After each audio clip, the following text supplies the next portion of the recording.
Zeke Draker had been born into the famous House Draker, a noble family whose name carried enormous weight, a bloodline remembered throughout history because generation after generation had produced legendary warriors who hunted and slew dragons. Yet the glory that should have surrounded someone born into such an extraordinary house never remained in Zeke's hands for very long. That proud family name, instead of protecting him, soon became the very thing that crushed him. The reason was simple and cruel. Zeke could not handle a sword the way a true Draker was expected to, and because of that one failure, his own family quickly judged him as worthless and pushed him aside. While his ancestors had stood proudly as terrifying knights, Zeke awakened something completely different, a healing power that others dismissed as cursed, shameful, and utterly useless. But Zeke refused to accept a life where he stayed weak and discarded forever. Leaving behind the home that had rejected him, he crossed one continent after another, wandering through unfamiliar lands while desperately searching for any road that could lead him to genuine strength. After that long, exhausting journey filled with desperation and struggle, Zeke finally found himself standing before an ancient relic, an artifact so priceless and mysterious that even the Emperor himself desired to claim it. However, before Zeke could even begin to grasp what the relic truly was, or awaken whatever power had been sealed deep within it, Imperial soldiers closed in around him without warning, trapping him in a sudden ambush. The injuries they carved into his body were horrific. Bloodied and torn apart by wounds far too severe, Zeke reached the point where even his own healing magic could no longer repair the damage fast enough. And then, just as death seemed ready to swallow him completely, the ancient relic suddenly stirred to life.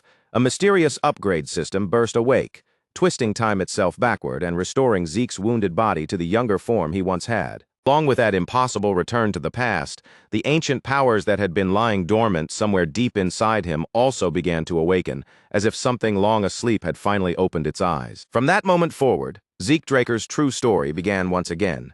His second chance brought him back to the very place where everything had first started to fall apart, the Draker household's training institution, known as the Cradle. But before anyone could truly understand the burden Zeke carried, they first needed to understand just how overwhelming the power of his bloodline really was. House Draker was not merely a famous noble family. It stood as one of the three great transcendent households, and its fearsome reputation could be traced all the way back to its mighty founding ancestor, Terrakan Draker. 1,000 years in the past, Terrakan had risen as a hero after slaying the wicked dragon Bahamut. That single legendary achievement etched his name into history and secured the Draker family's authority for generations. From that era onward, nearly every descendant of House Draker inherited the blessing of Aura. With that power awakening inside them, they naturally grew into exceptional warriors, standing above ordinary fighters, almost as if it were their birthright. Every descendant received that sacred blessing. Every single one, except Zeke. Zeke had entered the world without Aura, and in a proud family like House Draker, that one missing gift was enough to make everyone look at him as an outsider unworthy of the name. Now, after being sent back into his younger body, Zeke lay quietly on his bed, surprisingly calm despite everything that had happened, but that fragile stillness shattered the moment a sudden system notification flashed before his eyes, jolting him fully awake. Before his thoughts could even catch up, his body moved on pure instinct. He shot upright from the bed, his senses sharpening all at once as if danger had appeared right in front of him. Zeke's eyes immediately swept across the room, cutting from one corner to the next as he searched for any sign that someone had broken in. After a short, tense pause, he decided it must have been his imagination. But then more system windows began appearing one after another, glowing directly in his vision, and one message in particular made his face tighten. It declared that his soul had merged with the will of the Elder Dragon, giving him partial authority over the system. As the activation process completed, countless luminous panels flooded his sight, and the first window displayed his stats, his class, and a unique ability known as Draconian Skill, a power that could only be unlocked after he collected 10 karma points. The issue was that, right at that moment, Zeke had not gained a single one. His karma points were displayed clearly before him, sitting at an absolute 0. Once the first wave of confusion faded, curiosity began to take over. Zeke carefully tested the system, moving through the windows one function at a time, until he slowly started to understand how each panel reacted to his thoughts. Of everything listed inside the administration status window, there was one detail that caught Zeke's attention more strongly than anything else: his class skill. And there was a very simple reason why that specific term made him stop and stare. The word came from the ancient Draconic language, belonging to a classification system so old and forgotten that almost no one living in the present era could still properly understand it. Zeke remembered learning about it from his master. She had once told him that people in the ancient world divided themselves according to their natural strengths, and each class developed its own specialized techniques, which were called skills. So when the system identified Zeke as a healer, the class ability attached to him was exactly what he expected to see: healing. The moment Zeke saw that familiar word, memories of his ruthless training came crashing back into his mind. His master had been a woman who never gave him even the smallest trace of mercy, pushing him to the edge of death over and over again, and forcing him to mend his own broken body countless times. The agony he endured under her was nearly impossible to bear, and yet that same merciless training was what eventually forged him into the powerful healer he later became. To see whether the system's display was truly accurate, Zeke gathered his focus and activated the ability himself. The answer came instantly, and it left him stunned. His healing power responded without the slightest delay. That should have been impossible. In his previous life, Zeke had not awakened as a healer until he was already in his 20s, after his Aether Hall had finally opened. Back then, the opening of his Aether Hall had been the decisive turning point, the moment that finally allowed his healing ability to surface properly. But in this new life, the meaning was clear. His Aether Hall was already open from the very beginning, long before it should have been. Zeke had not simply returned to the past with all the memories of his former life intact. His abilities had returned with him, too, placing a hidden advantage in his hands that no one around him could possibly anticipate. Just as Zeke was about to dig deeper into the system and test more of its functions, a voice suddenly called his name from outside the room, followed by a firm knock against the door. A flash of panic ran through him. Zeke hurried to shut every system window hovering before his eyes, desperate to erase them before anyone entered and noticed something strange. But the person waiting outside showed no intention of waiting for permission. The door opened almost immediately, as if stepping into Zeke's room was already a natural right. The man who entered was Decker, Zeke's exclusive servant. Standing with his usual rigid posture and sharp, unforgiving expression, he had come to confirm whether his young master was ready for an important event. There was only one problem. Zeke had no idea what event Decker was talking about. Zeke's blank reaction instantly grated on Decker's nerves. The servant's gaze sharpened until it became almost piercing, the kind of look that could make most people instinctively lower their heads. To Decker, the idea that his young master had forgotten such an important day clearly pushed his patience to the breaking point. At the same time, Zeke's younger body began trembling without permission. Even though his mind now belonged to a 32-year-old man, this body still carried the old fear from his first life, when Decker had always been someone who terrified him. Then, in the middle of that tense silence, one of Zeke's class skills activated by itself: composed mind. Almost immediately, the trembling stopped, and the fear that had been showing on his face disappeared as if it had never been there. The skill forced its user's mind to remain untouched by panic, pressure, or intimidation, allowing Zeke to stay calm no matter what situation he faced. Seeing it trigger automatically, Zeke could not help but recognize just how useful that ability truly was. Meanwhile, Decker continued speaking in his stern tone, reminding Zeke again and again how important the upcoming event was. But Zeke simply stood there in silence, his face now composed and unreadable. Only after Decker repeated himself several times did Zeke finally answer. In a quiet, controlled voice, he admitted that he remembered what day it was. And the truth was, Zeke remembered it far too clearly. This was the day of the evaluation test, known as Pancration. But to understand why that name carried such heavy meaning, one first had to understand how the Draker training system inside the cradle actually functioned. Starting at the age of 7, every child of House Draker was forced into 5 full years of harsh training, drilling the fundamentals of combat into their bodies until movement, defense, and attack became second nature. Every year, those students were put through severe evaluations, tests designed to measure how well they had developed their swordsmanship and their hand-to-hand fighting skills. Among all of those evaluations, Pancration was the most important and the most brutal. It was a no-rules battle where almost anything was permitted. Most of the time, instructors decided who would fight whom, though students could also challenge each other if both sides agreed. Since there were practically no restrictions, injuries were almost guaranteed, and in rare cases, some students never came out alive. Even so, participation was mandatory for everyone because the results determined their class placement within the academy. At last, the day of Pancration arrived. Inside the massive amphitheater, the students gathered in restless clusters, their voices blending together into a noisy mix of nervous tension and excited anticipation. At the very center of the arena stood Instructor Pan Mark, the head instructor. His sharp eyes moved across the gathered students before he reminded them that this was the final stage of their evaluation. Students responded with a thunderous shout, their voices crashing together and echoing throughout the amphitheater with such force that even the instructor's attention was drawn toward them. But among the crowd of gathered students, a few soon noticed Zeke standing there. Almost immediately, whispers began to spread. Some of them smirked openly and mocked him under their breath, laughing at the fact that he had actually dared to show up again after the humiliation he had suffered the previous year. Before long, the duels finally began for real, and the air inside the huge amphitheater seemed to tighten all at once as the first fighters stepped into the arena. The very first match was over almost as soon as it began. It ended so abruptly that several of the watching students barely even had time to understand what had just happened. A student named Aaron walked in, closed the distance without hesitation, and drove one sharp uppercut straight into his opponent's body. In a single clean motion, he knocked the other student unconscious before the fight could gather even the slightest momentum. The students around the arena stared at the scene in stunned admiration, clearly impressed by how easily Aaron had ended it. But Zeke Draker watched the whole thing with a calm, almost bored expression, completely untouched by the excitement around him. To Zeke, that kind of fight was not something worth reacting to anymore. He still remembered the time when Pancration had filled him with fear, when every match looked like a nightmare waiting to drag him under. But after all the brutal experiences he had survived in his previous life, the combat in front of him now felt almost immature. As the matches went on one after another, Zeke kept yawning, waiting for his own turn, with the lazy attitude of someone watching an event that barely concerned him. But across the arena, one student had been staring at him the entire time, Leon Conrad, whose eyes stayed locked on Zeke as if he had been waiting for this moment all day. Eventually, Zeke's name was called, and just as expected, the opponent announced with him was Leon. While Zeke casually rubbed at his sleepy eyes, Leon wasted no time closing in with both insults and clenched fists, dragging up the humiliation Zeke had suffered the year before. And of course, Zeke remembered it. That memory was still painfully sharp.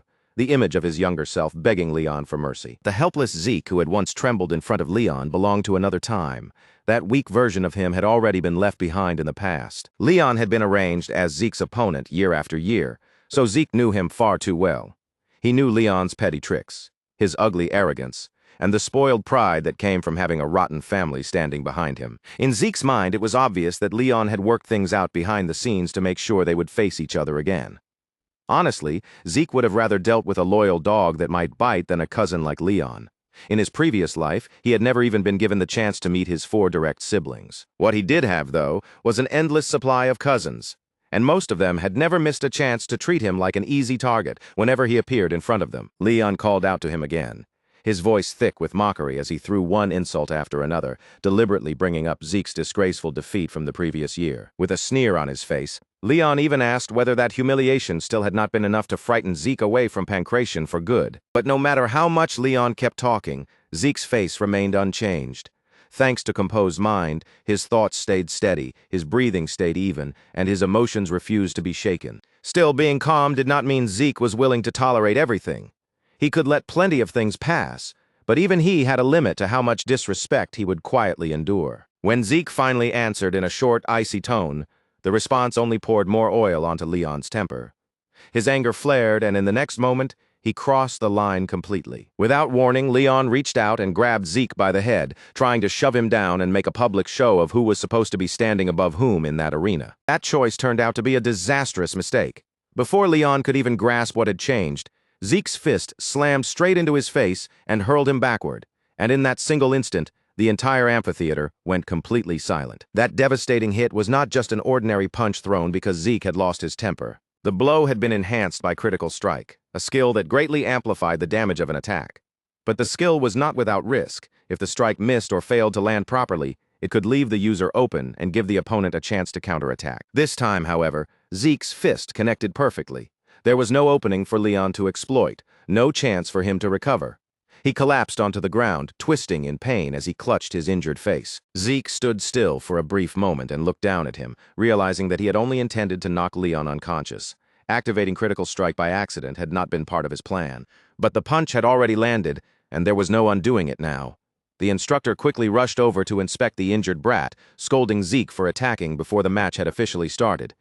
Zeke, however, did not appear even remotely troubled. Instead, he calmly asked why permission was necessary when both fighters had already stepped into the arena. After all, in an actual fight, the first person to move was the one who seized the advantage. So why would anyone willingly give that up? As Zeke spoke, a sharp and dangerous pressure began spreading from him, and the killing intent radiating off his body was intense enough to make the instructor visibly tremble. At that moment, Leon hurriedly forced himself to speak, insisting to the instructor that everything that happened was fair in Pancration. If Leon backed away now, the humiliation would be impossible to endure. Desperate to reclaim even a small piece of his pride, he demanded that the match be officially started. The instant the signal was finally given, Leon rushed straight ahead without thinking, throwing his body toward Zeke in a reckless charge. It was yet another terrible decision. Zeke faced him head-on once more, stepping into the attack and driving another punch directly into Leon's face. But this time, Leon felt no pain at all. Just a second earlier, the memory of that first devastating hit had terrified him, making him dread taking another blow. Once Leon realized that Zeke's second punch had not hurt him, his foolish confidence surged back almost immediately. He convinced himself that the first hit must have been nothing more than lucky timing. As long as he stayed alert and guarded himself properly, Leon believed Zeke Draker would never be a real threat. Then Leon noticed a subtle shift in Zeke's stance, the slight movement of his body showing that he was preparing to strike again with his left hand. Reading that motion, Leon ducked at the perfect moment, slipping beneath the incoming attack before latching onto Zeke and trying to slam him down against the arena floor. But in the very next instant, Leon was hit by a strike so fast that even the spectators watching closely could not follow what had happened. His entire body jolted violently from the impact, the force rattling through him so hard that his face went blank with shock. Even the instructor, who had been certain Leon had just seized the advantage, froze where he stood with a stunned expression, unable to understand how the flow of the fight had reversed so suddenly. Zeke had slipped out of Leon's hold with frightening precision and struck him cleanly on the chin. Leon's mistake had been believing Zeke was trapped and lowering his guard for even the briefest moment. But Zeke had never lost concentration, not even once. The focus, timing, and accuracy needed to land such a perfect counter were already extraordinary by themselves. As the instructor watched the exchange unfold, the certainty he had always carried began to crack. He found himself wondering whether this was truly the same Zeke Draker everyone had dismissed for so long. Leon, on the other hand, was beginning to fall apart. That heavy blow had scrambled his senses, leaving his body swaying and his mind unable to properly process what was happening. Before Leon could even make sense of the shock, another strike slammed into him. The force sent him staggering backward, but Leon clenched his teeth, forced his unsteady body to hold its balance, and threw a desperate punch in return. At that exact critical moment, another one of Zeke's class skills activated on its own, heightened sense. The ability sharpened his perception to an unbelievable degree, making every movement in front of him appear dramatically slower, 960 frames per second. With Leon's punch crawling toward him as though it were dragging through thick air, dodging it became almost effortless for Zeke. As Leon's fist swept past without touching him, Zeke caught the extended arm, turned his own body into position, and slammed Leon hard into the ground. The impact was absolutely merciless. Leon crashed into the floor with such destructive force that the ground beneath him split and cracked outward from the point of impact. At the same time, another skill activated, Precise Stab, an ability that guided Zeke toward an enemy's weak points and helped him deliver the greatest possible damage. With Leon trapped beneath him and completely at his mercy, Zeke tightened his fist, preparing to smash it down into Leon's face without holding anything back. Leon's earlier confidence disappeared in an instant. Panic flooded his face as he desperately begged Zeke to stop. But Zeke did not pause, not even for a heartbeat. Zeke's fist dropped straight down onto Leon's face, landing squarely with enough power to leave him utterly destroyed. The sheer brutality of that final blow left the instructor drenched in cold sweat, while every student seated around the amphitheater remained frozen in stunned, breathless silence. For Zeke Draker, that final punch brought a satisfaction so deep it almost washed through his entire body. After spending years being bullied, laughed at, and forced to swallow humiliation, he had finally turned the whole situation upside down with his own fists. And it was not only about crushing Leon Conrad. That brutal victory was also a message, one loud enough for every student in the amphitheater to understand. From this point on, the rest of his cousins would have no choice but to hesitate before trying to toy with him again. Of course, whether they actually learned from what they had just seen did not matter much to Zeke, because if any of them were stupid enough to step into his path anyway, Zeke was fully prepared to beat that mistake into their bodies so deeply that they would remember it for the rest of their lives. Even after watching Leon Conrad get crushed so miserably, there were still fools who failed to read the mood. One particularly arrogant punk, Jacen stepped out from among the students and boldly challenged Zeke to a Pancration match. Jacen was clearly burning to prove himself. His eyes carried that obvious hunger to overpower Zeke in front of everyone, as if defeating him by force would erase the shock spreading through the arena. Zeke, however, found the whole challenge almost laughable. Fighting Jacen by himself sounded so boring that Zeke decided to make things more interesting on his own. With a relaxed look on his face, he offered Jacen permission to bring someone along just so the match would not end too easily. Then, without missing a beat, Zeke called out another student by name, Liam Stone. At this point in time, Liam Stone was treated as little more than Jacen's follower, the quiet yes-man who always stayed close behind him. So when Zeke casually suggested that Liam join in, the words struck Jacen's pride like a slap across the face. It was basically the same as Zeke declaring in front of everyone that Jacen was too weak to fight him alone, and for someone as arrogant and prideful as Jacen, being told he needed help to defeat Zeke was an insult he could barely swallow. But Zeke did not stop after landing that first provocation. He kept pressing right where it hurt the most, calmly feeding the anger already burning in Jacen's eyes. By then, Jacen was practically boiling over. His patience had completely snapped, and his fists were already tightening as he prepared to shut Zeke's mouth through force. As the fighters moved into the arena, the instructor turned a sharp glare toward Zeke and gave him a clear warning not to make a move before the official signal was given. Zeke only smirked in response, because in the end, Jacen really had brought his servant along after all. To Zeke, that little detail made the match feel far more entertaining than before. In Zeke's previous life, Liam Stone had not remained some nameless follower. He had grown into a warrior of extraordinary fame, a man powerful enough to earn the title of mercenary king. Back then, Liam had served under Jacen and entered the cradle through the academy. But since he was only a distant relative, his education had been neglected again and again, leaving him starved for a real opportunity to develop his talent. Liam had once begged for the chance to study at Valhalla, desperately reaching for a better path. But instead, fate pushed him into the Knight Order of the small nation of Baranon. When Baranon eventually collapsed, Liam was forced onto another road and became a mercenary. In the chaos of those times, raw strength naturally attracted people, and Liam had more than enough of it. After surviving one battlefield after another, Liam built a name for himself as a Red Knight, and eventually created the Stone Mercenaries. By bringing together the three largest mercenary factions, he secured his position at the top and became known as the Mercenary King. Later on, when the Empire hired the Stone Mercenaries, Liam joined the Continental Wars. There, he became a terrifying enemy who stood in the way of Zeke and the Northerners. But this time, Zeke had absolutely no intention of letting Liam walk that same path again. The moment the instructor gave the signal, Jacen rushed forward and threw a powerful punch, his fist cutting through the air as he aimed straight for Zeke. But Zeke did not so much as flinch. He caught the incoming blow with almost insulting ease, stopping Jacen's fist in place as if there had never been any real force behind it. Jacen immediately pulled his hand back and switched into a kick, trying to follow up before Zeke could react. But that second attack backfired in the worst possible way. The instant his leg made contact, a sharp, burning pain shot through Jacen's body, making the confidence in his expression crack. Jacen had slammed his leg against the reinforced barrier surrounding Zeke's elbow.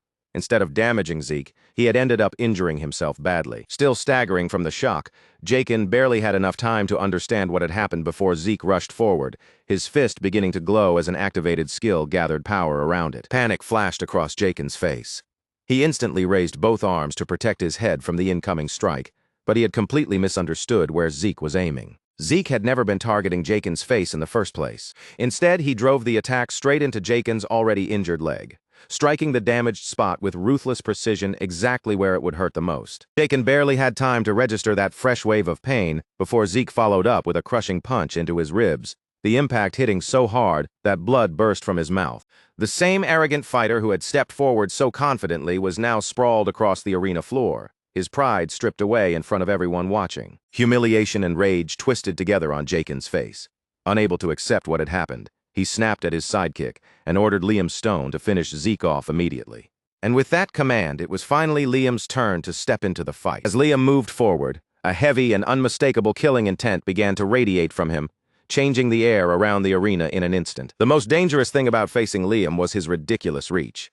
If Zeke allowed him to make the first move, the entire rhythm of the battle could shift against him before he had a chance to recover. Understanding that clearly, Zeke chose to seize the initiative first, moving before Liam could fully take advantage of that reach. He shot forward in a rapid assault using a skill called Slash, his body moving so quickly across the arena that for a moment, It almost seemed to blur. Then Zeke unleashed a fierce barrage of punches, striking over and over again without giving Liam even a small opening to breathe. The speed of Zeke's attacks disturbed Liam's vision and forced him to stay on the defensive.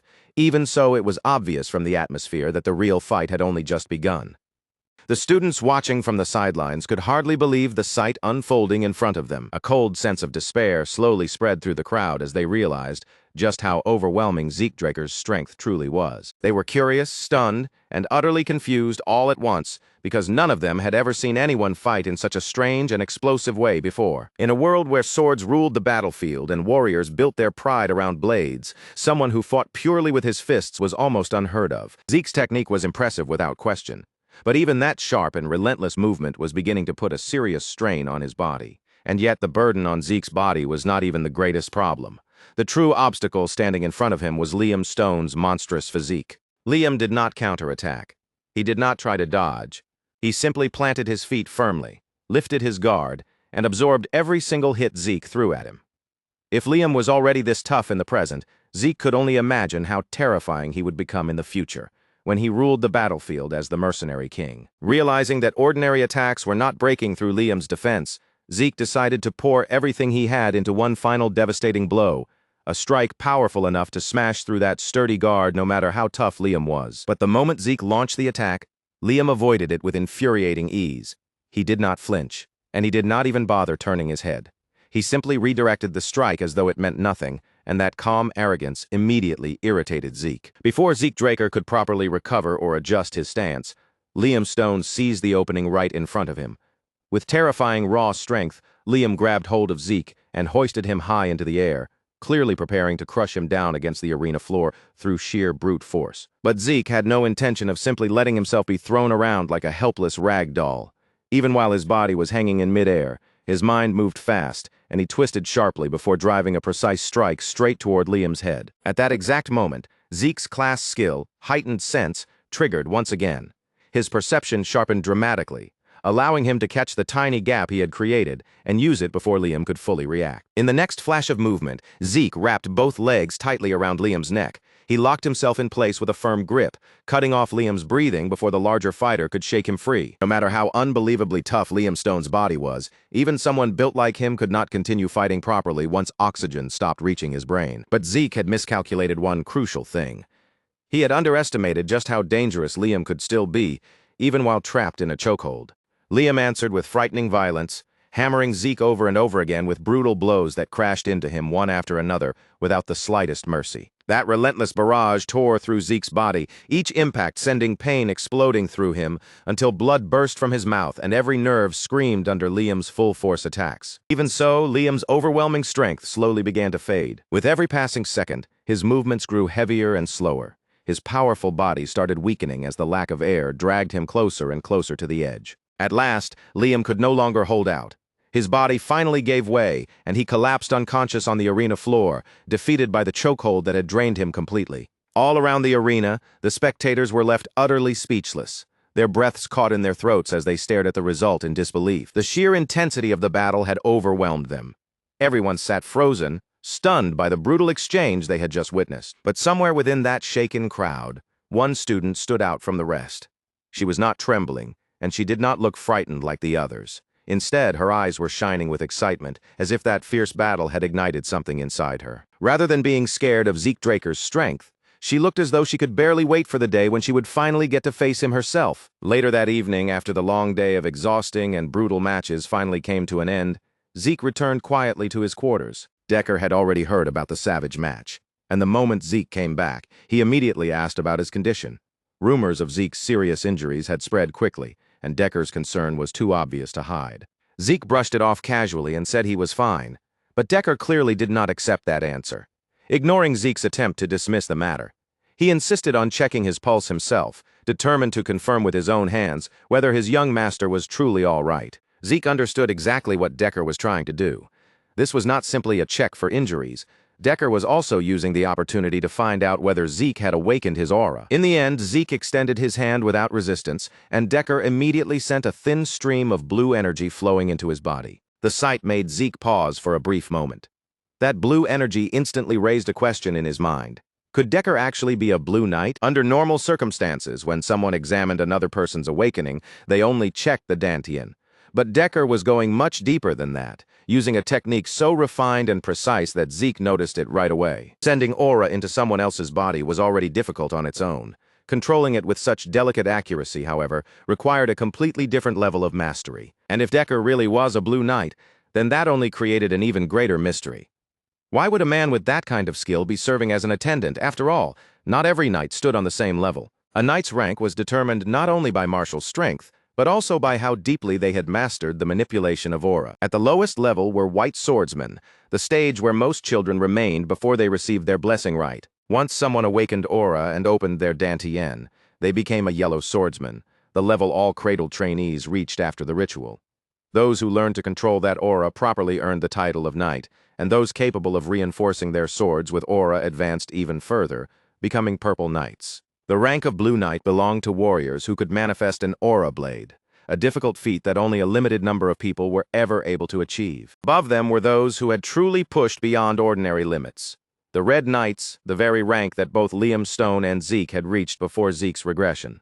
And beyond even that stood the almost legendary Black Knights, a rank so rare that only a small handful of people across the entire continent had ever held it. With all of that in mind, Zeke could not stop himself from wondering why someone as capable as Decker, someone who could easily lead soldiers on a battlefield, was stuck acting like his personal babysitter. Still, no matter how skilled Decker might be, there was no chance he could detect Zeke's ether, a rare power that only 2 people in the entire world were capable of using. Eventually, Decker finished his examination and slowly withdrew his hand. His voice turned firm as he looked directly at Zeke, asking whether there was something his young master was hiding from him. Zeke stayed perfectly calm. Without allowing even the smallest trace of panic to surface, he acted as if he did not understand the question and calmly turned it back on Decker, asking whether Decker knew something that he did not. For a brief moment, a heavy silence settled between them. Then, before that tension could grow any sharper, Zeke casually brushed it away and said he had only been joking. Decker hesitated, clearly unsettled by the way Zeke was acting. Even so, one question slipped out of him before he could hold it back. Why had Zeke changed so much? That question made Zeke stop where he was. Slowly, Zeke turned back toward Decker, his eyes growing noticeably sharper. He told him that he was asking the wrong question. Instead of wondering why Zeke had changed now, Decker should have been asking why it had taken him so long to change in the first place. The moment those words left his mouth, a heavy silence stretched between them. But before Decker could respond, Zeke broke the silence himself. He made it clear that this was only the beginning, and that far more surprises were still waiting ahead. So instead of being shocked every time something unexpected happened, Decker only needed to follow his orders. Decker lowered his head with humble obedience, accepting his young master's words and showing that he was prepared to follow Zeke's will without question. Then Decker reported that the training room Zeke had requested had already been prepared and was ready for him to use. Satisfied with that answer, Zeke dismissed him and told Decker to get some well-earned rest. As Zeke walked away alone, one thought continued nagging at him. Decker might have been ordered by someone to keep a close eye on him. If that was true, then leaving Decker nearby would actually be the smarter choice. By keeping him close, Zeke could influence him and eventually draw out whatever information he needed. The real question was who had given the order. It was unlikely that anyone from his mother's side would dare make a move like that, which meant the command had most likely come from one of his siblings. When Zeke stepped into his personal training room, he paused for a moment, caught off guard by how extravagant the space was. The sheer quality of the room reminded him once again that House Draker truly deserved its powerful reputation and name. Before starting his training, Zeke decided to open the system and check his current status. With a single command, the system panel appeared in front of him. Right away, Zeke noticed that his slash skill had already reached proficiency. He did not know exactly how it had happened, but one likely explanation quickly formed in his mind. It had probably improved through repeated use. Unlike certain abilities, slash activated naturally through his movements, meaning he did not have to consciously trigger it every single time. If that was how the system worked, then any new techniques Zeke learned in the future might also be registered as skills. Still, one thing remained unclear: the difference between an ordinary skill and a class skill. They seemed similar on the surface, both activating almost instinctively, but Zeke was certain there had to be an important distinction between them. Then Zeke's eyes shifted toward another entry on the glowing panel, the Draconian skill. But even after opening the panel, Zeke Draker still could not use the Draconian skill. The requirement was clear. He needed 10 points to unlock it, yet his karma points remained stuck at 0. When he selected the option to check the details, a system message appeared before his eyes, explaining that karma points could be obtained by killing monsters. That information immediately sparked a new thought in Zeke's mind, because if there was one place where monsters gathered in large numbers, it was inside dungeons. The problem was that dungeons were not places just anyone could casually enter. Access was strictly limited, and only those who had reached at least the level of Purple Knight were permitted to step inside. Zeke had not reached that level yet, which meant the most important mysteries still remained unanswered. Above all else, he still did not know why he had been sent back into the past, and just as troubling was the question standing right in front of him. What exactly was this strange system that had appeared before his eyes? The system itself, along with skills and class skills, all seemed connected to the ancient relic that had caused his regression. But without enough information to support any conclusion, Zeke knew it would be pointless to make careless assumptions. Whatever the truth turned out to be, he was not planning to waste valuable time standing still and guessing at shadows. Instead, Zeke tightened his fingers around the hilt of his sword, letting the solid weight of the blade settle firmly into his hand. Whether his strength came from the system, from his own ether, or from some hidden power buried inside the Draker bloodline, Zeke intended to use every weapon he could reach in order to grow stronger. In this world, two great powers stood above everything else. Knights fought by wielding aura, while mages shaped their strength through mana. Knights refined their aura by risking their lives inside dungeons, while mages increased their power by building magic circles. The two forces followed completely different paths, and once a person awakened one, they permanently lost the chance to walk the other. Unlike the rest of House Draker, Zeke had been unlucky enough to awaken neither a Dantean nor a Circle. That single failure was enough for everyone to brand him useless, and eventually it became the very reason his own family abandoned him. After being thrown away by House Draker, Zeke drifted through the world without any clear direction until he finally encountered his master. During those wandering days, she taught him many things, but two lessons became more important than all the rest: the art of healing, and the Aether Hall, a unique technique she had created with her own hands. Through that special technique, Zeke learned how to draw strength from the energy of nature itself, a rare power known as ether. Even now, in the entire world, only two people were capable of using ether: Zeke and his master. After just 2 hours of relentless training, Zeke could already feel his body reaching its limit, as if his limbs were about to collapse beneath him. But right when exhaustion began dragging him down, his class skill, healing, activated together with another ability called Vigor Recovery. Healing was an extremely rare skill, so rare that Zeke himself had not even known such a power existed until the day he first met his master. If anyone else witnessed him using it openly, they would immediately treat him as an irregular, someone who existed outside the normal rules that governed the world. That was exactly why Zeke had avoided using healing during his fight against Liam Stone. He had endured the injuries until he returned safely to his own room, and only then did he allow himself to heal. Once his body was fully restored, Zeke threw himself back into training without wasting even a second.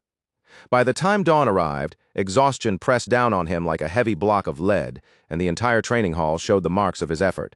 Deep cuts scarred the floor, and long trails remained where his sword had repeatedly sliced through the air. Even then, Zeke understood that this was only the beginning.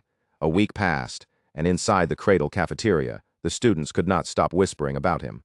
They said Zeke seemed like a completely different person, but because they still believed he had been born a loser, the only explanation their minds could accept was that he must have touched black magic. Meanwhile, far from the noisy chatter filling the cafeteria, the so-called big shots of the academy had gathered in a private lounge for dinner. The first among them was Raina Turun, who sat quietly at the table, calmly cutting into her steak without saying a single word. Beside her sat Owen Zimmons, looking as composed and controlled as ever, while across from him was Leon Conrad, still bruised and battered from his defeat, yet somehow just as noisy and impatient as before. Owen calmly advised Jacen Wardeck to eat properly, reminding him in an even tone that he would need his strength for the upcoming swordsmanship duel. Jacen, already irritated for reasons he did not bother explaining, suddenly slammed his fist down onto the table so hard that his steak jumped from the plate and dropped onto the floor. The impact shook the table with enough force to make Raina's steak bounce as well, and that small disturbance was enough to ignite her anger. Raina's gaze turned cold in an instant, sharp and icy enough that Jacen hesitated under it, even if only for a brief moment. The 4 students gathered there all had one thing in common: they hated Zeke Draker.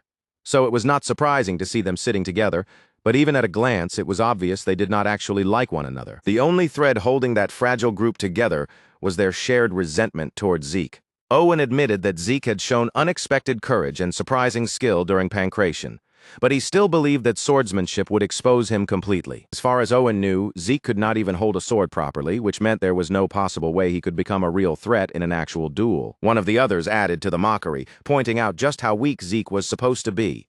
After all, he had once needed a custom-made sword because even the standard training swords were too heavy for him. Even after everything that had happened, Jacen still could not accept that he had lost to someone he considered inferior trash. He refused to believe Zeke had beaten him with real skill, convincing himself instead that it had all been nothing but blind luck. Reyna Tarun, however, was not foolish enough to share their delusions. In a cold and cutting voice, she told them that if they truly believed that nonsense, then none of them deserved to become Knights of House Draker. Unlike Pancration, where students fought with their bare hands, the sword duels were fought with real weapons. Because of that, they produced more injuries than almost any other academy evaluation.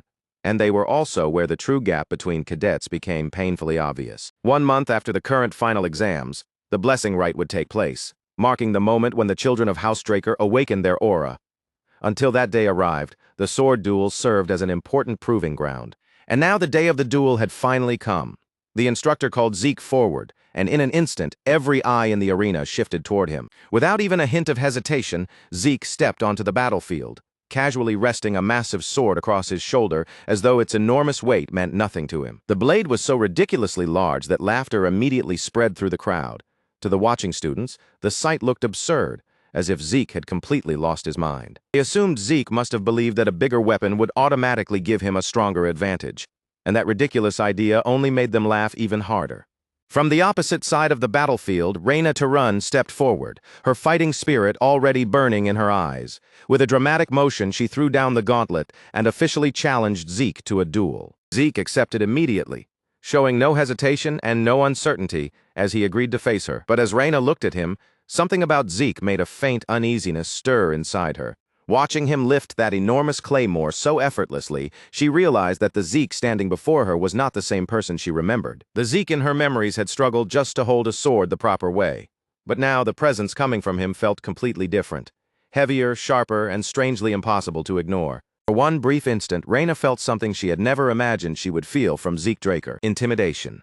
But the moment that thought entered her mind, she forced it away, disgusted with herself for letting such a feeling rise in the first place. She was the one who had issued the challenge, so retreating now was absolutely out of the question. At the same time, Zeke could also feel the pressure settling over him as he stood across from Reyna on the battlefield. Zeke Draker realizes almost immediately that the usual tricks he depends on, the subtle feints and easy reads that normally let him control a fight, will not be enough to secure a clean win this time, because this is not the kind of casual sparring match where he can simply study his opponent for a few moments, figure out their rhythm, and slowly take the entire duel into his own hands. The one standing across from him is Reyna Tarun herself, the girl destined to become famous across the continent as the Lightning Knight. And to be completely honest, just knowing who she is already makes the air around the arena feel heavier, sharper, and far more dangerous than an ordinary duel should ever feel. In Zeke Draker's previous life, Reyna Tarun had already burned her name into the history of the Continental Wars, earning recognition as one of the most fearsome warriors produced by her entire generation. Reyna Tarun was nothing like the average cadet.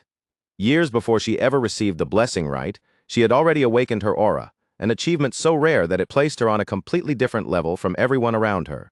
And yet, despite possessing that absurd talent, she refused to lean on aura inside cradle.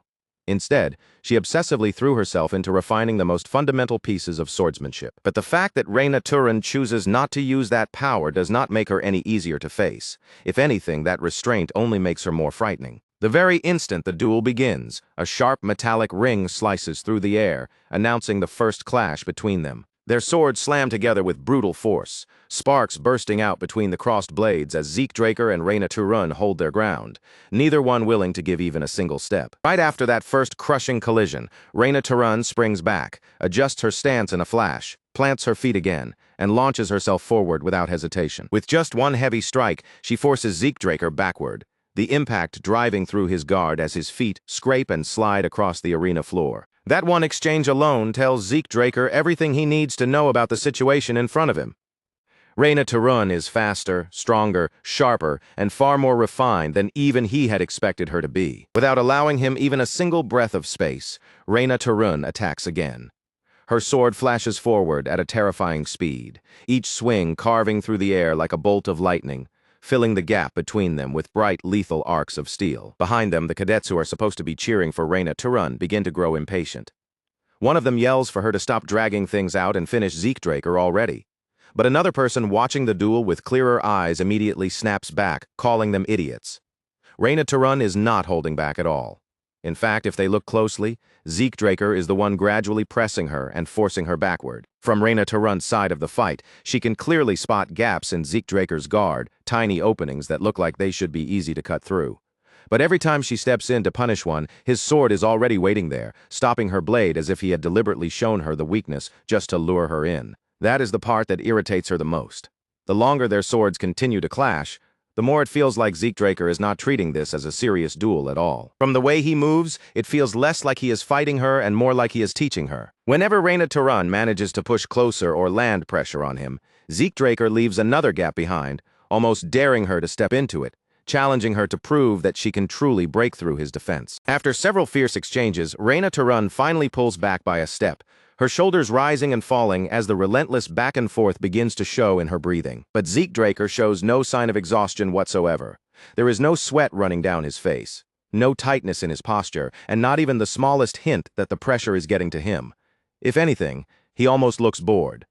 Reina to run is fighting honestly, refusing to touch her aura and relying only on pure sword technique, exactly as he expected from someone so obsessed with perfecting the basics. But now that the duel has reached this point, Zeke Draker decides it is time to push her even harder and help crack open that stubborn shell, lowering his entire body into a much deeper stance. From the way his weight settles and his posture tightens, it looks like he is preparing to close the distance in a single explosive burst. Reina to run, fully confident in her own speed, does not treat Zeke Draker's lowered stance as anything she needs to fear. In her mind, as long as she maintains enough distance between them, she will have more than enough time to read his movement and respond properly. But in the very next blink, Zeke Draker wipes that distance away completely. Suddenly, he is right in front of her, so close that Reina to run barely has time to understand what just happened. Before she can fully process his movement, he brings his massive sword crashing downward with enough force to split the ground beneath their feet. The impact detonates through the arena, and a heavy shockwave rolls outward from the point where his blade slams down. Even after seeing that frightening burst of power, Reina to run still clings to her belief. As long as she can keep space between herself and Zeke Draker, she should still be able to find a way to counter him. Zeke Draker swings his sword again, but this time, the heavy blade slices through nothing but empty air. At first, it looks like a complete miss, almost as if he misread the range between them. But that strike was never meant to land directly on Reina to run in the first place. The sheer force behind the swing rips fragments from the ground and sends debris shooting straight toward her face. The pieces smash into her nose, leaving it bruised, battered, and burning from the sudden hit. The moment Reina to run flinches from the impact, Zeke Draker closes in without the slightest hesitation, his sword already rushing toward her before she can recover. The shining edge comes to a stop just a few centimeters from Reina to run's neck, close enough for her to feel exactly how near defeat truly is. In that single frozen instant, Reina to run is absolutely certain the duel has ended, but then something no one in the arena expects suddenly happens. Zeke Draker's sword slips out of his hands and flies away, clattering down several feet from where he stands. The crowd bursts into noise immediately, and the cadets rush to declare Zeke Draker the loser. Cheers rise up for Reina to run, praising her supposed victory and celebrating the fact that she apparently won without using her aura. But not everyone watching is fooled by that final moment. The instructor's face goes deathly pale, his expression tightening with pure horror, as though he has just witnessed something far more serious than a simple duel result. The cadets around him completely fail to notice the truth hidden inside that last exchange. Just as Zeke Draker's blade was closing in on Reina to run, she instinctively released the faintest trace of aura, so subtle and brief that almost no one in the arena could sense it. And that tiny moment means far more than the crowd realizes. Reina to run had sworn that she would not use her aura until she officially entered the academy, yet in this duel, Zeke Draker pushed her hard enough to make her break that promise. For a short moment, Reina to run simply stands there in place, uncertainty and regret flickering across her face as the weight of what she has just done slowly sinks in. Then, without giving her even the slightest warning, Zeke Draker rushes straight at her again. Before she can lift her guard or prepare herself, his fist slams into her throat with a brutal impact. Reina to run chokes from the blow, her knees weakening beneath her as blood spills from her mouth. A wave of shocked gasps spreads through the crowd, followed almost instantly by furious shouting. They accuse Zeke Draker of making the duel dirty, of landing a cheap shot, and of acting completely shameless. Almost everyone in the arena turns against Zeke Draker at once, pointing fingers and hurling insults at him from every direction, but he does not bother responding to any of it. Still completely calm and unfazed by the uproar around him, Zeke Draker simply looks down at Reina Turun and asks if she wants to continue. Reina Turun struggles to keep herself standing, but even with her body shaken, her pride refuses to bend. Through the pain, she stubbornly insists that she has not lost. In her mind, Zeke Draker only managed to land that hit because she had lowered her guard for one brief moment. But then a cold realization cuts sharply through that thought. If Zeke Draker had been holding a knife instead of striking her with his fist, Reina Turun would already be dead. That realization leaves Reina Turun with only one possible answer. Holding on to what remains of her honor, she accepts the truth in front of her and concedes defeat. The same crowd that had been loudly jeering at Zeke Draker only moments ago now stood rooted in place, their mouths half open and their voices caught in their throats, as a stunned silence slowly swallowed the entire arena. Zeke Draker, the boy they had laughed at, insulted, and written off as nothing more than worthless human scum, had just claimed victory in a way that none of them could twist or deny. And this was not some nameless opponent he had beaten either. Zeke Draker had brought down Reina Turun, the prodigy destined to be remembered as the Lightning Knight. For most of the spectators watching from the side, the idea of Reina Turun actually losing felt almost impossible to accept. Meanwhile, far away from the cradle, at Abel Draker's castle, the aftermath of a merciless battle painted a much darker scene, with bodies strewn across the pit below like the remains of a brutal slaughter. William Zimmons stared down at the carnage with disbelief written across his face, unable to understand how Abel Draker could sit there so calmly, lifting his tea as if the bloody scene around them was nothing out of the ordinary. But Abel Draker's mind was not truly focused on the bloodshed scattered below him. His thoughts had already moved elsewhere, settling on the letter that reported Zeke Draker's victory over Reina Turun. After placing his cup down with quiet, precise control, Abel Draker calmly asked when the upcoming blessing rite was scheduled to take place. And when he was told that the full moon was still some time away, Abel Draker decided that this timing created the perfect opportunity for him to personally visit the Draker family. William Zimmons was visibly caught off guard by that decision. Abel Draker intended to go alone, but for a famed swordmaster like him, this was clearly far more than an ordinary family visit. What Abel Draker truly wanted was to see it with his own eyes, to witness exactly what kind of awakening the youngest Draker would reveal. Back at the cradle, while everyone continued buzzing with excitement and disbelief over Zeke Draker's victory, Zeke himself remained completely unmoved by all the attention surrounding him. Instead of celebrating, boasting, or soaking in the praise that had suddenly turned toward him, he quietly went right back to training, as if nothing particularly special had happened at all. The days passed one after another, then the weeks began to follow, and before anyone realized it, a full month had slipped by. At last, the long-awaited day of the blessing rite finally arrived. Even after all that time, Zeke Draker still could not completely understand how he had managed to become a Red Knight in his previous life. After all, his old body had been burdened by serious limitations that should have held him back. Once his training was finished, Zeke Draker quietly gave the command to open his status window. And just as he had expected, his mastery skill had risen all the way to the expert level. But what drew Zeke Draker's eyes even more was not just the improvement itself, but the strange pattern hidden behind that growth. Every time one of his skills climbed to a higher rank, its mastery level would reset, giving him another chance to sharpen, polish, and refine that same ability from the beginning all over again. His swift steps skill had also improved, the very technique he had used in that decisive moment to defeat Reina Turun. At the same time, Zeke Draker could feel Decker standing close by, quietly watching him with a careful and attentive gaze. A short while later, Decker stepped forward and informed him that it was time to begin preparing.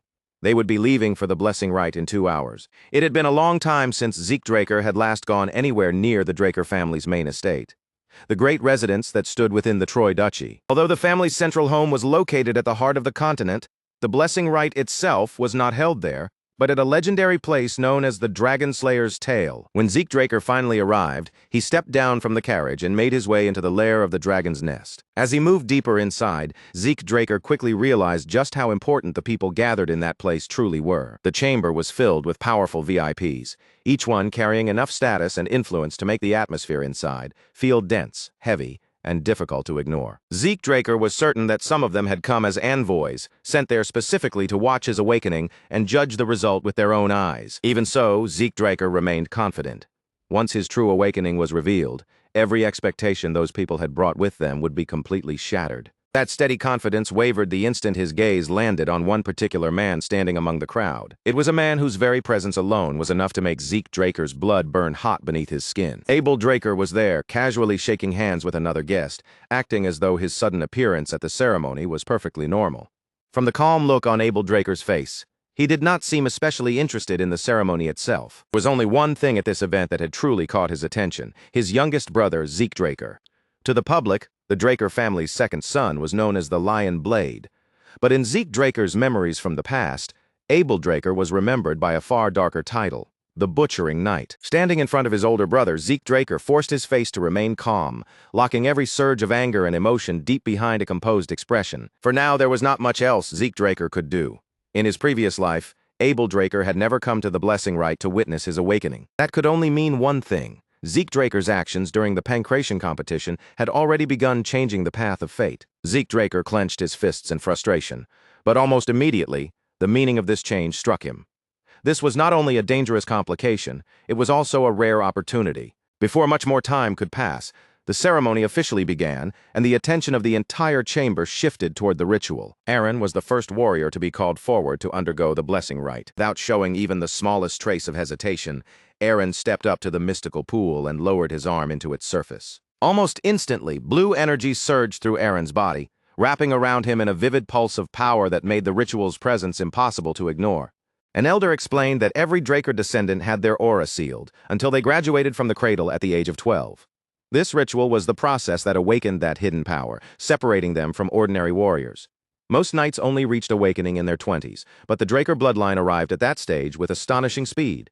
Even among the elite Drakers, however, only a chosen few awakened the special trait known as mana inhibition, the signature ability passed down through the Dragonslayer lineage. Around the pool, the glowing mana lamps suddenly began to flicker violently, flashing again and again as sharp red sparks burst from them. That reaction made the result unmistakable to everyone watching. Aaron had undergone a pure-blood awakening. Knights who possessed mana inhibition could stand on equal ground with powerful red knights and even black knights, but that incredible strength came with a serious burden, because their bodies became so resistant to mana that even ordinary daily life could become difficult. In order to keep that effect under control, they needed to wear special gloves crafted by the Draker family. A clear example of that was standing right in front of them. Reyna Tarun, who had already completed her own awakening. She now wore gloves at all times, a visible sign of both the power and the burden carried by pure-blood knights. Once a candidate proved their pure-blood status, they were officially recognized as a true member of the Draker family, gaining access to enormous resources, greater authority, and the finest training the family could provide. The murmurs moving through the audience grew louder and more restless. Now, the most anticipated awakening of the entire ceremony had finally arrived. It was Zeke Draker's turn, and whispers filled the room, as many believed his awakening might surpass even Reyna Tarun's. As Zeke Draker walked forward, a strange and unsettling sense of déjà vu washed over him, as if the heavy air around the ritual site had dragged him straight back into a memory he had never been able to erase. He had stood in this exact place once before, facing this very same moment. Only back then, the heart beating in his chest had been completely different. In Zeke Draker's previous life, this day had not brought him glory or pride. It had left him with shame, bitterness, and a crushing disappointment that stayed with him for years. Back then, the blessing rite was the only reason he had been allowed to remain in the cradle at all. But instead of becoming a moment of hope, or something he could look back on with pride, that experience had marked him with humiliation. This time, however, everything was different. Zeke Draker was no longer the helpless boy from that life. He had learned how to heal, how to control ether, and how to fight in a way only he could. Through pain, relentless training, and desperate survival, he had forged resilience, strength, and the resolve to carve out a path that belonged to no one but himself. So as Zeke Draker stood before the bronze statue, a quiet anticipation began rising inside him. This time, more than ever before, he truly believed the ritual would give him something extraordinary. The moment Zeke Draker lowered his arm into the pool, the bronze statue responded instantly. It started to tremble violently, shaking, as though something buried deep inside it had suddenly been disturbed, and then, without warning, it froze completely still. Thick silence dropped over the entire room. No one moved and no one dared to speak. Across the long history of the blessing rite, nothing like this had ever happened before. Even Abel Draker, a man known for keeping his composure no matter what kind of monster or disaster stood before him, was left speechless for a brief moment. Zeke Draker slowly withdrew his arm from the pool, and in that instant he already understood what the result meant. Nothing had changed, no matter how desperately he had trained, and no matter how much stronger he had become. The outcome seemed to be exactly the same as it had been before. He realized then that Abel Draker's unexpected appearance had shaken his judgment. He had let himself believe, even for a moment, that this life might give him a different answer, even though somewhere deep inside he had always known the truth. The people watching soon began to whisper among themselves, and the awe they had been holding only moments earlier quickly twisted into mockery. The candidate everyone had waited for had failed to awaken, and sneers began spreading through the hall as they stared at a direct descendant of the Draker bloodline. And yet, there was not a single clear sign of awakening from him. To the crowd, it made absolutely no sense, and the murmurs surrounding Zeke Draker grew sharper, colder, and more openly cruel. Some of them even started questioning his victory over Reina Turan, convincing themselves that Zeke Draker must have won through dirty tricks, deception, or some hidden scheme. But Zeke Draker himself did not care about their doubts. He had no interest in wasting even a shred of energy on their judgment. Instead, Zeke Draker turned his focus inward, already searching for another path that would allow him to continue growing stronger. Just then, the system suddenly cut into his thoughts with an unexpected message, reporting an error and offering an apology. It stated that critical information had been missing from the class identification process. Zeke Draker's eyes narrowed in confusion. What was that supposed to mean? Before he could fully make sense of the message, the system continued speaking. The missing input was now complete. The system confirmed that terminal identification had succeeded and that the user's talent had been recognized as healer. In that very moment, a powerful surge rushed through Zeke Draker's body. His class had finally unlocked, but the change was not finished yet. A second message appeared right after it, announcing that a rare class had been unlocked. Then the bronze statue suddenly erupted with light. A deep red glow flooded the chamber, revealing the unmistakable sign of a pure blood awakening. Gasps broke out from every corner of the room. No one there could believe what they were witnessing. How could Zeke Draker jump straight into the status of a Red Knight? The system's connection to him deepened even further, reaching into something hidden within Zeke Draker's soul, and unlocking the ancient dragon's blessing. Abel Draker watched the entire scene unfold in silence, his expression unreadable as his sharp eyes studied his younger brother with cold, calculating focus. Then another change struck him. The system still was not done. Zeke Draker's existing talents began to merge together, twisting, reshaping, and fusing into something completely new. His screen refreshed once again, and this time it revealed a title unlike anything Zeke Draker had ever seen before. A unique class had been unlocked, the Immortal. A golden shimmer wrapped itself around Zeke Draker's body, pulling every gaze in the hall back toward him once more. The spectators had barely recovered from the red light, and now they were staring at an even greater mystery. Some people desperately tried to insist that the statue must have malfunctioned, but that excuse could not explain the way the mana lamps had reacted to his awakening, and at the same time no mana inhibition had appeared. So the onlookers tried to dismiss it as a false pureblood awakening, even though doubt was obvious in their own voices. None of them truly believed the explanation they were forcing themselves to say. And that was the moment Abel Draker finally moved. With slow, deliberate claps, Abel Draker cut through the suffocating tension that had settled over the room. A faint, mocking amusement colored Abel Draker's voice as he asked why no one had bothered to congratulate the newly awakened pureblood. Abel Draker's applause was not really a suggestion. It was a command, and with no room left to refuse, everyone else in the hall had no choice but to follow his lead. One by one, the harsh whispers died away, replaced by the stiff and reluctant sound of applause spreading throughout the chamber. Abel Draker did not hesitate before ordering that a pair of gloves be prepared for his younger brother. Zeke Draker accepted the gloves, but he barely managed to hold back a scoff. He already knew perfectly well that he had no need for something like this. Even so, Zeke Draker said nothing. He simply turned away and walked off, hiding every thought behind a calm, unreadable face. Abel Draker, however, looked strangely satisfied as he watched Zeke Draker leave. Zeke Draker felt anything but grateful. Out of every person in that room, Abel Draker was the one acting like he was helping him. Just thinking about it was enough to make Zeke Draker's blood boil beneath his skin. With the blessing rite now finished, the ceremony smoothly shifted into a celebration, giving the gathered guests a chance to mingle, talk, and enjoy the occasion. But Zeke Draker had no desire to take part in any celebration. He had not come here to socialize or entertain anyone. Just as he was about to quietly slip away, a voice suddenly called out his name. Zeke Draker stopped in place. This was not how things were supposed to unfold. He had never expected Abel Draker to approach him so suddenly. His older brother spoke in a casual tone, asking where Zeke Draker thought he was going. Then, to Zeke Draker's disgust, Abel Draker extended his hand toward him and offered his congratulations. Zeke Draker hated Abel Draker from the very bottom of his heart, but refusing that handshake in front of everyone would only create unnecessary trouble.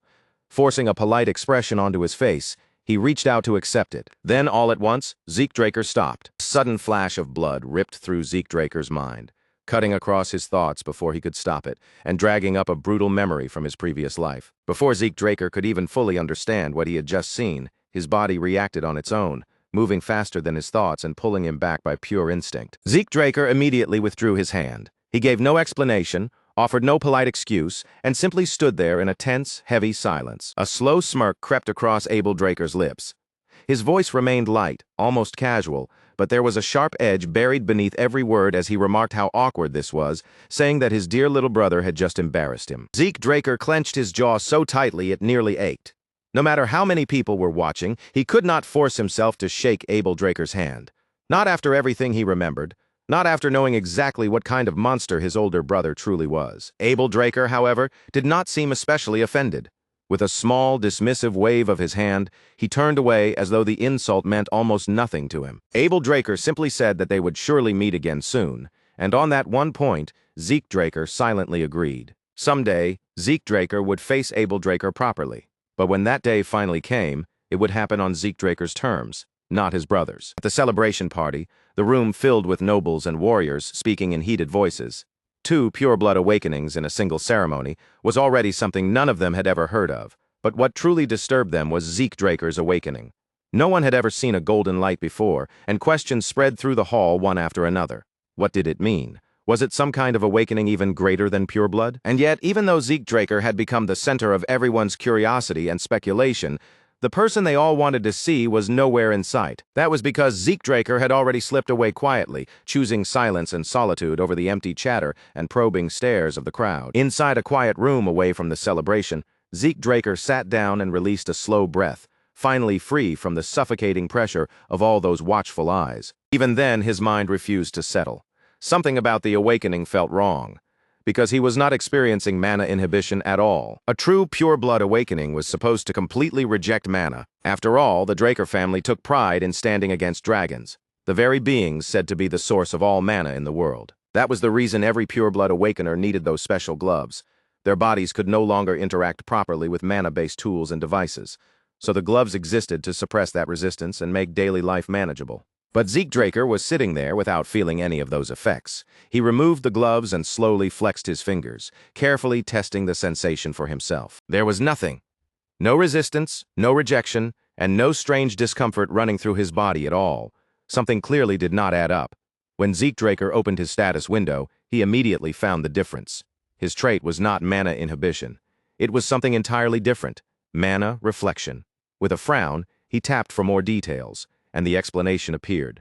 Mana reflection created a distortion field that nullified nearby mana. Unlike mana inhibition, it was not passive, and it did not interfere with ordinary mana readings. Zeke Draker's thoughts began moving quickly. That explained why the mana lamps had not reacted to him the same way they reacted to actual purebloods. He was not rejecting mana at all, he was distorting it, but even with that answer, one major question still remained. His class. Before the blessing rite, the system had identified Zeke Draker as a rare class healer. But now the information in front of him had completely changed. The class displayed before his eyes was something else entirely. The Immortal. Zeke Draker leaned back, sinking deeper into thought, as the weight of that information settled over him.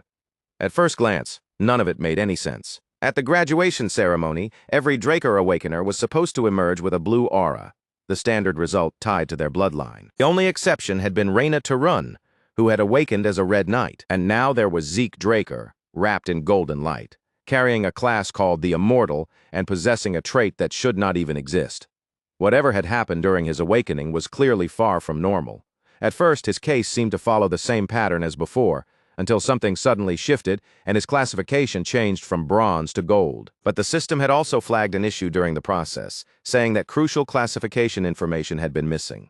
That was when Zeke Draker began fitting the pieces together. He wondered if the system had treated the bronze statue itself as the classification terminal during the awakening ritual. The moment that missing data was injected into the terminal, the statue reacted violently and burst into red light. Piece by piece, the answer started becoming clearer in Zeke Draker's mind. The statue had never truly existed, just to decide whether someone had awakened. Its real purpose was to judge a person's class. A red glow meant a rare class, while gold represented a unique one. More importantly, that statue was an ancient relic from an era long before Draker, the founder of the Draker family. In the present age, class identification had been completely forgotten, and that forgotten knowledge had created a massive misunderstanding. People believed the red light meant a pure-blood awakening, but the truth was different. Red meant the person had reached a rare class. Not even the current head of the clan understood the true meaning behind the statue's reaction. While Zeke Draker was sorting through all of that information, he noticed another unexpected change waiting for him. He had received 100 karma points. Zeke Draker guessed that the points must have been awarded during the ceremony, and he did not waste any time deciding how to spend them. His choice was the draconian skill. The instant Zeke Draker purchased it, a flood of knowledge poured straight into his mind. Several beginner abilities opened at once: Dragon Eyes, Might of the Dragon, and Devour. The first two sounded easy enough to understand, but Devour left him genuinely puzzled. Its only clear function seemed to be supporting digestion, which made it sound almost useless compared to the other abilities he had just unlocked. Since Zeke Draker had no intention of gambling blindly with unknown powers, he decided to focus first on the abilities that seemed immediately useful. Might of the Dragon required aura to activate, which made it the riskier option for the moment. So Zeke Draker chose to test Dragon Eyes first. At first, nothing in the room around him seemed to change. His senses did not pick up anything unusual until Zeke Draker shifted his gaze toward the outside. His eyes settled on the statue standing out in the garden. That was when Zeke Draker realized what the skill had done. His vision had been dramatically enhanced, allowing him to see distant objects with the same clarity as if they were standing right in front of him. But Dragon Eyes did not stop with improved sight alone. Zeke Draker could now pull detailed information from anything he focused his gaze on. A rush of data flooded into him all at once, revealing the statue's structure, the materials it was made from, and countless intricate details layered throughout it. The sheer amount of information crashed into Zeke Draker's mind with overwhelming force, draining his strength so badly that his body nearly gave out. If using his new powers always came with drawbacks like this, Zeke Draker knew he would have to handle them with extreme caution. Fortunately, his body's natural healing ability activated soon afterward, slowly restoring the stamina that had been drained from him. What truly surprised Zeke Draker was that he had not consciously tried to heal himself. The recovery had triggered entirely on its own. When Zeke Draker checked the system again, he found yet another unexpected surprise waiting for him. All of his class skills had automatically converted into passive abilities, and on top of that, they had already started leveling up. Zeke Draker could tell right away that his healing factor had evolved into something far more advanced. Unlike before, it no longer waited for him to consciously activate it, and instead began repairing his body on its own the moment damage appeared. At first, that sounded almost ridiculously powerful, the kind of ability that could make anyone think they were untouchable, but Zeke Draker knew better than to mistake it for true invincibility. If it really had no restrictions at all, then he never would have died in his previous life. Its nature might be close to endless regeneration, but even something that incredible still had to have limits somewhere. Wanting to see the effect for himself instead of relying on guesses, Zeke Draker picked up a blade and calmly made a shallow cut across his arm. In only a few seconds, the wound sealed shut completely. The torn skin closed cleanly, leaving behind no scar, no mark, and not even the faintest sign that a cut had ever been there. Most students needed 5 full years to graduate from the academy, but Zeke Draker was already confident that he could clear that same path in just 2. Draker Academy was known as the most prestigious knight academy in existence, the kind of place every aspiring knight dreamed of entering, no matter how difficult the road might be. Located in the city of Troy, the academy became especially lively whenever a new semester began, with fresh students pouring across the grounds, their faces filled with ambition, hope, and nervous excitement. As Zeke Draker walked among them, he noticed that the higher-ranked students carried themselves with the discipline, confidence, and sharp posture of fully grown adults. They were clearly strong and capable, far beyond the level of ordinary recruits. But compared to the brutal warriors raised inside the cradle, they still looked like sheltered children from privileged and powerful families. Watching them only made Zeke Draker think once again that his entire family was seriously twisted beyond belief. Among the influential branch families that supported the Draker bloodline, 3 names stood higher than all the rest. The first was the Turun family, a family famous for overwhelming physical strength, and of course for producing someone like Reina Turun. The second was the Zimmons family, a house respected for its wisdom, strategic thinking, and razor-sharp minds. And finally came the Vardek family, masters of wealth, influence, and gold. Their heirs were all present inside the academy, But Zeke Draker had no real desire to get involved with any of them. The scene then shifted to the Academy's prestigious dormitory, a luxurious residence known as the Platinum Mansion. This elite building came equipped with top-tier training halls, an enormous library, and advanced facilities reserved only for the Academy's most outstanding students. But pure-blood awakeners like Zeke Draker were granted an even more exclusive privilege. They were given the title of Floor Master, which handed them authority over the entire Platinum floor. When Zeke Draker arrived, a maid greeted him with polite composure and guided him toward his assigned area, where several people were already waiting for him. Seeing that crowd waiting there made Zeke Draker feel slightly drained. Even with his status as a pure-blood awakener, he was quickly informed that Decker was expecting him in a separate room. Without wasting any time lingering in the hallway, Zeke Draker headed off to see what his butler had prepared for him. Decker presented Zeke Draker with a pair of premium gloves, an upgraded version of the ones he had received immediately after his awakening. Zeke Draker had already obtained a new pair, but his attention was now fixed on something far more important than gloves. What he truly needed was a proper sword. Decker supported that decision without the slightest hesitation, as if he had expected Zeke Draker to bring it up sooner or later. Troy stood close to the mountain ranges, making it an ideal region for high-quality iron and skilled master craftsmen. Those artisans were essential to the Academy's knights, and Decker offered to find a capable craftsman for Zeke Draker. But Zeke Draker wanted to handle this matter personally. So instead, Zeke Draker asked Decker to arrange an appointment ahead of time, giving him the opportunity to meet the craftsman face-to-face. The name Galleon Halbert was unfamiliar even to Decker, which made Zeke Draker's request feel even more unusual. Even so, Zeke Draker was determined to secure a meeting with this mysterious craftsman, no matter how unknown the name seemed to others. At the same time, Decker reminded Zeke Draker to read through the Academy documents before attending his very first class the next day.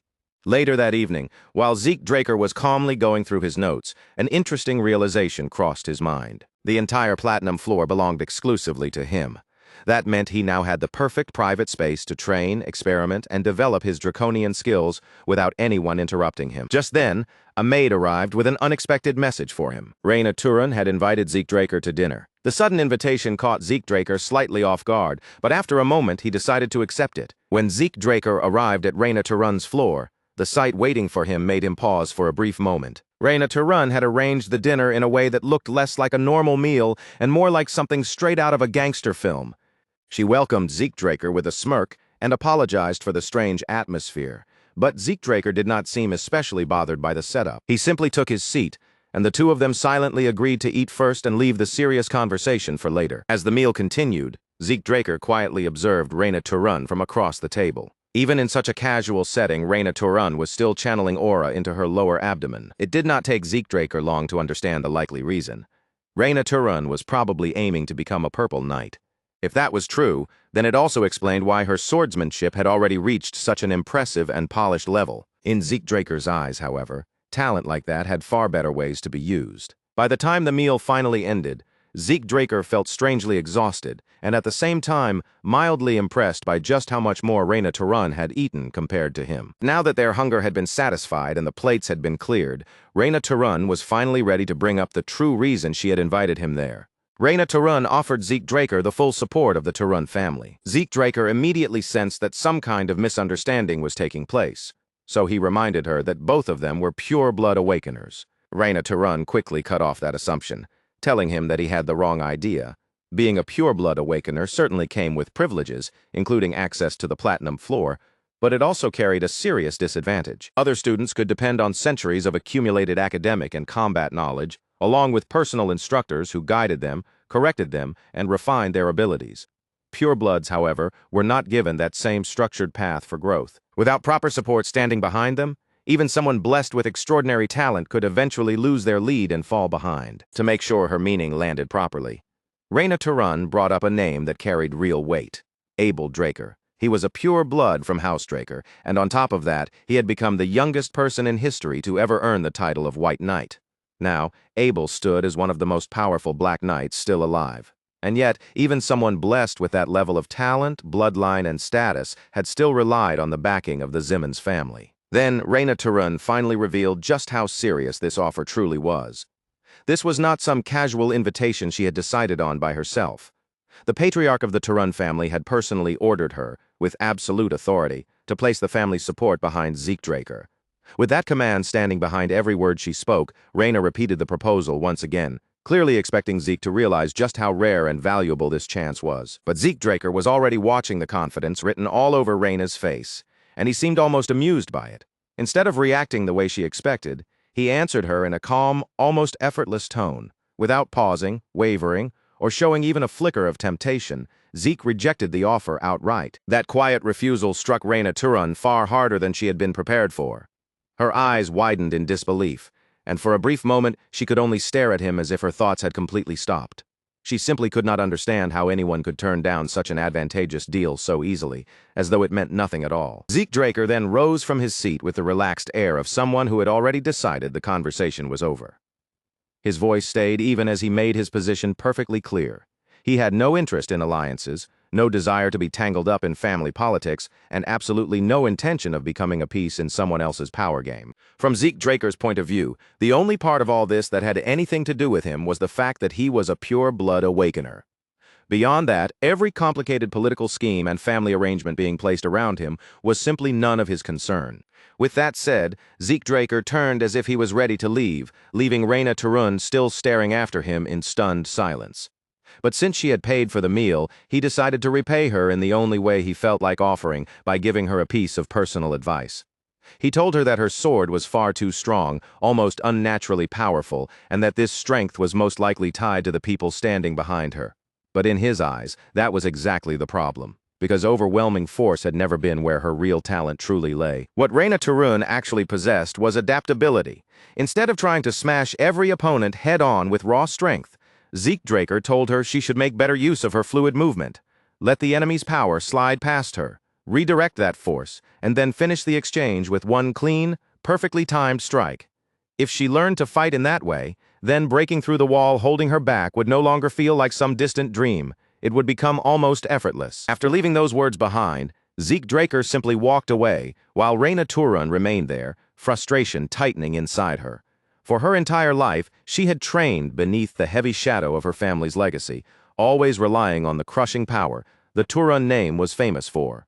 But Zeke's advice had touched something she could not brush aside. No one had ever really guided her like that before. Ever since she was a child, people had only praised her as a genius and expected her to solve everything alone. That brief exchange made Reina look at Zeke Draker in an entirely different way. Meanwhile, Zeke Draker was quietly turning his thoughts inward. His own growth had become so extreme that even he found it almost absurd. He had trained through the entire night, pushing his body without rest, and yet there was no heaviness in his limbs, no dull exhaustion weighing him down, not even the slightest sign of fatigue. With his seemingly endless stamina, he had become someone who could just keep moving forward, far beyond anything he had ever imagined in his previous life. In that previous life, Draker Academy had been nothing short of a living hell for Zeke Draker. Every day there had felt suffocating, humiliating, and unbearably harsh, as if the academy itself existed to crush him. But now that he had returned with both power and experience, that same place no longer felt quite so terrible. For the first time, Zeke Draker even found himself enjoying this small, unexpected stretch of peace. It was rare, almost unfamiliar, but for once the academy did not feel like a battlefield pressing down on him from every side. Unfortunately, that calm little moment was not allowed to last for long. Owen Zimmons, the third son of the Zimmons family, suddenly appeared and stepped directly into Zeke Draker's path. The timing felt deliberate, as though he had been waiting for the perfect chance to approach him. In Zeke Draker's previous life, Owen Zimmons had been a truly dangerous kind of person. He was the type of manipulator who could smile gently in front of everyone, while behind the scenes he used blackmail and quiet cruelty to torment Zeke without mercy. And just like he had done back then, Owen Zimmons had sent Zeke a dinner invitation. This time, however, Zeke Draker had completely ignored it. What made the situation feel strange was Owen's attitude now. Instead of showing anger, he stood there acting almost too friendly, wearing a relaxed smile that felt anything but sincere. Zeke Draker immediately knew exactly which invitation Owen Zimmons was referring to, but instead of pretending not to understand or politely playing along, Zeke responded with a sharp remark that sliced straight through Owen's fake courtesy. Owen Zimmons asked why Zeke Draker had not even bothered to send a reply. Zeke merely looked back at him with a cool, unreadable expression and answered that he had no reason to waste his time responding to messages that meant nothing to him. That blunt response instantly drew the attention of the companion standing beside Owen Zimmons. The man's face tightened, his mood visibly souring as he decided that Zeke Draker's attitude was far too disrespectful to ignore. But Zeke Draker had no intention of softening his words or pretending to be polite, just to make Owen Zimmons and his followers feel important. He glanced over at the man beside Owen and hit him with the kind of question that basically asked who the hell he even was. Zeke Draker had not bothered remembering his name at all, and in his eyes the man was nothing more than another bootlicker hanging around Owen Zimmons in hopes of gaining favor. Apparently, being dismissed that casually was enough to make the guy completely lose his temper. Without giving any warning, the enraged man lunged forward, throwing himself straight at Zeke Draker and launching an attack with all his anger behind it. But Zeke Draker was not surprised in the slightest. His body reacted instantly, moving with sharp precision as he blocked the incoming strike head-on, even though the attack had been strengthened with aura manipulation. Durbin Roswell then roared out his own name and proudly declared himself the mightiest of them all. But with his huge, bulky frame planted there so dramatically, he looked less like the mightiest warrior and more like the mightiest refrigerator someone had dragged into the academy. Zeke Draker could not help laughing at how ridiculous the whole scene had become. In his eyes, this man was not even close to being a proper knight. He barely qualified as a cadet, and even that felt generous. Not wanting to waste another second dealing with him, Zeke Draker suddenly shot forward with terrifying speed. In the next instant, he drove a brutal hook straight into Durbin Roswell's abdomen, burying the punch deep with devastating force. It was the kind of punch so clean and vicious that even Mike Tyson might have paused for a second and taken notice. The impact crushed Durbin Roswell's confidence in an instant. His body folded from the blow, and before he could recover, he went crashing face first into the ground, all of his earlier bravado disappearing with that single strike. Without missing a beat, Zeke Draker casually turned his gaze toward the next Zimmons follower. With an almost lazy confidence, he invited the man to step forward as well, if he also wanted to be taught a lesson. Owen Zimmons, however, did not rush in or lose his composure. He simply walked forward with a calm expression and said that he was not impressed by Zeke Draker showing off his strength like that. In the end, Owen Zimmons and his group chose to withdraw. But as Zeke Draker watched them leave, they did not look like serious opponents to him at all. If anything, they seemed more like some traveling circus act that had accidentally wandered into Draker Academy. Draker Academy itself was separated into two main classes. The first was the normal class, where cadets without much natural talent had no choice but to polish themselves through discipline, endless repetition, and sheer stubborn effort. It was a hard and unforgiving path, but at the very least it was simple, direct, and easy to understand. Second was the special class, which was set aside for the more capable cadets. Those students were allowed to choose specialized subjects beyond the basic curriculum, meaning this was the place where the academy gathered the people it considered its elite talents. Naturally, Zeke Draker had expected a fair amount from the kind of people who would be placed in a class like that. But the moment Zeke Draker looked around the room, those expectations dropped almost immediately. None of the students seemed especially impressive. Most of them were simply familiar faces from the cradle, people he already knew far too well. He could not help joking to himself that this was not really a special class at all. It was just the cradle class with a new name slapped on it. Before long, the lesson began, and the instructor standing at the podium announced that they had a special guest for the day, a man who had once held the title of Commander-in-Chief of the Empire. That man was the same legendary war strategist who 20 years earlier was said to have stopped an imperial invasion through unmatched tactical brilliance, and now he was also the one standing at the very top of Draker Academy as its dean, Howard Draker. The moment Howard Draker entered the room, the entire atmosphere changed.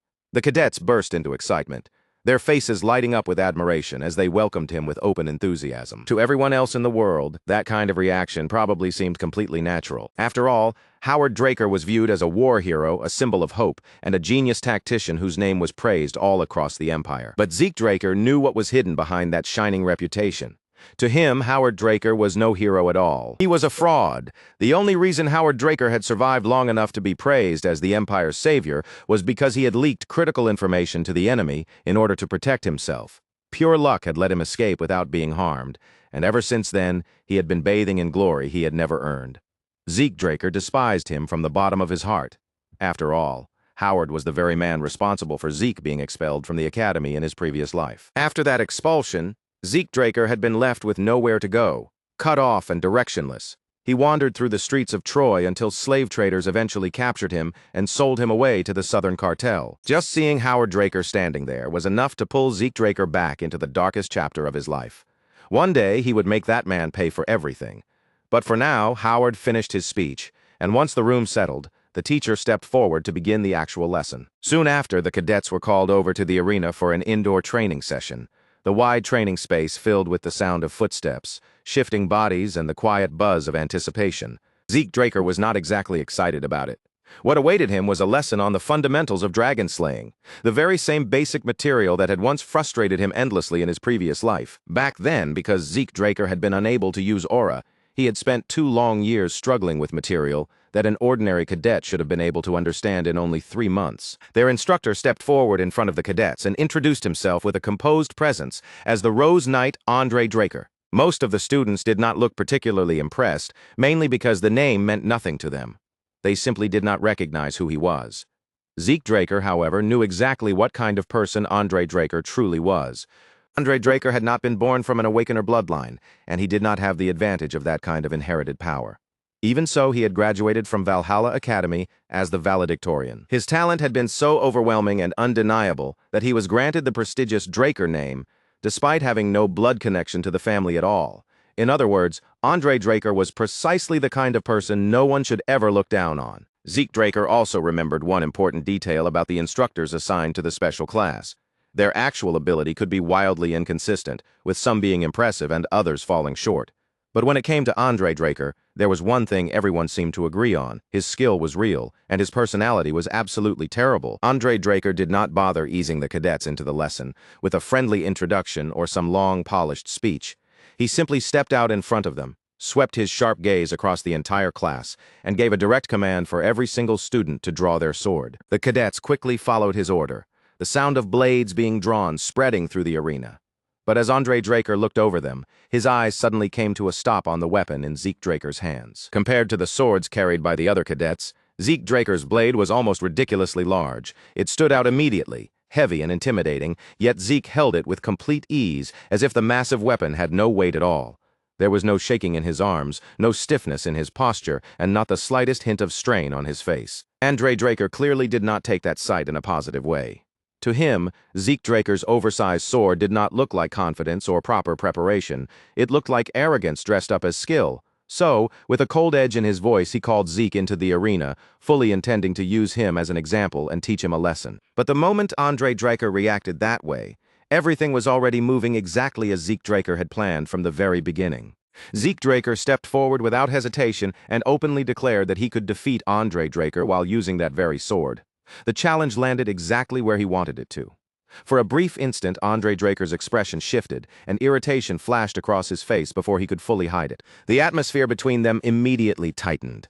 The pressure in the arena sharpened so intensely that Zeke Draker's system reacted on its own, triggering a mental defense skill, as if sensing the danger building in the air. Andre Draker seemed entertained by Zeke Draker's reckless confidence, so he decided to turn the challenge into a practical demonstration for the class. He even laid out a condition. If Zeke managed to win, then from that point on he would be given complete freedom during class. And to make sure the match looked fair, Andre promised that he would hold himself back and fight without using aura. But that restriction was exactly what made the situation favorable for Zeke Draker. He already knew where Andre Draker's weaknesses were hidden, and as long as the fight stayed inside those limits, Zeke was confident he could find a way to exploit them. Even so, Zeke Draker knew he could not afford to go completely overboard. Abel Draker was watching him closely, and with his brother's eyes on the match, Zeke did not want to reveal too much or attract more attention than necessary. So Zeke Draker settled on a simple and controlled goal. He did not need to defeat Andre Draker outright. All he needed was to land one clean, precise cut across the instructor's uniform. That single mark would be enough to prove his point in front of everyone.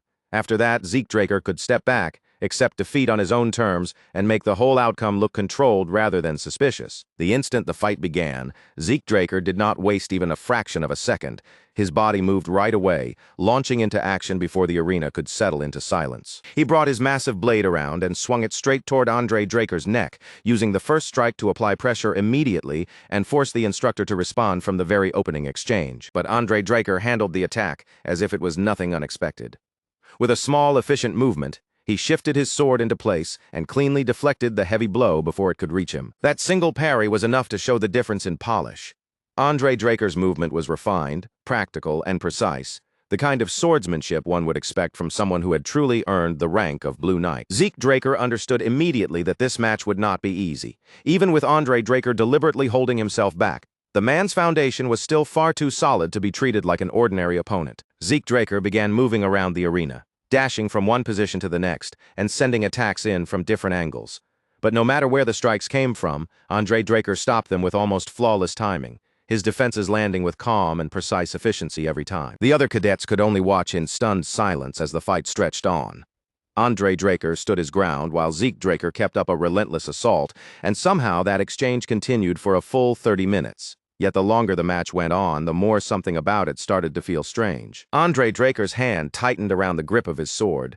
A faint tremor began to run through his blade, and little by little, the first signs of exhaustion started creeping into his movements, dulling the clean sharpness he had shown at the beginning. He could not make sense of it. Zeke Draker was still moving freely, still attacking without pause, and there was not even the smallest trace of fatigue on his face. His breathing remained steady, his expression unchanged, as if the long exchange had barely affected him at all. Even though Andre Draker had chosen to suppress his own power, he had never expected a simple sparring match against a cadet to become this difficult. The pressure Zeke kept applying was far greater than he had anticipated. In that moment, the reality became painfully clear. This was the kind of overwhelming potential a pure-blooded Draker Awakener could possess when their body and talent were pushed into motion. Compared to someone like that, measuring an ordinary cadet by the same standard almost felt unfair from the very beginning. Zeke Draker, meanwhile, was not attacking blindly. He was deliberately taking advantage of Andre Draker's biggest weakness, the one flaw he knew would eventually begin to show his stamina. The aura cultivation method unique to House Draker was not something that simply turned on and off comfortably. It required constant activation, even during moments when the body should have been resting. For someone like Andre Draker, forcing himself to fight while suppressing that aura felt deeply unnatural. It was almost like moving while holding his own body back from instinctively doing what it was trained to do. Zeke Draker understood that weakness perfectly, and he was pressing on it without mercy. Andre Draker deflected yet another incoming strike, but Zeke Draker showed no sign of retreating. He had no intention of backing down now, and he certainly was not planning to accept defeat while the instructor was still holding back. Zeke Draker's pride would not allow that. If he was going to lose, then Andre Draker would first have to be pushed far enough to break his own condition and use aura. So Zeke Draker shifted his strategy. Instead of continuing to slowly search for a small opening through repeated attacks, he abandoned the safer approach and chose a much riskier path. He would drag Andre Draker into an all-or-nothing moment, a single decisive exchange where the instructor would have no choice but to reveal his real power. Then Zeke Draker suddenly flipped backward, creating distance between them in an instant. But the retreat lasted only a heartbeat before he launched himself forward again, closing the gap with blinding speed. It was swift step, an advanced movement skill that made his body streak across the arena floor like a blur, too fast for the watching cadets to follow clearly. Andre Draker barely had enough time to respond. In that brief opening, Zeke Draker slipped around him with sharp footwork and maneuvered directly into the instructor's blind spot. Then, in one flashing instant, Zeke Draker activated Critical Strike and poured everything he could into that single decisive attack, committing all of his momentum to the blow. For the first time since the match began, Andre Draker hesitated. A mere cadet should not have been capable of using such an advanced technique, and that unexpected realization disrupted his rhythm for a split second. But just before Zeke Draker's attack could land, Andre Draker's instincts took over. He channeled the faintest amount of aura into his feet, breaking the condition he had set, and dodged with a burst of movement as fast as lightning. Then, without wasting that narrow opening, Andre Draker immediately turned the situation around and countered with Sky Slice. The force of the attack erupted through the arena like a sudden explosion, smashing into Zeke Draker and sending his body flying backward across the training space. Zeke Draker's sword cracked under the impact, and the damage that tore through his body was severe enough to activate his flawed healing factor on its own. But even with regeneration beginning to kick in, Zeke Draker's body could not fully endure the blow. His strength finally gave out, and he collapsed heavily onto the arena floor. Andre Draker quietly slid his sword back into its sheath and turned away from the fallen cadet. But his expression did not carry the satisfaction of victory. Instead, his face was tight with clear frustration. Then Andre Draker formally announced that, from that point forward, Zeke Draker would be exempt from participating in the class. After that, he looked across the rest of the cadets and asked whether anyone else had the courage to challenge him.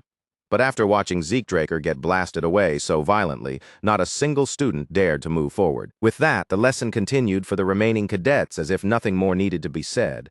Zeke Draker, however, was carried off to the infirmary, where he lay resting while quietly replaying every moment of the fight in his mind. His original goal had been to slice Andre Draker's uniform and leave behind a clean, visible mark.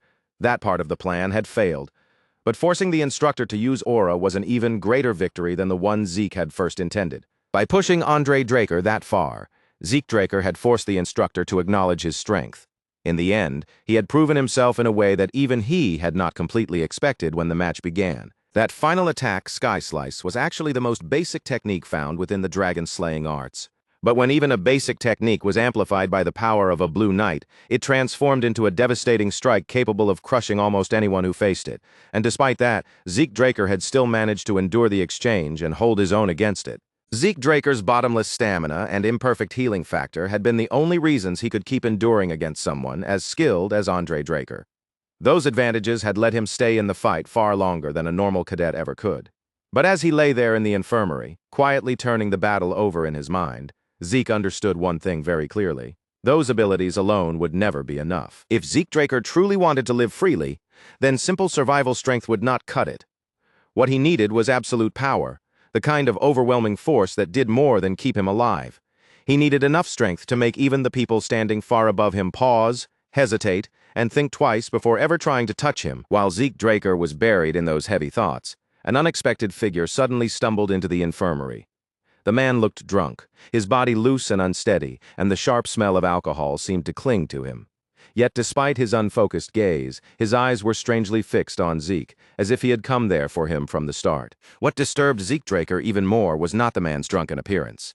It was the fact that he had not sensed him approaching at all. Not a footstep, not a presence, not even the faintest warning before the stranger appeared. Of all the things Zeke Draker had expected to run into while recovering in the infirmary, a wandering drunkard barging in out of nowhere was definitely nowhere on the list. And then the situation became even more bizarre.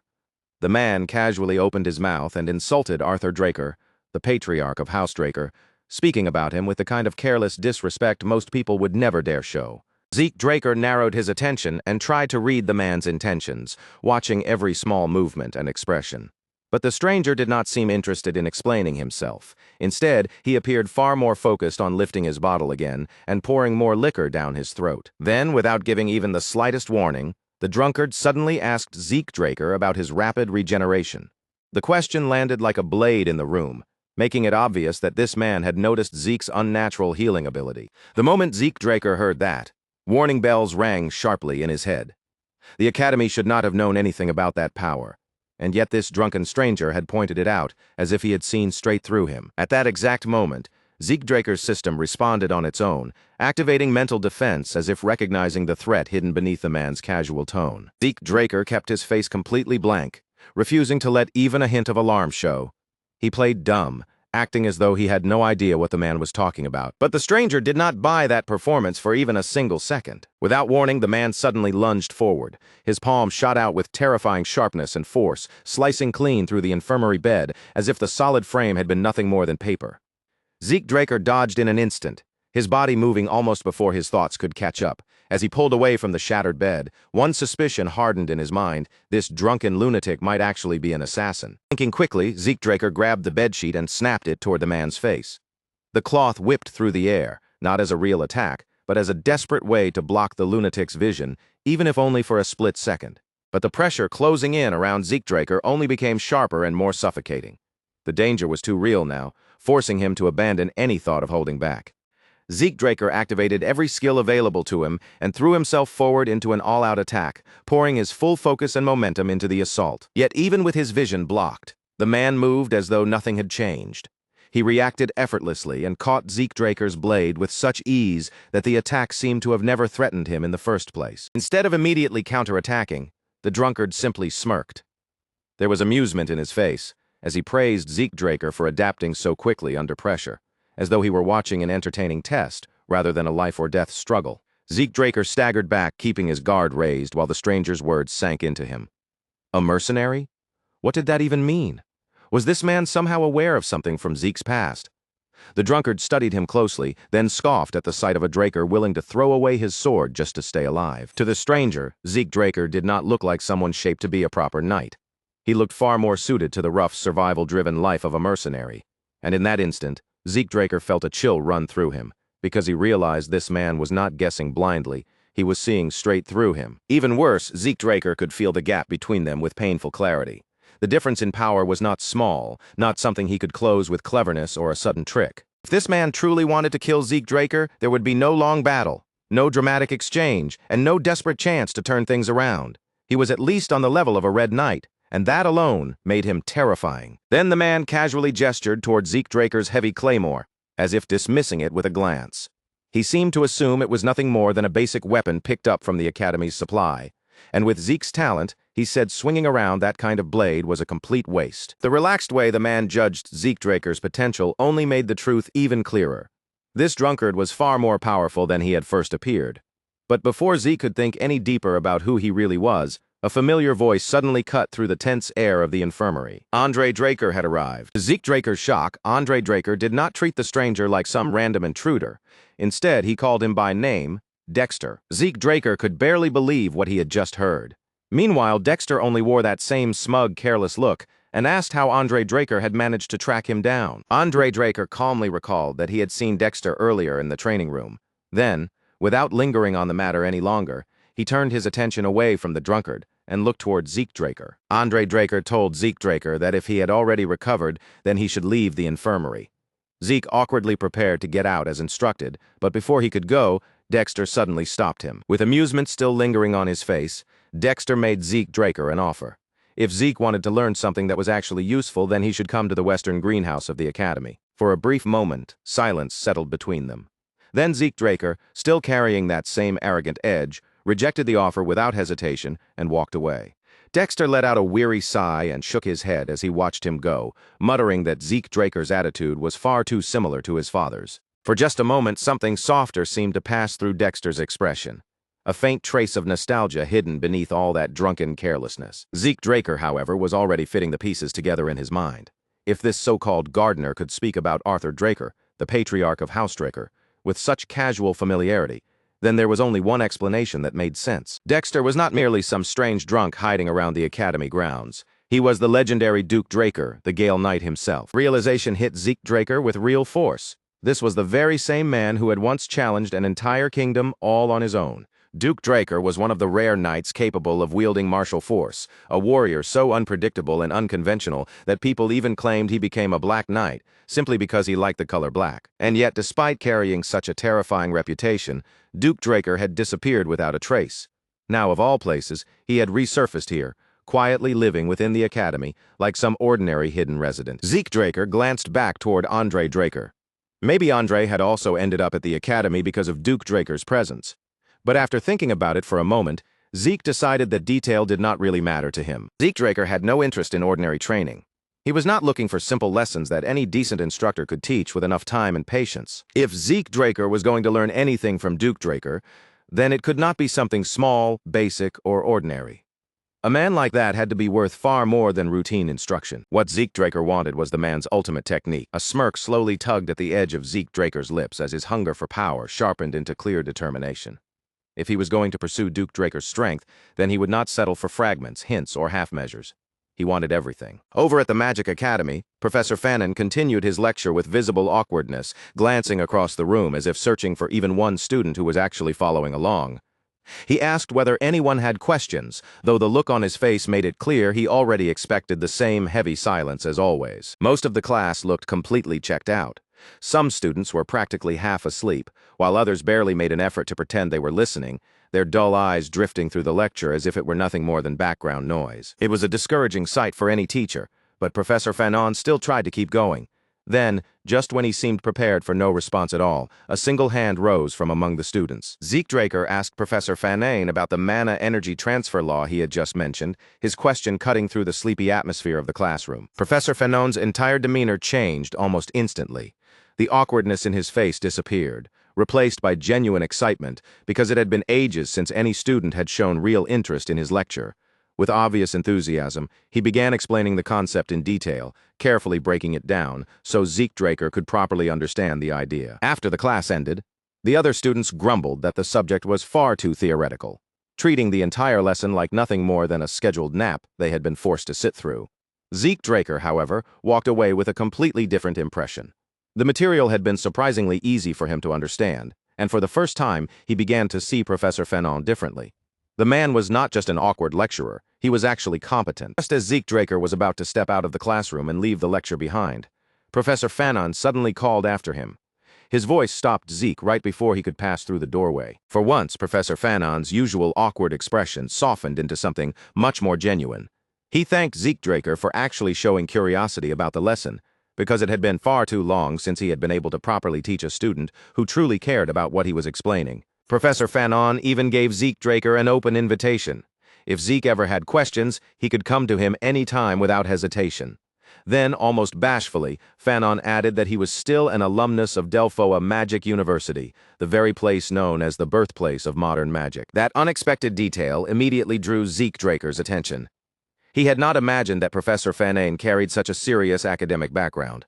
And since there was no downside to keeping a capable mage within reach, Zeke decided it would be worth accepting the offer. In Zeke Draker's mind, magic users who were skilled in mathematics usually had sharp, orderly ways of thinking.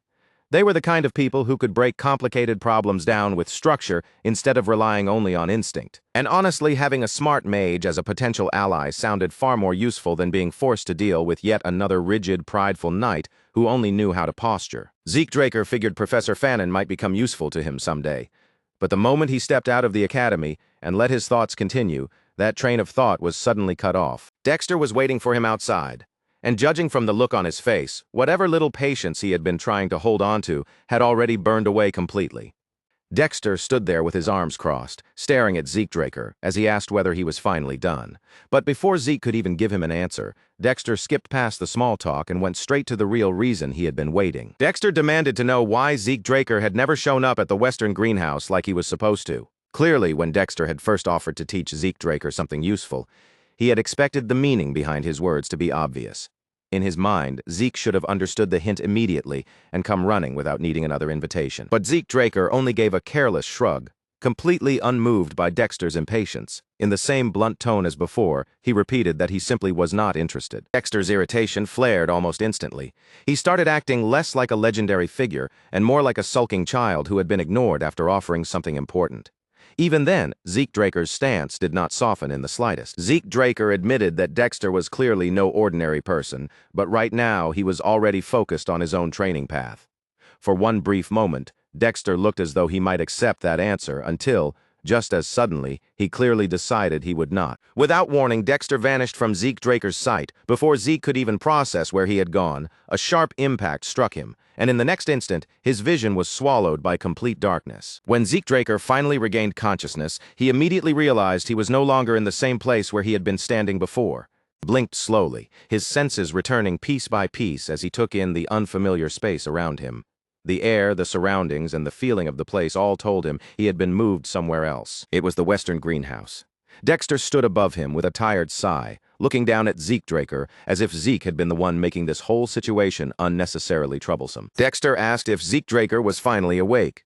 Zeke, still gathering himself, slowly crossed his arms and stared back at him with a look that made his annoyance perfectly clear. Zeke Draker pointed out, with obvious irritation in his voice, that Dexter had basically just abducted him and dragged him here against his will. Dexter did not look even remotely guilty.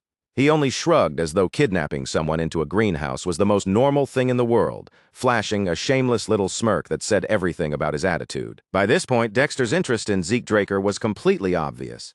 He was no longer bothering to hide his curiosity, and every look he gave Zeke made it clear he had no intention of letting him walk away easily. Zeke Draker thought to himself that Dexter had absolutely no patience whatsoever.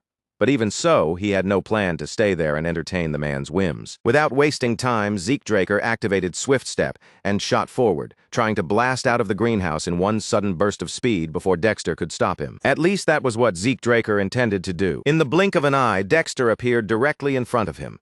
He blocked Zeke Draker's path with effortless timing, cutting off the escape before Zeke could even reach the exit. Annoyed but still refusing to give up, Zeke Draker tried to break away again. Yet the moment he moved, Dexter intercepted him a second time, stepping into his path as if he had predicted it from the start. No matter which direction Zeke Draker tried to run, Dexter matched him with ease and shut down every possible escape route like it was nothing. Refusing to keep being treated like some helpless child, Zeke quickly shifted his approach. With a smirk tugging at his face, Zeke Draker decided to prod at him instead. He teased Dexter and asked what exactly he found so fascinating about him. Dexter did not even pause before answering. Dexter's answer was simple and direct. What interested him was Zeke Draker's absurd healing ability, that insane regeneration that no ordinary cadet should have possessed. Zeke Draker grinned as the real reason finally became clear. Since Dexter wanted answers so badly, Zeke decided he might as well turn the entire situation into a challenge. Zeke Draker told Dexter that if he really wanted to know the truth, then he would have to force it out of him himself. Dexter vanished. Zeke Draker's body tensed at once. His eyes darted from side to side, scanning the greenhouse as he tried to catch even the smallest sign of where Dexter had disappeared to. Then a sword cut through the air behind him, whistling sharply as it came straight toward Zeke Draker's back. Zeke Draker barely managed to react in time. His hand shot out and caught the weapon before it could land cleanly, stopping the strike just short of doing real damage. Holding the sword steady in his grip, Zeke Draker narrowed his eyes and fixed his focus on Dexter, refusing to let the man slip from his awareness again. Zeke Draker could not understand what Dexter was trying to prove with this sudden attack. Taking his stance, he demanded an explanation, his guard still raised and his body ready to move. But Dexter only answered with another smirk. He reminded Zeke Draker that he was the one who had started this challenge in the first place. Then Dexter said the current setup was too boring, so they might as well make it more interesting before laying out the terms. If Zeke Draker could land even a single strike on Dexter's clothes, then Zeke would be declared the winner, and as a reward, Dexter would grant him one wish. If Zeke Draker lost, Dexter's expression suddenly sharpened into something far more terrifying. In that case, Zeke would have to tell him everything he was hiding. For the next 3 relentless hours, Zeke Draker fought with everything he had, pushing his body through exchange after exchange without letting himself slow down. But Dexter was not simply fast in the normal sense. He moved like someone who was practically untouchable, slipping away from danger as if attacks could not reach him at all. No matter how many times Zeke Draker swung, thrust, adjusted his footwork, or changed the angle of his attacks, he could not land even a single clean hit on Dexter. Even so, Zeke Draker refused to stop. No matter how many times he failed, he kept pushing forward, unwilling to accept that he had no way through. His endless stamina and rapid regeneration kept dragging him back into motion again and again. Wounds closed, pain faded, and his body continued moving like something that was almost impossible to wear down. Dexter began to take real notice of him. Zeke Draker was not just some kid blessed with ridiculous endurance. There was something far stranger and more persistent about him. Zeke Draker simply would not stay down. Every injury healed, every setback vanished within seconds, and each time Dexter knocked him to the ground, Zeke rose again as if the fight had only just begun. Still, Zeke Draker understood that stamina alone would never be enough to win. If he wanted to reach Dexter, he needed something stronger. Then one thought surfaced in his mind, the might of the dragon. It was a skill so powerful and dangerous that he had never dared to use it before. But against someone like Dexter, holding back would only leave him trapped in the same hopeless cycle. His gaze hardened, and this time, Zeke Draker decided he would not restrain himself. As Zeke Draker rose back to his feet, his entire presence began to change. The air around him seemed to crackle with raw intensity, and the pressure rolling off his body grew heavier with every passing second. Duke Draker noticed the change in Zeke Draker the instant it happened. His sharp eyes caught the shift in the air around him, the sudden rise in pressure wrapping around Zeke's body like something dangerous had just awakened. A satisfied grin slowly spread across Duke Draker's face. Judging by that expression, this was exactly the kind of reaction he had been waiting to pull out of Zeke Draker from the very beginning. Excitement flickered deep in Duke Draker's gaze as purple energy began surging through Zeke Draker's body. The violent glow wrapped around him fiercely, making the atmosphere in the greenhouse feel sharper and more unstable with every passing second. Zeke Draker activated Swift Step once again, but this time, the movement was completely different from before. His footwork became cleaner, his timing sharper, and every step carried a level of control that had not been there earlier. He was faster now. Zeke Draker cut through the space between them with a speed that clearly surpassed his previous attempts, closing in with a sharper rhythm and far less wasted motion. Duke Draker acknowledged that Zeke Draker had improved, but his face still showed no real surprise. To him, Zeke's speed was decent enough to notice, but he had already crossed blades with opponents who moved far faster than this. Even so, there was something else about Zeke Draker that truly caught Duke Draker's attention. It was the look in his eyes. That stare was not just filled with determination. There was something wilder there, something sharp, feral, and vicious, and Duke Draker clearly liked what he saw. Deciding to play along, he released only the faintest trace of his own aura. But the exact moment Duke Draker started to move, Zeke Draker unleashed the might of the dragon. For the first time, Duke Draker was genuinely caught off guard. He still managed to break Zeke Draker's sword and force him backward, but the exchange had not unfolded the way he expected at all. A flash of confusion passed through Duke Draker's mind. For a brief moment, even he could not immediately understand what had just happened in that clash. A thick cloud of dust burst up around Duke Draker, filling the space and blurring the area around him. Using that cover, he tried to figure out whether Zeke Draker had used some kind of technique to interfere with his vision. With the dense dust screen hiding his movements, Duke Draker assumed Zeke Draker would not be able to follow him properly.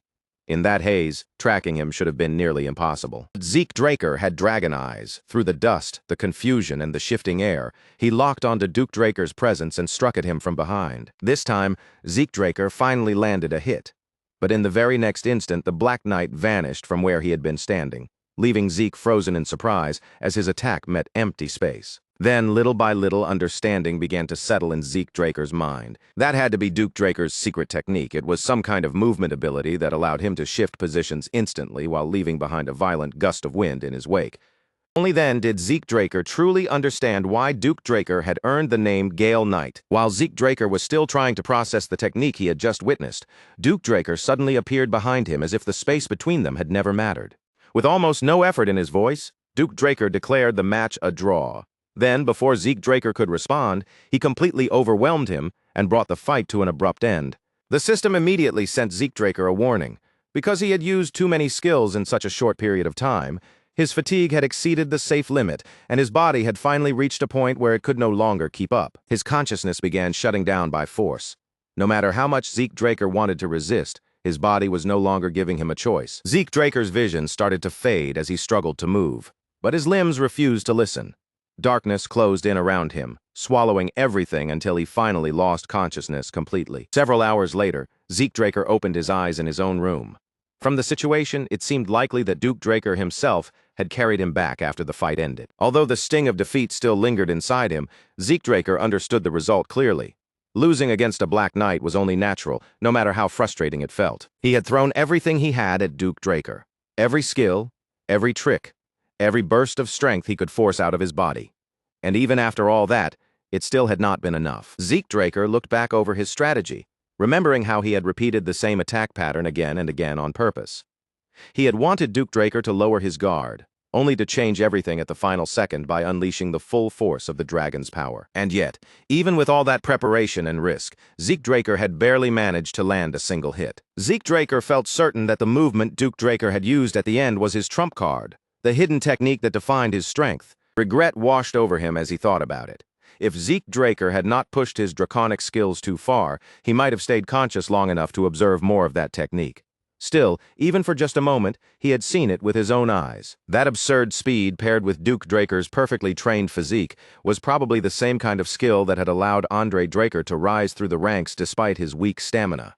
Zeke Draker wished he could have learned that technique for himself, but for now he could at least feel somewhat satisfied, because one undeniable truth had been proven through the fight. The might of the dragon was powerful enough to make even a Black Knight hesitate.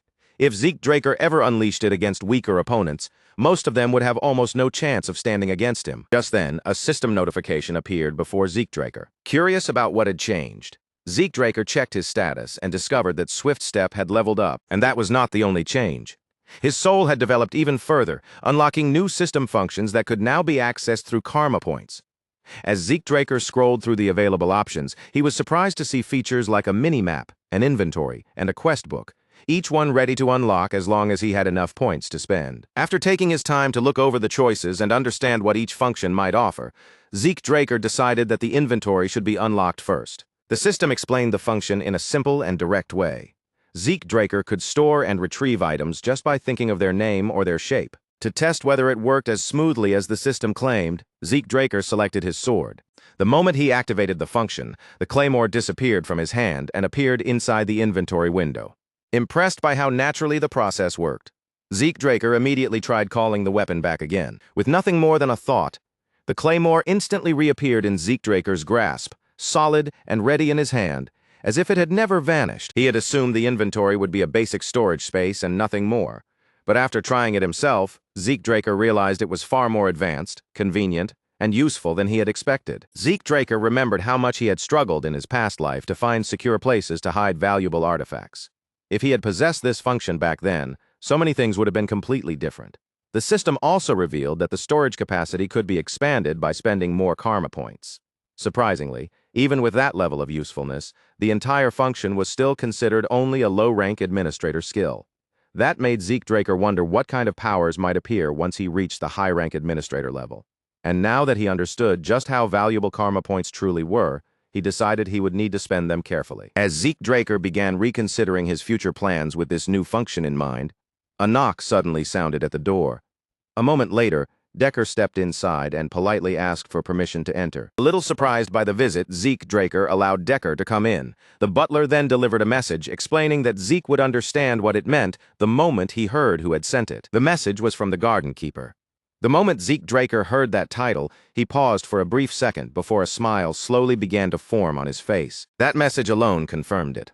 All the effort Zeke Draker had poured into that brutal fight had not been wasted. As Zeke Draker read through the invitation, Decker calmly assured him that he could return for another challenge whenever he felt ready. Zeke Draker felt a surge of excitement rise in his chest that he could not quite suppress.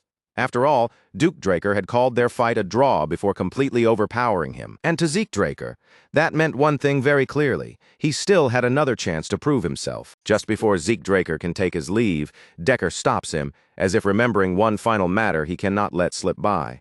He tells Zeke that he managed to locate the blacksmith Zeke had been searching for. But when Zeke naturally asks whether a meeting has already been arranged, Decker's face tightens with an uncomfortable look, and he awkwardly admits that the situation did not move along as neatly as they had hoped. The blacksmith's answer had been harsh, simple, and immediate. Galleon Halbert had turned down the request on the spot, refusing it so firmly that there was not even a trace of room left for persuasion or negotiation. Zeke Draker is visibly thrown off when he hears the reason behind the refusal. It is not just that Galleon Halbert rejected this one commission. The man has apparently stopped forging weapons entirely, as if he has walked away from the craft itself. The next day, Zeke Draker finds himself standing before a shop that stirs up old memories the moment he sees it. It is the very same blacksmith's forge he once visited in his previous life, still sitting there with a heavy, strangely familiar atmosphere hanging around its entrance. Zeke Draker lifts his gaze toward the old sign swaying above the doorway, its worn surface carrying the weight of years. As quiet memories begin to surface in his mind, he steps inside and calls out. But even while his voice echoes into the shop, his thoughts are already drifting toward the legendary sword he once wielded. The Radiance of Graham, a true masterpiece created by Galleon Halbert, the very blacksmith he has come here to meet. In Zeke Draker's previous life, Galleon Halbert forged that blade for him as repayment after Zeke saved his life. But Galleon had never been the kind of craftsman who could be described as ordinary. Across the continent, people whispered about him as the blacksmith of the soul, claiming he could peer into a person's very essence and forge the single weapon that suited them best. Zeke had never once dismissed those rumors as exaggeration. Back then, Galleon truly had given him exactly what he needed. A sword that could replace ether with aura, a power so extraordinary it could shift the outcome of battle itself. For someone who had once been celebrated as the greatest blacksmith on the entire continent, Galleon Halbert's current condition is almost painful to witness. Seeing him fallen this far leaves Zeke Draker with a bitter, unmistakable sense of disappointment. Inside the shop, Galleon Halbert is clearly drunk. His body is slumped, his eyes are hazy and unfocused, and he barely bothers to raise his head when Zeke enters. Instead, he snaps at Zeke Draker in a rough voice, telling him to get out and grumbling that a place like this is no place for a child. Zeke Draker had already expected Galleon Halbert to be a difficult, rough-tempered man, but this open hostility is far beyond what he had imagined. As he takes in the blacksmith's behavior, Zeke realizes that something serious must have happened to him before the fateful meeting they shared in Zeke's previous life. Zeke Draker does not waste his breath trying to reason with a man drowning in alcohol. Instead, he stays calm, reaches for a nearby bucket of water, and without hesitation, pours the entire thing straight over Galleon Halbert's head. The shock strikes instantly. Galleon Halbert jerks upright with a violent sputter, coughing as cold water runs down his hair, face, and beard. Across from him, Zeke Draker watches the reaction with a faint, sharp-edged smirk, clearly satisfied that the blacksmith is finally alert. Zeke Draker looks down at the drenched blacksmith and taunts him, asking if he is finally awake now, but the teasing edge in his voice quickly fades. His tone turns firm and direct as he demands to know exactly why Galleon Halbert rejected the request. But the instant Galleon Halbert's clearing eyes settle on Zeke Draker's face, the atmosphere shifts. His expression changes completely. as if recognition has struck him all at once. Panic flashes through Galleon Halbert's eyes almost immediately. He drops his head into a deep bow, apologizing over and over again with frantic urgency, like a man who has suddenly realized just who he was speaking to. Still visibly shaken, Galleon Halbert confesses that he no longer believes he has the right to forge weapons for anyone. If he cannot even complete the weapon he truly longs to create, then how could he dare accept commissions from others? That humiliation, that sense of failure, is the reason he stopped taking work altogether. For a short moment, Zeke Draker is honestly taken aback by what he has just heard. The confession is heavier than he expected, and it leaves him briefly silent. Even a blacksmith as famous as Galleon Halbert has clearly been dragged into a painful downward spiral. Zeke Draker suddenly recalls that in his previous life, Galleon never once mentioned any of these struggles. Most likely, the shame of his failure had been too heavy for him to put into words. But Zeke Draker has no intention of letting Galleon Halbert sink any deeper into his own self-pity. As the blacksmith starts to collapse, further into despair, Zeke cuts through the heavy mood with firm, uncompromising words, forcing him to face reality again. Galleon falters, clearly shaken by the sudden pressure. After a brief, tense silence, Galleon Halbert lowers his head once more. This time his voice is quieter as he apologizes again for the rude and disgraceful way he treated Zeke earlier. Zeke Draker simply waves off the apology, refusing to dwell on it. Instead, he tells Galleon to show him the weapons he claims he failed to forge. Galleon Halbert hesitates for a moment, then releases a weary sigh before guiding Zeke toward the back of the shop. Seeing Galleon Halbert in such a broken, defeated state, Zeke Draker understands that he cannot just walk away and leave him like this. If he wants the legendary blacksmith he remembers to return, then he will have to help Galleon find his way back to the path he lost. When they step out into the backyard, Galleon Halbert awkwardly apologizes for the messy state of the place. Tools, scraps of metal, and unfinished works are scattered all around. But Zeke Draker only sweeps his eyes over the chaotic scene and casually says that, honestly, it looks pretty cool. Galleon Halbert gives a quiet word of thanks, while Zeke Draker begins inspecting the weapons laid out across the yard. The blacksmith warns him to handle them carefully since the blades are still sharp. But as Zeke studies one sword after another, his eyes narrow with interest because he quickly notices something unexpected. These weapons are not failures at all. In truth, the craftsmanship is nearly the same as the weapons Galleon Halbert forged in the days when he was praised as the finest blacksmith on the continent. The shape, balance, and finish all carry the skill of a true master. Zeke Draker activates Dragon Eyes, allowing his gaze to pierce beyond the surface of the blades and examine their deeper structure. Almost immediately, the true problem reveals itself before him. He turns his attention back to Galleon Halbert and asks the question directly, without softening it or circling around the issue. The real problem, he says, is with the brazier, isn't it? Galleon Halbert can only stare at him in stunned silence, clearly shocked that Zeke Draker has identified the issue so quickly. But Zeke does not give him room to look away, dodge the question, or pretend otherwise. Zeke Draker presses him for a clear answer, then points out another detail already visible in the weapons before them. He has noticed something specific about the way Galleon is trying to forge these blades. Galleon Halbert is using a rare smelting technique, one that blends different metals together to create a new material. If done correctly, that material should be lighter than ordinary steel while also being stronger and more reliable. To show that he understands exactly where the process has gone wrong, Zeke Draker picks up one of the so-called failed swords. Then, with almost insulting ease, he snaps the blade cleanly in half. Zeke Draker looks down at the broken sword in his hand and comments coldly that its durability is pathetic. For a weapon made with such an advanced method, it is far too weak. Then he explains the true flaw behind the failure. The technique itself is not the issue at all. The real problem is that Galleon Halbert has not been removing the impurities properly, and those impurities are spreading weakness through the blade's entire inner structure. Galleon Halbert is left utterly speechless.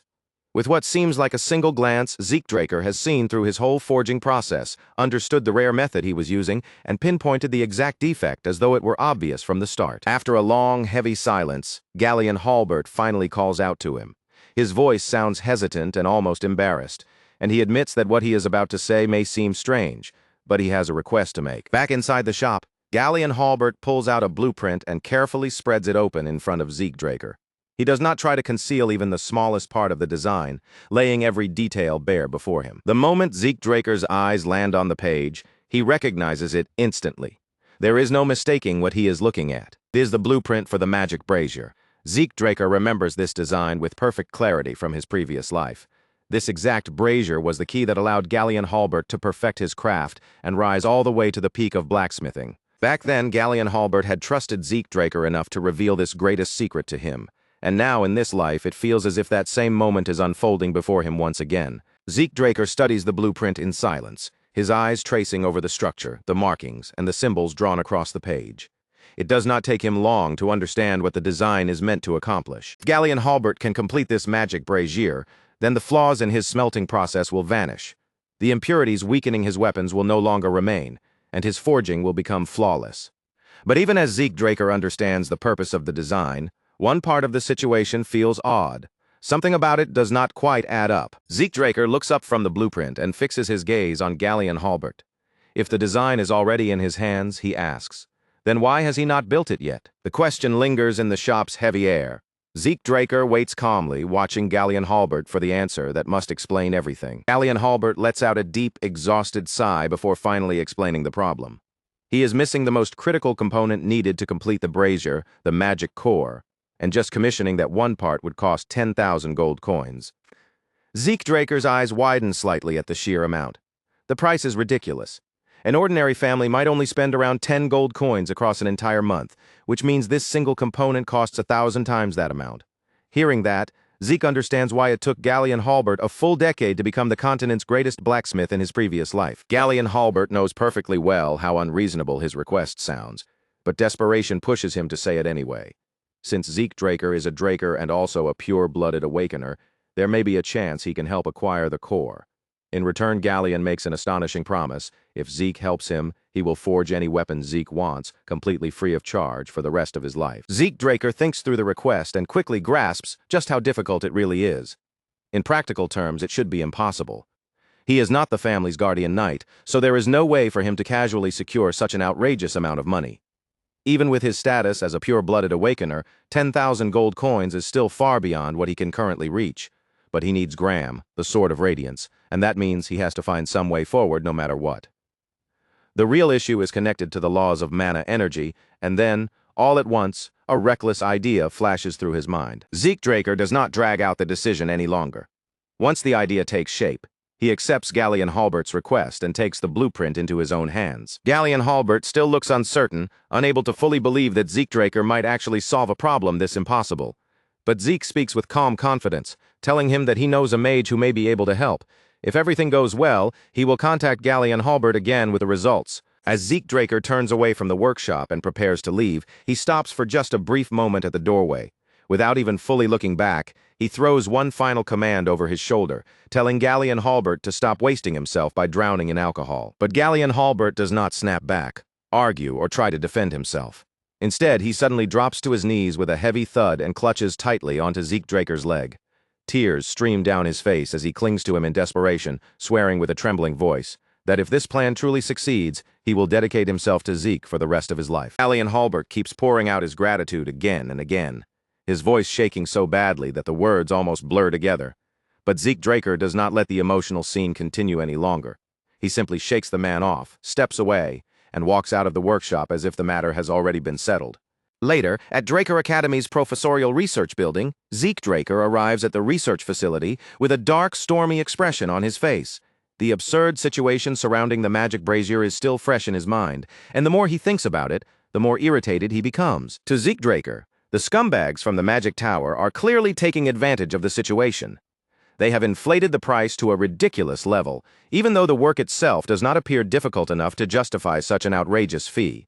In his eyes, it is nothing more than shameless greed disguised behind the name of professional expertise. As Zeke Draker moves through the quiet halls of the research building, he remembers that Fanon's specialty happens to be closely connected to this very field. If he can locate Fanon's research lab, then there might be a way to avoid dealing with the Magic Tower's absurd demand entirely. While Zeke Draker searches through the area around the building, something off to the side suddenly catches his attention. From a nearby alley, an unpleasant scene begins to unfold right in the corner of his vision. There, hidden away from the main path where fewer people would notice, a young boy is being brutally beaten by a group of bullies. The narrow alley makes the scene feel even more cruel, with the boy trapped and surrounded. The boy cries helplessly, his voice breaking as he begs them to stop.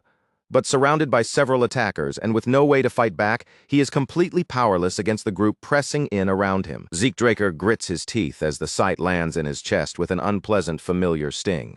He has seen this exact kind of scene before. Memories from his past life flicker through his mind, dragging back the same bitter disgust he felt back then. His fists tighten at his sides, frustration hardening across his face. Without hesitating for even a second, Zeke Draker changes direction and walks straight toward the alley. At the center of the group, Leon Conrad looks down at the battered boy with a cruel sneer spreading across his face. He spits out that the kid is worthless, using the helpless boy as nothing more than a target for the anger boiling inside him. But Leon Conrad's rage is not truly directed at the boy trembling on the ground. Beneath all that cruelty, the real source of his bitterness is still the humiliation of losing to Zeke Draker. By crushing someone weaker than himself, Leon Conrad is desperately trying to feel strong again. It is as if tormenting a helpless target can somehow restore the pride that Zeke Draker shattered in front of everyone. Leon Conrad drives his foot down, stomping the boy's head against the ground.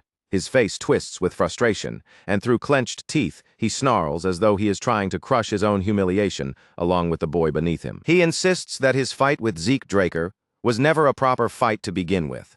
In Leon Conrad's mind, it was nothing but a cheap trick, a lucky strike that should never have been counted as a real defeat. Leon Conrad refuses to accept the idea that Zeke Draker deserves to be called a pure-blooded awakener.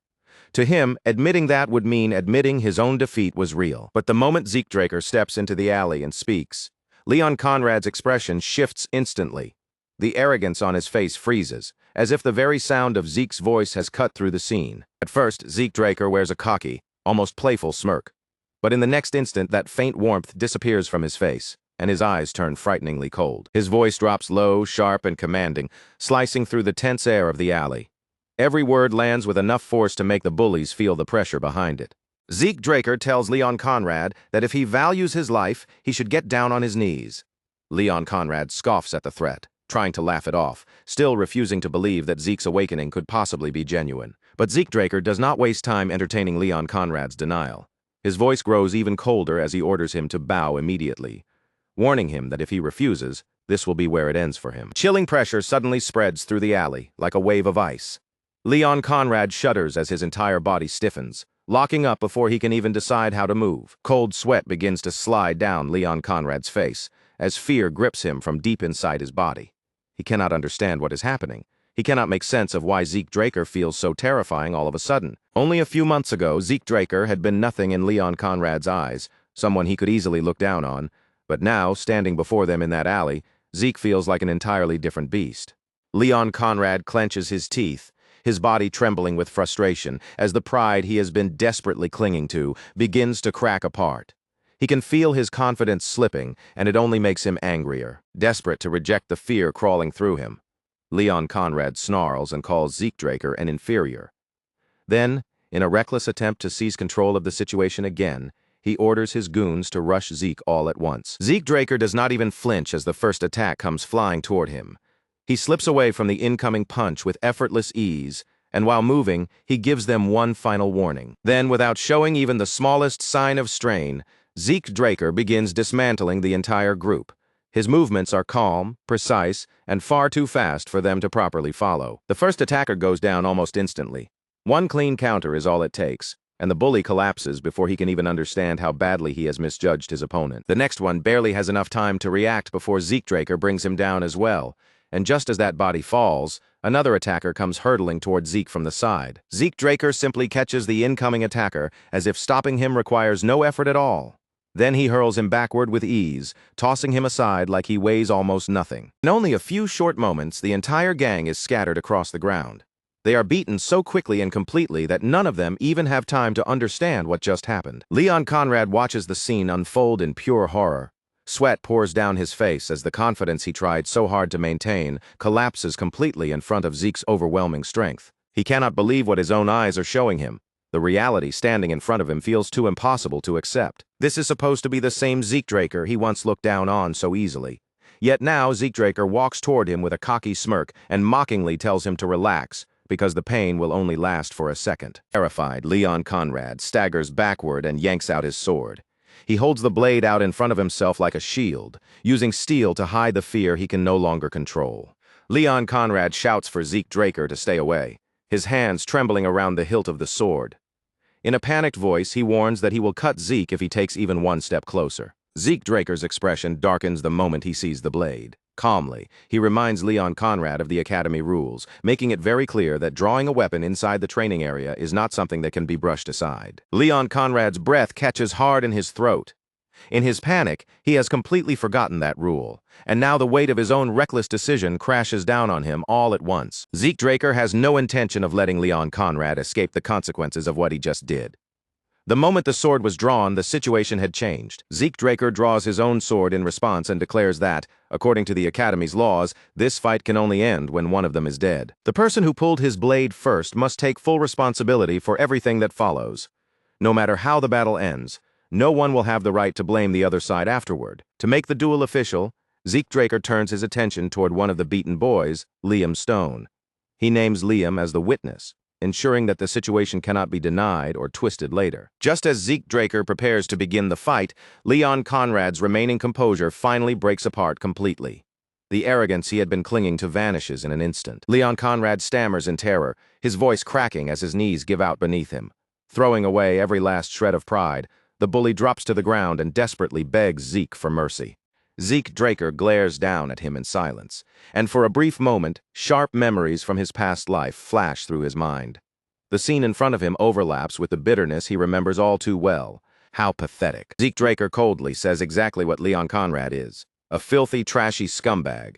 There is no sympathy in his voice, only disgust. Then, in a sudden flash of movement, Zeke Draker swings his blade, but instead of taking Leon Conrad's life, he cuts off only his ear, leaving him alive with the consequence of his own cowardice. Leon Conrad lets out a sharp scream as pain explodes through him. His face contorts horribly, and both hands fly to the side of his head, desperately clamping over the wound, while fresh blood slips between his trembling fingers. But Zeke Draker has not finished dealing with him yet. His gaze remains icy and unmoved, and when he speaks again, his voice carries such a deadly warning that the entire alley seems to fall into silence around them. Zeke Draker tells Leon Conrad not to even consider having the severed ear reattached. Then, with the same cold stare, he warns him that if they ever meet again, he will not be generous enough to stop with only an ear next time. The boy who had been beaten is still lying weakly on the ground, barely able to raise his head after everything that happened. In a faint, shaking voice, Liam Stone calls out to Zeke Draker and asks why he bothered stepping in to save him. Zeke Draker does not respond as though he performed some grand, righteous rescue. Without showing any sentimental softness, he coolly tells Liam Stone that he was not helping him at all. He was simply helping himself. As Zeke Draker turns his back on the alley and begins walking away, a strange thought quietly rises in the corner of his mind, slipping in before he can ignore it. Could it have been Galleon Halbert? Maybe the blacksmith's words, along with that broken, wounded look in his eyes, had reached Zeke Draker more deeply than he wanted to admit. Perhaps something about that despair had lingered with him, but Zeke Draker quickly pushes the thought aside. He shakes it off before it can settle any deeper, refusing to waste time dwelling on feelings he does not care to examine. At last, Zeke Draker reaches the place he had been searching for from the beginning. There, he finally finds Fanon, the professor he came all this way to meet. Zeke Draker does not bother easing into the conversation with greetings or polite small talk. He cuts straight to the point, immediately asking Fanon whether the request he brought can actually be done. Fanon answers him directly, saying that it is possible for a brief moment. Relief passes through Zeke Draker, and he is ready to leave the matter in Fanon's hands. But before he can walk away, Fanon stops him and tells him to wait, because there is something he needs to hear first. Fanon explains that the design's overall structure is not especially complicated, at least not on the surface. The true challenge lies in the core, which functions like the heart of the machine by controlling its power output. Because the circuit has unusual restrictions, it requires an enormous amount of energy despite being so compact. And worse, that energy output has to be adjusted constantly in real time, or the entire device becomes useless. Zeke Draker absorbs every detail, then asks the only question that matters, whether there is still a way to make it work. Fanon gives a small nod and tells Zeke Draker that there are two possible approaches. The first option would be to rebuild and modify the core's design from the very foundation. But Fanon immediately makes it clear that this path would demand an absurd amount of time. It could take 10 years, perhaps even 15. Zeke Draker freezes at the answer, repeating the number in disbelief as though he must have heard it wrong. Fanon lets out a sigh and confirms that, yes, redesigning the core would take that ridiculously long. Then he explains the second method. Instead of reworking the core design from scratch, they could use a different material as a substitute, which would save them years of effort. The problem is that this shortcut comes with one major condition: they would need a high-compression mana stone. The moment those words leave Fanon's mouth, Zeke Draker's body jolts upright. He asks if Fanon is truly serious, because he knows exactly what a high-compression mana stone is. It is an ancient artifact so rare and advanced that even modern technology cannot reproduce it. Fanon confirms Zeke Draker's suspicion without any hesitation. That is precisely the item they would need if they wanted the device to function properly. And as if that answer were not already troublesome enough, Fanon adds another harsh detail. Finding one inside an old ruin would be close to impossible. Fanon continues by explaining that if they want a stone compatible with this specific design, the cost alone would be around 3,000 gold. Zeke Draker falls silent when he hears the number. 3,000 gold is still an enormous sum, especially when he has only just finished trying to process the 10,000 gold needed for the magic brazier. And now another impossible expense has been placed directly in front of him. For a moment, Zeke Draker can only stand there, weighed down by the sheer scale of the problem. Waiting 15 years is completely impossible. But 3,000 gold is not some small amount Zeke Draker can simply pull together whenever he wants. Neither option is easy, and neither can be ignored. The danger becomes even greater, because if anyone discovers that Zeke Draker is not actually an aura user, he will be expelled from Draker Academy without question. Everyone believes Zeke Draker can wield aura because of what they witnessed during the blessing ceremony. But the truth is something else entirely. That display was only an illusion created through his aether and healing abilities. And no matter how hard he tries, he still cannot use aura. Aether is a power ordinary humans cannot control at all, but aura is different. Most warriors can access aura far more easily, which is exactly why Graham, the Sword of Radiance, is not merely helpful to Zeke Draker. For him, it is absolutely necessary. Without that sword, Zeke Draker's entire future could fall apart. Still lost in thought, he keeps turning the problem over from every angle, convinced that somewhere, somehow, there has to be another path forward. Meanwhile, Fanon remains absorbed in the blueprint, studying it with open fascination. He murmurs to himself that whoever created this design must have been a genuine genius. Fanon continues marveling at how incredibly efficient the structure is, saying that even among relics from the Golden Age, craftsmanship of this level would be extremely rare, and at that exact moment, something suddenly clicks inside Zeke Draker's mind. Zeke Draker's eyes widen slightly as a new idea begins forming. The scattered pieces of the problem start coming together in his head. Without wasting another second, Zeke Draker rises to his feet and tells Fanon to focus only on refining the design. Everything else, he says with firm confidence, will be handled by him. With that decided, Zeke Draker starts to leave, already moving with the determination of someone who has found his answer. Fanon looks completely baffled and asks if Zeke is seriously telling him to spend 15 years reworking the design. But Zeke Draker shakes his head and says there is no need for that at all, because he is going to bring one himself. With absolute certainty, he declares that he knows how to obtain a high-compression mana stone, leaving Fanon staring after him in speechless shock. As Zeke Draker moves forward with his plan, the history behind those ancient relics rises in his mind. The Golden Age, the era when magic reached its greatest heights, eventually came to an end during the Liberation War. That was the war where humanity rose up and fought to free itself from the rule of the dragons, struggling to take back its own future. The war finally ended when Bahamut, the evil dragon, was slain by Zeke Draker. After that, humanity enjoyed a full century of peace, but the lairs left behind by the dragons still contained remnants of that vanished age. Those ancient treasures eventually came to be known as the Hero King's remnants. They were relics so advanced and extraordinary that modern humans could not hope to recreate them. Among those relics was the high-compression mana stone, a powerful artifact said to hold enough energy to sustain an entire village on its own. Draker Academy's central library stands quietly at the heart of the academy grounds, almost like a forgotten monument surrounded by the passing flow of student life. Zeke Draker arrives at the central library, a place that hardly anyone bothers to use anymore. Even though the building feels nearly abandoned, it is still carefully maintained, because legend says that the hero Zeke Draker himself established it decades ago. Zeke Draker remembers that in his previous life, several Golden Age relics were discovered here during the Academy's Record Room expansion. The Magic Tower and the Archmage of Nirvana became involved almost immediately, and the discovery sent shockwaves across the entire continent. But in this life, those relics should still be hidden here, untouched by anyone. Zeke Draker begins searching through the vast library, but just as he expected, nothing reveals itself right away. If relics of that level were easy to find, someone else would have uncovered and taken them long ago. Zeke Draker activates Dragon Eyes and starts scanning the room with intense focus. His enhanced gaze sweeps carefully across every wall, every bookshelf, and every tile beneath his feet. At last, his eyes catch on something out of place. One tile looks subtly different from the rest, strange enough that it draws his attention despite the quiet darkness of the library. Zeke Draker approaches the tile and taps it carefully, testing it for some kind of hidden mechanism. Then he activates Spirit of the Soul, recalling the lessons his master once taught him. Aether has the ability to materialize, allowing its user to give it different properties depending on how it is shaped. It can become a cutting force, a blunt impact, or something else entirely. But Aether also comes with a severe drawback. The moment it is used, it begins consuming energy at a terrifying speed. Even keeping it active for a short time drains Zeke Draker's stamina heavily, and he can already feel fatigue starting to settle into his body. Still, this is not a moment where he can afford to stop and rest. He has come too far to turn back now. Without hesitation, Zeke Draker steps through the opening revealed behind the tile. Beyond it, he finds himself entering a hidden cave beneath the library. Zeke Draker lights a fire to push back the surrounding darkness and reveal the space around him.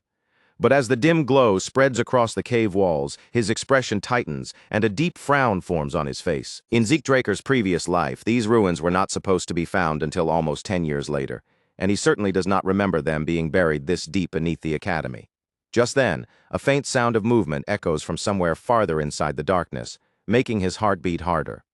For one tense moment, he wonders if someone else has already discovered this place before him. But when he looks ahead, what he finds is not another explorer.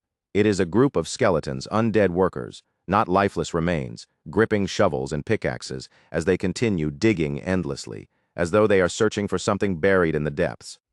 Zeke Draker immediately scans them with dragon eyes and confirms one important thing. They are not being controlled by a lich. That is good news. If there is no lich commanding them from behind the scenes, then these undead workers are nothing more than enemies that can be destroyed without hesitation. Zeke Draker reaches that conclusion instantly. Zeke Draker activates Critical Strike and launches himself forward like a blade cutting through the dark.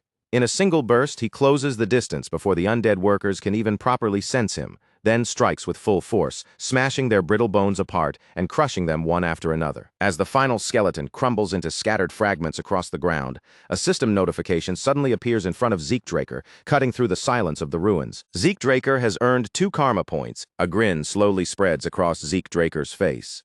He had been so focused on finding the hidden relics that he had almost forgotten about earning karma points entirely. But now that the system has reminded him, the look on his face begins to shift into something far more wicked. This place is no longer just an ancient ruin in Zeke Draker's eyes. Now it has become the perfect hunting ground for gathering even more karma points. Without wasting another second, Zeke Draker pushes farther into the ruins.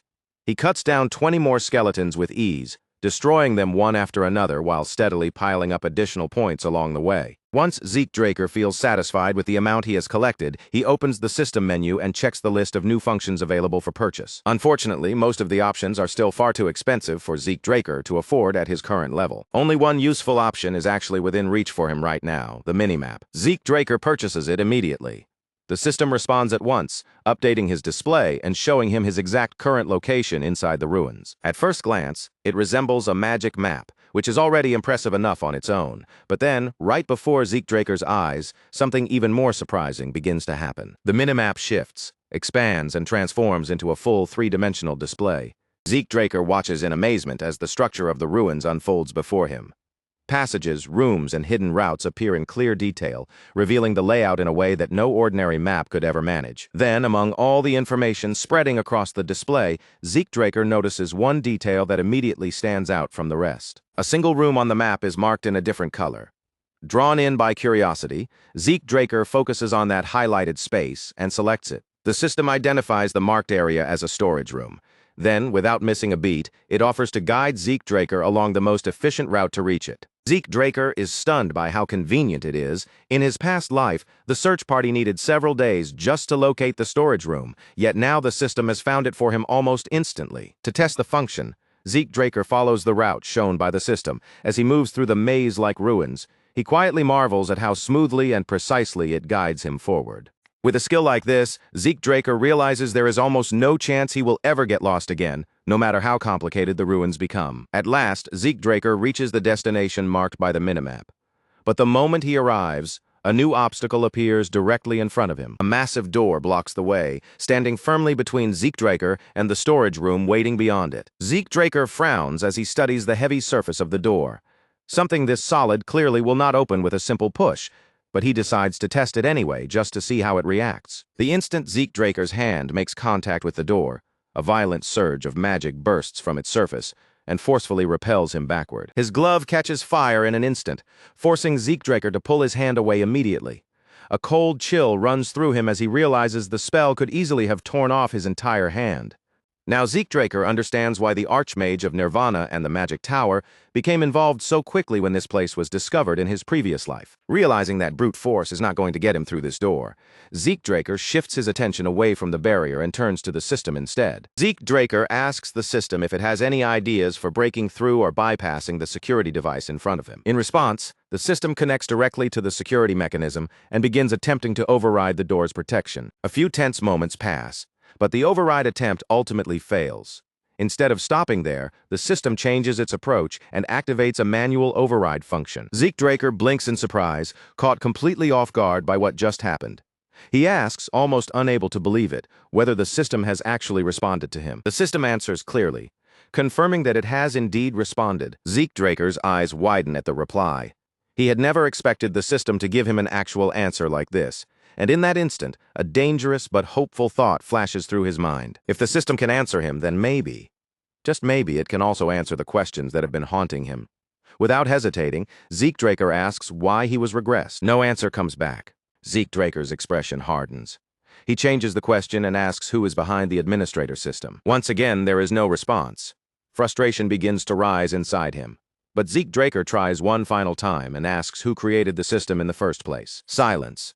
Nothing returns to him at all. Annoyed by the complete lack of answers, Zeke Draker finally gives up on questioning it for now. Instead, Zeke Draker tells the system to forget the questions for the moment and just open the damn door. The system confirms the request, and a low, heavy rumble rolls through the ruins as the entrance to the Dragonslayer storage room finally unlocks. The moment Zeke Draker steps inside, his eyes widen in disbelief at the sight waiting before him. Just as he remembered from his previous life, row after row of chests filled with priceless relics and treasures stretch out across the storage room. Finding even one relic of this level inside ordinary ruins would already be close to impossible. Yet here, an entire collection is sitting right in front of Zeke Draker, almost as if it has been waiting all this time for someone to claim it. Zeke Draker moves carefully through the room, searching through chest after chest. At last, his eyes finally settle on the very item he came here to find. High compression mana stones. There are 4 of them in total, resting there like treasures left behind by another age. Without hesitation, Zeke Draker spends 1 karma point to expand his inventory. Then he safely stores one of the high compression mana stones inside. Unfortunately, Zeke Draker's storage space is still far too limited for him to take everything in the room, so he makes a firm mental note to return later, once he has enough capacity to claim the rest. Just as Zeke Draker is about to leave the storage room behind, an eerie sensation suddenly crawls across his entire body. It feels like the darkness itself is brushing against his skin, warning him that something hidden has just noticed him. Moving purely on instinct, Zeke Draker glances back over his shoulder, and in that exact instant, glowing magic circles burst to life around him, flaring up from every side and locking around his body before he can take another step. Before Zeke Draker can even react properly, the spell completes itself. The light swallows him whole, and in the blink of an eye, he is forcibly teleported away from the storage room. The sudden shift throws Zeke Draker off balance. His feet hit solid ground, and he stumbles for a moment before quickly steadying himself, his eyes sharpening as he scans the unfamiliar space around him. This place is completely unfamiliar. No matter how hard Zeke Draker searches his memory, it does not match anything he remembers seeing inside these ruins before. Zeke Draker immediately turns his attention to the system and demands to know where he has been sent. The answer that comes back is completely unexpected. He is now inside the home of the Dragonslayer. Zeke Draker digs through his memories, but even in his past life, he has never heard of a place like this. The room around him is dim, cold, and unsettling, with coffins lined up in the shadows like silent witnesses from a forgotten era. When Zeke Draker opens the minimap, he realizes he is actually not far from the room he just left, and yet strangely enough, there is no visible passage connecting this place to his previous location. That leaves only one explanation. Zeke Draker has stumbled into a hidden area that no one else has ever managed to discover. Knowing how rare an opportunity like this is, Zeke Draker does not waste a single second. He rushes toward one of the coffins, grips the heavy concrete lid, and begins forcing it open. Inside the coffin rests a full set of medieval armor, lying there in complete silence as if it has been waiting untouched for countless years. The system quickly identifies the equipment for him, marking it as exclusive gear created specifically for a Dragonslayer. Zeke Draker lifts the armor and examines it more closely. Across its surface, he can see scratches, dents, and worn battle marks, all of them traces left behind by conflicts from a distant past. But something about this armor feels different from the Golden Age equipment Zeke Draker already knows. It carries a strange weight and presence that ordinary relics simply do not have. Then Zeke Draker's eyes catch on an unusual detail along the back of the armor, a circular hole built directly into the structure. He pieces the meaning together almost immediately. That opening must be connected to the high-compression mana stones he just took from the storage room. Without wasting another moment, Zeke Draker opens his storage and takes out one of the high-compression mana stones. Zeke Draker has no intention of letting a discovery this rare slip through his fingers. He slots the ancient relic into place, and the system instantly confirms that the mana battery has been installed successfully. A pulse of energy surges through the armor. Its surface begins to glow, and the once silent equipment seems to wake up right before Zeke Draker's eyes. As he watches the armor activate, Zeke Draker cannot stop a grin from spreading across his face. For a moment, it feels like he has just uncovered something incredible. This discovery could change everything. But only a second later, the armor starts glitching violently, jerking and convulsing like a machine breaking apart from the inside. Zeke Draker's excitement vanishes in an instant. Alarm flashes across his face as he realizes that something has gone terribly wrong. Before Zeke Draker can do anything about it, the entire set of armor explodes. A violent blast tears through the chamber, and thick smoke surges outward, filling the room. Only after the explosion does the system finally chime in, explaining that an overload has caused a critical equipment failure. It even adds that it attempted to warn Zeke Draker about the incoming explosion, though the warning has obviously arrived a little too late. The system awkwardly apologizes for the delay. At the very least, though, the blast has not caused Zeke Draker any serious injury. On the bright side, Zeke Draker has confirmed one important fact. The high-compression mana stones really are the power source meant to activate these ancient suits of armor. But that answer only raises an even larger question. If the armor needs such an enormous energy supply just to function, then what kind of insane abilities could it possibly possess when it is working properly? Zeke Draker makes a mental note to ask Professor Fanon about the armor once he gets out of the ruins. For now, he turns his focus back to exploring the strange chamber. The coffin room is eerie enough on its own, but the other rooms turn out to be completely empty. Still, he keeps searching until he finally reaches the last room. At first glance, this final room appears just as barren as all the others, with nothing obvious waiting inside. Then Zeke Draker's gaze falls on something sitting in the center of the room, a glass cube. The instant his eyes lock onto it, a system prompt flashes into view. Zeke Draker's breath catches in his throat. For one brief second, his mind goes completely blank, as if he cannot process what he is seeing. Then the realization strikes him all at once, and beads of sweat begin forming across his forehead. This is not just unexpected. This is completely insane. Zeke Draker can only wonder how unhinged Terrakan Draker must have been, because sealed inside that cube is nothing less than the founder's legacy. It is the heart of the cursed light dragon Bahamut. Zeke Draker can barely believe his own eyes. His ancestor had actually preserved the heart of the legendary dragon he killed, and left it behind like some twisted final gift for his descendants. Now Zeke Draker understands why he felt that ominous presence back in the storage room. But compared to the unsettling aura he sensed earlier, what is coming from this heart is on an entirely different level. As if confirming the thought running through Zeke Draker's mind, the system suddenly sends him a new notification. The heart of the cursed light dragon is reacting to Zeke Draker's presence. At that exact moment, dark energy surges through the air. It coils around Zeke Draker like invisible chains, tightening around his body before he can escape. A voice echoes inside his mind, deep, venomous, and soaked with malice. It whispers that he has no choice, and then the voice grows louder, swelling into a furious roar. It commands Zeke Draker to kill them all. His vision begins to blur, and his thoughts twist violently beneath an urge that does not belong to him. Zeke Draker's mind starts slipping toward the darkness, until his indomitable mental defense suddenly snaps into action and shatters the trance. A sharp pain stabs through his skull as he gasps for breath, but even after breaking free, something still lingers inside him. Zeke Draker's body feels wrong. His senses are distorted as if some part of him has been pulled out of place and forced into a shape that does not belong. Then Zeke Draker sees it. One of his eyes has turned pitch black. A cold dread creeps through him as the reality of what just happened begins to settle in. Zeke Draker clenches his fists and forces himself to remain calm, but the weight of the situation is impossible to ignore. The cube, the dragon's heart, and the presence that almost swallowed his mind are all far more dangerous than he expected. This is beyond dangerous. Still shaken by the encounter, Zeke Draker takes an uneasy step back, fully aware that he came terrifyingly close to losing himself to the darkness sealed inside that cursed artifact. A sudden system notification appears in front of him.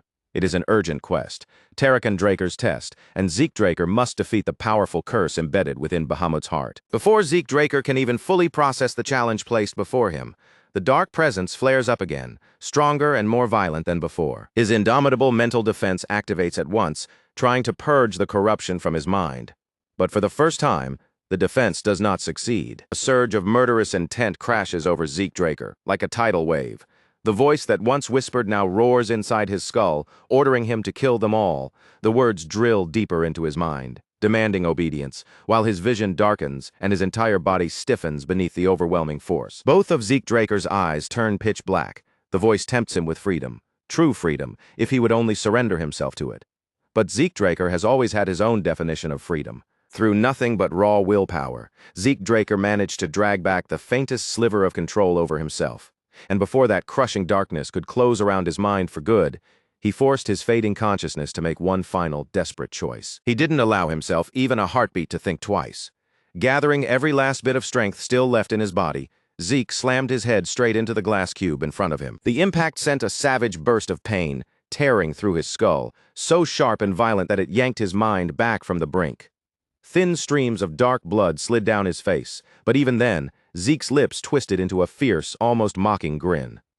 Freedom? Was this really what they called? Freedom? What a ridiculous joke. True freedom was never something granted by another person. It was something you reached out and took for yourself. As if his defiance had struck directly at the heart of the curse, the glass cube suddenly exploded into countless shining fragments. The prison broke apart in every direction, and the curse that had held it together crumbled with it. A moment later, the system gave its answer, confirming the result of his struggle. The urgent quest had been cleared. And with that, Zeke Draker had finally claimed Dragon Draker's last remaining gift for himself. But that victory was anything but painless. The instant the tension inside him finally snapped, an overwhelming wave of mental exhaustion crashed down on him, heavy enough to feel like a mountain had fallen onto his shoulders. If his determination had wavered for even a single second, everything could have ended in a completely different way. His battered body seemed to recognize just how close he had come to death, and on its own, his healing factor and infinite stamina activated, racing through him to repair the damage from the inside. Then, right before Zeke's eyes, something beyond belief began to unfold. The heart of Bahamut, freed at last from the prison that had sealed it away, began to stir as though it had awakened from an ancient, endless sleep. Slowly, it lifted into the air, surrounded by a fierce and otherworldly radiance that spilled across the ruined chamber around it. Then, bit by bit, it began drifting toward Zeke's chest, moving as if it had known its rightful destination from the very beginning. The moment it made contact, a massive surge of raw, overwhelming power burst through Zeke's entire body, flooding every part of him at once. And right behind that power came pain, an unimaginable scorching agony that burned through him from the inside out. A source of mana so dense, so pure, and so far beyond anything Zeke had ever encountered before poured into his body, forcing itself deep into every single cell. But there was one horrifying problem Zeke could not ignore.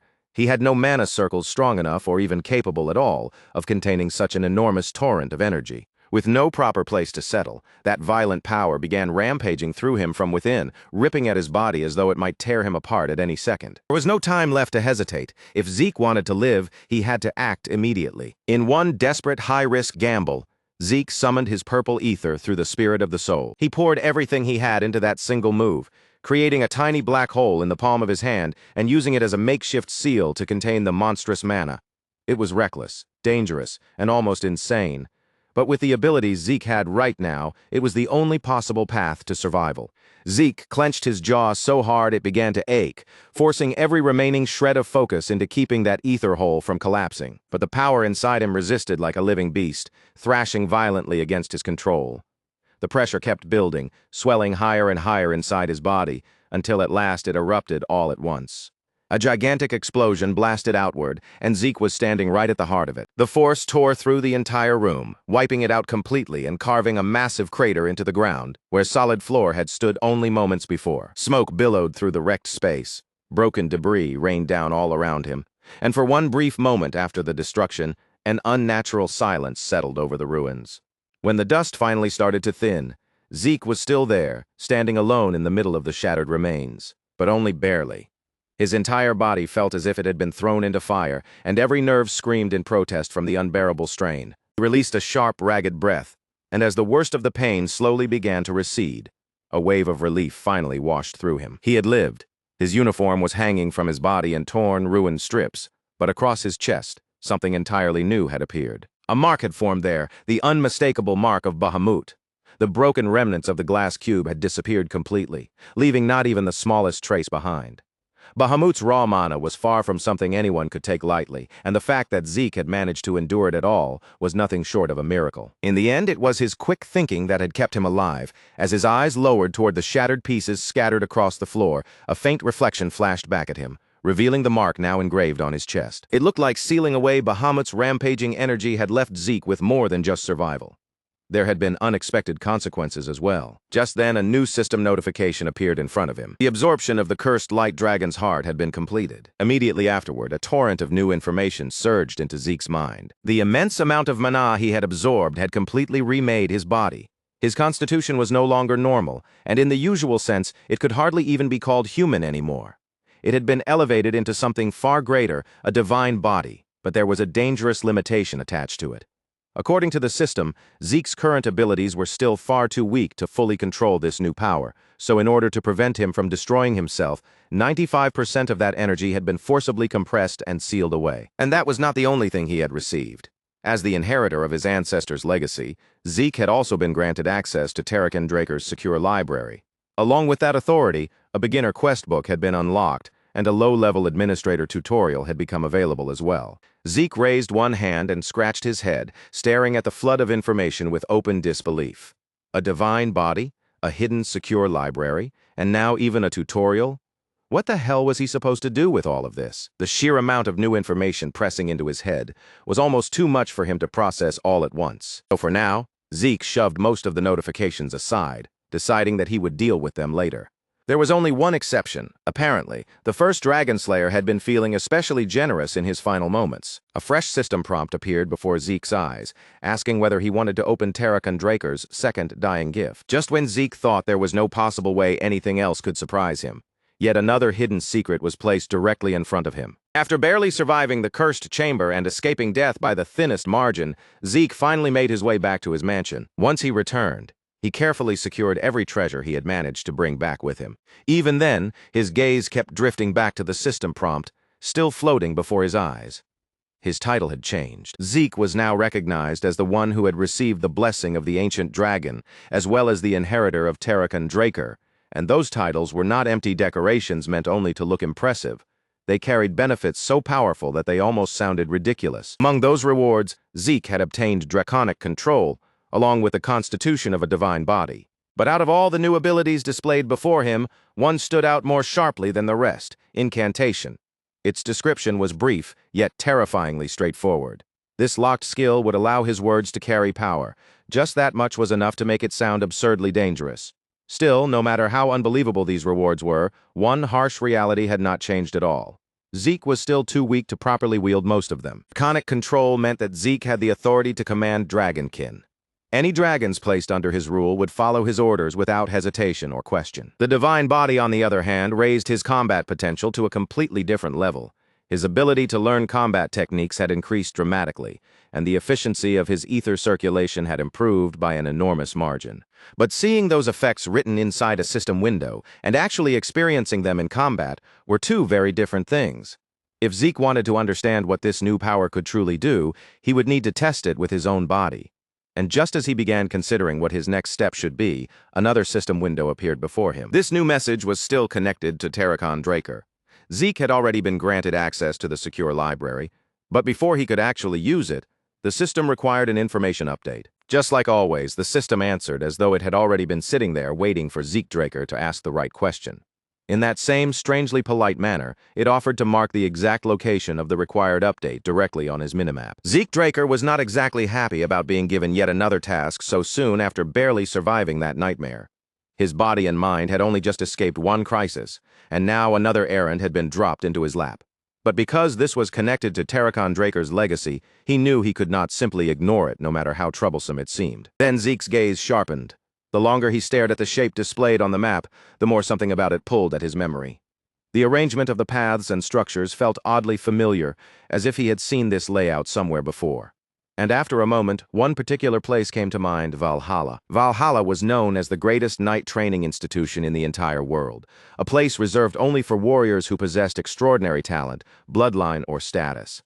Ordinary people were not even allowed to gaze upon its grounds without administrator clearance, let alone walk inside. And under the current circumstances, even someone like Zeke Draker would not be able to enter without difficulty. The biggest issue was that Zeke Draker had never intended to enroll in Valhalla in this lifetime. He had already been moving according to his own plans, but now that something tied to Terracon Draker's dying gift was hidden somewhere inside those walls, those carefully arranged plans might need to change, whether Zeke liked it or not. It was almost as if fate itself had grabbed Zeke Draker by the collar and was pulling him deeper into his ancestors' legacy, refusing to let him walk away on his own chosen path. For the moment, Zeke Draker pushed that uncomfortable thought to the side and shifted his focus back to the beginner quest book waiting in front of him. The low-level administrator tutorial was about to begin, and once Zeke Draker managed to clear it, he would be allowed to access a quest built specifically to speed up his growth. And of course, wherever there were quests, there were always rewards waiting at the finish line. The whole structure felt strangely familiar to Zeke Draker. It reminded him of the mission boards used by adventurer guilds or the paid assignments that mercenaries accepted before heading out into danger. Eventually, curiosity won out, and Zeke Draker asked what exactly the tutorial required of him. But before he could steady himself or prepare for an explanation, the answer arrived in the bluntest way possible. The tutorial activated by itself. The space around Zeke Draker suddenly twisted and warped with violent force, and reality seemed to bend apart right in front of his eyes. Within only a few seconds, the entire world around him had changed completely. Beneath his boots, glowing grid lines spread out in every direction, stretching farther and farther until they disappeared into the distance.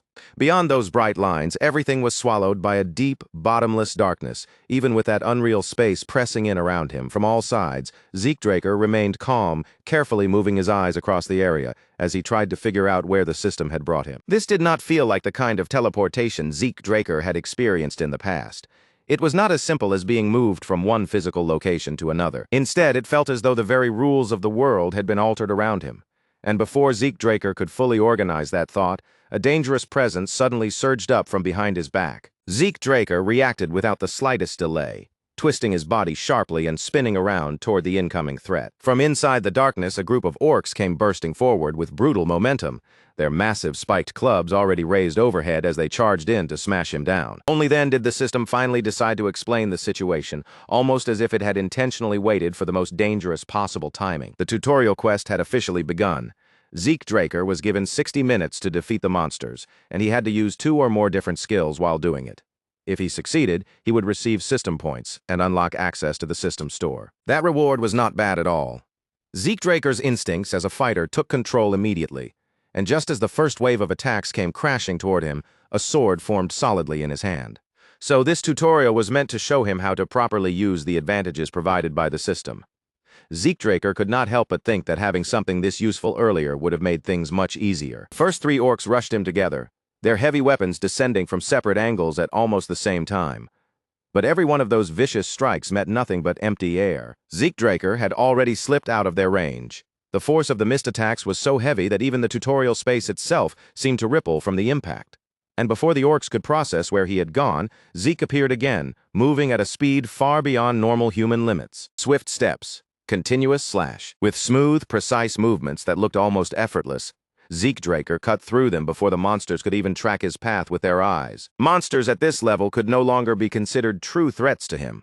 At this point, they were little more than practice targets placed in motion. The claymore in Zeke Draker's grip felt unbelievably light, almost as if its weight had vanished completely. That sudden, explosive increase in physical strength had to be one of the effects of his newly awakened divine body constitution. With this kind of power moving through his body, Zeke Draker felt certain that even a purple knight would not be difficult for him to defeat. After cutting down the tutorial orcs without any real struggle, Zeke Draker returned to the same spot where he had first appeared, and the separate dimensions surrounding him slowly began to fade away. Had everything that just happened been nothing more than an illusion? No, that could not be right. It had felt far too clear, too vivid, and too physically real to be brushed off as a simple trick of the mind. Whatever the truth was, clearing the tutorial had given Zeke Draker a very generous reward. With both the critical bonus and the time bonus added together, he received a total of 400 points, and access to the shop was finally unlocked. A spark of excitement rose inside him, and Zeke Draker opened the shop tab without wasting even a second. The moment he saw what was listed there, he was genuinely stunned. The shop was packed with incredible items: giant's flesh, the breath of a flame giant, and all sorts of rare relics that would sell for absurd amounts of money if they ever appeared on the open market. For a brief moment, an extremely practical thought crossed Zeke Draker's mind. Could he simply buy these items from the system and resell them for profit? And the shop was not only for buying things, it also included a function that allowed him to sell items already stored in his inventory. Unfortunately, the system would not allow him to sell his training claymore. His elven dagger, however, did show up on the list, but the listed value was only 4 points. That number instantly got on his nerves. Zeke Draker knew perfectly well that the dagger could bring in at least 100 gold pieces if it were placed in an auction, yet the system valued it as if it were barely worth anything at all. Judging that selling it would be a complete waste unless he was truly pushed into a corner, Zeke Draker closed the shop and finally decided to end the day. After everything he had been through, he had more than earned a proper night of rest. The next morning, Zeke Draker made his way to Draker Academy's research center to meet with Professor Fanon. Professor Fanon could hardly trust his own eyes. Zeke Draker had somehow managed to obtain a high-compression mana stone in only a single day. When the professor questioned him about where it had come from, Zeke simply brushed the matter aside. The real story was far too complicated, and he had no intention of explaining any of it. Before Zeke Draker had even finished drinking the tea in front of him, Professor Fanon had already completed the adjustments to the power source. When it came to anything related to magic, Professor Fanon truly was a genius. Even so, despite the calm look on the professor's face, Zeke Draker could still tell that Fanon had not let go of his suspicions. After all, high-compression mana stones were extremely rare treasures, and every known specimen had been carefully recorded in ancient documents. Each stone carried its own registration number, which made it possible to trace both its origin and its current owner. With one proper inquiry, someone could learn exactly where it had come from and who it belonged to. But the mana stones in Zeke Draker's possession were completely unregistered. No matter how thoroughly someone searched, they would never appear anywhere in the Central Continent's official records. Professor Fanon's doubts were completely reasonable, and honestly, that sharp skepticism was far better than blind trust. It was precisely that level of expertise and judgment that made him such an exceptional person. Zeke Draker could not help thinking that someone with Professor Fanon's talent should have been receiving far more recognition than he was getting in a place like this. With the design finally finished, Professor Fanon started up the apparatus, and everyone's focus shifted back toward Fafnir's breath, waiting to see how the completed device would perform. From there, the finished device was handed over to Galleon Halbert, the master blacksmith of Soul and Halbert. Zeke Draker and Professor Fanon remained close by, watching in silence as the blacksmith took his position and prepared to begin his craft. Inside Galleon Halbert's workshop, carefully arranged magic circles shone across the room, spreading a steady, mystical glow through the forge and bathing the entire workspace in magical light. Galleon Halbert's excitement was written all over his face, so obvious that it almost infected the people standing around him. At long last, he had been given the opportunity to forge a weapon that might finally satisfy even his own absurdly high standards. This was not some ordinary commission hammered out at the forge to Galleon Halbert. This felt like the kind of moment that could become the first line of a new legend. Once the demonstration ended in success, Professor Fanon left to attend his lecture, leaving Zeke Draker alone with Galleon Halbert. The blacksmith could barely hold back his gratitude. He had spent years dreaming of completing a magic brazier, but deep down he had never truly believed he would see it happen within his lifetime. Now, in his eyes, making a deal with Zeke Draker had become the best decision he had ever made. And since Zeke Draker had now honored his part of the agreement, it was finally time for Galleon Halbert to fulfill his own promise. Without any unnecessary delay, Zeke Draker reached into his bag and carefully drew out a particular item, handling it with obvious care. The moment Galleon Halbert laid eyes on it, his expression changed completely. His eyes went wide, and he immediately understood exactly what Zeke had placed before him. Inside the luxurious case rested a flawless dragon fang. Of all the rewards Zeke Draker had received after inheriting Terrakan Draker's will, Bahamut's sharpest fang was, without question, one of the most valuable treasures among them. Just the sight of that fang was enough to make Galleon Halbert tremble from head to toe, his whole body shaking with excitement he could not control. Tears poured down Galleon Halbert's face, snot running with them, as he gripped the massive fang with both hands like it was a sacred relic. For a moment, Zeke Draker could only stare at him in complete confusion. First, Zeke Draker had helped make the magic brazier a reality, and now he was granting a mere craftsman the kind of once-in-a-lifetime chance most blacksmiths would never even dare to dream of, forging a weapon from a real dragon fang. Completely overwhelmed by the honor of it, Galleon Halbert swore with every ounce of passion in his voice that he would create a blade beyond anything Zeke Draker could imagine, even if doing so cost him his very life. Those words struck Zeke Draker more deeply than he expected. They were the exact same words Galleon Halbert had once spoken in his previous life. Even after everything had changed, even in this second chance at life, Galleon Halbert was still the same passionate fool. That realization stirred something quiet and heavy deep inside Zeke Draker's chest. Leaving Fafnir's breath behind in the workshop, Zeke Draker entrusted the entire crafting process to the master blacksmith. With the greatest blacksmith on the continent now personally working on his weapon, Zeke Draker had no doubt at all that the finished blade would become something truly legendary. After stepping out of the forge, Zeke Draker made his way straight back to his room inside the Platinum Mansion. He had already gone through more than enough trouble just to secure a proper weapon. And now, for the first time in quite a while, he could finally allow himself to relax. A full week had passed since his duel with Duke Draker. Just as Zeke Draker was thinking about the note he had received, the one inviting him to a rematch, trouble arrived before his thoughts could even settle. A familiar presence slipped into his room without making a sound. Standing behind Zeke Draker was Duke Draker himself, and the old knight did not look pleased in the slightest. His eyes burned with anger as he demanded to know why Zeke Draker had ignored his invitation. The air inside the room suddenly grew heavy, thick with killing intent. Duke Draker was not simply annoyed. From the look in his eyes, he seemed ready to kill. Finding the old knight's reaction amusing, Zeke Draker decided to push him just a little further. In an almost casual tone, he claimed he had no intention of challenging Duke Draker again. That single sentence was enough to make the old knight snap. In the blink of an eye, Duke Draker closed the space between them and grabbed Zeke Draker with a grip like iron. Before Zeke Draker could properly react or get a word out, the furious knight hurled him straight through the open window, completely caught off guard. Zeke Draker felt his body suddenly drop into the open air outside. His room was located on one of the upper floors, and a fall from that height was not something anyone could treat lightly. If Zeke Draker crashed into the ground before his passive healing had the chance to activate, even he might not survive the impact. Moving purely on instinct, Zeke Draker reached toward the edge of the balcony, trying to catch himself before he fell any farther. But before his fingers could secure a hold, a powerful hand shot out and clamped around his throat. Duke Draker clearly was not finished with him yet.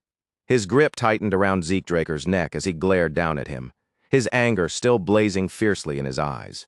The old knight simply refused to believe that Zeke Draker had failed to understand the true meaning behind his letter. Zeke Draker had avoided him back in the treatment room, and now he was behaving like this. To Duke Draker, it felt entirely deliberate, as though the young man was going out of his way to crawl under his skin. With an impatient scowl, he gave Zeke Draker 5 seconds to stop playing around and start talking. But instead of showing fear, Zeke Draker merely smiled.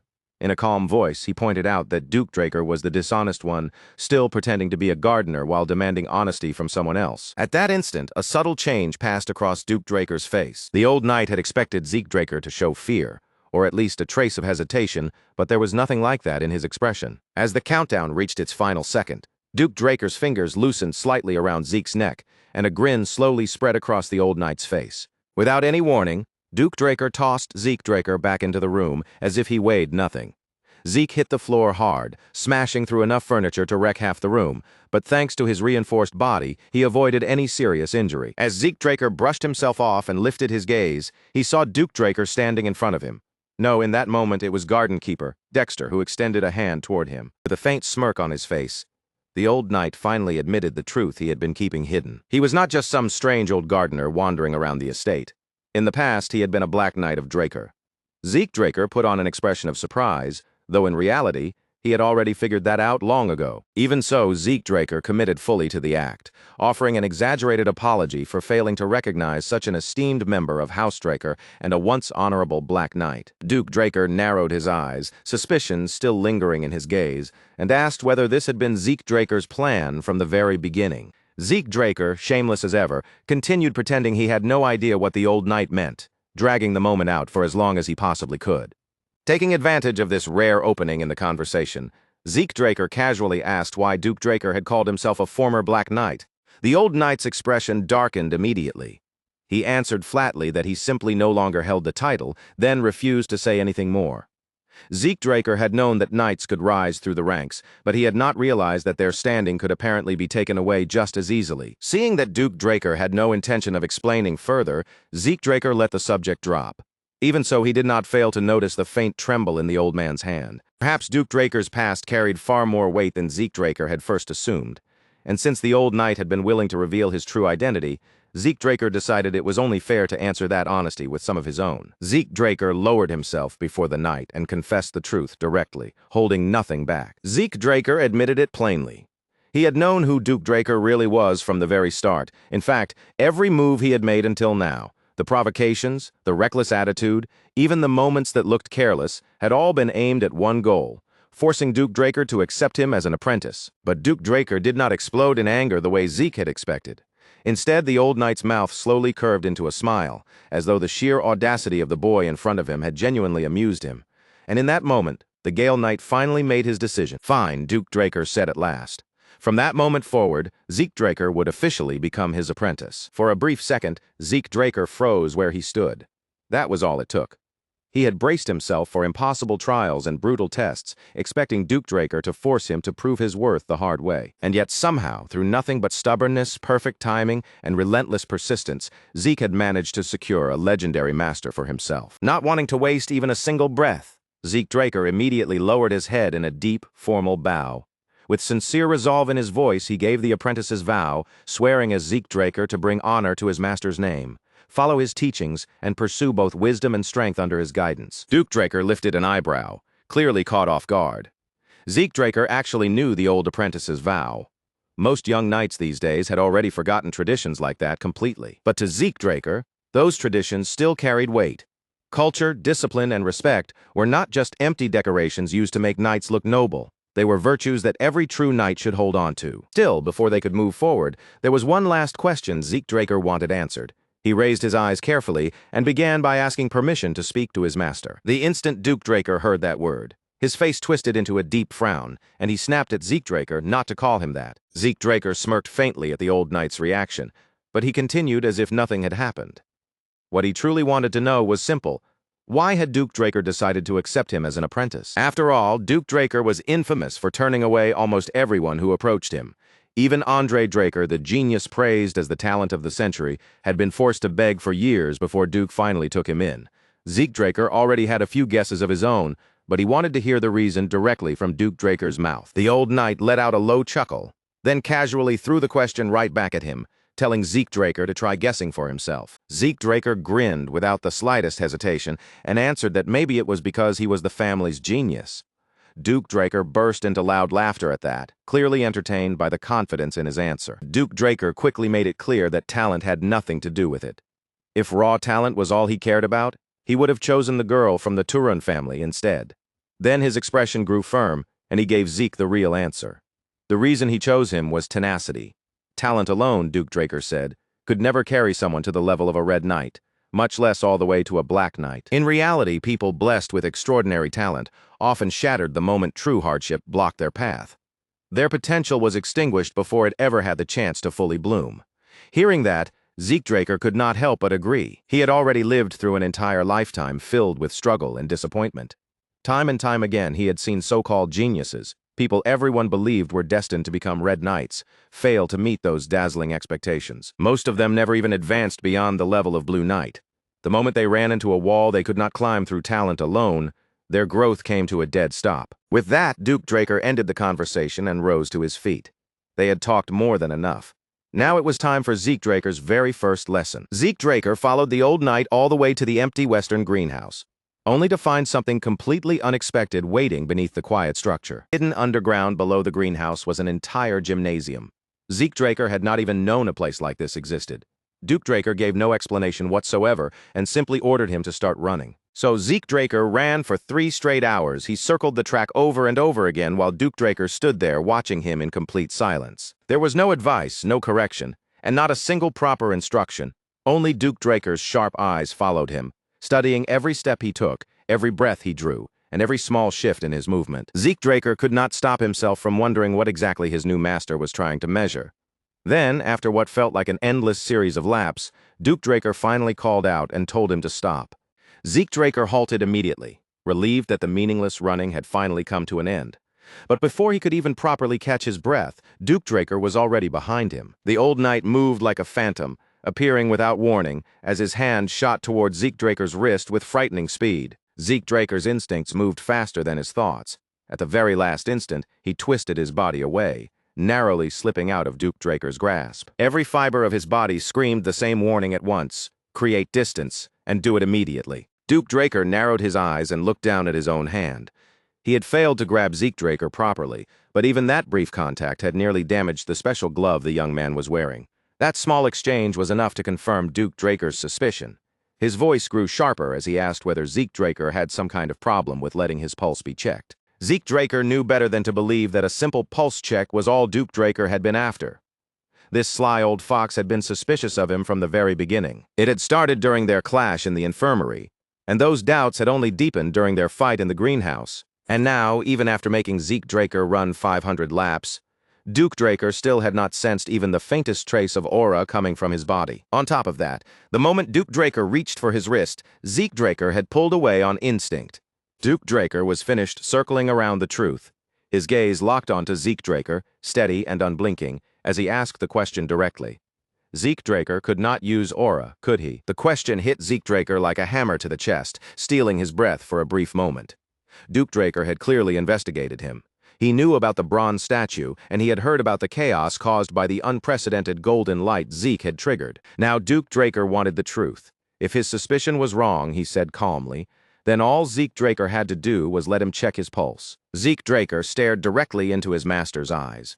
There was no malice in them, no accusation, and no cruel judgment waiting to strike. What he saw there was pure curiosity.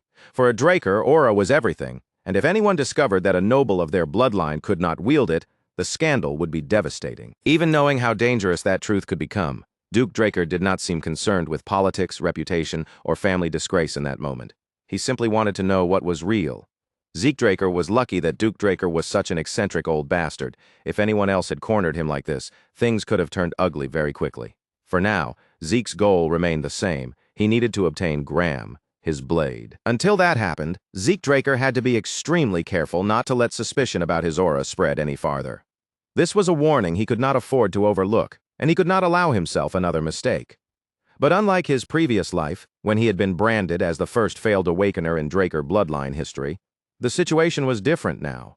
This time, he did not have to bury every part of the truth beneath lies. After steeling his resolve, Zeke Draker calmly removed his special gloves. The moment the gloves came off, they revealed the unmistakable symbol of a pure-blood awakener, undeniable proof that Zeke Draker truly carried the noble lineage of Draker.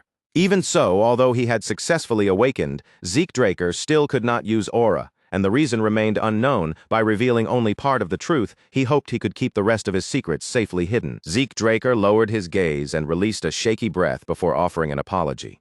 In a trembling voice, he murmured that if the family learned he could not use aura, they would cast him out. Then, like a performer who knew exactly how to play the role, tears began to gather in Zeke Draker's eyes. In that instant, he looked just like a helpless, terrified child. Someone might as well have handed him an award for the act. Seeing his apprentice standing there on the verge of tears, Duke Draker's expression softened. In the end, a child was still a child, no matter how composed Zeke tried to appear. He was still a boy carrying a fate far too heavy for his age. Without another word, Zeke Draker extended his wrist and offered his pulse for examination. Duke Draker accepted his wrist and carefully sent his aura into Zeke Draker's body, searching through him for even the faintest sign of aura circulation. There was nothing. Not even a single drop of aura existed inside Zeke Draker, despite the fact that he had clearly awakened successfully. Duke Draker's brow furrowed deeply. This should have been impossible. He searched through everything he knew, trying to find some explanation that made sense. But no answer came to him. Meanwhile, Zeke Draker remained calm. He had expected Duke Draker to react this way because the results of the blessing rite were supposed to be absolute. Drakers were meant to awaken aura. Always. Even with everything he had seen right in front of his own eyes, Duke still couldn't bring himself to accept it so easily. He tried, with all the sincerity he had, to treat the impossible scene as reality, but his common sense kept pushing back, clawing for some explanation that would make the truth feel less absurd. Rather than calmly admitting that the unbelievable thing before him was simply real, Duke's thoughts began racing in every direction. His mind twisted and turned, digging through every possibility it could find, desperately searching for an answer that sounded even a little less impossible. And just as Zeke had quietly expected, Duke eventually reached a conclusion that seemed to settle everything in his own head. His eyes narrowed, his expression sharpening slightly, and then in a low voice, as if speaking more to himself than anyone else, he muttered that Zeke had to be an irregular. Zeke blinked at that word, clearly hearing it for the first time. He tilted his head with open curiosity, repeating, "Irregular?" Duke answered with a firm nod, as though that one word alone was enough to explain the entire situation. Duke began to explain that irregulars were people born outside the normal framework of the world. They possessed abilities that didn't fit within ordinary limits, strange powers that ignored the rules everyone else had no choice but to obey. According to Duke, some irregulars could control aura and mana at the same time, something that should have been impossible for most people. Others were born with abilities so bizarre they almost felt unnatural, like the power to briefly peer into the future. And because people like that shattered normal logic just by existing, the world almost never welcomed them kindly. If Zeke's abnormal nature became widely known, Duke warned it would only draw useless trouble, dangerous attention, and problems that didn't need to exist. Duke folded his arms tightly across his chest, and the playfulness in his voice faded into something much heavier. For the time being, he said, this matter should stay hidden, a secret shared only between master and apprentice. Zeke gave a quiet nod, agreeing without argument, though deep down he already understood better than anyone how people who knew nothing about classes would react to someone like him. Duke looked him over again, studying him with renewed focus before continuing. He said Zeke's strange ability was likely connected to his absurd stamina and unnaturally fast recovery. Even a minor internal injury should have taken time to heal, yet Zeke seemed to spring back almost immediately after being hurt.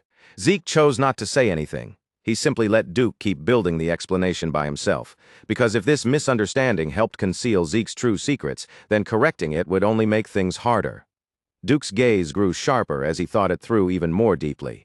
Zeke's recovery was far beyond normal, almost as though even serious wounds could be repaired in an instant. After a brief silence, the old knight finally shaped his theory. If Zeke's stamina and regeneration were operating at such an extreme pace, then they had to be burning through an equally ridiculous amount of energy. And to Duke, that energy could only be aura. Zeke lifted an eyebrow slightly, but Duke pressed on without slowing down. His aura must have been constantly draining away to support his body's recovery, which would explain why there was almost nothing left for others to sense, or for Zeke himself to use. Zeke was genuinely impressed. For such an eccentric old knight, Duke had somehow stitched together an explanation that actually sounded believable. Keeping up his act, Zeke furrowed his brow and asked, with just the right amount of hesitation, whether that meant he would never be able to use aura at all.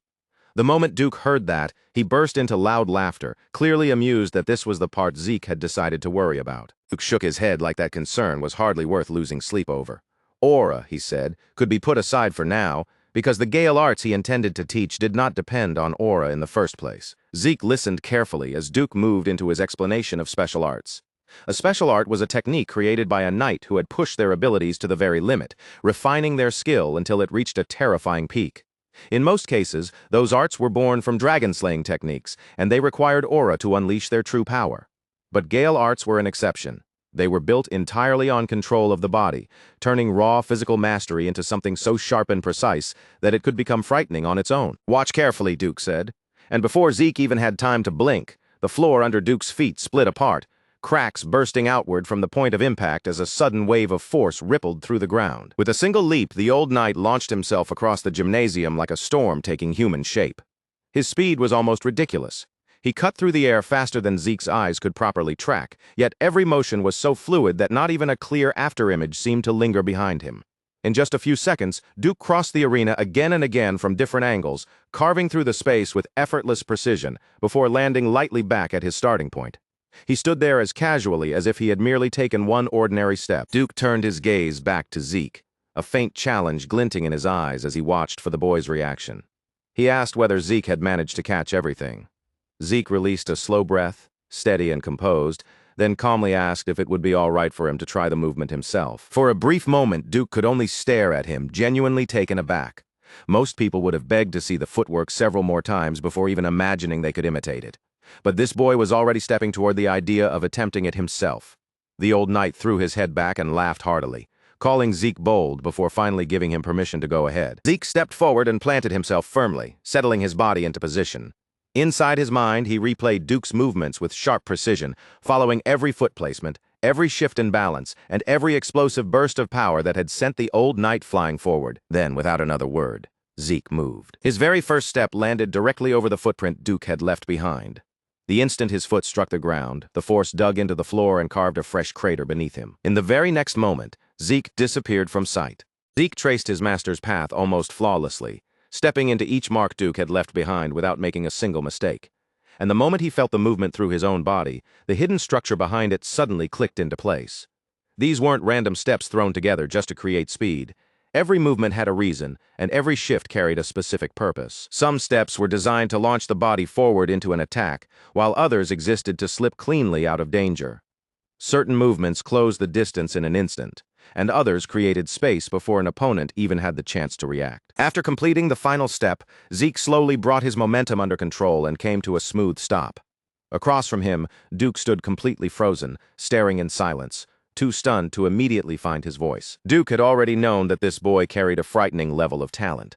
But what he had just witnessed was on an entirely different level. This went far beyond anything Duke had braced himself for. Only a week earlier, Zeke had not been anywhere close to moving like this, and yet now his growth was so drastic that it felt like Duke was watching a completely different person. Duke had never seen anyone improve at such an absurd speed, especially not someone who already possessed Zeke's overwhelming natural potential from the beginning. Of course, just when the old knight was ready to sincerely admire him, Zeke's confidence had to show itself and spoil the moment. If only that arrogance of his could be pulled back even a little, Duke thought, then the boy would be close to flawless. Duke reached out, grabbed Zeke, and dragged him into a playful headlock, roughing him up with the clumsy affection of a master teasing his apprentice. He joked that Zeke had gone from crying his eyes out to perfectly copying a technique this difficult in what felt like no time at all. Some time had passed since that training began, and on this particular day, Zeke sat in the academy dining hall with a mountain of food piled in front of him. Meat, seafood, bread, anything he could get his hands on had somehow ended up stacked across his tray. Ever since becoming the Gale Knight's apprentice a month earlier, Zeke had been pushed through training so intense that even his appetite had changed completely. The harder Duke trained him, the more food his body demanded. While Zeke was focused on eating, Instructor Andre walked up to his table and asked whether he could spare a moment to talk. With his schedule already packed tightly from morning until night, Zeke barely even pulled his attention away from his meal. Still chewing through the moment, he told Andre to say whatever he needed to say right there. As it turned out, Andre only had one question. He wanted to know how Zeke had managed to convince Zeke Draker to take him in as a disciple. Still more interested in his food than the conversation, Zeke answered in an even casual voice. He said he hadn't done anything special at all. Duke had simply chosen him on his own. Andre's expression darkened almost immediately. A flash of irritation crossed his face before he could fully hide it, making it painfully clear that Zeke's answer had not satisfied him at all. The resentment in his eyes was too obvious to miss. Inside Andre's mind, there seemed to be only one explanation that made sense. Zeke must have been picked simply because he was a pure-blood awakener. That assumption did not sit well with Zeke in the slightest. After finishing his meal, Zeke turned the conversation back on Andre without the slightest hesitation and delivered a sharp dose of reality.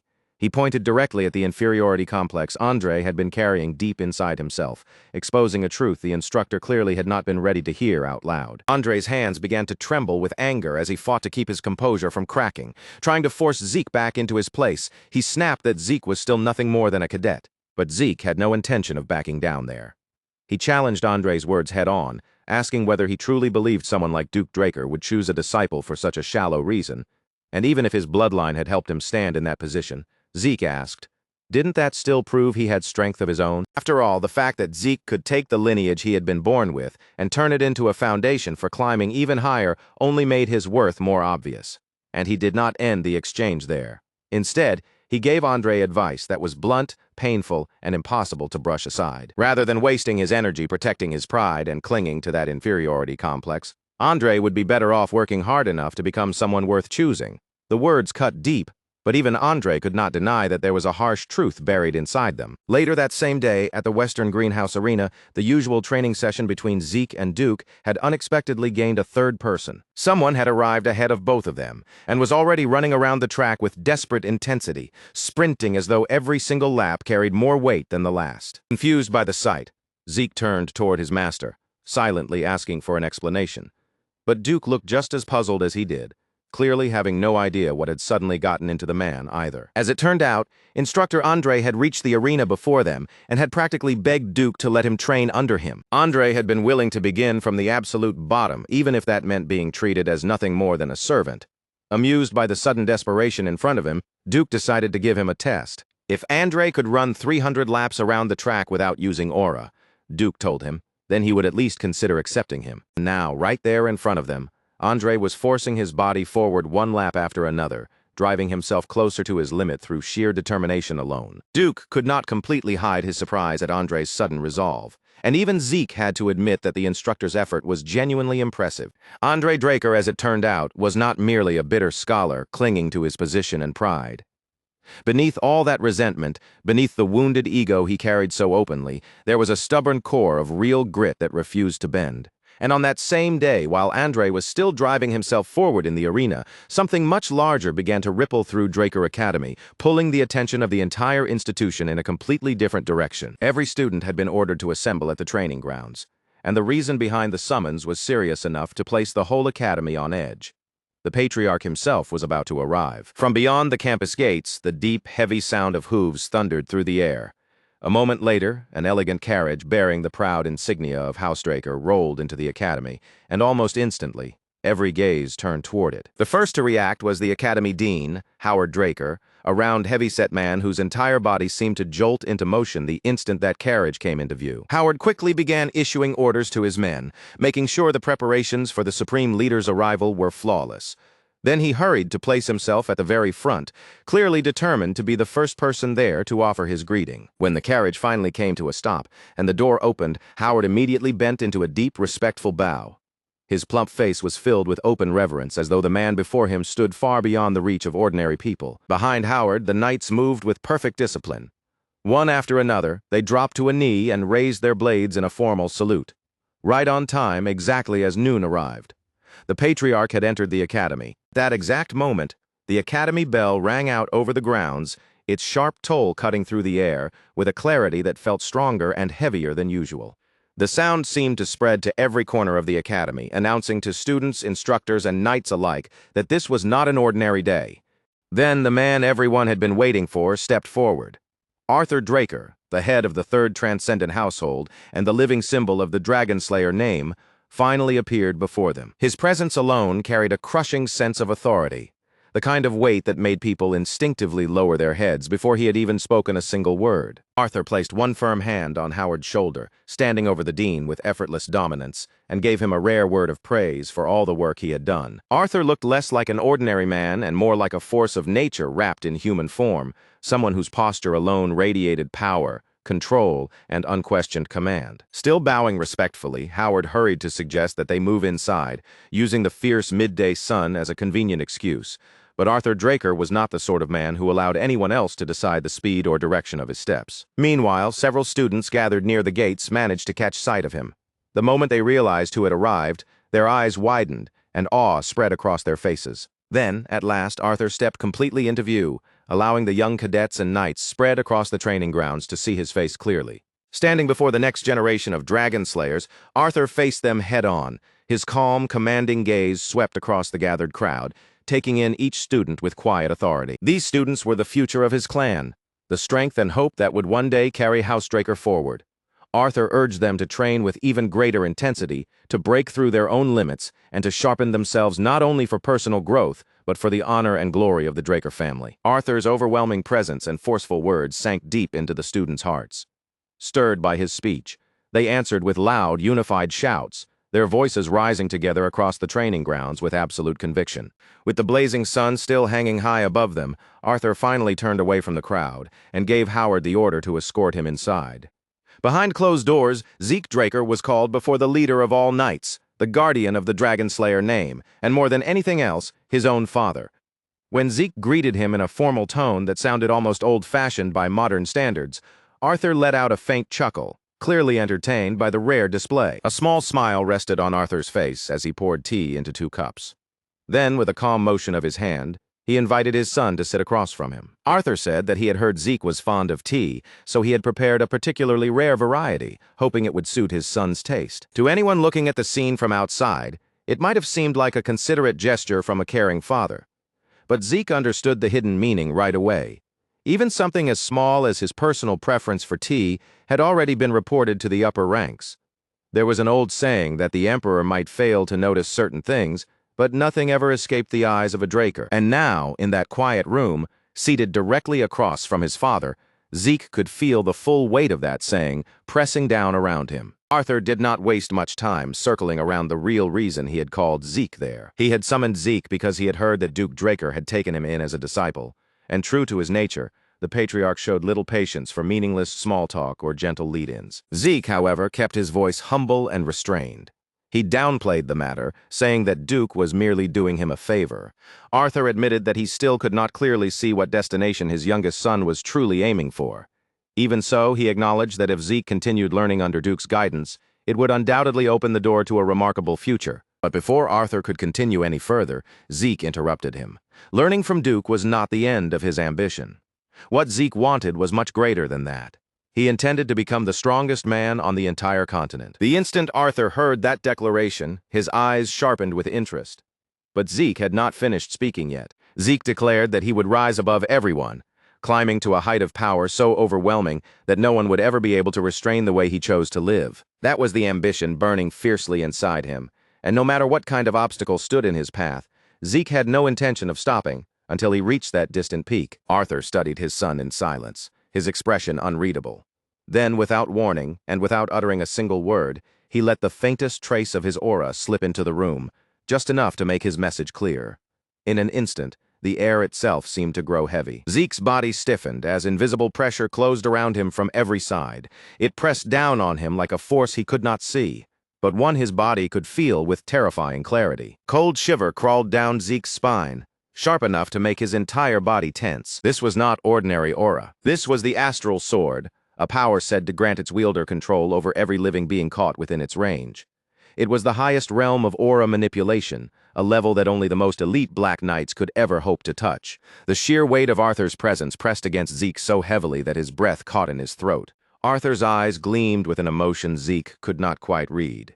It might have been amusement, or it might have been a silent challenge aimed directly at him. Zeke realized that he had spoken far too boldly, maybe even recklessly. But even beneath the crushing pressure of his father's power, he refused to bow his head or take a single step back. Clenching his teeth, Zeke forced himself to stand firm and met Arthur's gaze directly. He did not take back his words. He did not retreat from the declaration he had made. Instead, he made his resolve even clearer.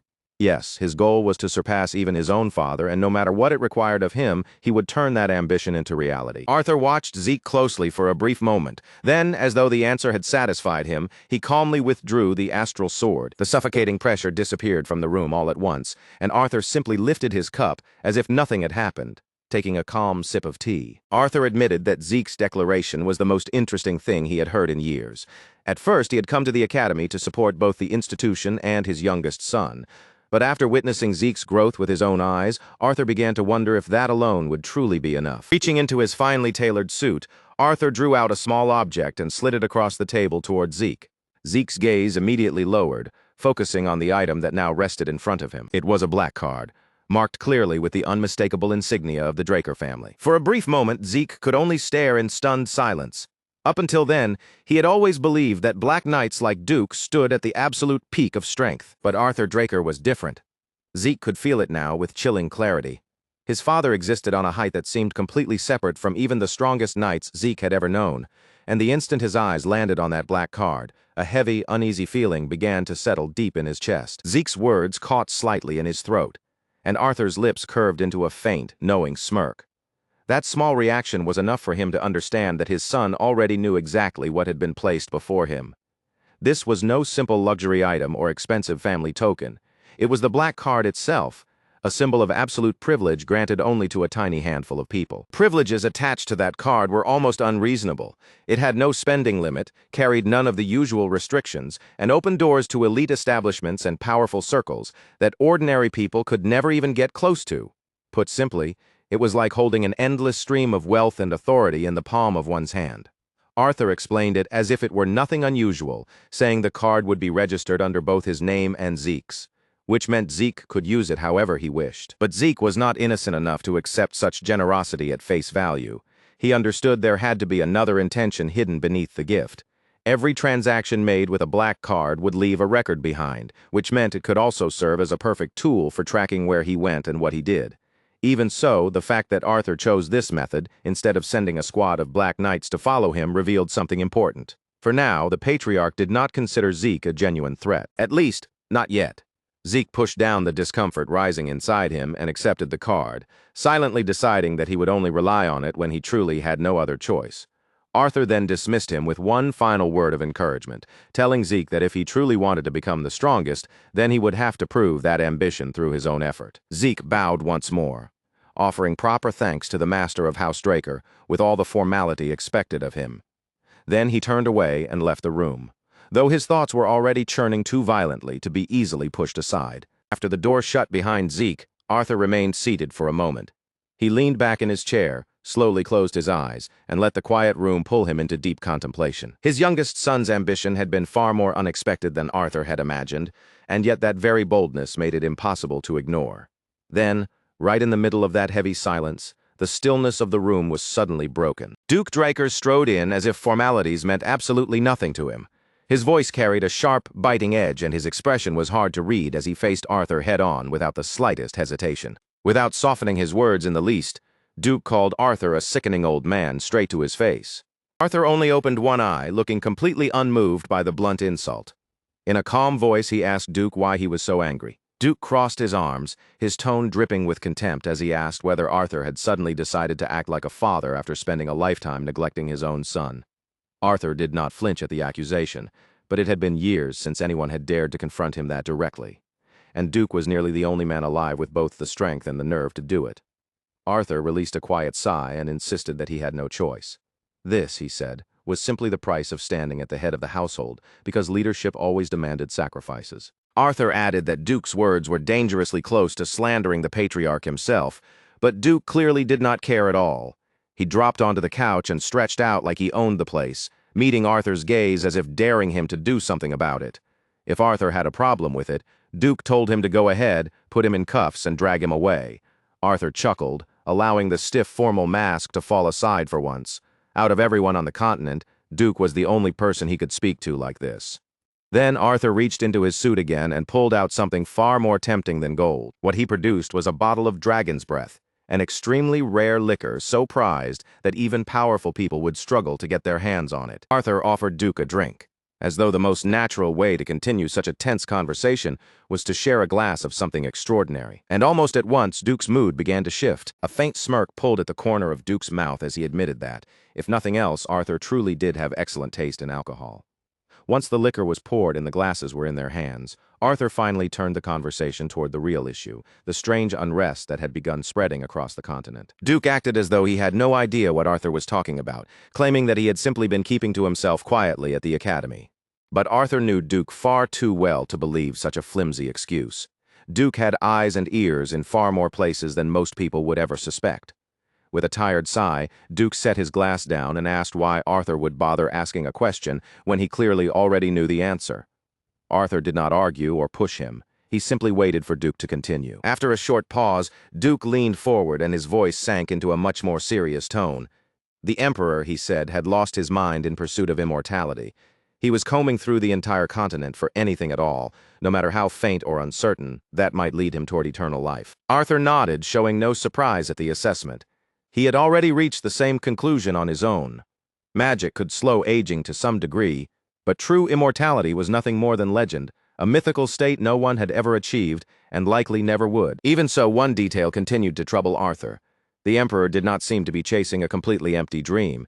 He appeared to be searching for something real, something tied to the Elder Dragon, and if that was true, then the entire situation became far more dangerous than a ruler's foolish obsession. Neither Arthur nor Duke realized that Zeke had not actually gone very far. In the room next door, he stood leaning casually against the wall, with his hands tucked in his pockets, silently catching every word. Using soul manifestation, Zeke absorbed the entire conversation from beyond the wall, while continuing to refine his aura at the same time, forcing himself to endure the heavy strain because the information was simply too valuable to miss. To Zeke, every word he was hearing was priceless. Arthur suspected that the Emperor's search had most likely brought him close to a relic connected to the Elder Dragon.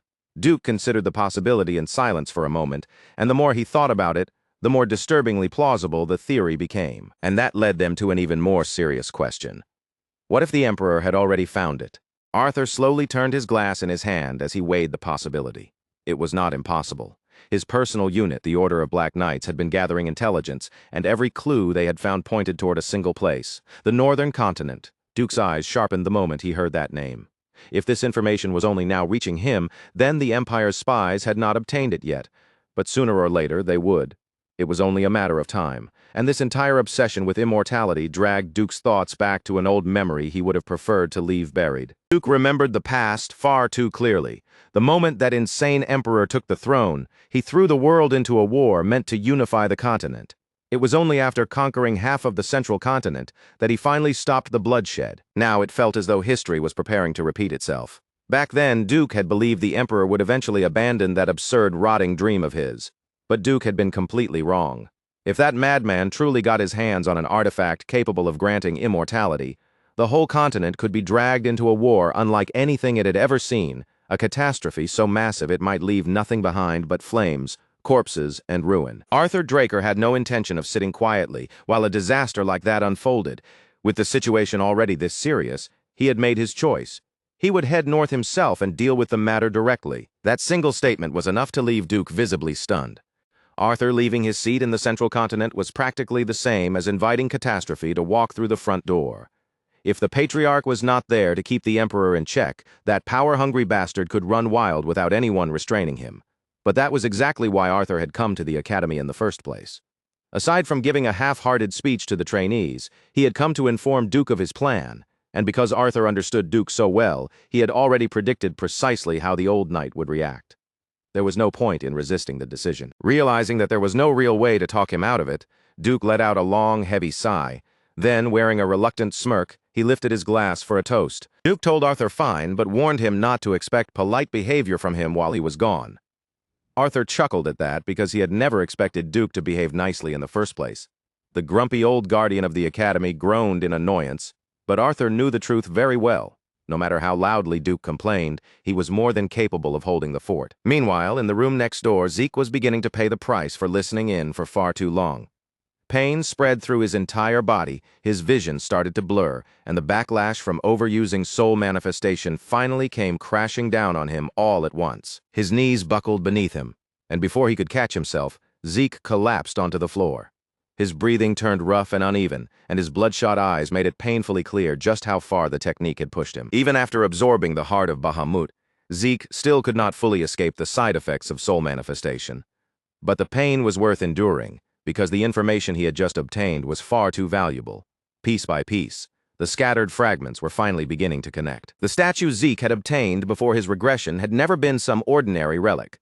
It was an artifact tied to the Elder Dragon, the mysterious voice he had heard moments before his death, and the strange system messages that appeared after he awakened in his younger body. Now all of it was starting to make at least a little more sense. Without ever realizing it at the time, Zeke's past self had stolen the very artifact that the Emperor had been obsessively searching for. No wonder Zeke had been hunted down like an animal. That crazed dictator had mobilized his elite unit, the hunting dogs, and sent them after him, chasing him all the way to the ends of the world. Back then, Zeke had been so swallowed by revenge that he never stopped to question why the pursuit had been so relentless. His attention had been locked completely on the enemies in front of him, leaving him blind to the true reason behind everything. But now, at last, he had a concrete clue about his regression and the administrator system that had thrown him back through time. It was connected to the Elder Dragon's artifact, but that answer only led him into even deeper mysteries. Who could have created something capable of that? How much power would such a being have to possess? And most importantly, Why had something like it been made in the first place? Sitting there on the floor, Zeke drew in a deep breath and forced his mind to settle. He had chased after one answer, only to discover that even larger questions were waiting beyond it. Once the drinks were finished and their business had been settled, the two highest figures of House Draker prepared to go their separate ways. Duke assured Arthur that he would make his move soon, and Arthur entrusted the matter to him without the slightest hesitation. But just as Arthur was about to leave, his steps suddenly came to a halt. In an instant, the atmosphere in the hallway changed. Arthur's sharp gaze locked onto the closed door of the room where Zeke was hiding, as though the wood itself meant nothing, and he could sense the presence waiting beyond it.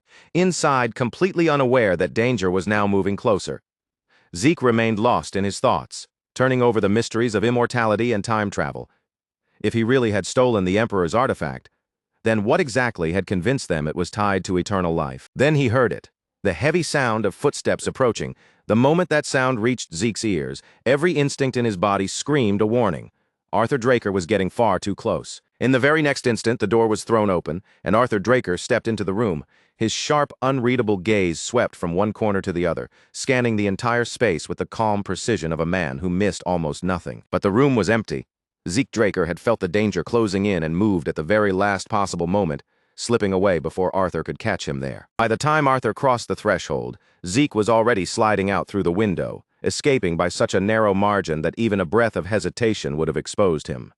Arthur silently looked over the empty room for a moment, then allowed that strange sensation to fade from his thoughts and turned away. Later that same day, Zeke returned to the Western Greenhouse Arena and threw himself back into his usual brutal training. It should have been one of those sessions where no one dared to bother him, but Decker, the ever-diligent old servant, ignored that unspoken rule for a reason. Decker bowed with an apologetic look and explained that a fellow student had come to see Zeke. Zeke's brows immediately pulled together in confusion. Who in the academy would go out of their way to visit him? He barely had anyone there he could honestly call a friend. Still, curiosity got the better of him, and he told Decker to let the visitor in. Zeke had not expected the person to be Liam Stone. The moment the large, sturdy student stepped into the arena, he lowered his head in complete submission. Zeke's eyes narrowed at once, suspicion rising immediately as he wondered what this guy was trying to pull. Then Liam opened his mouth, and his voice came out filled with raw, unfiltered sincerity as he pleaded for Zeke to accept him. Zeke let out a sharp breath, already regretting that he had not simply ignored Liam back when he had been humiliating Liam's so-called master. With irritation creeping into his tone, Zeke asked if Liam was seriously saying he wanted to become his subordinate. Liam lowered his head even further, keeping his voice steady despite the tension in the air, and swore his loyalty to Zeke. That answer was not what Zeke had expected at all. Raising an eyebrow, he asked what had happened to Liam's loyalty toward Jacen Wardeck. The moment that name came up, Liam's face darkened. Anger flickered across his expression before he forced out the truth. Jacen Wardeck had abandoned him, and without a powerful Draker standing behind him, Liam had no realistic chance of entering Valhalla as a trainee. Zeke's thoughts immediately drifted back to his previous life. Liam had been exactly the same back then, too. Zeke had never learned why Liam was so obsessively determined to enter Valhalla, but one thing had always been painfully obvious. Liam Stone would beg, crawl, and throw away every last scrap of pride if that was what it took to get inside. Clicking his tongue in annoyance, Zeke rejected him on the spot, calling him an idiot. If Liam was that desperate, Zeke told him to go chase after the Turan family or the Simmons family instead. With a dismissive wave of his hand, Zeke made his position perfectly clear. He was not some convenient pillar for desperate people to cling to whenever they had nowhere else to go, and more importantly, even Zeke himself had no way to help Liam enter Valhalla. Zeke had no reason to believe anything coming out of Liam's mouth. For all he knew, this brute could have been sent by Jacen Wardeck as a spy, waiting for the perfect chance to take revenge. The distrust in Zeke's voice was obvious, but Liam did not waste time arguing his case. Instead, he chose to prove it through action. In one quick, decisive motion, Liam reached down and pulled a knife from his waistband.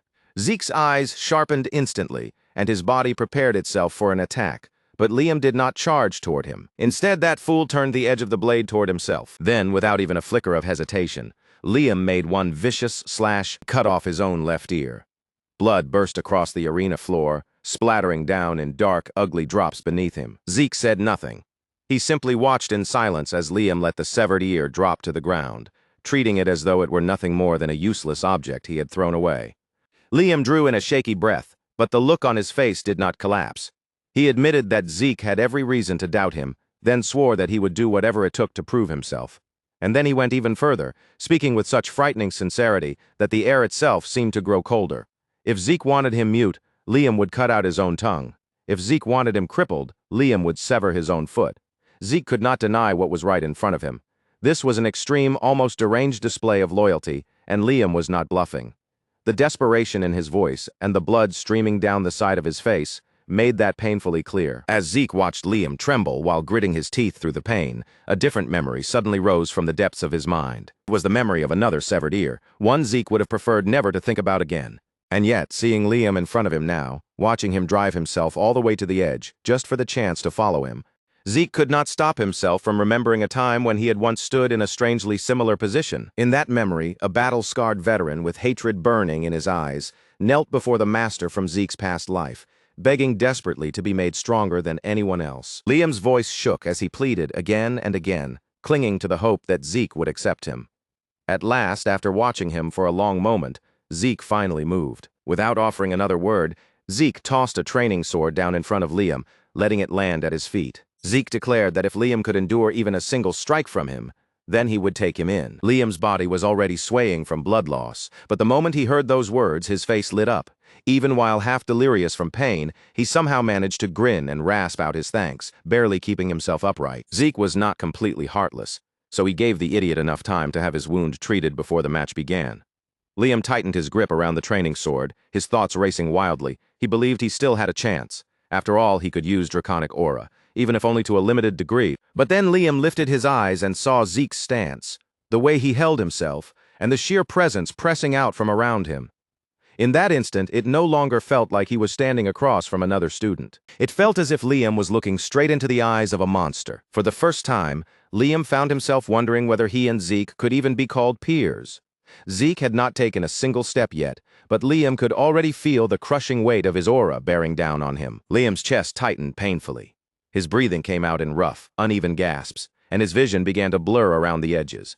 The pressure was so overwhelming that even keeping his hands wrapped around the sword became difficult. Then Zeke attacked. His speed exploded in a single instant, his compact muscles compressing like coiled springs before unleashing a terrifying burst of force. Liam moved purely on instinct, lifting his blade to intercept the strike. He swung down in an attempt to parry the thrust, and the two training swords crashed together with a sharp impact that sent sparks scattering through the air. A heartbeat later, one of the swords spun violently upward, flipping through the air. The match was already over. Just as expected, Liam had been completely outclassed, his weapon knocked clean from his grip. If this had been a real fight instead of a test, Liam would have been dead before he even had time to understand what happened. Zeke exhaled slowly, disappointment clear in his voice as he looked down at Liam, who had collapsed flat against the ground. He asked if that was truly all Liam had to offer. Even Zeke felt a faint flicker of pity at just how miserable the sight looked. Even so, Zeke could still see stubborn determination burning in Liam's eyes.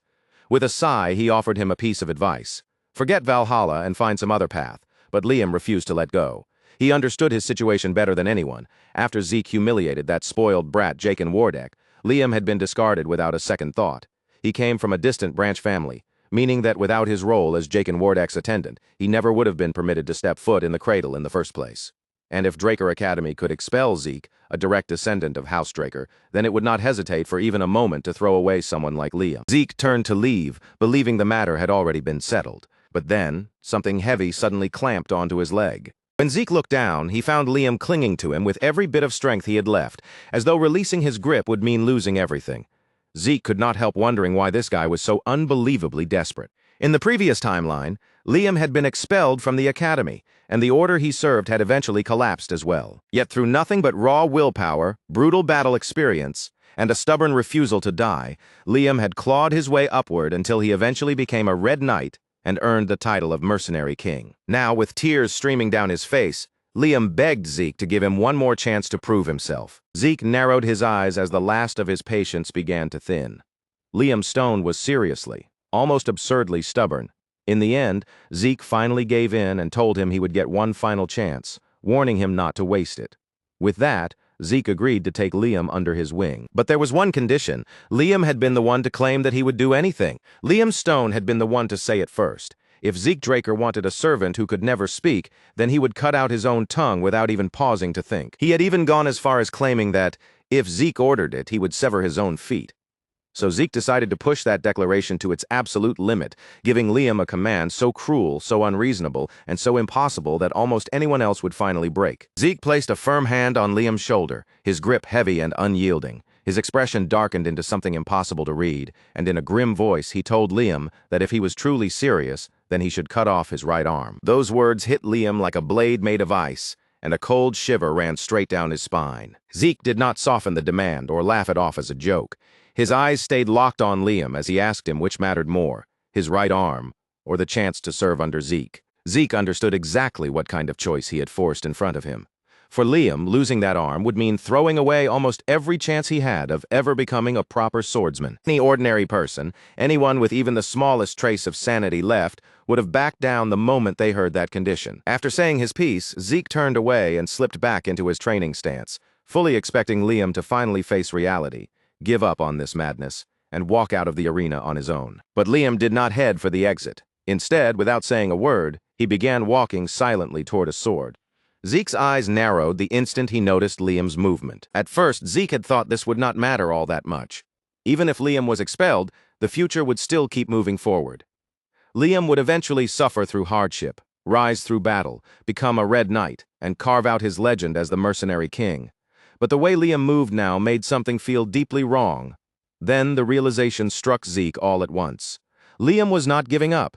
He was actually going to do it. Liam's fingers closed tightly around the hilt of the blade. Then he lifted the sword high over himself, angling the sharp edge directly toward his own arm. Zeke's body moved before his thoughts had even fully caught up. Driving his legs to their limit, Zeke crossed the distance between them in an instant. And just before Liam could bring the weapon down, Zeke's sword flashed through the air, cutting Liam's blade cleanly in half. The sharp clang of snapping metal rang across the arena, echoing through the open space. Liam stared blankly at his right arm, which was still attached to his body, as though his mind could not quite understand why it had not been cut away. Zeke, however, was absolutely furious. He grabbed Liam by the collar and yanked the big fool up from the ground, barking at him like he was dealing with someone who had completely lost his mind. Yes, Zeke's condition had been extreme, but that did not mean Liam should have treated it like an absolute command. What if Zeke had been the kind of bastard who made promises lightly and then threw them away afterward? If that had been the case, Liam would have destroyed his future for nothing. But Liam's hesitation had never been about the condition itself. In his eyes, there was something in this world worth even more than keeping his own arm. Zeke dropped Liam back onto his feet and fixed him with a cold, warning stare. If Liam ever pulled something that stupid again, Zeke told him he would be thrown out immediately, no matter how loudly he talked about loyalty. Liam had better remember that. For the first time, the tight, desperate tension on Liam's face finally began to loosen. Zeke's words were harsh, even brutal, but hidden beneath them was the answer Liam had been begging to hear. He was being allowed to stay. Still, there was another problem they could not simply ignore. Zeke told him they needed to get him to the infirmary right away, because he had absolutely no intention of letting his new subordinate walk around looking like a one-eared freak. After Liam's ear had been properly treated, he was brought to Zeke's personal banquet hall, where he was invited to sit down and share a meal. As Liam sat at the table, his hand kept drifting upward on its own. Again and again, he lightly touched the ear that had somehow been restored to its proper place. He still could not fully believe how quickly such a gruesome injury had been fixed. As it turned out, Zeke had used one of his healing potions to regenerate Liam's ear. The moment Liam understood that, guilt washed over him. A potion capable of something like that was rare and valuable, and his new lord had spent it on him from the very beginning. But Zeke merely waved off the concern, telling him to think of it as an investment, and nothing more. Now that the immediate chaos had finally settled down, Zeke turned his attention to the real reason behind Liam's desperation. He asked what could possibly be important enough for Liam to value it more than his own right arm. Liam's answer was short, simple, and painfully easy to understand. It was his mother. After Jacen Wardeck cast him aside, Liam received word that his mother had suddenly collapsed from an unnaturally high fever. She had managed to recover from that first collapse, but that was only the beginning of the nightmare.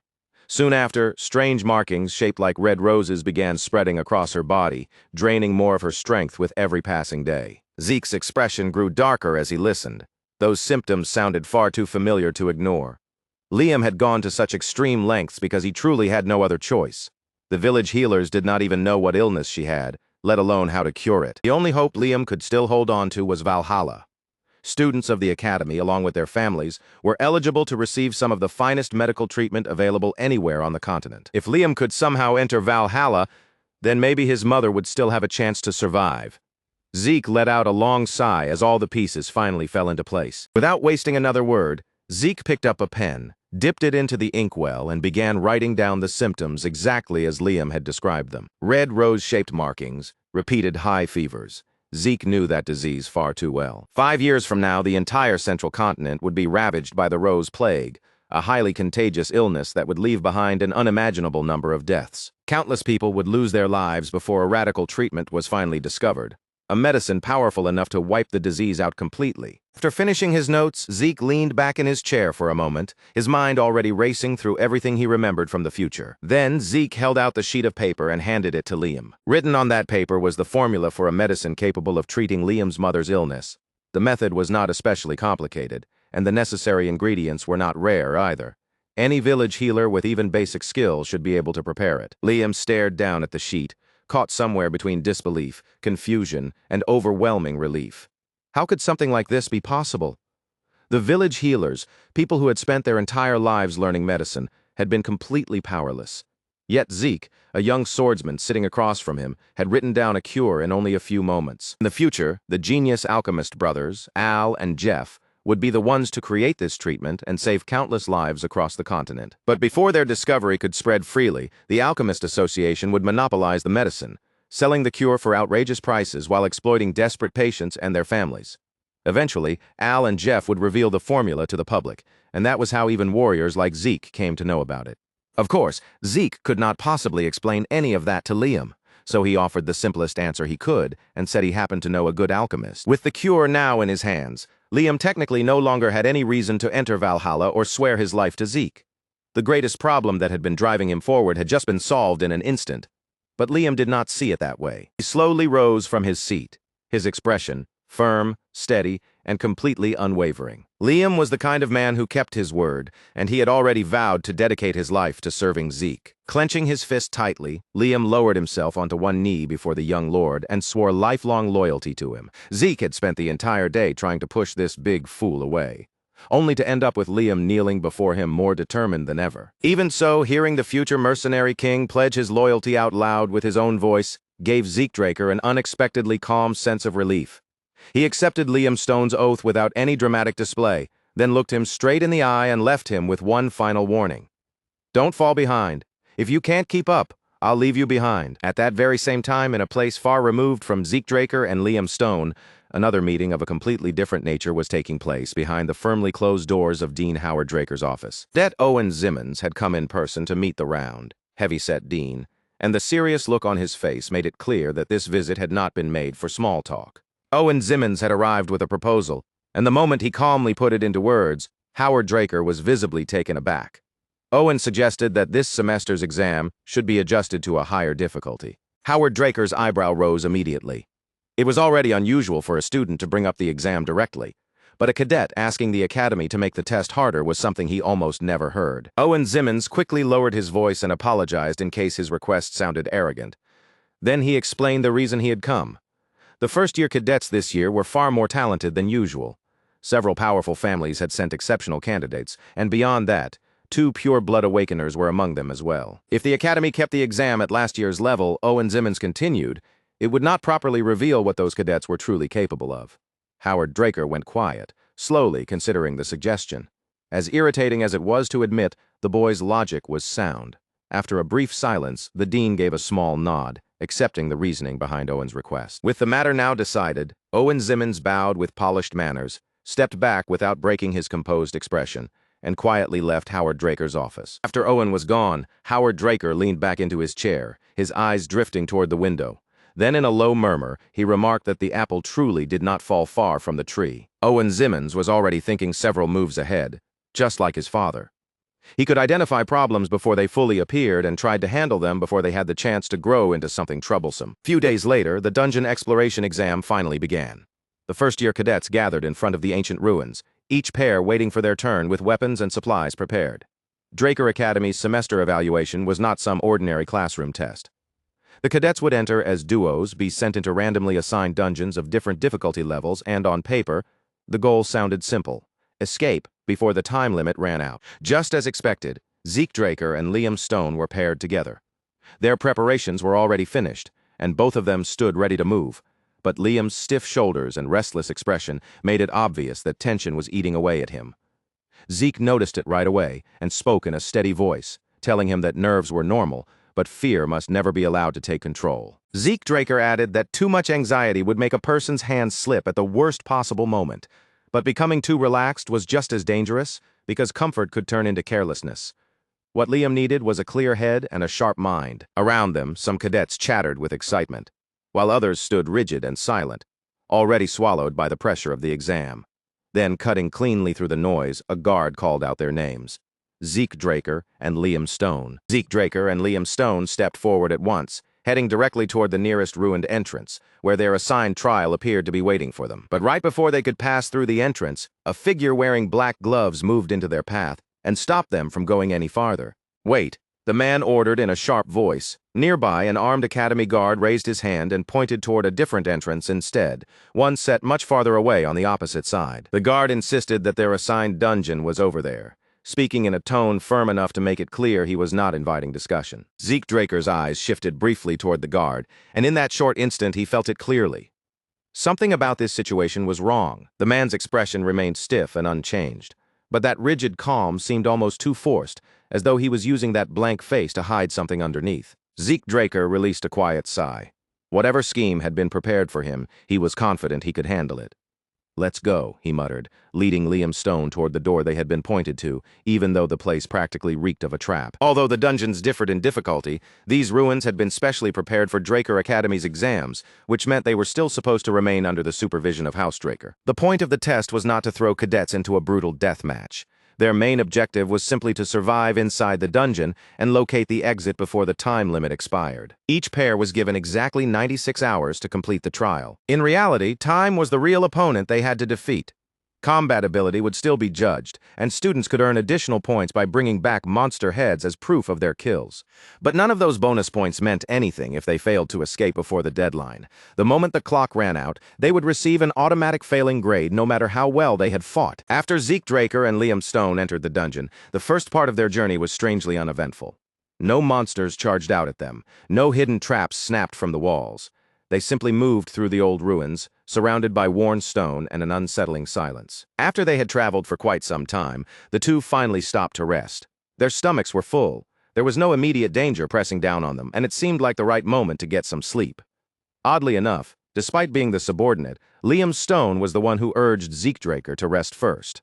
Zeke had handled everything up to that point, from setting up camp to preparing their meal, so in Liam's mind, it was only right for the young lord to sleep before him. Zeke Draker told Liam Stone not to worry about him. With his current constitution, he could stay awake for 4 full days and still keep moving without any real problem. He even added, a little too shamelessly, that he could probably remain awake through the entire exam.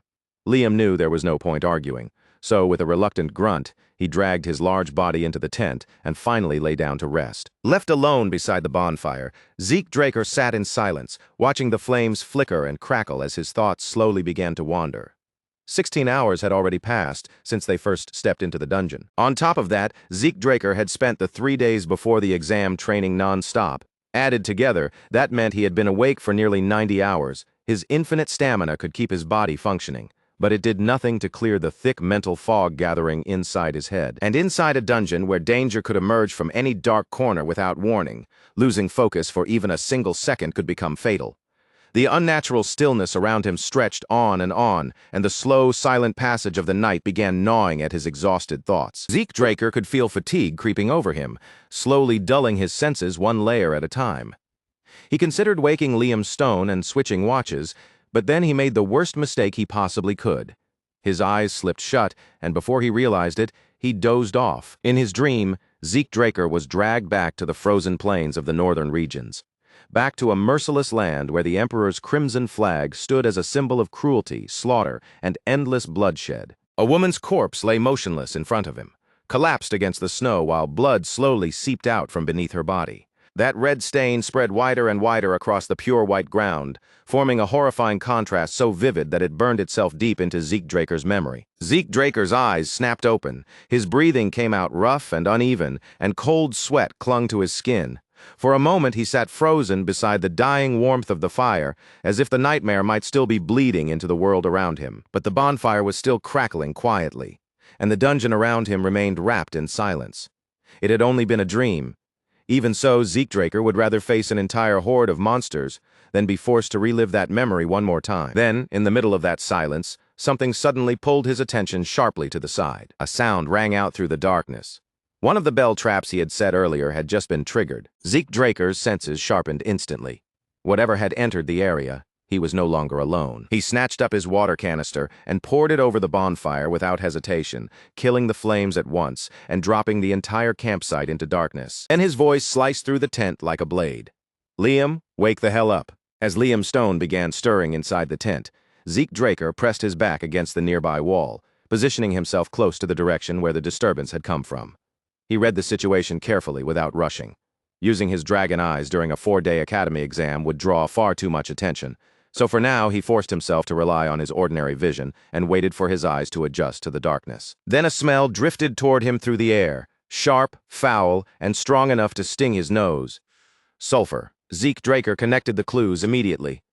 There was only one type of creature he knew that carried a stench like that, a pack-hunting monster ranked at danger level 3, a hellhound. In his previous life during this very semester exam, the top cadet, Raina Turun, had hunted down an orc, but Zeke Draker had never once heard of a dungeon room in this test containing hellhounds. That alone was enough to tell him that something was seriously wrong. He stayed perfectly still, waiting for the beast to make the kind of dramatic entrance a monster like that usually would. But the expected charge never came. Instead, Zeke Draker noticed something far stranger. Even an alpha hellhound should only weigh a few hundred kilograms at most. Yet the deep, heavy echoes shaking through the cavern sounded like something several tons in weight was drawing closer. A mutant, maybe? Holding his breath, Zeke used the polished surface of his blade like a mirror and carefully angled it around the corner. A quick decision saved him. In the reflection of the blade, Zeke Draker caught sight of an enormous monster barreling straight toward them like a runaway freight train. With terrifying brute force, the beast smashed through the door and tore apart the surrounding walls, crashing into the ruins as if Fafnir itself had come charging through. The force of the hit burst outward like a violent shockwave, blasting Zeke Draker straight off his feet and sending him flying backward through the dungeon air.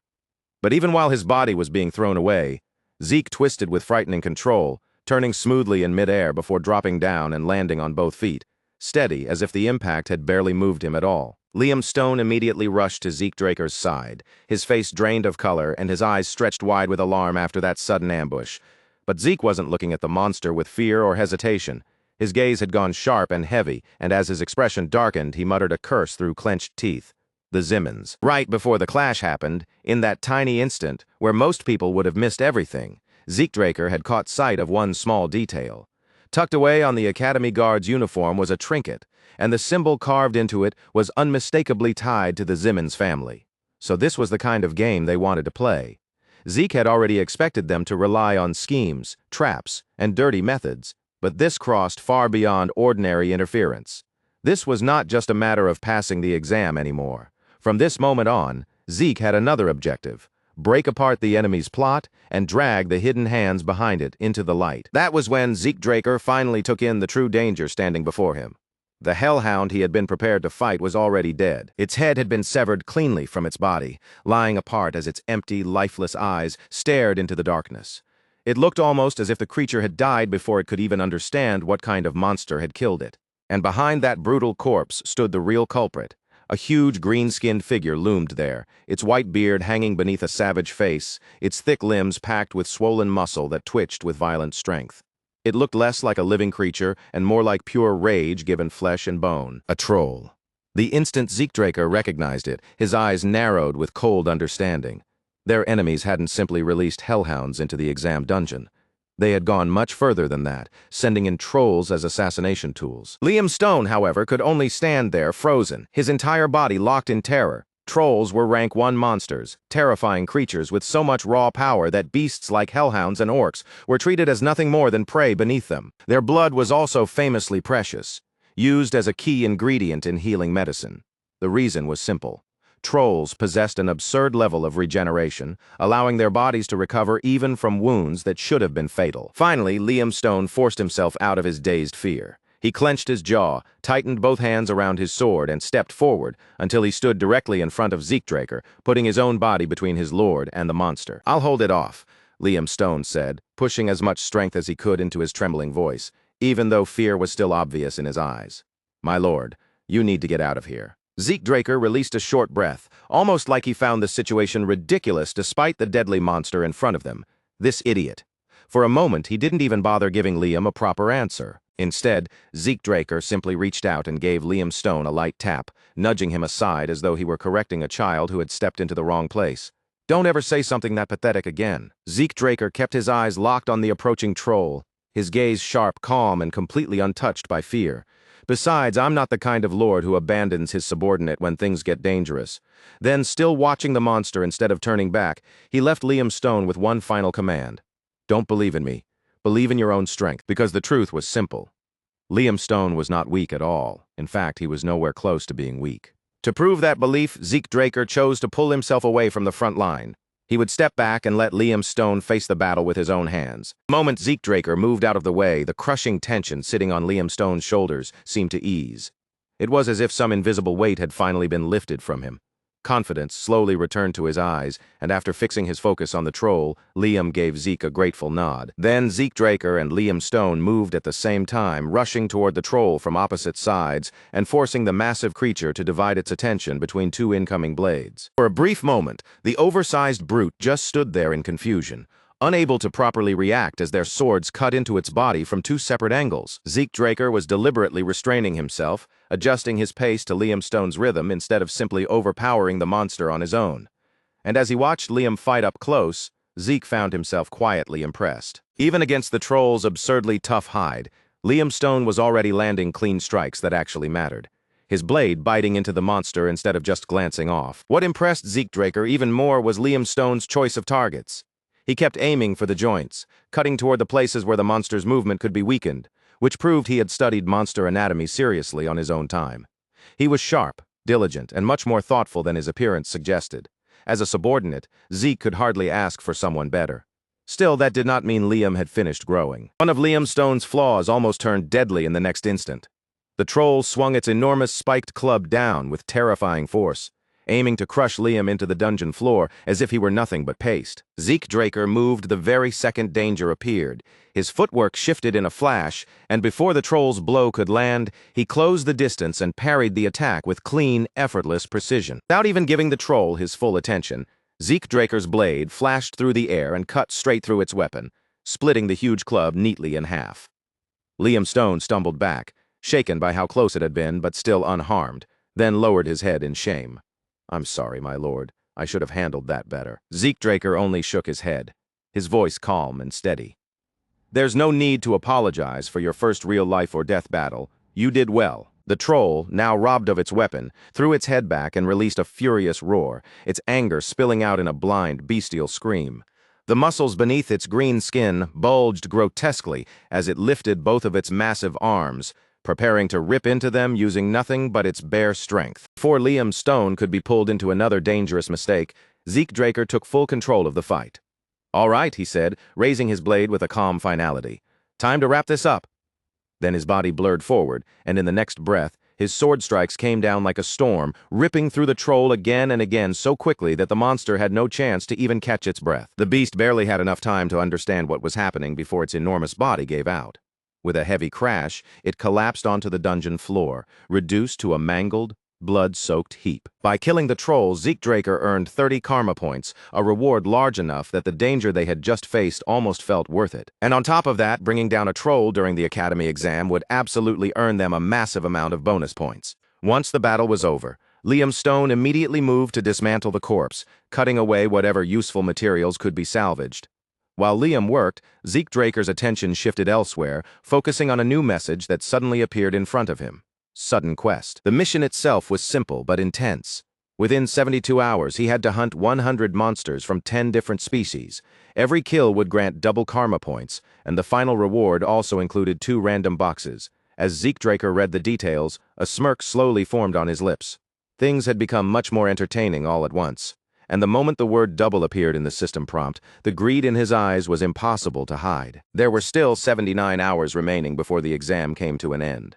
For someone like Zeke Draker, killing 100 monsters within that amount of time would not be difficult. The real problem was not the number of monsters. The real challenge was finding 10 separate species, since most dungeon exams normally contained no more than 4 types of monsters at most. But because the Zimmons family had clearly interfered with this dungeon, there was a strong chance they had filled it with high-class monsters meant to guarantee that Zeke Draker would never leave alive. Ironically, that made the situation work in his favor. Managing the sudden quest, the academy exam objective, and the pursuit of a high score all at the same time would be demanding, but it was nothing Zeke couldn't handle. By the time Liam Stone finished dismantling the troll's corpse, their loot bag was already beginning to fill. Every team had been given special collection bags to store monster heads as proof of their kills. It was far less convenient than having a subspace pocket, but for the purposes of the exam, it was good enough to get the job done. With their first enemy defeated and their goal suddenly growing much larger than before, Zeke Draker and Liam Stone had no reason to stay where they were. It was time to move deeper into the dungeon.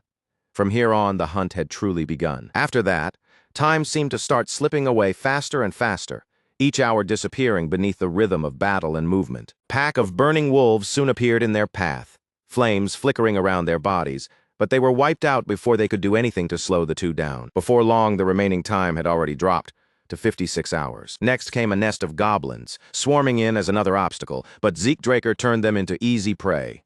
Their kill count climbed rapidly, their loot bag grew heavier after every fight, and eventually only 39 hours remained. After that, a giant bat appeared, a troublesome monster that attacked with devastating sonic waves powerful enough to shake the air around them. But even that dangerous creature was eventually brought down. For the past 2 days, their routine had become harsh, simple, and brutally repetitive. They killed monsters, set up camp when they had to, took whatever brief rest they could manage, then packed up and moved on to repeat the same cycle again. By the time the final day of the exam arrived, Zeke Draker and Liam Stone had already defeated more than enough monsters to secure an excellent score. As the two sat near the campfire, its light flickering across their faces, Zeke Draker glanced toward Liam Stone and asked, "So how does real combat feel?" Liam, still as humble as ever, scratched the back of his head and answered with honest uncertainty, "I'm not sure. It still feels like I have a long way to go." His reaction was perfectly natural after all. No one became comfortable with bloodshed after just 1 or 2 days. But at that moment, Zeke Draker had something far more urgent occupying his thoughts. The remaining time was slipping away quickly, and every passing moment mattered now. So far, Zeke Draker had subjugated 99 monsters in total, spread across 9 different species. But no matter how far Zeke Draker searched, that last species simply refused to appear. He had combed through every reachable corner of the dungeon, even lowering himself to hunting leeches and tiny insects barely bigger than a finger. Yet none of those pathetic creatures were accepted by the quest. At that point, Zeke Draker's patience finally started to crack. Those damn Zimmons had gone out of their way to rig the dungeon with powerful monsters, just to make sure he died in here, and yet somehow, they had failed to prepare enough monster variety for his quest. The thought alone was enough to make his irritation boil over. Then, without the slightest warning, a cold sensation crept down Zeke Draker's spine. His body reacted before his mind could fully explain it. Danger. Something deep in his instincts was screaming that a real threat was approaching. The ground beneath their feet began to shake, sending loose pebbles hopping and skittering across the cavern floor. Liam Stone, who had been seated near the campfire, lifted his head in confusion and glanced around as the strange vibrations rolled beneath him. A heartbeat later, the trembling became far more violent. Long cracks spread across the rocky floor like black spiderwebs, and the whole cavern began to rumble as if something enormous was forcing its way through the earth below. Zeke Draker's eyes sharpened the instant he felt it. He knew this sensation in one swift movement. He rushed toward Liam Stone while drawing his sword from its sheath. "Drop the bag and move, now!" he shouted. But Liam Stone was just 1 second too slow to react. Before Liam Stone could even fully process what was happening, Zeke Draker crashed into him and shoved him out of the danger zone. At that exact moment, something massive ripped up through the ground right where Liam had been standing. Blood burst through the cavern in a violent spray, splashing across the stone floor and painting the shattered earth in a deep crimson stain. For one terrifying second, Liam Stone's mind went completely empty. Panic surged through him so intensely that his body almost forgot how to move. Then Liam Stone's gaze snapped toward Zeke Draker's arm. The young lord's sleeve had been torn to ribbons, and his left arm looked horribly mangled, drenched in blood from the shoulder all the way down to his hand. With his heart pounding in his chest, Liam rushed toward him. "My lord." Liam Stone shouted in horror, but before he could spiral any further, Zeke Draker calmly raised a hand and waved him back. Relax, it's not my blood. Even with the ambush striking so suddenly, Zeke Draker had still managed to shove Liam Stone out of danger and counterattack at the same time. But now, whether that blood belonged to him or not was the least important problem in front of them. From the enormous hole torn open in the cavern floor, a gargantuan nightmare began to crawl out. Its grotesque body writhed and twisted through the broken rock as it searched hungrily for fresh prey. The moment Liam Stone recognized it, his throat went dry. A dungeon worm. An insanely dangerous monster. The kind of beast that normally required 8 properly trained purple knights working together just to bring it down. So this was the Simmons family's final trap. This was no longer just interference with the exam. It had turned into a full-blown fight for survival. Liam Stone stood rooted in place, watching the burrowing giant rip through the cavern like a living freight train made of twisting flesh and rows of fangs. His hands curled into tight fists at his sides. He wanted to help Zeke Draker more than anything, but the painful truth was obvious. If he rushed into a battle like this without thinking, he would only become another obstacle in Zeke's way. Even so, Liam Stone refused to simply stand there and watch. He dropped down near their supplies and started rummaging through them in desperation, searching for anything, no matter how small, that might help Zeke Draker survive this fight. Meanwhile, Zeke Draker had already locked his entire focus onto the battle. His sword flashed again and again in front of him, deflecting hundreds of razor-sharp fangs as they lunged toward his body from every angle. This time, Zeke Draker's true battle instinct rose fully to the surface, becoming sharper, colder, and far more merciless under the crushing pressure. Even a blue knight would hesitate before facing a dungeon worm, inside such a narrow, unstable cavern. The creature devoured the earth as it moved, chewing through stone and soil with terrifying ease, as if the cavern itself were nothing more than soft flesh. That meant every second that passed pushed the situation further against them. If Zeke Draker failed to finish this quickly, then he and Liam Stone would either be buried alive beneath the collapsing cavern or torn apart by the monster's endless rows of fangs. The dungeon worm lunged again, its enormous body carving through the rock as it shot straight toward him. Zeke Draker slipped aside at the very last instant, ducking away with only inches separating him from that crushing mass. What Zeke Draker needed most was space to move, and now at last he had found it. The moment the dungeon worm surfaced again, he kicked off the ground and launched himself forward. His blade plunged deep into the monster's grotesque, pulsing abdomen. The attack struck solidly and sank into its flesh. But even a wound like that was still not enough to bring the dungeon worm down. Clenching his teeth, Zeke Draker dragged his sword through the creature's body, tearing the wound open wider and wider. Purple bile mixed with dark blood exploded from the dungeon worm's mouth, splattering across the cavern walls as its huge body convulsed in agony. But Zeke Draker had no intention of stopping with just that. His killing intent climbed to its peak, sharp enough to fill the air around him. If he had to slice the creature in half to end this, then that was exactly what he would do. But just as he prepared to deliver the finishing blow, the ground beneath his feet suddenly gave way. He had stepped onto a section of rock that had already been hollowed out from below, and the sudden drop shattered his balance. That single brief opening was all the dungeon worm needed to turn the fight back in its favor. Zeke Draker barely stopped himself from falling, hanging in place with his sword as the broken ground continued to crumble beneath him. But the monster did not let that chance slip away. It lunged at once, its long, sinuous body whipping forward and wrapping around Zeke Draker like an enormous constrictor. In the next instant, the pressure clamped down on him with suffocating force. Zeke Draker felt his bones creak under the strain, and his organs were squeezed together inside his body. A sickening surge of pain shot through him, forcing blood up his throat and into his mouth. The dungeon worm continued tightening its grip, its crushing power threatening to snap Zeke Draker in two. Then, from out of nowhere, a sword drove into the monster's hide. It was Liam Stone. Ignoring Zeke Draker's order to stay back, his desperate subordinate had charged in and stabbed the worm, trying to pull the monster's attention away. The strike wasn't enough to kill it, but it loosened the beast's hold just enough to matter. Zeke Draker's automatic healing activated immediately, rapidly mending the internal damage tearing through his body. And that small opening Liam created was all he needed. In a flash, Zeke Draker twisted free from the worm's deadly coils, flipped through the air, and landed at a safer distance from the thrashing monster. Still catching his breath, Zeke Draker turned a sharp look toward Liam Stone. "Liam, what the hell did you just do?" Liam raised his sword slightly and quickly explained the move he had made. "I coated my blade with anesthetic before I struck it," Liam Stone said, his hands still gripping the weapon tightly. Zeke Draker's eyes widened as the meaning of those words clicked into place. The main ingredient in that anesthetic was belladonna against humans. It merely numbed the senses and dulled their reactions. Against worms, even one as enormous and monstrous as this dungeon worm, belladonna worked as a deadly poison. Even while trapped under extreme pressure, Liam Stone had remembered the dungeon worm's weakness and adjusted his actions right in the middle of the battle. That kind of quick thinking and instant execution showed just how much natural talent Liam Stone truly possessed. For one brief moment, Zeke Draker felt as if he had caught a glimpse of the mercenary king Liam Stone was destined to become one day. Understanding just how important Liam Stone's move had been, Zeke Draker decided to bring him into the final strike. Now fully recovered, Zeke exploded forward, driving his speed to the absolute limit. He sprinted up the dungeon worm's enormous body, raced toward the sword he had embedded earlier, and tore it free in one powerful motion. With his blade back in his hand, Zeke Draker met Liam Stone's eyes and gave him the signal to move. Liam Stone clenched his teeth, gathered every last bit of strength remaining in his body, and poured it all into one final, desperate stab. Another dose of belladonna flowed straight from Liam Stone's coated blade into the dungeon worm's body, spreading through the monster in an instant.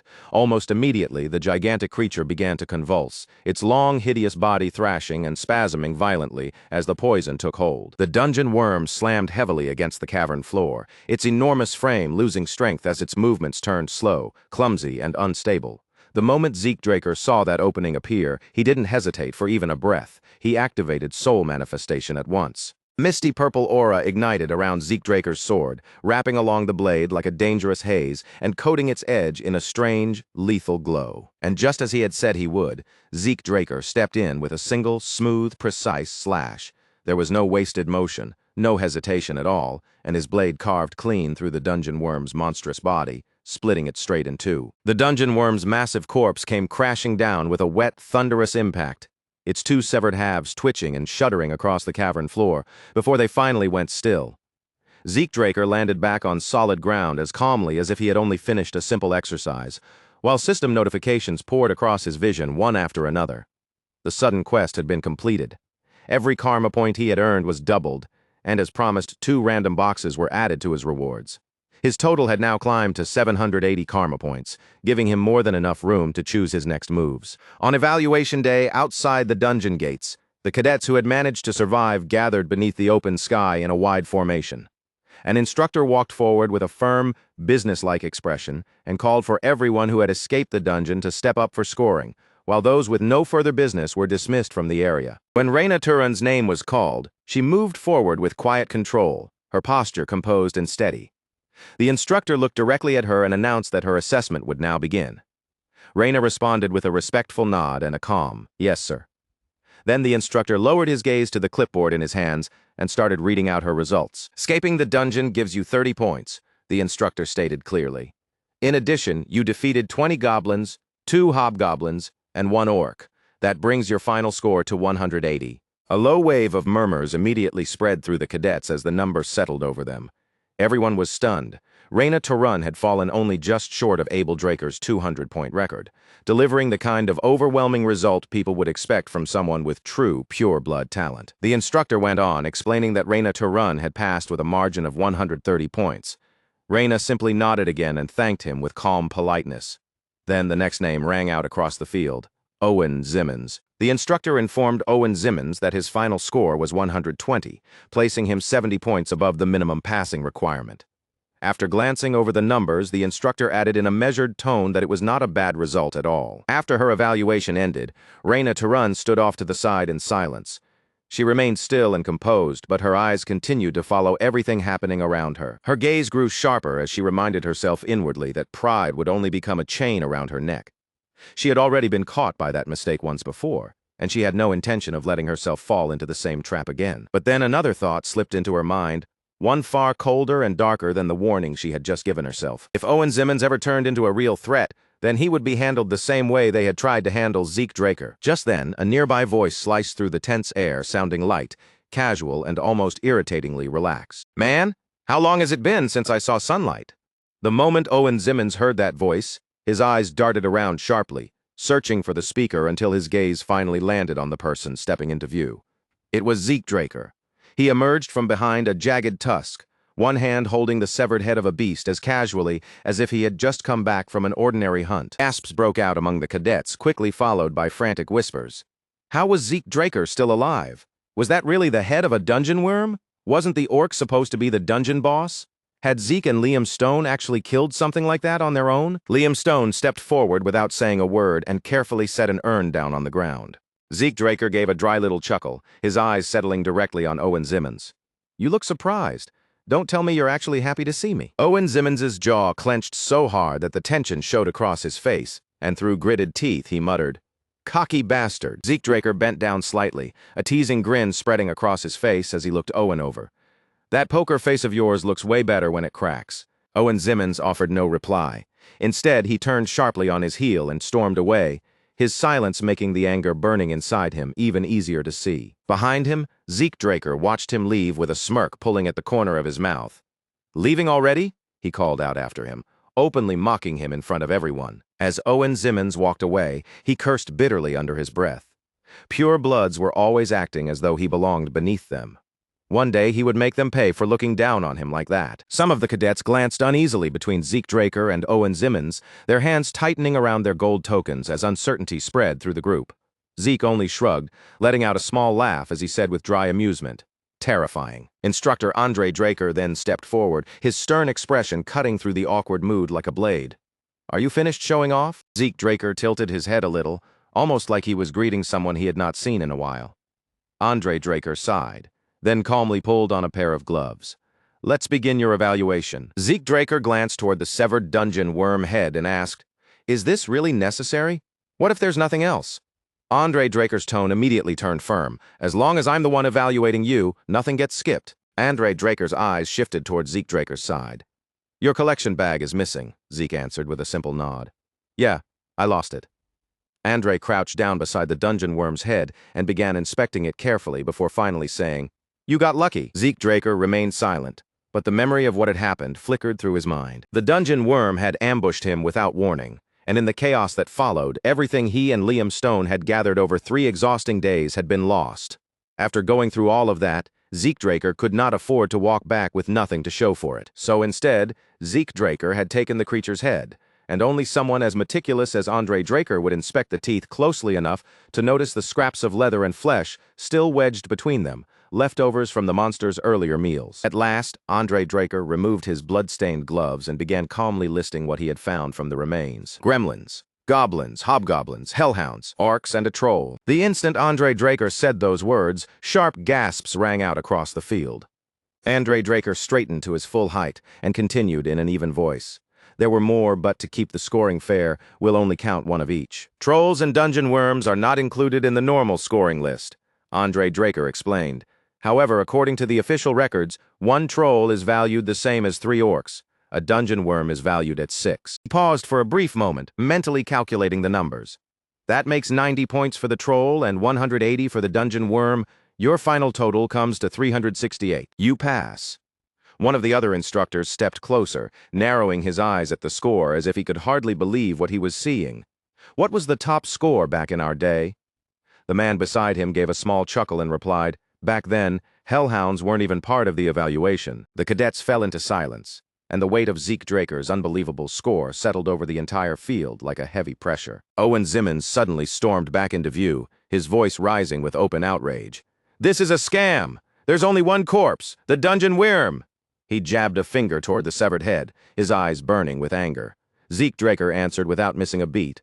"That one head alone is worth 180. Maybe think before you start yelling." Then his gaze swept across the watching cadets. "Be honest, if any of you ran into a dungeon worm or a troll, do you really think you'd still be standing?" As he spoke, Zeke quietly watched their faces and measured their reactions. To his surprise, the cadets were actually taking his words seriously. Zeke Draker could see it clearly in their expressions. Was this really such a big deal to them? They were not laughing at him this time, and they were not dismissing him like some joke either. Not bad. Maybe for once, he had done something even they could not ignore. The Zimmons family had gone so far as to tamper with the final trial itself, all for the purpose of removing Zeke Draker from their path. Zeke Draker gave Owen Zimmons a brief sideways glance. Owen was involved somehow, that much was obvious. But there was no way he had acted alone. A trap of this scale required far more backing than one cadet could provide. The Zimmons family had power, influence, and eyes spread in places most people would never notice. Zeke Draker could almost feel that invisible pressure surrounding him. They were watching him. They were waiting for him to make a move, and if Zeke Draker behaved too cautiously, they would realize he had already seen through more than he should have. So for now, the smarter choice was to stay in character and keep playing the role they expected from him. Zeke Draker's thoughts were suddenly interrupted when Reyna Turun stepped forward. Her quiet movement pulled his attention away from Owen Zimmons, and from the unseen gazes that still seemed to be watching from somewhere in the shadows. Reyna Turun faced him with her usual composure, her voice calm and steady as she said, "This time, you win." Zeke Draker raised one eyebrow, studying her face as if trying to read what was hiding behind those words. What's that supposed to mean? Later, the scene moved away from the noisy evaluation grounds and into the stillness of the training hall. There, without the Academy's eyes fixed on him, Zeke Draker could finally turn his attention back to his own growth. A glowing status window appeared before Zeke Draker, its pale light hovering in the air, like a panel of floating glass. The words displayed clearly, Dragonkin skill, level 1, gluttony. It allowed him to consume and digest massive quantities. The cost to unlock it was 50 points, and his current karma balance stood at 780. As Zeke Draker read through the description, the corners of his mouth slowly lifted into a grin. In his previous life, he had brushed this skill off as worthless trash, something not even worth considering. But now, 50 points was practically pocket change to him. Without wasting another second, he made his decision. Activate Dragonkin skill, gluttony. The moment the skill activated, a strange pulse rippled through Zeke Draker's body. It spread beneath his skin like a current of unfamiliar energy, and in front of him, the status window shifted again, updating with new information. A fresh description appeared before his eyes. Gluttony mode, anything Zeke Draker consumed would be transformed into raw energy, and if whatever he consumed possessed bloodline powers, there was even a chance he could absorb that ability for himself. Zeke Draker's eyes gleamed with sudden interest. So now he could absorb the powers of monsters. The realization made his grin widen even further. Looking at it now, he should have tested this skill much earlier. He reached into his bag and pulled out a strip of dried meat, holding it up between his fingers as he examined it. Let's see how well this energy conversion actually works. The instant gluttony activated, the dried meat jolted out of Zeke Draker's hand and vanished into a swirling black void. It disappeared as if something like a bottomless swamp had opened for just a moment and swallowed it whole. Zeke Draker's eyes narrowed as he stared at the bizarre phenomenon hanging in front of him. What was that? Almost immediately, a new message flashed before his eyes, informing him that his missing energy had been replenished through absorbed energy. Zeke Draker steadied himself and blinked as the pressure lingering behind his eyes slowly faded away. The dull headache that had been sitting there disappeared, replaced by a strangely refreshing clarity, almost as if he had just woken from a proper nap. No, it felt even better than that. His arms and legs were lighter. The heavy exhaustion dragging on his body had vanished. His thoughts felt sharper, and even his ether had recovered slightly.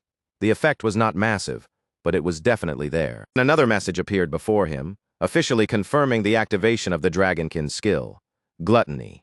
Zeke Draker clenched his fists as a deep wave of satisfaction spread through his body. This skill had absolutely been worth unlocking. With gluttony, Zeke Draker could now manage the energy cost of his abilities far more efficiently. There would be no more sudden mental crashes, and no more moments where fatigue made his entire body feel like it might break apart. And if gluttony worked together with his infinite stamina, then the possibilities became dangerous. A fierce light burned in Zeke Draker's eyes, and a grin spread across his face. He could train endlessly now. No food, no sleep, no limits. From this point forward, everything would be different. His grin grew sharper, taking on a darker and more intense edge. If he wanted to, he could push his body for 24 hours straight without stopping for even a single break. Zeke Draker turned away without another word, and began quietly channeling the energy he had gained from consumed monsters, focusing inward as that power settled deeper through his body. Decker approached him carefully, but he stopped short when he saw Zeke Draker concentrating. Sorry, but it's urgent," he said, his voice cautious. Zeke did not bother turning around. "What is it?" Decker quickly answered. "Your sword? It's ready." That finally drew Zeke Draker's attention. A sly smile tugged at his lips as he turned his head. At last, the wait was over, and without delay, he headed straight to Galleon Halbert. "Is it finished?" Zeke Draker asked. The moment he arrived, Galleon Halbert gave him a simple nod and told him to wait there for a moment. While Zeke Draker waited, his mind drifted back to his previous life. Back then, Galleon Halbert had forged a sword for him as well. That blade had carried the name Graham. Graham had been a legendary weapon, forged from mithril and pure iron, a blade worthy of the reputation it carried. But this time, Zeke Draker had handed Galleon Halbert something on an entirely different level, a dragon's fang. With a material that extraordinary, the finished sword should have been incredible. In fact, Zeke Draker expected it to be every bit as impressive as the weapon from his previous life, maybe even greater. For a brief moment, Zeke Draker wondered whether the new blade might resemble Graham once again. But when the sword was finally brought before him, he froze. His brows pulled together, and suspicion sharpened in his eyes. "What the hell is this?" he muttered under his breath. The moment Zeke Draker took the sword into his hand, one detail immediately stood out above everything else. The weapon looked plain, almost unfinished. At a glance, it seemed as if it had been taken from the forge before anyone had bothered adding the final touches. Zeke Draker turned his gaze toward Galleon Halbert, raising his eyebrows in obvious doubt. "Did you leave the blade unsharpened on purpose?" Galleon Halbert gave a calm nod, completely unfazed by Zeke Draker's reaction. "That's simply the form this sword was meant to take." Zeke Draker slid the blade back into its sheath and exhaled slowly, as if turning the answer over in his mind. "So this is the shape you believe suits me best?" Galleon Halbert answered without even a trace of hesitation. "Yes." Zeke Draker fell silent. His hand moved slowly over his face, and something heavy, quiet, and certain began to settle deep inside him. Most people would have looked at a weapon like this and felt confused, maybe even disappointed. But because it came from Galleon Halbert, Zeke Draker knew there had to be a reason behind every part of it. Without Zeke Draker needing to explain a single thing, Galleon Halbert had understood something about him. Then Galleon spoke again. "It still doesn't have a name. I tried to give it one, but nothing fit. Perhaps you should name it yourself." Zeke Draker blinked, genuinely surprised by the suggestion. "Me? You want me to name it?" As the words left his mouth, his thoughts began drifting back once more. In his previous life, the name Solar Point Graham had also been given by Galleon Halbert. For a while, Zeke Draker had thought this new sword was simply Graham reborn, a familiar weapon reforged from the fang of a dragon. But now that he actually held it in his hands, he understood the truth. This was not Graham. This blade was something entirely new. "A name," Zeke muttered softly, almost without realizing he had spoken. Then he drew the blade across his own palm, slicing into his flesh without hesitation. Blood immediately welled from the wound and began running freely over his hand. Galleon Halbert's eyes widened in shock at the sight. But Zeke Draker did not flinch at all. He could already feel the familiar spark of regeneration stirring inside his body, ready to close the wound. Then, all at once, that healing came to a sudden stop. A message appeared before Zeke Draker's eyes. Administrator request confirmed. Class skill, healing factor, had been temporarily disabled. Zeke Draker let out a low, satisfied breath as the message faded from sight. It had worked. With controlled focus, he guided his mana into the blood streaming from his wounded hand. He let the blood flow over the blade, coating its surface, and the steel seemed to drink it in, as though something ancient inside the weapon had recognized the offering. From the side, Galleon Halbert stared in disbelief, his thoughts racing faster and faster. Was Zeke Draker truly doing what it looked like he was doing? Was this really a sword-naming ritual? Galleon Halbert had only ever read about this in old records, a forgotten rite from the Age of Dragons. To name a weapon in this way, the wielder had to mix aura or mana into their own blood. Once that blood touched the sword, the ritual would begin. The person performing the rite would lose consciousness, drawn into a timeless dream until the weapon's true name finally revealed itself. Then Galleon Halbert remembered the other part of the ritual, the danger. Its risks were so severe that the world had almost completely forgotten it. And yet, Zeke Draker was carrying out that ancient rite with terrifying precision. How did he know? Galleon Halbert wondered, his heart pounding hard in his chest. How could Zeke possibly know about something like this? Then Zeke Draker's body suddenly crumpled as his consciousness slipped away. Inside that strange and endless void, countless names began to twist, spiral, and drift around him like echoes searching for the one they belonged to. An endless storm of words, meanings, and half-formed impressions swirled around Zeke Draker from every direction, surrounding him like a boundless sea with no shore in sight.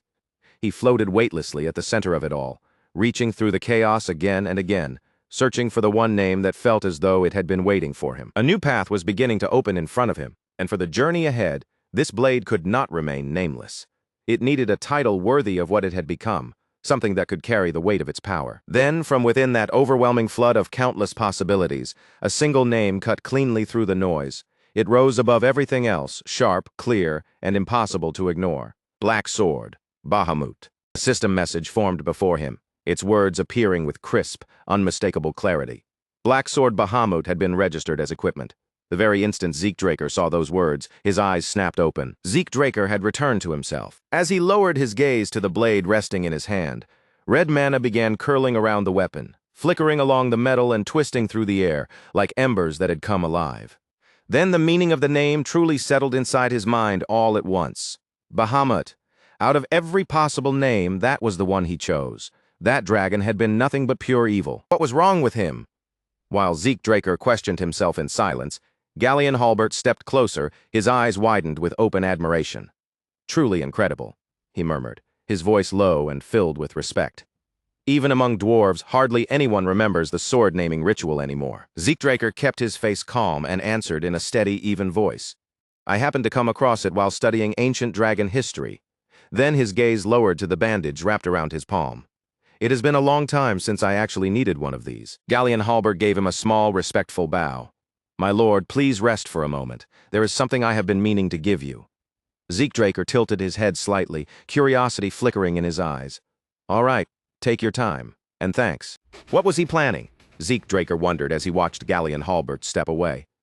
But before that thought could go any further, another system message suddenly flashed across his vision. Administrator request confirmed.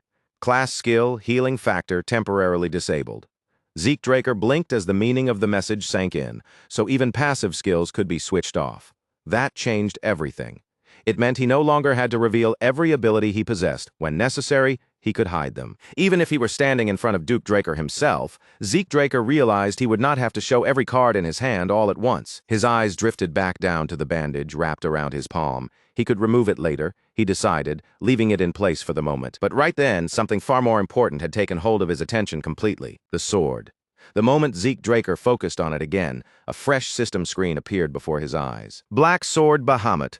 Certain features were currently sealed, and they would only be released as the user became stronger. Zeke Draker stared at the message without moving, genuinely stunned by what he was reading. Sealed abilities that unlocked as he grew stronger? He had never heard of a weapon like that before. And on top of everything else, it was indestructible? It may have begun as a dragon fang, but now this blade had become something entirely beyond its original material. Then, without warning, blue mana began spiraling into the air, weaving itself together with the red energy already flickering around the sword.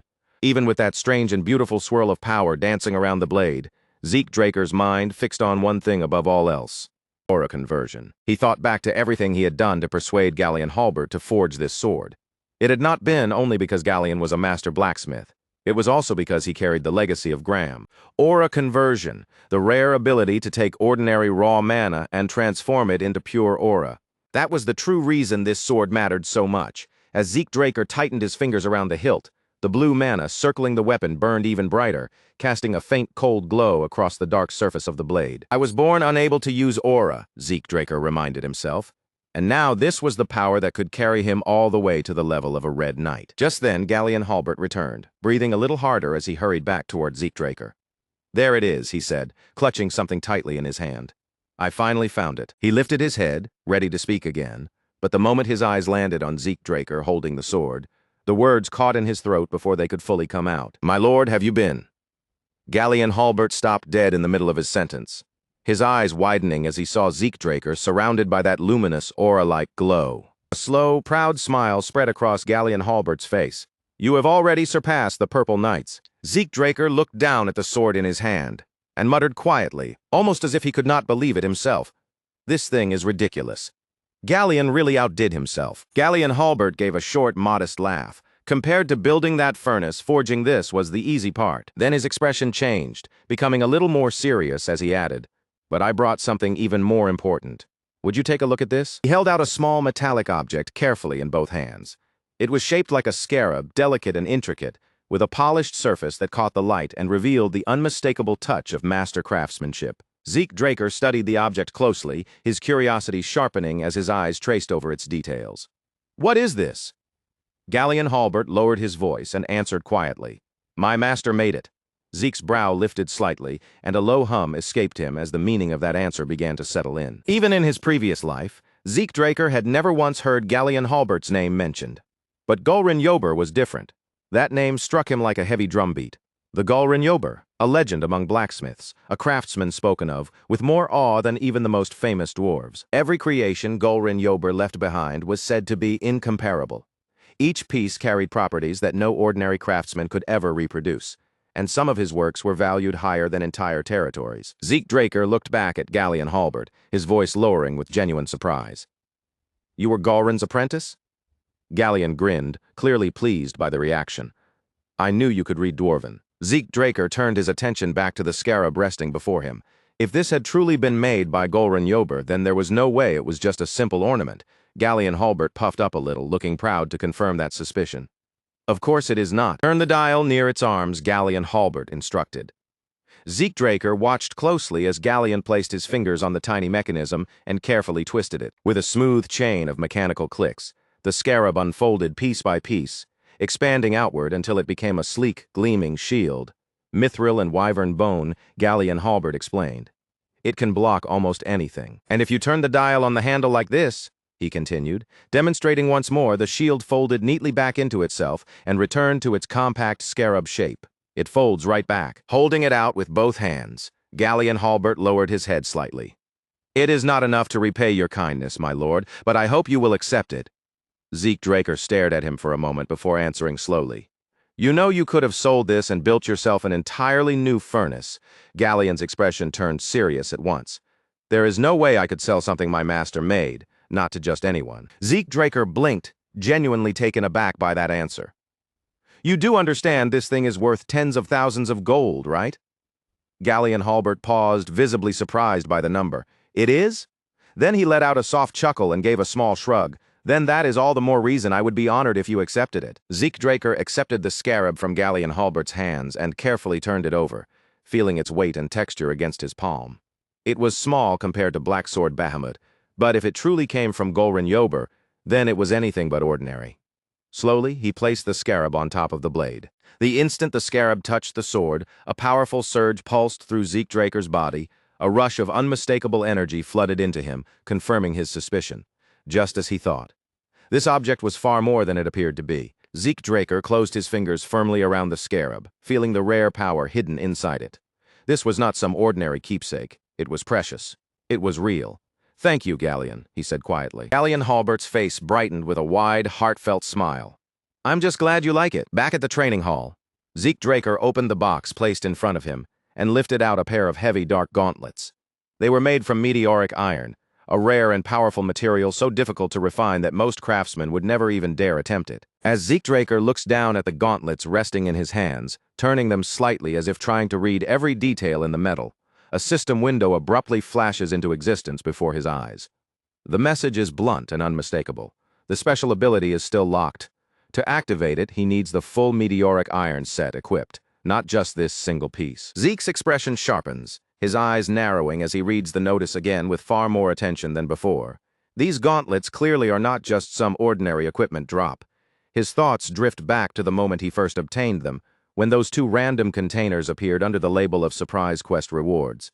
Back then, he had dismissed them as nothing more than another pair of mysterious treasure boxes. Now, with the system's warning still glowing in front of him, it is painfully clear that his first assumption had missed the mark completely.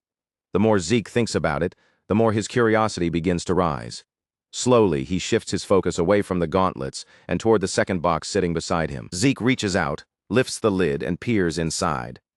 The instant his gaze lands on the contents, his eyes widen just a little, caught off guard by what he finds there. For a brief moment, all he can do is stare and wonder what exactly he is looking at. Inside the box lies a map, carefully resting in place as if it had been waiting for him all along.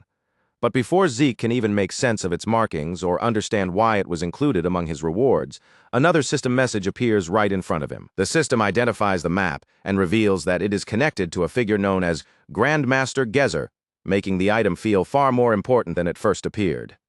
The moment that name appears, something stirs in the back of Zeke's mind. His brow tightens as he searches his memory, trying to place where he has heard it before. Could it possibly be tied to Hero King Kaiser, the legendary hero from that famous ancient tale?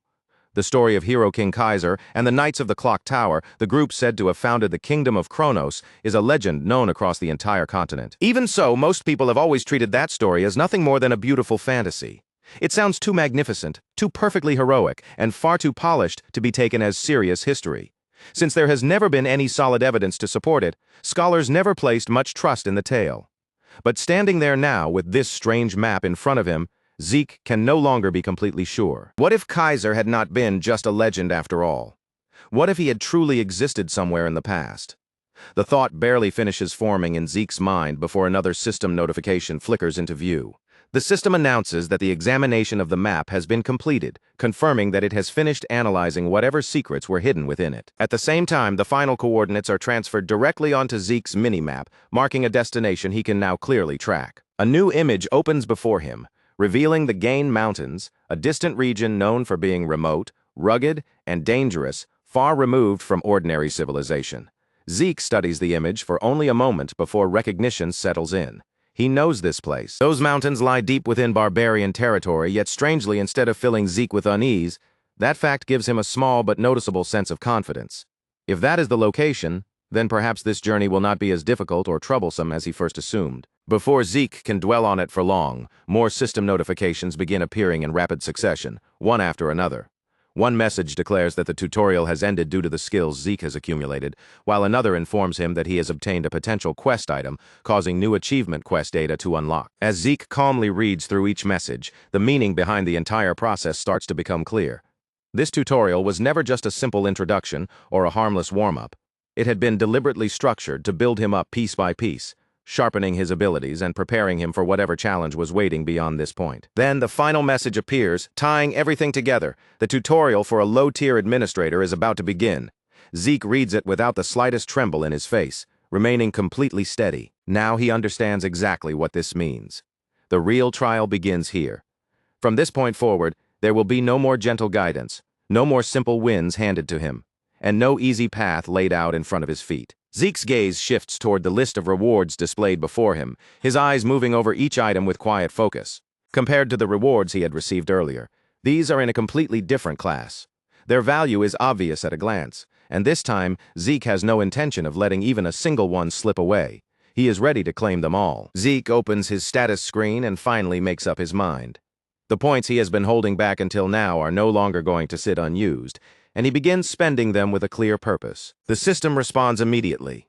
50 points are consumed, and with that payment made, Zeke successfully unlocks level 2 draconian skills. Another message follows almost instantly, confirming that the newly unlocked skills have now been activated and are available for Zeke to inspect. Zeke looks over the updated skill list, scanning each new option carefully. But as his eyes move farther down the screen, he notices that the next stage still remains sealed away. According to the system, opening that next tier will require 80 points, making it clear that advancing further will demand an even bigger investment. Zeke still has plenty of points left to use, but he knows better than to throw them around carelessly. Chances like this will not come often, and every point could matter later. So instead of spending everything in one reckless burst, he chooses to move with caution and think ahead. For now, Zeke selects only the upgrades that matter most, choosing the skills that will give him the greatest advantage while still leaving 400 points safely in reserve. With that decision made and his preparations settled, he turns his attention toward what comes next, his eyes fixed firmly on the future ahead. Another system message appears in front of him, announcing that one of his draconian skills has just been activated. Zeke lowers his eyes toward his hand and watches the transformation begin. His skin shifts and hardens, reshaping before his very eyes, until his hand becomes a frightening dragon claw, covered in sharp, gleaming scales that look ready to tear through anything in their path. The intense power radiating from that transformed hand is strong enough to make even Zeke pause for a moment in surprise. Wanting to understand just how much force the skill can produce, he gathers himself and releases a sudden burst of power. The result is so explosive that it catches him completely off guard. The attack's strength is far beyond what Zeke had expected from the skill, making it clear that this ability is not merely impressive on paper. A small grin slowly appears on Zeke's face as he looks at the aftermath. He has to admit it to himself. The power of this skill has surpassed his expectations by a wide margin. After testing the claw, Zeke moves on to the next ability. He reaches for his sword and activates another draconian skill, dragon scale armor. In the next instant, scales spread across his body like a wave, forming a smooth yet sturdy layer of protection over him. Zeke grips his blade and swings with full force, but instead of cutting through, the sword rebounds harmlessly from his own armor. He had not even infused aura into the strike. It was simply a clean, serious blow made with real strength, and still it failed to leave even the smallest scratch. To Zeke, the durability feels no different from wearing reinforced plate armor, except now he can gain that level of protection even while fighting barehanded. He commits the lesson to memory. Dragon Claw will serve as his offense, while Dragon Scale armor will become his defense. With this new power flowing through him, Zeke can feel that the situation has completely changed. The true game is finally beginning, now fully prepared. He gives himself a firm nod as if sealing his resolve. All right, it is time to move. The scene shifts to the center of Draker Academy, where the main training hall is packed with cadets standing in neat, disciplined rows. Around them, the instructors take their positions, preparing to begin the official briefing. One instructor steps forward and speaks to the gathered cadets, his voice carrying through the hall, before the semester exams and the practical aura exam can officially begin. He explains that every student must first understand the rules. He motions toward a row of humanoid training dummies lined up behind him.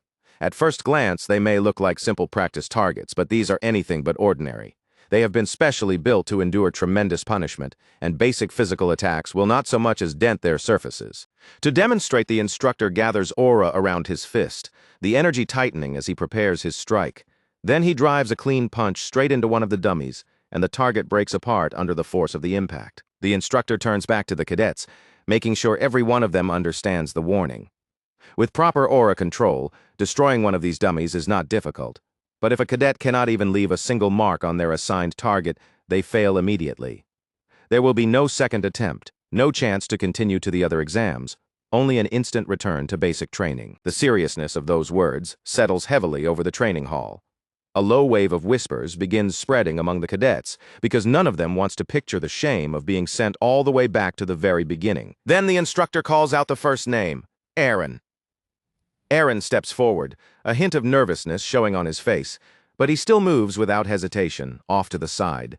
Owen Zimmons watches him closely, quietly noting that the first few cadets in these kinds of tests always tend to look a little shaken. As Owen observes them, he cannot help comparing their training to the education he received back at home. After all, the very foundation of aura instruction at Draker Academy was created by his own family, the Zimmons family. Because of that, Owen is convinced that even someone born as an awakener would still struggle to match the level of aura control he possesses. And Owen Zimmons hears his own name called. He steps forward with absolute confidence, draws his sword from his shield, and begins channeling aura through the blade with smooth, practiced control.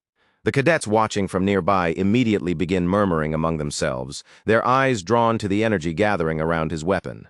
Some of them can hardly believe what they are seeing. Is that sword resonance? One of the instructors raises an eyebrow, clearly impressed by the display.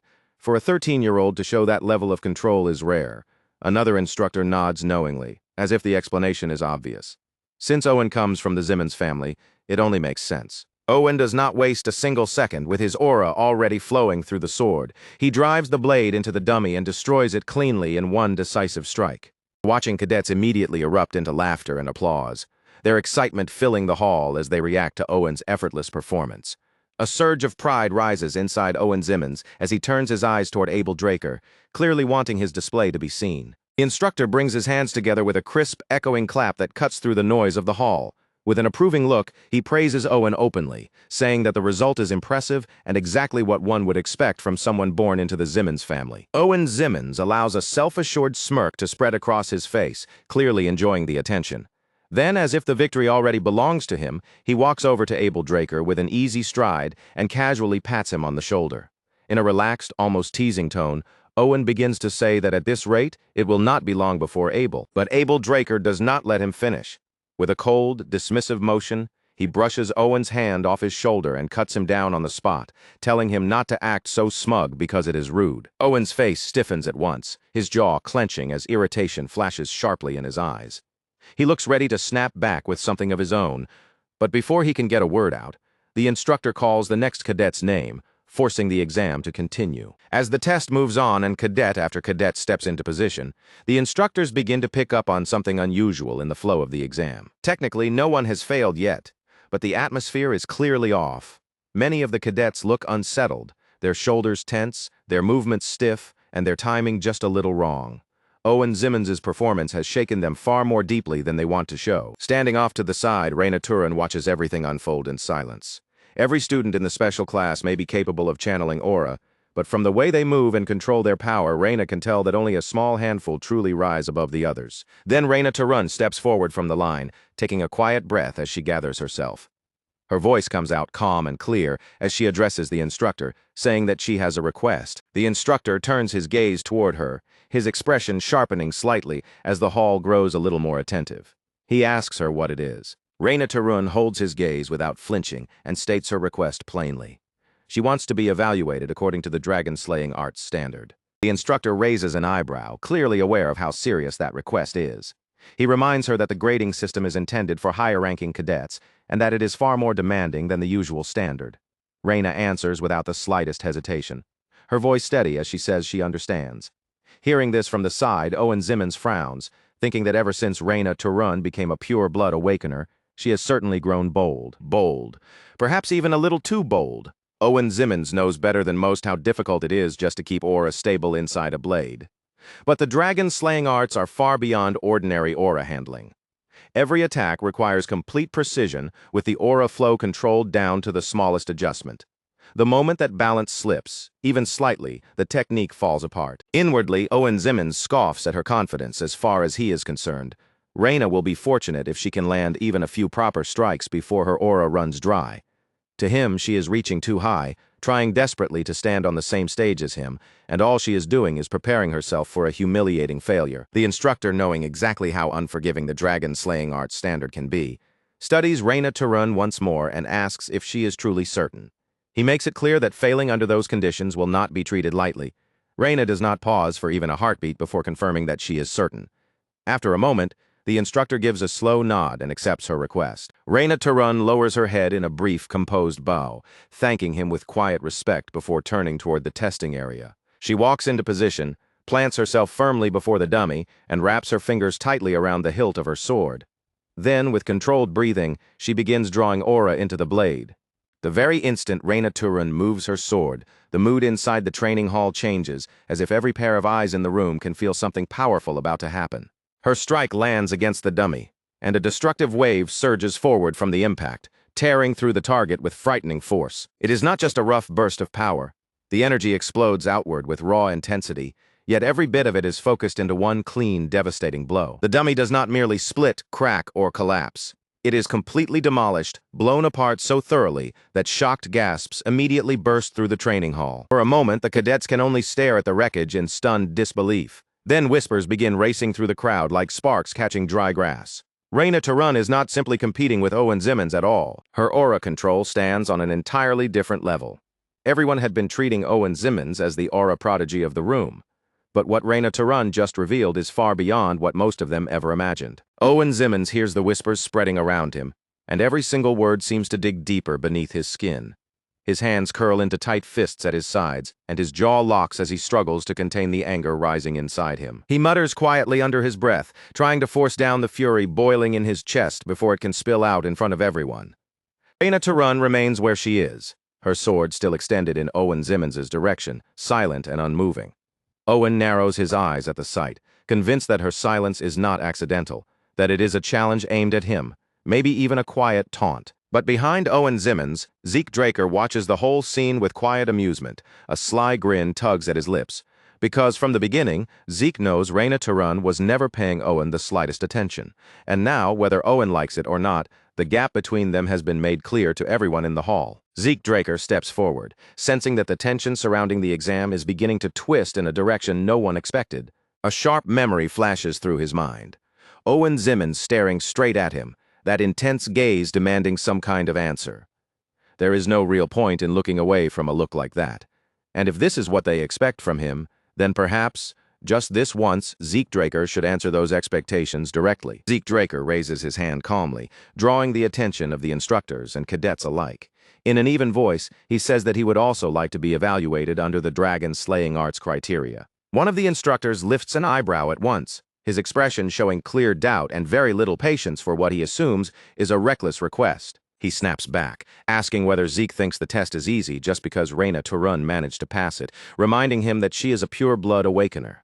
But before the instructor can continue scolding him, another instructor steps in, raising a hand and cutting the lecture short. The second instructor states that Zeke will be tested under the same conditions as Reina Turun. Then he turns his attention directly to Zeke Draker and asks whether those terms are acceptable. Zeke Draker gives a quiet, composed nod, his expression barely changing. He answers simply that those conditions work for him. Off to the side, one instructor leans closer to another and mutters under his breath, asking who that kid is, because he does not remember seeing him in class. The other instructor quietly adds that the attendance records are all accounted for as well. The head instructor answers without any hesitation, explaining that Zeke won a wager against instructor Andre Draker, and since the questioning instructor is new here, he probably has not heard the full story yet. Then the head instructor identifies him plainly. That cadet standing over there is Zeke Draker. He is the Golden Light Pure Blood Awakener, who suddenly appeared from seemingly nowhere. Not only that, he is also the same cadet who shattered Sir Abel Draker's record during the dungeon escape exam. Zeke Draker walks into the training grounds with his sword in hand, the attention of the hall now fixed on him. Just as he prepares to strike the practice dummies, a system alert suddenly appears before his eyes. The system informs him that the ether Zeke Draker has lost is now being redirected, converted, and channeled into aura. A blue glow begins to gather around his sword, the energy twisting along the blade and swirling tightly around the edge, as if being drawn into a sharper form. Zeke Draker clenches his teeth slightly as he steadies the rising surge inside the blade. Controlling this flow is still not simple, and he can feel the strain of managing it, but he knows it should be more than enough to complete the task in front of him. He tightens his grip around the hilt, settles his stance, and focuses his breathing, preparing to release the technique in one clean motion. From the sidelines, Reyna Turun watches him with sharp attention. The moment she sees his stance, her eyes widen in shock, because she recognizes it instantly. It is Dragon Slaying Arts, Chapter 1, Verse 4, Skysliss Strands. A sharp breath slips from Reyna Turun as realization hits her. Zeke Draker has not simply memorized the technique or imitated its outer form. He has refined it to a level that is genuinely astonishing. In her eyes, his form may even be strong enough to rival that of instructor Andre Draker himself. Every movement Zeke Draker makes is crisp, precise, and perfectly controlled, with no visible flaw in his posture, timing, or aura flow. Then he swings. In the next instant, the dummies are blown apart, shredded by the overwhelming force and razor-like precision of his strike. Deep inside, Zeke Draker reflects quietly on the technique he has just used. To him, this is no longer merely a movement he studied or copied during training.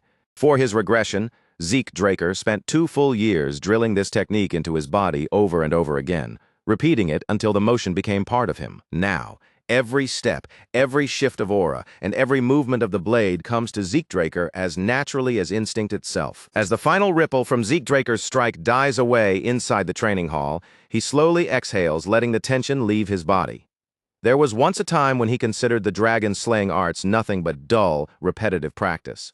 But now that he is rebuilding his foundation from the very beginning, those same techniques no longer feel quite so boring. And if nothing else, that little demonstration should have been enough to unsettle Reyna Turun, even if only for a moment. The instructors begin exchanging low murmurs among themselves, their eyes still locked on the destroyed targets scattered across the floor.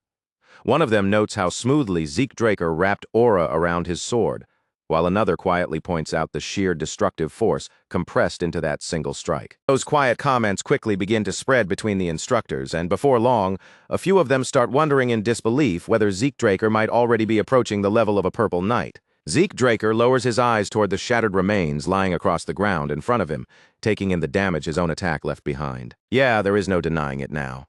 He definitely overdid that one. It looks like a portion of his aura slipped out without him realizing it, turning what was supposed to be a controlled demonstration into something far flashier than he intended. Zeke Draker mutters quietly under his breath, almost as if scolding himself, saying that he only meant to match Reyna Turun's display, not draw this much attention to himself. Nearby, one of the instructors continues staring at the ruined dummies, his mouth hanging slightly open, as he struggles to accept what he has just seen. In a stunned murmur, he says that a first-year cadet has already reached the level of a purple knight. At the edge of the training field, Owen Zimmons stands completely silent, watching the scene with his fists clenched so tightly that tension gathers across his knuckles. Reyna Turun remains nearby without saying a word, but the faint curve forming at the corner of her lips gives her expression a dark and unreadable edge. The scene shifts to the headmaster's office, where the atmosphere is far calmer.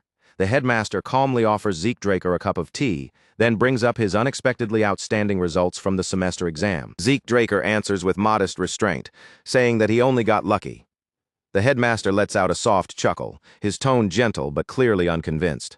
and points out that becoming a purple knight at 13 years old is not something luck can explain. For a moment, Zeke Draker finds himself with no proper answer to that. But before he can search for the right words, the headmaster continues, giving him no real chance to deflect. The headmaster watches Zeke closely and asks how he would feel about taking the grade advancement exam. Zeke blinks, clearly caught off guard by how suddenly the proposal is placed in front of him. Zeke Draker repeats the words in his mind, wondering if the headmaster is talking about skipping a grade. The headmaster leans back slightly and explains that Draker Academy does allow advancement when a cadet's ability clearly proves they are ready. It could mean moving ahead by 1 grade or perhaps even more, depending entirely on Zeke's performance. Zeke Draker thinks over the offer in silence, measuring the meaning behind it.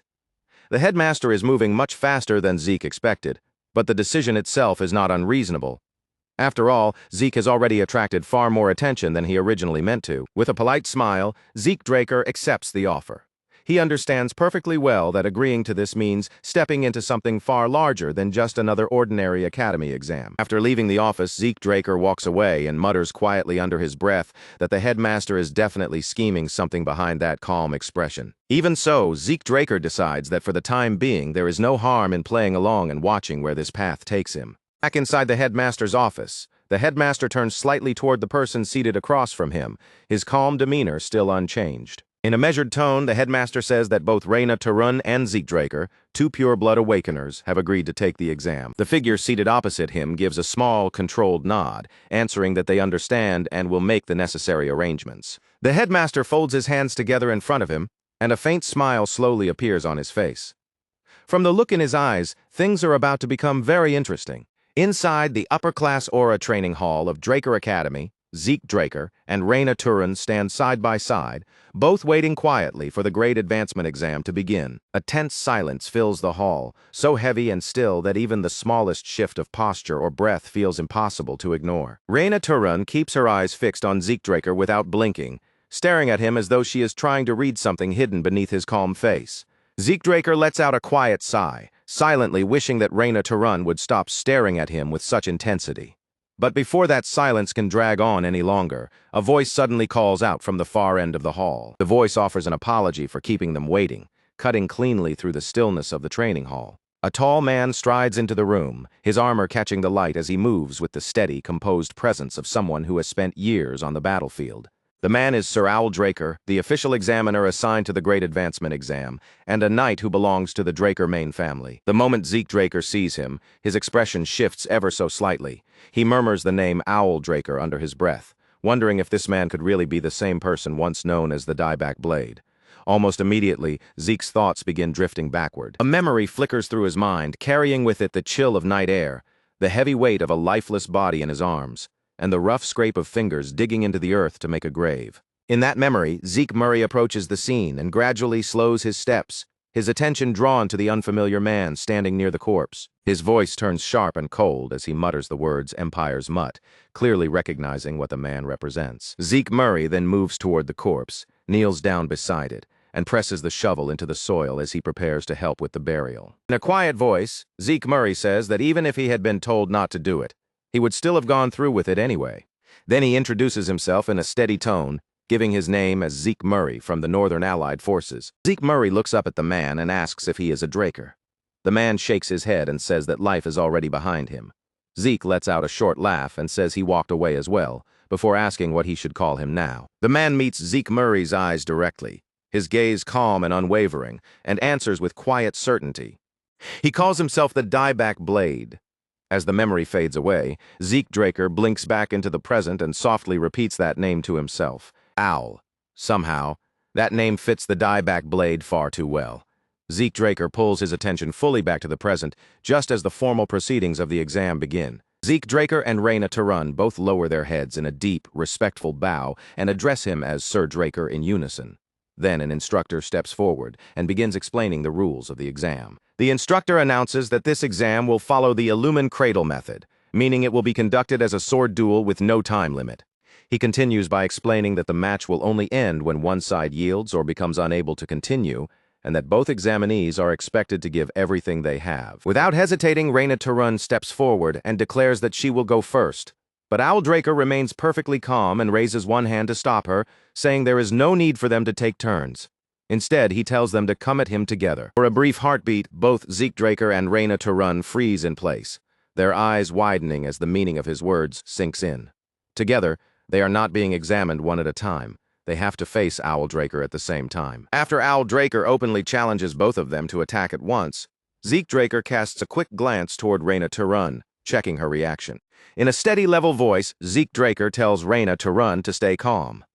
There is an obvious gap between their abilities and Owl Draker's, and in truth, the test has already begun.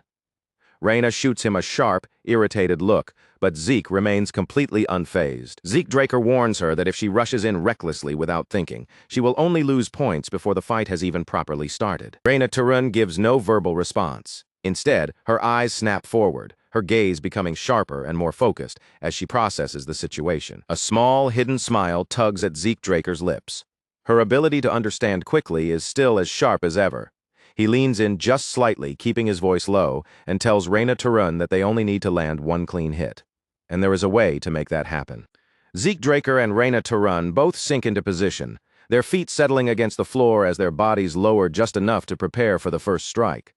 Around them, the training hall seems to tighten with pressure, the silence turning sharper as the confrontation finally begins to take shape. Zeke Draker reaches for his weapon and draws his sword, revealing a worn wandu from the Eastern Empire. The blade is clearly old, its surface weathered by time, but the moment it rests in Zeke's grip, it fits him so naturally that it almost looks like part of his own arm. Zeke Draker can feel it right away. Reyna Turun's pride has been struck hard and the wound is still fresh. But no matter how bitter that humiliation feels, wounded pride will not help either of them survive this exam. Right now, there is no room for emotion, ego, or personal resentment. They already decided on a plan, and at this point, the only thing that matters is whether they can follow it through without hesitation. Zeke Draker turns his eyes toward Reyna Turun, silently checking if she is ready. Then, in the next breath, both of them move.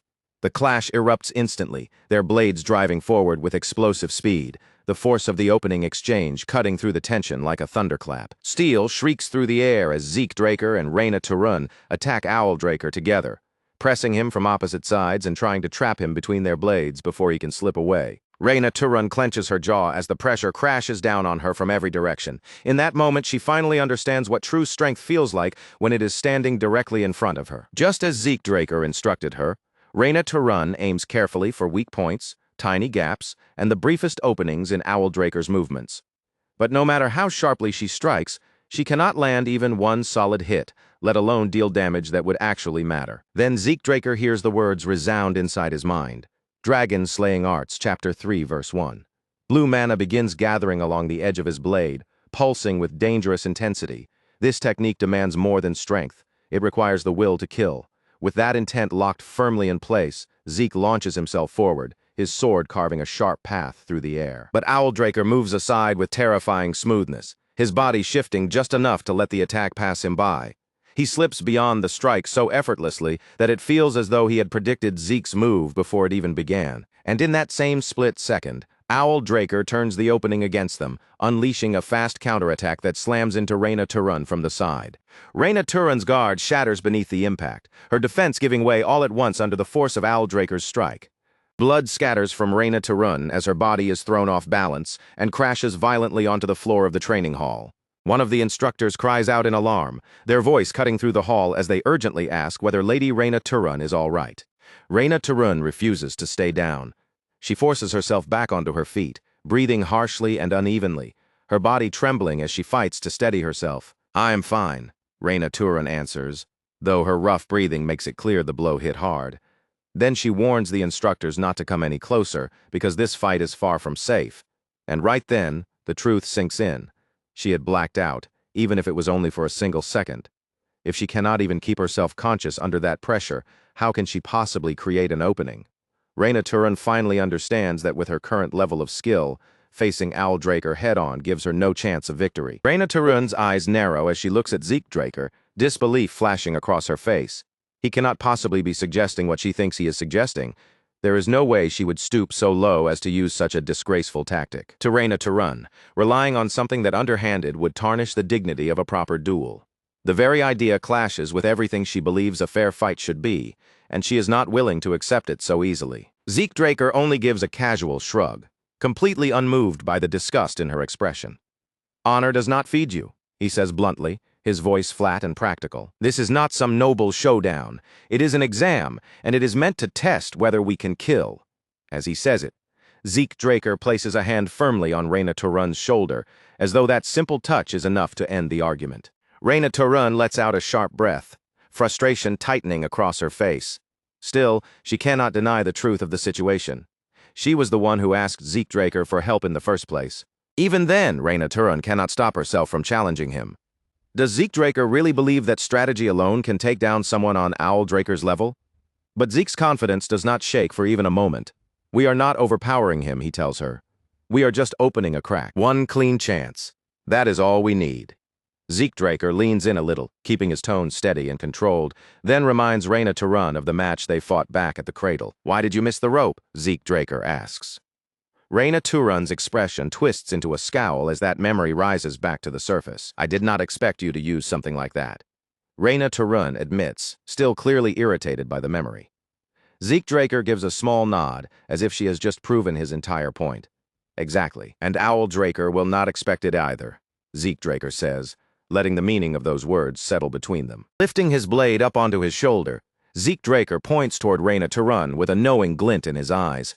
Wait for my signal, he tells her. It will work. We only need one opening. Then, before Reyna Turun can give him any kind of answer, Zeke Draker kicks off the floor and charges forward. The edge of his sword flares to life as the dragon-slaying arts awaken once more, raw energy racing along the blade like a line of wildfire. Owl Draker's eyes narrow by a fraction as he watches the movement. He recognizes the form immediately. That technique belongs to Sir Duke Draker. With calm, practiced ease, Owl Draker shifts his body and steps aside, avoiding the incoming attack without a wasted motion. Zeke Draker grins as he presses in closer, his blade still driving forward.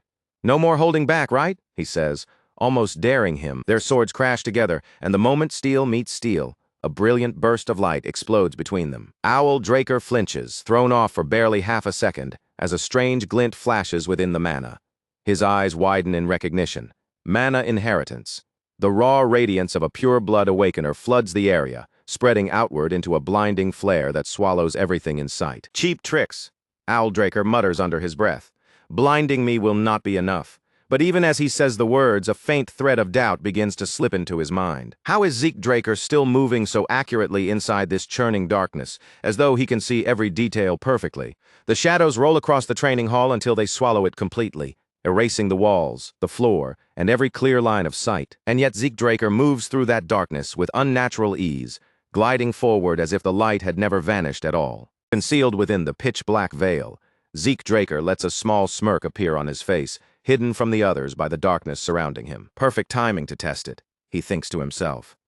The new draconian skill, and because this is only an exam, there is no reason for him to spill anything unnecessary. The air gives a single heavy pulse. Dragon Claw. Yellow mana bursts from Zeke Draker's blade, ripping through the darkness in jagged arcs. The strike tears across the shadowy veil and splits it apart as if claw marks have been carved through the air itself. Owl Draker's body tenses as he feels the force behind the attack. A strike carrying that much power should never belong to a first-year cadet. But Zeke Draker is no longer moving like an ordinary first year. In the middle of the exchange, he turns his gaze briefly toward Reyna Turun. Reyna Turun is still caught inside the darkness, struggling to find her bearings as the blackness closes in around her. Unlike Zeke Draker, she cannot move cleanly through that suffocating dark field. It makes her wonder whether all of that power Zeke released was meant for one purpose only, to block Owl Draker's sight. It is the kind of tactic that usually only succeeds against opponents far weaker than the one standing before them now. But before that thought can settle, Zeke Draker attacks again. Owl Draker dodges by the narrowest margin, slipping just out of reach. Yet something about Zeke Draker's movement does not feel right. Zeke Draker's rhythm has not collapsed at all. His attacks continue to flow smoothly, each strike deliberate, fluid, and razor-sharp, chaining into the next with a level of control that is almost frightening. Then, in the very next heartbeat, Zeke Draker vanishes from sight completely, his figure melting away so suddenly that it looks as if the darkness has opened its jaws and swallowed him whole. Dieback spins around on pure instinct, his gaze snapping sharply from one side of the training hall to the other. But no matter how fast he searches the shadows, there is no solid target waiting for him. The only thing left behind is a faint, almost ghost-like silhouette, slipping through the moonlit air like a thin mist drifting just beyond reach. Around that fading presence, the space begins to ripple with mana. Pale, glowing traces curl through the darkness, twisting and winding like delicate threads of light caught in the air. Then strange echoes begin to spread across the hall, bouncing from one wall to another until the sound loses all direction and no one can tell where it truly started. Movement seems to stir from everywhere at once. Zeke Draker's presence fractures, blends, and dissolves into the illusion so completely that every trace feels suspicious, and no single sign can be trusted. Dieback grits his teeth, irritation cutting across his face. At this point, his eyes are deceiving him, his ears are misleading him, and even his instincts are handing him nothing but lies. Then Zeke Draker appears again, already closing in with his sword drawn. His eyes remain calm and steady, a quiet smile resting on his lips as he steps forward and swings without hesitation. But right as that attack comes in, alarms suddenly erupt throughout the hall. A sharp, piercing shriek tears through the air, and Dieback's thoughts jolt violently from the sudden shock. He understands the trick almost at once. This is the kind of device he has seen before. A single-use mechanism made from simple parts, small enough to conceal and driven by magic that does not need to break or destroy anything. It only needs to flash with light. It only needs to scream with sound. And in the middle of a fight like this, that alone is already enough to change everything. Deafening blast tears through the training hall, exploding outward in one violent burst and drowning out every other sound around them. Zeke Draker throws both arms up to protect his ears at that exact moment, while Reina to Run immediately catches the opening and launches into motion. The raw force of the noise slams into Dieback like a heavy hammer crashing directly against his skull. He reels backward, both hands flying to his head as pain and shock hit him at once. But the realization arrives too late. A curse slips from his mouth.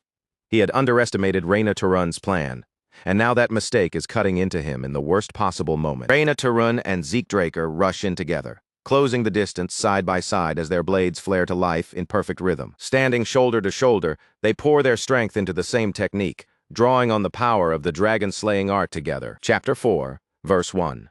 Full Moon Slash. Two dazzling arcs rip through the air at the same time, so sharp and radiant that they steal the breath for one beautiful instant before turning deadly in the next. But at the very last possible second, Dieback's instincts flare to life. He clenches his teeth, forces his body to obey, and twists away just in time. The attack slices past him, cutting through empty space and missing its intended mark. After that brutal exchange, both Zeke Draker and Reina to Run finally give out. Their wounded bodies can no longer hold them upright, and they collapse onto the floor under the weight of everything they have endured. Medics rush in at once with stretchers, moving quickly across the field as they lift the two injured cadets and carry them away from the training hall. The examiner then turns toward Dieback, gives him a short nod of approval, and offers only a single simple judgment. Well done. That is when Duke Draker enters the scene, appearing with an almost casual air as he brushes dirt from his shoulder and raises one hand in an easy greeting. He tells Dieback that Owl Draker seems to have disrupted someone else's entire technique, throwing its rhythm completely off balance. Then Duke Draker lets a faint smirk tug at his mouth and turns toward the Gale Knight.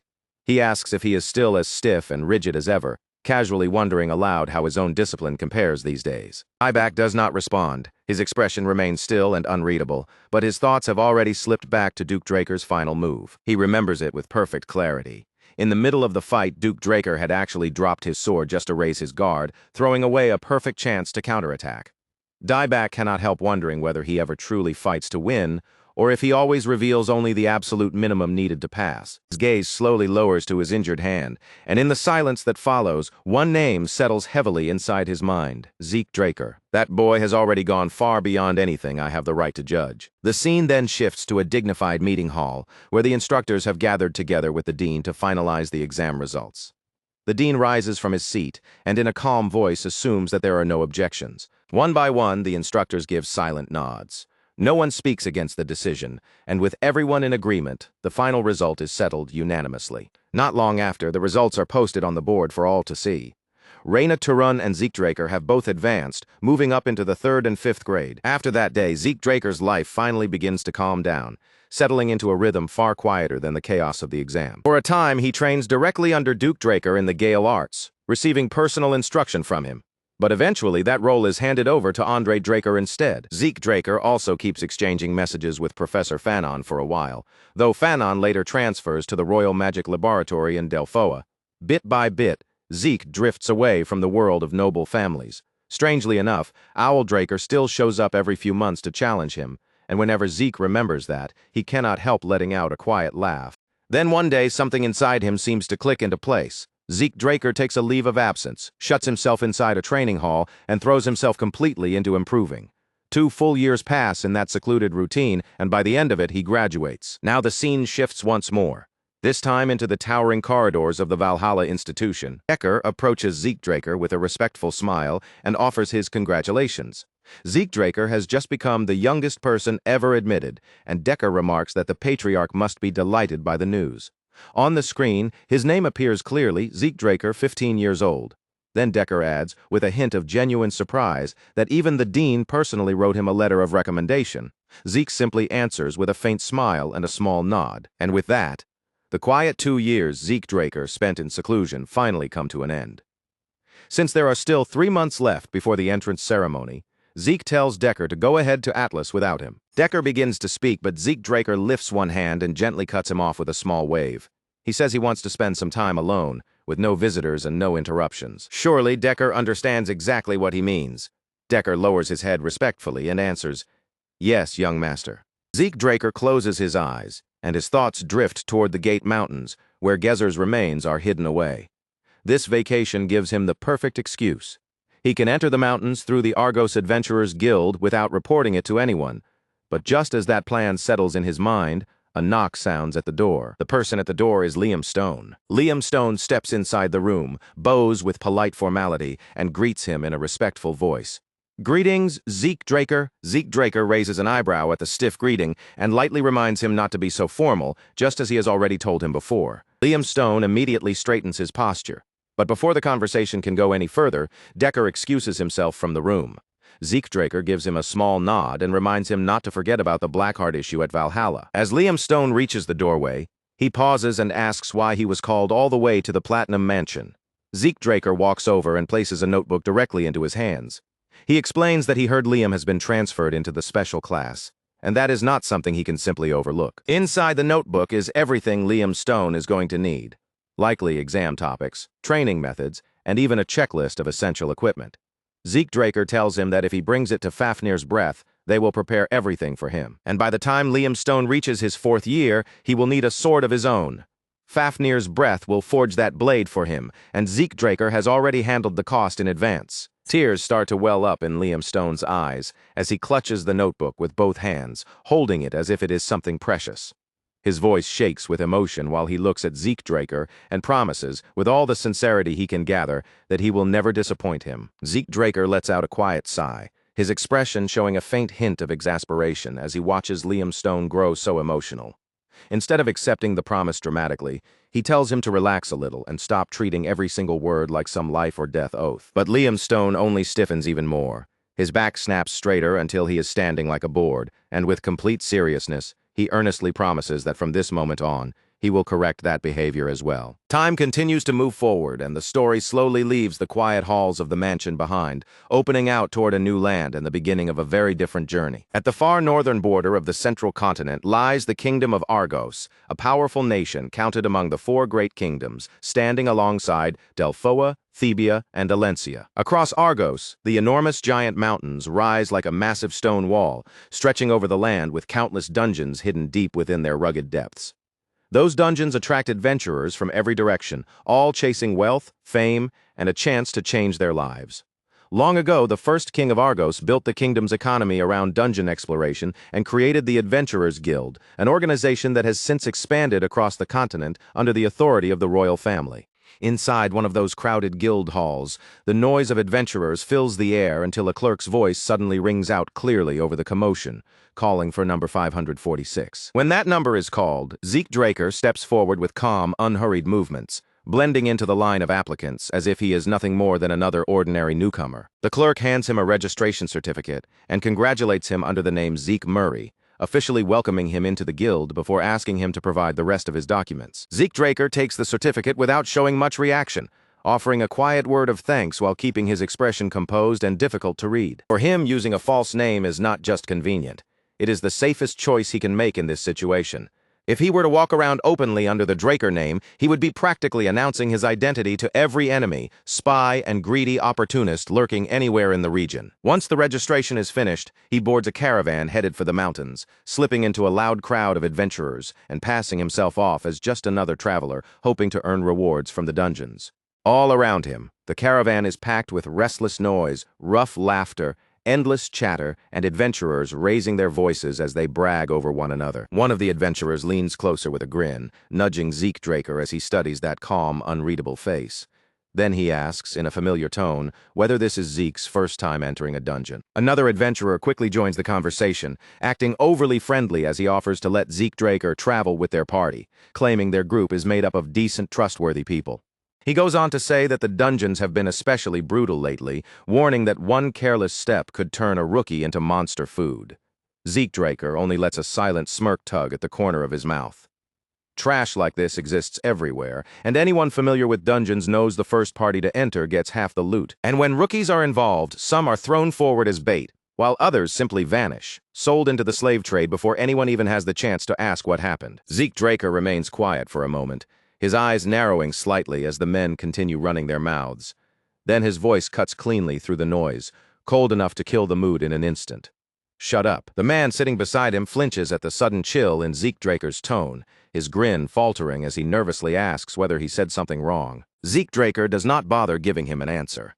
Instead, he turns his attention away and fixes his gaze toward the front of the caravan. He calls out to the driver, warning him that monsters are approaching from 500 meters behind them, off to the left side. But the driver only laughs it off, insisting that the road ahead is perfectly clear. Another adventurer speaks up with easy confidence, saying these roads are protected by kingdom patrols, so there should not be any beasts anywhere nearby. Then he accuses Zeke Draker of being far too jumpy. Zeke Draker simply lifts one hand and points toward the trees lining the side of the road, his voice calm as he asks them to explain what is coming through there. A massive ogre bursts through the underbrush with terrifying force, tearing into view from the trees, and in an instant the entire caravan is thrown into chaos. Screams ripple from one wagon to the next as panic erupts, and the adventurers finally realize the danger has already reached them. Blood splashes across the dirt road while people scatter in every direction. Some desperately try to run, while others fumble for their weapons and attempt to fight back. But before they can regain control of the situation, they are struck down one after another. Zeke Draker slips behind a tree and remains completely untouched, watching the slaughter unfold with sharp, steady eyes. An ogre showing up this deep inside a secured zone makes no sense at all. Something is clearly wrong, and the defense perimeter must have failed. But Argos soldiers are not careless amateurs. They are elite troops, and a breach like this should not happen so easily. Judging by the level of the adventurers gathered here, no ordinary monster should have been able to push this far into protected territory. Then, through the screams, blood, and chaos, Zeke Draker notices what is really going on. This is not a simple monster attack. A human hand is controlling the situation from somewhere behind the scenes. The realization settles into his mind all at once, sharp and clear, fitting the pieces together with disturbing ease. If this carnage is not truly the work of a monster, then there is only one answer left. A person must be behind it. Someone has deliberately gone through the bodies afterward, damaging them just enough to make the scene look like a wild beast tore through the caravan. But the more carefully Zeke Draker studies the wounds, the more obvious the deception becomes. The cuts are far too clean, too accurate, and too controlled to have been made by any creature's claws or teeth. He crouches beside one of the corpses and murmurs under his breath. There are no signs of a real struggle, and every victim was killed in a single strike. That combination of precision and power points to only one conclusion: the killer has to be at least a purple knight. Zeke Draker slowly rises back to his feet, his voice low as he decides that he cannot afford to remain here any longer. If someone finds him standing alone on this blood-soaked road, the entire situation could be misunderstood. Leaving the massacre behind, Zeke Draker sharpens his focus once more, because right now finding traces of Jacen matters more than anything else. Before long, he arrives at a dark forest where skulls hang from the branches, tied in place with strips of bark like grim warnings swaying quietly in the shadows. Zeke Draker recognizes the sign without needing to think. This is barbarian territory. At the same time, his minimap flickers, signaling that he is finally getting close. The ruins of Jacen are just ahead. But then an unsettling question cuts into his concentration. Why are the Rome Empire's hunting dogs here? They are elite knight trainees who serve directly under the Empire's command, raised and trained for one purpose: to track targets relentlessly and kill them without hesitation. At this point in history, The world still has no idea they exist, but before much longer they will become one of the Rome Empire's core forces in the continental war that is steadily drawing closer. Zeke Draker's eyes narrow as he pieces together the signs he has been following. The trail, the spacing, the movement patterns, he has been tracking them for some time now, and it is definitely them. Their methods are far too distinct to mistake. Now Duke Draker's confidence makes far more sense. The Rome Empire's fanatical obsession with immortality has already pushed them into every hidden corner of the continent. Even before his regression, Zeke Draker remembers how obsessively they hunted for rare artifacts and secret relics. Conquering the continent was never the Rome Empire's only ambition. Beneath that grand goal, they were searching for something much stranger and far more dangerous: eternal life. And now Zeke Draker cannot stop himself from wondering whether they have already found Gizer's ruins. He needs to confirm the truth with his own eyes. In the next instant, Zeke Draker disappears from the place where he had been standing. The hunting dogs and the guards jerk in shock, startled by the sudden disappearance as Zeke Draker's presence vanishes without warning. One of the guards reacts first, his body snapping into action as his hand shoots toward the pistol at his side. But before his fingers can even wrap around the grip, Zeke Draker is already there, appearing directly in front of him like a shadow that crossed the distance in an instant. A thin flash of steel slices through the air, so quick and clean that there is barely any sound at all. With one controlled strike, Zeke Draker cuts through the man's hand before he ever gets the chance to pull the trigger. Pistol slips free from the guard's ruined grasp and tumbles down to the ground, landing with a sharp metallic clink that cuts through the tense silence. Zeke Draker does not so much as flinch as a golden flare suddenly rockets upward, streaking into the sky before bursting open like an emergency signal. His eyes lift to follow it for just a brief second, and that is enough for him to understand that whoever fired it is probably the leader. Even so, as his gaze moves across the area, something about the scene feels wrong. There are only 3 operatives in sight, and that number does not add up at all. Zeke Draker turns his attention to the man twisting in pain on the ground and asks in a calm and measured voice whether they are the perimeter team. There should be 12 of them out here, which means the situation has already gone off course. He demands their names and asks who sent them, but the men answer him with nothing but stubborn silence. Then, out of nowhere, one of the men throws himself forward in a desperate charge, lunging at Zeke Draker as if one reckless attack could somehow turn everything around. Zeke Draker only shifts his body to the side with effortless composure, letting the strike pass by harmlessly as though it had never been a real threat. His voice sinks lower, carrying a cold edge that makes the remaining men stiffen where they stand. Even now, they still do not seem to grasp what kind of situation they are trapped in. Because from this point on, Zeke Draker is the one asking the questions. He turns his unreadable gaze toward the last 2 men still on their feet, calmly weighing them both.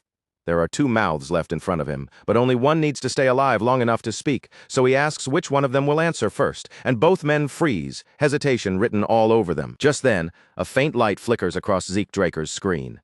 He has already forced his way into their live feed, and the image on display shows a cramped, improvised base packed with equipment, stacked supplies, and armed personnel moving through the cluttered space. This is their operations center. The wounded knights, the wreckage, scattered around the area. The hidden base tucked away from sight. Piece by piece, everything starts fitting together. If these people have truly discovered the ruins of Gizer, then Zeke Draker will confirm it soon enough. And if even one of them dares to make a move against McCain, Zeke Draker will make sure they are buried right where they stand. Far past the edge of barbarian territory, 2 guards stand posted in front of a sealed basement entrance, surrounded by air that feels heavy, stagnant, and unnaturally still. One guard scoffs quietly, muttering that there is no real point in protecting a place this cursed. The other gives a dull agreement, sounding just as uninterested. But before either of them can truly let their guard down, a sharp sound cuts through the air, and the first guard collapses without even getting a chance to cry out. A single heartbeat passes, and then the silence is broken again. The second guard drops to the floor as well, farther inside the base. Another man calls out in confusion, asking where the others have disappeared to. He stops for a moment, listening into the quiet, wondering if that strange noise from just now was something he actually heard. Another voice answers that it was nothing, but before he can finish speaking, Zeke Draker steps out from the darkness in front of them. In the dim light, steel flashes. One man is cut down instantly. Another tries to shout for help, but Zeke Draker's blade reaches him before the warning can escape, slicing the sound off in the middle of his breath. For a brief moment, the sight drags an old memory back to the surface. Another raid, another night choked with the same suffocating tension and that same ruthless precision behind every movement. It feels almost exactly like the operation against the Pabella cartel. That was the assault that brought a 5-year war to an end in a single night. The rhythm of the killing feels the same now, and even the thick scent of blood hanging in the air is painfully familiar. Then a new figure steps into view, the boss of this hidden base. He studies Zeke Draker's movements carefully, his eyes narrowing as he tries to recognize the technique being used. He mutters that the knife work looks southern, then starts throwing out names like McCain and Pabella, as if he is trying to place which faction Zeke Draker belongs to. In the end, he dismisses the question as meaningless. Zeke Draker has already come too far to leave alive, so the boss orders him to surrender, promising that if he does, his death will be quick. Zeke Draker calmly looks the so-called commander over from head to toe and reaches his judgment almost immediately. At best, this man is still a rookie. He might barely be considered blue knighthood material, and even that assessment feels generous. Compared to the true hunting dogs Zeke Draker remembers from his previous life, this man is nowhere near their level. And yet this same man has the arrogance to offer him mercy. If these people truly cared about the comrades who had just fallen, they would already be rushing at him in a blind rage. But they are not. That single detail tells Zeke Draker everything he needs to know. These are not locals fighting to protect their homeland.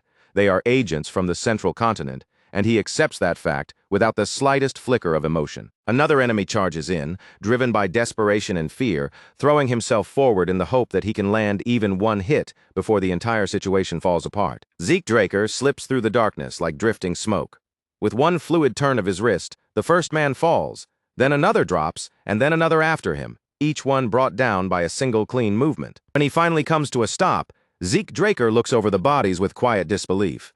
Is this truly all they are capable of? Have the hunting dogs declined this much, or has he simply climbed so far beyond them that they no longer feel like threats? Either way, the answer does not matter anymore. A notification flashes across his interface, confirming the kills and alerting him that mana reflection has been activated. Then, in a single instant, everything is swallowed by darkness. The entire base loses power. One by one, the lights flicker out. Panic begins rippling through the room, and the commander's body goes rigid as his thoughts are suddenly cut off. He struggles to make sense of what just happened. Could this be some kind of interference caused by a Dragonslayer? But Zeke Draker did not come in carrying any obvious weapon of power. There is no visible aura surrounding him, no traceable mana trail, and nothing that clearly explains the collapse. There is only a blade, a shadow moving through the dark, and perhaps, just perhaps, a failure somewhere inside the system itself. The commander shouts to steady his men, ordering them to stay alert and hold their positions. The power should come back soon, he tells them, so no one is to break formation. Then, in the darkness, something starts to glow, a faint, pulsing light rising from the fallen bodies scattered across the floor. The commander can only stare at it, frozen in place and unable to look away. So the rumors are true. The Rome Empire is not simply interested in this location. They are desperate for it. They are searching for the ruins of hero King Gezer. Low murmurs spread through the room, and several of the soldiers glance around in confusion, clearly having no idea what ruins are even being talked about. By then, Zeke Draker is already standing behind the commander, his blade drawn and ready. He does not need any more proof, and he does not need to keep guessing. He will find the ruins himself. The commander senses the danger too late and begins to plead. With his voice shaking, he swears that he knows absolutely nothing, but at this point, his excuses carry no weight. Zeke Draker's blade comes down, and in the next instant, the commander's life is cut short. Zeke Draker steps away from the body, his expression calm, and mutters quietly under his breath. McCain will be the one blamed for everything that happened here. The thought settles in his mind with cold certainty. McCain, the cartel that rose from the ruins left behind by the fallen Cusco kingdom. It was a force born out of chaos, held together by sharp blades, spilled blood, and the weight of gold. If Zeke Draker wanted to, he could vanish from this place without leaving even the faintest trace, using Draker techniques to erase every sign of his presence and clean the entire scene. But this time he chooses not to do that. Instead, he leaves the knife work behind. That recognizable style will guide every suspicion straight toward McCain. Let the Rome Empire chase shadows if they want. Let them retaliate and strike back as violently as they please. If the cartel burns because of it, then so be it. Every flame will still move Zeke Draker's greater plan forward. Zeke Draker's mind drifts back to the letter he intercepted, replaying its words piece by piece. And the more he thinks about what was written there, the more obvious it becomes. The Emperor's fixation on those ruins is not just serious. It runs far deeper than anyone on the outside could have guessed. The message itself had been brutally simple, with only one command written as if there was no room for failure. Locate the ruins, no matter what it takes. But the search was not confined to the central continent anymore. It had already spread outward, stretching past familiar borders, crossing beyond the eastern waters, and even pushing across the dark seas. The hunting dogs had been deployed everywhere, moving through every region like unleashed hounds, and even Angiotron was beginning to show itself again. That was the final piece Zeke Draker needed. His worst fear had been right. The hunting dogs had returned, and this time they were moving at full strength. Even so, there was one thing they still had not accomplished. They had not found Gezer yet, and as long as the ruins remained hidden, Zeke Draker still had a chance to reach them before anyone else. Then, without warning, a crimson streak tears across the sky, blazing against the freezing air like a red gash suddenly opening above the forest. Zeke Draker's head snaps upward immediately, his eyes locking onto the light. He knows that signal the instant he sees it. A disaster flare. Zeke Draker charges through the snowy jungle, weaving between frozen trees while his sharp gaze scans every gap, every shadow, and every narrow route that might give him a way to slip out. But by the time he searches for an escape, it is already too late. His pursuers are moving in from every side, and in that moment, the true meaning behind the flare crashes into his mind. This is the 5-part red flare signal, the absolute snare. It is a ruthless hunting formation built around a central flare, drawing soldiers and hounds in from every direction. Once the signal goes up, the net tightens step by step around the target, leaving no room to run and forcing them toward only two endings, capture or death. Zeke Draker remembers that tactic all too well, because he once used the exact same method after stealing an artifact in the past. But now, the Imperial troops of the northern continent are the ones using that same trap against him. When he opens his system, however, he notices something important. He has a trap of his own waiting there, one that can respond to their encirclement with a danger every bit as deadly. So Zeke Draker stops running without another moment of hesitation and turns back toward the approaching chase. One after another, his enemies close the distance, spreading out through the snow and trees as they begin to form a ring around him. Among them, a man with a scar carved across his forehead surges forward first, lifting his sword high as he rushes straight at Zeke Draker. Zeke Draker does not retreat or even blink. With a blade gripped in each hand, one held back behind him and the other poised to respond, he plants himself in place and waits for the attack. He meets the incoming blow directly, and the impact rings sharply through the trees as their swords collide and lock together in a bright crossing flash of steel. Above the center of the fight, a man dressed in yellow glides through the air, watching the clash below from overhead with careful eyes. From that angle, Zeke Draker understands the formation almost immediately. His gaze shifts toward the scarred man, who subtly covers his mouth as if passing along a hidden signal. The man in yellow tightens his fingers around his sword, sensing the change in the battlefield at the same time. These enemies are clearly different from the ones he faced in the cave. More fighters emerge from all directions, steadily shrinking the circle around him, while Zeke Draker remains trapped at the center. The situation has turned messy. He brings up his system and checks every nearby position along with their skill levels, realizing with a cold clarity that he should have escaped long before the net closed. But now that the trap has fully tightened around him, there is no clean way to turn back. Zeke Draker's hand rises to the pendant hanging from his neck, and for a brief moment, hesitation flickers across his face. He clearly does not want to depend on this power, but with the enemy pressing in from every side, he has no other option left. Places the pendant into his mouth, and the moment it disappears between his lips, smoke erupts upward. The cloud spreads fast, pulling gas from the air around him as it swells across the battlefield. "What the hell is that?" Someone shouts from inside the confusion. Another alarmed voice calls out a warning, wondering if Zeke Draker is targeting one of them. Zeke Draker's eyes widen as he instantly sees through what is happening. It is only a smoke bomb, a diversion meant to blind and confuse them, and he shouts the warning out loud. Then more smoke bombs detonate one after another in every direction, flooding the battlefield with thick, choking clouds. His enemies yell over the chaos, ordering each other not to let him get away and demanding that the line close tighter. By the time they rush in to seal the gap, Zeke Draker has already slipped into the smoke, vanishing completely from their sight. Someone barks an order for the squad to hold position, insisting that Zeke Draker is still trapped within the encirclement. He commands everyone to stay alert and watch for even the smallest movement in the haze. Another sharp voice follows right after, ordering the soldiers to check the shadows. The soldiers sweep their eyes through the rolling smoke, their bodies tense and weapons ready, searching every drifting shape for any sign that Zeke Draker is still nearby. But the scarred man's expression tightens as an uneasy feeling crawls over him. Something is off. He cannot sense Zeke Draker at all. Had Zeke Draker understood their plan from the very beginning?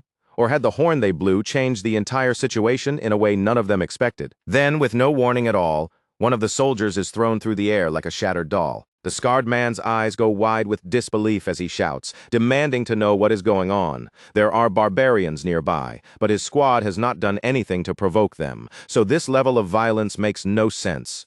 Before he can figure it out, another soldier rushes forward, yelling that the barbarians should not even be there, and swings his sword at the massive figures. The blade connects, but it barely leaves a scratch. The soldier stares at his weapon in stunned horror. In the very next moment, a barbarian charges in and tears him apart without hesitation. And only then does the scarred man fully realize how badly outmatched they are. Panic sharpens the scarred man's voice as he urgently orders everyone to retreat.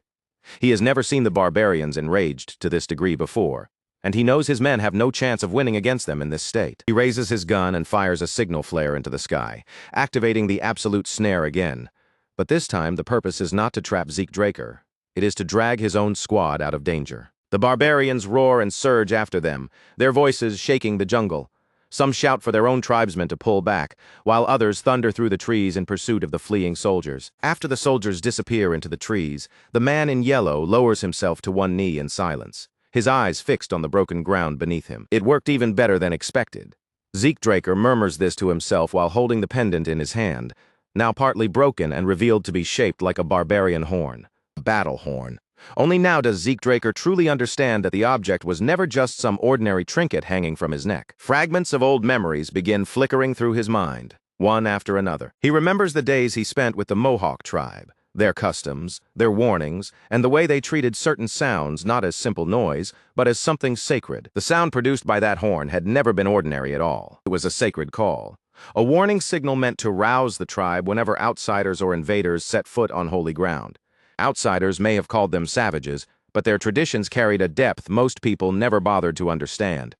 Zeke Draker quietly observes that this fake horn probably has only one use left before it breaks completely. He pushes farther into the jungle, brushing thick leaves and heavy branches out of his way, as he mutters that it is finally time to find the real ruins. The path eventually brings him to ancient stone walls half buried beneath the jungle's overgrowth, and the moment he reaches them, his system suddenly reacts to something hidden inside. The readings reveal a fallen dragon bond, and corrupted energy clings to it like rot spreading across something that was once sacred. Zeke Draker immediately ducks into cover, keeping his body low as he quietly brings up the system interface without exposing his presence. His eyes move carefully over the readings, studying each detail with a mixture of caution and curiosity as he tries to understand exactly what the system has discovered. When Zeke Draker checks the map, he notices a chamber positioned far above, marked as a place connected to the downfall of the dragon god. His eyes narrow, and he asks the system whether he can access it. The system responds immediately, its message appearing without delay, as it confirms that Zeke Draker's administrator authority has been recognized, and that the control link to the structure has been successfully connected. Access to the home of hero King Gezer is officially granted, and the ancient ruin begins to awaken, slowly answering Zeke Draker's command, as if it has accepted him as someone with the right to enter. As the huge ancient door groans from deep within its frame and slowly creaks open, the fallen dragonborn nearby begin to move as well, their corrupted bodies twitching in reaction to the shifting structure.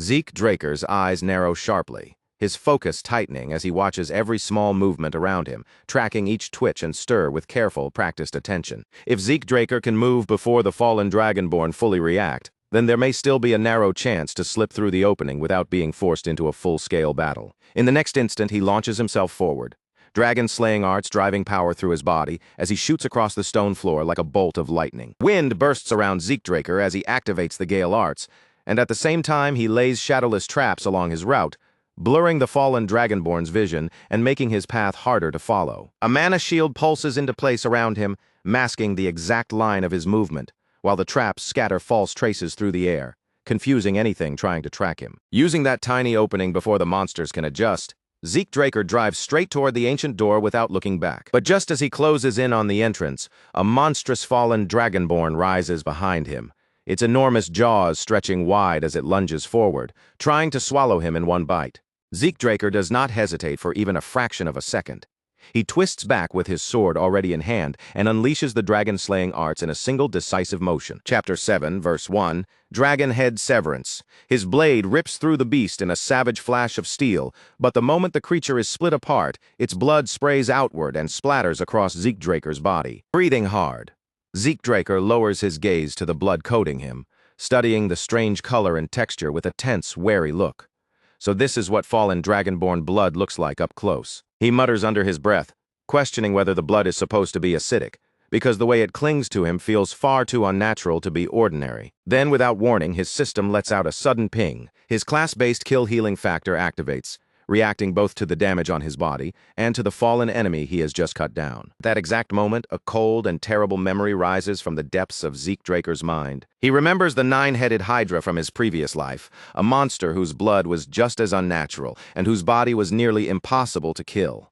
Back then, Zeke Draker barely made it out alive, and now, in that memory, all 9 of the Hydra's heads turn toward him at the same time. Zeke Draker steadies his stance, refusing to back away this time. He will not run. Not here and not now. This time, he is going to test exactly how far his current power can carry him. Smoke, dust, and shattered stone whirl across the battlefield as Zeke Draker moves through the chaos, slipping past attack after attack, while his sword flashes each time he finds an opening. A massive fallen dragonborn rushes straight at him, lifting its weapon overhead as it prepares to bring down a crushing blow meant to end him in one strike. Zeke Draker clenches his teeth, his thoughts racing as he measures the threat in front of him. How are his dragon-slaying arts supposed to deal with creatures like this? In an age where true dragons have already disappeared, these dragonborn creatures are the closest remnants left behind. But every time Zeke Draker cuts them down, their bodies regenerate, and they rise again as though the wounds never existed. Frustration tightens inside his chest as the answer becomes painfully clear. His current strength still is not enough to destroy them completely. His eyes lock onto the dragonborn positioned roughly 30 meters away from the ancient door. Zeke Draker commands the system to open the door, then almost immediately follows with another order, telling it to close again. The system obeys without delay, confirming that the administrator's request has been received and carried out. The door to the home of Hero King Gezer begins to shut once more, sealing the path behind him with the heavy finality of ancient stone. With his escape route now closed off, Zeke Draker stops conserving his strength and throws everything he has into the battle in front of him. Power surges through every part of his body as he releases the dragon-slaying arts at full force, no longer holding anything back. The wind roars violently around him as he strikes with the 5th form of the Gale arts, then layers that force together with the split power of Windslip. A blue aura engulfs Zeke Draker's entire body, crackling around him like condensed lightning, wrapped tightly around his frame. In one fast, fluid motion, he launches a mana-infused projectile through the air using the single rope technique. The impact tears through the enemy formation, and for the first time in this battle, victory feels close enough for him to grasp. But the instant Zeke Draker turns to pull back, one of the dragon-born creatures barrels toward him, spinning with brutal force like a living wrecking ball. Zeke Draker throws himself to the side at the very last second, barely clearing the attack as it rips past him with enough force to tear through anything in its path. That tiny moment of relief vanishes almost as soon as it appears. The Hydra is still chasing him. Its heads lash forward one after another, spraying blood through the air until it splashes across Zeke Draker's body again. Zeke Draker's face twists into a sharp scowl, irritation and pain flashing across his expression. That thing is still coming after him? The thought snaps through his mind with clear frustration as he realizes the Hydra has no intention of slowing down. With his sword still in hand, Zeke Draker braces himself once more, planting his feet firmly as the danger closes in from the front. Fine. If the Hydra wants his arm that badly, then Zeke Draker will give it exactly the bait it is reaching for. Purple mana erupts violently around him as he slashes upward, forcing every bit of strength he can gather into that single strike.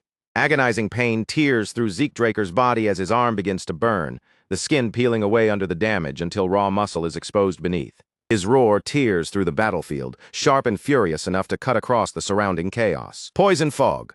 Zeke Draker understands it in an instant. The Hydra is not fighting with raw power alone. Its body is filled with vicious tricks. The system's warning cuts into his mind, announcing that he has been poisoned by the 9-headed dragon Hydra. But even then, Zeke Draker refuses to stop moving. Even as weakness begins spreading through his body, Zeke Draker reaches deeper into himself, drawing out the power of soul manifestation and triggering another hidden layer of strength. The air around him trembles beneath the pressure of raw mana, growing so thick and violent that the space nearby seems to distort. One of the Hydra's heads suddenly bursts apart in a violent spray of blood, crashing down onto the ground with a sizzling, crackling splatter. Another head turns toward the ruined remains, staring at the carnage as if it cannot comprehend what has just happened. Zeke Draker does not relax for even a heartbeat. His eyes shift toward the next target, and his body is already preparing to strike again. One of the Hydra's heads suddenly lunged forward, its long neck snapping out as its jaws ripped wide open. A thunderous roar blasted across the battlefield, so loud it seemed to shake the very ground under Zeke Draker's boots.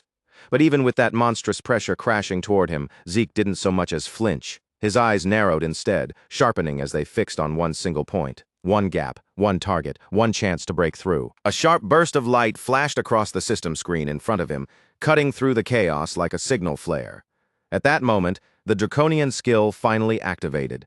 Dragon's dignity had awakened. An enormous wave of pure dominance erupted from Zeke Draker's body, rolling outward with crushing force. Mana twisted around him like a violent storm, thick, heavy, and commanding, each pulse carrying the weight of a true dragon's authority. The air around him seemed to warp beneath that pressure, and the Hydra was swallowed inside the suffocating aura before it could react. In the very next instant, Zeke Draker's eyes blazed with a vivid purple light. That fierce glow burned deep inside his pupils, and for a brief moment, the world around him seemed to bend and distort, as if reality itself had shifted only for him. Then, right before his eyes, a warped vision of the dragon appeared. It was massive, towering, and terrifying in form, yet its enormous body trembled as though it had suddenly been forced to stand before something far greater and far more absolute than itself. At the same time, the Hydra's actual body began to tremble too. Its huge frame locked up in place, and every one of its heads went rigid as fear dug deep into the creature's instincts and froze it from the inside out. "You don't want to be crushed, move," Zeke Draker growled, his voice low, cold, and filled with threat. The beast hesitated for a brief moment, its many heads twitching uneasily as if torn between rage and terror. But in the end, it backed down, shrinking away as it slithered out of his path. Zeke Draker didn't waste even a single heartbeat after that. He forced his body forward and reached the door, though his steps were unsteady and his exhausted frame swayed with every breath. Barely managing to keep himself upright, he panted heavily and muttered under his breath. Why didn't I just use Dragon's dignity earlier against the Dragonborn? His fingers hurried across the system interface as he searched through the alerts, trying to find any sign that his condition was getting worse.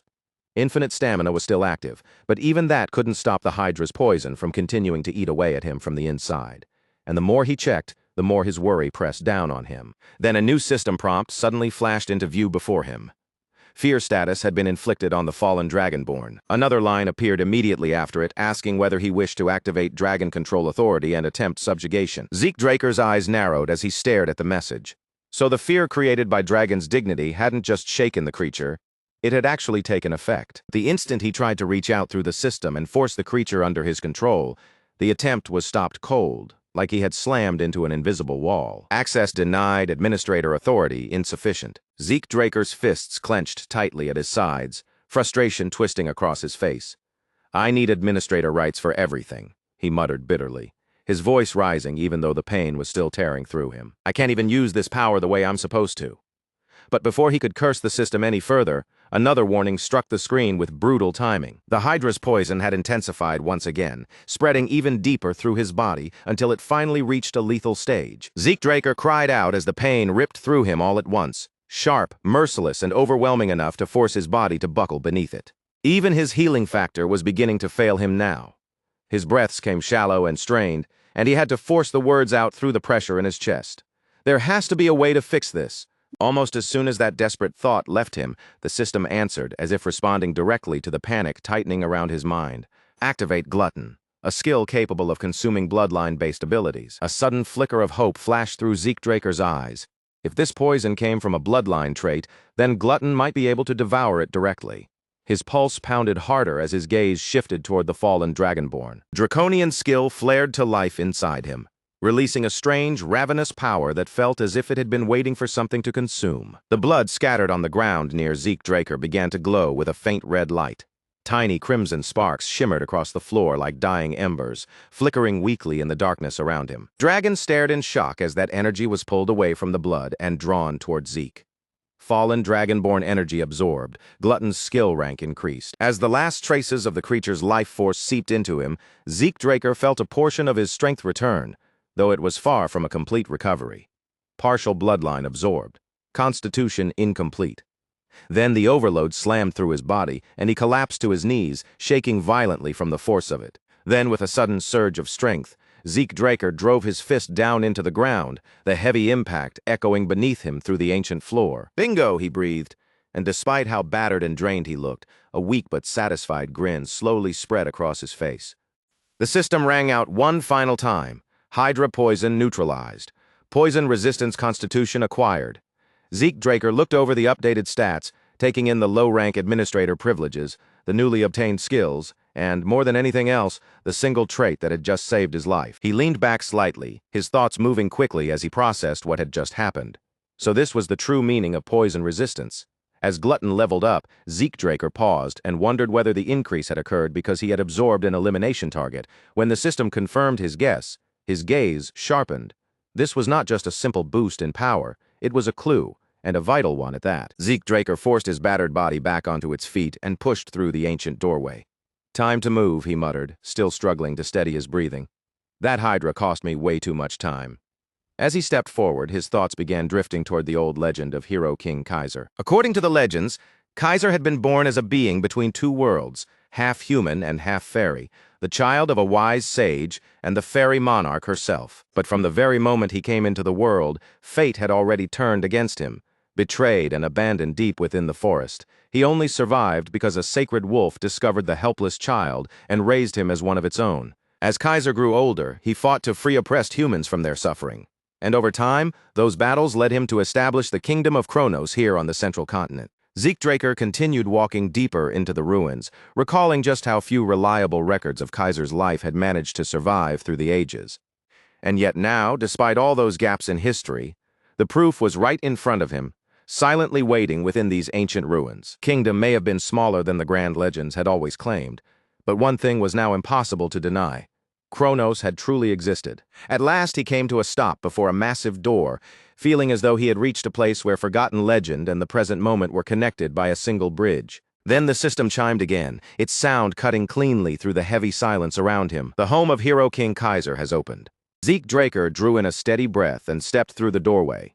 Inside the dim corridor beyond it, his attention was drawn toward a large stone, and he slowly reached out, placing his hand against its cold surface. "So this is where Hero King Kaiser's secret technique is hidden," Zeke Draker whispered, his voice low as it echoed faintly through the shadowed passage. The system responded without delay. An achievement quest had been triggered, and this one was directly connected to Kaiser himself. Zeke Draker barely had enough time to process that information before a sudden warning slammed across his screen. "You cannot exit this area until the quest is completed." The moment Zeke Draker read those words, his entire body stiffened. Something beyond that door had reacted to his thoughts, almost as if someone or something hidden inside had been watching him from the darkness. Zeke Draker glanced back uneasily, his guard rising at once. Then the system revealed the title of the quest, Linked Quest, Hero King's Wisdom. The details began unfolding one line at a time before his eyes, but one specific line made him freeze completely. Reward, the Fairy Monarch's Tear. Zeke Draker's breath caught in his throat, and for a moment he could only stare. It was a relic said to grant wishes, and it was directly connected to the Fairy Monarch, Kaiser's own mother. The meaning behind that reward hit him immediately, sending his thoughts racing in every direction. A wish-granting item with the power of the fairy lineage. Zeke Draker couldn't tear his eyes away from the mission reward. The Fairy Monarch's Tear, a legendary relic said to grant any wish, something with enough power to change everything. With his palms still pressed firmly against the surface of the stone, Zeke Draker's brows drew together in confusion. "I have no idea how this thing works," he muttered under his breath, his eyes studying the strange object closely. "But there's no way it's anything normal." The mystery only made his curiosity grow stronger, so he turned to the system and asked how he was supposed to proceed. A moment later, the reply appeared. Request acknowledged. Almost immediately, the system began digging through the chamber's hidden magical video records, searching through the preserved images and memories buried inside the ancient space. After scanning through the archive, the system found 546 recorded images connected to Hero King Kaiser. But out of all those records, only 12 met the exact conditions Zeke Draker needed to move forward. The first recording shimmered, then flickered to life before him. The system identified the ancient language of Kronos the moment it appeared, and before Zeke Draker could miss a single word, it translated everything instantly into a language he could understand. On the glowing screen, Hero King Kaiser stood there with the blunt confidence of someone who had never doubted himself for even a second. Then he spoke, declaring simply, "A sword is just a sword." A frustrated voice answered from somewhere within the recording, complaining that he couldn't even swing the weapon properly. Kaiser's response came sharp and immediate. "Stop whining," he snapped, cutting through the complaint without mercy.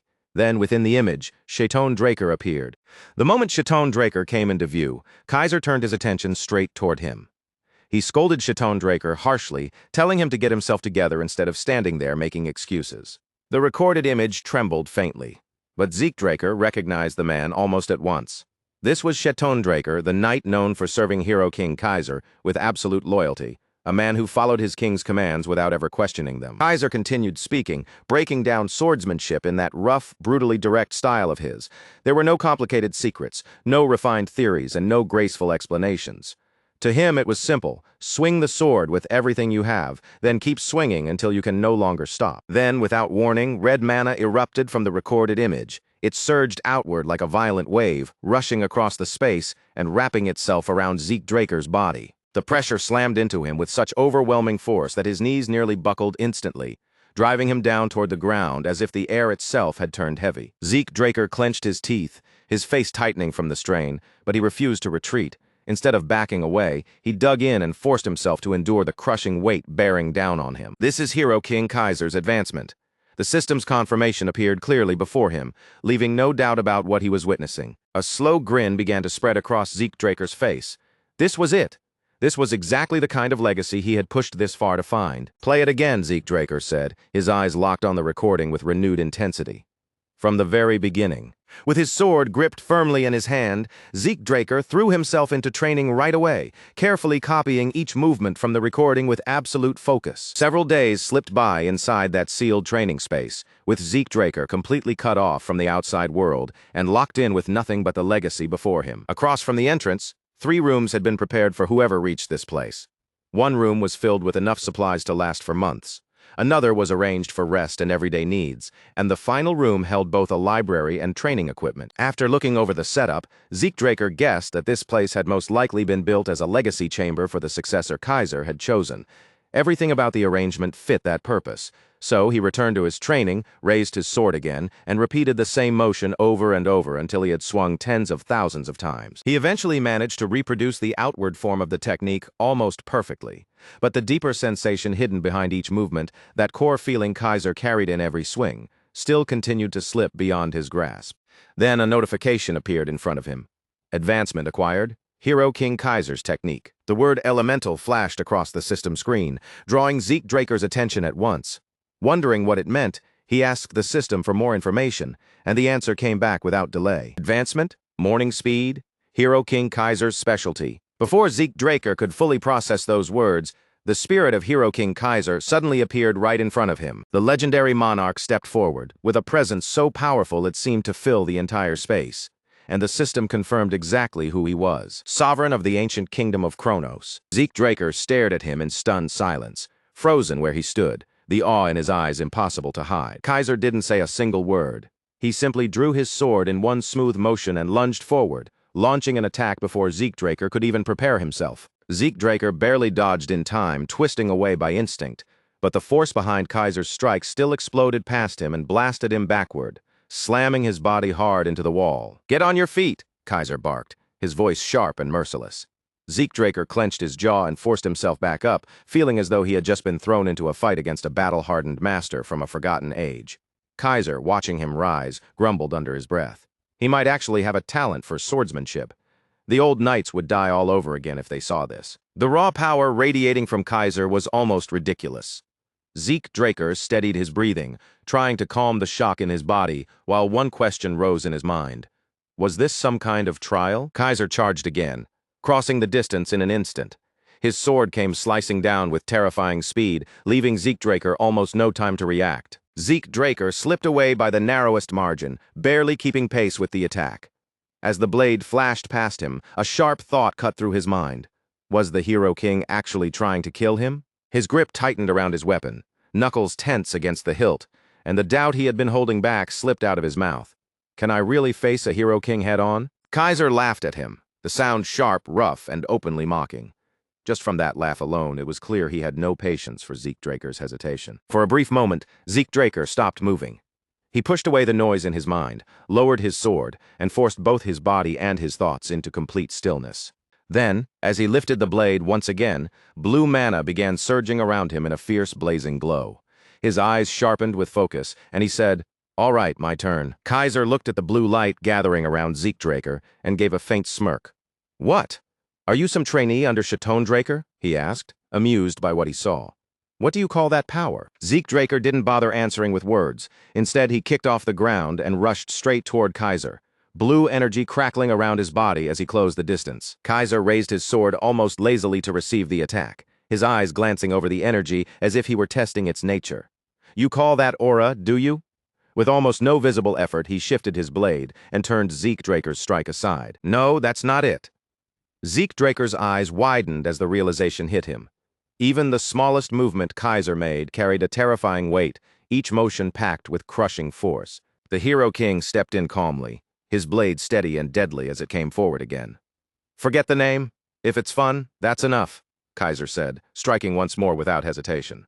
Zeke Draker ducked beneath the incoming blow, his body moving almost entirely on instinct as he shouted back at him. "Then, let's enjoy it." Their swords collided with a violent crash, and radiant waves of mana burst outward from the point of impact, filling the space with explosive light. The force of the collision shook Zeke Draker all the way down to his core. "I knew it would be hard," he muttered through clenched teeth, struggling against the pressure. "But this is unreal." The gap between them felt less like a difference in strength and more like an endless void opening right in front of him. "I'm nothing," Zeke Draker whispered, the crushing weight of that difference settling over him for a single dangerous moment. No, he couldn't allow himself to sink into that thought. Kaiser wasn't simply stronger, he was standing in an entirely different realm. Is this what it means to be a Hero King? Zeke Draker wondered, his mind racing even as the battle continued. Deep down, Zeke Draker understood something clearly. This brutal clash, as overwhelming as it already felt, was only the beginning. Then, all at once, the system lit up in front of him. Multiple skills activated at the same time. One-hit kill, high-speed movement, rapid slash, and dragon claw from the Dragon King set. Kaiser's gaze swept over Zeke Draker from head to toe, cool and unreadable, as if he were measuring every trace of power leaking from him. "So you're using Dragon King techniques without actually being one?" he said, his voice edged with curiosity and contempt. But before Zeke could even gather a response, the Hero King stepped in again, closing the distance between them with terrifying speed. Kaiser's eyes narrowed sharply as he watched the energy gathering around Zeke Draker's body. The look in his eyes changed, like he had noticed something hidden beneath the surface. "Elemental power, is that what this is?" He asked the question right in the middle of his attack, as if even striking Zeke down wasn't enough to interrupt his observation. Zeke Draker flinched under the pressure bearing down on him, but he gritted his teeth, forced his body to respond, and swung back with every bit of strength he could summon. Zeke Draker unleashed his counterattack with full force, driving all of his power into the motion of his blade. Their swords flashed across the space between them, each slash carving a bright streak through the air as the battle accelerated. Sparks exploded every time their blades collided. Each impact struck harder than the last, and the air around their swords shuddered as if the room itself was trembling from the force. Zeke Draker kept pushing back with everything he had, refusing to give Kaiser even a single easy opening. But the longer their exchange dragged on, the more painfully obvious the gap between him and the Hero King became. When the clash finally came to a halt, Zeke Draker slowly opened his eyes. His body was still tense, his breath unsteady, and the overwhelming force of the battle continued to ring through him. Kaiser was sitting nearby as if the entire fight had barely mattered, calm and composed like he had only been passing the time. "You're still weak," he said flatly, not bothering to soften the truth. "But at least now you've finally started to wake up." Faint grin pulled at the corner of Kaiser's mouth. "And I wasn't even fighting seriously," he added almost casually. "I turned off my skills, my Dragon King powers, and my elemental force. I didn't use any of them against you." Then Kaiser seemed to notice something unusual. His expression shifted, and he stepped closer to Zeke Draker, his gaze sharpening as though he were looking directly into something ordinary eyes could never see. "Your soul is partially merged with the spirit realm." Zeke Draker repeated the words with clear confusion in his voice. "The spirit realm?" Kaiser gave a small nod, his face calm, as if he had just stated something completely obvious. "You've brushed against the edge of death more than once while still trapped inside a mortal body," Kaiser explained. "That's probably the reason you can touch elemental power in the first place." Zeke Draker tried to follow what he was saying, but the explanations were piling up faster than he could sort through them. He shook his head and said, "You keep throwing around things like Chaton's skills, the spirit realm, and elemental power. I don't understand any of it."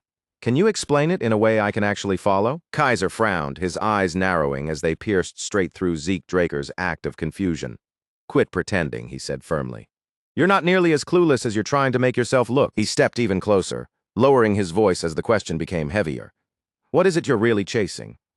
Zeke Draker stayed silent, his expression tightening as he struggled to find an answer that felt honest enough. Kaiser didn't bother waiting for Zeke to speak. He answered for him, voice steady and certain.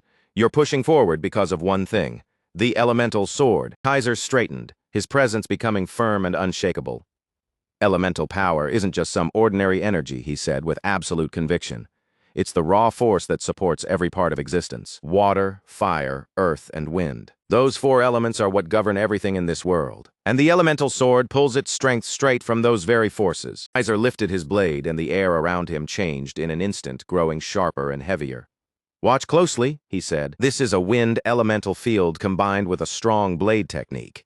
As he spoke, a controlled gust began to coil around Kaiser's sword, rippling through the air like an invisible current, slowly taking form.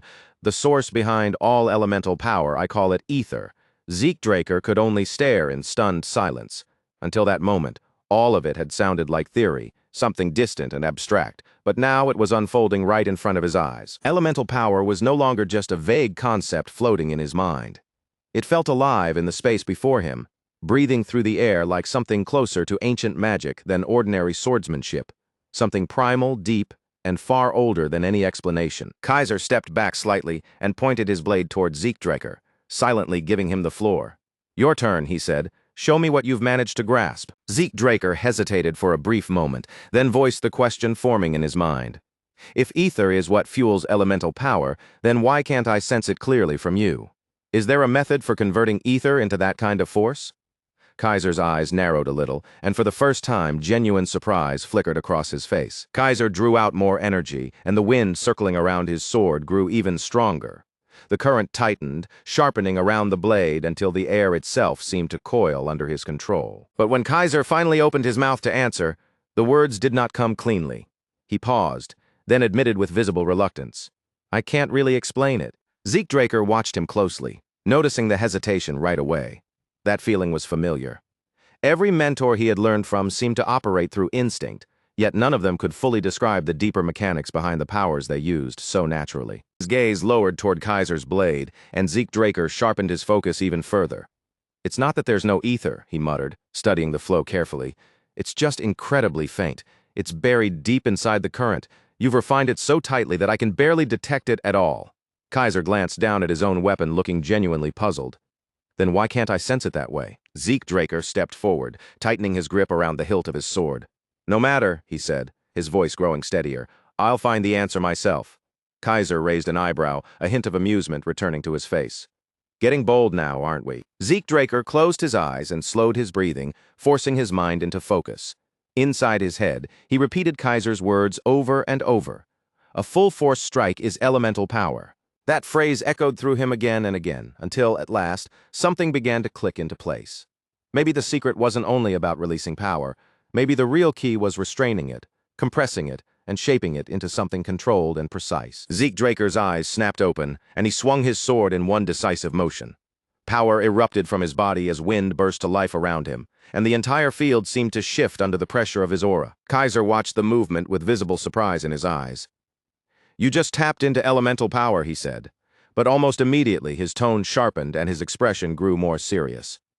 That technique, though, it resembles dragon tongue, and not in a good way. Zeke Draker staggered slightly, his breathing rough from the strain. Dragon tongue? Kaiser's face darkened into a deep scowl. Dragon tongue is sacred, he said. Only dragons, or perhaps the Dragon King, can truly wield it. No human body can withstand it. Every single time you use that power, it tears you apart from the inside. Zeke Draker's expression tightened with confusion as Kaiser continued without mercy. You and a dragon are built differently. Your soul is far too small for that kind of force. Trying to channel it is like pouring fire into a paper cup. It will burn straight through every time. What you're doing isn't mastery. It's nothing more than a flawed imitation. And whoever gave you that power didn't give you a blessing, Kaiser said coldly.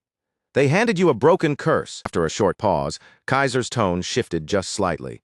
Still, if you can find a way to access that power again, then maybe it's something worth chasing. Zeke Draker's thoughts immediately started racing. memories rising one after another before he could stop them. His mind flashed back to the Dragonslayer's sanctuary, to the moment he had absorbed Bahamut's heart. The system message from that day echoed through his memory as clearly as if it were appearing in front of him again. Dragon Tongue acquired, currently unusable. That ability had been listed as part of the Dragon King skill set. If I can unlock it completely, Zeke Draker realized, his eyes sharpening with the thought, then I could use full-force strikes without holding anything back. That realization changed everything. It gave him a fresh reason to push harder, move faster, and drive himself even further beyond the limits he had already reached. But before Zeke Draker could sink too deeply into that line of thought, Kaiser raised his sword again. Do I need to beat the daydreaming out of you? Get on your feet? Zeke Draker hurriedly scrambled back up, and this time, Kaiser's voice softened just a little. Advanced training takes much longer than learning the basics. With your heavenly body and all those synchronization sessions, you're finally beginning to understand it. You're learning how the elemental sword actually works. Zeke Draker nodded, sweat running down his face as he listened. Kaiser continued, think of it like casting a spell. A mage channels mana through a formula. This works in a similar way, except you're channeling elemental force through ether. Your sword isn't merely a weapon, Kaiser said, his gaze steady. It becomes a conduit, drawing in spirit energy and guiding the raw power of the elements through its edge. From there, the days began to blur together as their training grew harsher and more intense. Zeke Draker pushed himself without mercy, repeating and refining every movement until each swing became sharper, cleaner, and more controlled. Little by little, he learned to synchronize his spirit with the elemental field, and the more deeply he understood it, the more naturally the elemental sword began to answer him. The wind started responding to his will, and the air around him hummed with energy at his command. At last, Kaiser sheathed his blade and took a step back, finally looking at Zeke Draker as if he had become someone worth paying attention to. Now you're worth watching, he said bluntly. But don't get smug. The next phase will crush you if you walk into it without preparing yourself, Kaiser warned, his tone calm, but carrying a weight that made the warning impossible to ignore. Rest while you still have the chance. Zeke Draker was still trying to catch his breath, sweat sticking to his face and dripping along his jaw, but he lifted his head anyway and asked, while we're resting, do you mind if I ask you something? Kaiser gave him a short nod, granting permission without making a big deal of it. Speak. The instant that word left Kaiser's mouth, Zeke Draker's eyes sharpened, curiosity pushing through his exhaustion. As Zeke Draker looked at the faint particles drifting quietly through the air around them, something suddenly clicked into place in his mind. These things floating around us, he said slowly, watching them shimmer in the space between them. They're elemental force too, aren't they? And once that question came out, he kept going. I met someone named Regression before, Zeke Draker continued, his gaze still thoughtful. He talked about using aura, and he said it belonged to Don Draker's discipline. What exactly did he mean by that? Kaiser leaned his back against a nearby stone, his expression shifting into something more reflective. Aura is exactly what the name suggests, he explained. It's spiritual force radiating out from inside the body. But Don Draker looked at things from a different angle. He believed humans could never use the elemental sword the same way dragons or spirits could, so instead of chasing the same path, he carved out a separate one for himself. Zeke Draker's brows drew together as he processed that. So everything I've been doing, that's Don Draker's technique? Kaiser nodded once, confirming it without hesitation. Exactly. That's why Regression was able to recognize it. But there's something most people never knew. Don Draker had a title he never revealed to anyone else. Kaiser paused briefly, then said the name as plainly as possible. Don Draker. Zeke Draker's pulse jumped the moment he heard it. That single name changed the shape of everything he thought he knew. Don Draker, the man remembered as Hero King Kaiser's loyal right hand, was also the source of aura cultivation. So it had really been Don Draker, not Terrakan Draker? Then why had history hidden that truth so completely? I see, Zeke Draker said quietly, pulling in a slow breath to steady himself. Then he raised one last question, his voice more serious than before. Then tell me one more thing. What is the spirit realm, really? Ever since I learned the elemental sword, I felt it close by, but I still don't understand what it actually is. Kaiser didn't answer him right away. Instead of speaking, Kaiser suddenly raised his hand and slammed his palm hard against the ground beneath them. The floor split open with a violent crack, tearing apart under the force of his strike, and a fierce surge of wind burst upward from the gap. Zeke Draker stumbled backward in shock as the entire atmosphere around him changed at once. The air became thick with energy, and a deep, resonant hum of wind seemed to vibrate through his very bones. It was the same sensation the elemental sword had been drawing from all along. As Zeke Draker looked around, the scattered pieces finally began to fit together. This was the presence of the spirit realm. It's not some separate place, Kaiser said firmly. It's a layer of reality that has always existed around us. Spirits dwell there, and so does the purest elemental energy. Once you can truly sense it, power will never be out of reach again. Zeke Draker closed his eyes, letting those words settle into him. He no longer tried to reach for the elements as though they were something far away. He could feel them inside himself. The wind was no longer merely obeying his command. It was moving with him. He wasn't just using it anymore. He was beginning to become one with it. Kaiser continued, speaking more carefully now, as if he wanted Zeke Draker to understand the shape of it rather than cling to the exact wording. Technically, they aren't the same thing, but you can think of it this way. The spirit realm is like the afterlife, while the material realm is the place where the living exist. Once a physical body leaves the material realm, it ends up in the spirit realm, and after that, there's no returning. It's like an invisible wall shuts behind you, sealing the way back forever. Zeke Draker's eyes flashed as understanding struck him all at once. My master said my soul was partly linked to the spirit realm, he said, staring ahead as the meaning sank in. And now I'm standing here in front of you, actually experiencing it. Kaiser's voice dropped lower, becoming more serious. I've never seen another case like yours, but there are still ways to pass through that barrier. He lifted his hand and cut a path through the swirling wind, parting the current as easily as if it were cloth. In my case, a dragon helped me. Zeke Draker hesitated for a beat, then blurted out. A dragon? Wait, you're serious? Kaiser looked genuinely confused by his reaction. Is there a problem with that? Zeke Draker frowned. Dragons don't exactly go around helping humans. Kaiser folded his arms, looking as if Zeke had said something absurd. Where did you hear that nonsense? No creature cherishes humans more than dragons. Zeke Draker stiffened, disbelief spreading clearly across his face. What kind of twisted logic is that? He snapped, unable to hold back his reaction. Since when do dragons care about us? His thoughts drifted immediately to Bahamut, the dragon once known for destruction and annihilation.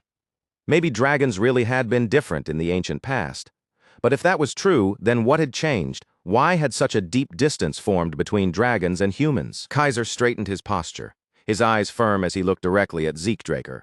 Do you really need me to spell it out for you? You're standing here right now because of that bond? Reached out and tapped Zeke Draker on the chest with one finger. That heart beating inside you, and my sword forged from a dragon's fang. Bahamut didn't hand over things like that for no reason. Zeke Draker froze where he stood.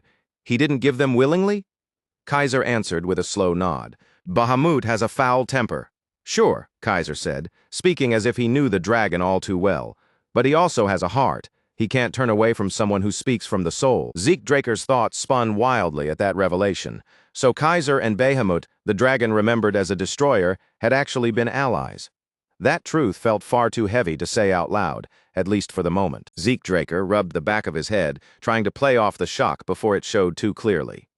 Yeah, my clan has always served Lord Bahamut, he said, forcing his tone into something casual.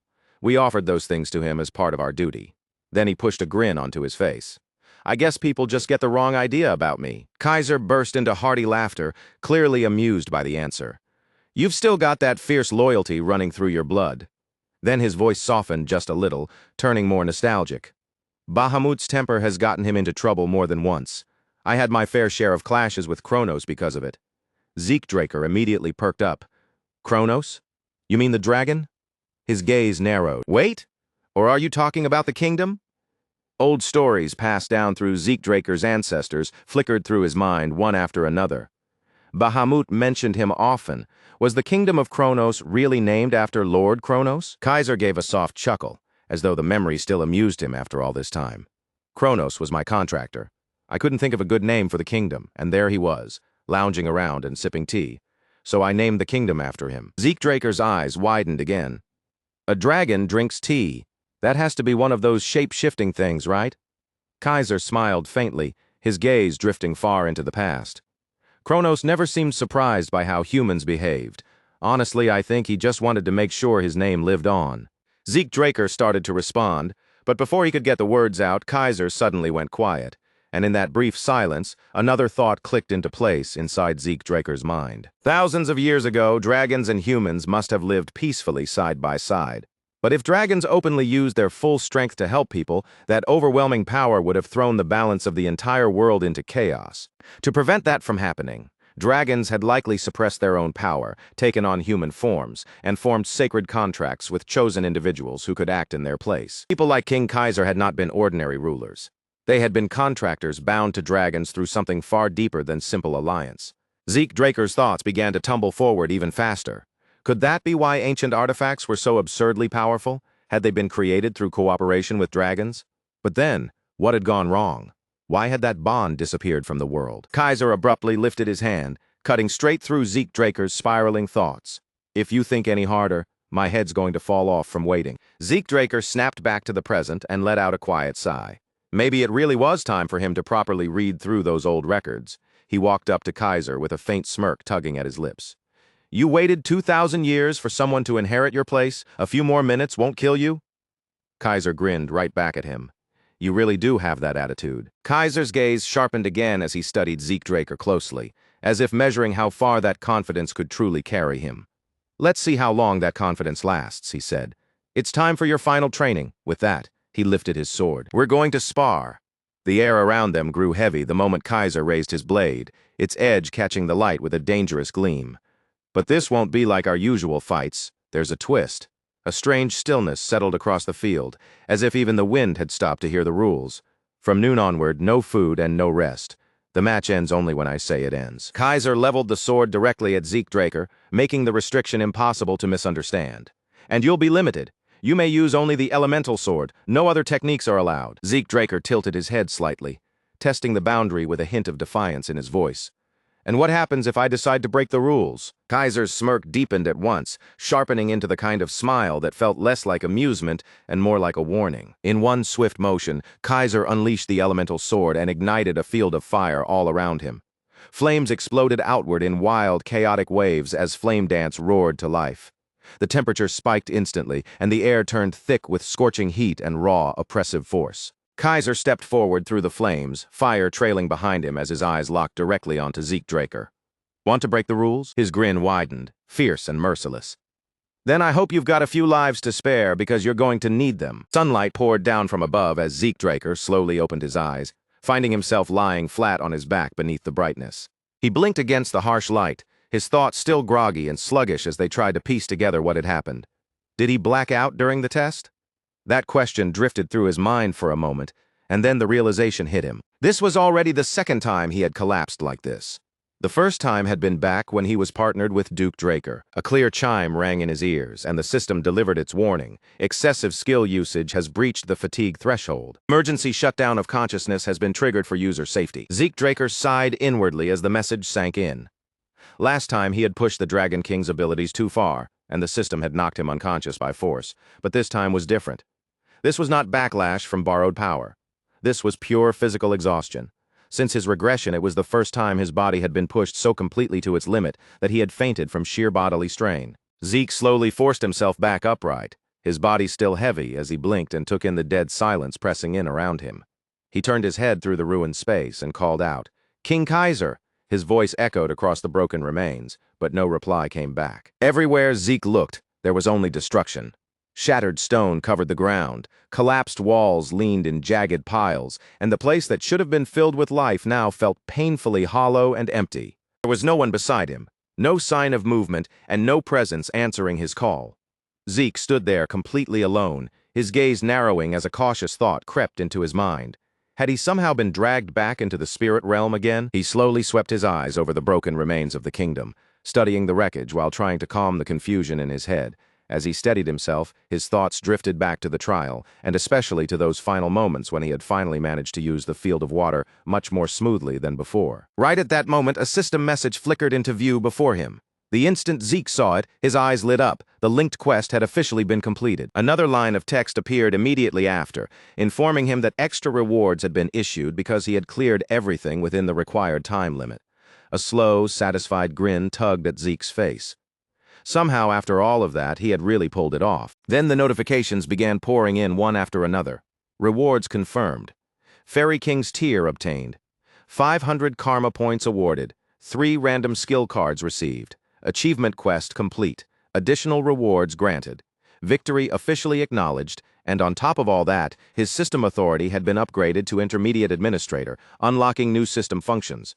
Zeke stared at the flood of glowing messages, his lips parting slightly in disbelief. This was far more than he had expected to receive all at once. But the system still wasn't finished. It announced that the Wagner Quest book had been raised to the intermediate tier. Item shortcut slots were now available. Minimap portal travel had been activated. The administrator's soul had been partially unsealed. As for Bahamut's heart, it was still sealed, but the seal's condition had dropped from before and now sat at 90%. After that, even more information rushed into view, stacking across the air like a waterfall of glowing windows. Skills, menus, newly available functions, and administrator privileges appeared all at once, leaving barely any room for Zeke to process them. For a moment, Zeke could only stand there and stare at the floating windows, stunned by the sheer volume of information filling his vision. It was immediately obvious that sorting through all of these changes was not going to be a quick job. He brought a hand to his chin and rubbed it slowly, sinking into thought. Back when he had first absorbed Bahamut's heart, the seal had been fixed at 95%. Now, after everything that had happened, it had fallen to 90%. Suddenly, another system message flashed before him, warning that the detected power was still beyond the host's current capacity. 95% of the acquired power had been compressed and sealed away. Zeke's expression shifted as realization settled over him, so that was why the seal had never fully opened before. He gave a faint nod, remembering far too clearly how dangerous it felt when overwhelming power surged through the body all at once, and after calculating it in his head, he understood that he was only using about 10% of the true strength hidden inside Bahamut's heart. His gaze sharpened as the pieces began locking into place. Even Dragon Tongue, that strange skill karma points couldn't influence, along with the dragon-type domination ability, might both be connected to the current condition of Bahamut's seal. Zeke lowered his voice, speaking almost like he was reminding himself, from now on he would have to watch that seal carefully. Then his eyes shifted back toward the reward boxes, still waiting inside the system window. With a single thought, he opened them.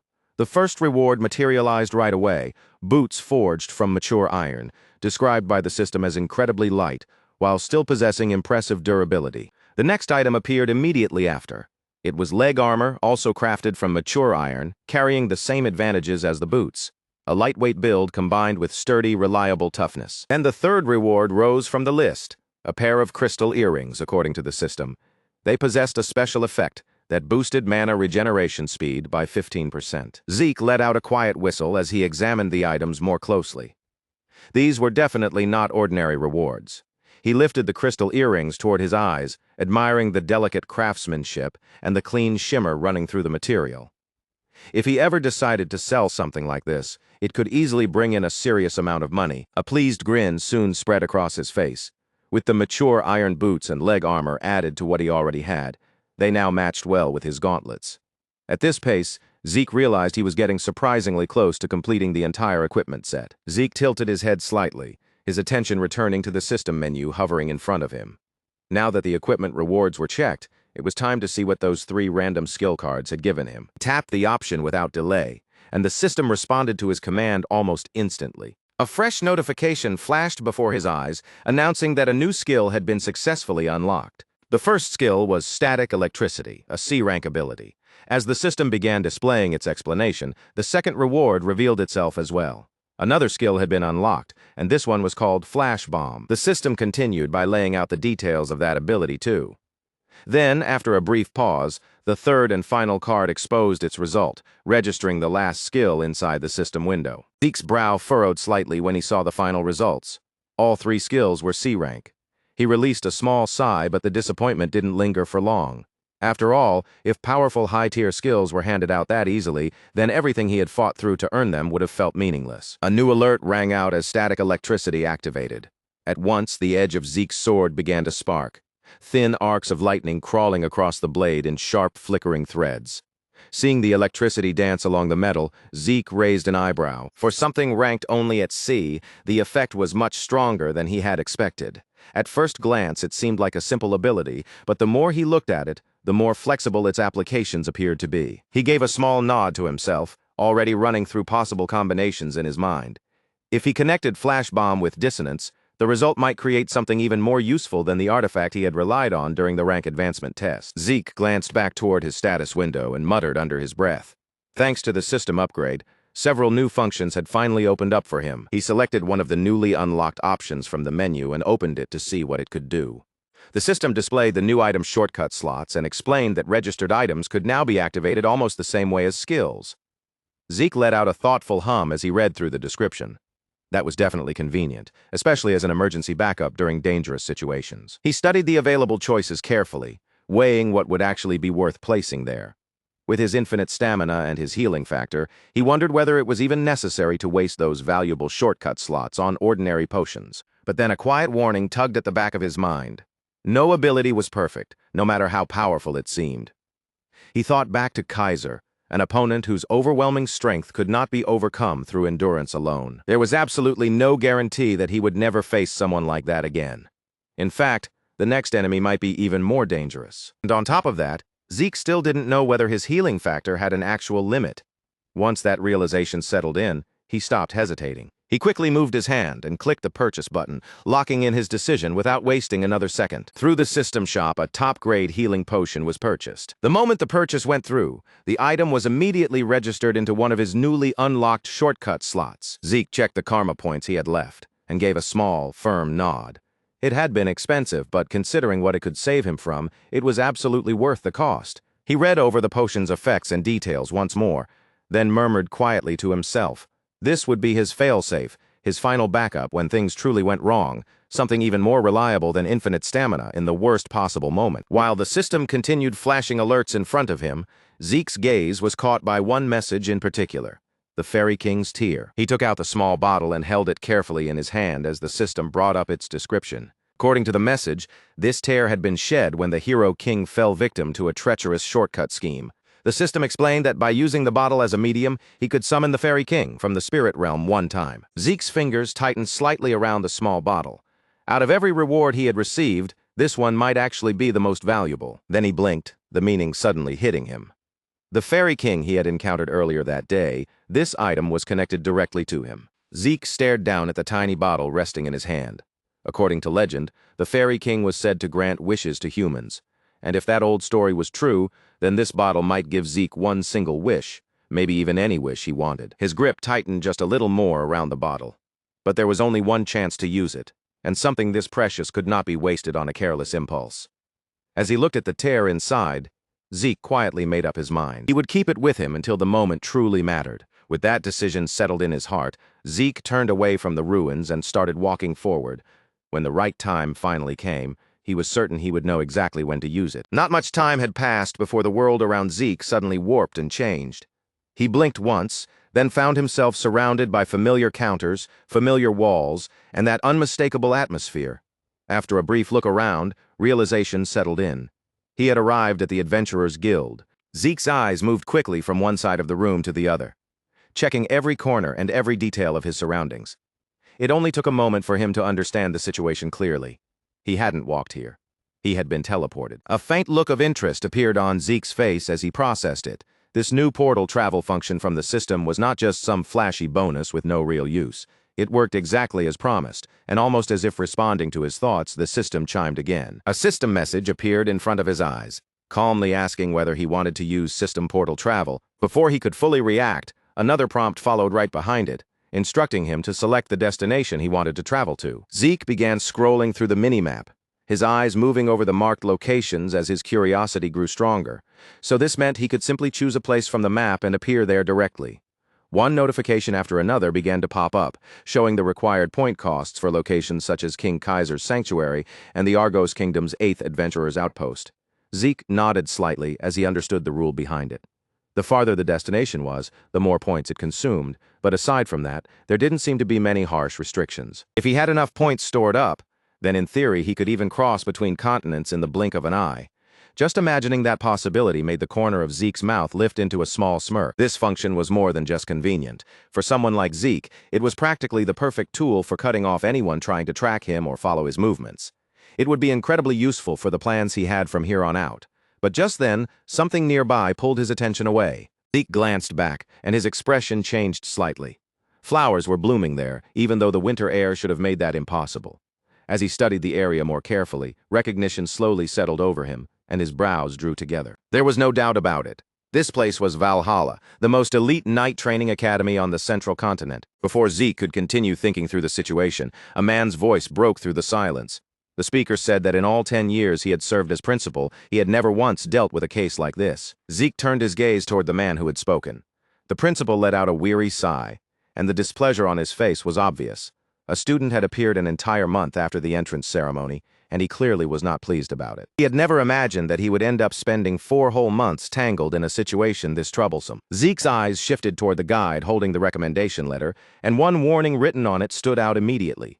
If a student failed to attend the entrance ceremony, then whether they were admitted or not would be left entirely to the principal's discretion. Technically, waiting until the next year was still an option, but Zeke already knew that was not something he could afford. He needed access to the secured archives, which meant he had to convince the principal here and now, no matter what it took. Zeke stepped forward and bowed respectfully before speaking. He explained that while he had been training on his own, he had entered a trance in an attempt to overcome his weaknesses, lost consciousness, and remained in that state for quite some time. Principal Flaubert Borges, who had been trimming something with his scissors, suddenly stopped midway through the motion. "A trance?" he repeated, his eyes narrowing as he fixed his sharp gaze on Zeke. Was that truly the excuse Zeke intended to give for missing the entrance ceremony? Zeke could feel the pressure coming from him. It was not loud or explosive, but heavy, controlled, and suffocating, like an invisible weight settling over the entire room. This man was Flaubert Borges, the former longest-serving captain of the Royal Guard, and a figure whose name was respected across the entire continent. Even now, people still talked about the fact that a third-bracket official had personally visited him 3 separate times, all for the sake of offering him the position of principal. Zeke braced himself inwardly. Persuading a man like this was never going to be simple. He quickly read the room and understood that emotional pleas or weak, convenient excuses would only make him look worse. Flaubert Borges was clearly the kind of man who placed discipline above almost anything else. Zeke lowered his head and spoke in a firm, steady voice. He admitted that there was no excuse for missing the entrance ceremony, even if he had 100 mouths to explain himself. But even so, he made it clear that everything he had just said was the truth. Flaubert Borges remained silent for a moment, simply watching Zeke with a steady gaze that revealed nothing of what he was thinking. After a long pause, the principal finally opened his mouth. Falling into a trance was not something that happened easily. If anyone else had made such a claim, he would have dismissed it as arrogance and thrown them out on the spot. However, Zeke had been personally recommended by the academy head. Flaubert Borges leaned back slightly, then delivered his decision. He would prepare a test. If Zeke could prove that the training he supposedly underwent was worth more than the time he had missed, then his admission would be approved. Zeke's eyebrows twitched slightly in surprise. So Howard Draker really had gone out of his way to pull strings for him. As annoying as it was to admit, Howard had helped open the path in front of him. Zeke gave a small nod of appreciation, accepting the opportunity for what it was. Right now, this was not the time to be picky about how he was allowed through the door. Principal reached toward the small bell resting on his desk and rang it once with a crisp sound. Almost immediately, the secretary stepped into the room. Flaubert Borges ordered that an empty training room be prepared right away and instructed the secretary to inform the department heads as well. They would be conducting an additional entrance evaluation. The secretary bowed deeply, then turned and hurried off to carry out the order. Before long, everyone involved had gathered inside Valhalla's private training room for cadets. Zeke looked over the crowd that had assembled around him, and his thoughts settled into place. This was exactly what he had expected. Every professor standing in that room was someone he had seen mentioned in the Continental reports. Renowned knights, powerful instructors, and famous names known throughout the continent had gathered one after another. The principal's voice cut through the tense air. Since everyone was now present, it was time for Zeke to demonstrate the results of the training he claimed to have undergone. Zeke stepped forward, moving into the center of the training room under everyone's watchful eyes. He knew very well that he could not reveal the elemental sword here yet. Instead, Zeke drew his blade and calmly settled into his stance. From every direction, the instructor's gazes pressed down on him, sharp, strict, and full of evaluation. These were the elite teachers responsible for raising the finest knights on the continent. Zeke understood that if he showed them some outdated or ordinary technique, it would not even be enough to catch their attention. At the same time, he had no intention of hiding absolutely everything he was capable of, so Zeke made his decision. He would reveal just enough for them to glimpse the level he had truly reached. In the next instant, a powerful surge of energy burst out from Zeke, spreading through the hall like a heavy wave rolling across the air. He then pulled that force inward, gathering it tightly and concentrating every bit of it into the sword in his hand. The instructor's eyes widened as the aura around Zeke's blade began to shine, forming a brilliant and unmistakable glow along the edge of the weapon. What they were witnessing was something rare enough to be called extraordinary. Zeke had formed an aura blade. For a moment, the instructors could do nothing but stare in stunned silence.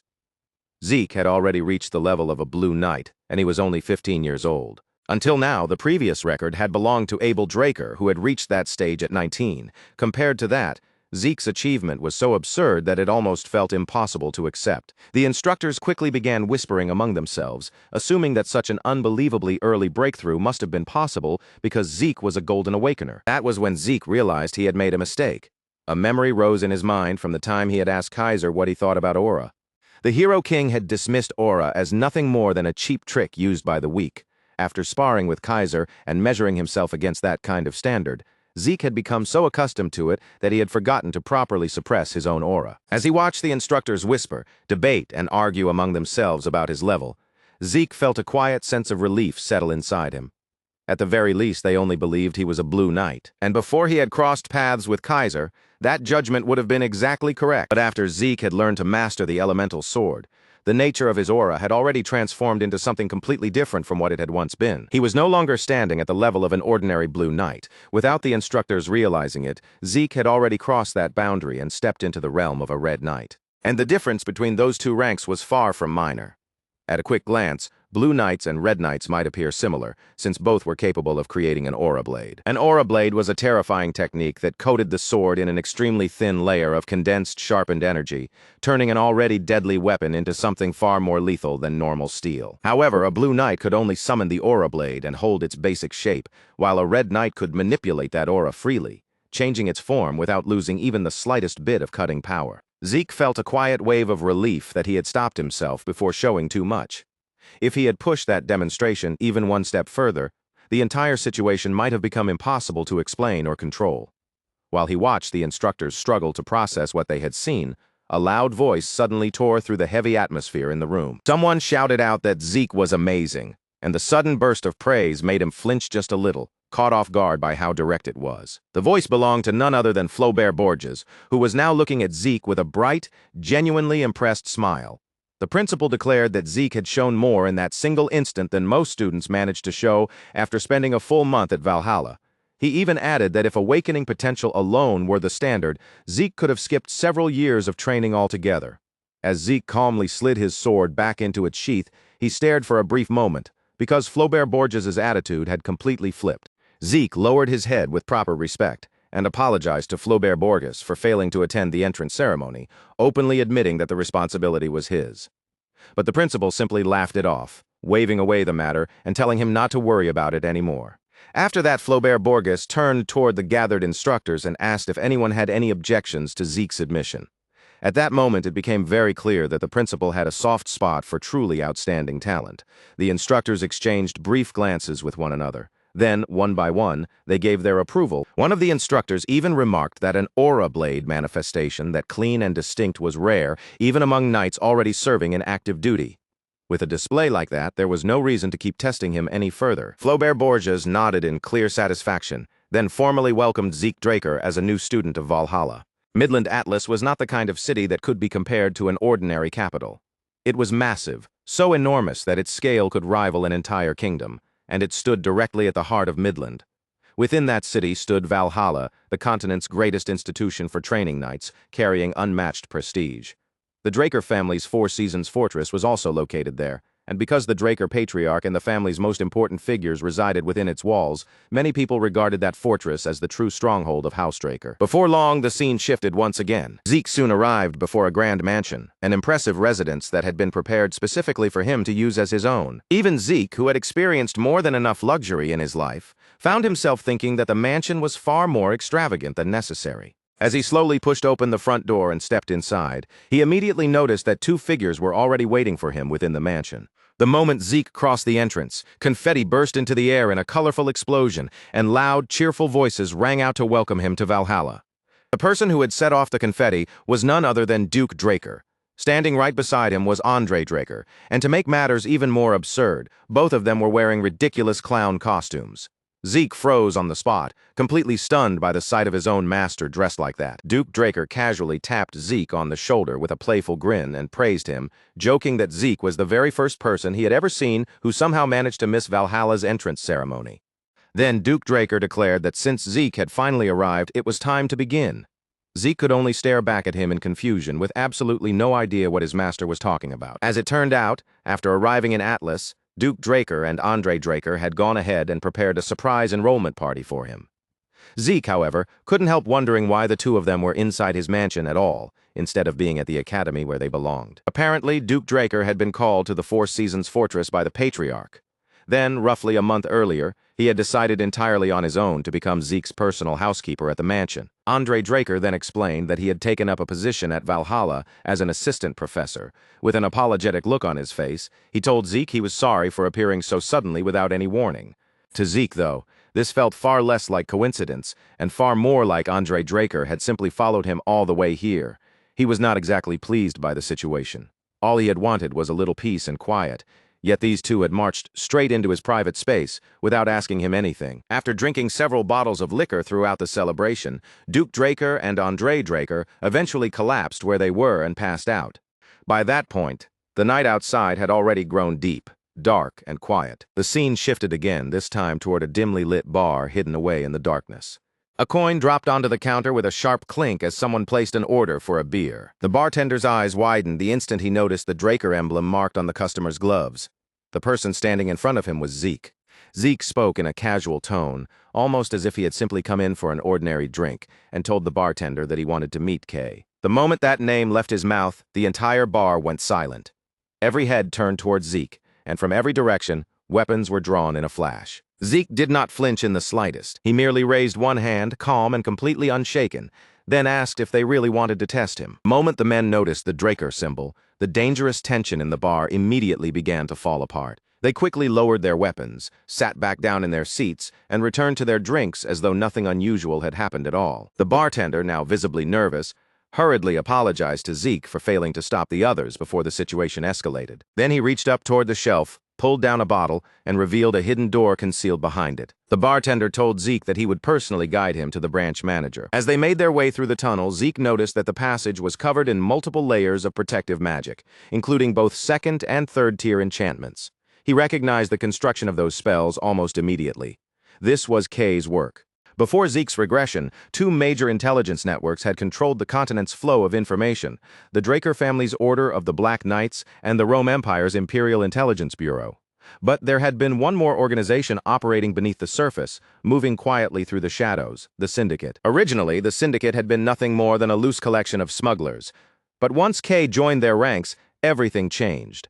She took their scattered smuggling routes and reshaped them into the foundation of a fast, efficient, and extremely dangerous intelligence network. In Zeke's previous life, around this same period, he would have already been expelled from the academy.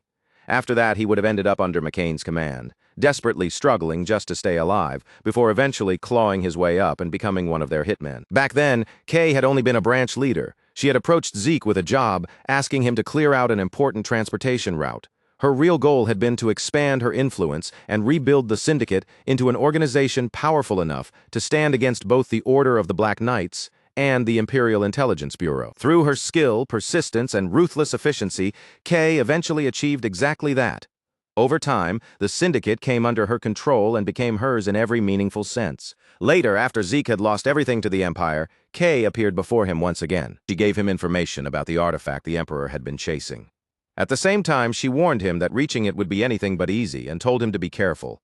Kay had thrown the full weight of her support behind Zeke's revenge, saying it was simply her way of repaying him for helping her transform the Syndicate into what it had become. Zeke knew better than anyone just how valuable that support had been. Without Kay's information, he never would have been able to get anywhere near the artifact. He would not have even had a real chance. One truth was painfully clear to him now. Information itself was a weapon, and with the future no longer guaranteed to follow the path he remembered, securing the right information was the strongest advantage he could obtain. The bartender stopped in front of a door, knocked, and then opened it for Zeke.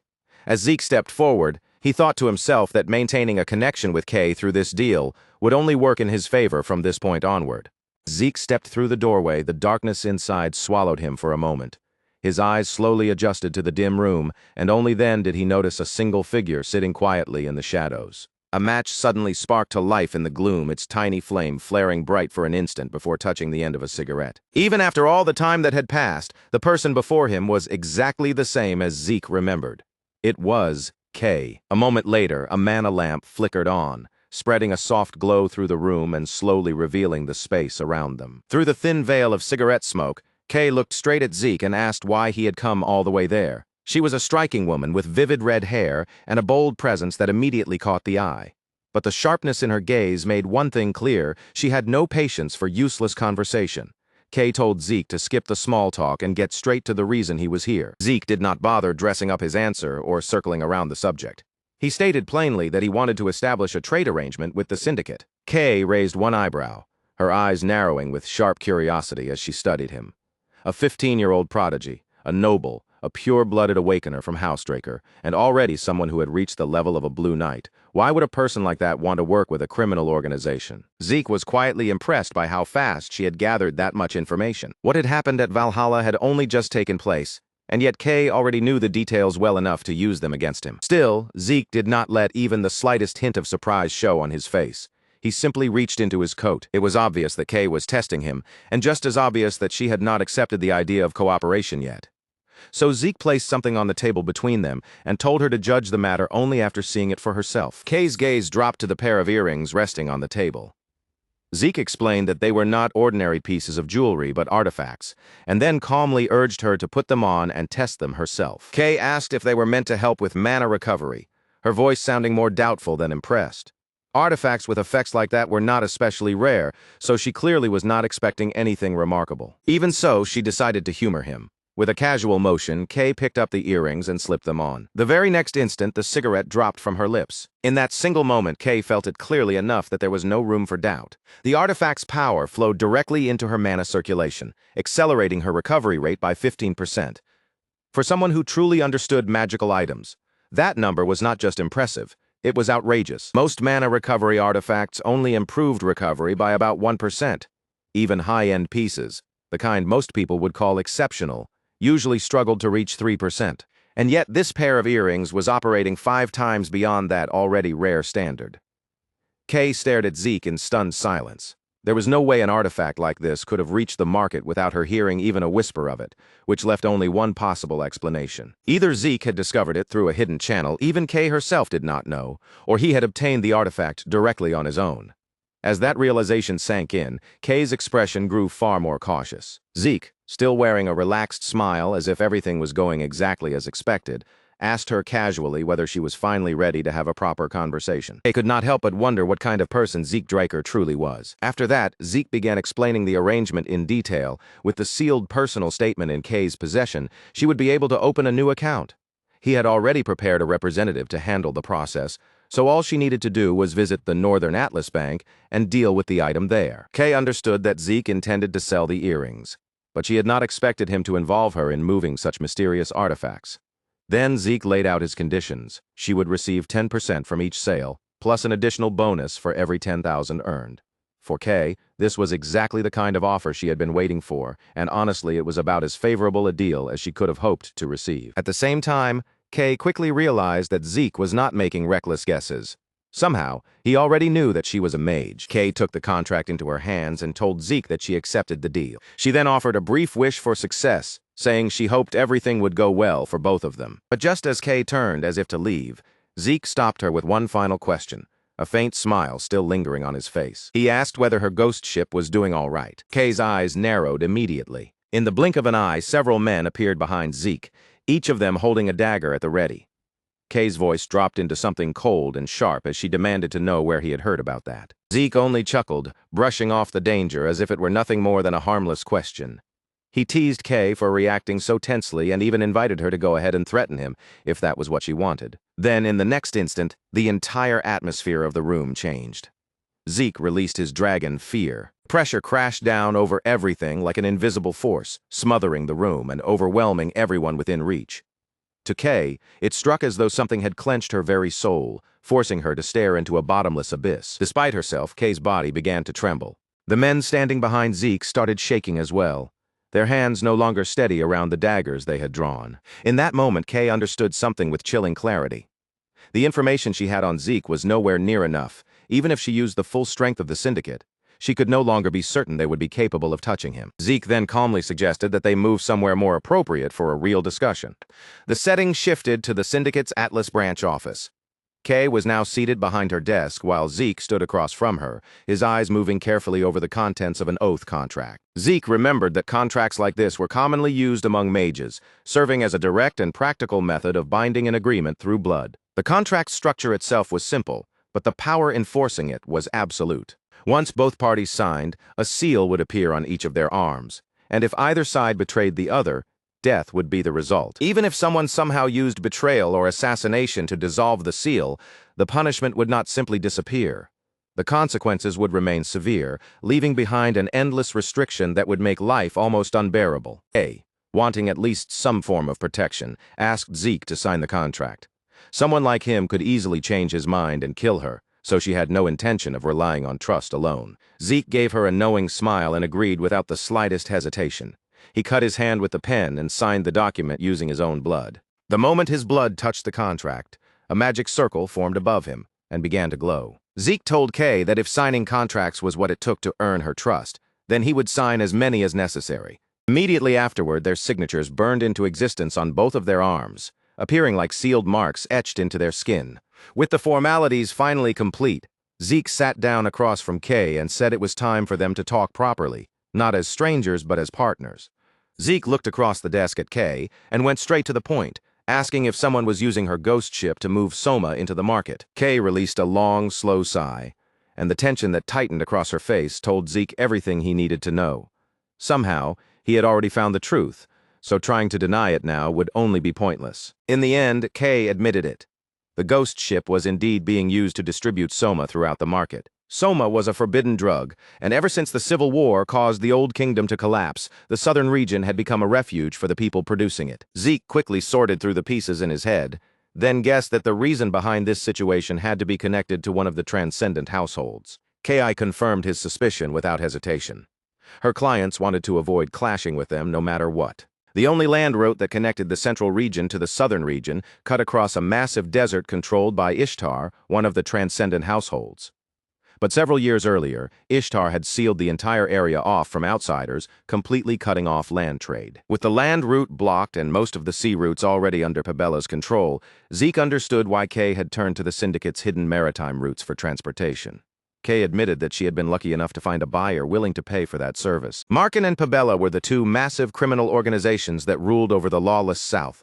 The Central Forest split their territories in two, with Markin controlling the northern side while Pabella dominated the south. Up until now, Markin had depended heavily on land routes to keep its operations moving. But once those routes were no longer available, Markin had no choice but to push its business out toward the sea. After Ishtar shut the region down, Markin was left frantically searching for new maritime paths it could use. The problem was painfully simple. Pabella already had the seas under its control. Kay brushed aside the broader explanation and returned to the question that mattered most to her. What she really wanted to know was how Zeke had learned about the ghost ship in the first place. The Syndicate had hidden that vessel beneath a complete invisibility spell, specifically so it would never draw unwanted attention. Concealed from both the Navy and pirates, the ghost ship had become one of the Syndicate's most valuable assets, and they guarded the secret of its existence with extreme caution. Zeke obviously couldn't tell Kay the real reason that he remembered it from his past life. So instead, he dodged with a smirk, asking if someone in her line of work was really trying to get information from him for free. Then, without giving her time to press further, he shifted the conversation to Pabella's offer. Kay froze for a brief moment, clearly thrown off by the fact that Zeke knew about that as well. At that point, pretending otherwise was useless, so she admitted he was right. Pabella had offered twice the amount Markin was currently paying, but there was one condition attached. The Syndicate would have to cut every tie it had with Markin. Kay told Zeke they were still weighing the proposal. Zeke immediately told her to refuse it, explaining that staying connected to Markin was the best way for the Syndicate to keep both factions in balance. If they abandoned Markin now, they would lose an important Soma client. Then Zeke revealed a truth so shocking it landed like a bomb. Pabella, he said, had originally been made up of pirates defeated by the White Silver Knight. Kay shot up from her seat in disbelief, unable to accept what Zeke had just said. Pabella had a reputation for being organized and principled, not reckless and crude like old pirate crews. Kay insisted that they were nothing like those people, but Zeke cut straight through her argument. That reputation, he told her, was nothing more than a polished mask. Zeke explained that what Pabella truly wanted was the Syndicate's greatest secret, the ghost ship and the hidden sea routes connected to it. Markin wanted the operation to keep running, but Pabella would tear everything apart the moment they uncovered how it worked. Even after hearing that, Kay still insisted that Zeke had to be mistaken. In her mind, the Southern Pirates and Pabella were completely separate groups. Zeke slammed his hand down on the table, cutting off the argument in an instant. He told Kay that information always came with a price, and now it was her turn to pay. He only had one request: set up a meeting with Don Juan, the head of Markin. If she could do that, Zeke would make her the new boss of the syndicate. Kay was left completely speechless, unable to form a response.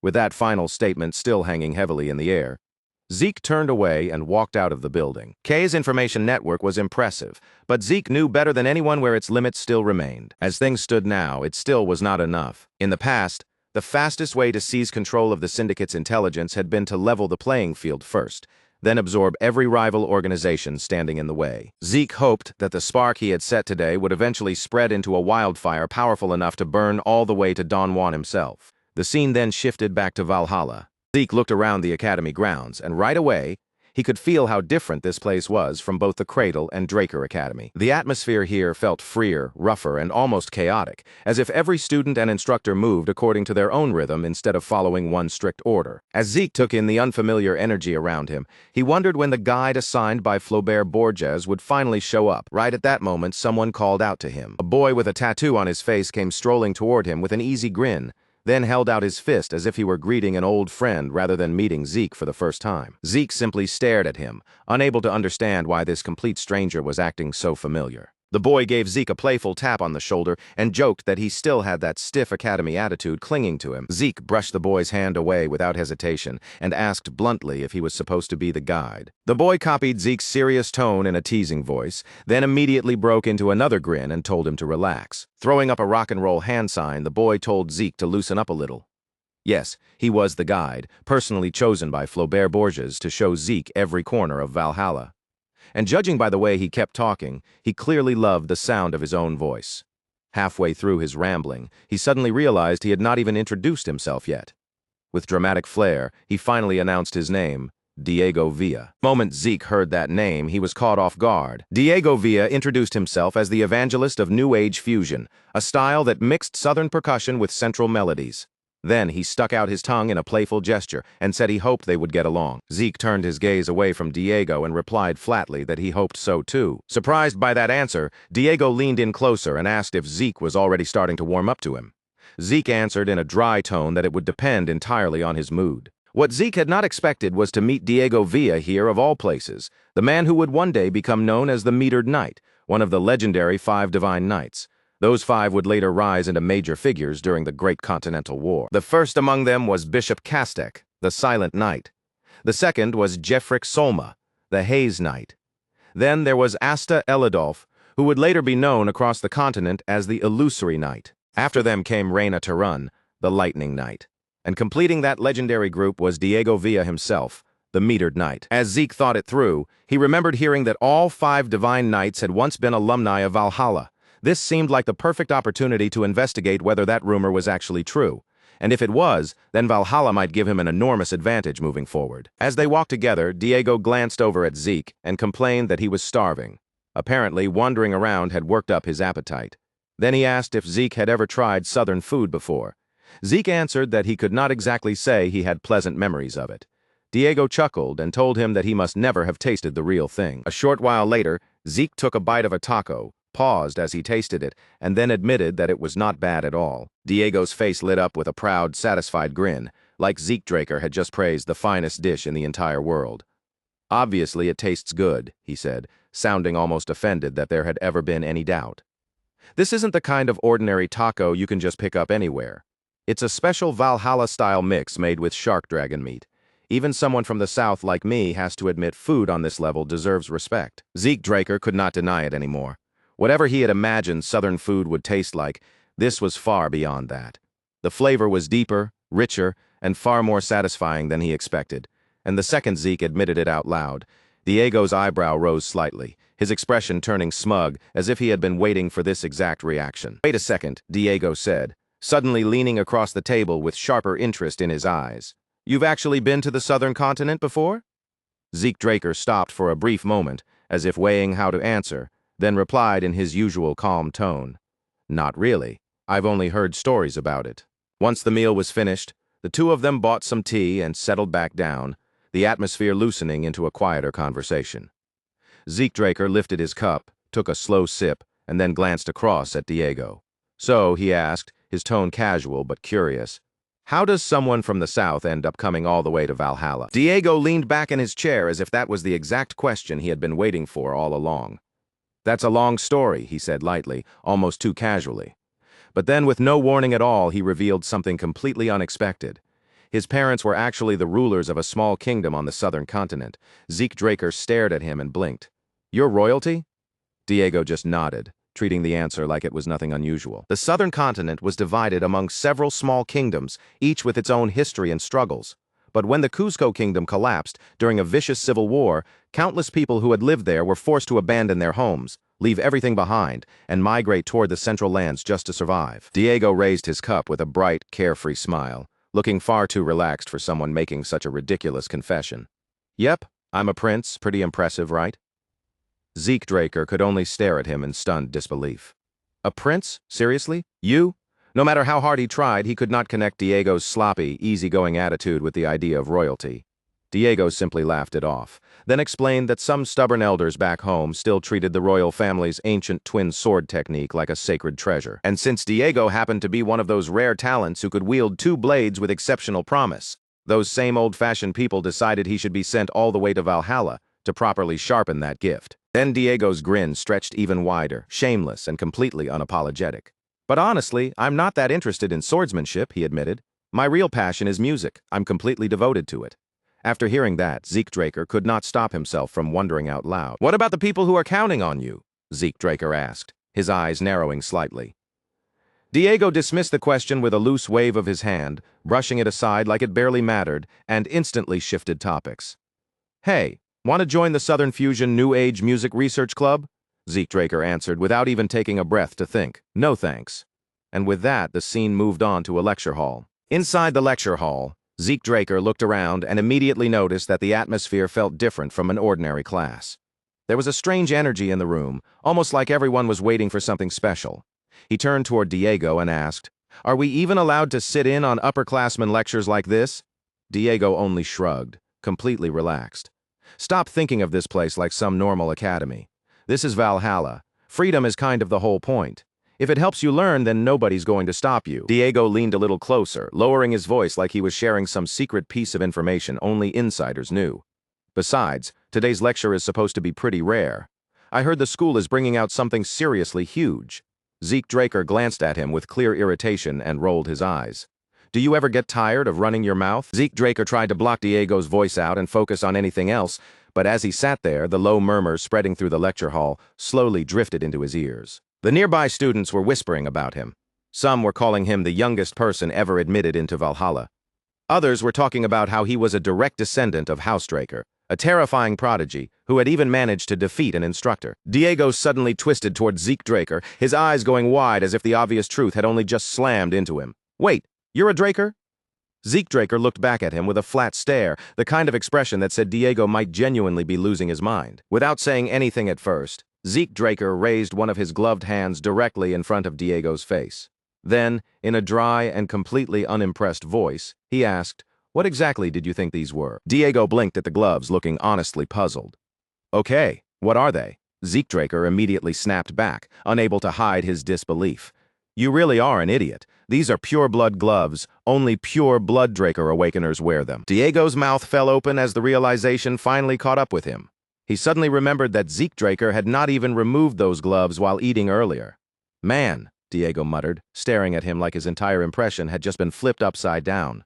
"I thought you were just some badass committed to his personal style. I seriously had no idea." Zeke Draker gave a dry, humorless chuckle and shook his head in disbelief.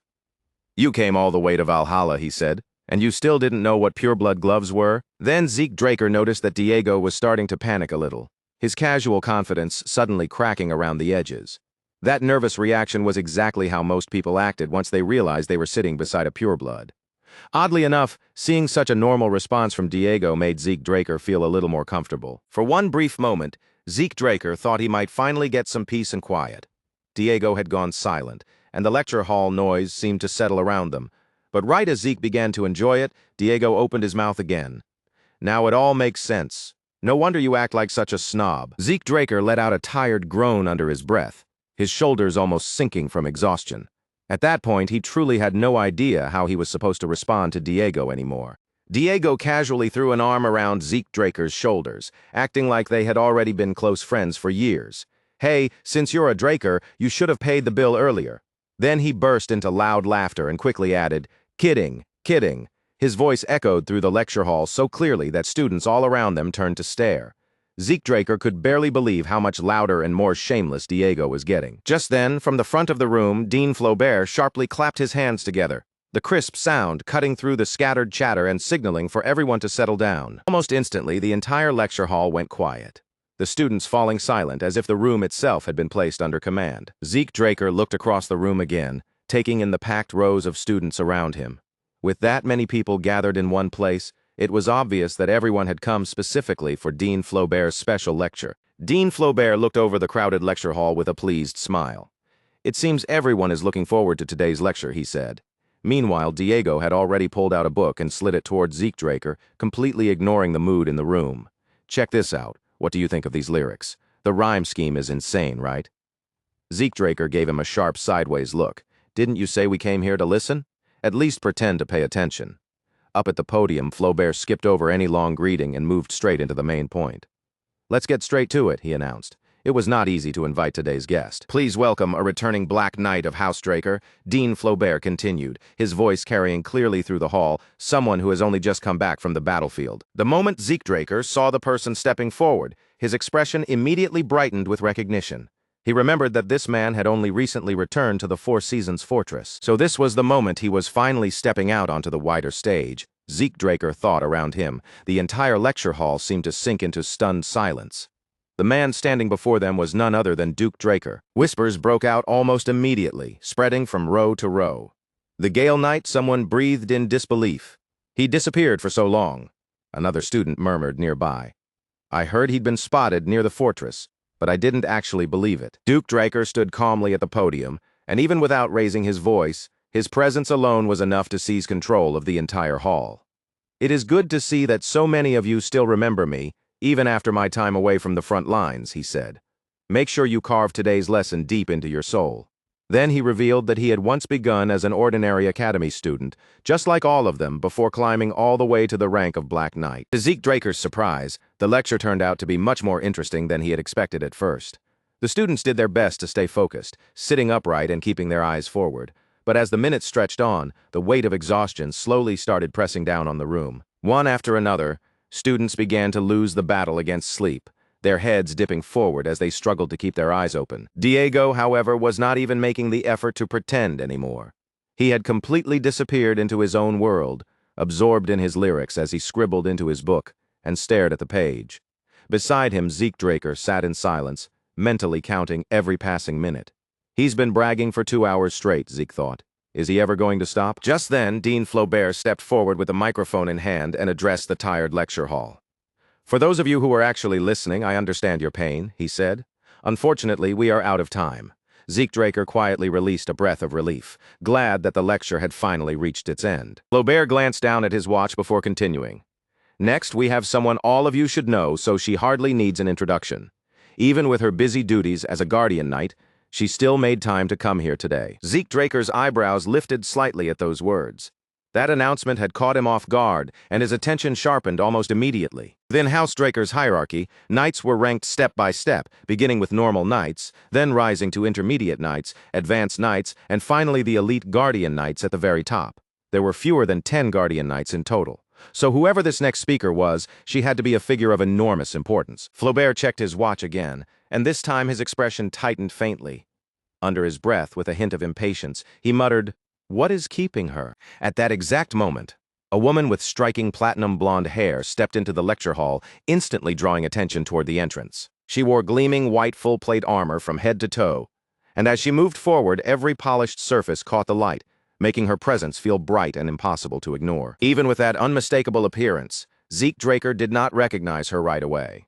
For a moment, he simply watched her enter, trying to place who she was. The students around him, however, reacted instantly. Their excitement rose all at once, spreading through the lecture hall like a sudden wave. One student whispered in barely contained awe, his voice trembling with excitement. "Man, I'm so glad I chose Valhalla. I never thought I'd actually get to see the White Silver Knight in person." The moment Zeke Draker heard that title, his head snapped toward the woman, White Silver Knight. The name hit him all at once, and recognition finally struck. Of course, this woman was the first direct descendant of House Draker, Carly Draker, Zeke Draker's own older sister. Carly Draker was already spoken of like a legend, especially in the port town of Isen, one of the most important trade hubs on the central continent. In the present day, Isen served as a crucial connection point for major trade routes leading to the Dolta Republic, the southern continent, and even the distant eastern lands. But Isen had not always been the prosperous, orderly town people knew now. Not so long ago, it had been a haven for southern pirates, a lawless and dangerous place where criminals gathered freely and danger waited around nearly every corner. But everything began to change after Carly Draker officially became a knight of House Draker. Once she turned her attention toward Isen, she started cutting through the darkness that had settled over the port town, driving out every outlaw and criminal who had taken root there. And in just 5 years, Carly Draker achieved what so many others had tried and failed to do. The pirates who had once controlled Essen from the shadows were hunted down and pushed out completely until even the trace of their influence disappeared from the town. From that moment forward, Isen was reborn as the greatest port under House Draker's protection, no longer a lawless den of criminals, but a safe, powerful, and respected trade center standing proudly on the coast. As for the few pirates who somehow survived Carly Draker's purge, they had no choice but to abandon Isen and flee for their lives, scattering toward the dangerous southern waters near the Dolta Republic. Because Carly Draker had secured those essential trade routes and restored order to Isen with her own strength, she earned the title of the youngest guardian knight in history. It was an achievement so extraordinary that even Abel Draker, despite all of his advantages, influence, and support, had never been able to reach it. Back inside the lecture hall, Zeke Draker kept his gaze locked on his older sister, studying her from where he sat with a quiet expression that gave almost nothing away. Zeke Draker had expected someone important to appear for such a special lecture, but Carly Draker was the very last person he imagined would walk through that door. The instant she came into view, his mind naturally returned to the fierce succession struggle, still taking place between Carly Draker and Abel Draker. It also made sense that Zeke Draker had not recognized Carly Draker immediately.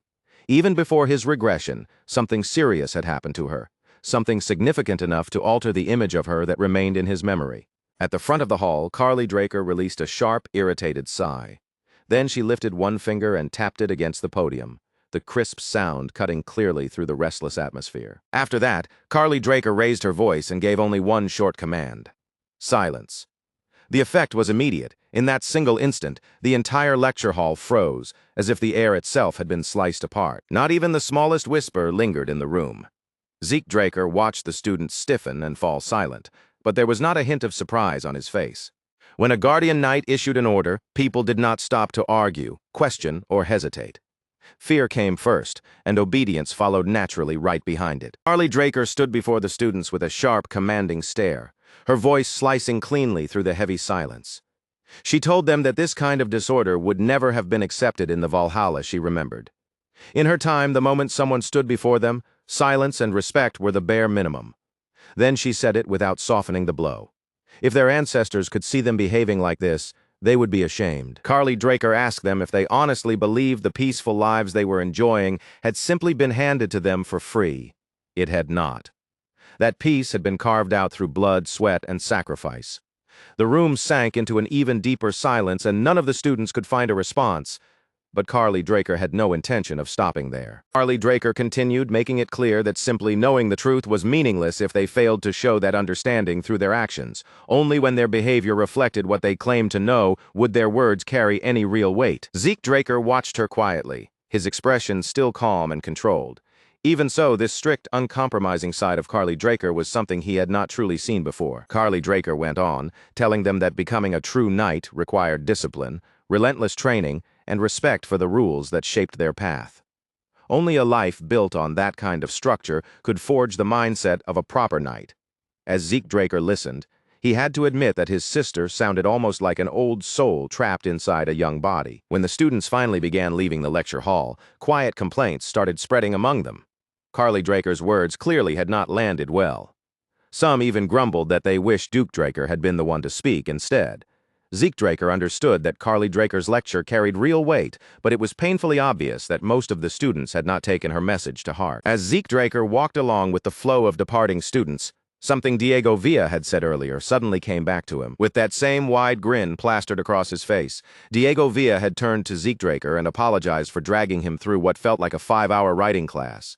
Then, instead of looking tired, Diego Villa said it had actually fired him up.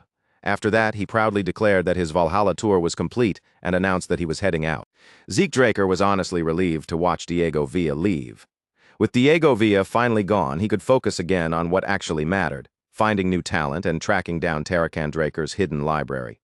Right now, while he was free from distractions, seemed like the perfect chance to make his move. But just as Zeke Draker was about to take his first step forward, a familiar voice called his name from behind him. Zeke Draker turned around, and the moment his eyes shifted back, he saw her standing there. Carly Draker was behind him, calm and composed, yet carrying a presence that was impossible to ignore. She looked at him directly and asked if he had a moment to spare. The next scene opened inside Valhalla's public training hall, where the wide, polished floor stretched beneath the bright lights like an arena silently waiting for a battle to begin. Carly Draker stepped forward without the slightest hesitation, then drew her sword. The blade came free with a clean, radiant glow that immediately caught Zeke Draker's attention. Zeke Draker recognized the weapon at once. It was the mithril sword that the Holy Kingdom had gifted to Carly Draker. At the time, the Holy Kingdom shared a border with Eisen, and it had suffered under the very same pirate threat that tormented the entire region. After Carly Draker drove those pirates away and secured the area, the Holy Kingdom offered her a symbol of gratitude, a pure mithril sword, along with a matching suit of armor crafted to go with it. With that brilliant white-silver sword and armor gleaming around her, Carly Draker eventually became known by the title that made students whisper in awe wherever she appeared, the White Silver Knight. Carly Draker looked straight into Zeke Draker's eyes, her gaze steady and demanding. She told him not to hold anything back. What she wanted was to see the full extent of what he could truly do. Zeke Draker laced his fingers together and stretched out his arms, still unsure why Carly Draker had approached him in the first place.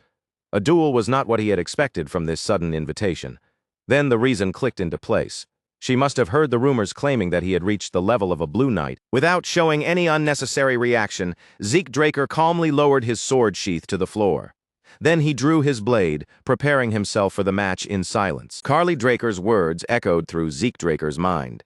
She wanted to see his real skill, and he accepted that request without argument, ready to show her exactly what she had asked to witness. But deep inside, Zeke Draker also understood one thing very clearly. No matter what Carly Draker wanted from him, he could not reveal everything he was truly capable of. Carly Draker was not the only person who might be paying attention. If Zeke Draker exposed the full depth of his strength here and now, the trouble it created could become far more dangerous than the duel itself. House Draker lived by one brutal rule: only the strong survived. Reaching Blue Knight level at Zeke Draker's age was already shocking enough to shake people. If anyone discovered that he had actually stepped into Red Knight territory, the consequences could become deadly. Abel Draker's faction, already entangled in the succession battle, would not hesitate to eliminate him. And as for the Patriarch, Arthur Draker would do everything possible to drag Zeke Draker under his control. No, Zeke Draker could only show his true power after he had surpassed his father. For now, what he needed was the support and protection that came from a transcendent family's legacy. But that did not mean he planned to follow the path they had prepared for him. The instant that thought passed through his mind, Zeke Draker and Carly Draker launched themselves at each other. Their blades collided with a sharp metallic crash, and the force of the impact sent bright sparks scattering through the air between them. Carly Draker pressed down hard against Zeke Draker's sword, forcing weight into the clash. Then, without wasting even a breath, she shifted her momentum and swung fiercely toward his head. Zeke Draker twisted his body away from the attack, trying to slip past the incoming blade. But his movement was just a tiny fraction too slow. Carly Draker's blade grazed across Zeke Draker's face, leaving a clean mark behind as it passed. Without showing the slightest hesitation, Zeke Draker gave a silent command inside his mind to stop his healing. Against a guardian knight like Carly Draker, he could not risk letting anyone notice his regenerative ability. Zeke Draker had already learned that lesson once before during his time with Duke Draker, and he had no intention of repeating the same mistake. Carly Draker's attacks grew faster and more ruthless with every exchange. She drove Zeke Draker backward step by step, then closed the distance in an instant and unleashed a heavy strike that sent him flying. Another slash followed soon after, cutting into Zeke Draker again, this time carving across his shoulder. Zeke Draker began to wonder if restricting himself to Blue Knight's strength was putting him at too much of a disadvantage.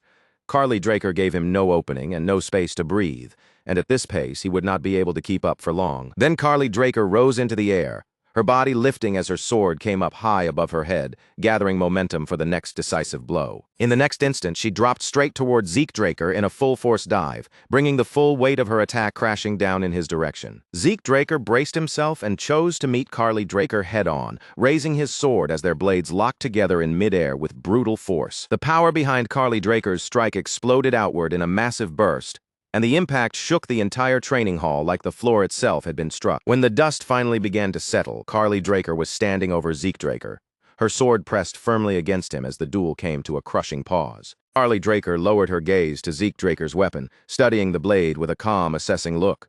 Then she said that after taking an impact like that, most swords would have already shattered or snapped clean in two. A faint trace of approval entered her voice as she added that Zeke Draker had somehow managed to obtain an excellent blade. Zeke Draker was still trapped beneath the crushing weight of Carly Draker's sword, his arms tight with strain as the pressure forced down on him.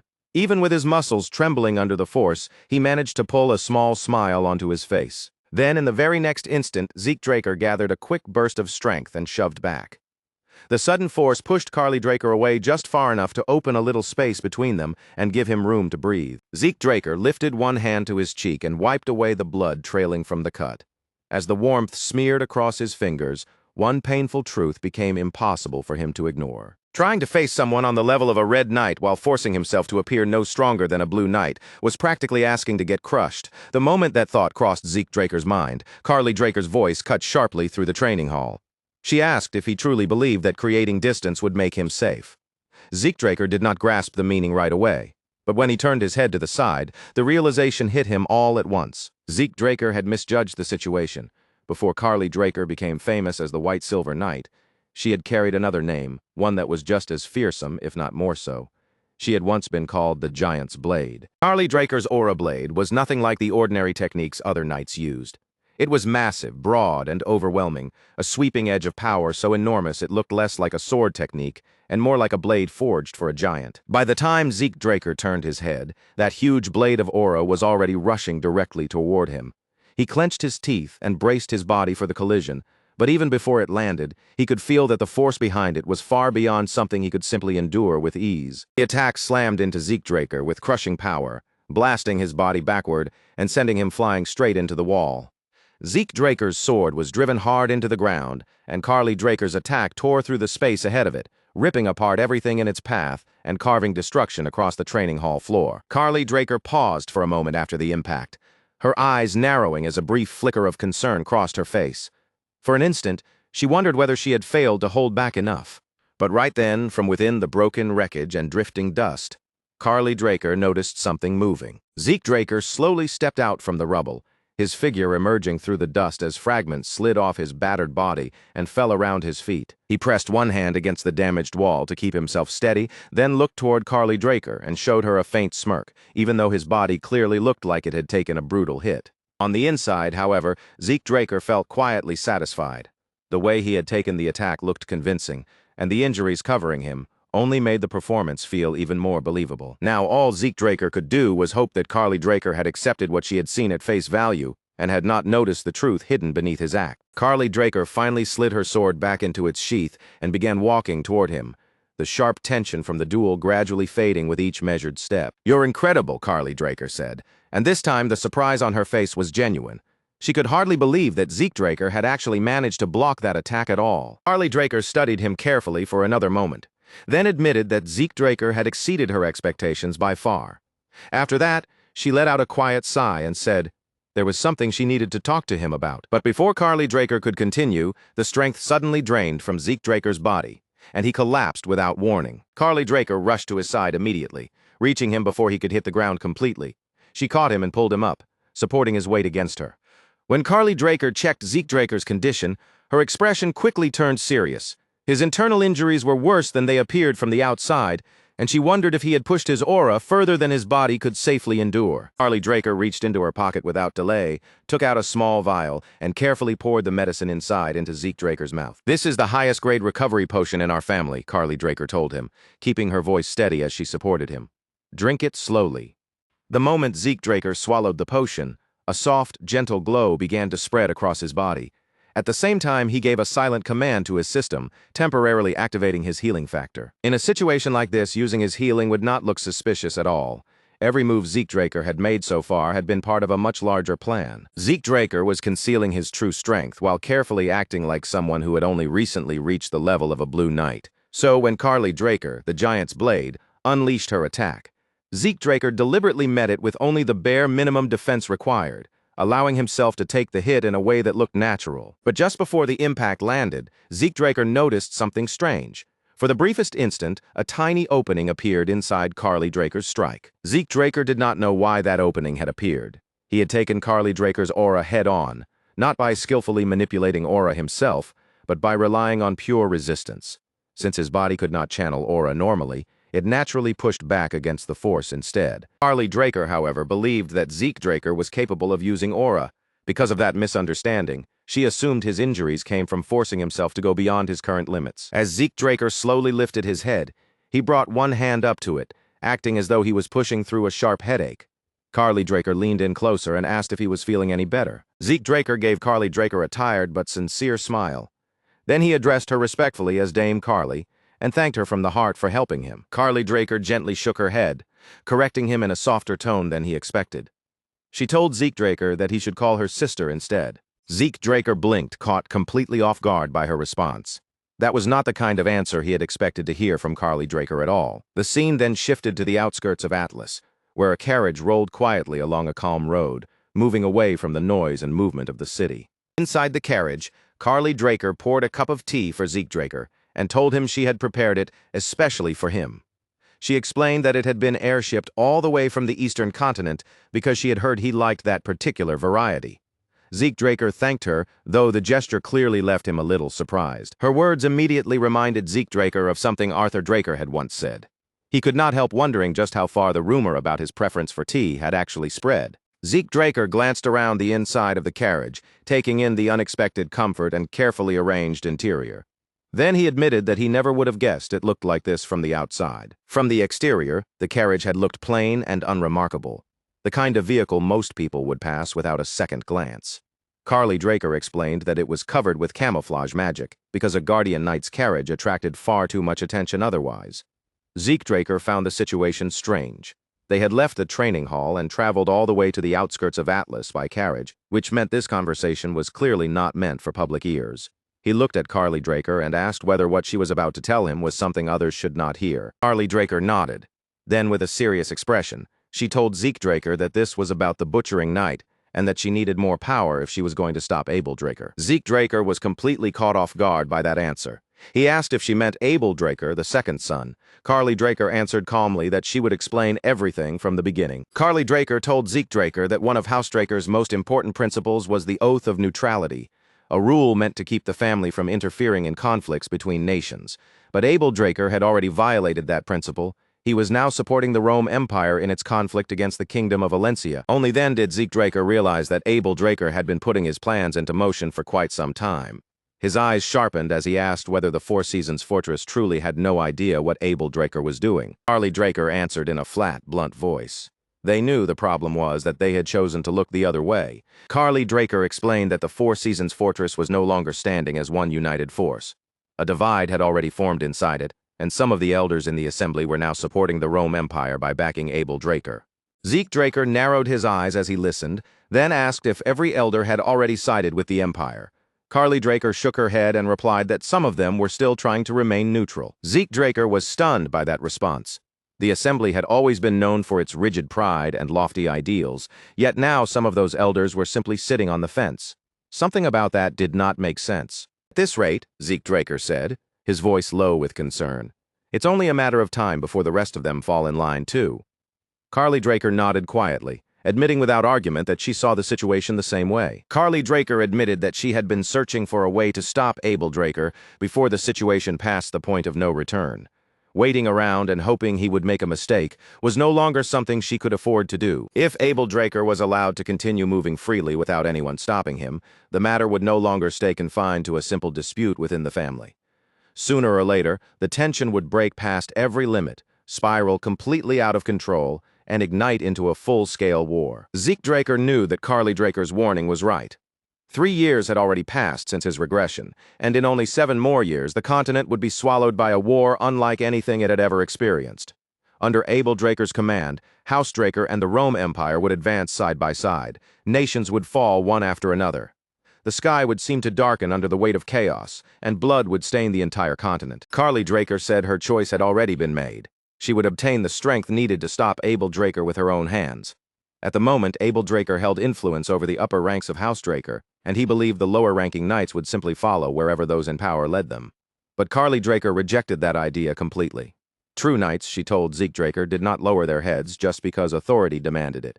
They followed justice. That was exactly why Carly Draker had started gathering knights from across the Four Seasons fortress, searching for those who still valued honor over comfort and convenience. Then she looked at Zeke Draker and made her position clear. She would not force him to join her cause. He was still young, he was a pureblood awakener, and even if he never stood on her side, his future was already guaranteed. Zeke Draker quietly raised his cup and took a slow sip of tea, his eyes remaining on Carly Draker across from him. As he watched her steady expression, he felt as though he was finally beginning to understand what kind of person his sister truly was. Carly Draker was not merely stubborn, and she was not moving because of pride alone. She was resolute, someone who lived according to the convictions she carried. If bending herself was what it took to uphold justice, she would do it without hesitation. In every possible sense, she was painfully, almost impossibly righteous. That was when Zeke Draker finally understood why there had been a gap in Carly Draker's giant's blade earlier. At the final moment, her concern for him had shaken her focus and opened a tiny weakness in the strike. She looked as cold and unbreakable as any member of House Draker, but underneath that hard exterior, she was carrying a surprisingly gentle heart. Carly Draker warned Zeke Draker that if everything went wrong, he could be branded a traitor right alongside her.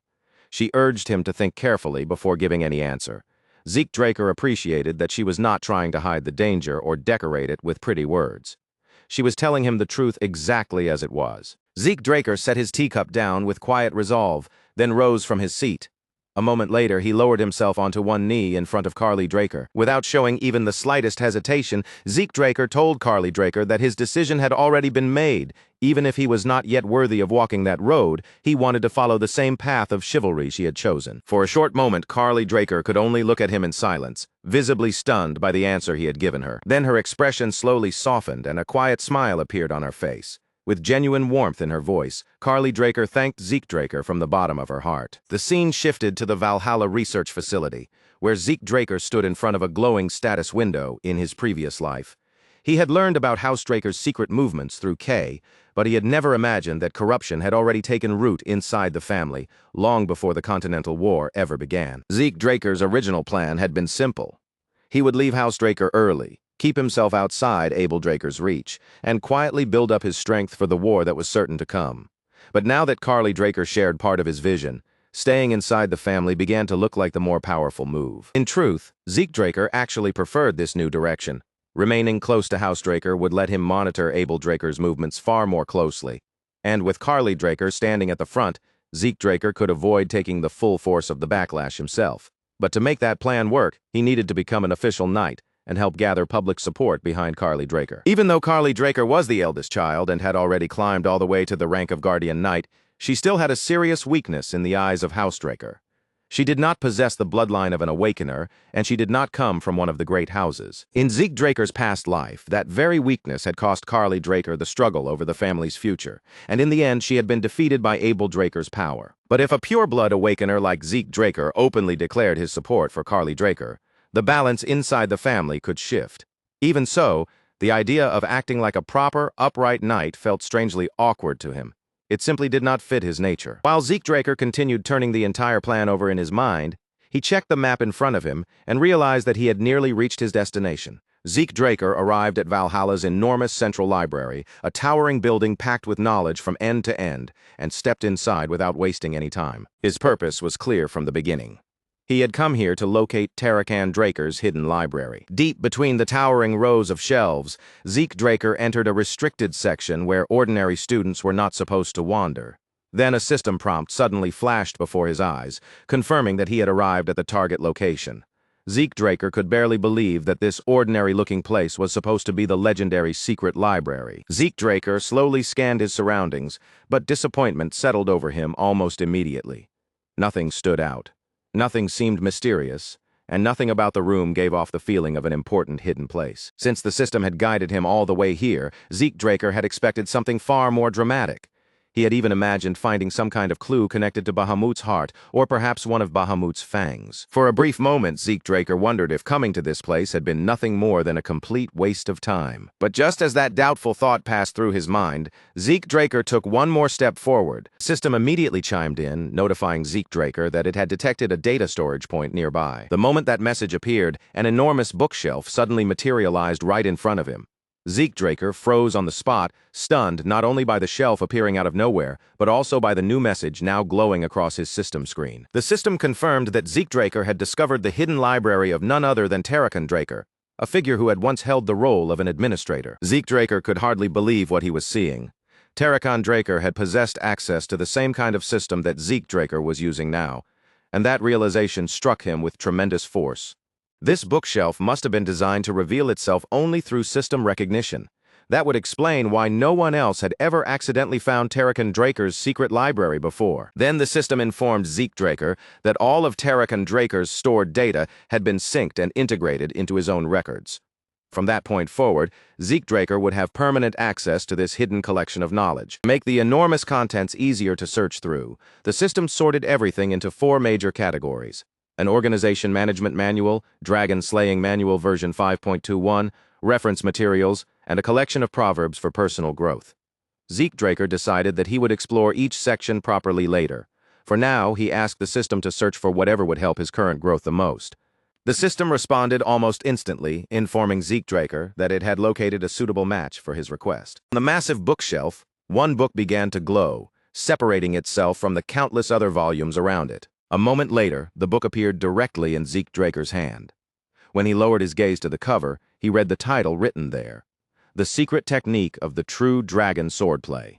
Zeke Draker had never come across this sword technique before. Curious, he turned the book over to check the author's name, and the instant his eyes landed on it, his entire body froze. That name hit Zeke Draker like a sudden bolt of lightning, stopping his thoughts for a moment. The book had been written by none other than Zeke Draker, the trusted advisor who had served the hero King Kaiser. The next scene opened with Zeke Draker seated inside his study, a pen held carefully in his hand as he began writing down his thoughts. Zeke Draker began by explaining the reason he had felt compelled to create the true dragon swordplay in the first place. He started by looking back on how the bond between dragons and humans had first begun through the great hero King Kaiser. Because of Kaiser, even ordinary humans became able to form contracts with the supreme beings known as dragons. But Zeke Draker understood something important. Dragons did not lend their strength to humans out of kindness. The truth was that the dragons pitied humanity. In their eyes, humans were fragile creatures, weak beings without the natural gifts and overwhelming power that other races were born with. Even so, because of Kaiser's influence, more and more humans became dragon contractors. Those people spread across the world, using the borrowed power of dragons to build thriving civilizations. But the more quickly humanity advanced, the more uneasy Zeke Draker became. He simply could not bring himself to trust the dragons. If beings with that much power were only helping humans out of pity, then what would happen if that pity disappeared one day? What would humanity possibly do if the dragons suddenly turned against them? In Zeke Draker's eyes, if such a day ever arrived, humans would have no real way to resist. They would be wiped out in an instant. Driven by that fear, and by the heavy sense of responsibility pressing on him, Zeke Draker began searching for a method that would allow humans to fight back against dragons. The first possibility that came to Zeke Draker's mind was magic. But that path carried one fatal flaw. Magic itself had originally come from dragons. Dragons had etched magical circles directly into human hearts, granting people the ability to handle mana, a force their own bodies were never naturally capable of producing.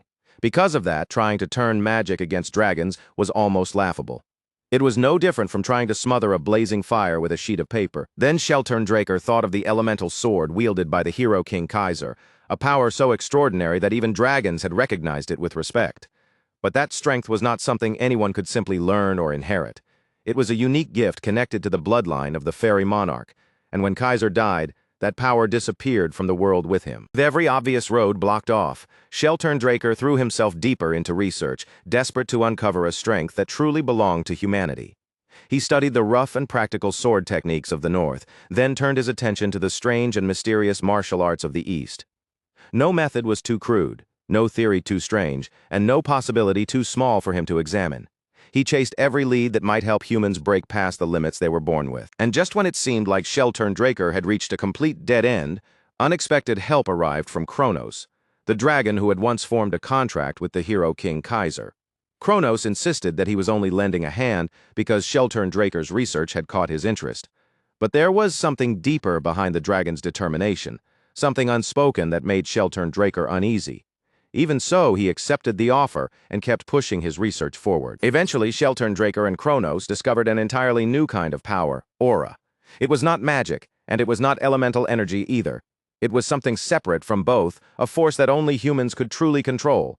After Kaiser left for the spirit realm, Draker continued refining everything he had learned about aura. Before long, he succeeded. He uncovered its principles, figured out how it could be used, and even created a sword style meant to draw out its full potential. Draker gave that sword style a name, the True Dragon Swordplay.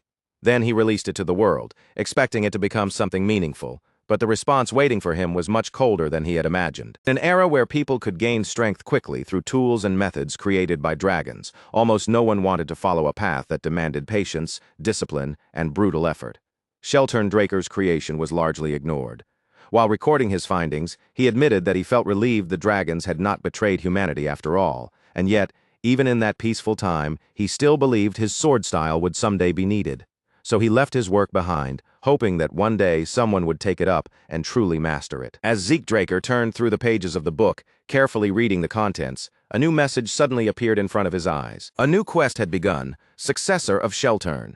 The system challenged Zeke Draker to learn Draker's secret technique within 3 months, and the reward listed at the end was enough to make him stop and stare, the coordinates to the Kronos Kingdom's treasury. Zeke Draker placed the book back onto the shelf, but his gaze remained on it for a moment longer.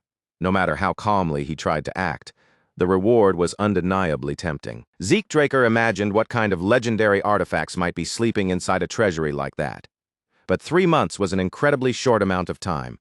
He could not help wondering if this true dragon swordplay might be even more difficult to master than the elemental sword. Even so, Zeke Draker made up his mind to fully commit himself to learning the true dragon swordplay, and in a bitter twist of fate, Draker's old fears had ultimately proven to be correct. The dragons had eventually betrayed mankind, and that betrayal became the spark that led to the outbreak of the Liberation War. As that grim truth settled in his mind, Zeke Draker asked the system if there were any other valuable records hidden inside the secret library. Something like Tarakan Draker's personal journal. The system began processing Zeke Draker's request, searching through the stored data one record at a time. Soon, it found something that matched exactly what he was looking for. Then the system announced that a magical video log would begin playing. At the same moment, the secret library surrounding Zeke Draker started to blur, fade, and dissolve from sight. Zeke Draker froze in place, stunned by the sudden transformation unfolding all around him. The sensation was strangely familiar. It felt almost exactly like the moment the tutorial had first begun. In the very next instant, Zeke Draker found himself standing in the middle of a vast desert, surrounded by nothing but endless stretches of sand. Confused by the sudden shift, Zeke Draker slowly turned his head, scanning the barren landscape that seemed to stretch endlessly in every direction. But the space around him did not feel natural. It felt artificial, like an environment constructed by the system for the sole purpose of replaying a stored record. Then Zeke Draker turned again, and the sight waiting for him made his entire body go still. Something enormous and terrifying was rising from beneath the desert ground, its presence so overwhelming that the air itself seemed to tighten around it. Zeke Draker could not move, not even by a single step. His mental defense skill activated at once, trying to protect his mind from the fear crashing over him like a wave. But even with that protection, it could not completely stop the tremors running through his body. The creature standing before Zeke Draker felt far too real. It did not seem like a simple illusion or a harmless playback at all. Zeke Draker could barely process what was happening. He was standing face to face with a being once hailed as the king of all creation, a dragon. Just as fear began tightening around him, a voice rang out across the desert, calling the monstrous being by name, Bahamut. Zeke Draker froze all over again. That was Bahamut, the evil dragon. Zeke Draker whipped his head toward the direction of the voice, and what he saw left him stunned. Until the man spoke, Zeke had not sensed his presence at all. Standing behind Zeke Draker was a figure wrapped in overwhelming power, someone who felt less like an ordinary man and more like a monster in human form. The blurred figure walked forward without stopping and passed straight through Zeke Draker's body. That was when Zeke Draker finally understood. He was not truly standing in that moment.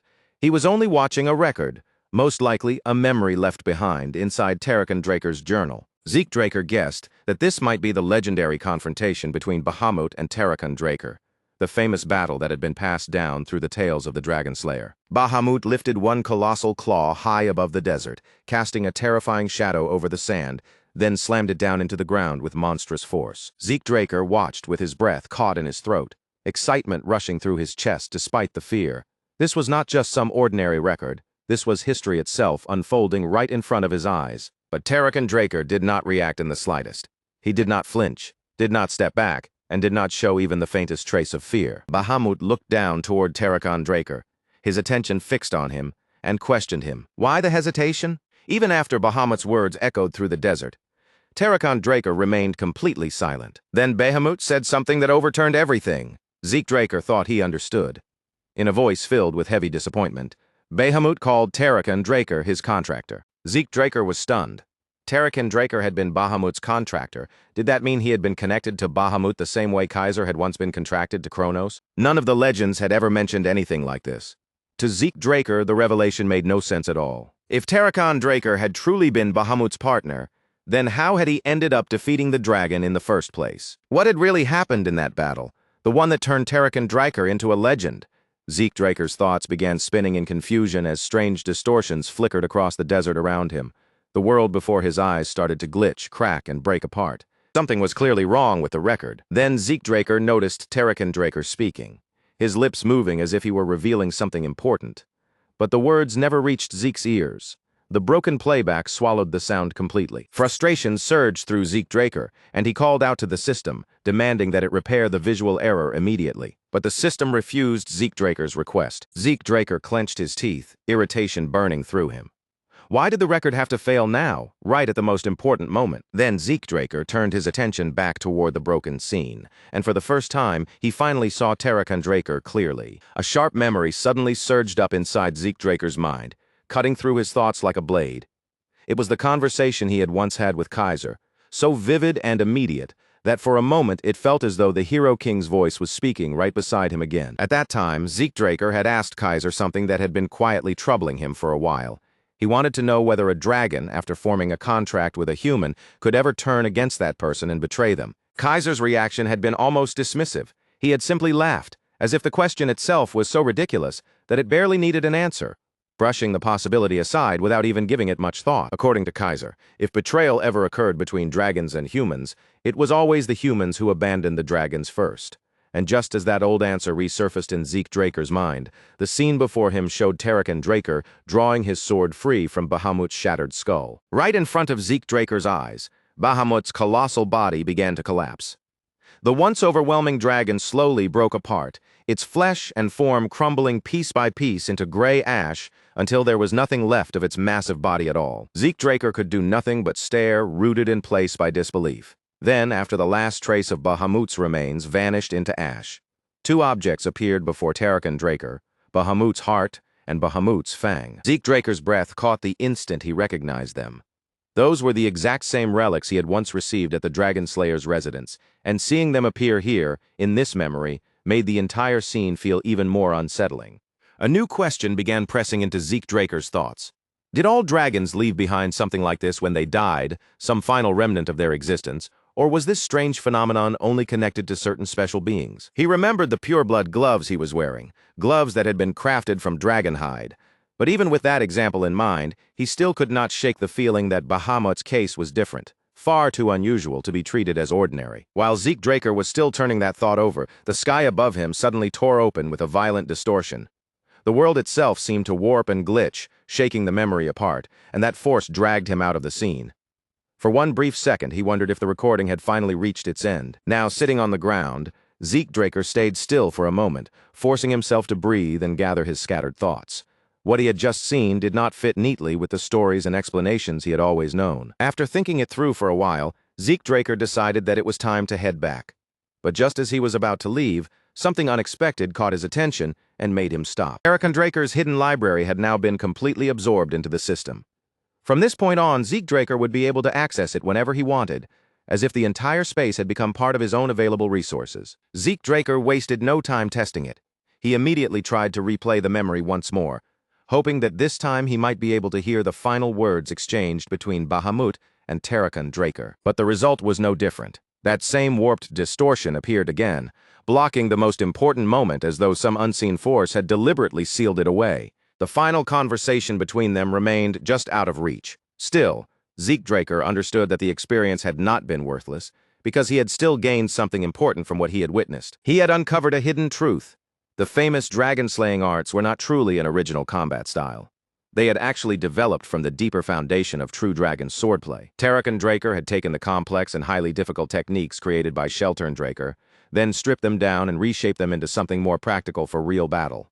That refined version eventually became the fighting style known in the present era, but in simplifying it, something had clearly been lost: its raw, destructive power. The form passed down through history no longer contained the overwhelming force required to kill a true full-blooded dragon. Even so, Zeke Draker could not deny that the dragon-slaying arts still had one powerful strength of their own. Because the technique could merge with the user's natural talent and personal strengths, it had the potential to become far more effective in practical combat. It may have sacrificed some pure destructive force, but in return it gained flexibility, usefulness, and the ability to adapt to different fighters. What disturbed Zeke Draker the most was the enormous gap between the glorious legend everyone repeated and the truth buried inside Draker's journal. The public story said Draker had enslaved Bahamut and brought peace to the world. But now, to Zeke Draker, that version sounded more like a polished hero tale than the actual truth. In Draker's own records, there was not even a single mention of any contract between him and Bahamut, and something that's significant was not the kind of detail someone would simply forget to write down. The scene shifted after that, and Zeke Draker found himself standing outside alone. Before long, a messenger pigeon fluttered down nearby, and he reached out to take the letter it was carrying. The message was from Kay. Kay had carried out Zeke Draker's request exactly as he had given it to her. She had searched across the continent, gathering every version of the Dragonslayer legend she could get her hands on. Even after all that, Kay admitted that she still could not understand why Zeke Draker had suddenly become so obsessed with these ancient myths. She explained that she had even checked untranslated texts, digging through sources most people would never bother with. But no matter where she looked, she found no record of contracts between dragons and humans. There was also nothing about the specific dragons connected to Draker or Kaiser. However, one strange point kept bothering her.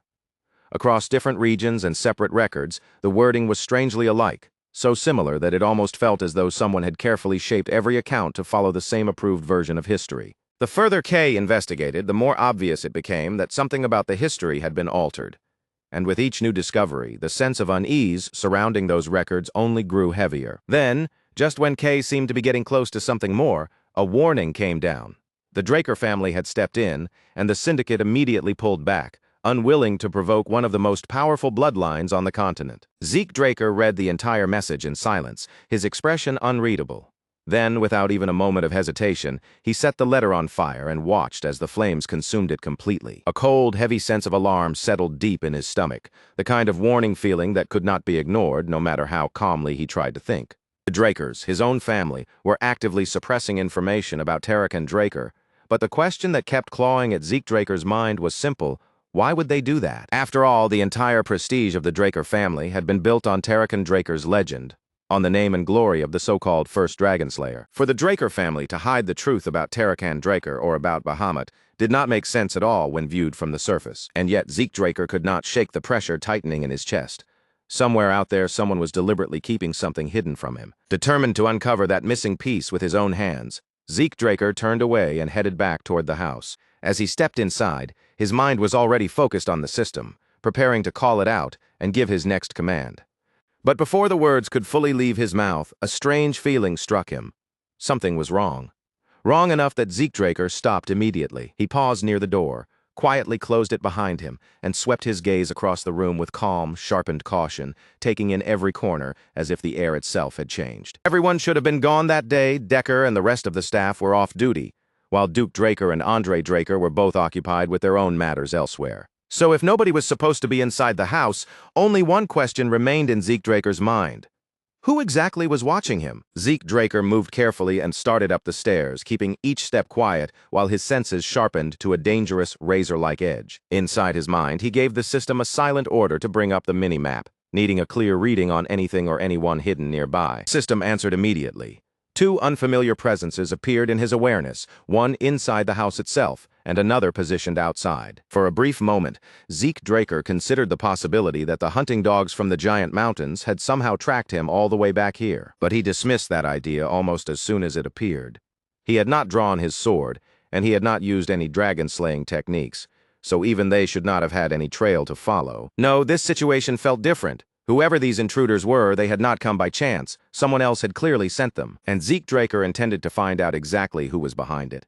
In fact, as he moved forward, one particular person was already beginning to surface in his mind. When Zeke Draker drew closer to his room, the intruder inside remained focused entirely on the door, staring at it with fixed attention as he waited for Zeke Draker to come in. That narrow focus was exactly where the intruder made his mistake. Because Zeke Draker had no intention of entering through the door. Instead, he slipped silently through the window behind the intruder, clinging to the wall like a shadow that had peeled itself away from the darkness. From behind the intruder, Zeke Draker's voice cut through the silent room like a cold blade.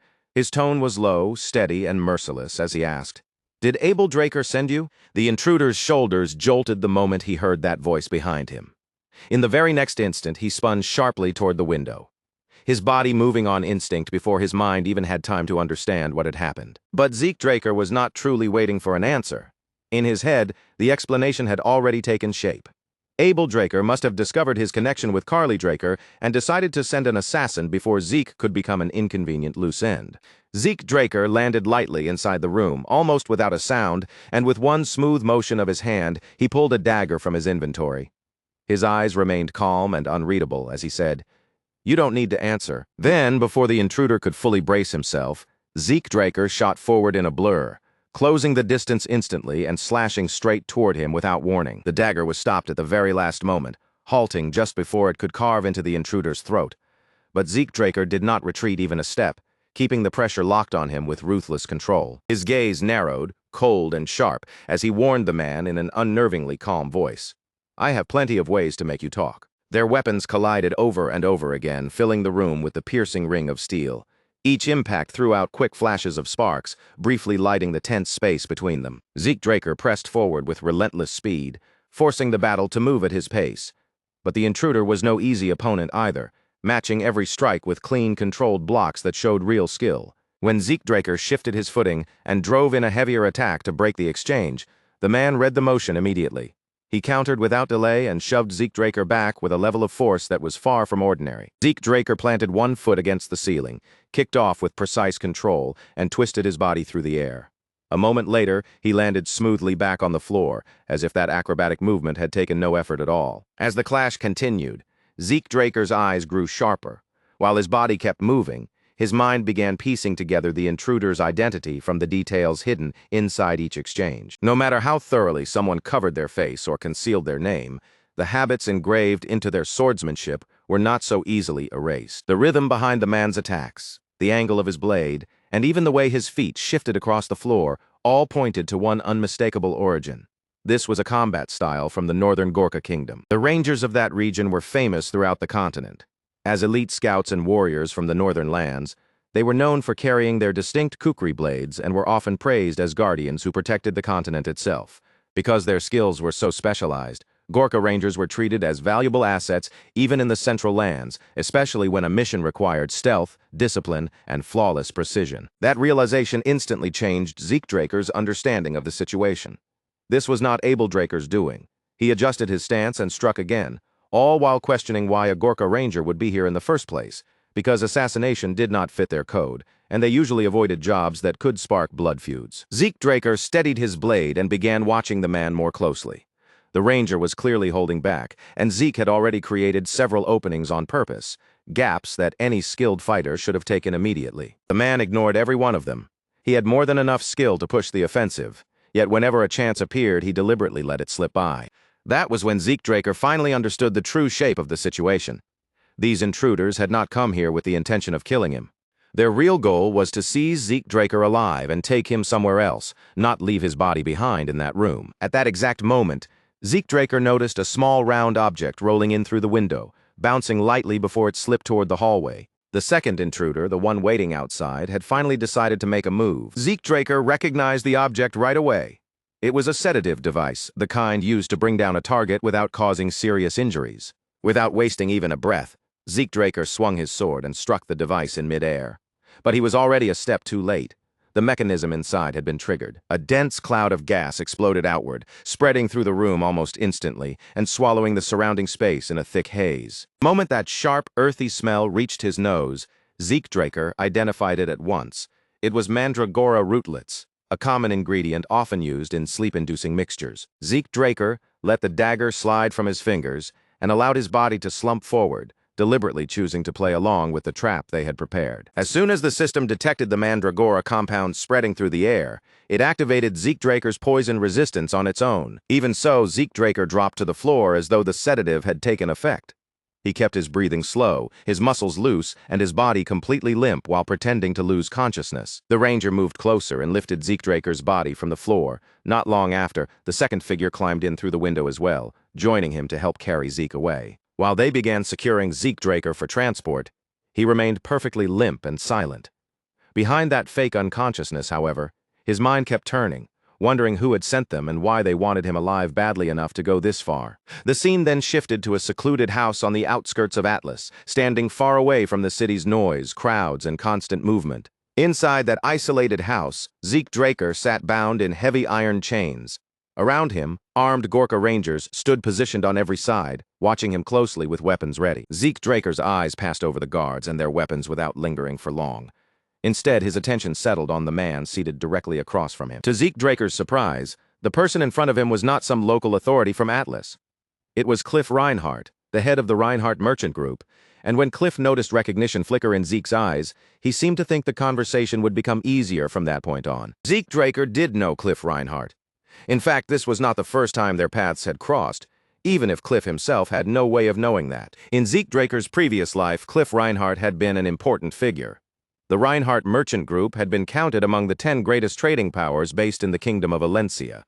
But the war started by Abel Draker and the Rome Empire had eventually consumed everything, dragging both the Reinhardt Merchant Group and the Kingdom of Valencia down into ruin. During that chaotic period, Zeke Draker and Cliff Reinhardt had fought on the same side. What remained strange in Zeke's memory was that Cliff had once handed him crucial information about the Empire, only to vanish afterward and return to his doomed homeland. After that, Zeke Draker never saw Cliff Reinhardt again. And now the very same man who had once risked everything to escape was sitting before him once more. Whether Cliff had gone back out of loyalty to his homeland or for some other reason, Zeke could not say.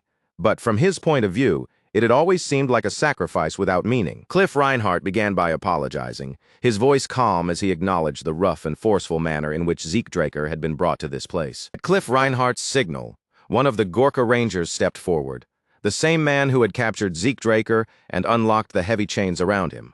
Cliff then promised that he would compensate Zeke for the trouble, saying that he wanted to speak with him properly. Once the restraints came off, Zeke Draker simply rolled his wrists, showing no fear, panic, or discomfort. Then he looked at Cliff Reinhardt and told him to get straight to the point. Cliff Reinhardt was visibly taken aback by how composed Zeke Draker was. In a situation like this, most people, especially someone so young, would have shown at least some tension, but Zeke did not reveal even the smallest trace of uncertainty. Cliff Reinhardt had clearly intended to lead the conversation and control its pace, but Zeke Draker had already seized the initiative. Realizing the balance had shifted, Cliff quietly handed him a stack of papers. Cliff Reinhardt explained that the documents contained information about a new disease spreading quickly through the southern regions of the central continent. Zeke Draker lowered his gaze to the reports now resting in his hands and asked why Cliff Reinhardt was showing him something like this. As Zeke Draker flipped through the pages one after another, his eyes suddenly stopped on a specific report buried among the documents. Cliff Reinhardt noticed the subtle shift right away, catching the exact moment Zeke Draker's calm expression tightened, and his gaze became noticeably sharper. The report Zeke Draker had stopped on was focused on Elena Stone, Liam Stone's mother, and written plainly within it was the fact that she had once been infected with the Rose disease. The only reason Elena Stone was still alive was because Zeke Draker had given Liam Stone exact instructions on how to treat her, stepping in before the disease could take her life for good. Without offering any reaction, Zeke Draker tossed the document onto the table and demanded to know what Cliff Reinhardt was getting at.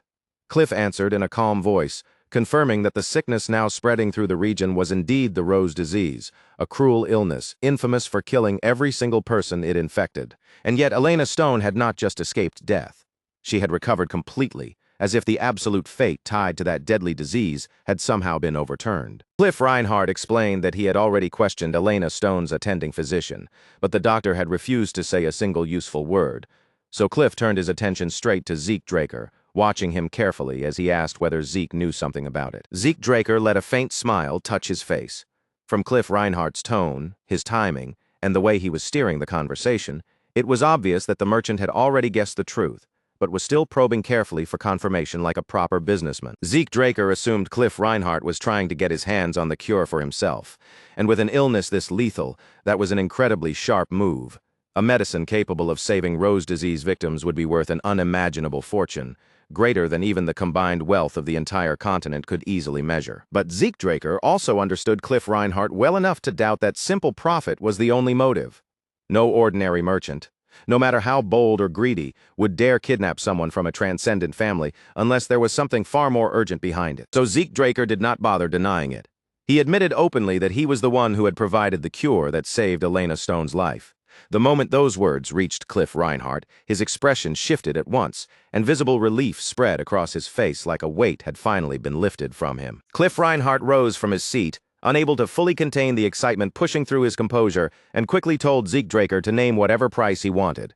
Whatever amount Zeke Draker demanded, Cliff Reinhardt made it clear that he was willing and ready to pay it. But Zeke Draker only raised one hand slightly, wearing an amused grin as he asked why Cliff Reinhardt was suddenly getting so worked up. Then Zeke Draker pointed out with a calm edge in his voice that Cliff Reinhardt did not sound like a merchant at all in that moment. That comment clearly hit a sensitive spot. Irritation flickered across Cliff Reinhardt's face, and that tiny reaction was enough to tell Zeke Draker what he needed to know.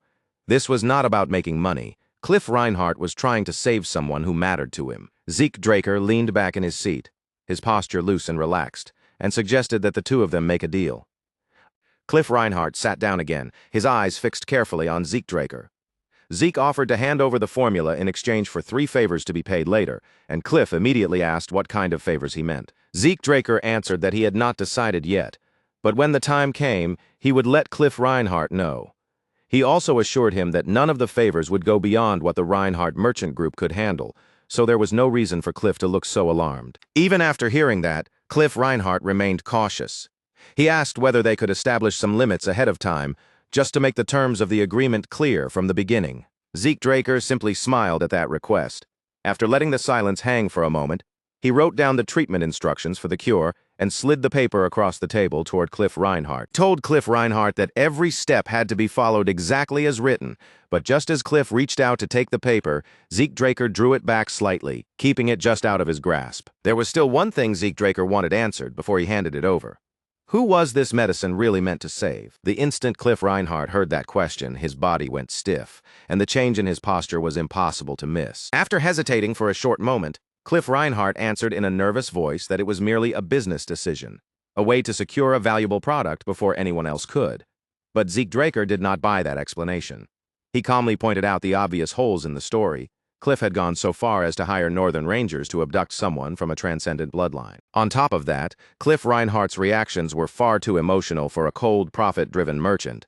Zeke Draker told him plainly that this was not how the Reinhardt Merchant Group usually operated, and Cliff understood immediately that Zeke had already seen through him. With a quiet sigh, Cliff Reinhardt lowered himself back into his seat, the resistance leaving his shoulders, and finally admitted that the cure was meant for someone connected to the royal family of Valencia. That answer caught Zeke Draker by surprise. He asked at once who the person was, but Cliff Reinhardt shook his head and refused to reveal the name. Zeke Draker narrowed his eyes, unable to hide his puzzlement at that level of secrecy.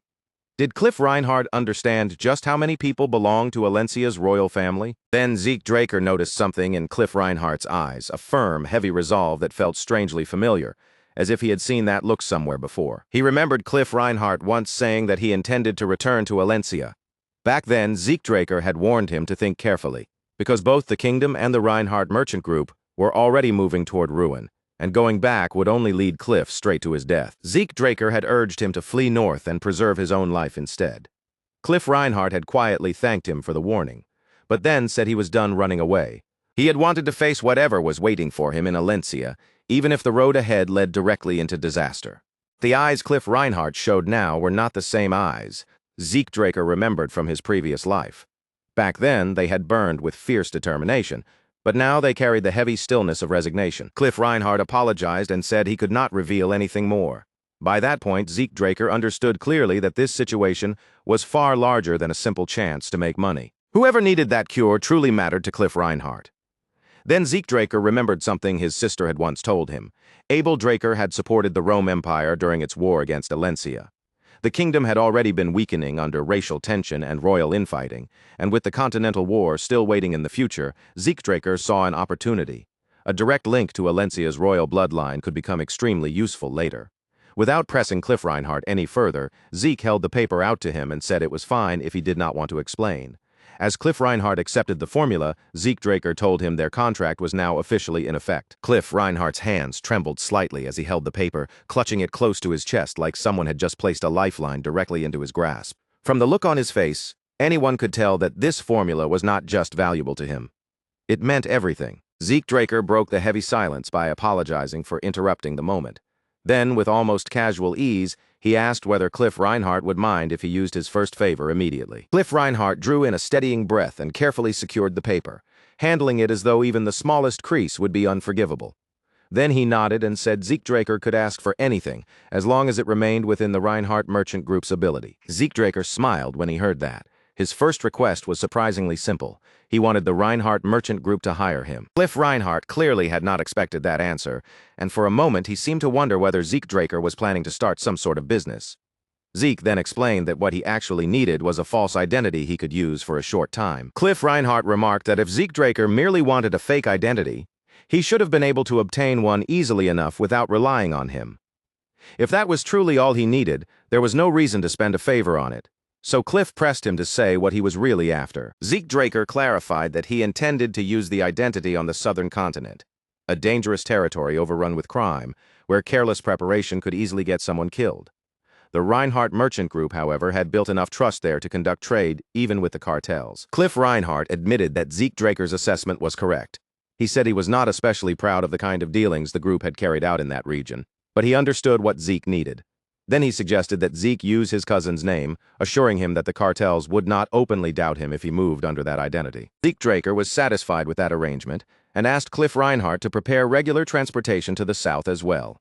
He also requested a large house where he could stay, explaining that he planned to store cargo there. Then he declared that all of this would count as his first favor, since he had, after all, been kidnapped and dragged to this place. With that settled, Zeke asked whether his return had already been prepared. Cliff Reinhardt forced a smile, though the irritation on his face was becoming harder to hide.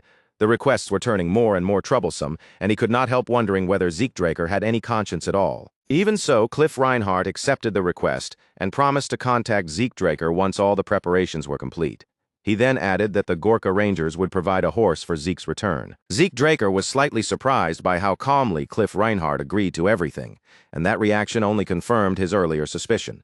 The person who needed the cure must be incredibly important to him. Once the agreement was finished, Cliff Reinhardt left the remote house together with his guards. A moment later, the dark brown-haired ranger and his partner stepped towards Zeke Draker, then told him to follow them. Once they stepped outside the house, the Gorka Rangers brought a horse over for Zeke Draker. With just a quick look at its posture, coat, and steady breathing, Zeke could tell it was no ordinary mount, but a well-trained horse of excellent quality. As Zeke Draker walked past the Rangers, his hand flashed out so quickly that neither of them had time to react. In that instant, he snatched something from them, slipped it straight into his inventory, and then climbed onto the horse as if absolutely nothing had happened. Seated calmly in the saddle, Zeke Draker listened as one of the Rangers spoke in a level voice, informing him that their work here was finished, and that they would now be taking their leave. Zeke Draker looked down at them from horseback, his expression casual, and asked whether that meant their contract with Cliff Reinhardt had come to an end as well. The Rangers stiffened visibly, caught off guard by his words. The brown-haired Ranger turned toward Zeke Draker with surprise in his eyes and remarked that he had not known Zeke could speak Orkali, before asking with genuine curiosity whether the Draker family even taught that language. Zeke Draker gave a light smile and replied that it was nothing more than a personal hobby. Then, still speaking in the same relaxed tone, he revealed what he really wanted. He wished to hire them for a job to rescue someone being held prisoner by McCain. The brown-haired ranger glanced toward his partner, silently checking his reaction. But the other ranger immediately shook his head, rejecting the request without even needing to say a word. Zeke Draker asked whether the reward he was offering was too low, but the ranger explained that money was not the issue. Since the request matched the kind of conditions already discussed through the Reinhardt Merchant Group, the profit itself would have been more than enough. According to the ranger, the real problem was Zeke Draker himself. Their king refused to make deals with anyone belonging to a transcendent household. Zeke Draker was honestly taken aback by that answer. For a moment, he found it difficult to believe that this was the serious obstacle they had been worried about. He reminded them that Cliff Reinhardt would be preparing a false identity for him, and that any commissions sent to Gorka could simply be written under that name. After considering it for a moment, the ranger finally conceded that such an arrangement would be acceptable, provided Zeke Draker's real identity was never exposed. Zeke Draker then added that there was still one more matter they needed to settle before anything could move forward, though the ranger did not seem to understand what he was referring to. At that moment, Zeke Draker casually tossed 2 kukri blades down onto the ground in front of them, letting the weapons land at their feet. Both rangers froze on the spot. Their eyes widened in shock as they recognized the sacred weapons lying on the ground before them. A kukri was not merely a weapon used in battle. It was granted only to rangers who had been formally acknowledged as true warriors, and to them it carried a weight equal to their lives, almost like a partner bound to their soul. For those blades to have been taken without either ranger noticing meant only one thing. Their lives had already been placed in the hands of someone whose skill stood far above their own. Zeke Draker remarked calmly that returning the weapons was simply his way of expressing gratitude for the kidnapping. The 2 men were left completely speechless, and after a tense pause, the brown-haired ranger muttered that Zeke Draker was a monster. Zeke only smiled back, complimented the man's skill with the common tongue, and said he hoped they would meet again. After his meeting with Cliff Reinhardt, Zeke Draker began seriously thinking about the comrades he would need at his side in the future. The people he focused on were the heroes who would make their names during the Continental War, and later come to be known as the 5 Divine Knights. Zeke Draker decided he would approach them now, build connections before everything truly began, and eventually draw them over to his side. He was certain that people of that caliber would become priceless allies.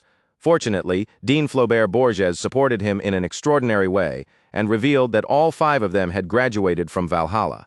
The real difficulty, however, was the timing. The Silent Knight, Bishop Kastek, had already graduated from Valhalla and had gone on to enter the Knight Order of the Thebia Kingdom. The Haze Knight, Joffric Solma, belonged to the graduating class, but at the moment he was away from the academy for field training. Asta Elidolf was currently on leave and refused to return to Valhalla because of her severe insomnia. Reyna Turun would not enroll until the following year, and since she was related to Zeke Draker by blood, he expected there would be plenty of opportunities to meet her later. In the end, after weighing all of those circumstances, the only person Zeke Draker could actually reach right away was Diego Villa. In the next scene, somehow, Zeke Draker found himself sitting behind a drum set, playing along with Diego Villa and his band. Zeke Draker could not clearly remember how the situation had turned into this. All he knew was that he had visited Diego Villa's club because he wanted to get closer to him. Diego Villa had immediately thrown an arm around Zeke Draker's neck, grinning brightly as he declared that Zeke had arrived at exactly the right time because the band desperately needed a drummer. First, Zeke Draker had no idea what Diego Villa was talking about, but Diego insisted that he wanted to jam, then cheerfully pushed Zeke toward the drum set while congratulating him on joining the Southern Fusion New Age Music Research Club. Still confused by the sudden turn of events, Zeke Draker began striking the drums anyway. Gradually, his movements started falling in line with the band's rhythm, and before long, he decided there was no harm in simply letting himself enjoy the music. By the time the performance finally ended, Zeke Draker looked completely exhausted, worn down from trying to keep up with Diego Villa's endless and overwhelming energy. When Zeke Draker returned to his mansion, his butler was already waiting at the entrance and greeted him with a respectful bow. Zeke Draker informed him that he was going to train, then ordered the servants not to disturb him for the time being. Inside the training chamber, Zeke Draker planted his sword firmly into the ground and sat down, turning all of his attention toward studying true dragon swordplay. The text instructed him to gather and concentrate the flow of aura until it pierced through his blood vessels, allowing him to move beyond the microcosmic orbit and enter the macrocosmic orbit.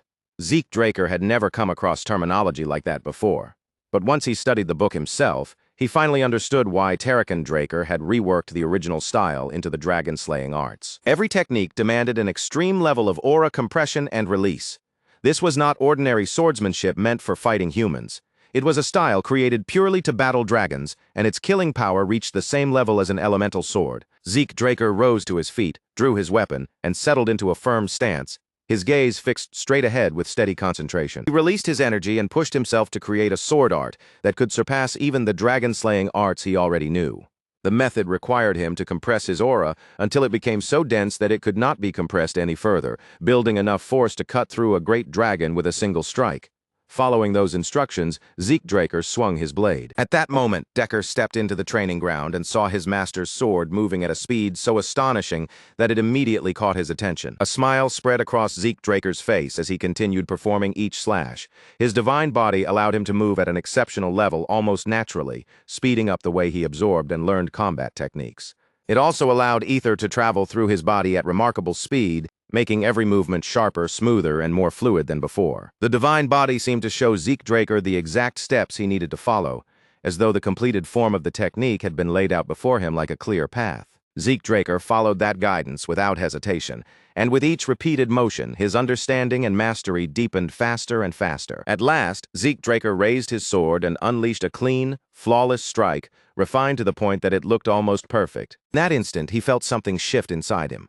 It had not been long since he broke through his previous barrier and reached the level of a red knight. Yet now Zeke Draker realized that he was already approaching the threshold of the next stage, drawing close to the realm of a black knight. Under normal circumstances, Zeke Draker would never chase such rapid advancement because he believed that reckless growth could leave behind weaknesses that would limit him later. But the heart of Bahamut resting inside his aether hall resonated fiercely with true dragon swordplay, pulsing as if it had been waiting for this exact moment to arrive. That violent resonance drove Zeke Draker onward, pushing him to swing his sword again and again as he chased the strange sensation pulsing through him before it could fade from his grasp. While his body kept moving through the motions, a brilliant symbol suddenly spread across Zeke Draker's chest.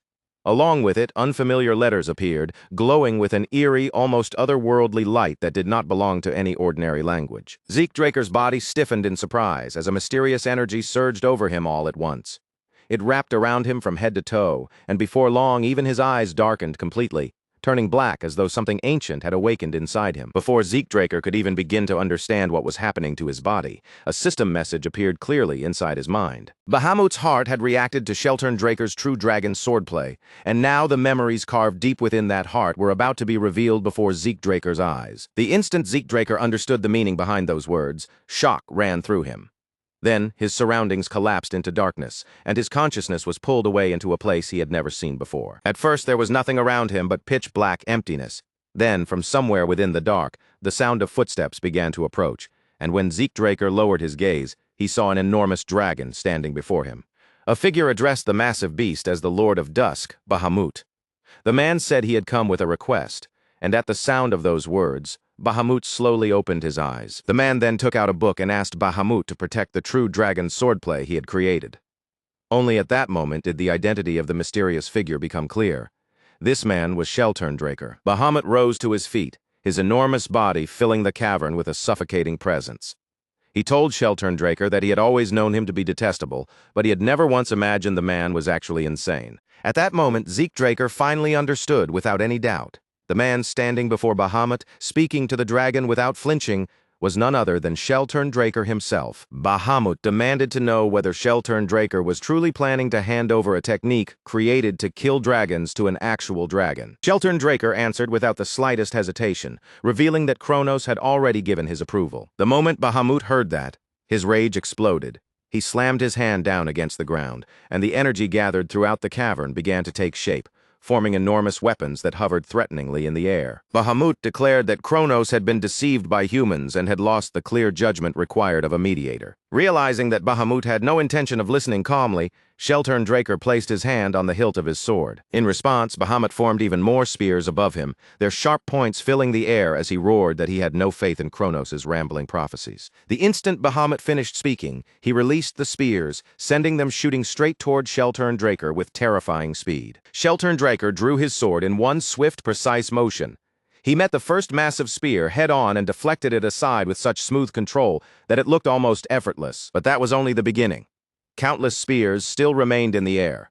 Yet Sheltern Draker did not take even a single step back, standing firm as he intercepted every weapon that came within reach. Each spear carried enough destructive force to smash the entire cavern apart and bury everything inside beneath collapsing stone. And yet, while Bahamut continued that relentless barrage, Draker calmly brushed aside every attack with measured, flawless swordplay, as if he had already read the path of each strike. Zeke Draker watched the scene in stunned awe.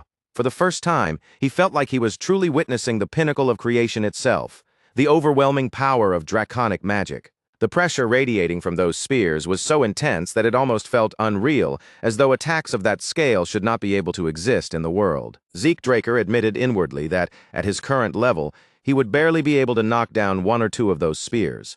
Yet Draker endured the entire storm without faltering, and in that moment, Zeke understood that his ancestor was a monster on a completely different level. Bahamut then ordered Draker to leave his lair, warning that his next attack would be aimed at the Kronos kingdom itself.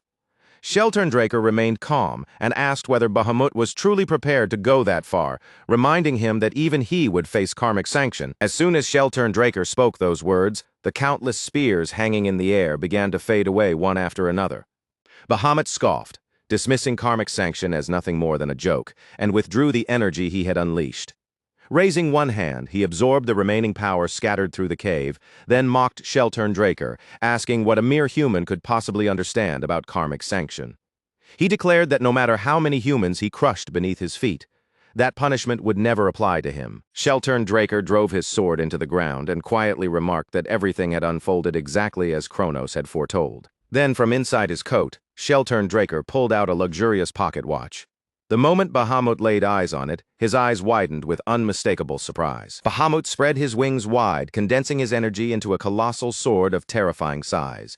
Then he mocked Draker, asking if borrowing Kronos' power had made him believe he could stand against Bahamut. With one devastating sweep, Bahamut hurled that enormous sword straight toward Draker, sending the massive blade crashing through the air. Draker did not panic.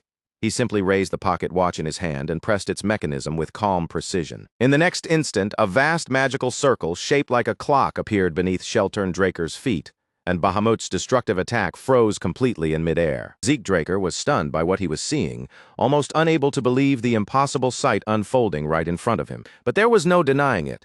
The magic from the watch had truly stopped Bahamut's strike.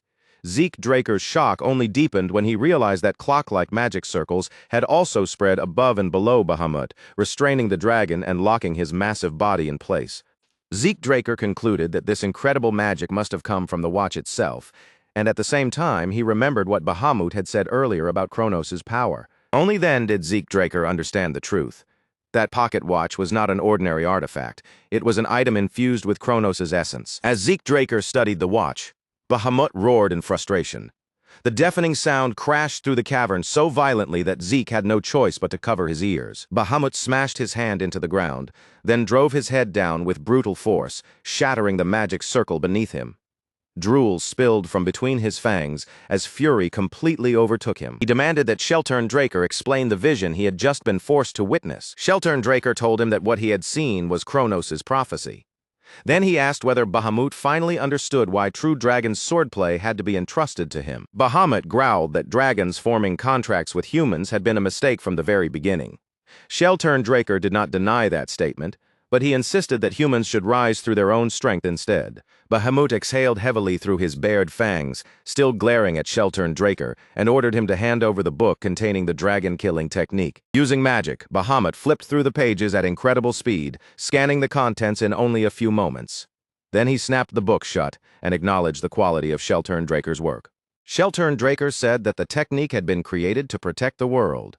But Bahamut let out a bitter laugh and declared that what truly wanted to protect was not the world at all, but mankind. Unable to refute Bahamut's words, Draker fell silent. Bahamut then tapped the book lightly with one claw, and the entire volume vanished from sight. Bahamut declared that he would safeguard the book.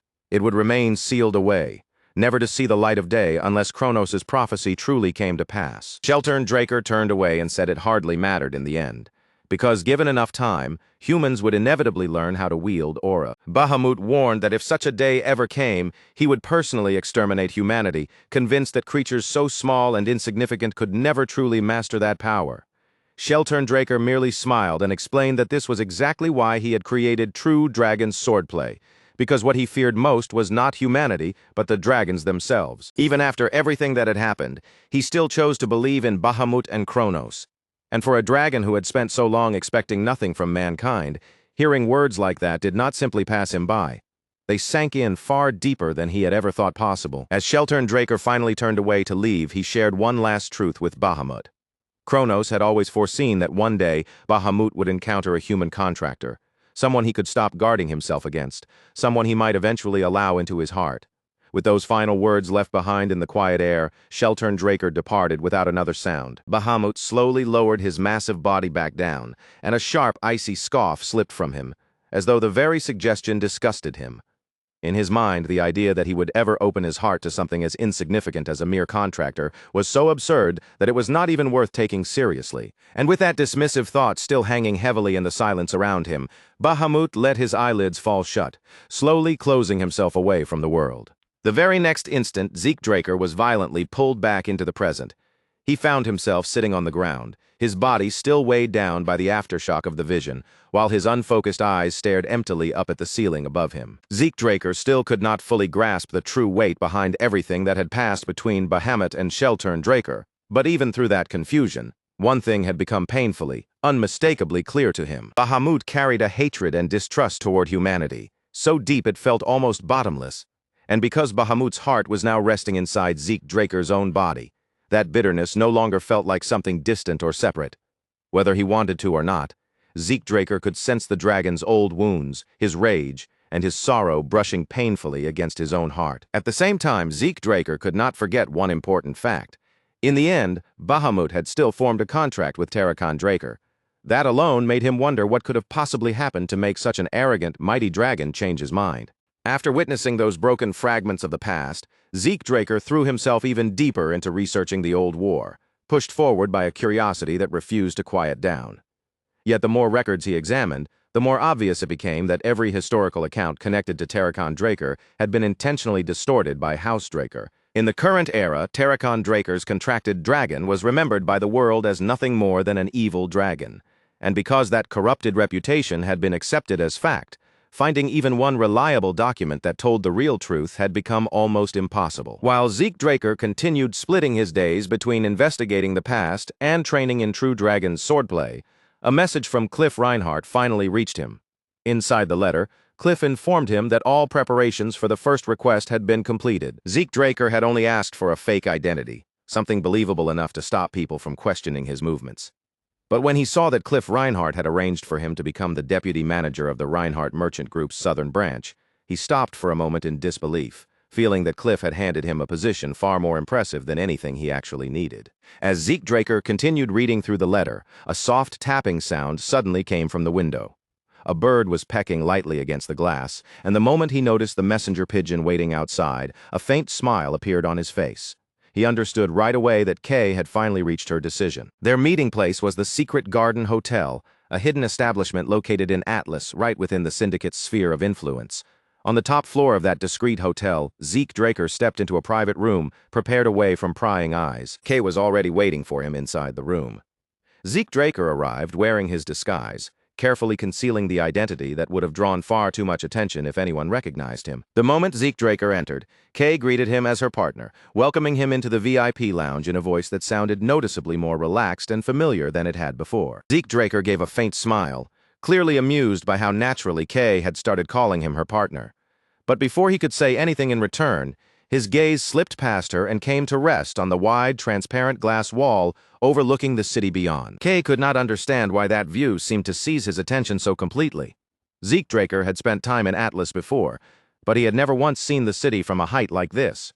Beyond the glass, Atlas spread out beneath the night sky in dazzling lights, so brilliant and unreal that it looked nothing like the ruined, broken city he remembered from the Continental War. For a short while, Zeke Draker simply stood there in silence, his eyes fixed on the glowing cityscape. Then, as if pulling himself back from an old memory, he quietly admitted to Kay that he had never known a place like this existed in Atlas. Kay watched him with visible surprise, not having expected someone like Zeke Draker to become so absorbed by something as ordinary as a view of the city. Kay explained that the hotel was one of the syndicate's side businesses, a discreet location created for people of the underground world to hold conversations without worrying about unwanted ears. As she spoke, she poured drinks for both herself and Zeke Draker, but he calmly pushed his glass forward and told her that he did not drink liquor. Kay found his answer unexpectedly amusing, with a teasing look. She wondered aloud if he was refusing alcohol because he was still underage, then added with a sly little smile that he had a surprisingly cute side to him. Zeke Draker corrected her immediately. It had nothing to do with being too young to drink. The reason was far simpler. Alcohol no longer had any effect on his body. He had discovered that strange fact back during the celebration held after his entrance, when he had tried drinking for the first time in this life. The instant the alcohol entered his system, his poison resistance skill recognized it as a toxin and purified it from his body almost immediately, leaving him completely unaffected. Before his regression, Zeke Draker had sometimes gone out of his way to drink, simply because he wanted to feel that hazy sensation of intoxication. But now, even that small indulgence was impossible for him. Since alcohol gave him nothing, he had naturally started preferring tea instead, something he could actually taste and enjoy. Kay accepted his explanation without digging any further. Then her expression changed, the light teasing mood fading from her face, and she remarked that there was no point wasting more time on idle conversation when she had something much more important to show him. She took out a report along with several photographs and laid them out in front of Zeke Draker. Then, in a firm voice, she told him that Pabella really was involved in piracy. Once Kay began investigating the matter seriously, evidence started appearing one piece after another. What unsettled her the most was not just the evidence itself, but the fact that her own organization had somehow failed to notice something this obvious until now. The clearest proof was Pabella's sudden and unexplained expansion after they had supposedly been wiped out by the White Silver Knight. And on top of that, their financial records showed profits that had never been officially documented anywhere. Kay pointed to one of the men shown in the photographs and identified him as Joaquin Fernandez, better known by the name El Mencho. Although he was McCain's second-in-command, he had secretly maintained hidden connections with Pabella behind the scenes. Kay then explained that she had chosen not to report this discovery to her superiors. If information like this reached the wrong people, it could throw the entire syndicate into chaos. As she put it, there were moments when not knowing the truth really was a kind of blessing. She was just about to shift the conversation toward the artifact Zeke Draker had asked her to find a buyer for. But before she could continue, something far more disturbing caught her attention. Zeke Draker was smiling, and the look on his face sent a cold chill down Kay's spine. Wearing that frightening expression, he thanked her for doing him an enormous favor, then calmly declared that he would now show her exactly how he intended to make her the boss of the organization. The scene then shifted to a town drenched in rain, where trains rolled steadily along the tracks beneath a heavy gray sky. Their low, rhythmic rumble cut through the wet streets as rainwater shimmered across the ground. In a narrow alleyway, Zeke Draker appeared beneath the cover of an umbrella. Standing quietly in the rain, he opened his system interface and checked his status, where the system confirmed that a portal had successfully opened at the designated location. He had accomplished this using the Minimap's portal function. It cost him a large amount of karma points, but in exchange, it allowed him to move in a way no one would even think to question. Even among the Nirvana family, one of the three transcendent families renowned for their mastery of magic, only a tiny number of people were capable of using teleportation spells. Under normal circumstances, anyone traveling between cities would have to use a large-scale portal operated by a magic tower. But thanks to his unique system function, Zeke Draker could make his sudden movements appear as though they were nothing more than ordinary coincidence. A dark smile slowly spread across Zeke Draker's face as he imagined how certain elders would react once his next moves were set in motion. For now, all he had left to do was wait patiently for night to fall. Later that night, flames surged violently around a building, bathing the area in bright orange light as the fire climbed higher and higher. Terrified citizens shouted in panic, desperately calling for firefighting mages to come as quickly as possible. Some people in the crowd began wondering aloud whether the building's owner had already been contacted, and while fear and confusion spread through the gathering, Zeke Draker quietly mixed in among them before slipping away from the chaos without drawing anyone's notice. Elsewhere, Kay stood out on her balcony with a cigarette held between her fingers. Smoke drifted slowly into the night air, but her thoughts were not on the city around her. They were fixed entirely on Zeke Draker. Until now, Kay had assumed Zeke Draker's reckless confidence came from the fact that he was a Draker. But after hearing what he had planned, she realized that he was not merely bold or fearless. He was operating on a completely different level, dangerously, impossibly insane. She could still remember their earlier conversation with perfect clarity, especially the moment Zeke Draker told her that he planned to set fire to every Soma warehouse belonging to McCain across the central continent. The instant Kay heard those words, she had shot up from her seat in shock. Zeke Draker had asked her to provide the warehouse locations, but she told him that such information was only accessible to McCain themselves and the highest-ranking executives within the syndicate. She warned him firmly that if he moved that recklessly, there was an overwhelming chance he would be caught. But Zeke Draker dismissed her warning without the slightest sign of concern. He explained that he had never intended to keep the matter hidden in the first place. Instead, he planned to force all the blame onto El Mencho, because the syndicate would inevitably need a clear suspect.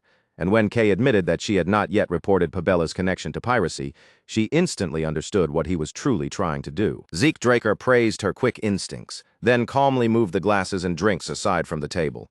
With that same unsettling smile still resting on his face, he told her that they would not even have to put in that much effort. All Kay needed to do was gather every syndicate executive connected to McCain and Pabella, neatly tie the entire matter together, and then report everything directly to Don Juan. Kay could only stare at him in horror as the full scale of Zeke Draker's plan settled over her all at once, leaving her frozen beneath the weight of what he intended to unleash. Kay's body trembled under the sheer weight of Zeke Draker's confidence. Her face tightened with fear as she stared at him and asked if he truly understood what would happen if this plan collapsed.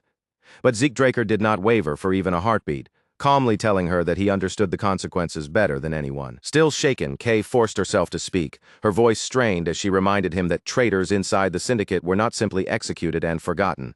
They were turned into examples, broken in ways so cruel that even death would feel like mercy compared to what awaited them. Before Kay could push the warning any further, Zeke Draker suddenly reached for a wine bottle on the table. In one violent motion, he slammed it down with enough force to shatter it against the surface, and the sharp crash burst through the room, making Kay flinch back in shock. Then Zeke Draker's voice exploded through the tense silence. Burning with anger, he demanded why any of that should matter when, in the end, every single one of those executives was going to be swept away anyway. He drove the point into her even harder, asking if she really planned to spend the rest of her life as nothing more than a low-ranked dog crawling beneath the syndicate's orders.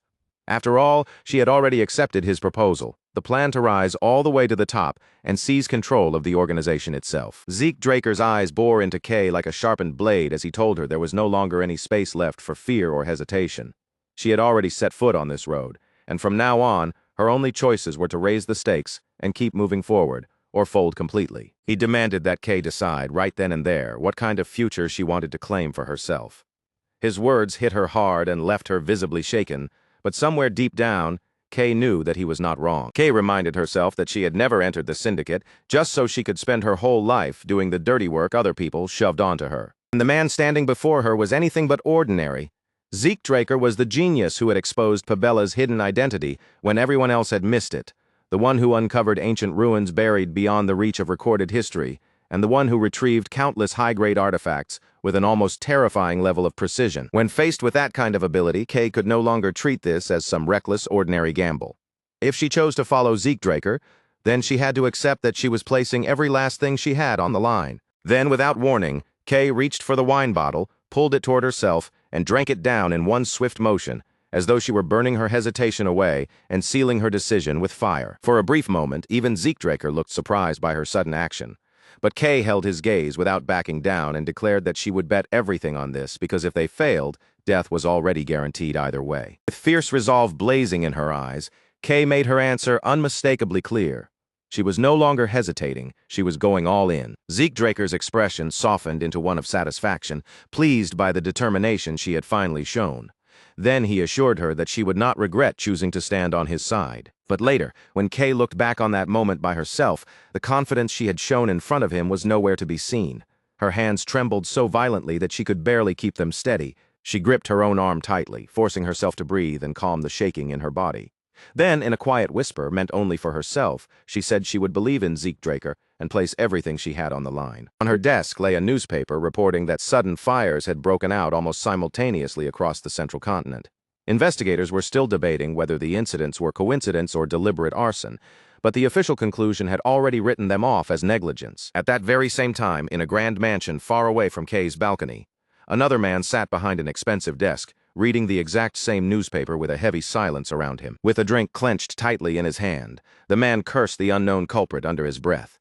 He swore that whoever had dared to burn down his warehouses would be made to suffer a slow, agonizing death. That furious man was none other than Don Juan, the feared and powerful head of the McCain cartel. Meanwhile, inside another mansion, Zeke Draker sat at a table, anxiously tapping his fingers against the surface in a restless rhythm.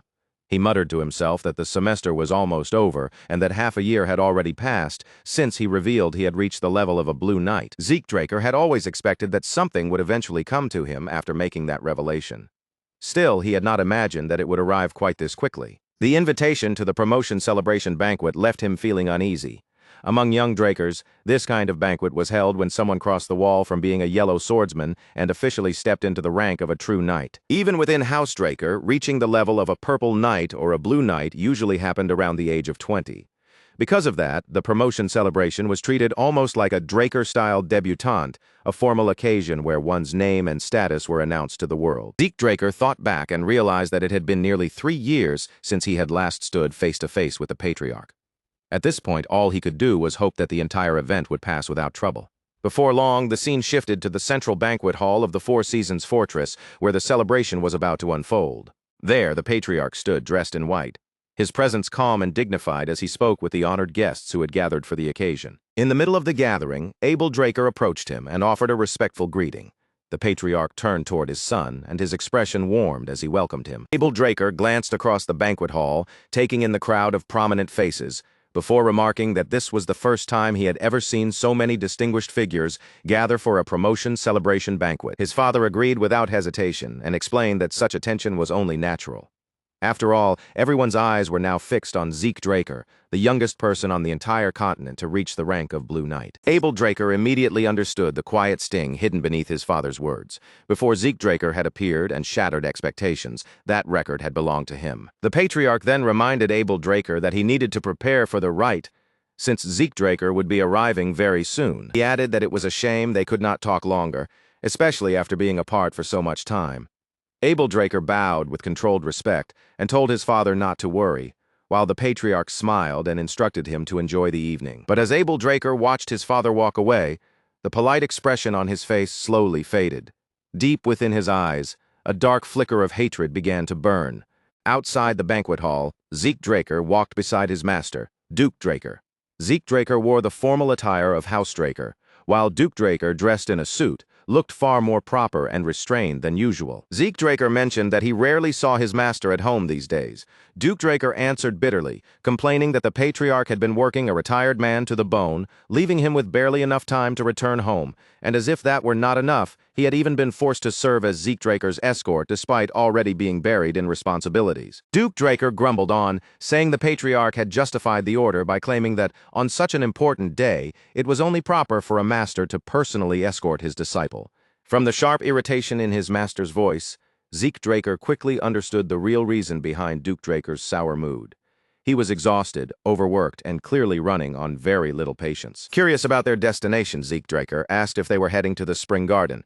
Duke Draker confirmed it, then reminded him that the Spring Garden was the only area inside the Four Seasons Fortress where outsiders were allowed to enter. As they continued walking, Zeke Draker found himself thinking about the structure of the fortress, which was divided into 4 major facilities, each one serving a different role within House Draker. The Spring Garden was used for ceremonies, receptions, and formal gatherings where guests from outside House Draker were invited in.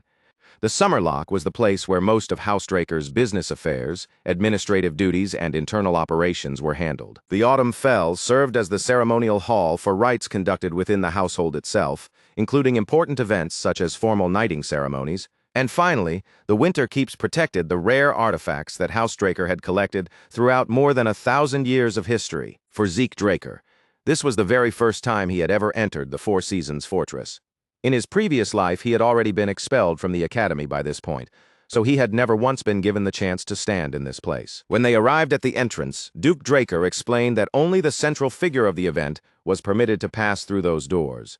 Duke Draker placed a firm hand on Zeke Draker's shoulder and admitted that he would not be able to accompany him inside, since there were other matters he had to take care of. Before sending him in, Duke Draker told his disciple to stay strong, keep his mind steady, and do the best he could once he stepped inside. Zeke Draker smiled, genuinely warmed by the concern his master was showing him.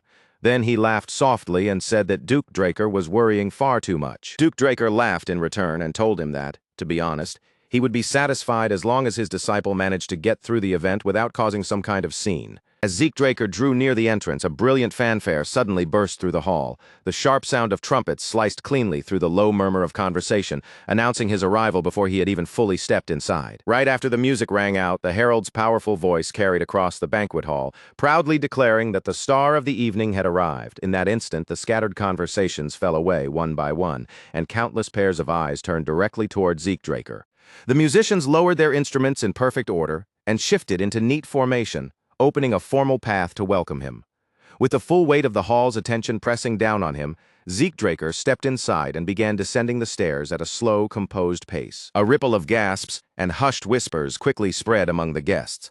None of them could easily accept that a boy who was only 15 years old had already reached the level of a blue knight. Some murmured that this must be the overwhelming power of a golden light, pure blood awakener, while others whispered that Zeke Draker had not only broken Abel Draker's record as the youngest Blue Knight, but had also exceeded Abel Draker's achievements at the Academy. Zeke Draker moved forward through the watching crowd and knelt before Arthur Draker. Arthur stood above him with solemn dignity, then declared in a steady voice that his son had now taken his first true step onto the path of a knight. With a measured ceremonial gesture, Arthur Draker raised his sword and lightly touched the blade to Zeke Draker's shoulders. Then, letting his voice carry through the grand hall, he commanded his son to advance with honor and bring glory to the name of House Draker. But to Zeke Draker's surprise, Arthur Draker did not end the ceremony there. The patriarch continued speaking, announcing to everyone present that from that day onward, Zeke Draker would be recognized as a formal knight of House Draker. The moment those words left Arthur Draker's mouth, shock swept through the entire banquet hall. Stunned murmurs rose from every corner, filling the air with disbelief. As far as anyone could remember, no one had ever been granted the rank of formal knight at such a young age.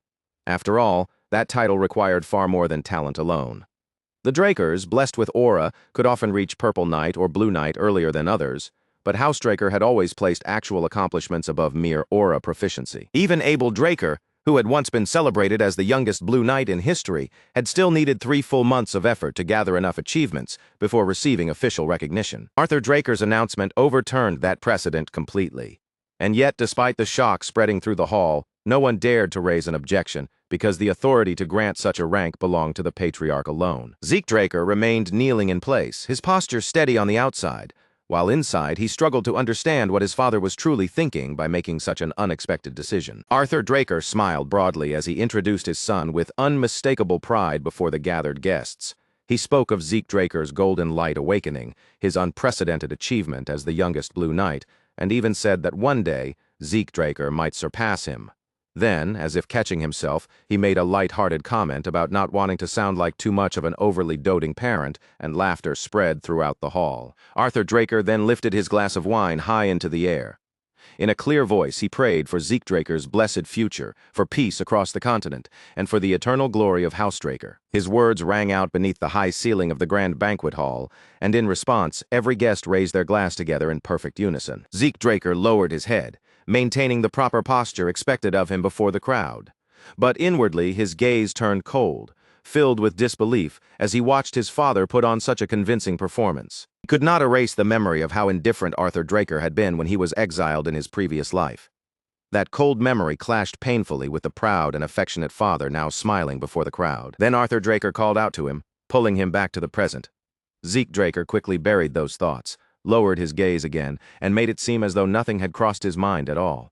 Arthur Draker then suggested that the two of them speak somewhere private, as father and son. Soon after, they left the banquet hall together, stepping away from the watching guests. Elsewhere inside the hall, a man wearing glasses stood beside Abel Draker and quietly advised him to fix his expression.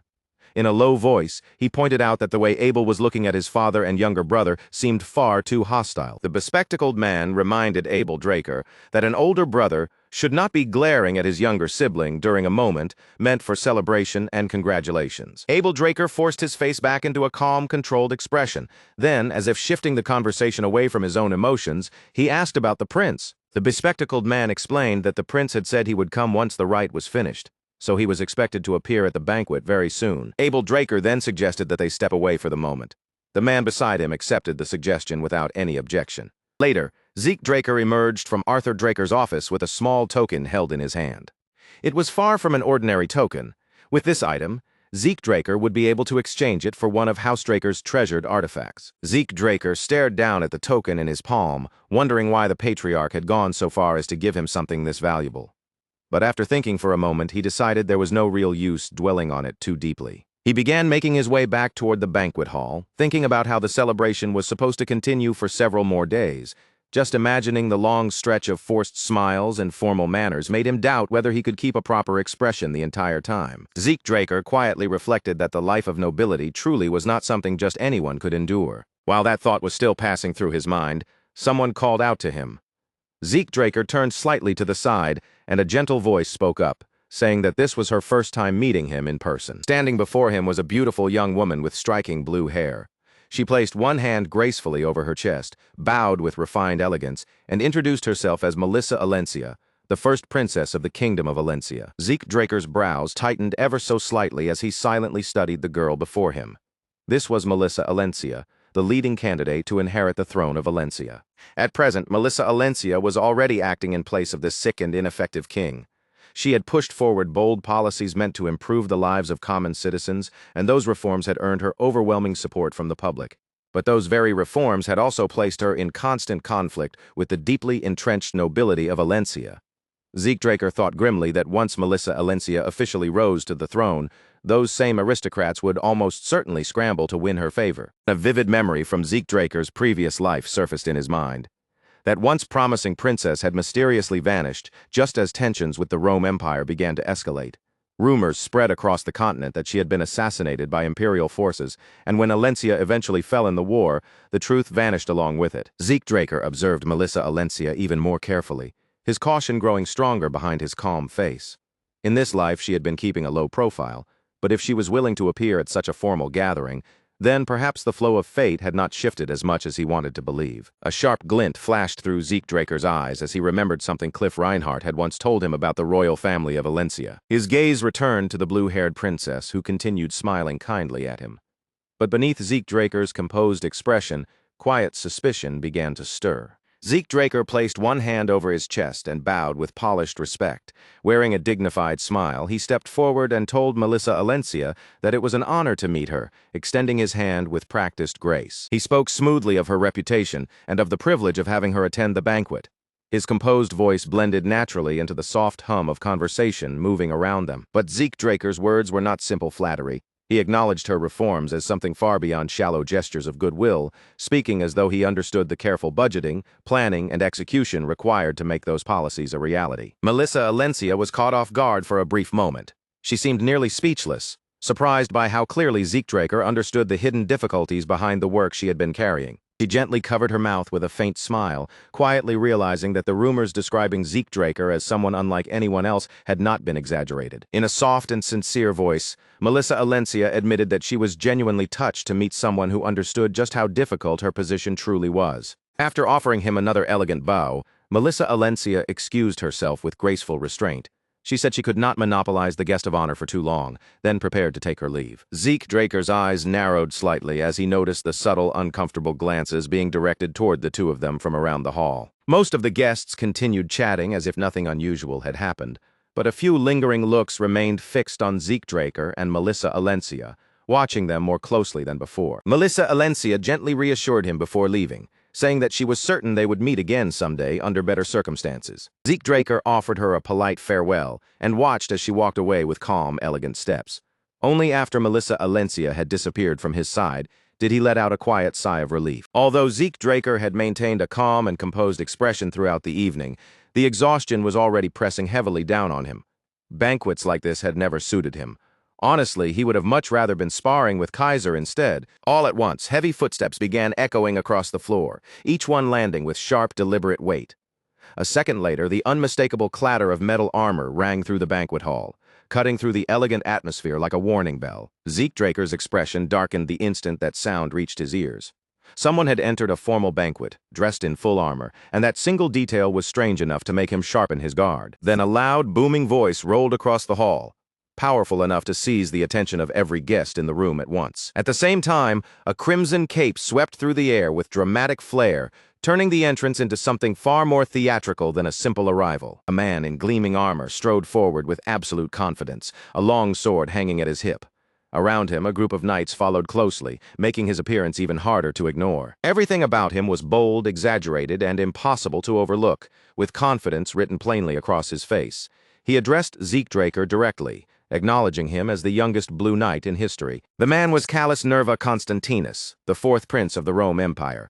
And in Zeke Draker's previous life, he was the very person who had joined hands with Abel Draker and helped set the Great Continental War into motion. Callus Nerva Constantinus introduced himself with grand, overflowing bravado, each word dripping with imperial pride and an almost unbearable sense of self-importance. But Zeke Draker did not allow even the slightest crack to appear in his composure.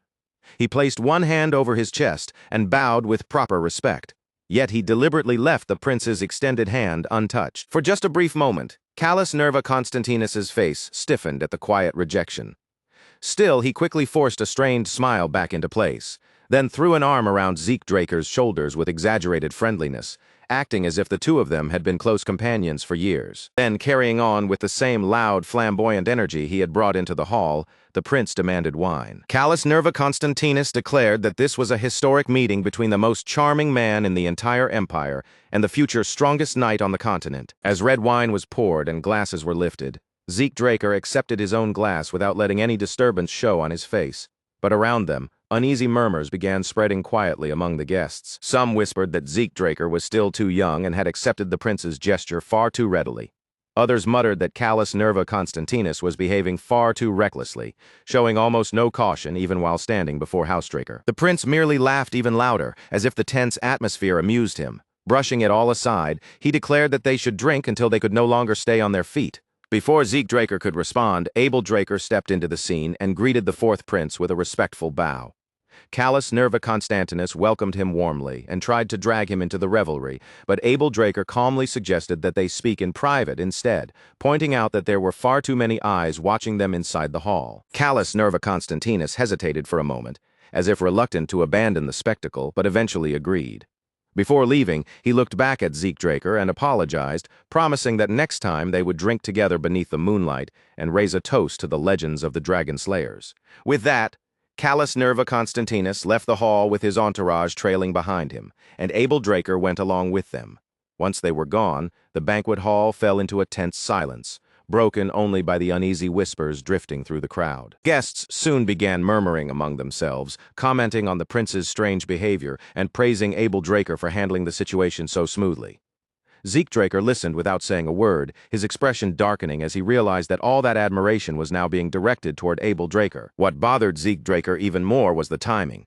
The connection between Abel Draker and the fourth prince seemed to have formed much earlier than the timeline Kay had once reported to him. Their casual familiarity made it clear that the two had been tied together for quite some time already.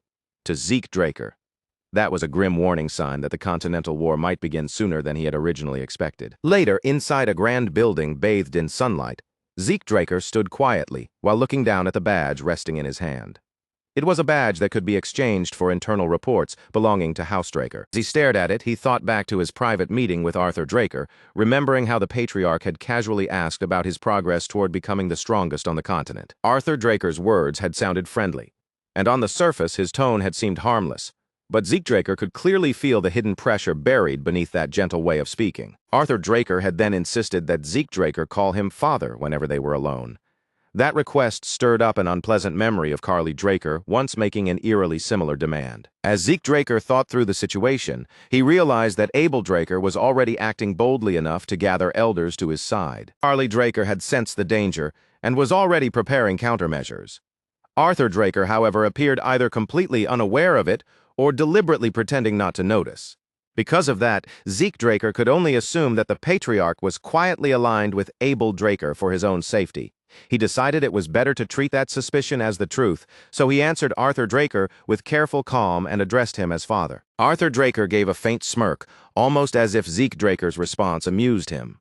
Then he slid a token across the table toward him. Arthur Draker explained that the token could be exchanged for one of the treasures stored inside the Winter Keeps, a place known across the continent for housing rare and ancient relics. However, he also warned Zeke Draker that among those treasures were many useless objects pretending to be valuable items. If Zeke Draker wanted something worthwhile, he would need to choose with care. Zeke Draker accepted the token without showing much emotion and calmly replied that he would remember Arthur Draker's warning. Later, at the Winter Keep Sanctuary inside the Four Seasons Fortress, Zeke Draker stood silently with the token in his hand. He still had no idea what kind of scheme Arthur Draker had in mind by granting him access to such a place. But as Zeke Draker clenched the token tightly in his palm, a fierce, exhilarated smile spread across his face. Whatever Arthur Draker was planning, Zeke Draker had already decided that he would make full use of every resource placed within his reach. And so Zeke Draker stepped into the winter keeps of the Four Seasons Fortress, entering the treasury of the Dragonslayers to claim an artifact for himself. As Zeke Draker entered, a female caretaker greeted him with polite composure, saying they had been waiting for his arrival. The interior was elegant yet imposing, carrying a refined, almost royal atmosphere, and the vault door ahead was so enormous that an entire group could have walked through it side by side. The caretaker then asked him to follow her so she could briefly explain how the storage facility operated. She explained that the Draker treasury currently held roughly 17,000 rare artifacts. As long as Zeke Draker had the required number of tokens, he could exchange them for as many items as he was qualified to claim. Hearing that, Zeke Draker's interest sharpened, and his eagerness to enter and find an artifact suited to him grew even stronger. However, the caretaker also gave him an important warning. There was no time limit on how long he could stay inside while making his choice, but once he selected an artifact and left the facility, he would not be allowed to enter again using the same token. He had to keep that in mind and choose wisely. Zeke Draker understood her explanation, but the complete lack of visible security caught his attention. When he entered, he noticed there were no guards stationed nearby, even though countless rare artifacts were stored inside. The caretaker calmly told him that guards were unnecessary, and when she saw his confusion, she explained that the security magic placed over this location was on the same level as the magic protecting the Patriarch's study. On top of that, every relic kept in storage was being tracked by magic, making theft practically impossible. Zeke Draker was reminded once again that appearances could be deceiving. The caretaker then asked him to place the token he had received into the machine.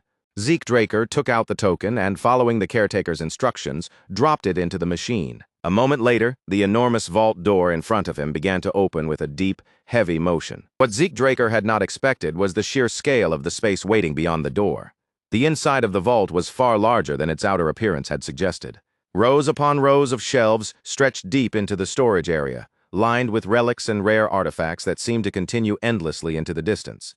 Zeke Draker looked around with fascination, then stepped inside to begin searching for the artifact that would suit him best. From outside the vault, the caretaker told him that she would leave him to look around on his own. Facing the endless rows of relics, Zeke Draker imagined that it would take hours just to figure out what each item was capable of doing. So, rather than wasting his time examining every single object one by one, Zeke Draker asked the system whether it could arrange or filter the relics according to the exact criteria he wanted. The system responded at once, stating that the administration request had been confirmed and that the relevant function had now been linked to Dragon Eyes. It then instructed Zeke Draker to select a target item by using Dragon Eyes. At first, Zeke Draker felt confused when he heard the system mention Dragon Eyes, but after a brief pause, the meaning of the instruction clicked into place. Dragon Eyes was originally a skill that allowed the user to view detailed information about a person after observing them carefully. And now, through the administrator's request, that same ability could also display information about detected objects. Without wasting a single second, Zeke Draker activated shadowless steps from the Gale Arts. His body blurred through the treasury at incredible speed, his eyes sweeping over relic after relic, so the system could register and identify everything stored inside. Once Zeke Draker finished scanning the entire storage room, the system gathered the information and neatly organized it. Then it informed him that the selected items would now be displayed on his minimap. The number that appeared before him was almost absurd. In total, 17,138 items had been selected. For a moment, Zeke Draker froze in place, genuinely stunned by the ridiculous number in front of him. He had never imagined there would be that many possible candidates, but since he could only choose one item, he quickly told the system to remove anything that was not a true artifact, including ordinary objects and consumable items. The system responded immediately to his command, sorting through the massive list exactly according to Zeke Draker's instructions. Even after that first filter, 9,032 items still remained. The number was still far too overwhelming, and Zeke Draker could already feel exhaustion creeping over him just from looking at the list. So Zeke Draker issued another command to the system. This time, he ordered it to exclude every sword that was inferior to the Stygian blade. In almost no time at all, the list changed again, and when he checked it, it looked as if every sword had vanished from the selection. That alone told Zeke Draker just how exceptional the Stygian blade truly was. Even when measured against the countless artifacts stored inside House Draker's treasury, that weapon still stood above the rest. As Zeke Draker continued scrolling through the remaining items, one particular artifact suddenly pulled his attention. Unlike the others, no information appeared for it at all. Curiosity immediately stirred inside him. Following the coordinates shown on the minimap, Zeke Draker moved toward the shelves to see the mysterious item with his own eyes. When he reached the marked location, he found a bracelet resting quietly on the shelf. Its information still refused to appear, and at first glance it looked like nothing more than a plain accessory. Zeke Draker stared down at the bracelet with a puzzled expression. Then the system responded, explaining that the item had reacted to the title heir of Terracon Draker. That answer only made Zeke Draker even more curious. If the bracelet had reacted to a title connected to Terracon Draker, then there was a strong chance that this object had once belonged to Terracon Draker himself. Even so, no additional information about the bracelet appeared before him. But the moment Zeke Draker slipped it onto his wrist, the seemingly ordinary item suddenly began to react. The system explained that the bracelet contained an embedded guardian stone, and that this stone possessed the ability to call forth a summon suited to the user's soul. It then announced that Zeke Draker had now taken possession of the sacred guardian stone, and could summon a compatible being through its power. The instant he heard that, unease crept across Zeke Draker's face. Realizing that the bracelet had already been registered as his possession, he wondered if there was still a way to remove it before things became irreversible. But the system rejected his administration request. It explained that because the item had entered his possession through its connection to the heir of Terracon Draker title, it could no longer be removed. Zeke Draker cursed the bracelet under his breath. Because of this unexpected development, he could no longer properly inspect the other items, and all the careful plans he had made seemed to have gone up in smoke.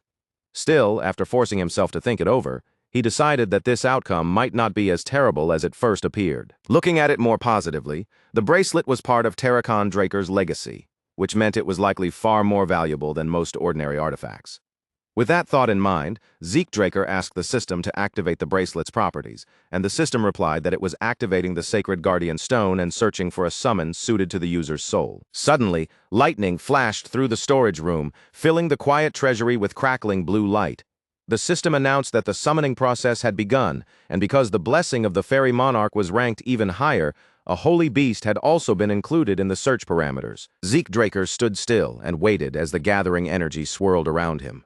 Then the system confirmed that it had successfully found a holy beast compatible with the user's soul and began the summoning process. In the next instant, the entire room erupted with lightning. Amid the dazzling flashes of blue light, a holy beast appeared before Zeke Draker. The system announced that the holy beast, a draconic steed, had been successfully summoned. Zeke Draker stared at the holy beast in complete fascination, his eyes fixed on the majestic creature now standing before him. First, he had obtained Bahamut's heart and fang, and now he had gained an artifact capable of summoning a holy beast. Zeke Draker could not help wondering just how many unbelievable things Terracon Draker had once possessed. The beast, however, showed no hostility toward him at all. Instead, it approached Zeke Draker with surprising friendliness, almost as if it wanted him to reach out and pet it. As Zeke Draker looked at the creature, he felt a strange sense of familiarity. It did not feel like they were meeting for the first time. It felt more like they had finally reunited after a very long separation. Rather than waste time overthinking that feeling, Zeke Draker decided to give the holy beast a name. He named it Bucephalus. Bucephalus seemed to love the name right away.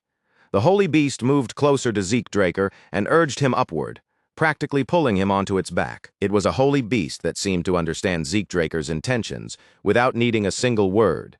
As Bucephalus settled him firmly onto its back, Zeke Draker could feel both the creature's immense strength and its uncanny awareness. With that, Zeke Draker left the treasury riding on Bucephalus's back. Gripping himself steady, he told the holy beast to run like the wind. The moment Bucephalus moved, lightning scattered wildly in every direction, streaking through the space like living veins of blue light. Bucephalus surged forward with incredible speed, so fast it felt almost like racing at the speed of light. In that instant, Zeke Draker realized that he had somehow obtained something truly extraordinary. When Zeke Draker returned home, one question still lingered in his mind. He could not help wondering why the caretaker had allowed him to take the bracelet without asking any serious questions. The caretaker's answer had been surprisingly simple. To her, the bracelet Zeke Draker chose looked like an ordinary, worthless trinket, nothing more than a piece of trash buried among the countless relics. Then, without warning, a voice congratulated Zeke Draker on officially becoming a proper knight of House Draker. Zeke Draker turned his head toward the voice, curious to see who had come to visit him. Standing there was Cliff Reinhardt, and beside him was none other than Melissa Alencia, the true owner behind the Reinhardt Merchant Group and the first princess of the Kingdom of Alencia. Zeke Draker had been resting in his room when Cliff Reinhardt entered, and congratulated him on his new title. But Melissa Alencia's presence made this visit far more important than a simple courtesy call. Zeke Draker addressed her as the first princess of the Kingdom of Alencia and stated plainly that she was also the true head of the Reinhardt Merchant Group. Melissa Alencia let out a soft laugh, clearly amused that Zeke Draker had already seen through her real identity. After all, Princess Melissa Alencia had recently reduced her involvement in foreign affairs, and yet she had still appeared in person at Zeke Draker's promotion banquet. Unfortunately for her secrecy, that timing lined up almost perfectly with the moment the Rose disease patient was completely cured after Cliff Reinhardt received Zeke Draker's medicine. Those clues connected far too neatly. For Zeke Draker, they were more than enough to uncover the truth behind Melissa Alencia's connection to the merchant group. Melissa Alencia accepted his conclusion without hesitation. She said that if Zeke Draker already knew that much about her, then there was no need for a formal introduction, and they could simply move straight to the real reason she had come. She then told Zeke Draker that she had urgently requested this meeting because she needed his assistance. Zeke Draker's curiosity sharpened, and he asked what kind of assistance she meant. Sitting across from him, Melissa Alencia calmly replied that before she explained, he should first examine the document she had brought. Melissa Alencia added that Rose disease had recently appeared along the borders of the Kingdom of Alencia, and the documents she handed to Zeke Draker contained the analysis results produced by the Nirvana family. Zeke Draker quickly scanned through the document, reading every line with sharp focus. But once he understood what was written inside, his eyes widened in shock. Zeke Draker carefully scanned through the document in his hands, his gaze moving over every line as the weight of its contents settled in. Then he slowly lifted his eyes back toward Melissa Alencia and asked her directly whether the conclusion written there was truly accurate, whether the Rose disease was not a natural disaster at all, but a pathogen intentionally engineered through magic. Melissa Alencia responded without the slightest delay, her tone firm and certain. She explained that the investigation had been handled by the Nirvana family, one of the 3 transcendent families on the continent, a family whose command over magic was so exceptional that their analysis could not be treated lightly. In other words, this was no longer something that could be dismissed as a guess, a rumor, or a wild accusation. The conclusion was painfully clear now. The Rose disease was truly an artificial illness, something designed by human hands rather than born naturally from the world. As Zeke Draker thought about the frightening speed at which the disease was spreading, a cold anger began to tighten in his chest. The pace was much faster than what he remembered from his previous life, and that difference made him wonder if his own regression had already started twisting the course of history. Melissa Alencia was not finished yet. With the same grave expression on her face, she kept her attention on the documents and the maps spread out before them, then began adding even more details to explain just how serious the situation had become. She explained that, exactly as the document recorded, the very first confirmed case of the Rose disease had appeared in a small village near the border, where the Kingdom of Alencia met the Rome Empire, a location that immediately made the matter suspicious. The strangest part was not simply where the illness had begun. It was the direction it took afterward. Rather than moving toward the territory of the Rome Empire, the infection seemed to curve away from it, as if its path had been deliberately guided elsewhere. Melissa Alencia began placing pins onto the map one after another, each pin marking another infected location with careful precision. As the markers gathered across the surface, the pattern became impossible to overlook. The disease was spreading only farther into the Kingdom of Alencia. The instant Zeke Draker saw that trail stretching across the map, the answer became clear in his mind. The Rose disease had almost certainly been created by the Rome Empire, and then released in a way that would drive the damage directly into Alencia. Zeke Draker immediately connected this discovery to the history he already knew. In his previous life, the Kingdom of Alencia had collapsed far too easily under the Rome Empire's advance, and now he understood that this disease must have been one of the hidden reasons behind that fall. At the same time, he finally realized what sort of help Melissa Alencia had come seeking from him. For a short moment, Zeke Draker said nothing. Then he looked straight at Melissa Alencia, his eyes steady, and asked her plainly what exactly she wanted him to do. Before she even needed to explain it further, Zeke Draker narrowed the matter down himself. He asked whether what she truly wanted was the authority to mass-produce the Rose disease treatment and distribute it across the kingdom. Melissa Alencia gave him a clear and direct answer, without pretending otherwise. Yes, that was exactly why she had come to him, and why she needed his cooperation. She explained that, under the contract they had already made, the Reinhardt Merchant Group had only obtained the right to produce the treatment. If they wanted to distribute it widely and continue doing so over a long period of time, they would need a separate agreement with Zeke Draker. Melissa Alencia then added that there was another interesting condition connected to the issue. However, she made it clear that she had no intention of revealing every card from Zeke Draker's point of view. As a businesswoman, she knew better than anyone that the person who exposed their intentions too easily was usually the first one to lose in a negotiation. Even so, now that she had successfully created the chance to sit across from Zeke Draker and discuss a deal, Melissa Alencia made her stance obvious. She had not come all this way just to leave with nothing in her hands. Zeke Draker let out a quiet laugh at her bold confidence. Just as he expected, the real mind behind the Reinhardt Merchant Group was not the kind of person who would simply lower her head and beg for help without preparing leverage of her own. And when Zeke Draker thought about it, that made perfect sense. The Reinhardt Merchant Group was ranked among the 10 greatest merchant groups on the continent, and an organization of that level could never have reached such heights through luck or empty words alone. Melissa Alencia then placed her offer on the table. She intended to distribute the treatment to her citizens as relief supplies, and Zeke Draker would not have to concern himself with either the production process or the distribution network. In exchange, she would compensate him properly by handing over 20% of the Reinhardt Merchant Group's shares. Zeke Draker fell silent as he calculated the true value of her proposal. The Reinhardt Merchant Group was already one of the continent's top 10 merchant groups, and if it avoided collapsing alongside Alencia during the Continental War, as it had in his previous life, its future growth would be almost unimaginable. Even based on its current value alone, converting 20% of the Reinhardt Merchant Group's shares into money would easily be worth several million gold at the very least. And if the war could be prevented, allowing the Reinhardt Merchant Group to survive and continue expanding, that same 20% stake could eventually grow into an asset worth nearly $1 billion gold. Zeke Draker could not deny that the offer was extremely tempting, but he still found himself questioning her judgment.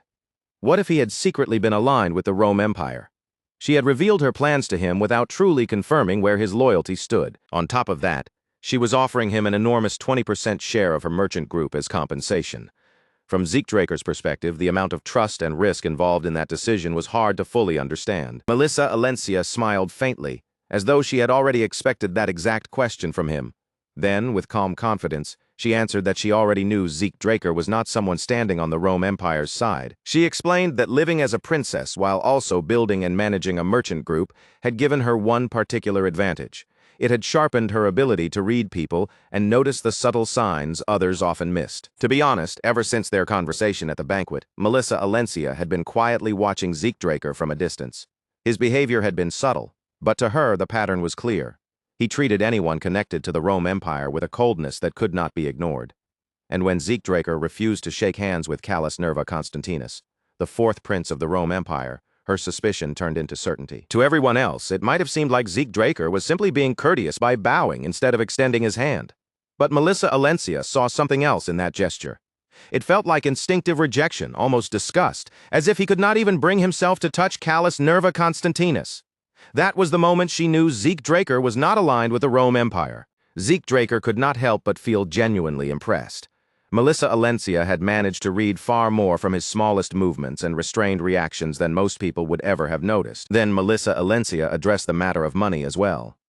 Her expression grew firmer, and her voice carried a quiet resolve as she said she would do everything within her power to save her people. The moment Zeke Draker heard those words, his thoughts drifted to Alicia, the Queen of Alencia, who had once given up her own life without hesitation for the sake of the people she ruled. To Zeke Draker, Melissa Alencia seemed strikingly similar to Alicia. Even the unwavering determination behind her words felt almost identical, as though the same sense of duty burned within both of them. After weighing everything carefully in his mind, Zeke Draker finally made his decision and accepted Melissa Alencia's offer. Before the matter ended, Melissa Alencia gave him one final warning. There was only one thing he absolutely had to be careful about. He must never reveal her true identity to anyone. 2 weeks later, deep beneath the estate, Zeke Draker stood alone inside the basement training hall with his sword in hand, continuing his silent training in the heavy stillness of the underground room. Everything that had been placed in his path had already been smashed apart, broken into pieces as he pushed himself to test the limits of his strength, his control, and the abilities he had gained. A bright magical glow wrapped around Zeke Draker's sword, pulsing along the length of the blade as if the weapon itself had absorbed his power and was now radiating it back into the air. When Zeke Draker finally brought his movements to a stop, he lowered his sword slightly and shifted his attention toward the status window in front of him. By this point, he had already mastered True Dragon swordplay, a skill powerful enough to have reached the impressive rank of S. It had taken him roughly a month to reach that level and earn such a title, an achievement so absurdly fast that for almost anyone else it would have been impossible to believe. The system screen laid out everything he had accomplished so far, showing the quest he had completed along with the rewards that were now waiting to be claimed. Among those rewards, Zeke Draker received a time bonus as well as the Kronos Kingdom relic radar.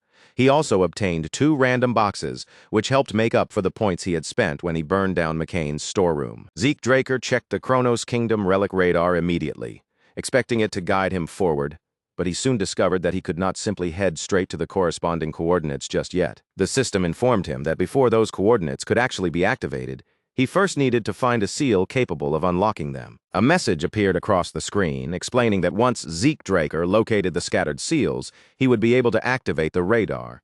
The positions of those seals had now been linked to his interface and were visible on the minimap. On the minimap, 2 of the seals were marked near the central area, while another appeared farther toward the north, and 1 more was positioned toward the south. Since each seal was separated by a considerable distance, Zeke Draker immediately understood that tracking all of them down would take a fair amount of time and effort. But as he studied the map more closely and considered the distance between each marked location, an idea suddenly came to him, one that might make the entire search far easier. Zeke Draker remained in the basement training hall of his mansion, still standing amid the broken traces and harsh marks left behind by his intense training. Just then, the system panel appeared in front of him once again, revealing that he had received another reward.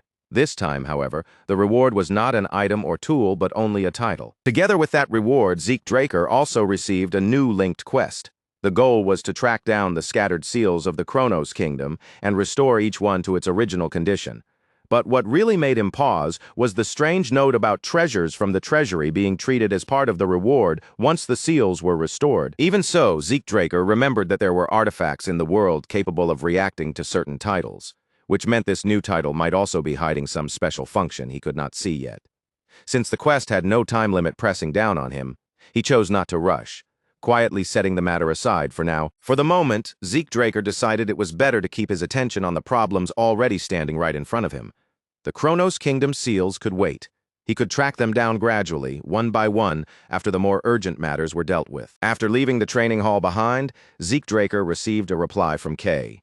It had already been some time since he had last dealt with the troublesome people waiting for him in the south, so he decided that now was the right moment to head back there. Zeke Draker changed into a different set of clothes and soon arrived at Port Golfa, a port town located on the southern continent. There, he blended into the surroundings under the identity of Zeke Murray, carefully wearing that role as naturally as possible. As the guards escorted him through the bustling port, the salty scent of the sea drifted in on the wind and brushed past him. But beneath that familiar ocean air, Zeke Draker also caught the sharp, unmistakable smell of blood, and that alone told him the South had not changed one bit. The guards lowered their heads and saluted him with visible excitement, clearly honored by the rare opportunity to walk beside the vice branch manager of the Reinhardt Merchant Group's southern branch. Their faces practically shone with pride as they escorted him forward. They warmly cheered him on and even said they hoped they would have the chance to meet him again someday. But Zeke Draker had no desire to attract attention. All he wanted was to move through the area normally, without revealing anything unnecessary about himself. While continuing along the port, Zeke Draker quietly compared the South he remembered before his regression with the South now standing before him. Then, from somewhere ahead, the Northern Rangers began approaching him. One of the Northern Rangers commented that the merchant outfit suited him better than expected. But Zeke Draker did not bother reacting to the compliment. Instead, he went straight into the matter at hand and asked whether they had followed his instructions and carried out the plan properly. One of the Rangers answered at once, saying everything had been handled exactly as ordered. He then added that on the day of the operation, they would use the confusion to slip in and rescue the girl McCain was keeping imprisoned. Zeke Draker seemed confident that his men had already studied the plan in detail. Even so, he reminded them that whether they were guarding the target or escorting her out, not even the smallest mistake could be allowed, and they had to remain alert until the very end. The Ranger promised that they would do exactly that, but then admitted there was something they still could not stop wondering about. Perhaps it was to prevent any information from leaking, but they still had not been told what would create the chaos during the operation. All they knew was that some major incident was supposed to happen in the South soon. Zeke Draker told him plainly that it would not be anything festive, like a celebration or a festival. What was coming would be far more disorderly than anything the Ranger was imagining, because in Zeke Draker's mind, that day would be the day McCain vanished. While they were still speaking, a guide approached with polite caution and asked the vice branch manager whether he was interrupting their conversation. He then explained that he had been assigned to guide him throughout his stay. Zeke Draker answered in a calm voice that their conversation had already come to an end. Then, without lingering any longer, he told the guide to lead them to wherever they were supposed to go next. The guide asked him to follow him to the carriage prepared by the merchant company. Just before Zeke Draker walked away, one of the rangers threw out one final question, asking whether they were going to war with McCain. Zeke Draker simply replied that they were not, said it had only been a joke, and left without another word. Inside the carriage, Zeke Draker sat with Kay beside him, the two of them being taken toward Don Juan's birthday party as the wheels rolled steadily along the road. Zeke Draker asked whether the house provided by the merchant group had already been inspected. Kay replied that it had, explaining that while the outside looked rather worn down, the interior was still in decent shape. It also had plenty of storage space, and they had already adjusted the inside so it could meet the standards of a proper hotel. From there, the two of them began reviewing the plan they had prepared. Kay explained once again that today was Don Juan's birthday, which meant all of McCain's executives would be gathering for business. Because of that, Kay, as the center of the deal, and her supporter, Zeke Murray, would attend the meeting properly. Zeke Draker asked why they were repeating the same plan for the 5th time already, even teasing her that by this point a Soma addict would have memorized it. Kay snapped back at him, saying she could not help being nervous because she did not have nerves made of steel like he did. To her, feeling anxious was completely natural, especially after he dragged her into such a dangerous scheme without caring how much stress it would cause her. Only then did Zeke Draker realize that Kay's reaction was actually the normal one. He had become so accustomed to danger that he had barely considered how terrifying this whole situation would feel to someone standing in Kay's position. Kay even asked what would happen if their enemies somehow discovered that they were the ones responsible for burning down McCain's Soma warehouse. Rather than comforting her, Zeke Draker chose to tease her even more. He said that McCain usually paralyzed traitors first, then abandoned them in Shock Dragon Swamp to die. The second Kay heard that, fear spread across her face, and she began panicking over the possibility that they might still be caught despite all their careful preparations. Zeke Draker did not give her any chance to calm herself. Instead, he pushed the joke further, saying things would be even worse for a mage. If a mage were caught, they might be cut into pieces, with their organs and body parts sold on the market. In the South, there was even a common belief that keeping a mage's corpse nearby could help ward off curses. Kay listened to every single word, and with each horrifying detail, her face grew paler and paler, as though her soul itself was trying to float out of her body from pure shock. All of a sudden, Kay could no longer tell whether the necklaces worn by McCain members were fake decorations or made from actual remains. Even the finger-like ornaments hanging from them started to look disturbingly real in her eyes. Kay told Zeke Draker that if she died, he had better gather all of her body parts and bury them somewhere nice. Then, still visibly shaken, she asked how he knew so much about these things in the first place. Zeke Draker heard her question clearly, but the answer only passed through his mind. Once he had known the South better than anyone else. He had been the one who helped lift McCain into prosperity, and he had also been the one who dragged it down into destruction. Before his regression, after being expelled from the academy, he had been captured by a slave trader and sold to a Soma plantation owned by McCain. From there, he was thrown onto the battlefield again and again as a human shield. Yet somehow, every time, he alone survived and came back. He had no choice but to keep enduring, moving forward with nothing but his will. And after surviving as a human shield for the 6th time, Don Juan himself finally noticed him and brought him in as a hitman. Looking back on it now, Zeke Draker even thought that Don Juan had possessed a sharp eye for talent, no matter how twisted and brutal the path had been when he pulled Zeke into McCain. Later, Zeke Draker was sent out on missions, and during those assignments, he eliminated a Purple Knight along with many other enemies who stood in his way. He had even faced Blue Knights, warriors known for their terrifying strength, and still managed to defeat them using his own skills and abilities. After Zeke Draker killed a dozen Blue Knights, his place within the McCain cartel became something no one could ignore anymore. Before long, Zeke Draker had climbed all the way up through McCain's bloody hierarchy, rising higher and higher until he reached the very top. Eventually, Don Juan tried to name Zeke Draker as his next heir. But on the very day that announcement was supposed to be made, Zeke Draker killed everyone in that room, the top executives and Don Juan himself, before turning his back on the organization and walking away from it all. A faint, almost gentle smile touched Zeke Draker's face as he thought that everything from those days belonged to the past now. But just then, Kay's voice cut sharply through his thoughts as she shouted at him, pointing out that he had been avoiding her question for quite a while. With a stern expression fixed on her face, Kay demanded an answer from him again. If Zeke Draker knew that much about McCain, then was he actually one of their spies? Zeke Draker replied casually, his expression not changing in the slightest, and said that no, he was not. Kay continued, pressing him for a real explanation. But Zeke Draker merely laughed it off, clearly enjoying just how easily he could tease and unsettle her. Soon after, their carriage arrived at Don Juan's mansion, where a lively birthday party was already unfolding in full swing. From there, they were guided away from the public celebration and led deeper behind the mansion, eventually entering a secret meeting room, hidden from the eyes of the ordinary guests. Kay stepped forward and introduced herself to Don Juan, placing one hand over her chest in a respectful gesture. Then she bowed politely and said it was an honor to meet him. Meanwhile, Zeke Draker quietly studied the atmosphere inside the room. Every detail around them carried a clear sense of wealth, but beneath that luxury was a dangerous pressure that could not be ignored. It seemed that every important hitman had gathered there, and among them were infamous outlaws, rogue rangers, and other dangerous figures from across the South. Zeke Draker observed the scene with interest. All the top executives were seated around the oval table, and the secret meeting had already begun before them. Don Juan looked at Kay and said he had not expected her to be a girl, his gaze lingering on her as he openly commented on her appearance. He then told her that a beautiful mage was more precious and rare than any jewel.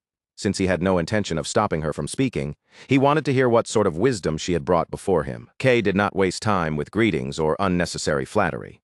She went straight to the core of the matter and brought up the Soma warehouse that had burned down several months earlier. The moment those words left her mouth, shock rippled through the room.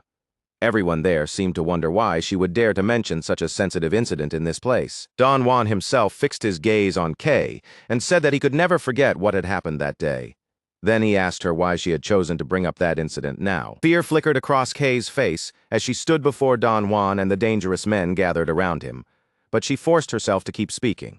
With her voice held steady as best she could, she told them that someone sitting in that very place had been working with Pabella and that the same traitor was the one who had set the Soma warehouse on fire. After Zeke Draker and Kay entered Don Juan's grand banquet hall, and once Kay had finished her formal introduction, she did not waste even a second circling around the reason for her visit. Right there in front of everyone, she declared that a traitor was hidden among them, not somewhere outside McCain, not in some distant shadow, but seated inside this very room, and that this person had joined forces with Pabella to burn down McCain's warehouses. The room erupted almost immediately. Angry voices burst out from every direction.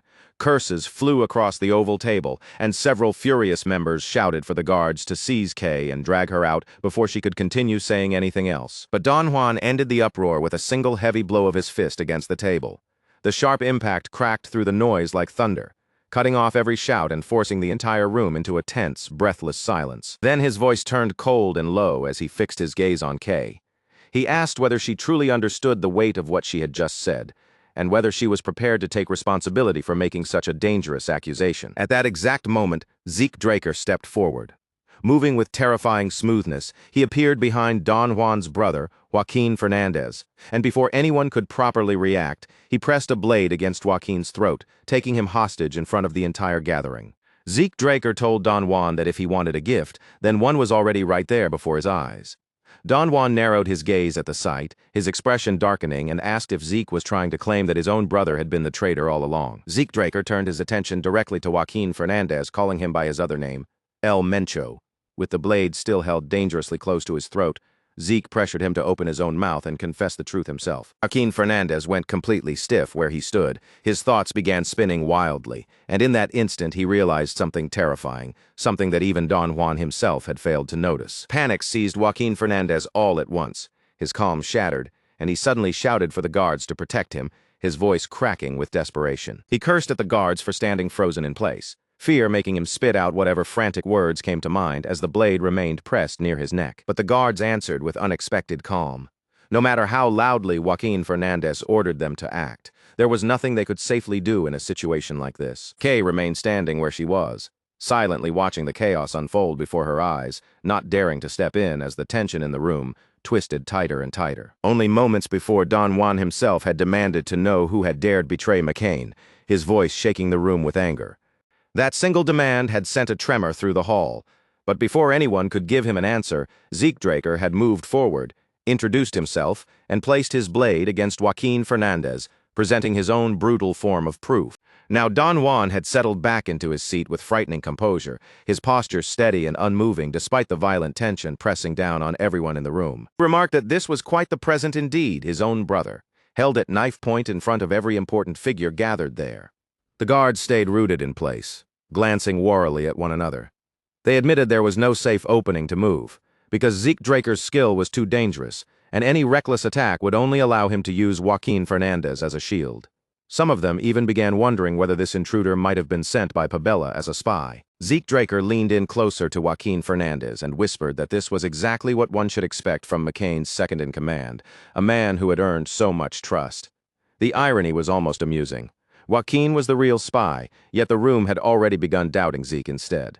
Joaquin immediately snapped back, calling the accusation complete nonsense. Joaquin Fernandez insisted that he had already found the spy, but Zeke Draker pressed him even harder. He called Joaquin bold for saying something like that, then asked if he truly believed someone would create such a scene without bringing proof. Sweat began to bead across Joaquin's forehead, and then Zeke called for Kay to show the evidence. Kay acted without the slightest hesitation. She cast her spell, and sheets of paper rose into the air, drifting forward one by one until they hovered directly in front of Don Juan. As Don Juan began reading through the documents, his expression gradually grew darker. Then, with his voice carefully controlled, he thanked Zeke Draker for bringing him such clear and undeniable proof. The documents revealed far more than Joaquin Fernandez's betrayal alone. They showed that he had worked with the syndicate and conspired with Pabella, but the most explosive truth was even worse. The Pabellas were pirates. The moment that revelation spread through the room, the hall erupted again, chairs scraping against the floor, voices rising, and suspicion thickening in the air. In the South, the word pirates carried a weight that could not be ignored. No one in that room had any reason to shield people like that, let alone defend them. The Southerners reacted more violently than anyone else, their anger immediate and raw. Because they lived closest to pirate strongholds, they had suffered the greatest losses at pirate hands, and their hatred for them ran far deeper than ordinary resentment. Don Juan himself said nothing, but everyone present understood that the resentment hidden behind his silence was far stronger than what appeared on his face. After all, it was said that pirates had once taken Don Juan's family from him. For a man like him, any accusation tied to pirates was not something he could simply overlook. Zeke Draker stood his ground, keeping his eyes on Don Juan as he carefully watched to see how the boss of McCain would respond. Meanwhile, Joaquin Fernandez felt as though the world was collapsing around him. His eyes darted toward the papers, each sheet filled with proof of his dealings with Pabella, proof of the warehouse fire from months earlier, and proof that connected him to the entire incident. He could not understand how evidence this dangerous had ended up in the hands of his enemies, or how they had managed to corner him so completely. Now, no matter what Joaquin Fernandez tried to say, suspicion clung to him like a shadow he could no longer shake off.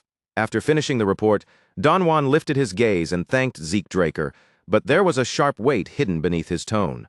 He admitted that he did not know what the syndicate truly thought of Joaquin Fernandez, his own brother, and then asked Zeke if he truly believed this evidence alone was enough to make him turn against family. In his mind, Zeke Draker knew the truth very clearly. It was not enough. Documents alone would never completely sever Don Juan's bond with his brother. But Zeke had already chosen to use a method he would have preferred to avoid, and now that the moment had arrived, there was no turning back. Just then, a quiet whisper slipped into Joaquin Fernandez's ear. At the same time, Don Juan began speaking again, warning that if this evidence was all they had, then insulting his brother in front of everyone would not be forgiven. But before Don Juan could continue any further, Joaquin Fernandez's voice suddenly cut through the silence. Calling Don Juan boss, he admitted the truth with his own mouth. Everything Zeke Draker had said was true.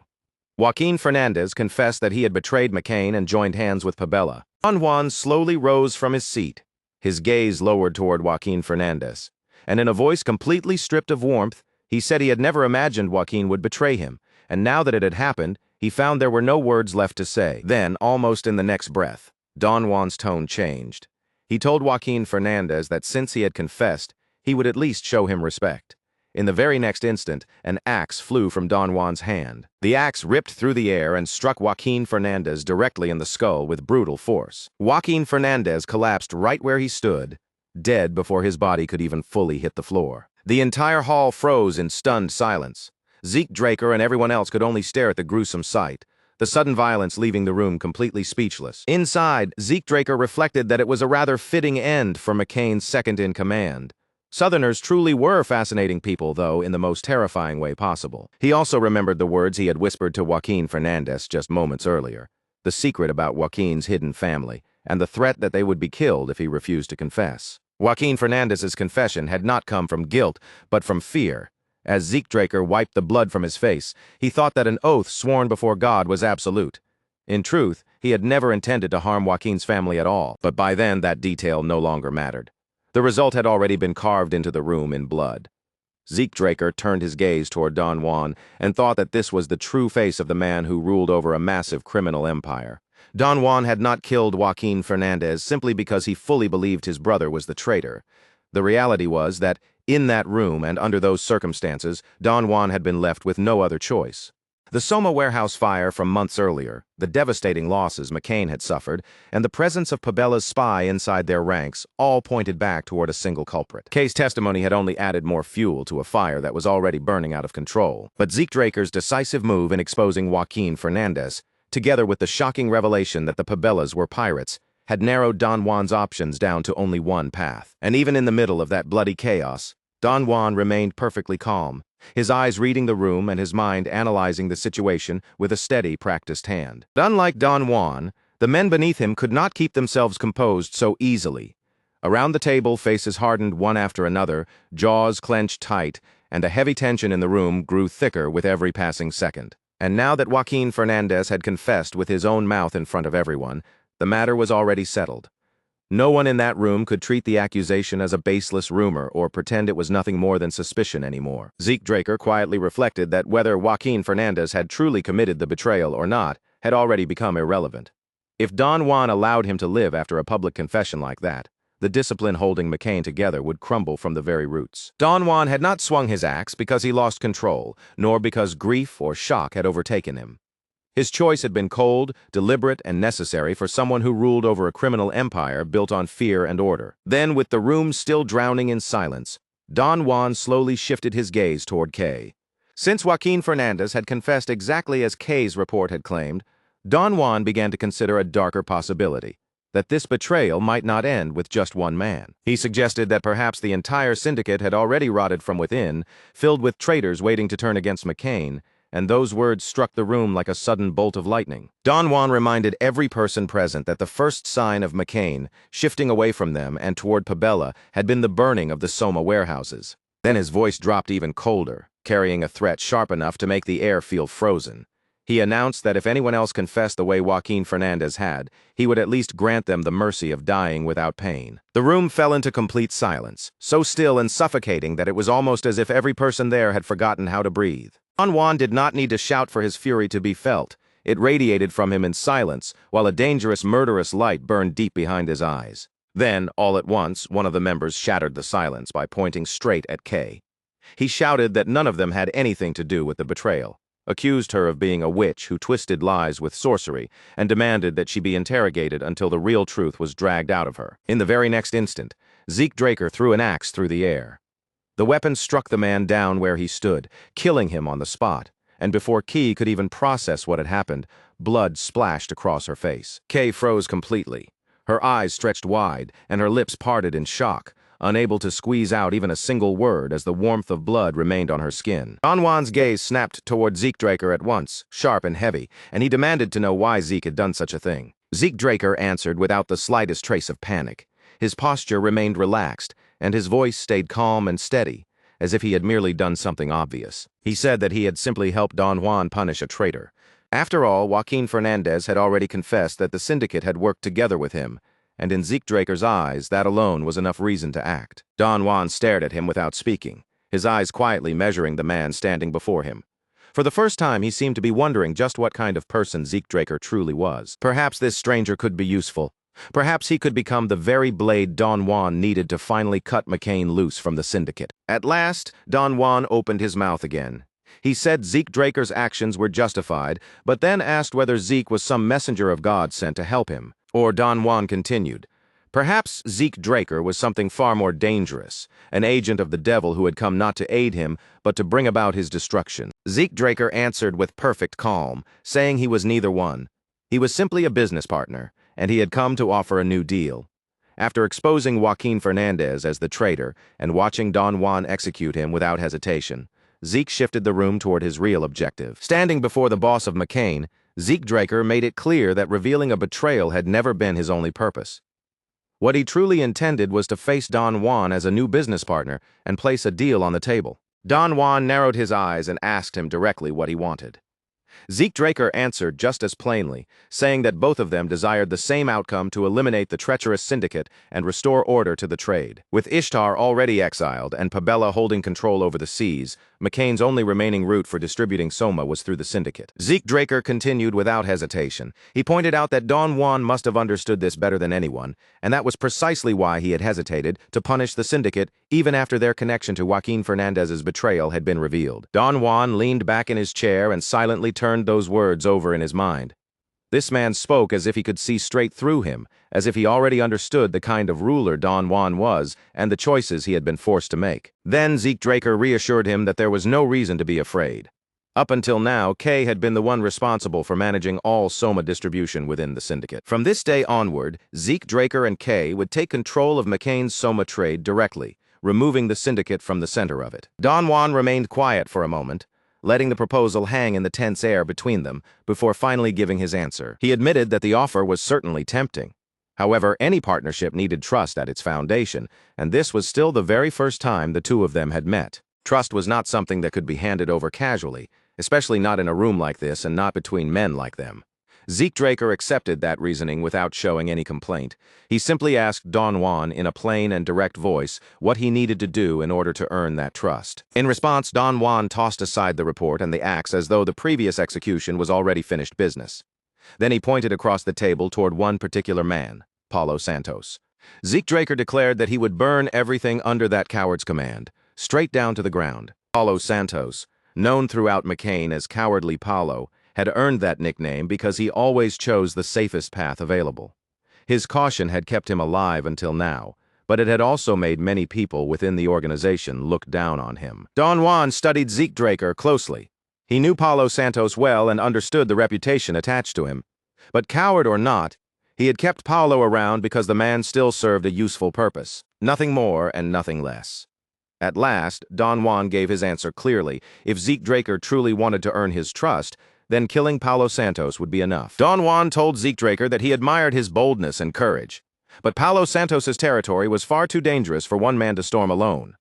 For that reason, he would assign McCain's elite assassination squad to accompany him. Zeke Draker, however, understood the true meaning behind that offer immediately. Those men were not being sent to fight alongside him. They were being sent to watch him. Don Juan then added one more condition. While Zeke proved his courage, Don Juan would personally take responsibility for guarding Kay. To Zeke Draker, that sounded far less like protection and much more like Don Juan keeping Kay in his hands as a hostage. Even so, Zeke Draker gave a calm nod and agreed to the terms, leaving Kay in Don Juan's custody for the time being. Not long after, Zeke Draker arrived in Paulo Santos's territory, the place where the Soma production factory stood as the center of the operation. The assassination squad halted on top of a hill, overlooking the entire factory complex spread out below them. The squad's commander, Manuel, stood there with a conflicted feeling twisting inside him as he looked between the factory and Zeke Draker. Although Manuel held the position of commander, the strange reality was that in this mission, he found himself waiting for Zeke Draker's orders instead. That fact unsettled Manuel deeply, but after seeing Zeke Draker's skill with his own eyes, he understood that resisting or challenging him would be foolish. So instead, Manuel watched him carefully and tried to read the man. Zeke Draker's stamina alone seemed to surpass that of any hitman in McCain, and every movement he made was sharp, controlled, and efficient, like someone who already knew the southern terrain by heart. In battle, Zeke Draker moved with a level of mastery that seemed to go beyond even the beastmen. To Manuel, he looked like the kind of man who could single-handedly cut down werewolves, monsters feared as some of the most dangerous enemies in the South. In Manuel's eyes, Zeke Draker was no longer just a powerful fighter who had wandered onto the battlefield. Every step he took, every shift of his body, and that crushing pressure rolling off him made the truth impossible to ignore. Zeke Draker was something far beyond human. He was a monster. Zeke Draker slowly turned his gaze toward the squad, his expression calm but impossible to disobey. Without even a flicker of hesitation in his voice, he gave them one clear order: stay right where they were and do not interfere with what was about to happen. From the very start, Zeke Draker had already seen through their real purpose. They had never come to this place to fight beside him or lend him any real support. Their job was much simpler than that. They were only meant to remain at a distance, keep their heads down, and observe everything from the sidelines. Zeke Draker pointed toward the hill beneath their feet, making it clear that from this position, the entire factory below was laid out in front of them. Since they already had the perfect vantage point to monitor every movement, There was no point in pretending they were here for anything else. If watching was their mission, then they might as well do it properly from up there. Manuel could only stand there in tense silence, his mouth shut and his thoughts momentarily frozen. Zeke Draker had exposed their intentions so cleanly and so directly that Manuel had no excuse to offer, no denial to make, and not a single word that could turn the situation back in his favor. One of the assassins carefully leaned in closer to Manuel, keeping his voice low so it would not carry. With the rest of the squad watching anxiously, he asked what they were supposed to do next, and the uneasy shift in the air made it clear that everyone was waiting for Manuel's decision. Manuel stayed quiet for a short moment, his eyes fixed ahead as he weighed the situation. Then, with a reluctant calm, he admitted that Zeke Draker was right. Their orders had only ever been to observe, and since that was the mission, there was no reason for them to rush down there and risk their lives for nothing. Their role from that point on was simple: remain hidden, keep their distance, and watch everything from a safe position. Accepting Manuel's call, the squad quickly moved into action, setting up a concealed outpost along the hill and blending it carefully into the surrounding terrain so no one below would spot them. But just as they settled into place, flames suddenly erupted from the factory beneath them. The assassins instantly went stiff, their bodies locking in place as their eyes snapped toward the factory now bursting with fire. There was no doubt anymore. Zeke Draker had already begun his assault, and the real operation down below had finally started. The fire tore through the factory grounds with terrifying speed, spreading from one structure to the next as if the entire place had been soaked in fuel.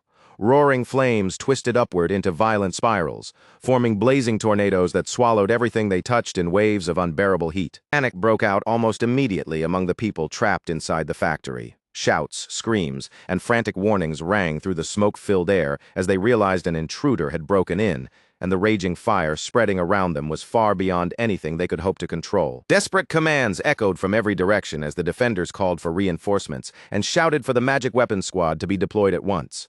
But to Zeke Draker, their panic was nothing surprising. Anyone witnessing the elemental sword's power for the first time would be shaken badly enough to lose their composure. Through the smoke and the shifting curtains of flame, one of the defenders finally spotted Zeke Draker's figure. His voice cracked sharply with alarm as he pointed straight at him and shouted out his position to the others. Their reaction was quicker than Zeke Draker had expected. But that speed changed nothing, fast or not. These were the very people who had helped drive a wedge between McCain and the South, and now the price for that debt was finally coming due. For them, the outcome had already been decided. As enemies began rushing toward him from every side, Zeke Draker calmly lifted the elemental sword in his hand and activated one of its terrifying abilities, Flame Field. In the very next instant, a hellish wave of fire exploded outward and devoured the area around him. The attackers who had been charging straight at Zeke Draker were swallowed before they could even reach him, their bodies burned away completely until only drifting ash remained in the scorched air. Compared to Zeke Draker, those men were almost painfully weak. The clash was so one-sided that calling it a battle felt generous. But as he continued moving forward through the burning factory, something huge suddenly rolled into his path and cut off his advance. A magic tank pushed its way through the smoke and flames, its heavy frame grinding across the ground as it emerged in front of him. Zeke Draker gave a cold scoff at the sight. So this was where cowardly Paulo Santos had poured his fortune, not into true strength, but into expensive weapons like this. Zeke Draker muttered under his breath that hiring an actual mage would have been far cheaper than wasting so much money on awkward, oversized toys. From where he stood, the whole display looked less intimidating and more ridiculous. Then, with one clean and effortless swing of the elemental sword, Zeke Draker struck the magic tank head-on. The machine could not withstand the force for even a moment, crumpling under the blow before collapsing into a useless heap of shattered metal and broken rubble. As Zeke Draker continued cutting down the enemies swarming around him, another thought passed through his mind. Cartels like this had never cared about honor, morals, or dignity. If Paulo Santos had been capable of hiring a mage, he definitely would have done it. The only problem was obvious. No mage with even a shred of self-respect would ever choose to stand beside trash like him. Next, Zeke Draker summoned his wind field. A massive tornado roared into existence in front of him, tearing through the factory with brutal force and carving open a violent path through everything ahead. Somewhere deep inside, he almost found it funny. In his previous life, the sight of a magic tank would have been enough to make him turn and run in fear. But that version of him was long gone. The Zeke Draker standing there now had no reason to tremble before weapons like that, and no machine Paulo Santos owned could make him feel even the slightest fear. Zeke Draker pressed deeper into the factory, moving through the smoke, fire, and wreckage like an unstoppable force. Every enemy who dared to step into his path was cut down almost immediately, and none of them lasted long enough to truly slow him. Bodies kept dropping around him, leaving a growing trail in the wake of his advance. As the slaughter spread further through the factory, Zeke Draker knew that Paulo Santos would not be able to keep hiding forever. Sooner or later, he would have no choice but to show himself. Then, without any warning, a poison-tipped arrow shot out from somewhere unseen. It sliced through the smoky air with a sharp whistle, flying straight toward Zeke Draker. Zeke Draker did not bother dodging. He simply raised his hand at the last possible moment and caught the arrow between his bare fingers, stopping it cleanly before the poison tip could pierce his body. Right then, a warning screen appeared in front of Zeke Draker's eyes, flickering into view like a sudden alert. Its message hung there sharply, letting him know exactly what kind of threat had just been fired at him. The system identified the toxin as black mamba venom, but almost immediately Zeke Draker's body began fighting back on its own, resisting the poison, and breaking most of it down before it could spread properly or take hold inside him. From somewhere above the battlefield, a furious voice suddenly thundered down into the chamber of chaos. The shout was harsh and enraged, aimed directly at the men gathered below. The voice roared, demanding to know how they had allowed a single intruder to break so deeply into their territory. Zeke Draker slowly lifted his eyes toward the source of the shout, and at last the person he had been waiting for appeared. Paulo Santos had finally shown himself. The moment Zeke Draker stepped into the underground chamber, a hidden trap sprang into motion. An arrow shot toward him from the darkness, and although he caught it without any trouble, poisonous gas immediately hissed out from the mechanism and spread through the air around him. From within the shadows of the chamber, Paulo Santos stepped forward and revealed himself. A smug, self-satisfied look spread across his face as he told Zeke Draker that the gas he had just breathed in was not some common poison. Paulo Santos claimed the toxin was lethal enough to kill even an Ori user. Then he lifted a small vial between his fingers and dangled it where Zeke could clearly see it, offering him a deal. If Zeke Draker gave up information about his companion, Paulo Santos would hand over the antidote. He also pointed out that the silence above ground was not happening for no reason. According to him, it proved that Zeke's comrades had already been captured. So, with Zeke's life supposedly slipping away, Paulo urged him to accept the offer while he still could. Zeke Draker stared at Paulo Santos in quiet disbelief, as if the entire situation was almost too absurd to take seriously. Paulo was trying to bargain with something that had absolutely no value to him, and that made the threat feel more laughable than dangerous. The poison came from a black mamba, and anyone from the south knew the truth about that venom. There was no real antidote. A normal person would collapse and die within minutes, while even a blue knight could be left with damage, severe enough to haunt them for the rest of their life. But Zeke Draker was not an ordinary man, and he was not like the victims Paulo Santos was used to intimidating. His resistance had already pushed the venom back, suppressing it and breaking it apart before it could become a true threat to his body. Without showing even the slightest hesitation, Zeke Draker suddenly hurled his blade straight toward the vial in Paulo Santos's hand. The weapon flashed through the air and shattered the bottle in an instant, destroying it before Paulo could react. Paulo Santos let out a horrified scream, his face twisting in disbelief as he stared at the broken vial. He shouted that Zeke Draker had completely lost his mind, because in his eyes, Zeke had just destroyed the one antidote that could have saved his life. Zeke Draker remained perfectly calm, his expression not changing in the slightest. He looked straight at Paulo Santos and spoke the truth in a steady voice, without fear, panic, or even a trace of concern. Poison had never worked on him to begin with, and the real reason everything above ground had fallen silent was not because his allies had been captured. It was because Zeke Draker had already killed every last one of Paulo Santos's men up there. Paulo Santos froze in place as those words sank in, his body visibly shaken. The confidence he had been clinging to began to crack, and he stammered in disbelief, insisting that something like that could not possibly be true. The men stationed above had been Pabella elites, fully armed with magic weapons and ready for battle.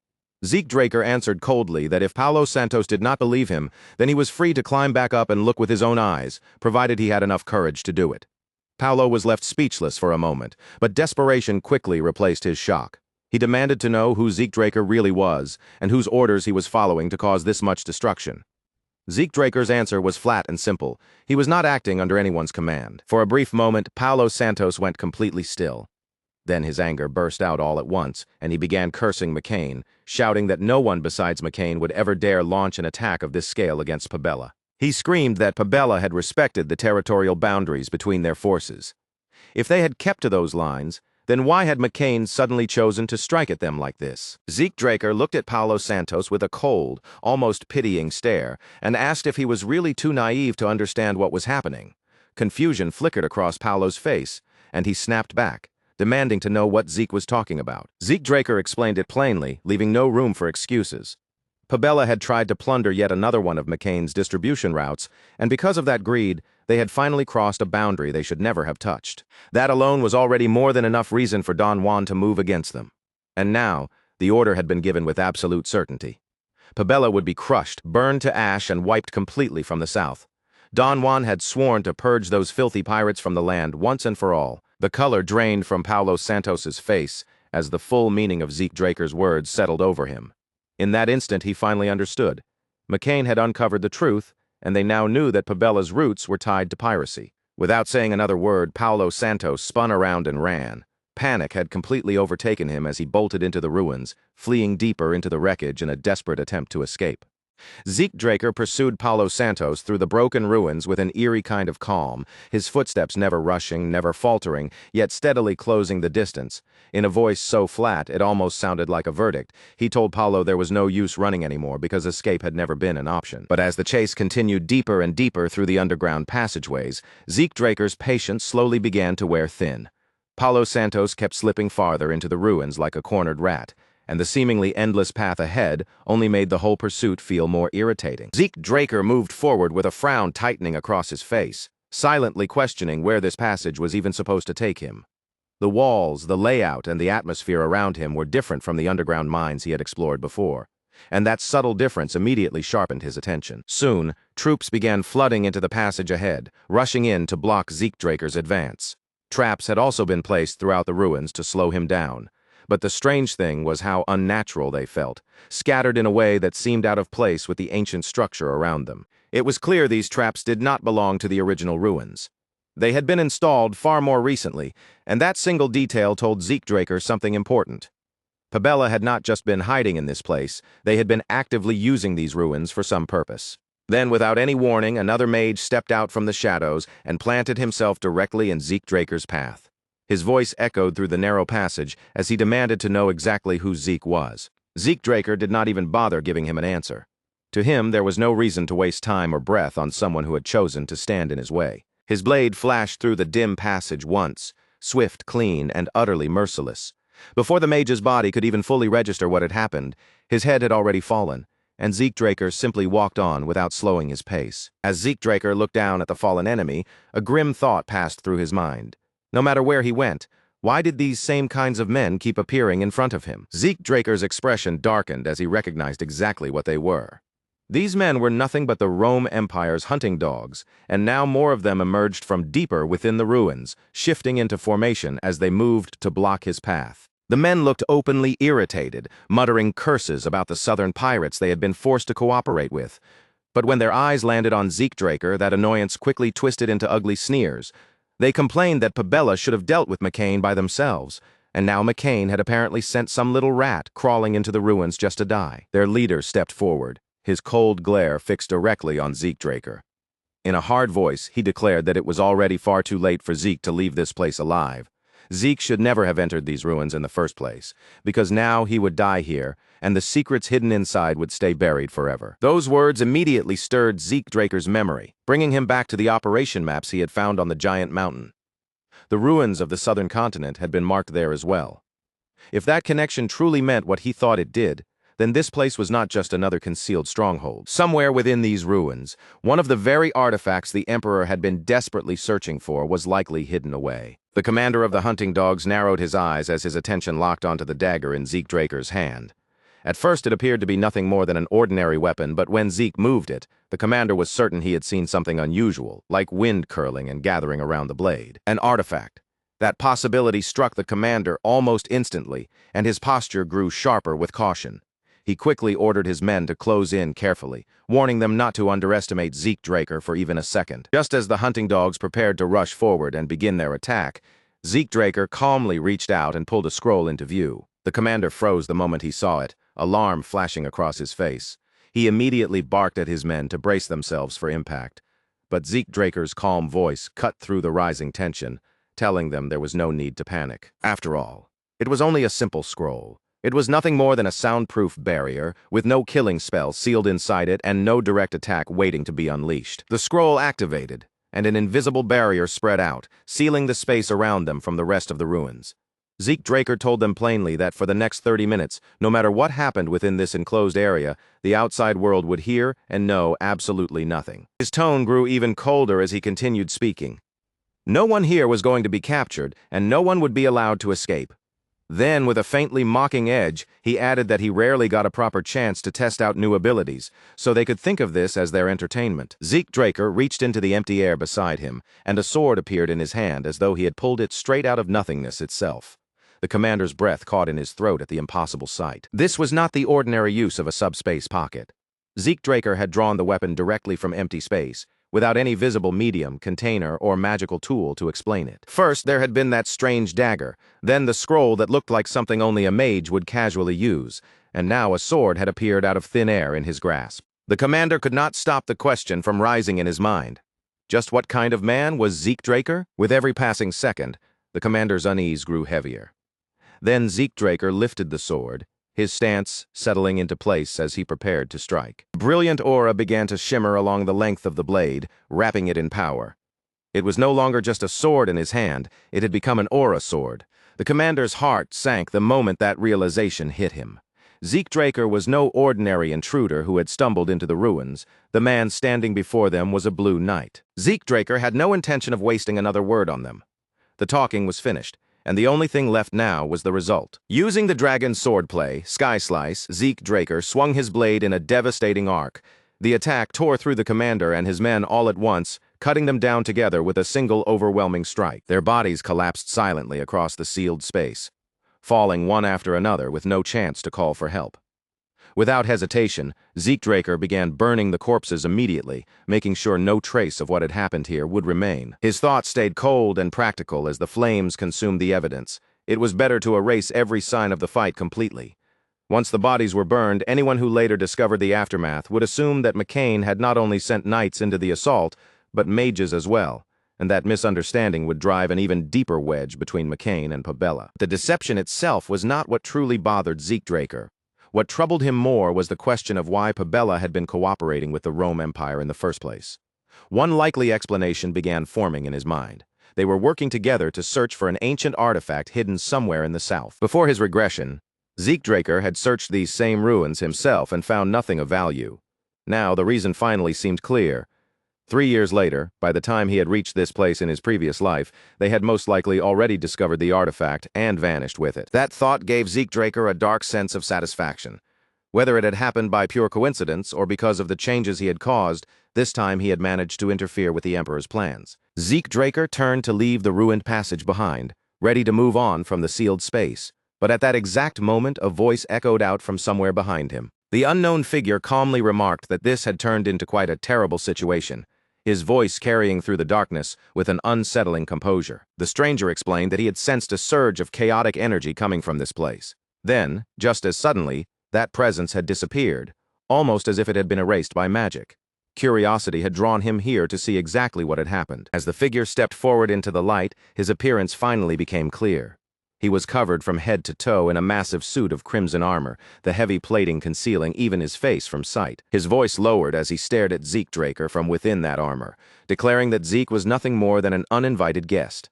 The instant Zeke Draker sensed the armored stranger's presence, the atmosphere around him changed. A suffocating aura pressed down over the ruins, making the air feel thick, heavy, and dangerously difficult to breathe. Zeke Draker glanced toward the crimson-armored figure, and for a brief moment, the sight struck a familiar chord in his memory.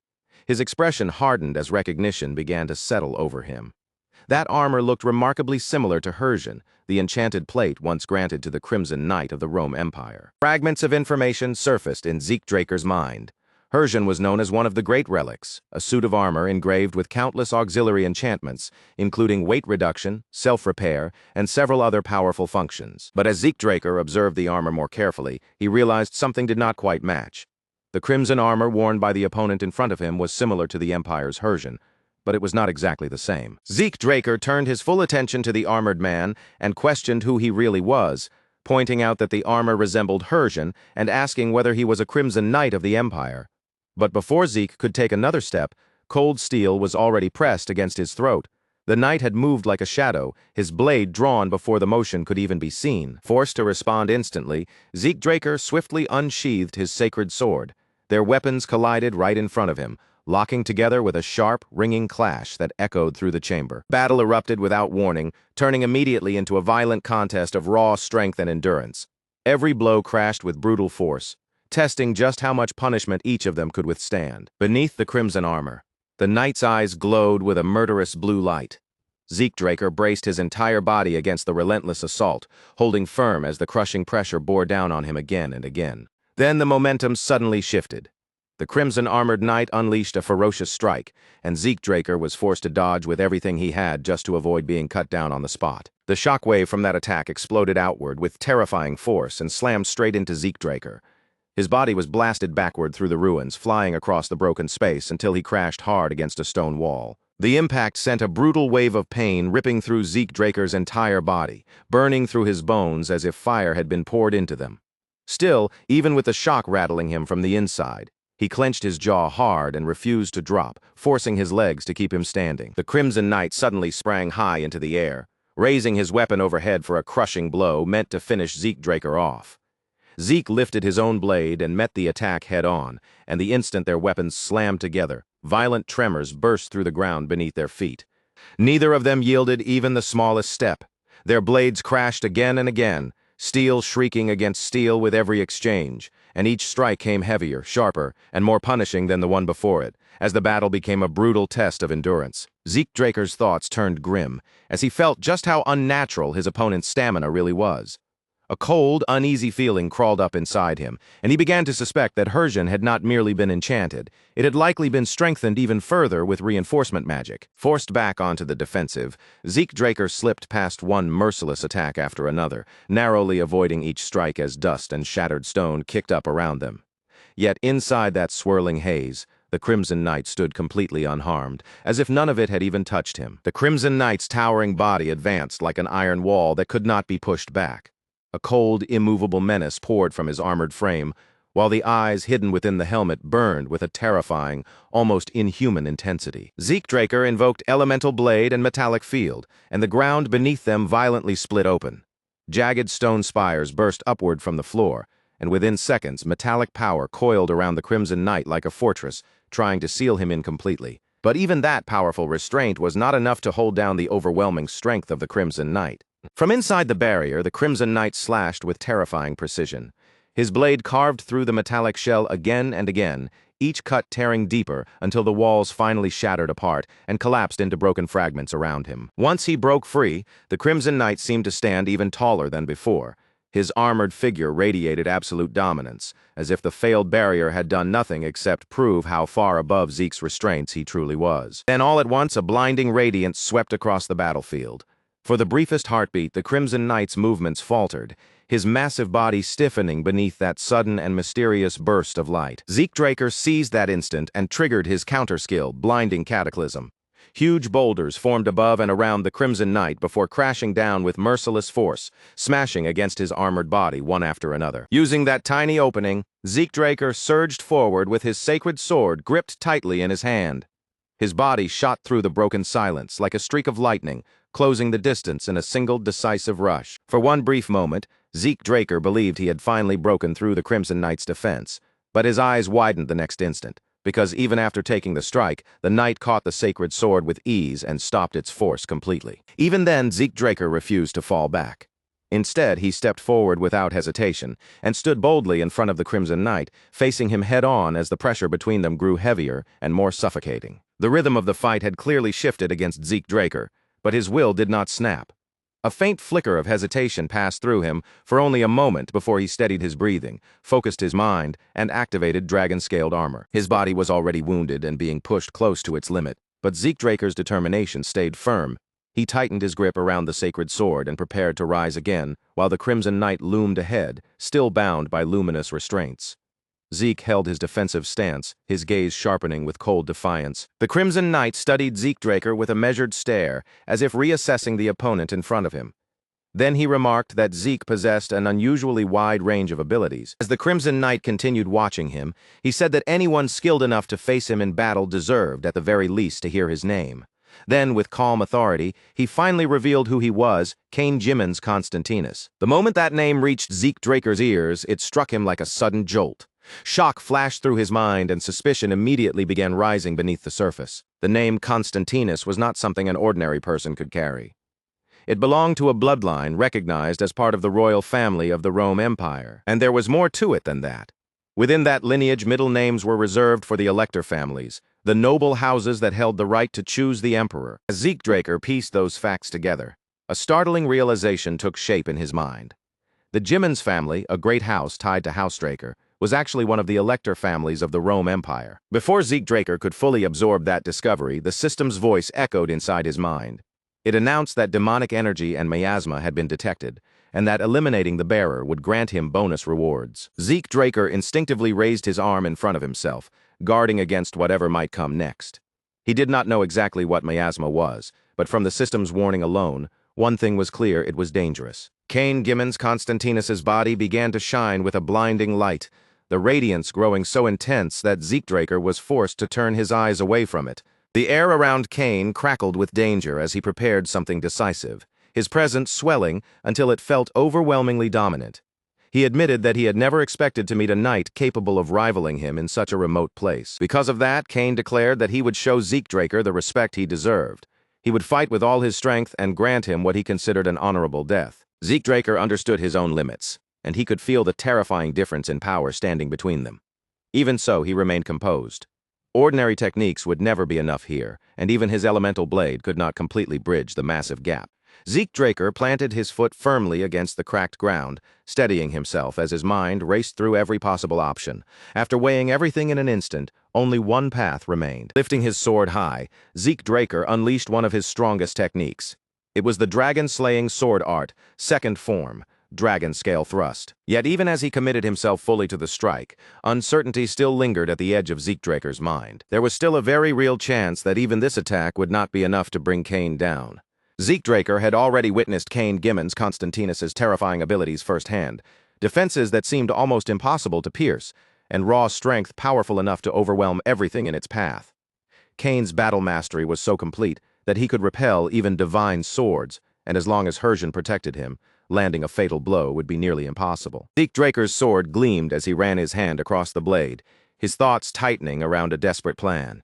If he could not overpower Cain directly, then his only chance was to drag the Crimson Knight down to his own level. Zeke Draker activated magic reflection. But before he could carry out the next step, Cain Jimmins Constantinus suddenly froze in place. Confusion flickered across his face as Hersion abruptly stopped functioning. For the first time, Cain's stance wavered. He struggled to understand what had just happened, unable to immediately grasp why his armor had suddenly failed him. Then, in complete disbelief, Cain Jimmins Constantinus suddenly burst into mad laughter. His aura flared violently around him, and raw spiritual power erupted from his body in a terrifying surge. That power exploded outward in savage waves, tearing through the chamber and ripping apart everything unfortunate enough to be caught in its path. Cain's strikes slammed into the walls, the pillars, and even the floor itself. Each blow crushed stone with terrifying ease, as if the entire chamber had become the target of his fury. Every impact left glowing scorch marks carved across the shattered surfaces, burning brightly against the broken stone in the aftermath of his attacks. His rampage was no longer controlled, measured, or calculated. Cain Jimmins Constantinus now fought like a beast consumed by pure fury, his movements swallowed by chaos and violent instinct. Zeke Draker stood his ground and faced the onslaught directly, bracing himself as Cain hurled wave after wave of overwhelming force at him. Each surge was meant to crush him completely. The chamber around them was torn apart piece by piece.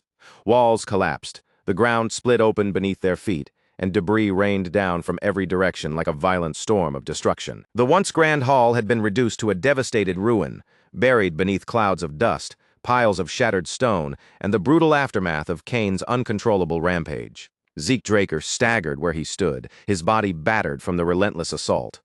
Blood poured heavily from his wounds, staining him as he struggled to remain upright. System notifications appeared in front of him, warning that the concentration of demonic energy inside Cain Jimmins Constantinus had exceeded safe limits. Because of that overwhelming contamination, Even healing-type elemental skills were beginning to lose their effectiveness. Clutching at his wounds, Zeke Draker forced himself back onto his feet. His face twisted with pain as his body screamed in protest, but he still dragged himself upright. The situation had become dangerously grim. Cain Gimmons Constantinus loomed in front of him, bloodlust still burning around his armored figure, though a faint trace of admiration now colored his gaze as he acknowledged the strength expected from a descendant of the Draker bloodline. Zeke Draker narrowed his eyes and asked how Cain knew that. Cain Gimmons Constantinus revealed the answer without hesitation. Only the Draker family's sealing magic could interfere with Hersian's functions, and the sword technique Zeke Draker had just used closely resembled the ancient Dragonslayer style. Zeke Draker's eyes widened as the weight of Cain Gimmons Constantinus's words struck him all at once. The meaning behind them settled over his mind like a crushing stone, and along with that realization came the bitter, burning sting of betrayal. The dragon-slaying sword art had originally been derived from the ancient Dragonslayer style, so the two arts naturally shared the same roots. But the move Zeke Draker had just used, Dragon Scale Thrust, came from the later chapters of the Dragonslayer style, a hidden technique that should have remained sealed within the Draker family alone. For Cain Gimmons Constantinus, a knight serving the Rome Empire, to identify that technique so precisely meant there was only one possible answer. The Gimmons family had turned their backs on their own heritage and handed the Dragonslayer style over to the Rome Empire. Rage and disbelief surged through Zeke Draker's battered body, and the shock hit him so hard that blood rose in his throat, forcing him to cough violently as red splattered across the broken floor. Cain Gimmons Constantinus began walking toward him, each step calm and heavy, while his voice remained disturbingly gentle despite the overwhelming pressure surrounding him.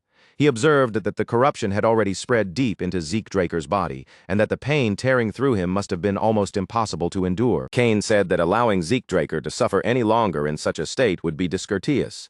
In his eyes, letting a warrior who had faced him with honor continue writhing in agony would not be mercy at all. It would be an insult. Cain Gimmons Constantinus lifted his blade, preparing to deliver what he believed was a merciful end. Before him, Zeke Draker gathered every last fragment of strength left in his ruined body and faced the incoming strike without dropping his gaze. Cain Gimmons Constantinus thrust his sword forward, driving the blade straight through Zeke Draker's chest in one decisive motion. As the battle appeared to reach its final moment, Cain gave him a quiet farewell, wishing him peace in death. After confirming that Zeke Draker had been finished, Cain Gimmons Constantinus slowly drew his blade back and wiped the blood from its edge with controlled, deliberate movements. Cain turned away, his voice steady as he admitted that, although Zeke Draker had stood against him as an enemy, he had still been a worthy opponent. He added that it had been a very long time since anyone had managed to push him that far in battle. But those words had barely left Cain Gimmons Constantinus's mouth when a dagger suddenly sliced through the air behind him, flying straight for his throat. Cain snapped his head aside on pure instinct, avoiding a fatal hit by the narrowest margin. Even so, the blade still grazed his skin, carving a thin red line across him. He spun back immediately, and the sight before him made him freeze. Zeke Draker was standing again, no longer lying broken on the ground and no longer dying where Cain had left him. Zeke Draker was already positioned behind Cain Gimmons Constantinus, his massive sword raised high above him and ready to come crashing down. At that moment, a system message flared sharply before Zeke Draker's eyes. Salvation had activated. The top-grade healing potion surged through Zeke Draker's body like an explosive breath of life, restoring his wounds and stamina almost instantly. Cain Gimmons Constantinus had no time left to react. Zeke Draker's sword descended in one clean, decisive slash. Cain Gimmons Constantinus's head was severed from his shoulders. The instant the fight ended, Zeke Draker dropped to his knees, coughing violently as his body nearly collapsed under the aftermath. If Zeke Draker had not placed salvation in his shortcut slot ahead of time, that single fatal moment would have been the end of him, with no chance of recovery. Jav Hassan's masterpiece was powerful enough to instantly restore mortal wounds and recover devastating exhaustion, but it came with one harsh limitation. It could only be used once, and whoever received its miracle would never be able to benefit from it again. Even that kind of salvation had a limit. Zeke Draker planted his sword against the ground and used it to force himself upright, only to immediately feel the truth inside his body. His internal injuries were still burning deep within him, untouched by the potion's healing, as if something far deeper had been damaged. His system warned him that he had already gone far beyond the limits his body could safely endure. His fatigue had crossed a critical threshold.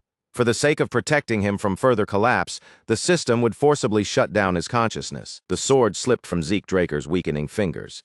His entire body felt hollow, as if every last trace of strength had been drained out of him, leaving him with no time and no energy to spare. But Zeke Draker could not allow himself to collapse there.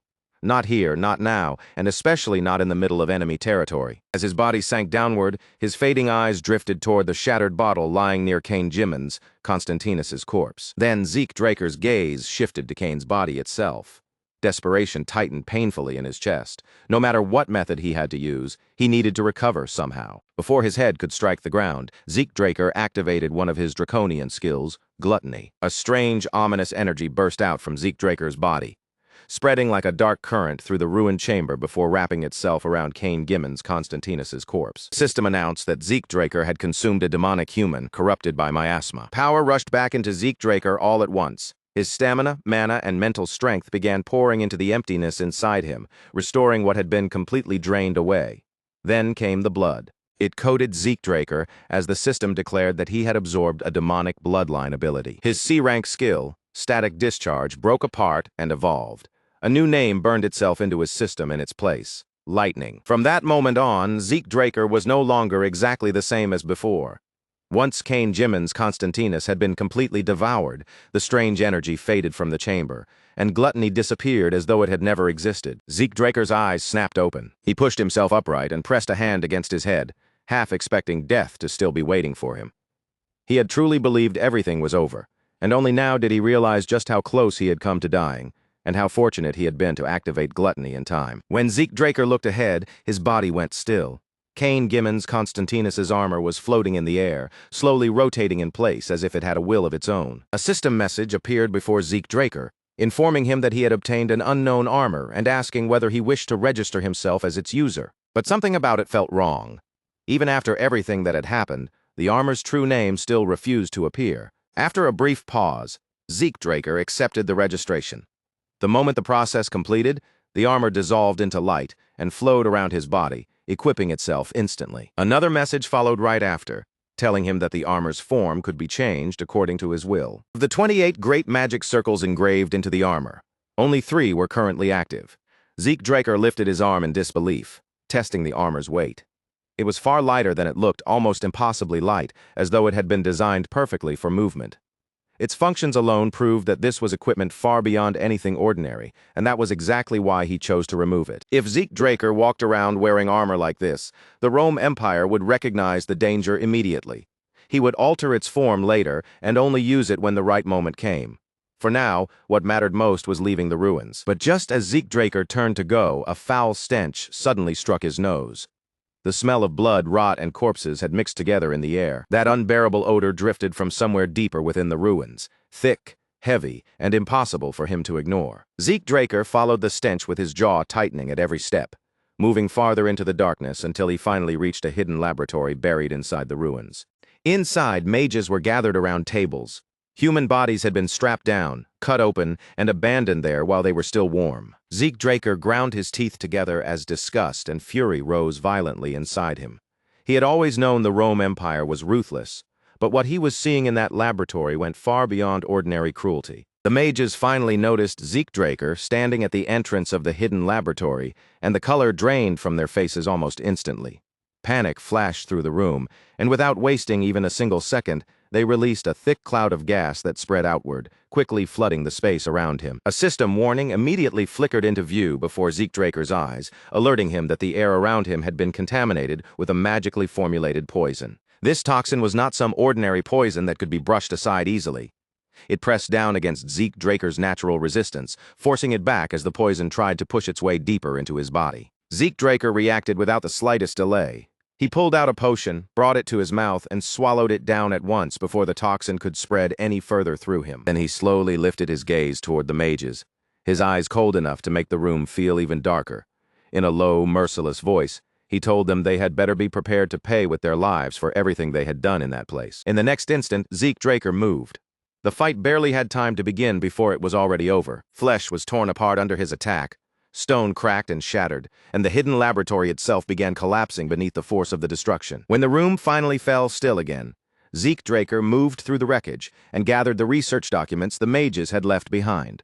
Somewhere within those pages, there might be clues connected to the rose disease. Zeke Draker was still examining the documents when a voice suddenly came from behind him, breaking through the silence and asking whether he was the one responsible for all of this. An old mage stood there, staring at the ruined laboratory with disbelief carved across his face.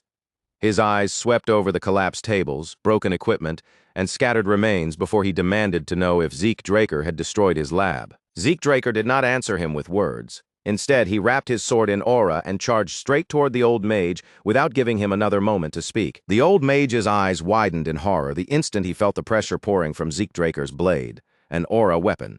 In that moment, he realized exactly what kind of opponent had appeared before him. Zeke Draker was a blue knight. The old mage hurriedly raised his hand, trying to shape a magic circle before Zeke Draker could close the distance. But Zeke Draker reached him first and tore through him before the spell could even fully take form.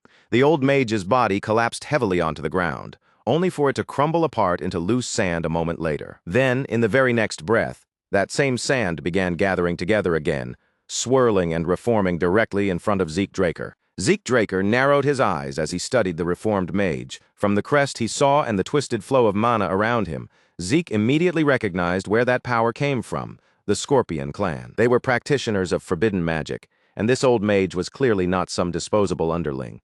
He was an executive, a six-circle mage, annoying, dangerous, and exactly the kind of filth the Rome Empire should never have been cooperating with, seeing that only made Zeke Draker's resolve harden further. Zeke Draker activated magic reflection, and in the blink of an eye, the mana filling the room was stripped away completely. The old mage staggered in shock, staring in disbelief as he tried to form another magic circle and failed. Fear began creeping into the old mage's eyes as he looked at Zeke Draker and asked if he was a pure-blooded Draker, but instead of waiting for a response, the mage immediately tore open a scroll. Sand roared upward behind him, twisting violently as it fused together and climbed higher into the air. Piece by piece, it formed into a grotesque monster made from mismatched parts, stitched into one horrifying body. It was a synthetic chimera.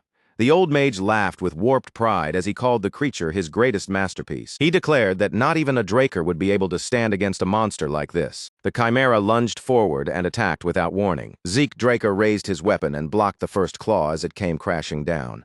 But the sheer force behind the strike drove him backward across the ground. The second claw followed immediately, tearing toward him without pause. Zeke Draker shoved it aside while coating his leg in ether, and in the next instant his body vanished into a blur. Before the creature could crush him beneath its massive body, Zeke Draker was already racing up along it, using the shadowless steps of the Gale Arts to move like a flicker of wind. He appeared above the chimera in a flash, but the monster sensed his presence right away and launched its stingers toward him. Zeke Draker tore those stingers apart in midair before they could reach him. That was when Zeke Draker realized the creature had no blind spots at all. He landed in front of the beast and tightened his grip around his sword. There was no reason to drag this fight out any longer. Zeke Draker charged straight ahead, driving toward the chimera with his blade aimed directly at its head. The chimera crossed its claws in front of itself and blocked the strike, then hurled Zeke Draker backward with savage force.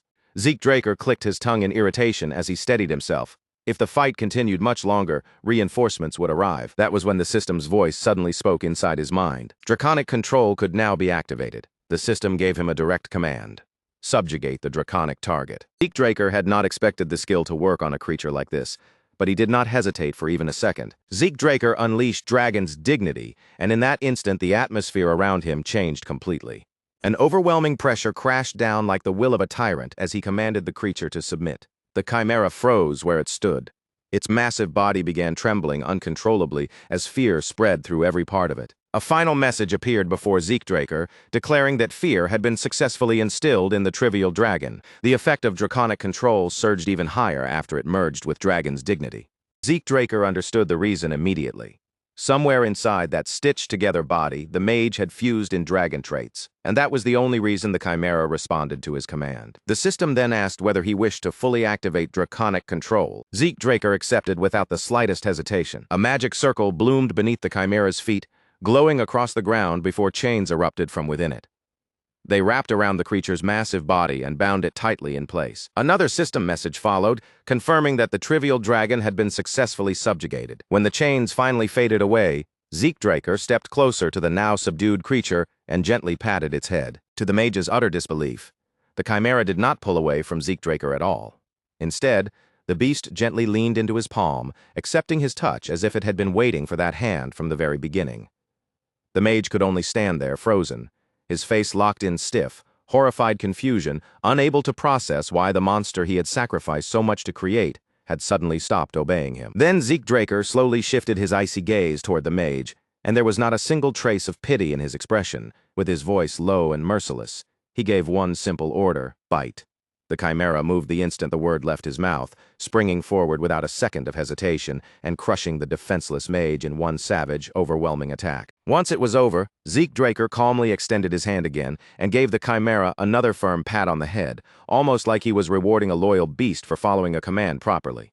After that, he turned away from the mage's body without hesitation and began going through the man's belongings with steady, experienced hands. When Zeke Draker finally uncovered the file and caught sight of the name written inside, his eyes narrowed in an instant.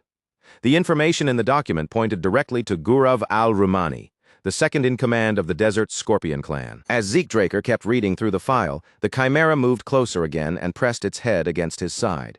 It nudged him repeatedly, almost like an impatient child trying to steal his attention while he was focused on something important. Zeke Draker's brow tightened slightly as he looked down at the creature, irritation flickering in his eyes. He questioned why it kept bothering him like that, especially when he was clearly trying to concentrate on the contents of the document. But before the chimera could make any sort of response, the system answered for it. A message appeared asking Zeke Draker whether he wished to bestow a name upon the subjugated dragon. The system explained that once a dragon was given a name, its master would be able to summon it whenever necessary, regardless of distance, as long as the bond between them remained unbroken. Only then did Zeke Draker realize what the beast had been trying to ask from him all along. It wanted a name. He looked directly at the chimera, paused for a beat, and finally spoke one aloud. Gurav. The creature instantly froze where it stood, then slowly lifted its head, as if it had been completely stunned by the name it had just received. The system registered the name immediately, leaving no room for hesitation or correction. Zeke Draker glanced at the chimera and asked if it was unhappy with the choice, then casually added that it was already far too late to change it, and just like that, the scene began to shift somewhere else. From somewhere beyond the immediate area, the slow, deliberate sound of hands clapping echoed through the air, each clap measured and unhurried. Zeke Draker now appeared in a clean new set of clothes, his wounds completely healed and his body fully restored.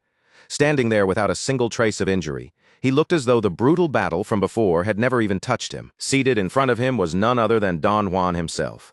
The cartel boss relaxed into his chair and said he had already heard the news that Zeke Draker had truly taken care of that coward, Paulo Santos. Zeke Draker answered with a calm nod, showing no pride or hesitation, as he replied that he was the kind of man who always followed through on his promises. A pleased smile slowly spread across Don Juan's face. With that satisfied look, he said that now, at long last, he could truly believe the words Zeke Draker spoke. Don Juan continued, saying that brave and valiant warriors deserved to be treated with proper honor. To him, powerful people were treasures worth cherishing, almost like his own children, and he claimed that he wanted to treat Zeke Draker in that exact same way. The moment Zeke Draker heard those words, his gaze grew darker. Memories from his previous life rose sharply in his mind. Every humiliation, every moment of suffering, and everything he had once endured under Don Juan's control. He could not stop himself from wondering whether this man truly thought of children as nothing more than useful tools to be handled, exploited, and discarded. The fact that Don Juan could say something like that so casually, right in front of him, only deepened the disgust burning inside Zeke Draker. Without letting it show on his face, he made a silent vow deep within his heart. One day, he would kill Don Juan with his own hands. Then Don Juan pushed himself up from his seat and gestured toward several boxes stacked behind him, deliberately drawing Zeke Draker's eyes toward them. He explained that the boxes were a gift, something he had personally gone out of his way to prepare as proof of his sincerity. The instant Zeke Draker looked at the boxes more closely, his body went still. His expression barely moved, but there was a noticeable stiffness in the way he held himself. Don Juan reminded him that he had already offered to become Zeke Draker's business partner. Then he said these gifts were meant to prove that his trust was not just a collection of empty words. Zeke Draker stepped closer without saying anything, and lifted one of the boxes with both hands, carefully feeling the weight of it in his grip. Before he even opened the lid, the sheer heaviness of the box had already told him almost everything he needed to know. There was only one type of thing that could have that exact kind of weight, while still fitting neatly inside a box of that size. Inside the box was the severed head of a syndicate executive, placed there like a horrifying tribute meant to impress him, and the other boxes held the rest of them. Don Juan watched Zeke Draker's face closely, smiling as he asked whether the present was to his liking. Zeke Draker smiled back and calmly said that he liked it. In truth, everything was proceeding exactly according to his plan. With the syndicate executives now eliminated, the only thing left was to push K into the organization's highest seat. Once that happened, the syndicate itself would finally fall into his hands. Don Juan leaned forward in his chair, closing the space between them slightly, and said there was still one problem left that they needed to deal with. Zeke Draker asked what that problem was. Don Juan explained that Pabella had discovered who attacked them, or at least who they believed had attacked them. From their perspective, the assault had been carried out by knights and mages. A faint smirk tugged at Zeke Draker's lips. Of course they would reach that conclusion from an outside perspective. It was the most natural answer, the easiest explanation to accept, and that was precisely what made it such a perfect cover. Don Juan said he wanted those pirate bastards to receive a proper warning. He wanted them taught brutally and without mercy that the true master of the southern continent was McCain. Zeke Draker immediately understood what Don Juan was really asking of him, and he answered that he would handle it. For once, Don Juan actually looked surprised by how quickly Zeke Draker agreed. Zeke Draker clenched his fist and declared that he would go to Pabella himself and personally make Don Juan's will known. However, in exchange for accepting that dangerous assignment, Zeke Draker made it clear that there was one thing he wanted from Don Juan. Kay needed to be given enough power, authority, and support to become the new central figure of the syndicate. Don Juan let out a low chuckle, rubbing his head, as if the demand amused him. Then, with a relaxed motion, he placed the cigar back between his lips. He accepted Zeke Draker's condition, saying that he would personally stand behind Kay and act as her official backer. Then Don Juan sharply snapped his fingers and announced that the cartel's greatest hitman, along with the entire squad under his command, would be assigned to Zeke Draker. At that signal, the shadows around the room began to shift. One by one, figures stepped out from the darkness surrounding him.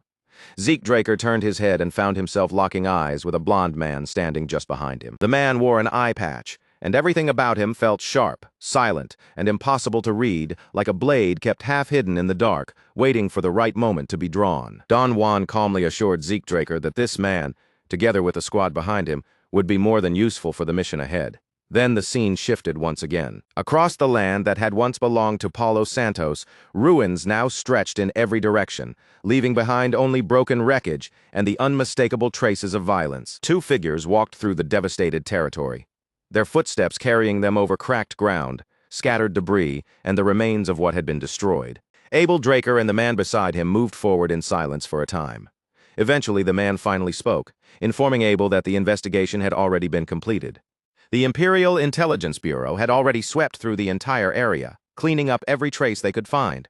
According to him, there was nothing meaningful left to uncover. He reminded Abel Draker that the official report was clear. The attack had been carried out by a squad made up of both mages and knights. Abel Draker did not answer right away.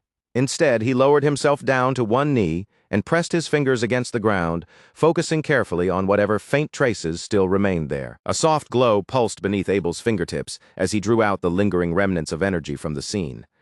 Then he slowly rose back to his feet and said, in a quiet but certain voice, that only one person had done this. The man beside him froze at those words, his expression tightening with shock and confusion as he asked Abel Draker what he meant by that.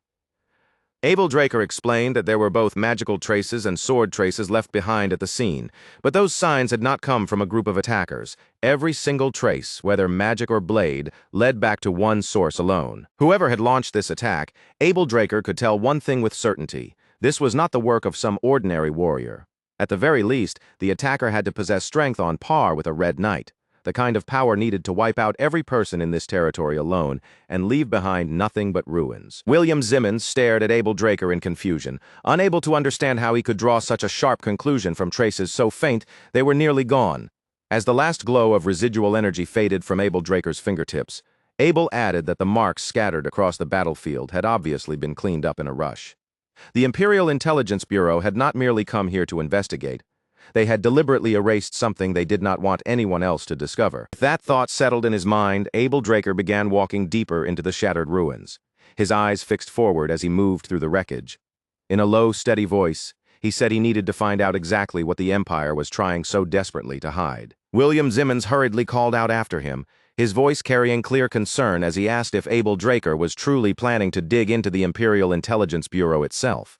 Then he pressed further, asking what Abel intended to do if that reckless decision ended up bringing serious trouble down on them. Abel Draker stopped in his tracks and turned his head slightly, glancing back at William Zimmons with an expression that remained calm, yet carried a heavy seriousness. He said there was something here, buried in this place, that he simply could not pretend not to see. His instincts were already warning him, tugging at him from deep inside, almost as if they were forcing him toward the hidden truth and refusing to let him simply turn around and walk away. Then Abel Draker's mouth curved into a faint, unsettling smile. With that quiet intensity in his eyes, he asked whether William Zimmons truly had no idea what his ambition was, to claim both House Draker and the Rome Empire as his own. The scene shifted again, and now the port under the control of the Pabella cartel appeared in view. Its docks stretched out beneath the heavy, tense atmosphere of the southern continent, the entire harbor feeling like a place waiting for violence to break out. A guard standing watch noticed a small boat slicing across the water toward the port. The moment he spotted it, he shouted sharply, demanding to know who the people on board belonged to. Zeke Draker stood up from the boat without giving the guard any answer. In one fluid motion, he drew his dagger, kicked off from the deck, and launched himself forward like a dark shadow darting over the surface of the water. In the very next instant, Zeke Draker tore through the guard with terrifying speed. Before the man could even let out a proper cry, Zeke had already destroyed him and hurled the broken body backward. But before the corpse could fall and splash into the water, the man with the eye patch was already moving. He drew his sword with clean, practiced precision and threw the blade straight after the falling body. The sword flew true, piercing the guard directly through the chest and pinning him hard against the wall. The body was stopped in place before it could crash down and alert anyone in the port. Zeke Draker understood the purpose of that move immediately. Simon Zapatero had not just killed the silence around them. He had even silenced the corpse before it could hit the water and make noise. Without wasting a breath, Zeke called for him to come up. Simon Zapatero responded with a brief nod, accepting the order quietly and without the slightest need for extra words. This man was Simon Zapatero, the very person who had once taught Zeke Draker the martial arts and assassination techniques of the southern continent. Even in the rotten depths of the McCain cartel, where trust was almost impossible to find, Simon Zapatero had been the only person Zeke Draker could truly rely on. And now, even after Zeke's regression, their movements in battle still matched perfectly, as if the rhythm between them had never been lost. That was precisely why Zeke Draker had wanted Simon Zapatero at his side for this mission. Once Simon Zapatero and his subordinates climbed up from the boat, the group immediately slipped into the city. They blended into the port's shadows, moving quietly and swiftly like assassins swallowed by the night. Simon Zapatero scanned the surrounding area and noted that Pabella forces were positioned almost everywhere. Then he asked whether there was any route that could take them all the way to the central district. Zeke Draker answered calmly that there was. Zeke Draker reminded him that this land had once been part of the Holy Empire. Because of that history, he said, it was almost certain that underground passages still existed somewhere beneath the city. Simon Zapatero frowned, clearly unconvinced by the idea. He pointed out that even if those tunnels really existed, they would be tangled like a maze, making it nearly impossible to find the right path blindly. Zeke Draker simply told him to watch carefully because there was a way through. Before long, Zeke Draker was sprinting through the underground passageways beneath the city, his body moving quickly through the dim tunnels. The mini-map guide function laid out a clear route in front of him, directing him toward Mateo's room. Without that guide, navigating those underground tunnels would have been almost impossible. When Zeke Draker noticed enemy forces waiting up ahead, he immediately shifted his path, choosing a safer route and continuing forward with sharper caution. But there was still one serious problem. Red Knights, along with anyone stronger than that level, did not appear on the minimap at all, just like Cain Jimmins Constantinus back in the ruins. That meant a truly dangerous enemy could already be nearby without showing up. Zeke Draker turned toward the assassins and gave them a direct order. They were to split up through the tunnels and plant bombs wherever they found a suitable spot. He made it clear that Mateo was his responsibility alone.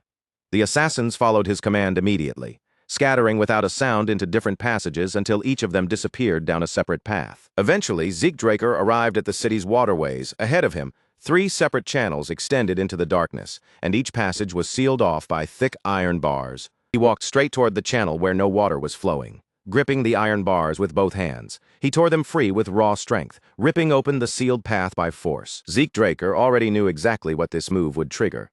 Once Mateo was dead, the boss of Pabella would lose all sense of restraint, and a full-scale war between McCain and Pabella would finally begin. As he slipped into the empty waterway, Zeke Draker found himself wondering whether Don Juan had truly sent him here because he wanted to ignite that war. But almost as soon as the thought appeared, Zeke Draker rejected it. No, that explanation did not fully match the kind of man Don Juan was. A man cautious enough to kill his own subordinates just to prevent unrest would never casually take such a dangerous gamble. More likely, Don Juan had sent everyone on this mission expecting them to die. This was never meant to be a genuine attack meant to succeed. It was supposed to be a warning, a bloody message delivered directly to Pabella. Don Juan wanted to show that no matter how many bodies he had to throw away, he would not hesitate to make his point. In the darkness of the waterway, Zeke Draker smiled quietly to himself. He had no intention of letting things play out exactly according to Don Juan's plan. Because no matter what Don Juan expected, Zeke was still going to kill Mateo. At the end of the channel, Zeke Draker kicked the iron bars open with a violent crash. The guards waiting on the other side stared in shock, their bodies freezing for a brief moment before they could even react. Zeke Draker shot out from the shadows immediately, cutting through the guards before any of them had the chance to raise an alarm. Without losing momentum, he pushed forward and stormed straight into the building. As Zeke Draker moved through the interior, his senses sharpened. The Rome Empire and Pabella were clearly cooperating, yet he had not seen a single Imperial soldier anywhere. Even his minimap showed no sign of them. Then, without any warning, a burst of light exploded directly in front of him. Zeke Draker lifted his arm just in time to guard himself, instantly realizing that this was where they had been hiding. Squad leader immediately barked out a command, ordering the soldiers to capture Zeke Draker alive. A swordsman rushed in first, charging straight toward Zeke Draker with his weapon raised and ready to strike. Zeke Draker slipped to the side at the very last moment, avoiding the attack by a hair. Then he stepped onto the swordsman's shoulder as if the man were nothing more than a temporary foothold beneath him. In that same smooth movement, Zeke Draker tossed his dagger upward into the air, then kicked it forward with a sharp and perfectly controlled strike. The dagger shot forward like a projectile and pierced cleanly through the swordsman's neck. The squad leader reacted without hesitation, forming a magic circle in front of him, while shouting for the mages to fire all at once. Zeke Draker activated Swift Step, his feet moving so lightly and quickly that they almost seemed to skim over the ground. He slipped through the barrage and closed the distance in an instant. Another dagger flashed into his hand. Then the wind field of the elemental sword erupted through their formation, tearing across the soldiers and scattering their ranks apart. Zeke Draker frowned as he watched the enemies collapse around him. They were weak, far too weak to be considered proper Imperial forces. Maybe the Rome Empire had only sent them here so they could claim, on the surface, that they had participated. Zeke Draker slowly shifted his gaze toward the few survivors who were still on their feet. His eyes settled on them one by one, and when he spoke, his voice dropped into something cold and final, as if he was offering them their last chance to make the right choice. Dragon's dignity poured out from Zeke Draker's body like an invisible wave, filling the room with crushing pressure. The surviving soldiers felt it pressing down on their shoulders and lungs, as he told them plainly that if they wanted to live, they should run right now. But if they chose to remain in his path, then they needed to be prepared to die where they stood. Remaining mages understood the threat the moment it touched them. That terrifying presence crawled across their skin like death itself had brushed past them, and their faces drained of color. One after another, their courage collapsed, and they turned away from Zeke Draker before fleeing for their lives. A short while later, the room had gone quiet. Zeke Draker stood alone in the middle of the aftermath, surrounded by fallen soldiers, his eyes lowering toward the bodies scattered across the floor. As he looked down at the corpses, a heavy question settled in his mind. Why had the Rome Empire bothered to come all the way out to the southern continent? What exactly were they trying to obtain in this place? The thought slipped through him like a cold chill, sharpening his suspicion even more. Then, from somewhere above him, a thick surge of dark energy suddenly began to swell, spreading through the air like an ominous shadow gathering overhead. Zeke Draker snapped his head upward and saw a mage floating above him, completely wrapped in that sinister power. Looking down from above, the man sneered at him and spat out that a single roach had dared to interfere with their great plan. Zeke Draker had not sensed the man approaching at all, and that fact alone was enough to make his guard rise. His eyes narrowed sharply as he stared up at the mage and demanded to know who he was. The mage raised one hand, and dark energy began spilling from the ring on his finger. It poured downward like black smoke, drifting over the floor before seeping into the corpses lying below. The dead bodies started to convulse violently, their limbs bent at wrong, unnatural angles, their joints jerking and twisting before. One by one, they staggered back up onto their feet. They had been turned into zombies.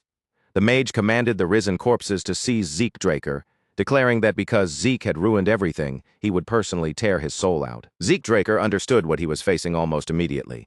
Raising this many corpses at the same time was far beyond the reach of an ordinary mage. Only a high-ranking black mage could perform necromancy on this scale. And when it came to black mages of that level, most of them were tied in some way to the Desert Scorpion clan. Even so, Zeke Draker still could not identify the man's exact affiliation. There was no clear mark to reveal him, and no obvious magic circle was visible around him either. But in the end, none of that mattered. Zeke Draker did not waste time hesitating or overthinking it. He moved. With a single clean swing, his blade sliced through the air and cut down several zombie heads at once, sending them flying before the corpses could close in on him. Right away, the system announced that miasma-corrupted zombie knights had been eliminated. At the same moment, Zeke Draker received his reward. 10 karma points. Zeke Draker paused for only a brief second, and then a faint smile slowly formed on his face. As he continued cutting down the zombies one after another, the system notifications kept appearing in front of him, each one confirming another fallen enemy. When the final zombie finally collapsed onto the floor, Zeke Draker lifted his gaze once more and looked back up toward the Black Mage. He expected the next attack to come immediately. But instead of striking again, the mage's body melted into darkness, dissolving out of sight until he vanished completely. Zeke Draker simply turned away from where he had disappeared. That one could be turned into karma points later. Zeke Draker continued moving down the corridor, already sensing that Mateo's office was somewhere farther ahead. And at the same time, he knew someone would appear before much longer. A blade suddenly slid in close and pressed against Zeke Draker's throat. Zeke Draker did not flinch even slightly. He stayed perfectly still, calm despite the edge against his neck, and said that he had been waiting. The man stepped out from the shadows and finally showed himself.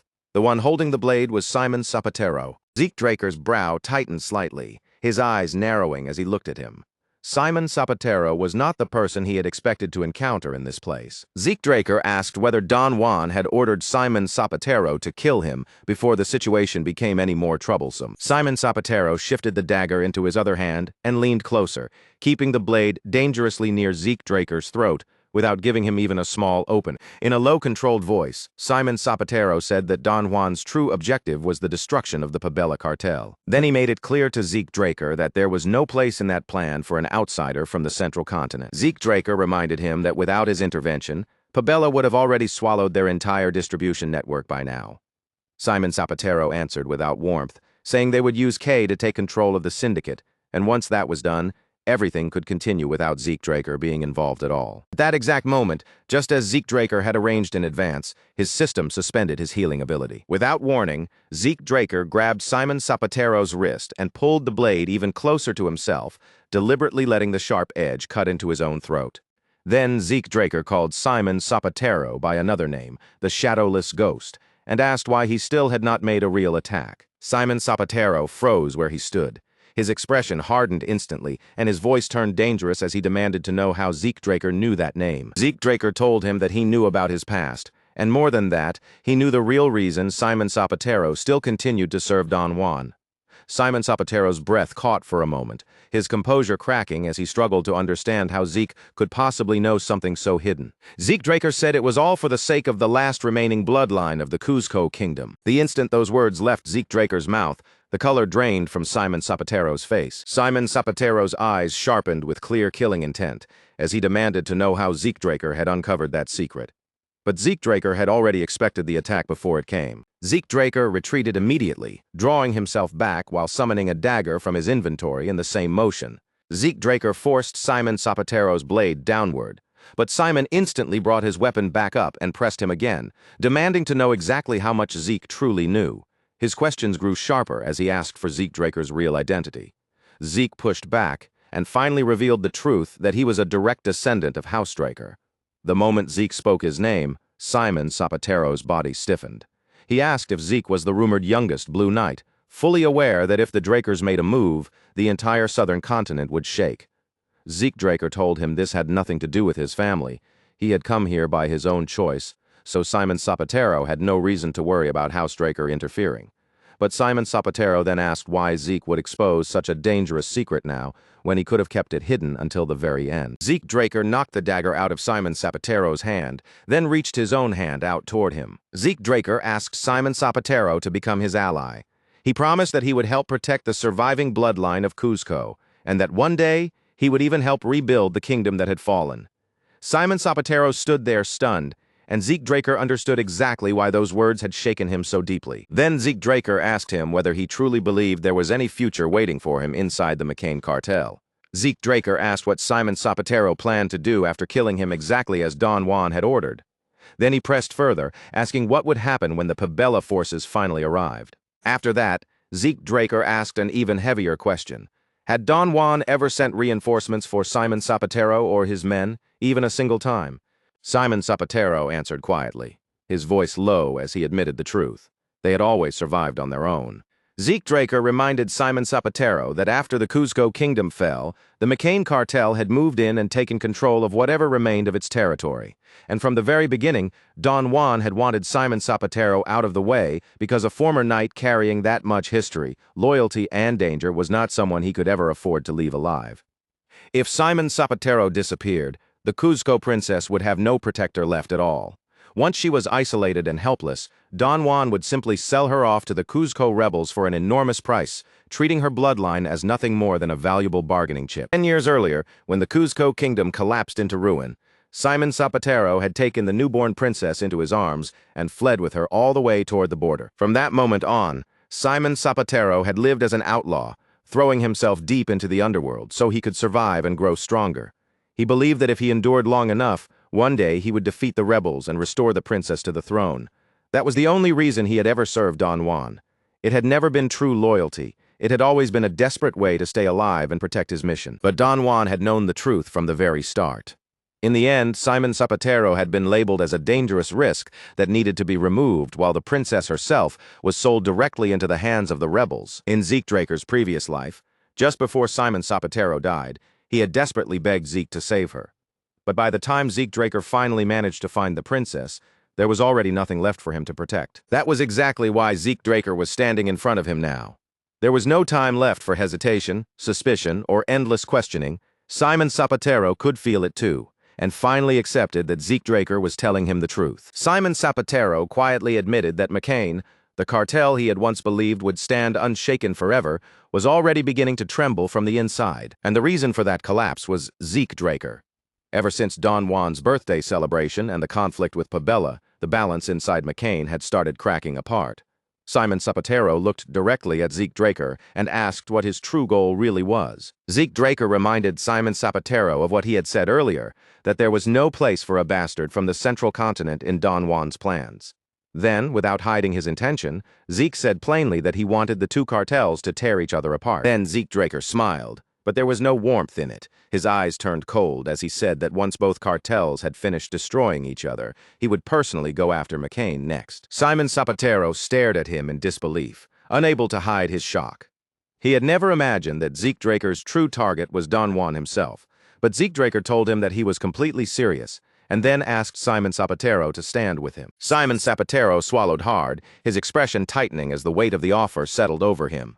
Before answering, he said there were two promises he needed from Zeke Draker first. The first was that Zeke Draker had to take not only Simon Zapatero, but every one of his subordinates with him as well. Then Simon Zapatero asked Zeke Draker to swear that he would protect the surviving bloodline of Cuzco and help restore the fallen kingdom one day.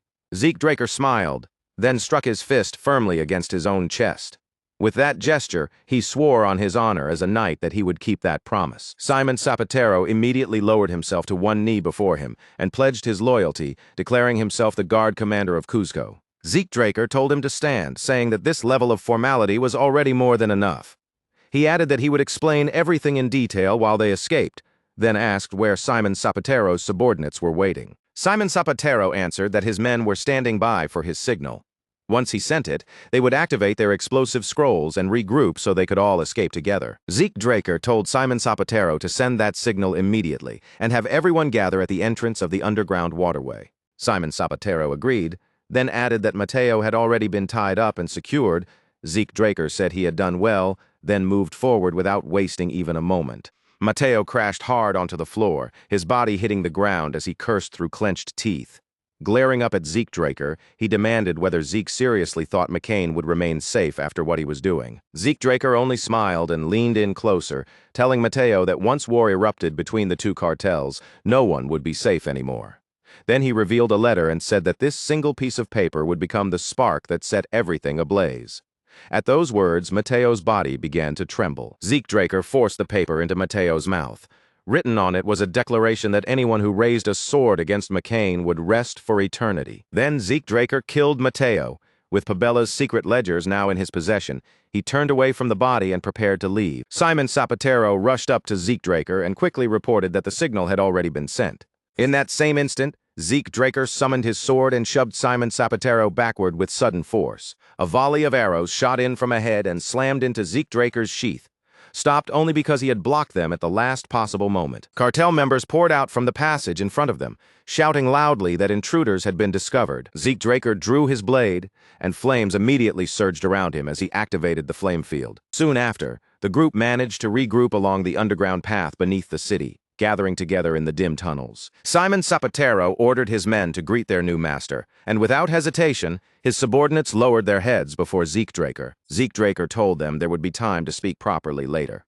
Right now, they had to keep moving, because the hunt had already started. As they ran through the underground tunnels, Zeke Draker suddenly felt something behind them. A presence was closing in through the darkness. The cartel had already picked up their trail, and the pursuers were moving fast behind them. Zeke Draker ordered everyone to stop.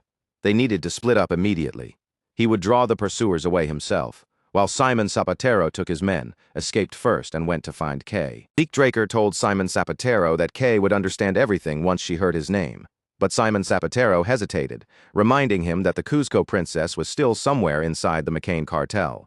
Zeke Draker asked whether Simon Zapatero really believed he would fail to prepare for something that obvious. In his mind, he recalled the mission he had already entrusted to the Northern Rangers. While chaos spread through McCain, they were to rescue the girl imprisoned by the cartel. Zeke Draker smiled at Simon Zapatero and told him that the princess was already safe. The scene then shifted to Don Juan's mansion. Don Juan slammed his hand down onto the table, fury blazing in his eyes. An entire month had passed since the strike against Pabella, and throughout that time, McCain had been attacked again and again without pause. By now, half of Don Juan's executives were already dead. He leaned back in his chair, falling into grim silence as his thoughts turned heavy. Zeke Draker and Simon Zapatero were far too dangerous to leave unchecked. That was exactly why Don Juan had pushed them into such a reckless mission in the first place.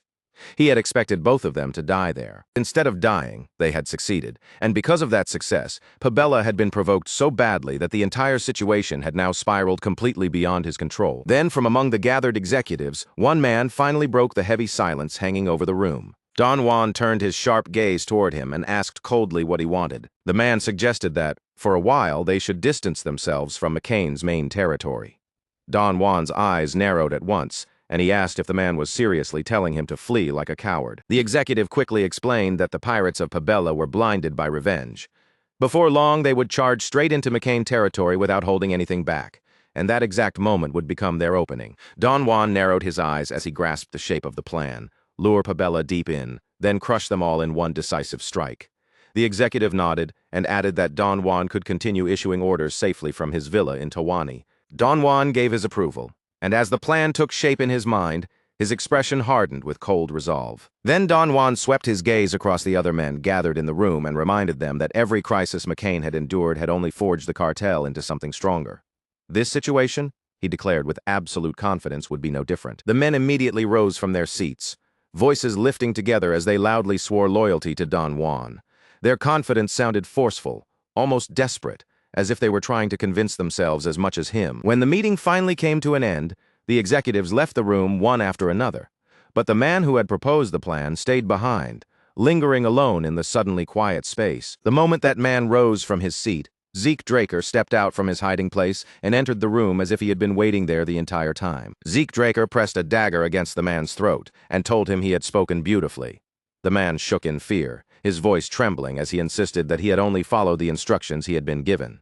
He reminded Zeke that he had successfully lured Don Juan to Tawani just as planned, then desperately begged to be spared. Zeke Draker slit the man's throat without the slightest hesitation, then calmly told him that he had done well. As blood spilled from the wound and the man collapsed, Zeke Draker looked down at him with cold eyes and said that now he could finally enjoy the main dish. The scene shifted to Tawani, where Don Juan arrived at his villa and slowly looked across the surrounding grounds, taking in the place he had retreated to. As Don Juan stepped down from the carriage, he could barely accept the fact that Pabella had pushed him this far, forcing him all the way to Tawani. His face twisted with rage, and he swore that he would erase them completely. That night, Don Juan sat alone inside the villa, surrounded by silence when the door behind him opened quietly. Without even bothering to turn around, Don Juan said he had not called for anyone and ordered the intruder to leave.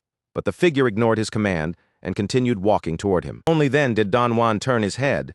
The moment his eyes landed on the masked intruder standing inside the room, his body froze in place. Zeke Draker reached up and removed his hood, revealing his face. Then, with a calm look, he asked Don Juan whether he was enjoying his peaceful little vacation. Even with Zeke Draker standing directly in front of him, Don Juan did not immediately lose his composure. Instead, Don Juan lifted his wine glass as though nothing unusual had happened, saying that he had not climbed to his current position without surviving threats like this before. In Don Juan's eyes, this was nothing more than a pathetic little stunt meant to shake him. Zeke Draker flicked his dagger, and the wine glass shattered in Don Juan's hand. Then he said he had been hoping Don Juan would beg. If Don Juan had shown that kind of fear, Zeke Draker thought, then this moment would have tasted even sweeter. At last, Don Juan's face darkened. He rose from his seat, called Zeke Draker an arrogant brat, and shouted for his guards to come in and force him to kneel. Zeke Draker answered in a cold voice that no one was coming. Don Juan froze where he stood, the weight of those words sinking in. Zeke Draker told him that every guard in the villa was already dead. Then his voice grew even colder as he spoke of his past life, of how he had never had enough time to make Don Juan truly suffer, and how he still remembered crawling like a dog beneath Don Juan's rule. Every order Don Juan had ever given, and every life that had been destroyed because of him, Zeke Draker remembered it all. Don Juan could not understand what Zeke was talking about. He snapped back that Zeke Draker was spouting nonsense, insisting that he had never given any of those commands. Zeke Draker slammed Don Juan against the glass and asked if he had any idea what the victim said inside Zeke's dreams. With a cold, twisted look in his eyes, Zeke Draker said they begged him to spare them.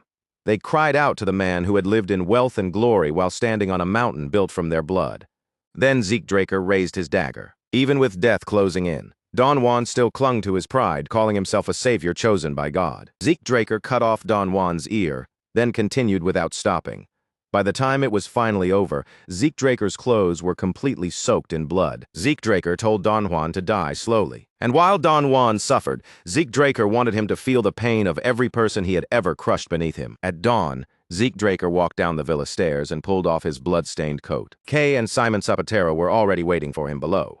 Kay looked at Zeke Draker and asked if everything was finished. Zeke Draker answered simply that it was. Kay reported that the plan had unfolded exactly as intended.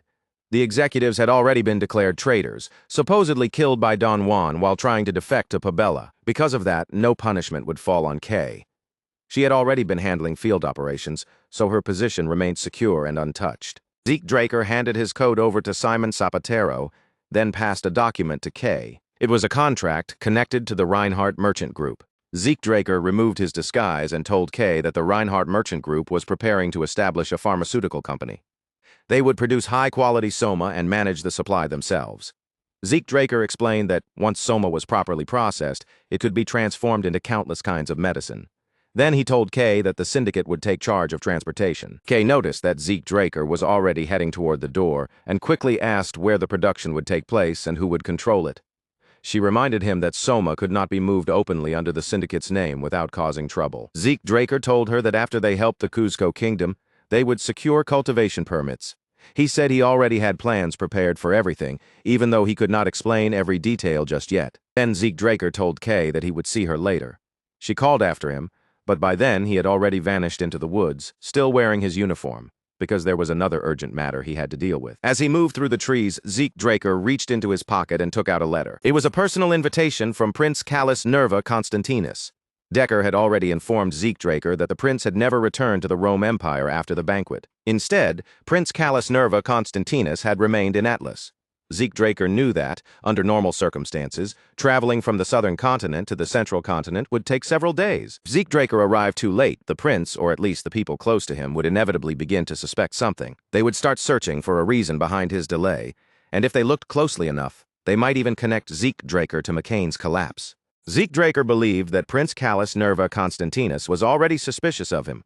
That meant he needed a convincing alibi, something solid enough to close off any doubts. Zeke Draker opened his system and activated the portal function. A bright magic circle suddenly unfolded beneath Zeke Draker's boots, spreading across the floor in sharp, glowing lines like a spell being drawn by an invisible hand. As the light gathered around him, the system window appeared in front of his eyes and calmly asked him to choose the destination he wished to travel to. Zeke Draker did not stand there weighing his options or second-guessing himself. The place he needed to reach had already been decided in his mind. So, without even a flicker of hesitation, He chose the Atlas Ruins. The transfer required 600 points, but Zeke Draker paid the price immediately, as if it meant nothing at all. The moment the cost was accepted, his body blurred out of existence, vanishing from the spot where he had been standing only seconds before. When his vision finally steadied, everything around him had changed completely. Instead of the place he had just left, Zeke Draker now stood inside the Sky Lounge of the Atlas Hotel, looking out from high above the city below. No sooner had Zeke Draker entered the lounge than a familiar voice rang out from deeper inside the room. The voice called his name with ease, almost as if the person had known exactly when he would arrive. On the other side of the lounge, Prince Karras lifted one hand into the air and waved him over. A calm, friendly smile rested on his face as he called for Zeke Draker to come closer. But Prince Karras was not the only person waiting there. Beside him stood another man Zeke Draker recognized far too well, someone whose presence instantly changed the atmosphere. Abel Draker. Zeke Draker walked toward them with slow, controlled steps, keeping his expression composed.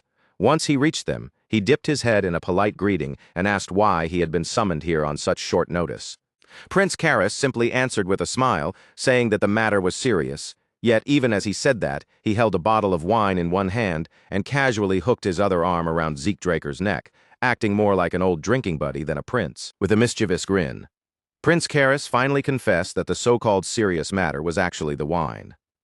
William Zimmons and Abel Draker might be reliable men when it came to business and politics, but according to him, the moment alcohol was involved, neither of them could properly keep up. But Zeke Draker, Prince Karras claimed, had the rough and untamed look of someone who could survive a serious drinking session. That completely unexpected assessment left Zeke Draker momentarily stunned, as if he had no idea how to respond. Even so, the sight of Abel Draker, William Zimmons, and Prince Karras gathered in the same room already told Zeke Draker more than enough. No one had to explain it to him directly. He could roughly imagine what kind of discussion had been taking place before he arrived. At the same time, Zeke Draker felt Abel Draker's eyes resting quietly on him. That silent, unwavering stare carried a weight of its own, making it obvious that Abel Draker had something to say to him privately. Prince Karras poured wine into a glass for Zeke Draker and slid it across the table toward him. Then he told him not to keep standing there stiffly like a statue. Although an uneasy feeling still lingered somewhere in Zeke Draker's chest, he accepted the glass without making a fuss. He lifted it toward Prince Karras, and the two cups met with a light, clear clink. After some time had passed, William Zimmons ended up supporting the heavily intoxicated prince and guiding him out of the lounge. Zeke Draker watched them leave, only then realizing that the wine had not affected him in the slightest. The explanation was simple. The system had judged the alcohol as a poisonous substance, and before it could dull his senses or cloud his thoughts, Zeke Draker's resistance had quietly neutralized it inside his body. Being the only one in the room who remained completely sober felt strangely uncomfortable. Once Prince Karras had disappeared from view, Abel Draker finally rose from his seat and apologized for taking up Zeke Draker's time. Abel Draker said he had heard that Zeke Draker had shut himself away in closed training. Zeke Draker brushed the matter off in a casual tone, saying he had only been irritated because his own progress had felt slower than he wanted. When Abel Draker heard that, a faint smile crossed his face, almost as if he had been relieved by the answer. Then he picked up the wine bottle himself and suggested that the two brothers have a drink together. Zeke Draker paused for a brief moment, his gaze following Abel Draker's hand as the wine filled the cup. This was not the kind of conversation he had expected, and the heaviness in Abel Draker's voice made it clear that something important was about to surface. Then Abel Draker asked him something unusual. He wanted to know what Zeke Draker thought of House Draker. Zeke Draker's eyes narrowed slightly, unable to immediately grasp what his older brother was truly trying to ask. Abel Draker's expression grew darker. In a low voice, cold enough to make the room feel heavier, he said that someday he intended to destroy the Drakers. Zeke Draker sprang up from his seat, shock flashing through him before he could hide it. But Abel Draker did not react to that outburst. Instead, he continued in the same steady tone, saying that the two of them shared the same scent, the smell of blood, battle, death, and victory. To him, it was the scent of a true Dragonslayer. Abel Draker called Zeke Draker the perfect example of it, saying he smelled like a predator, and that only another predator could recognize that nature for what it was. A cold shiver ran through Zeke Draker from head to toe. What disgusted him most was the way this family always dragged everything back to bloodlines, instincts, violence, and the brutal inheritance they treated as fate. Zeke Draker locked his gaze onto Abel Draker and asked whether that was the true reason his brother had kept himself so close to the Rome Empire. Was he staying near them because he meant to break them apart from within? For a short while, Abel Draker did not say a word. He only remained seated in silence, letting Zeke Draker's question hang between them like a blade suspended in the air. Then Abel Draker lifted his glass to his lips and took a slow sip of wine. Afterward, he set the cup back down with the unshaken composure of someone who had made his decision long before this conversation began. Abel Draker said that people loved to call Atlas the greatest place on the continent, but he had never believed such praise. To him, a single city was nothing but a small stage, far too limited for the Drakers to be satisfied with ruling. If the Drakers truly meant to rise to the very top, Abel Draker continued, then they needed influence that reached far beyond one border. He told Zeke Draker to look at the Rome Empire, where roads were being constructed without stopping, linking region after region, and binding the north, the south, and even the eastern continent into one enormous network. Abel Draker spoke with the confidence of a man who could already see that future unfolding before his eyes. Once every road, every culture, and every resource flowed back toward Rome, he believed the world itself would be reshaped into a single, unified utopia under one order. Zeke Draker stared at Abel Draker in silence for a moment, absorbing the scale of what he had just heard. Then he said those were not the words of an older brother speaking to his younger sibling. They were the words of an emperor. At that moment, Zeke Draker's thoughts turned to Cain Gimmons Constantinus, and then to the Zimmons name connected to Abel Draker through his mother's bloodline. One clue after another began to click into place inside his mind. Abel Draker, the Zimmons family, and the Rome Empire were not separate powers simply moving in the same direction. They were connected far more tightly than Zeke Draker had ever understood before. Abel Draker looked directly into Zeke Draker's eyes and said that true talent deserved a reward worthy of its value. He claimed he could show Zeke Draker the most dazzling treasure he would ever see, and then he offered the invitation without hiding its meaning, stand at his side, and together they would conquer the world. Only then did Zeke Draker fully understand why this conversation had been arranged. Abel Draker had not called him here simply to reveal his ambitions. He was trying to draw Zeke Draker into his own faction. Zeke Draker lowered his head in silence for a moment, then gave Abel Draker a formal word of thanks for making such an offer to him. After that, Zeke Draker stepped forward and gave his answer honestly. He had already decided which road he would walk, and it was not the road Abel Draker had laid out in front of him. Abel Draker watched as Zeke Draker turned away from him, his face unreadable and calm. Then, in a quiet warning, he told Zeke Draker that he would regret making that choice. Zeke Draker answered without raising his voice, saying that he would not regret it. And without turning back even once, he left Abel Draker behind and walked out of the room. But the instant Zeke Draker stepped into the corridor, the calm expression he had been holding together began to crack. His jaw tightened, his teeth clenched hard, and anger surged through him like fire. Deep down, Zeke Draker swore to himself that he would never become a murderer like Abel Draker. The fact that his own brother had dared to offer him such a path filled him with a hatred that burned even hotter. Not long after Zeke Draker had left the lounge, William Zimmons returned and found Abel Draker still sitting there by himself in the quiet room. William Zimmons asked where Zeke Draker had gone. Abel Draker replied in a low, subdued voice that his precious youngest brother had decided to walk a different path. A cold and deeply unsettling smile slowly spread across Abel Draker's face. Since Zeke Draker had rejected his offer, Abel Draker decided there was only one choice left. The young sprout had to be crushed before it could grow any further. William Zimmons froze the moment he saw that expression. Abel Draker, still terrifyingly composed, told him that he had already given his younger brother a chance. Time continued to move forward, and the world around Zeke Draker changed once again. Valhalla came into view, and Zeke Draker stood in front of the dean's office, drawing in a slow breath. By then, he was already 17 years old and had become a second-year student. Staying at Valhalla for the full 5 years had never once been part of Zeke Draker's original plan. From the beginning, he had come here with one clear goal in mind: to leave early. The letter he prepared was direct and practical. Now that he had officially become a knight, he needed to support his family, and remaining tied down as a student made it difficult for him to move freely or act openly. Because of that, Zeke Draker asked the dean to help settle the situation, and an interview was arranged almost right away. As he waited outside the office, standing there with his thoughts drifting, a voice suddenly called out and asked whether he was also there to meet the dean. Zeke Draker turned his head toward the voice and saw Diego standing nearby. And beside Diego was another boy, someone Zeke Draker did not recognize at all. The three of them stepped into the dean's office together, the atmosphere immediately turning more formal the moment they entered. Flaubert Borges looked up from his desk, his eyes briefly moving from Zeke Draker to Diego Villa before settling on the unfamiliar student beside them. Then, recognizing him at once, he called him by name, Asta Elidolf, and asked if a full week had already passed since their last meeting. As soon as that name reached Zeke Draker's ears, something inside his chest tightened. Asta Elidolf, Just hearing those words was enough to send a sharp, almost electric shock through his mind. In the life Zeke Draker had lived before, Asta Eladolf was not some ordinary student who could be easily overlooked. He was destined to become one of the 5 divine knights, and yet strangely almost no detailed records about him had ever survived. He was like a shadow buried deep inside history, a monster whose name alone carried terrifying weight while the truth behind him remained almost impossible to uncover. And now, that very same man was standing right there in front of Zeke Draker's eyes. Asta Eladolf lowered his head in apology, his expression worn and exhausted as he explained that his insomnia had made it difficult for him to attend class properly. Zeke Draker understood the severity of it immediately. This was not just a minor problem with sleepless nights, it was the kind of condition that could slowly grind a person down from the inside. Diego Villa leaned closer with a playful grin on his face and joked that he could sing Asta Eladolf a lullaby if it would help him sleep.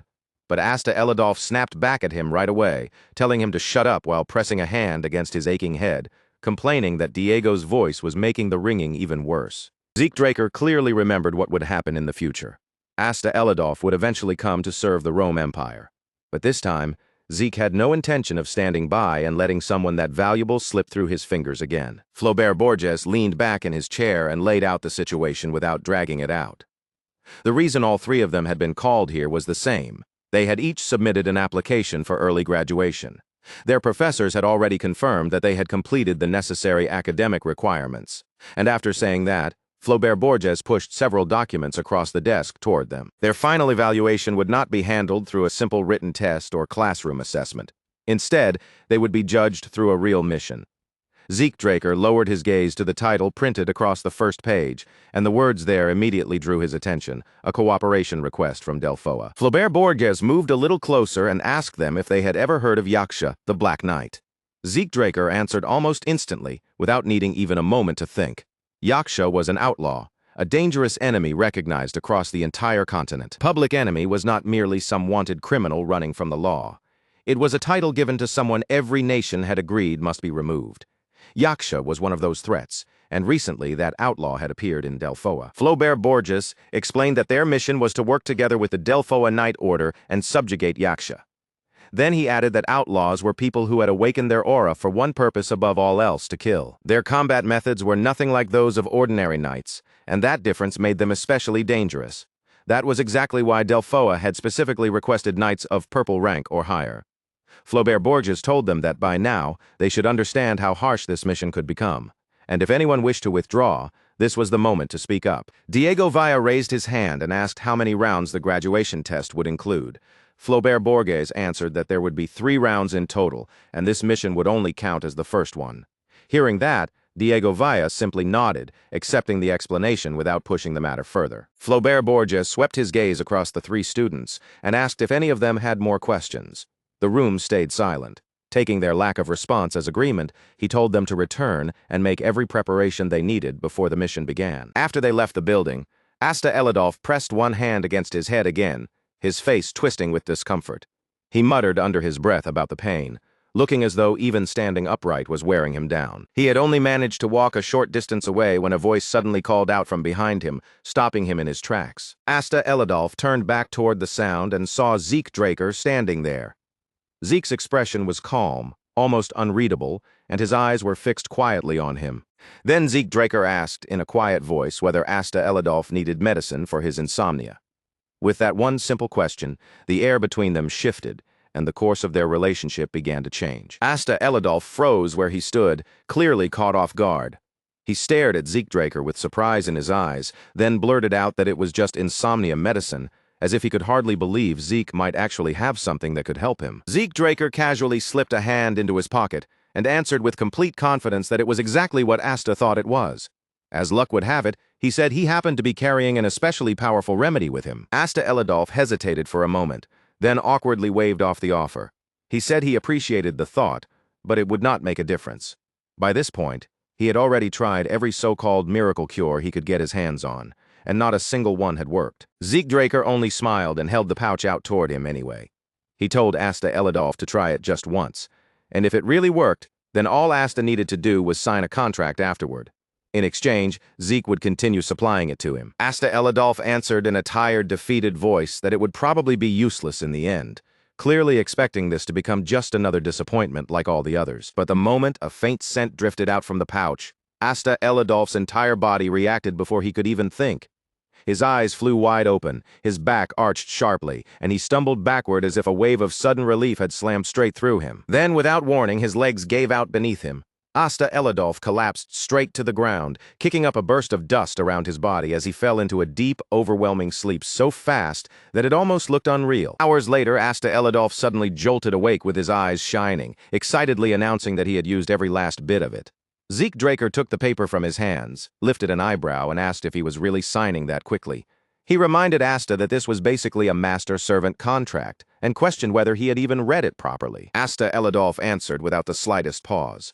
If signing that contract meant he could finally sleep properly, then nothing else written inside it mattered to him at all. Zeke Draker could only smile awkwardly and say that if Asta Elidolf had already made up his mind, then there was no reason to stop him. Leaning back with quiet satisfaction, Zeke inwardly thanked the system shop once again, amazed by just how ridiculously convenient it could be. He thought back to the system interface he had seen earlier, where rare relics could be exchanged for points as easily as buying something from a store. The item he had handed to Asta Elidolf was Sandman's Sleep Dust, a high-grade sleeping drug, and thanks to that single pouch, Asta would remain firmly on Zeke Draker's side, even after graduation. Zeke Draker could not help thinking that none of the five-star knights seemed completely normal, though Reyna Turun, at least, still looked relatively ordinary compared to the rest.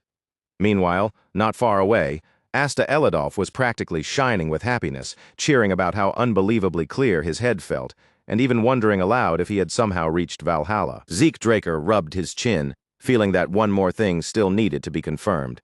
Since the chance was right in front of him, he decided he might as well test Asta Elidolf's abilities. When Zeke called out to him, Asta responded immediately, sounding confused at first, before quickly correcting himself and properly addressing Zeke Draker as his master. Zeke Draker drew his sword from its sheath and told him they should find out exactly what Asta Elidolf was capable of before the mission began. Before long, Asta Elidolf planted the butt of his spear firmly against the ground.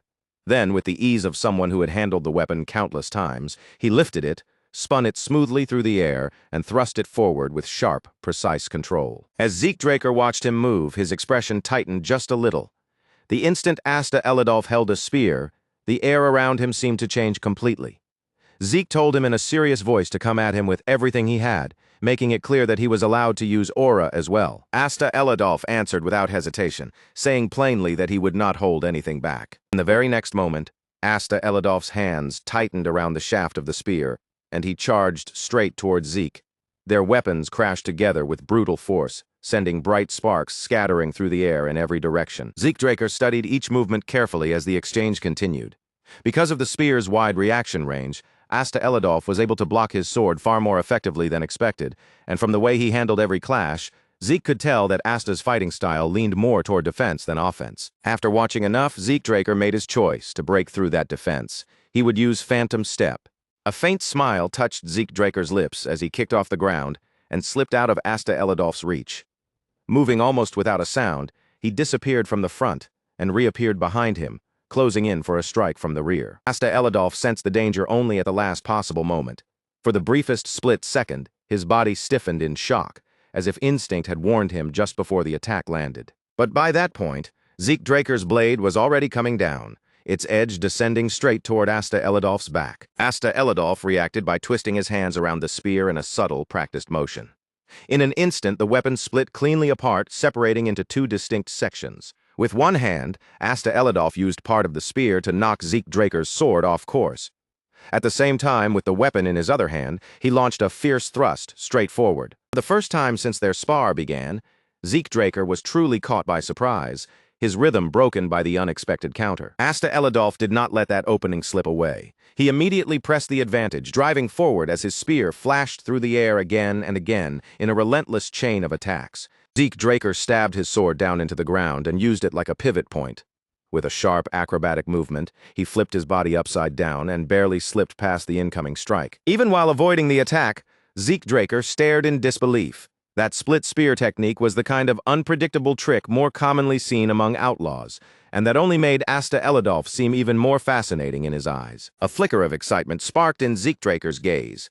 Without missing a beat, he pulled out a dagger and hurled it straight toward Asta Elidolf. Asta Elidolf reacted instantly, drawing his spear back before sweeping it upward to knock the dagger aside. At that exact moment, Zeke Draker landed on the ground, pushed forward with force, and launched a powerful kick directly toward him. Asta Elidolf responded with impressive speed, bringing the spear across his body in a firm horizontal guard. Then, with a controlled twist of the shaft, he snapped the separated parts back together, restoring the weapon into one complete spear as smoothly as if the transformation were second nature. Zeke Draker's eyes narrowed slightly as he followed every detail of that movement. There it was again, the strange mechanism hidden within Asta Elidolf's spear, shifting and reconnecting so fluidly that it almost looked like the weapon had always been meant to move that way. Zeke Draker drove his sword hard into the ground and rushed forward without slowing down, dragging the blade through the earth as he charged. Dirt, stone, and broken fragments tore upward in his wake, and this time Zeke was certain that Asta Elidolf would not be able to stop the attack so easily. Asta Elidolf felt the crushing pressure bearing down on him, and his lips tightened into a tense line. Even before the attack reached him, he could clearly sense just how dangerous Zeke Draker's incoming strike really was. Even so, Asta Elidolf did not step back. He lowered the point of his spear, forced every bit of mana he could gather into the weapon, and swung straight forward, choosing to meet Zeke Draker's attack head-on. The two attacks slammed into each other with a thunderous impact. The force erupted between them in a violent burst, shaking the space around them so fiercely that it felt as if the very air itself might split apart under the pressure.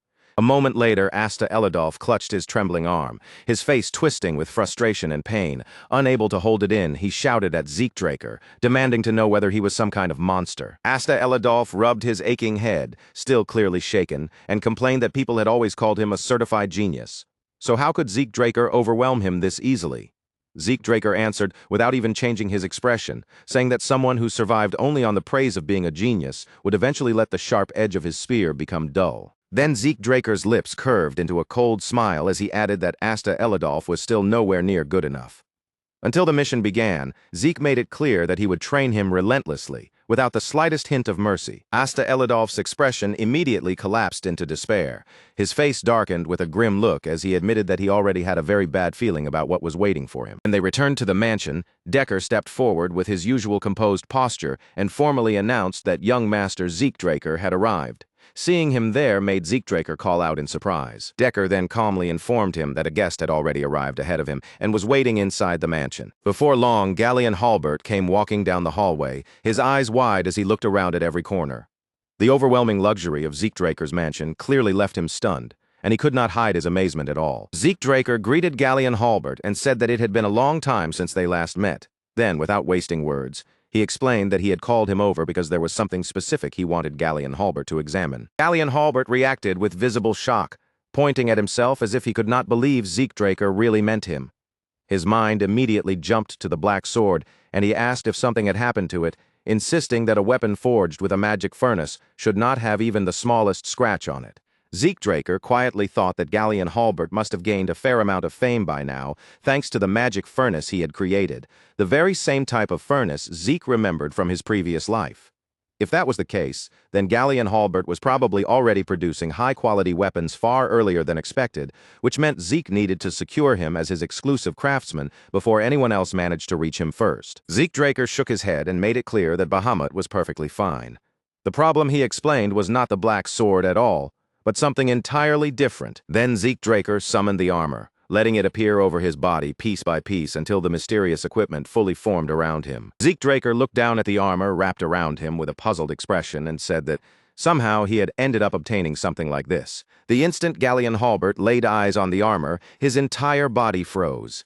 His mouth fell open in disbelief, and for several moments he was so stunned that he could not even form a proper sentence. After stammering in pure disbelief, Galleon Halbert finally cried out. Zeke Draker could only respond with a helpless look, saying that he did not know what the armor was either. That was exactly why he had called Galleon Halbert here, because this was not the kind of thing he wanted to investigate somewhere public. Zeke Draker handed the armor over to him and asked whether Galleon Halbert would be able to inspect it properly. Galleon Halbert hesitated for a short moment, still visibly shaken by the object in front of him.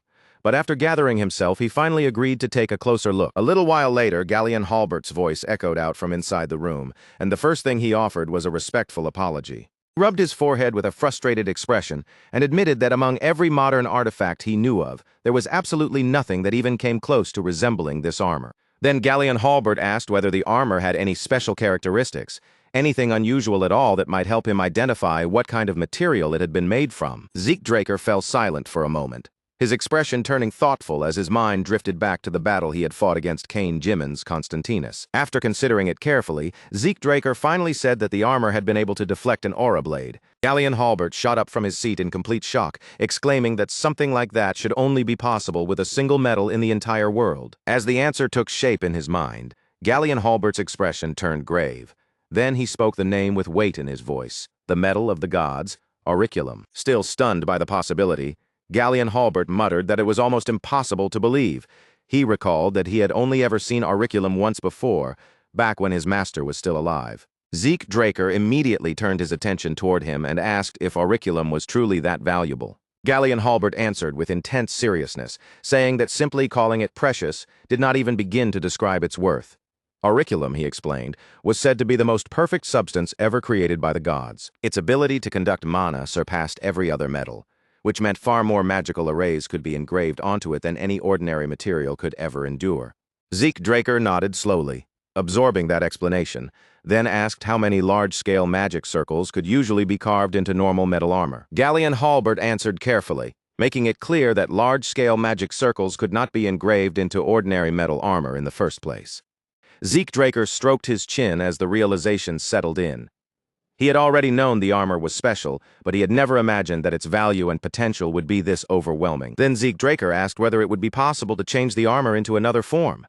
Galleon Halbert immediately raised both hands in alarm, declaring that altering auriculum was absolutely out of the question. Galleon Halbert explained that, although auriculum was a divine metal and could technically be worked with, the real issue was that this armor had already reached a completed perfect state. If they interfered carelessly and damaged the magical arrays hidden inside, the entire armor might lose its function and become useless. After pausing briefly, Galleon Halbert added that his master might still be capable of doing it. Zeke Draker looked at him in surprise and asked if he was referring to Master Golrin Yober. Galleon Halbert turned his gaze toward the window, where the world outside was already colored by dusk, and calmly confirmed that Golrin Yober could alter the armor's form without ruining its functions. When Zeke Draker asked where Golrin Yober was, Galleon Halbert replied casually that, as usual, he should be in Hymonus. Zeke Draker's eyes widened slightly at that answer. Galleon Halbert continued gently, saying that Zeke might not even know where Hymonus was, before explaining that it was a land located far to the north. Zeke Draker replied calmly that the land belonged to the Northern Grand Duke. The moment Galleon Halbert heard that, he was visibly shaken and blurted out that people from the central continent rarely knew anything about the Northern Grand Duke, so how could Zeke possibly know of it? Zeke Draker clenched his fist, paused for a moment, and awkwardly answered that it was only a coincidence. Even so, a familiar face surfaced in his mind, and he quietly added that he had only learned about it recently. Then Zeke rose from his seat, thanked Galleon Halbert for everything, and told him that if he wanted to continue researching the metal, he was free to stay there and examine it as much as he liked. Galleon Halbert became noticeably wary at those words, letting out a confused sound as if he was not sure how to respond. After a brief stammer, he finally managed to thank Zeke Draker. Soon after that, Zeke Draker left the room without saying anything more. Left alone with the armor, Galleon Halbert remained puzzled, wondering why Zeke had suddenly become so deeply interested in everything connected to it. As Zeke Draker walked away, he quietly made up his mind. There was still time when it came to Hymonus, so there was no need to rush toward the north right away. For now, another matter demanded his attention first. At the moment, Zeke Draker's focus needed to shift toward the Reinhardt Merchant Group. Inside one of the Reinhardt Merchant Group's rooms, Cliff Reinhardt considered the matter carefully before speaking. He said that producing the medical supplies Zeke Draker had mentioned should not present any major problem. After a short pause, Cliff Reinhardt added that, at least on the central continent, building a factory capable of processing soma would be extremely difficult. Zeke Draker replied that he already understood that issue.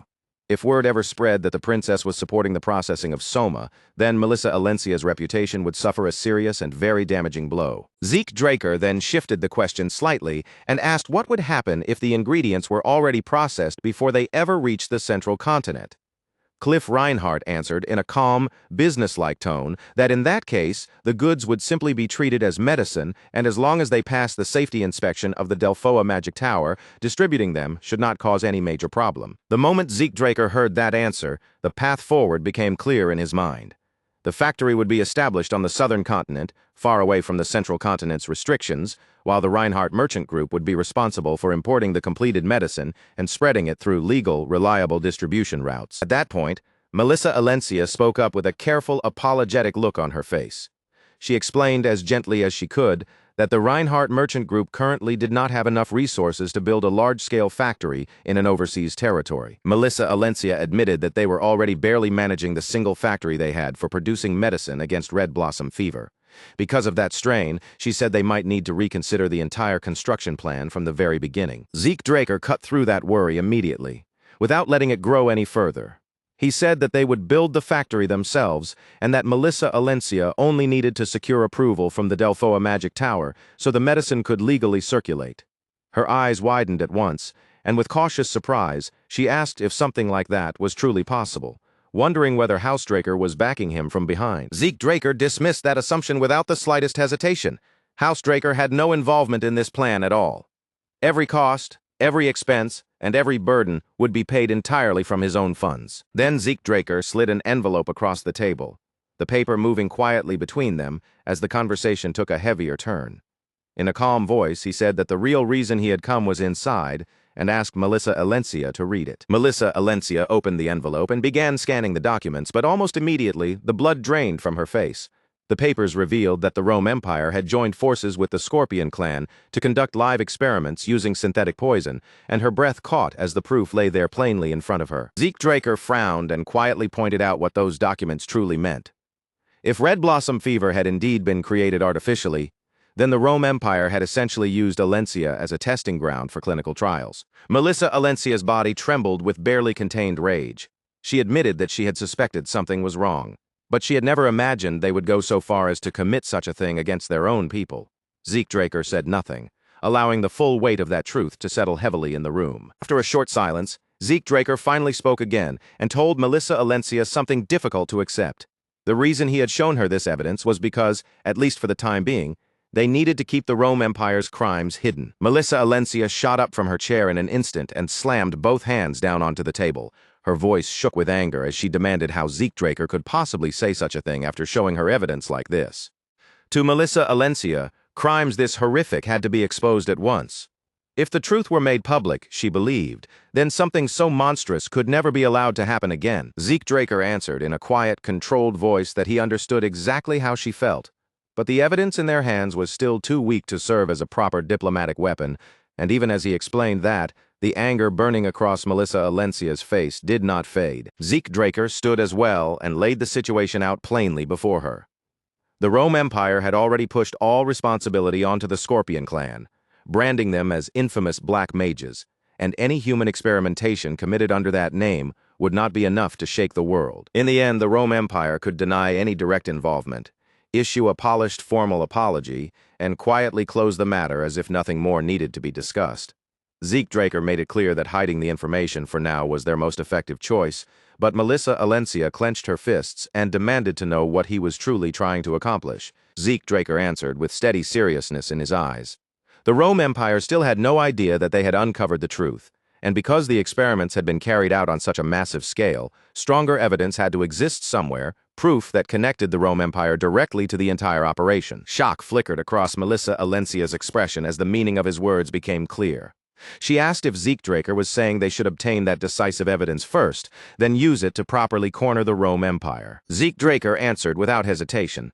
That was exactly what he intended, and the reason he had brought the information to Melissa Alencia before anyone else was so they could prepare before making their move. Still struggling to grasp the scale of the plan, Melissa Alencia asked what kind of preparation he meant. After a brief pause, Zeke Draker explained that if red blossom fever had been tested in the Alencia conflict zone, then there was a high chance that other synthetic poisons were being tested there as well. Because of that, they needed to develop antidotes ahead of time. That realization struck Melissa Alencia like a physical blow. If those poisons were used on the battlefield, Alencia's forces might continue fighting without even realizing their bodies were being poisoned from within. Melissa Alencia swallowed hard as the full implications sank in. If antidotes were prepared in advance, they could prevent terrible losses and strike back against the Rome Empire at the most critical moment. The anger that had been wavering inside her slowly hardened into something firmer. Melissa Alencia finally understood the situation before her, and deep down, she knew that the path she had chosen was the correct one. As she looked at Zeke Draker's unwavering expression, Melissa Alencia silently accepted the truth in her heart. Bringing Lord Zeke Draker into the Reinhardt merchant group had truly been the right decision. At last, Zeke Draker spoke again, calmly telling them that he would not be able to attend meetings for a while because his schedule at Valhalla was already packed. Melissa Alencia released a small breath of relief, then said that if the opportunity ever came, she would like to invite him to Alencia. The name Alencia made Zeke Draker pause for a brief moment. In a softer voice, he remarked that it was said to be a land blessed with beautiful mountains and lakes. Melissa Alencia looked surprised and asked whether he had ever visited before. Zeke Draker gave her a faint, gentle smile and said that he had only heard stories about it. But when he finally did visit, he hoped Melissa Alencia would personally guide him through every beautiful place worth seeing. Touched by his words, Melissa Alencia placed one hand over her chest and promised that she would do exactly that. Then, with sincere warmth in her voice, she wished Zeke Draker a safe journey. After the meeting ended, Melissa Alencia and Cliff Reinhardt respectfully saw Zeke Draker off. They watched him leave while the heavy meaning of everything they had discussed still lingered in the air behind him. Asta Elidolf lay sprawled across the ground, completely exhausted, his body stretched out as though every last bit of strength had been wrung from him. Diego Villa had collapsed beside him, gasping for breath as he whined that he might actually die before the mission even started. Zeke Draker rested his sword across his shoulder and told him to stop complaining, adding that if Diego still had enough energy to talk, then he had enough energy left to swing his sword one more time. That only made Diego Villa flare up even harder. He snapped back at Zeke Draker, calling him a devil and swearing that Draker blood was truly terrifying, before forcing himself up and charging in with an angry slash. Zeke Draker deflected Diego Villa's attack with effortless control, the corner of his mouth lifting ever so slightly.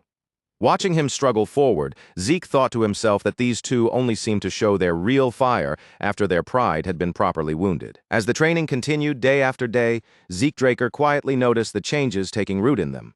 After spending a week under his harsh guidance, Asta Elidolf and Diego Villa had begun to influence each other, and Diego especially was no longer just the carefree joker he had once been. The repeated drills and brutal sessions had sharpened Diego Villa's discipline far more than before. Then, right in the middle of their exhausting training, a voice from nearby suddenly praised them for their hard work. Diego Villa spun around with a startled sound, still catching his breath, but the moment he saw Andre Draker standing there, his face lit up, and he greeted him brightly as professor. Zeke Draker, however, looked at Andre Draker with unmistakable caution in his eyes and asked what Professor Andre Draker was doing there. Andre Draker answered in his usual calm tone that there was something important he needed to tell all three of them. When Zeke Draker pressed him to explain, Andre Draker revealed the matter plainly. The three of them had been assigned to a mission involving the subjugation of a threat recognized on a continental level. A mission of that scale was far too dangerous for students to simply be sent into on their own. Andre Draker's expression tightened with firm resolve as he made his decision clear. For that very reason, he would be accompanying them on the mission. A train tore through the forest, its iron wheels shrieking against the rails as rows of trees and passing scenery blurred beyond the windows. Inside, someone muttered gloomily that they had never expected to be dragged along on the Black Knight Yaksha mission. In one of the carriages, Andre Draker sat with his arms folded, completely unaffected by the heavy mood around him. He repeated that he would never send students alone into a mission like this, and that there were certain things they needed to understand before they arrived. With a hard, serious stare, Andre Draker asked whether they even knew what kind of land Delphoa was. Sitting across from him, Zeke Draker answered calmly that they had learned a little about it in class, though he added that Delphoa was known to be different from other places, because mages held true authority there. Andre Draker nodded once, confirming that Zeke Draker's understanding was correct. Delphoa, Andre Draker explained, functioned under a strange and rigid system.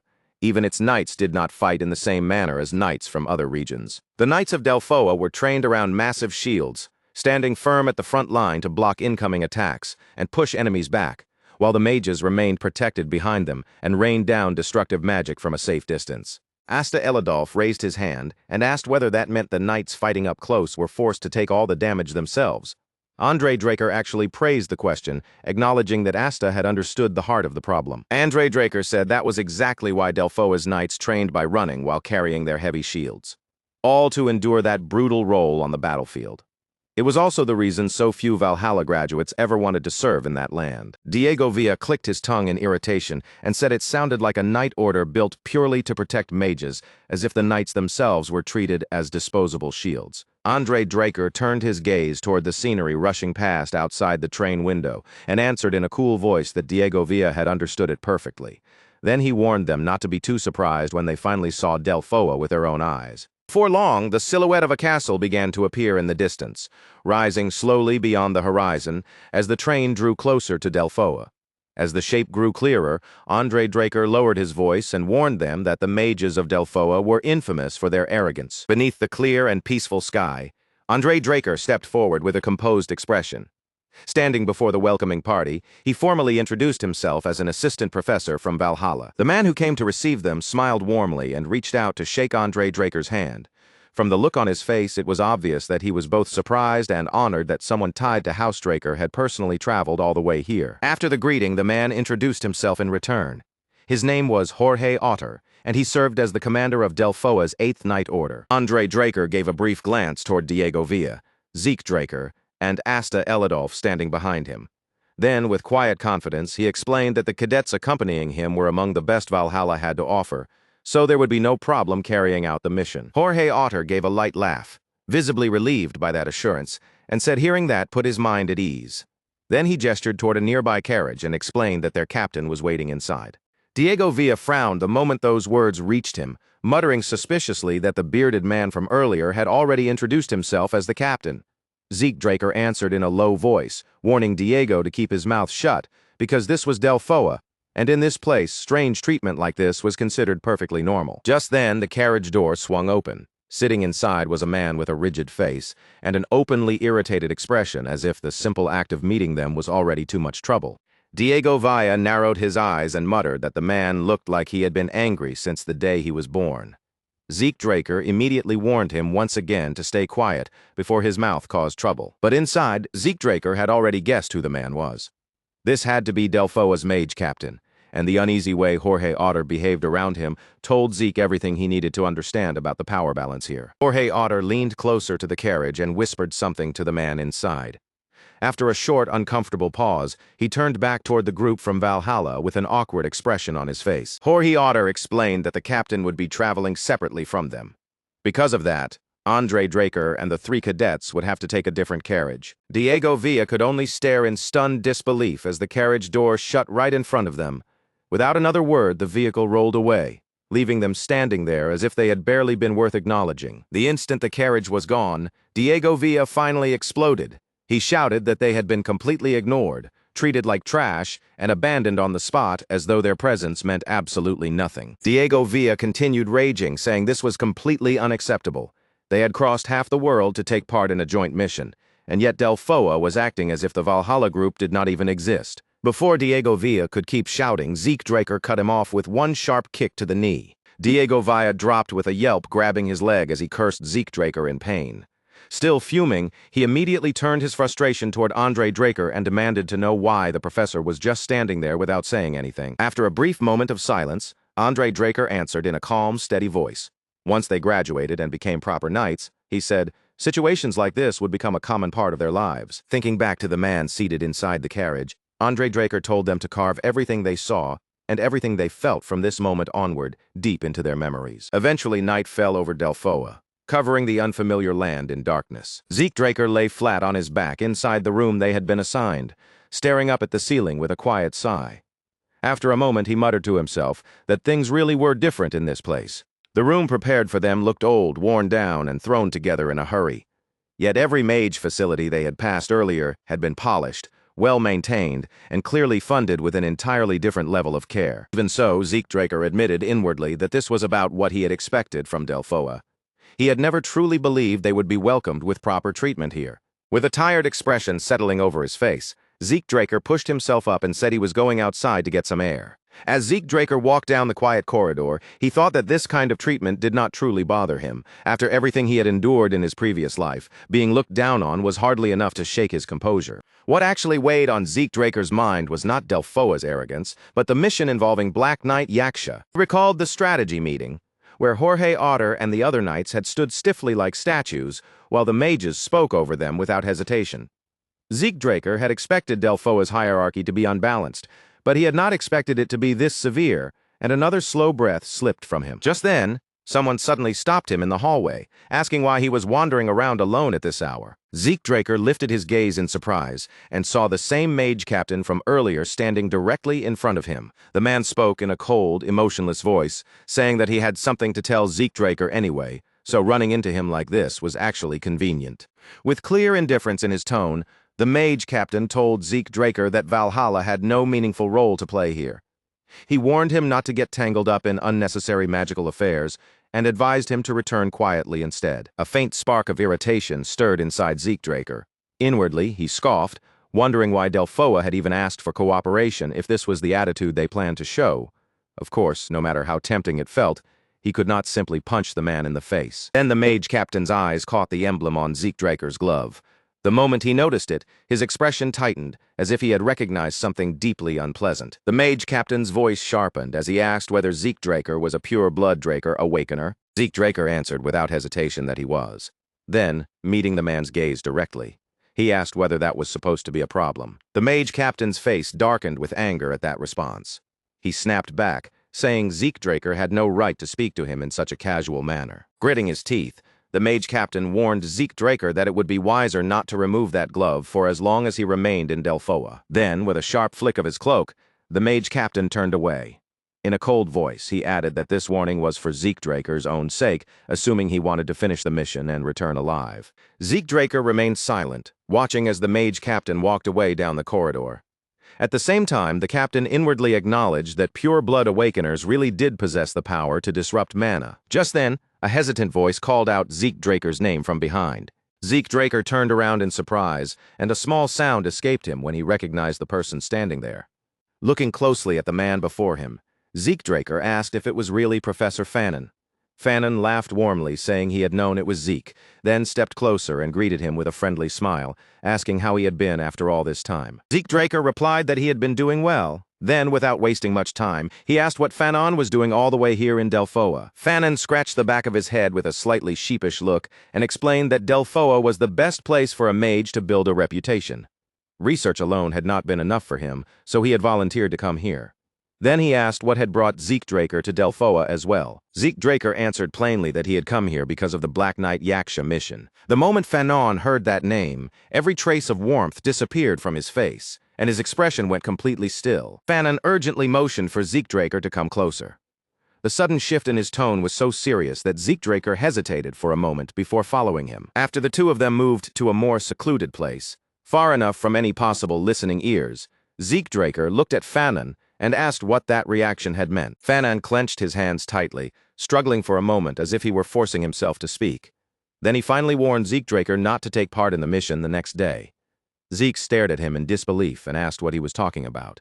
Fannin's expression hardened, and his voice grew firm as he said the mission was already doomed to fail. He stressed every word, warning Zeke Draker that he must not join it under any circumstances. Those words hit Zeke Draker like a knife driven straight through his chest. His eyes snapped open in shock, cold sweat spreading across his skin as he stood there frozen, trying to force his mind to make sense of the terrible meaning behind what he had just heard. Far into the middle of the night, everything around the house had gone deathly quiet.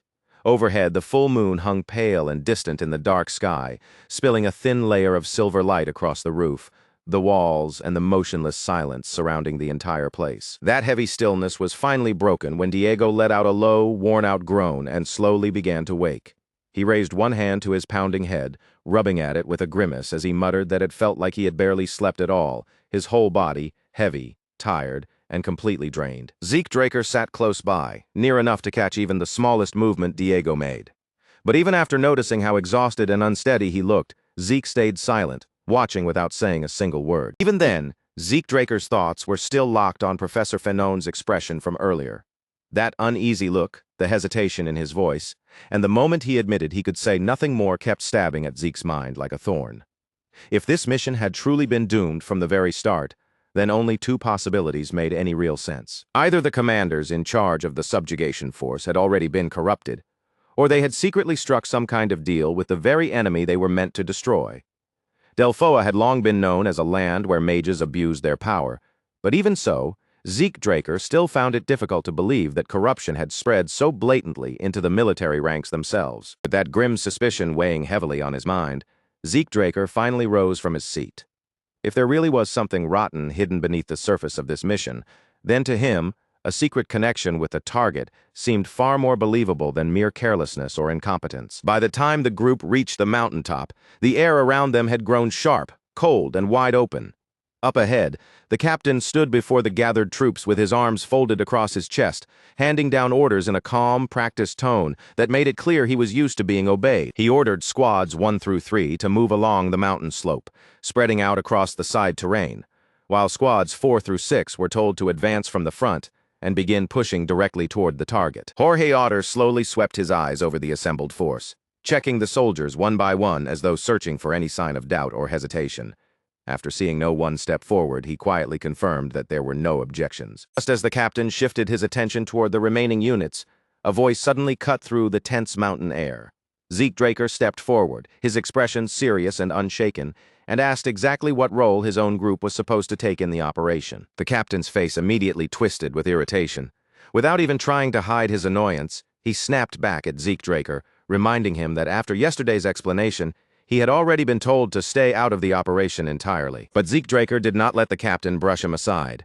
His voice turned cold and steady as he stated plainly that he himself was a Blue Knight, while Diego and Asta Eladolf standing with him were both Purple Knights. Then, without lowering his eyes or backing away from the commander's stare, Zeke Draker asked whether a force of their level had truly been summoned for cooperation, only to be deliberately ignored and treated like disposable pieces on the battlefield. For a moment, the captain went completely still. He stared at Zeke Draker as if the words had caught him entirely off guard, and after a tight, tense pause, he demanded to know whether Zeke really held the rank of a Blue Knight. A ripple of whispers spread through the gathered soldiers almost immediately. They murmured about how young Zeke Draker looked, about the 2 Purple Knights beside him, and about what kind of place Valhalla must be if it could produce people like them. The captain's jaw tightened until it looked as though his teeth might grind together. Finally, unable to argue openly in front of everyone, he barked an order at Jorge Otter and told him to assign Zeke Draker's group to scouting duty. Jorge Otter visibly flinched when the order was thrown at him so suddenly. He quickly lowered his head and agreed, hurrying to follow the command before the captain's anger had any chance to shift toward him instead. Before Zeke Draker could move away, Professor Andre Draker stepped directly into his path and stopped him. His gaze sharpened as he questioned why Zeke had chosen to provoke the captain so openly, making it clear that he knew Zeke was not someone who acted without a reason. Zeke Draker answered without raising his voice, calmly saying that something about the mission felt wrong. To him, it was as if the entire operation was being guided forward in secret by an unseen hand. When Professor Andre Draker pressed him for an explanation, Zeke Draker revealed the suspicion forming in his mind. The subjugation force and Black Knight Yaksha might be working together behind the scenes.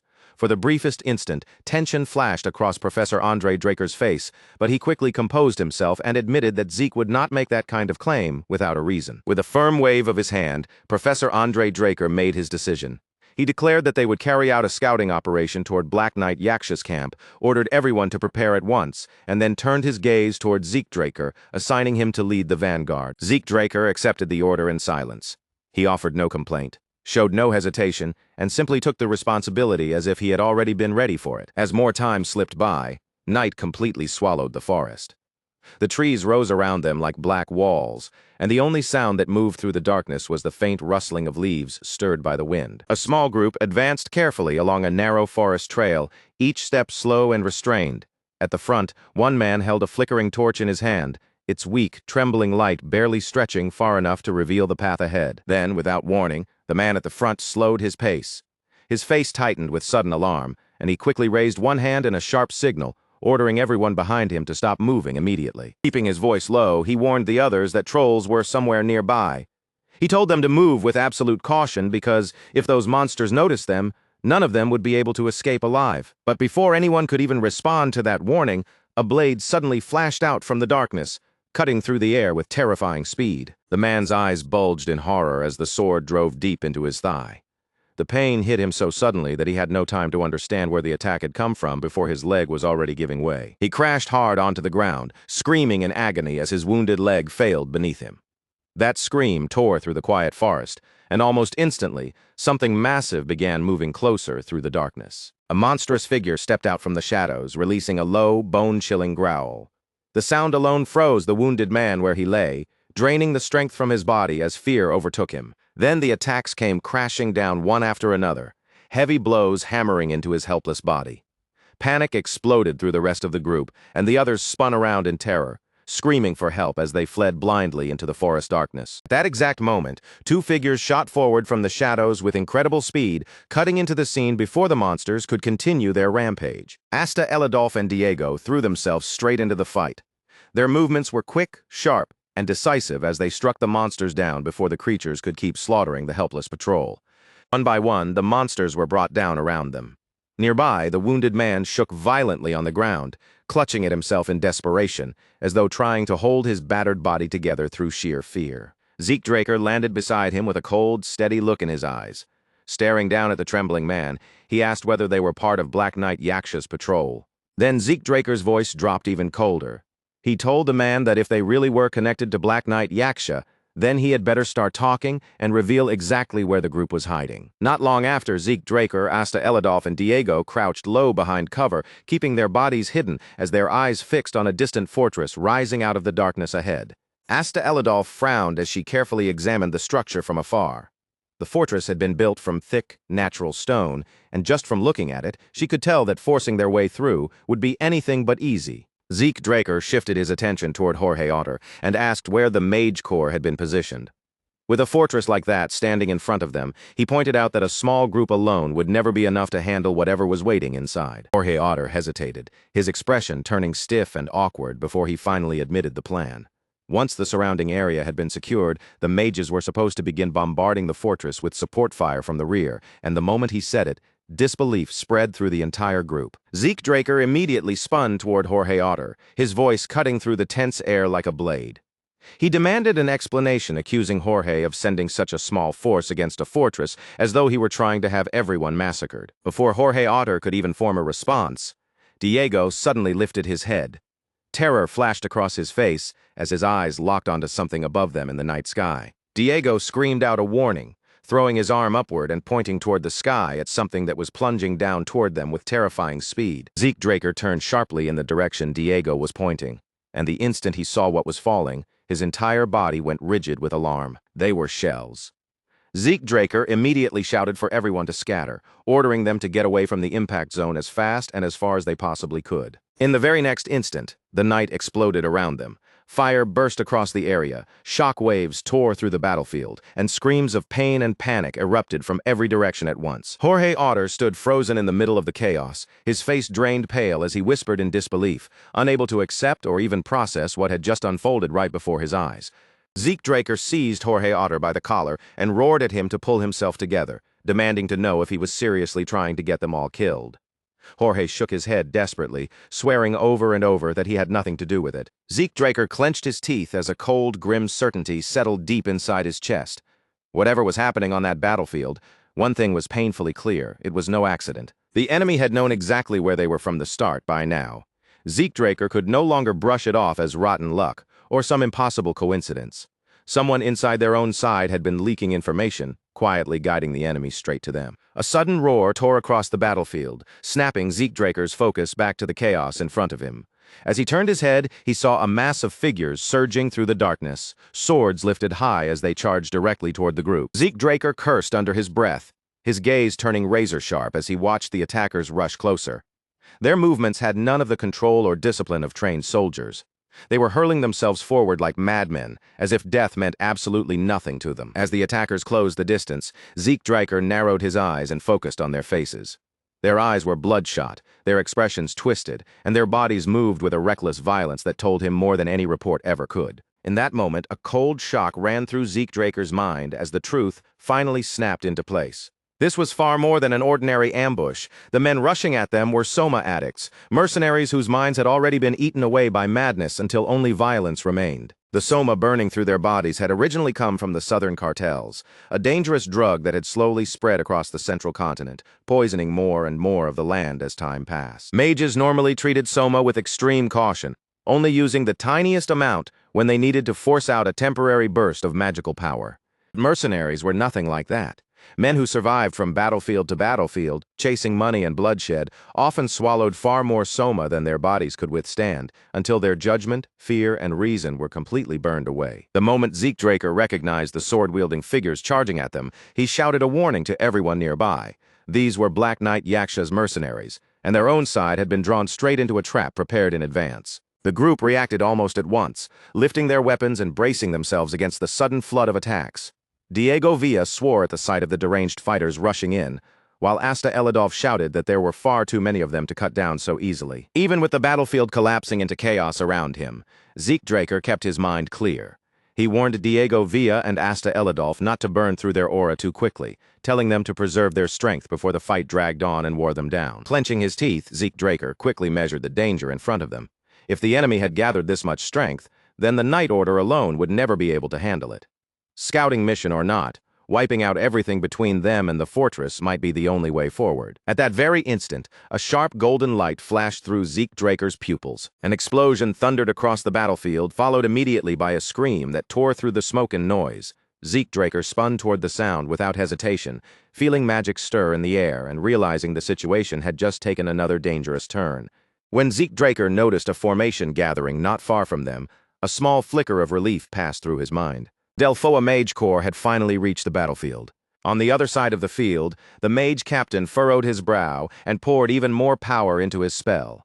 Under that crushing pressure, the maddened mercenaries began to fall apart, scattering in all directions as voices shouted that the Mage Corps had arrived and ordered everyone to retreat. Zeke Draker watched the shift in the battlefield with a cold, steady gaze. The Mage Corps may have arrived late, but their power was undeniable. If they pressed the attack now, there was still a real chance to seize the momentum and turn everything around. But right then, someone stepped forward and called for everyone to stop. Zeke Draker turned in disbelief, unable to understand why they would abandon such a perfect opening at the exact moment the enemy formation was breaking. The captain's face hardened as his eyes locked onto Zeke Draker in a sharp, accusing tone. He blamed Zeke for ruining the entire mission and demanded to know whether he even understood the damage he had caused. For a brief moment, Zeke Draker's expression went completely blank, as if the sheer absurdity of what he was hearing had made the whole situation feel unreal. Then his jaw tightened. He ground his teeth in silent fury, cursing inwardly at the unbelievable nonsense being thrown at him in the middle of a battlefield. The captain continued without letting up, accusing Zeke Draker of provoking the enemy when, according to him, Zeke's only assignment had been a simple scouting mission. With a sharp turn of his back, the captain ordered Professor Andre Draker to take the cadets and withdraw at once. He declared that everything that had happened here would be reported directly to Valhalla. Zeke Draker's fist slowly tightened at his side. His voice dropped cold as he asked whether that meant their cooperation with Delphoa was officially over, and the captain visibly stiffened as the weight of that question settled over him. Zeke Draker continued, making his meaning clear. If they no longer had an assigned role in Delphoa's operation, then they were no longer obligated to follow Delphoa's commands. From that moment on, they would continue the mission according to their own judgment. Anger flared across the captain's face. He snapped that this was Delphoa's territory, then demanded to know who Zeke Draker thought he was, acting as if he could simply move wherever he pleased. Professor Andre Draker stepped in with a calm voice, not showing the slightest trace of panic. He stated that Black Knight Yaksha was an enemy of the entire continent, and as official knights of House Draker, both he and Zeke Draker had the authority to act independently when the mission took priority. They could make their report after everything was finished. The captain clicked his tongue in clear irritation, turned away, and coldly told them to do whatever they wanted, but his warning was just as clear. Whatever consequences came afterward would be theirs alone to carry. As the Mage Corps began to pull back from the battlefield, Jorge Otter remained standing in place, stunned into silence. He could only stare, unsure what would happen to the subjugation effort now that the operation had fallen into complete disorder. Zeke Draker walked up to Jorge Otter and told him there was something he wanted to ask. Jorge looked back at him in surprise, and Zeke, holding his gaze firmly, asked whether he truly had the resolve to capture Black Knight Yaksha. Jorge Otter answered without even a moment of hesitation. As a knight, he said, he would never turn his back on evil. Zeke Draker gave a faint nod, saying that he understood that feeling very well. Then, after a short pause, his voice lowered as he asked Jorge Otter for one single favor. Not long afterward, the fortress stood beneath the quiet moonlight, its stone walls covered in a pale glow, while the heavy night pressed down over everything around it. Suddenly, a commotion rose from below. Two guards, stationed high on the wall, leaned over the edge, peering down into the darkness to see what was causing the disturbance. In the distance, a huge group of soldiers was rushing straight toward the fortress. Their shouts echoed through the night as they advanced without slowing, closing in on the walls with determined force. At the very front of the charge, Jorge Otter roared for the cowards hiding inside to stop cowering behind their stone walls, come out and face them in a proper fight. One of the guards on the wall raised his bow, muttering under his breath that the attackers had to be completely insane to charge in like that. A heartbeat later, two arrows cut through the night air at the same time. Jorge Otter's soldiers lifted their shields in perfect unison. The metal plates locked together with practiced precision, catching both arrows cleanly without even a single man breaking formation. Jorge Otter dug his feet firmly into the ground and shouted for everyone to hold the line, determined to show that the enemy's attacks meant nothing. Faced with that unshaken wall of shields and spears, the two guards on the fortress wall fell silent. One of them sneered to himself, convinced the entire display was pointless. But in the next instant, all the color drained from his face, and he suddenly coughed up a mouthful of blood. Mocking voices rang through the tense air as Zeke Draker and the others openly taunted the defenders. Their words made it clear that they had no intention of backing away from the fortress gates. Then a sharp creak cut through the noise. Zeke Draker turned his head at once and saw someone driving a horse forward, racing away from the fortress in a desperate rush. For someone to charge out on horseback in the middle of this chaos made no sense at all. The instant that thought crossed Zeke Draker's mind, a surge of dread rose in his chest, and his pupils flashed with golden light. The rider's face came clearly into view, and Zeke Draker recognized him immediately. He matched the description perfectly. That fleeing man was Black Knight Yaksha. Zeke Draker stepped to the edge of the wall and announced that he would chase Black Knight Yaksha himself. He ordered Professor Andre Draker to create chaos inside the fortress, open the main gate, and fire a signal flare, and Professor Andre Draker responded at once before moving to carry out the order. Zeke Draker did not hesitate for even a single breath. He launched himself off the wall and dropped into the darkness below, plunging through the night after his fleeing target. With a voice as cold and clear as the night air around him, Zeke Draker called out the name of his summoned holy beast, Bucephalus. The instant that name left his lips, lightning split across the darkness. A surge of blue aura exploded beneath him, roaring outward like a storm, and from within that brilliant light, the shape of a massive warhorse began forming directly under Zeke Draker. Zeke Draker spoke to Bucephalus with calm, absolute confidence, never taking his eyes off the fleeing figure ahead. He knew this steed's speed well enough to be certain that catching up to their prey would not be a problem. Bucephalus launched forward like living thunder, tearing across the ground and devouring the distance in an instant. The man running ahead cried out in panic, unable to comprehend how anything behind him could close the gap with such terrifying speed. As Zeke Draker watched that fear spread across his target's face, the corner of his mouth slowly curled into a thin, satisfied grin. Then, without even a flicker of hesitation, Zeke Draker sprang up from the saddle. He raised his sword high into the night air and brought it down in one clean, sweeping strike. A thunderous blast ripped through the darkness, the sheer force of the attack shaking the night as if the air itself had been split apart. The man staggered backward, his eyes stretched wide with disbelief as he stared at Zeke Draker. Step by step, Zeke closed the distance, a cold smile resting on his face with a quiet, almost mocking amusement. Zeke Draker greeted him by name, calling him Black Knight Yaksha. Then, with a sharp edge of mockery in his voice, he asked where exactly Yaksha thought he was running off to at such a late hour. The moment Black Knight Yaksha heard his name spoken, his entire body tensed. He rushed straight towards Zeke Draker, and the two clashed head-on, their blades locking together with a harsh metallic impact. Blow after blow followed, each strike met by a counter just as fierce, until Black Knight Yaksha began sensing something deeply wrong about the opponent in front of him. This man was clearly not from Delphoa. Black Knight Yaksha's eyes narrowed as he pressed forward against Zeke Draker, demanding to know who he truly was. Zeke Draker only smiled at the question. In a calm, almost dismissive tone, he replied that even if Black Knight Yaksha learned his identity, it would not change a single thing. As soon as those words left Zeke Draker's mouth, the force of their collision burst outward. A violent wave of power exploded between them, driving both men apart at the same time. Black Knight Yaksha did not waste that opening. He swung again and released a strange substance toward Zeke Draker, and the moment it touched him, it began eating through his clothes. The poison reached his skin almost instantly, triggering a system alert that identified it as desert scorpion poison. But because of Zeke Draker's poison-resistant constitution, the substance failed to affect him at all. Even so, the trick caught his attention, and he quickly understood what kind of fighter Black Knight Yaksha really was, an outlaw who would use any dirty method available if it gave him an advantage. Black Knight Yaksha seemed to prove that suspicion when he asked whether Zeke Draker was from the desert or the southern borderlands.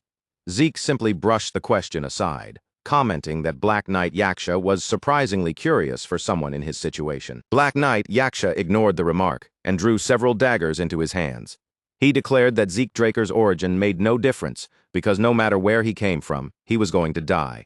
Then hurled the blades in a coordinated attack from every direction. Zeke Draker reacted instantly, knocking part of the barrage aside with his sword while activating his dragon scale armor to withstand the rest. Even as the daggers struck around him, he could tell from their timing and angles that the attack had been launched with frightening precision. But in that same split second, Zeke Draker's senses sharpened even further, and he noticed something far more dangerous hidden inside the assault. Black Knight Yaksha was using an aura blade. That one detail told Zeke everything this man had been concealing his true strength from the very beginning. Declaring that the fight was finished, Black Knight Yaksha shot forward with incredible speed. He struck with deadly force, tearing into Zeke Draker while commanding him to die. But at that moment, Zeke Draker calmly said that Black Knight Yaksha's swordsmanship had already exposed him. From the way he fought, Zeke could tell that he belonged to the Imperial Intelligence Bureau, and that revelation left Black Knight Yaksha completely stunned. Before Black Knight Yaksha could properly respond, a searing pain suddenly spread through his entire body. His strength drained away, his knees buckled beneath him, and his sword slipped from his hand as he collapsed. Zeke Draker closed in with his own aura blade ready, standing over the fallen man with an unwavering gaze. Then he said it was now his turn to ask questions, demanding to know why an agent of the Imperial Intelligence Bureau was causing trouble in Delphoa. The moment those words reached Black Knight Yaksha, he bit down on his own tongue without the slightest hesitation, choosing death before allowing Zeke Draker to drag any answers out of him. Black Knight Yaksha tried to end his own life, but Zeke Draker reacted at once, forcing a potion into his mouth before death could take him. Zeke told him the attempt was useless, adding that he knew exactly how determined agents of the Imperial Intelligence Bureau could be. With a faint smile touching his face, Zeke Draker remarked that he might allow Black Knight Yaksha to die eventually, but only after the man gave him something worth hearing. That single sentence left Black Knight Yaksha staring up at him in shock. Slowly, he began to understand that the man standing over him was not merely ruthless, he was frighteningly unhinged. In the next moment, Black Knight Yaksha was barely managing to breathe, his wounded body trembling as it struggled to hold together. Nearby, Zeke Draker stood calmly with a dagger in his hand, asking whether he was finally ready to talk. Broken down and left with no strength to resist, Black Knight Yaksha finally gave in and asked what Zeke Draker wanted to know. Zeke demanded his identity and the reason he had been operating there, and Black Knight Yaksha revealed that he was an agent from the 13th Unit of the Imperial Intelligence Bureau. That answer genuinely surprised Zeke Draker, because as far as he knew, the Imperial Intelligence Bureau was supposed to have only 12 units. His reaction, in turn, shocked Black Knight Yaksha, making the agent question how Zeke could possibly know anything about their internal structure. Zeke Draker stepped closer with the dagger still in hand and reminded Black Knight Yaksha that he was the one asking the questions here. Then he pressed him again, demanding to know exactly what he had been doing in this place. With the blade hanging over him and Zeke's pressure bearing down, the agent's composure finally started to crumble. Under that threat, Black Knight Yaksha admitted that he had been conducting experiments involving stimulants. Zeke Draker was taken aback, and his mind immediately went to the mercenaries who had attacked them earlier. He asked whether they were not simply soma addicts, but Black Knight Yaksha explained that the stimulants had actually been derived from soma itself. When Zeke pressed him about their purpose, the agent confessed that the goal was to create soldiers who could feel neither pain nor fear. Once he heard that, Zeke Draker understood what this entire situation really was. The Empire had been running human experiments, using the drawn-out war of attrition against Delphoa as a live testing ground to see how these enhanced fighters performed. Black Knight Yaksha had only survived inside the fortress for 3 years, gathering bandits and mercenaries under him, because the Empire had been supporting him from the shadows. As the truth settled heavily in his mind, Zeke Draker began wondering what the Empire was truly doing across the continent. Then he looked down at the agent again and asked whether he understood that the Empire would be the first to erase him, and Black Knight Yaksha answered that he already knew. After revealing everything, Black Knight Yaksha begged for death, asking Zeke Draker to kill him right there. But instead of granting the request, Zeke asked what he would do if there was still a way for him to survive. Black Knight Yaksha rejected the idea immediately, insisting that escaping the Imperial Intelligence Bureau was impossible. Zeke Draker answered without hesitation, saying that it could be done through the power of House Draker, and those words visibly shook the agent. Then Zeke Draker removed his glove and cleared the surrounding mana from the air around them. In that instant, Black Knight Yaksha finally understood exactly who was standing before him. Zeke Draker was a pure-blooded awakener of House Draker. Faced with that truth, Black Knight Yaksha no longer wanted to throw his life away in a place like this. After countless dirty assignments, whatever loyalty he had once held was already worn thin, and he knew that even if he returned alive, the Empire would silence him for security reasons. His best chance was to become a witness under House Draker's protection, so he asked Zeke Draker whether a complete change of identity could truly be guaranteed. Zeke Draker replied that he had an even better option, catching Black Knight Yaksha completely off guard. With a slight smile, Zeke explained that he could arrange a new line of work for him, because there were plenty of places that would value someone with experience from the Imperial Intelligence Bureau. Later, Zeke Draker ran swiftly through the forest, only to realize that the fortress still had not been captured. That made no sense to him at all. Professor Andre Draker's group should have had more than enough strength to take it on their own, so Zeke began to suspect that something had gone wrong and redirected his path toward the night camp. As Zeke Draker moved toward his destination, he noticed a group of mages standing together and speaking among themselves. The sight immediately struck him as strange, and just as he wondered why they were gathered there alone, one of them suddenly spotted him and raised his staff, aiming it straight at Zeke. Caught off guard by the sudden hostility, Zeke demanded to know what the man thought he was doing. Before Zeke Draker could question the mage any further, a voice rang out across the area, accusing him of allowing Black Knight Yaksha to escape, and declaring that Zeke would be transferred to the barracks. The one making that accusation revealed himself as the mage captain, claiming that Zeke Draker had committed a serious offense. Anger flared inside Zeke as he tried to understand what this man was attempting to pull, but he quickly forced himself to remain calm and asked for an explanation. The captain insisted that their target had been lost because of Zeke's reckless attack plan. The mage captain argued that they never would have lost track of Black Knight Yaksha if Zeke Draker had not interfered.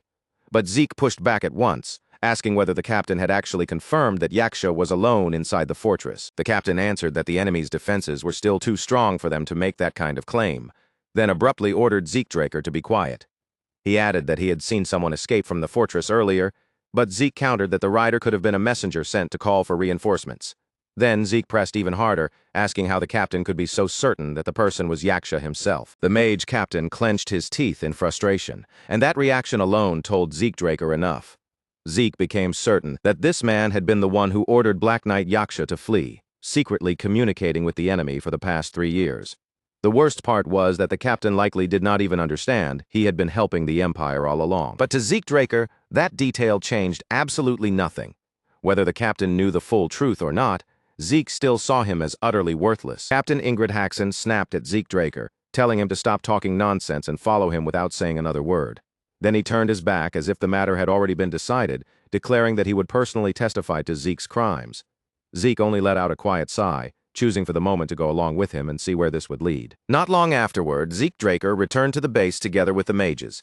But the instant he stepped inside and saw what was waiting there, the air around him seemed to shift, and the atmosphere turned heavy in a way he had not expected. Jorge Otter and his men were kneeling on the ground, their hands tied tightly behind their backs, forced into the posture of criminals who had already been judged and sentenced. Zeke Draker immediately called out to the wounded Jorge Otter, and Jorge lifted his head in surprise the moment he saw him.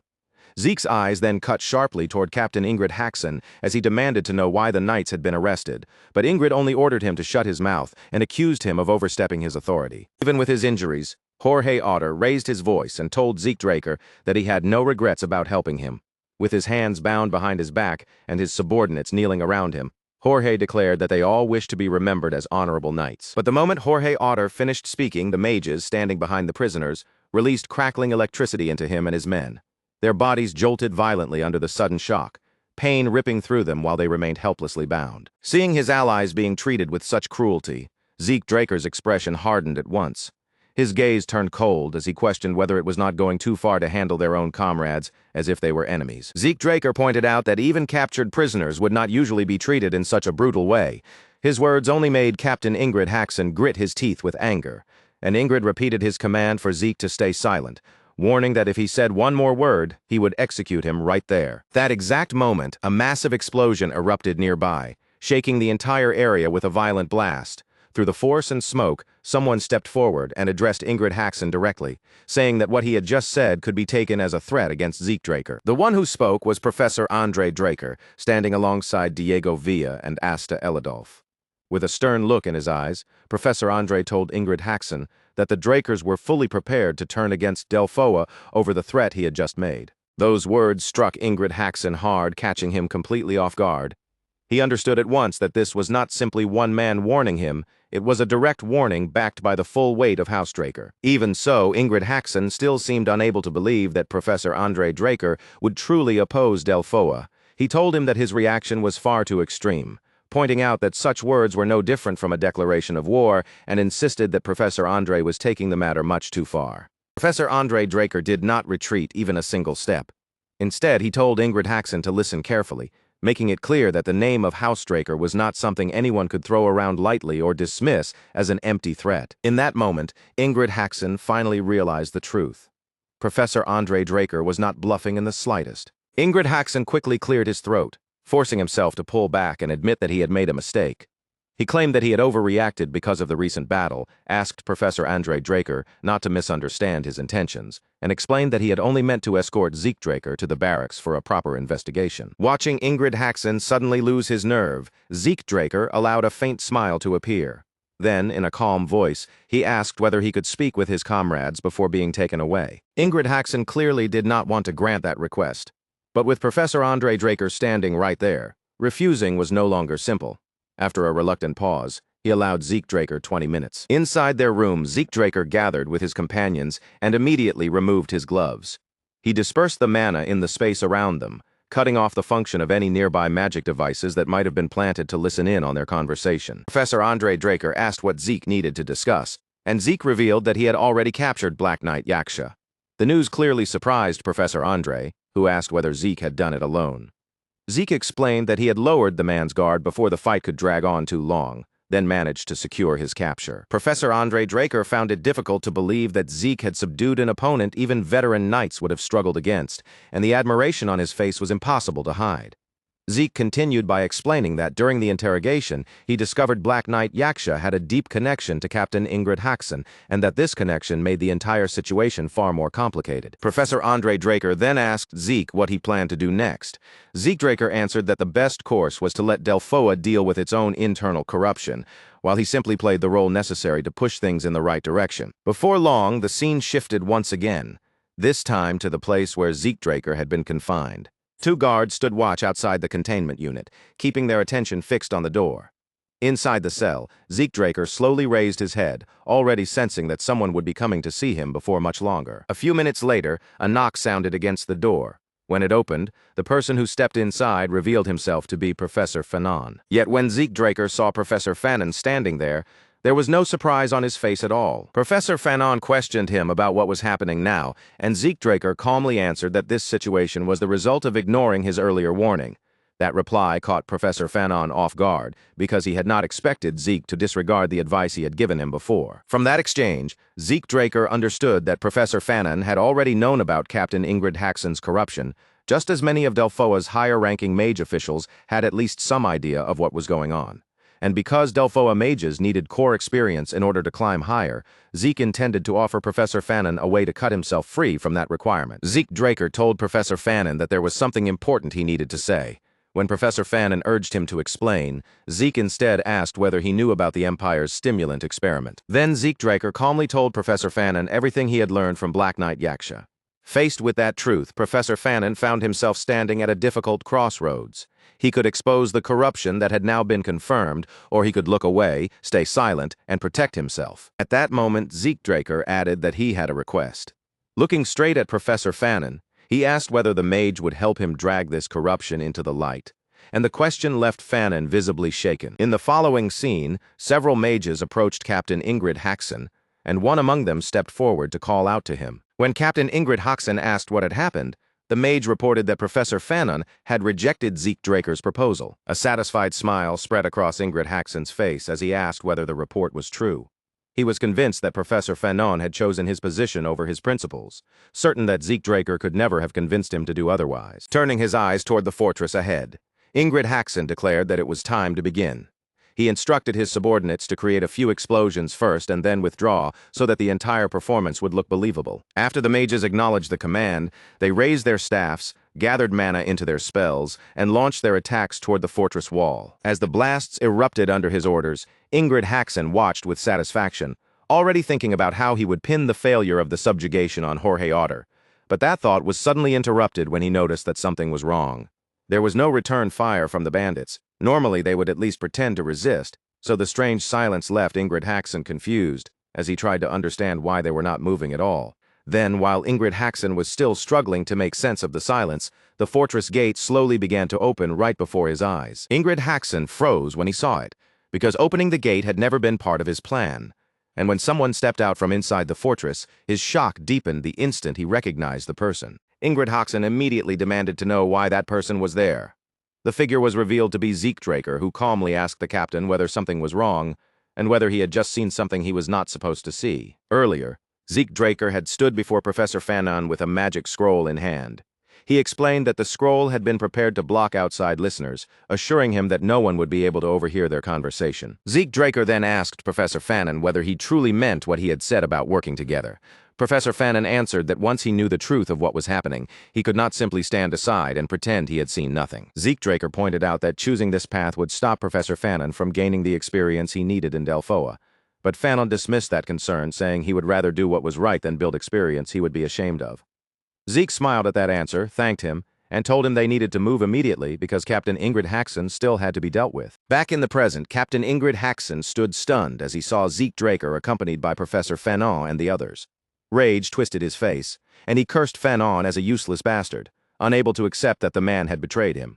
Then he demanded to know whether Fanon truly believed he would remain safe after doing something like this. But before Ingrid Haxon could continue, Zeke Draker cut him off.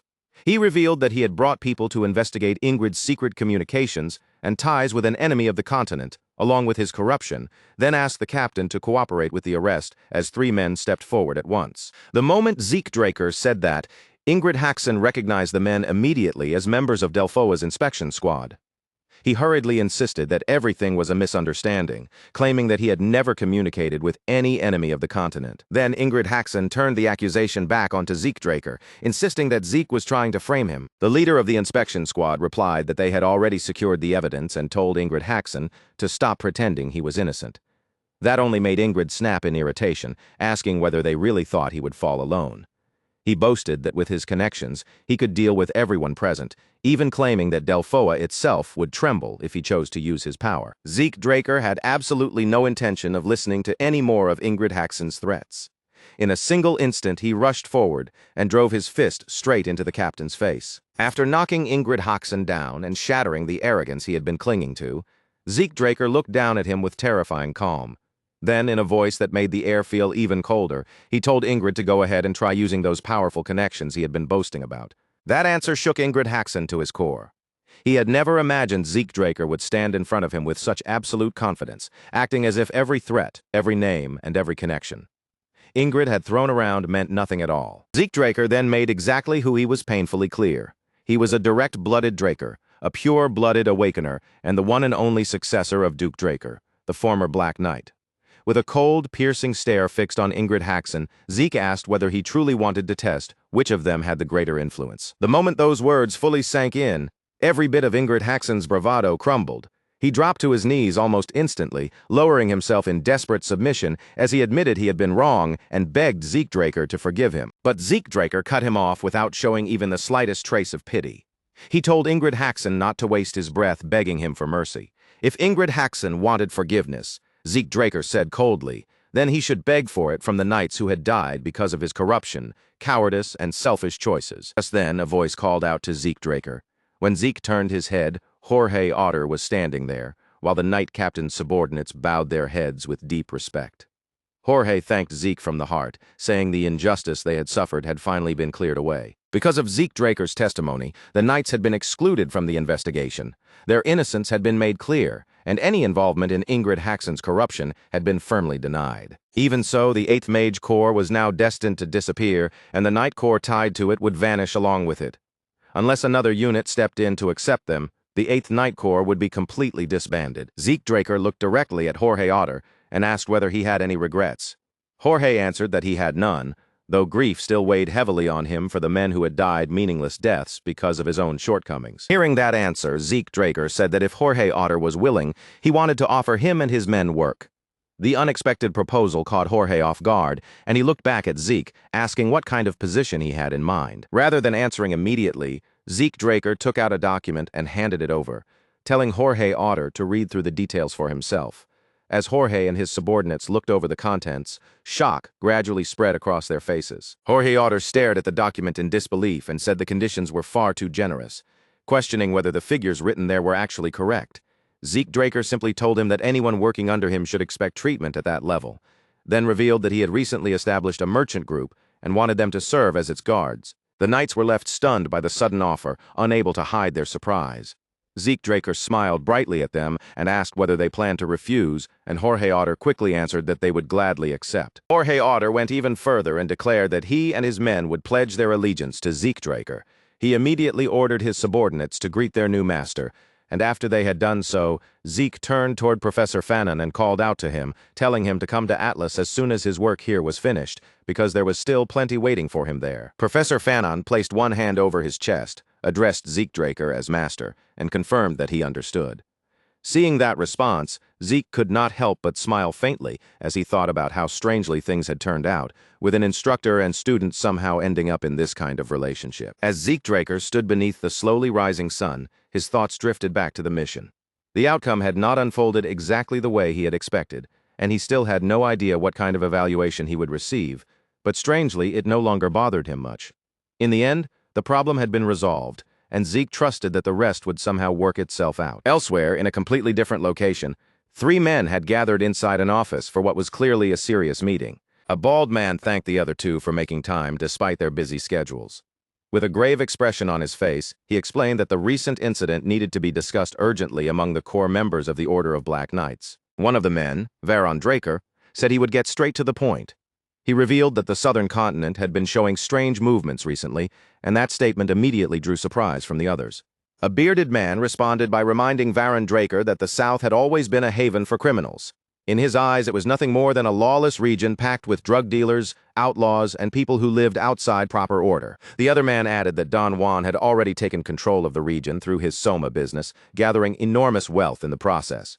If someone like Don Juan started causing trouble, he warned, the problem would never stay small. Don Draker then addressed him as Squad Commander Wick and questioned how he could still be unaware of the situation despite being in charge of intelligence. Then, Don revealed that Don Juan was dead, shocking Wick so badly that he immediately insisted it was impossible and suggested Don Juan might simply be hiding because of Pabella's attacks. Don Draker countered by explaining that after Don Juan disappeared into hiding, the McCain cartel had already fractured into several factions. On top of that, most of Pabella's major figures had also been killed, leaving that side broken and unstable as well. Then Don Draker asked Wick whether it did not seem suspicious that Don Juan still had not revealed himself in the middle of such chaos. As Don Draker continued speaking, a transparent screen slowly formed in the air before them, drawing everyone's attention toward the image. Don Draker informed the others that both cartels had recorded video footage a month earlier, and those recordings showed Zeke Draker, Simon Zapatero, and the other assassins involved in the incidents. He pointed out that the same masked individuals appeared in both sets of footage, which led them to believe that Zeke Draker had moved between the 2 organizations and brought both of them down from the inside. However, despite the footage they had obtained, neither side had been able to discover who Zeke Draker truly was. Don Draker then stated their objective plainly. They needed to uncover Zeke Draker's identity, figure out why he had targeted the southern cartels, and dig up every possible detail connected to him. Later, Zeke Draker stood inside the dean's office, visibly surprised by what he had just heard. He looked at the dean with a puzzled expression and asked him to repeat what he had said. In response, Principal Flaubert Borges presented Zeke with a file and praised his performance during the Black Knight Yaksha mission. Placing the document on the table, he explained that Professor Don Draker had submitted extremely detailed notes, and Delfoa's inspection department had also sent over their data along with their gratitude. That response caught Zeke Draker completely off guard. He had assumed the mission would not receive a positive evaluation after he defied his superior's orders, because on a battlefield, soldiers were normally expected to obey commands without question. Being praised for what he had done was the last thing he had expected. Principal Flaubert Borges then mentioned that there had only been one unfortunate part of the mission, saying it was a pity Black Knight Yaksha had died during transport. Zeke Draker let out a nervous laugh, as he remembered that he had actually allowed the man to live, staging his death so he could change Yaksha's identity and bring him to the central continent. Zeke Draker understood very well that the human experimentation data he had uncovered in the South, along with Black Knight Yaksha himself, as a witness to the stimulant experiments, would become valuable leverage that could be used to pressure the Empire later on. Principal Flaubert Borges continued, telling Zeke Draker that after the professor's meeting, they had decided to assign him a different kind of exam because of the talent he had shown during the mission. Zeke looked at him and asked what exactly this new task would involve. Principal Flaubert Borges revealed that the exam would be a demon hunt. At first, Zeke Draker was surprised, thinking that such a task sounded far too simple to serve as a special graduation trial. But Principal Flaubert Borges immediately clarified that this would not be an ordinary hunt. It was an unsolved case, and Zeke Draker would have to handle the entire matter on his own. Unlike monsters, demons did not belong to any fixed species or category. Because of that, identifying their customs, habits, or behavioral patterns was extremely difficult. Many demons were not only powerful, but also highly intelligent, making them especially difficult for humans to predict, understand, or defeat through ordinary methods. After thinking through what that meant, Zeke Draker concluded that the case must involve a demon with exceptional intelligence. With that in mind, he asked Principal Flaubert Borges for the exact location where the incident had taken place. Principal Flaubert Borges told him that the incident had occurred within the Duchy of Troy. He then reminded Zeke Draker that House Draker was based there, emphasizing that if a demon could remain undiscovered in such a place, it could not possibly be ordinary. He added that if Zeke Draker passed this exam, he would be exempt from all remaining tests, and this single trial would be enough to qualify him for graduation. Hearing that, Zeke placed a hand over his chest and vowed to Principal Flaubert Borges that he would solve the case as quickly as possible, swearing on his honor as a knight that he would not fail or disappoint him. With that promise made, Zeke Draker immediately left the dean's office. Outside, a man approached Zeke Draker respectfully and greeted him, saying it was an honor to meet him. He introduced himself as Felix Valencia and explained that he would be serving as Zeke Draker's guide for the mission. Zeke Draker returned the greeting politely. But as he listened to Felix Valencia speak, he realized that in his past life he had never once heard that name. More than that, something about Felix Valencia felt unusual. Zeke Draker sensed a strange energy coming from him, something that did not match the impression of an ordinary young knight, especially one who was not even part of House Draker. Keeping that in mind, Zeke asked Felix directly whether he was from Troy. Felix Valencia confirmed that he was indeed a native of Troy. He explained that when he was younger, he had trained at a swordsmanship guild, and that he now worked at Atlas. Everything in his explanation sounded normal enough on the surface, but Zeke Draker still chose to remain cautious, keeping his guard up as he thanked Felix for the information. And Zeke Draker turned his gaze forward and said plainly that they needed to depart for Troy. The scene then shifted to the Duchy of Troy, where a group of people had gathered to welcome Zeke Draker upon his arrival. Their leader stepped forward respectfully and told him that they had been expecting him. As the man wrapped both hands around Zeke Draker's hand, the guarded look on his face melted into genuine disbelief. He admitted, almost as if he still could not accept what he was seeing, that he had never imagined a pure-blooded awakener would come in person to such a remote place. To him, simply meeting Zeke was already an honor. Zeke accepted the handshake without making a show of it, keeping his voice calm as he replied that he was glad he could be useful. Once the greeting was over, Zeke Draker's attention settled completely on the man in front of him. His eyes sharpened slightly, and he asked him to go back to the very beginning and explain the whole incident as carefully as he could. The man gave a firm nod, took a moment to organize his memories, then said that the strange trouble had not suddenly erupted overnight. Instead, it had been dragging on for several weeks. In the beginning, the only things going missing were the animals. Livestock would vanish from the farms without leaving behind any clear explanation, as if something had slipped in and carried them away without being seen. But before long, the fear in the village grew heavier, because people who went up toward the mountain began disappearing as well, and none of them ever came back. As time passed, the pattern of the disappearances became even more chilling. The earliest victims had been children, then women began to vanish too, and eventually even strong adult men could no longer be considered safe. It felt as though the demons were gradually changing the way they hunted, starting with smaller and weaker prey before moving on to bigger, more difficult targets. Zeke Draker asked whether there were still any locations where signs of the attacks might have been left behind. The man responded quickly and led him toward a fenced-off area, then raised his hand to point out the farm where the livestock had first disappeared. He explained that the earliest traces had been discovered there, before the trails seemed to stretch onward toward the mountain path. Zeke Draker stood before the fence in silence, carefully letting his gaze travel over the wooden rails and the dirt surrounding them. There were dark splashes of blood scattered across the fence, yet the structure itself had not been smashed, clawed open, or torn down. That odd contradiction immediately pulled at his attention, and he stepped closer to inspect the scene more carefully. When Zeke Draker activated his draconic eyes, the world around him seemed to sharpen, allowing him to examine every trace with far greater precision. Soon he found deep, oversized footprints pressed heavily into the soil, each mark clear enough to show the weight behind it. Whatever had left those tracks was strong enough to leap clean over the fence without damaging it, and that kind of movement was nothing like what an ordinary demon would do. The more Zeke Draker connected the clues, the colder his expression became. His eyes remained fixed on the trail leading away from the farm, and in a low, quiet voice, he came to the conclusion that this mission was not going to be simple at all. By the time night had fully settled over the forest, Zeke Draker and Felix had already made camp between the trees. Felix, worn out after the long investigation, had fallen asleep near the fire, while Zeke stayed awake beside the flickering flames. He glanced over at Felix's sleeping form and silently thought that the journey must have drained him completely. Their search had continued well past nightfall, with Zeke and Felix following the demon's trail higher up the mountain until it led them into a dense forest, far removed from any trace of human presence. There, deep in that isolated darkness, they uncovered something disturbing, a corpse that had dried and shriveled like a mummy, even though its body showed no obvious wounds. Zeke Draker watched the fire crackle in front of him, but his mind kept circling back to the corpse they had found. The body's condition made no sense. He wondered what kind of demon could remove every drop of fluid from a person so completely, while leaving the outside of the body without a single clear mark. That strange corpse gave Zeke Draker a direction, allowing him to narrow down what kind of demon they might be dealing with. But just as he began to settle on a possibility, another detail refused to fit.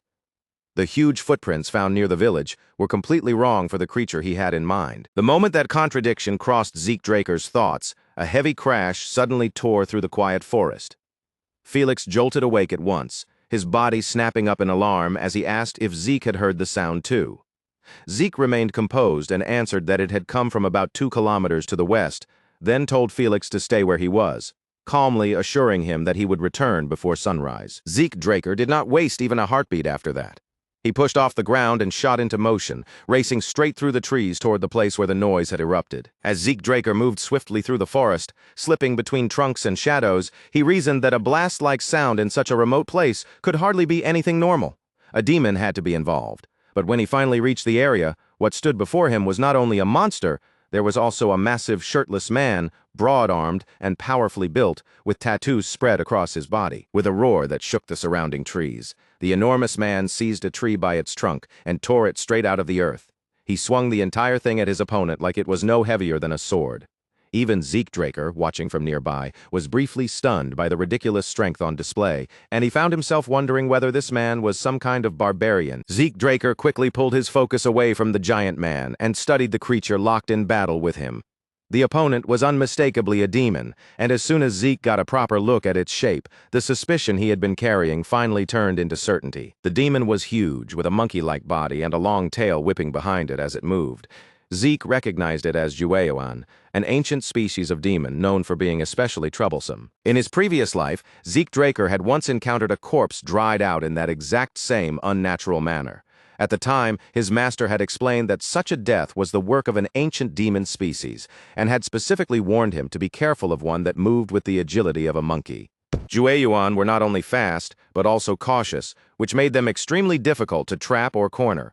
However, the most dangerous part of them was their tail. They could wield it almost like a flexible tentacle, striking in an instant and draining a person's vitality before the victim even had time to react. When the demon suddenly launched itself at the giant man again, the remaining pieces finally slid into place inside Zeke Draker's mind. The one stealing livestock from the village had most likely been the barbarian. Meanwhile, the true culprit behind the human disappearances was not him at all. It was the Juan. But before Zeke Draker could act on that realization, a scream tore violently through the forest. His eyes snapped back toward the battle, and he saw the demon's tentacle-like tongue driven straight through the barbarian's stomach. The barbarian gritted his teeth, forcing himself not to lose consciousness despite the pain ripping through him. His eyes shifted toward the demon's open mouth, and in that instant he understood something important. The attack had not come from the creature's tail, it had shot out from its tongue. That exact moment, Zeke Draker appeared behind the demon with his sword already drawn, the blade poised to cut it down. But the creature's instincts were frighteningly sharp. Before Zeke's strike could connect, the demon sensed him and reacted immediately. The Chuayan lowered its body in a sudden, fluid motion, dipping its head just enough for the sword to miss. Then, with terrifying speed, it shot away from Zeke Draker and created distance in an instant. Zeke Draker clicked his tongue under his breath, irritated by just how nimble the creature was. His gaze then shifted to the barbarian, who had collapsed heavily onto the ground, and Zeke wondered whether the Jueyuan's strange attack had injected some kind of poison into him. Zeke Draker had no particular desire to save a man who had been stealing livestock from innocent villagers. Even so, watching him lie there on the edge of death, Zeke could not simply turn his back and leave him behind. In the end, he chose to step in. Inside a nearby cave, the barbarian lay unconscious on the ground while Zeke Draker examined the wound in his stomach. Zeke tried applying a healing potion first, but when it produced no visible effect at all, his eyes narrowed. The failed treatment made him suspect that the barbarian might not be entirely human. Zeke Draker placed his hand over the open hole in the man's stomach and decided to try a different method. The moment he did, the system's message appeared, informing him that he was activating his mass buff skill. Drawing on his own healing factor, Zeke Draker released a gentle green glow from his hand as the ability began to take effect. The torn flesh slowly started to knit together, closing the damage little by little. Once the hole in the barbarian's stomach had fully sealed, the unconscious man finally began to move. The barbarian's eyes snapped open, and the first sight that greeted him was Zeke Draker kneeling beside him. Acting purely on instinct, he sprang backward and dropped into a guarded fighting stance, ready to attack if needed. Zeke, however, remained calm and simply told him to settle down. The barbarian froze where he stood, visibly shocked the moment he heard Zeke's words. Seeing his reaction, Zeke Draker explained in a plain and steady voice that he was the one who had saved his life. The barbarian looked almost unable to believe that Zeke Draker could actually speak his language. Even so, his stance loosened, and he lowered his guard enough to offer his thanks. As for Zeke, he felt a quiet sense of relief that he still remembered how to communicate in the language of the barbarians. The young warrior then introduced himself as Big Fists. Despite being only 16 years old, he was already stronger than the other fighters in his village, and because of that strength, he had been given a fitting trial for his warrior ceremony. His assigned trial was to defeat the Jueyuan, a demon that his people regarded as the strongest of all. But the challenge had turned out to be far more dangerous than he had imagined. The creature was so powerful and difficult to deal with that Big Fists had ended up chasing it all the way into the Duchy of Troy. Big Fists admitted, his frustration obvious, that the hunt was becoming too difficult for him, and that, at this rate, he would probably fail his test. After hearing that, Zeke Draker looked at him directly and asked whether he wanted help. Big Fists stared at Zeke in surprise, as though he had not expected that offer at all, and asked if he truly meant it. Zeke Draker only smiled at him and answered with steady confidence, telling him to trust him. Later, Felix appeared, and immediately looked uneasy when he saw the enormous figure standing beside Zeke Draker. He nervously asked whether that person was really a barbarian. Zeke confirmed it without any hesitation, then added that Big Fists would be joining them in the hunt for the demon, leaving Felix looking even more baffled by the sudden new arrangement. Big Fists then turned his attention toward Felix, glancing him over before asking who he was. Zeke Draker answered that Felix was his subordinate, but that only made Big Fists tilt his head in confusion and ask what that word was supposed to mean. As the conversation continued, Zeke Draker quietly watched Felix's reaction from the side. Even with a barbarian standing right in front of him, Felix never once reached for his sword. That level of calm would usually require serious training to imitate naturally. Yet aside from the strange aura Zeke had sensed from him earlier, Felix still looked like nothing more than an ordinary swordsman, making Zeke wonder whether he was overthinking things. While Zeke Draker was still caught up in that thought, Big Fists suddenly lifted his head, his nose catching something in the air. He remarked that he could smell something, and Zeke immediately turned toward him, asking what exactly he meant. Big Fist's expression became serious as he explained that he had caught the scent of the same demon from earlier. The answer clearly caught Zeke Draker off guard, and he quickly asked which direction the smell was coming from. Following that scent, Big Fists led Zeke Draker deeper through the forest until they reached the mouth of a cave. Zeke had not expected to locate such a place so quickly, But he remembered something his master had once taught him, that Yueon liked to hide in dark, damp places. With dawn now drawing closer, there was a strong possibility that the demon had retreated into the cave to hide. Zeke Draker turned toward Big Fists and asked whether he had any proper method for capturing the creature. Big Fists answered without words. He simply raised one hand and swung it through the air, making it perfectly clear that his entire plan was to charge in and fight the demon barehanded with nothing but his fists. Seeing that, Zeke Draker immediately understood why the creature had managed to escape him so easily before. Zeke Draker quickly laid out his plan, telling Big Fists to confront the prey directly from the front while he circled around and struck from behind.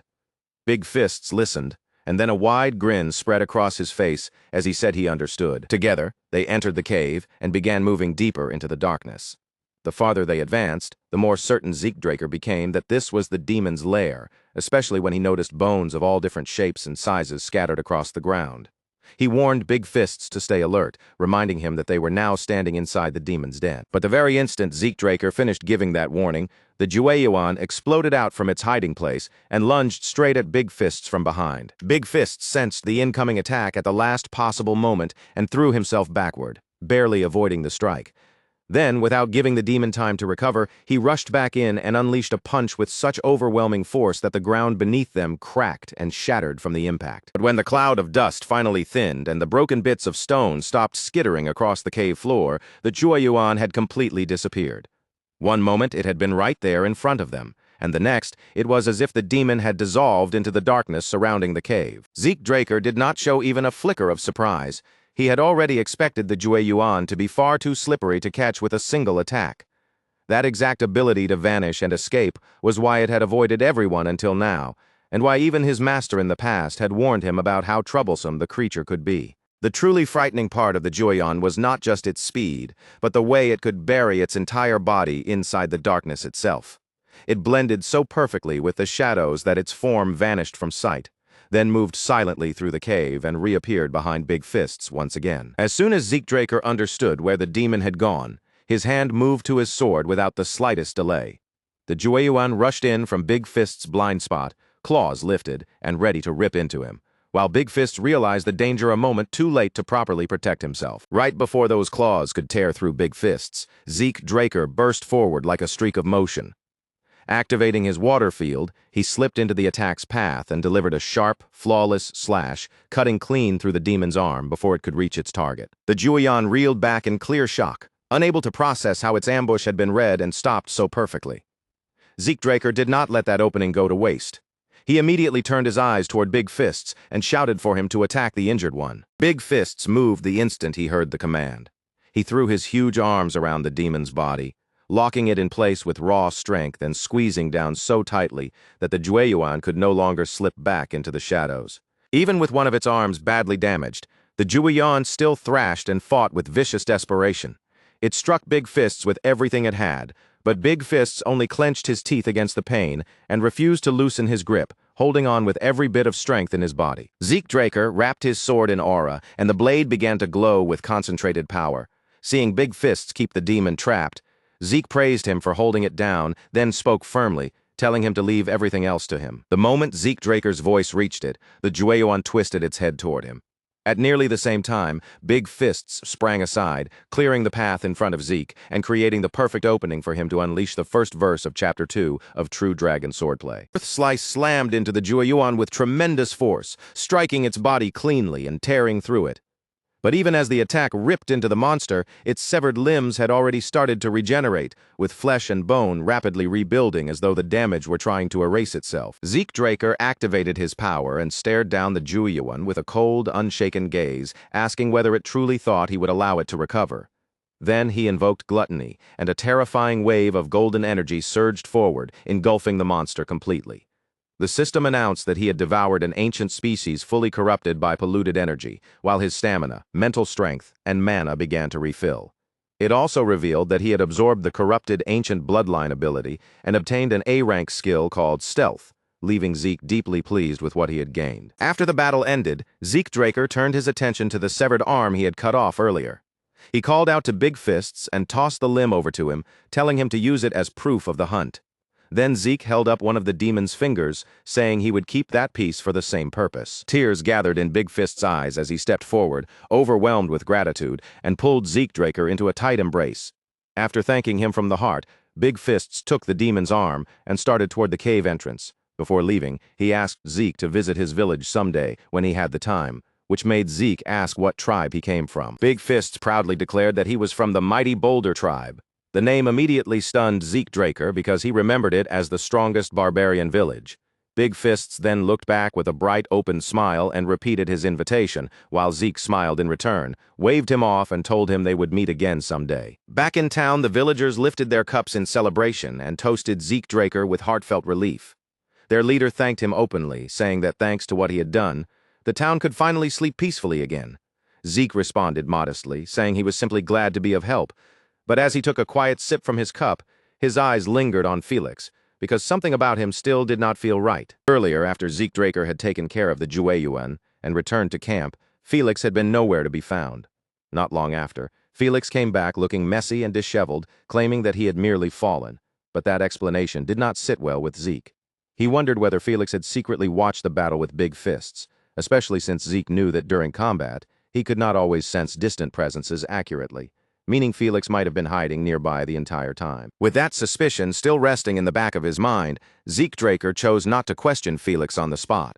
Instead, he decided to keep quiet for now and continue observing him a little longer. Once the celebration finally wrapped up, Zeke Draker made his way toward the lodging that had been prepared for him. He remembered the leader's earlier promise that proper accommodations had already been arranged, so he intended to settle in and rest for the night. But before Zeke Draker could get very far, someone moved directly into his path and stopped him. It was Felix. Zeke looked at him and asked why he was here when his own lodging was supposed to be in the opposite direction. Felix stood there with visible tension in his posture, then suddenly asked Zeke to accept him as a follower, surprising him before quickly urging him to watch something first. Felix drew his sword and began to demonstrate. As the blade moved cleanly through the air, Zeke Draker's eyes sharpened in surprise, because he recognized the style almost immediately. It was the swordsmanship handed down among the paladins of the Holy Kingdom. After continuing the demonstration for a while, Felix finally brought his movements to a stop and said he was finished. Zeke Draker remembered very clearly that Felix had once claimed he learned swordsmanship at a guild, so he pressed him on how he could possibly know a technique reserved for paladins. Felix was visibly shaken by the question, because even within the Holy Kingdom, the paladins of the Holy Knights rarely dealt with outsiders, and their secret techniques were known only to a small chosen group. Felix admitted that he had never expected Zeke Draker to identify the technique so quickly, much less understand exactly where it came from. For a brief moment, Felix said nothing. He seemed to be weighing the truth in his mind, as though asking himself whether there was any point in continuing to hide it now. Realizing that there was no use pretending anymore, Felix took out an item and handed it to Zeke Draker to examine. Zeke recognized it at once as an official paladin insignia. Felix then explained that it had belonged to his grandfather, a former paladin who had been caught up in a hidden internal conflict within the Holy Kingdom, falsely accused of wrongdoing, and eventually forced into exile. The revelation genuinely caught Zeke off guard, making the situation far more complicated than he had first imagined. Felix continued the story, explaining that his grandfather had risked his life fighting countless enemies inside the kingdom in order to expose corruption. But despite everything he had done, he had never been able to escape the false charges placed on him. In the end, he was not only exiled, but also threatened with a dishonorable execution, and only with the help of his family and allies did he barely manage to flee the kingdom alive. After his escape, Felix's grandfather concealed who he really was and lived quietly in the Duchy of Troy. Then, shortly before his death, he finally revealed the entire truth to Felix. He had personally taught Felix that very same paladin swordsmanship, passing down everything he could before his life came to an end. This surprised Zeke Draker even further, and he asked whether Felix's grandfather had attempted aura transmission before dying. Felix looked genuinely confused and asked what aura transmission was supposed to mean. Rather than explaining right away, Zeke Draker told him to hold out his hand, and Felix obeyed without hesitation, allowing Zeke to take it. As Zeke Draker held Felix's hand, he sensed the flow of energy moving inside him and quickly noticed something unusual. Felix's aura conductivity was extremely high compared to his current level, and his aura circuits were already clear, open, and free of obstruction. When Felix nervously asked whether something was wrong, Zeke calmly told him that nothing was wrong at all and that he should be thankful to his grandfather. Felix was stunned by that answer and immediately asked what Zeke Draker meant. Zeke explained that Felix's grandfather must have once been an arc paladin, a person whose level could be compared to a black knight, leaving Felix struggling to accept the weight of what he was hearing. Zeke Draker went on to explain that since the Imperial Age, the paladins of the Holy Knights had possessed a special technique known as aura transmission. Its purpose was to accelerate a person's growth through aura, but in Felix's case, his grandfather had gone even further. He had not only strengthened Felix's aura, but also improved his aura conductivity and cleared his circuits. Felix admitted that he had never known any of this before.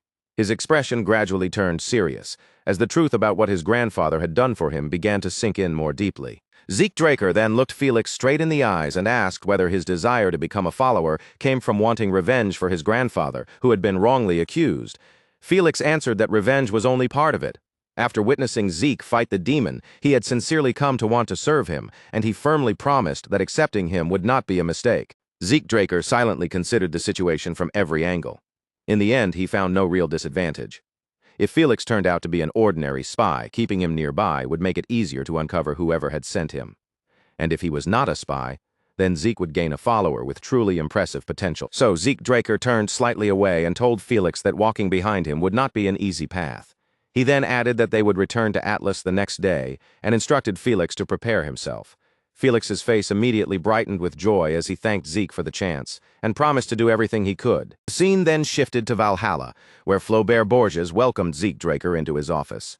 As he looked over the report in front of him, he remarked that the contents were truly remarkable, admitting that even he had not expected Zeke to heal a barbarian and then cooperate with him to bring down a demon. Flaubert Borges continued by saying that confining someone with Zeke Draker's talent to Valhalla alone would be a loss for the entire continent. Zeke responded with humility, saying he had simply been fortunate, which made Flaubert laugh lightly and comment on just how modest he was. Flaubert Borges tossed a document onto the table and told Zeke Draker to take it. He explained that it was a temporary graduation certificate, since the semester had not yet officially ended, and issuing a full graduation would be difficult for the moment. Even so, with that provisional certificate, Zeke would have no trouble pursuing whichever path he chose next, prompting him to smile and thank Flaubert for his support. Flaubert Borges then asked whether Zeke Draker had already decided what he intended to do after graduation, especially whether he planned to return to his family. Zeke confirmed that he did, explaining that he wanted to first gain experience as a knight within his own household. Hearing that answer, Flaubert smiled with satisfaction and said he looked forward to seeing how Zeke would develop from here. Just then, a knock sounded from the door. After Flaubert Borges gave permission to enter, Andre Draker stepped inside and politely apologized for interrupting. He then informed them that the Four Seasons Fortress had requested Zeke Draker's presence. Flaubert Borges remarked that Zeke Draker's father must have already heard about his graduation. Zeke then said he would take his leave, and Flaubert responded by telling him to come visit again whenever he had the chance. As they walked toward Arthur Draker's office, Zeke Draker asked Andre Draker if he knew the exact reason behind the summons. Andre admitted that he did not know for certain, but guessed that the patriarch likely wanted to congratulate him on graduating. Zeke gave a faint smile and said that the patriarch he knew would not usually go out of his way for something like that, though Andre replied that it was still possible, reminding him that completing Valhalla in only 2 years was an impressive achievement. Andre Draker then added that, on his way to the dean's office, he had seen Zeke Draker's friends. Zeke looked briefly surprised until he realized Andre was talking about Diego Villa and Asta El Adolf. And Andre Draker mentioned that both of them had looked rather gloomy and asked whether something had happened. Zeke Draker explained that they had been stationed at the northern borders, where their entire assignment was clearing snow. Andre nodded as if that explained everything, then commented that people often said snow could be even more terrifying than monsters. When they reached the entrance to the patriarch's office, Andre Draker gestured for Zeke Draker to go in. Zeke thanked him for escorting him, then stepped through the door. Inside, Arthur Draker greeted him and congratulated him on graduating. Zeke accepted the congratulations with thanks, and Arthur invited him to sit down and make himself comfortable. Arthur Draker set his cup down and asked whether Zeke Draker was curious about why he had called him there. When Zeke nodded, Arthur stated his intention plainly. He wanted to send Zeke to the upcoming Draker martial arts competition, and he wanted him to take first place. Arthur Draker explained that the tournament was hosted by the Draker family and was open only to young knights who had reached the level of Purple Knight within the last 5 years. In other words, it was a stage meant for the continent's rising rookies, the promising young talents who might one day lead the next generation. Zeke Draker answered that he understood. Arthur Draker then pressed him further, asking if that meant he would win. Without even a trace of hesitation, Zeke replied that he would claim victory at the Draker martial arts competition. Arthur Draker smiled as he heard the confidence in Zeke Draker's answer and said he hoped to be the one who placed the medal on him when the competition was over. Then he set a box down on the table and told Zeke that he had prepared a graduation gift for him, asking him to open it. When Zeke Draker opened the box and lifted the lid, his eyes immediately widened. Inside, carefully placed beside a formal-looking document, was a golden plaque that caught the light at once. He read the words engraved on it, and only then did he realize what he was looking at, a title certificate granting ownership of a territory. Still unable to fully process it, Zeke raised his gaze toward Arthur Draker and asked if his father was truly giving him land. Arthur Draker confirmed it plainly, without the slightest hesitation in his voice. He explained that the territory lay to the north of the Duchy of Troy, in the very same region where Zeke Draker had captured the demon. Zeke could hardly believe that he was being given land immediately after becoming an official knight. But he quickly composed himself, lowered his surprise, and promised that he would work hard to meet his father's expectations. Arthur Draker slowly rose from his chair, his calm voice carrying the weight of authority as he said he expected great things from Zeke Draker. He added that, for the time being, a caretaker would be assigned to oversee the territory in his place. Zeke was to learn the finer details from that person later, and once Arthur had given that instruction, he dismissed him. Zeke Draker thanked him properly and left the office, though his mind was still caught on what had just happened. A territory was normally something granted only to high-ranking knights within the family, so receiving one this early was far beyond anything he had anticipated. As he walked down the corridor, still absorbed in thought, someone suddenly tapped him on the shoulder. When Zeke turned around, Duke Draker stood there wearing a grin, greeting him as his busy disciple bastard and saying it had been a while. Zeke blinked in surprise and asked what his master was doing there. Duke Draker admitted without shame that he had only come to stay close to Zeke Draker and spend some time relaxing. Unfortunately for him, the patriarch had caught him and immediately dragged him into work instead. Zeke dryly reminded him that he had already been resting for 10 full years, then asked whether handling at least this much work was really such an unbearable burden. Duke Draker let out a tired sigh and muttered that Zeke Draker really was Arthur Draker's son, because the two of them spoke in almost the exact same irritating way. Then, without giving any warning at all, Duke turned toward the nearby window, pushed it open, and jumped straight out.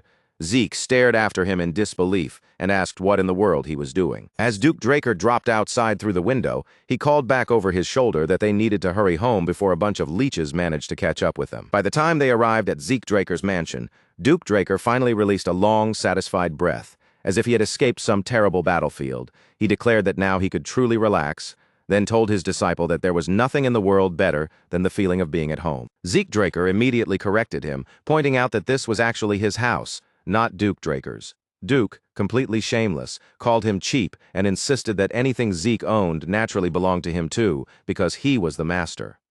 Zeke was left speechless by the logic, but Duke quickly moved on and asked why Arthur Draker had summoned him, already convinced that the patriarch would never call him over just to celebrate his graduation. Zeke Draker then told him that he had received a graduation gift. Duke Draker casually guessed that it might have been a sword, or perhaps a fine set of armor suitable for a newly recognized knight.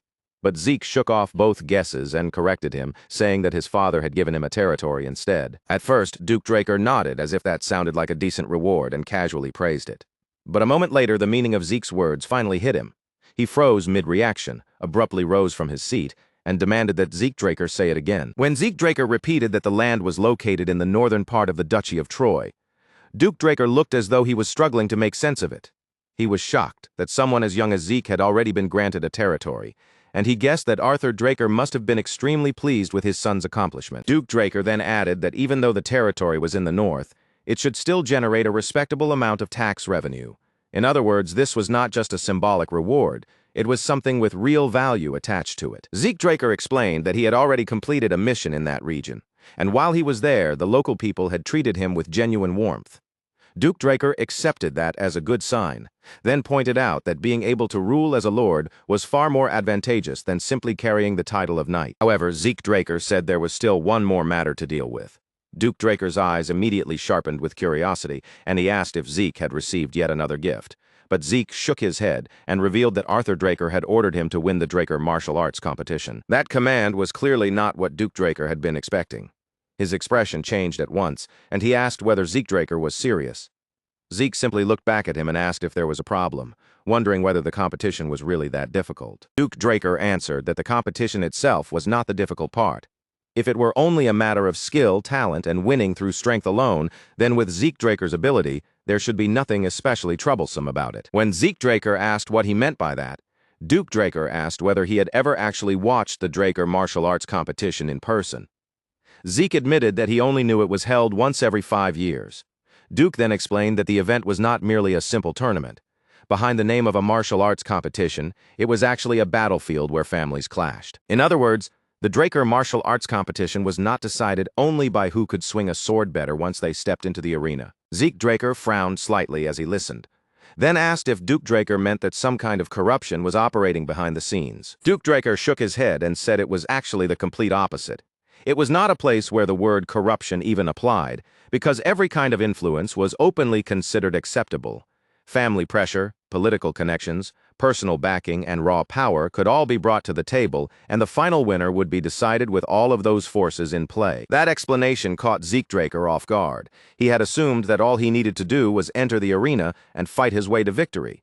But the serious expression on Duke Draker's face made it clear that the situation was far more complicated than that. Duke Draker spoke bluntly, making sure Zeke understood the reality of it. Without the support of a sponsor family standing behind him, Zeke Draker would never be able to win the Draker martial arts competition. After Duke Draker eventually left the room, Zeke Draker remained seated alone, quietly turning over everything his master had told him. Duke had pointed out how detached Zeke was from the family's political world and mentioned that there was still time to find a suitable sponsor family. That made Zeke realize that he was just as inexperienced in politics as he had once been in other unfamiliar fields, and he began to wonder if there might be another way around the problem. Just as that thought settled in his mind, someone entered the room and greeted him. Zeke Draker turned his head and asked Decker what he needed. Decker answered that he had something important to say, then explained that he had overheard the earlier conversation with Duke Draker and had learned that Zeke would be participating in the Draker martial arts competition. Zeke Draker confirmed that it was true, adding that his master had warned him it would be difficult to enter the competition without a sponsor family. Hearing that, Decker asked Zeke to watch closely. Then he drew his sword and released his aura. Zeke Draker's eyes sharpened in surprise as he asked whether Decker was a blue knight, but Decker calmly slid his blade back into its sheath and told Zeke to stop pretending. Decker said that he already knew Zeke Draker had figured out the truth a long time ago. That made Zeke feel slightly embarrassed because he had not expected Decker to realize that he had been aware of it all along. Decker then revealed that he had once served as a knight of the Draker family and that his assigned duty had been guarding Zeke Draker's mother. The confession visibly shocked Zeke. Then Decker asked whether Zeke knew why no one in the family ever talked about her. When Zeke Draker asked for the reason, Decker explained that it was because his mother came from the Agamemnon family. The name only deepened Zeke's confusion because he had never heard of that family before. He looked at Decker and asked what kind of family they were. Zeke Draker waited for Decker to answer, trying to understand why a family connected to his own mother had been buried so completely in silence. Decker explained that the Agamemnon family had once been the greatest force among the Draker family's blood allies. Their influence had been so immense that they had surpassed even the present-day Turin family and Zimmons family. Zeke found that hard to believe, because if they had truly been that powerful, he could not understand why he was only hearing their name now. Decker replied that people avoided mentioning the Agamemnon family because they were remembered as a cursed family. When Zeke Draker asked what kind of curse they supposedly carried, Decker explained that women of the Agamemnon bloodline often gave birth to stillborn children, and even among the few children who were born alive, most failed to survive past the age of 5. Zeke Draker's mother had been the only one to escape that fate, surviving the curse long enough to grow into adulthood. Zeke Draker then asked if Decker was suggesting that he seek support from this so-called cursed family. Decker confirmed that this was exactly what he meant. He explained that the Agamemnon family had once been the strongest power in the central region, and that Zeke himself possessed the qualifications to become their sole heir. After hearing that, Zeke answered that he would consider the suggestion carefully. Decker lowered his head respectfully and thanked Zeke Draker for taking the time to listen to what he had to say. Then, just as Decker turned to leave the room, he paused and glanced back.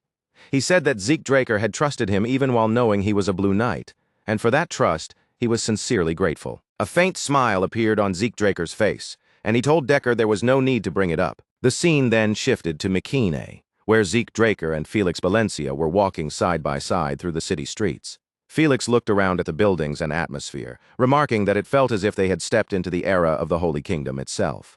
Zeke, meanwhile, observed the city calmly and noted that it looked much better than he had expected. Mykeene was one of the Midland cities supported by the Draker family. According to Decker, the Agamemnon family had once ruled Mykeene and its surrounding territories for a very long time. But roughly 50 years earlier, a series of misfortunes had begun to strike the family, and rumors of a curse spread until they became isolated. That was likely the reason their name had become so difficult to uncover, even within the Draker family itself. As they continued moving through the streets, Zeke Draker suggested that they stop somewhere nearby and get something to eat.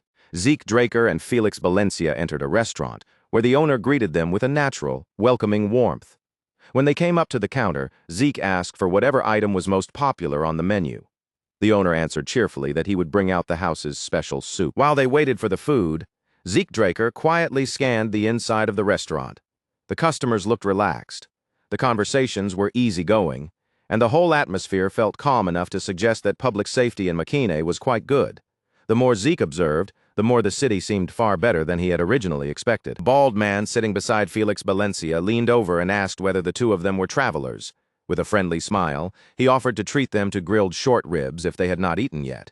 At the same time, another man seated near Zeke Draker encouraged him to try the dish, saying that since he had come all the way to Mykeene, he should not miss it. Zeke Draker smiled at their easy hospitality, thanked them, and said that the people of Mykeene truly seemed kind. Then he turned to the owner and ordered beer for everyone in the restaurant. The owner accepted the order, but the man beside Zeke quickly insisted that he did not need to go that far. Zeke simply explained that he wanted to show his appreciation. As the conversation continued, Zeke Draker asked the man if he had lived in Mykeene for a long time. The man replied that he was born and raised in the city, then invited Zeke to ask him anything. Zeke then brought up the city's mayor, mentioning that on the way there he had not seen any building that looked like a city hall. The instant that question left Zeke Draker's mouth, the man went completely still. The friendly mood inside the restaurant shifted all at once, and the once cheerful atmosphere became tense and uncomfortable. Zeke Draker could not immediately understand why everyone's attitude had changed so suddenly. Then the man beside him abruptly rose from his seat, his face stiff and guarded, and said that Zeke was asking too many questions. The man told Zeke Draker to forget about the beer and simply enjoy his stay in Mykeene. His words made it perfectly clear that the subject of the mayor was something the locals did not want to discuss. The way the room suddenly went cold made Zeke Draker pause for a moment. He quietly wondered whether mentioning anything connected to the Agamemnon family had struck a sensitive nerve, and if the people of Mykeene hated even hearing the name of that so-called cursed bloodline. After sitting with that reaction for a short while, he rose from his seat and told Felix Valencia to remain there and rest. Felix gave him a cautious nod, watching as Zeke stepped away to look around the city on his own. Before long, Zeke Draker entered a more elegant bar, one with a quieter, more refined mood than the lively restaurant from earlier. Behind the counter, the bartender had been calmly wiping a cup, but the moment he noticed Zeke walk in, his eyes narrowed with suspicion. He questioned who Zeke was, then remarked that this was not exactly the sort of establishment someone his age should wander into so casually. Zeke Draker did not look the least bit shaken by the warning. Without raising his voice, he reached into his clothes, took out a VIP card, and held it up where the bartender could clearly see it. Then he calmly asked him to repeat what he had just said. The instant the bartender recognized the card, his expression stiffened in shock, and his attitude changed completely. The bartender hurriedly apologized, lowering himself with obvious panic as he said he deeply regretted failing to recognize someone of Zeke's standing. Zeke Draker accepted the apology without making the matter any bigger, then simply stated that he wanted to meet the branch manager. The bartender immediately agreed to arrange it for him. Zeke Draker understood from that reaction alone that the card carried serious authority within the syndicate, especially since it had been given to him by Kay. Watching how quickly the bartender's entire demeanor shifted, Zeke felt certain that this card would come in handy many more times in the future. A short while later, as Zeke Draker walked down the hallway, the branch manager came rushing toward him in a panic. The man immediately dropped to his knees before Zeke, bowing his head deeply as he begged forgiveness for his disrespect and for failing to realize who had arrived. Zeke looked down at him with a calm gaze and asked if the manager even knew who he was. The manager answered honestly that he did not truly know anything about Zeke Draker's identity. All he had been told was one thing, that no matter what happened, he absolutely must not offend him. Zeke Draker then asked how long the manager had been stationed in Mykeene. The man replied that he had lived in the city for 20 years. That answer caught Zeke's interest, so he asked whether the manager understood Mykeene's situation well. The man confirmed that he did, then added that beneath its calm surface, Mykeene was far more active than it appeared. Lifting his head slightly, he asked if Zeke had some interest in the underworld. Zeke Draker immediately brushed that assumption aside, saying he had no intention of involving himself in stolen goods or shady trade. Instead, he turned the conversation in a different direction and began asking about the Lord of Mycane. The manager froze the instant that word reached him. His face tightened with visible shock as he asked whether Zeke Draker truly understood what he was saying. But Zeke pressed ahead without backing down, making it clear that he was talking about the Agamemnon family. At the sound of that name, beads of sweat began forming heavily across the manager's face. Seeing that intense reaction only made Zeke Draker more concerned. He wondered what kind of rumors had spread through Mycane to frighten even a syndicate branch manager this badly. Just speaking the name Agamemnon seemed to be treated like stepping on a taboo. So Zeke asked if there was a specific reason behind that fear. The manager's body trembled as he answered, his voice dropping low and unsteady. He said that the Agamemnon family was cursed. Zeke Draker replied that he already knew about the curse involving newborn children dying soon after birth. But the manager shook his head quickly, insisting that this was not the whole story. That made Zeke's gaze sharpen, and he asked what other kind of curse there was. With his voice shaking even more than before, the manager revealed the darker rumor. Anyone who went to the Agamemnon family's castle, he said, would die. Zeke Draker was genuinely taken aback and asked if the man was serious. The manager insisted firmly that he was, then added that even people who spoke the name Agamemnon too freely often ended up finding themselves in danger. Zeke Draker could tell that the manager was not simply repeating some empty superstition for dramatic effect.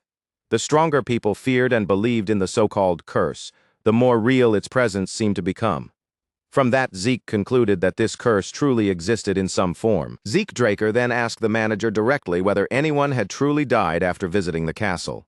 The man confirmed it, explaining that many years ago, a famous tale had spread through Mycane about visitors who went to the castle and never returned alive. Because of that story, the civilians of Mycane refused to go anywhere near the place. After hearing all of that, Zeke Draker finally began to understand the shape of the situation. More than likely, the Agamemnon family had created and maintained this curse themselves, using fear as a wall to keep outsiders away from their castle. Later that night, Zeke Draker and Felix Valencia stood before the gates of the Agamemnon castle. Felix looked up at the dark, oppressive structure looming above them and asked if Zeke truly planned to investigate a place like this.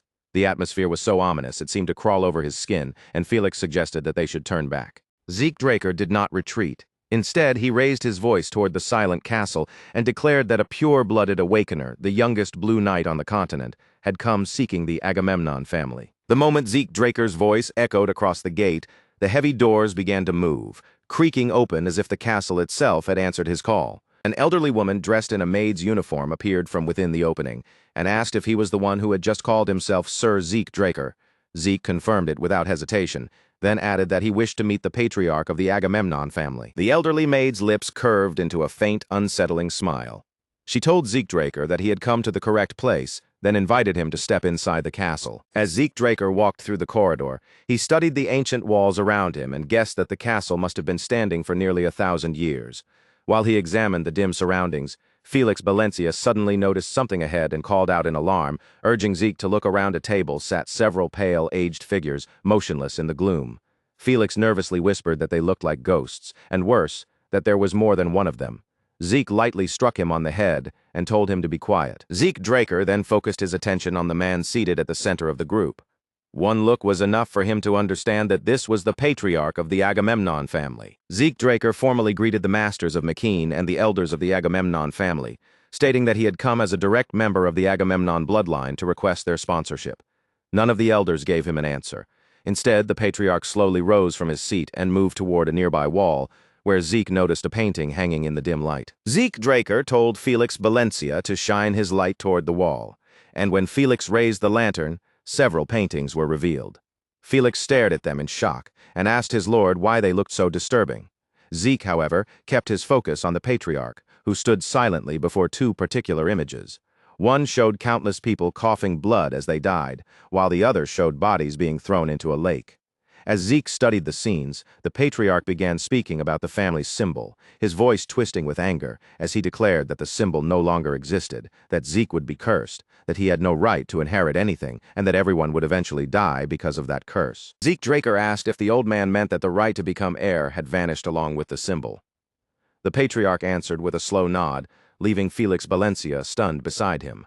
unable to understand how Zeke had managed to draw that meaning from the paintings and the old man's fragmented words. Zeke Draker considered the missing symbol and the lake shown in the painting, then asked if the symbol had sunk to the bottom of the water. The maid standing nearby confirmed it with a nod. Zeke immediately requested that she guide him to that place. Soon, the scene shifted to a vast lake stretching out under the night sky. Its sheer size left Felix Valencia stunned, and he admitted that he had never seen anything like it before.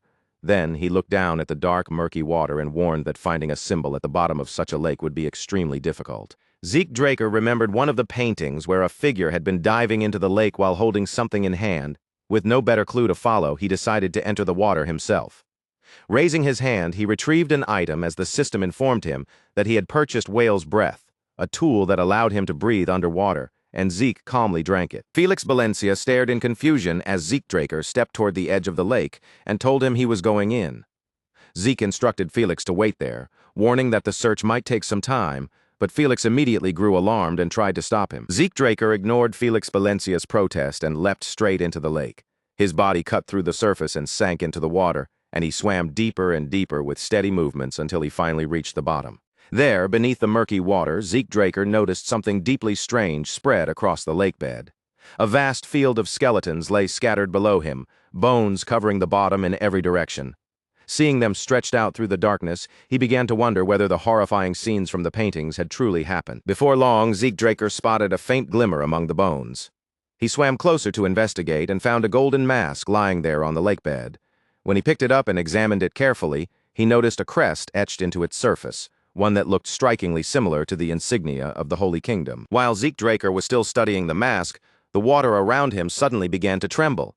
He immediately wondered what could be causing such a disturbance, and when he turned around, an enormous fin came into view, startling him. The moment Zeke Draker looked downward, he saw a gigantic creature charging straight toward him with its jaws stretched wide open. The system alerted him that it had identified an ancient dragon corrupted by polluted energy, and just before the beast could swallow him whole, Zeke dodged to the side. Still struggling to understand how an ancient dragon had appeared in a place like this, he quickly stored the golden mask in his inventory and drew his sword, realizing that he had no choice but to fight. Zeke Draker raised his blade and used the water-field elemental sword to gather the surrounding water, then unleashed a slash called Wave Sword at the creature. The ancient dragon cried out in pain, but the force of its roar pushed Zeke backward, and the heavy water pressure made it clear that fighting underwater would not be easy. Then he remembered something perfectly suited for this situation. He pulled out Hersion, equipped it, tightened his grip, and unleashed the first verse of Chapter 8 of True Dragon Swordplay, Dragon Scale Slice. The powerful blow forced the monster back, and the system immediately informed him that the ancient dragon had shown fear. His innate authority, draconic control, had activated, and the system asked whether he wished to make the target submit.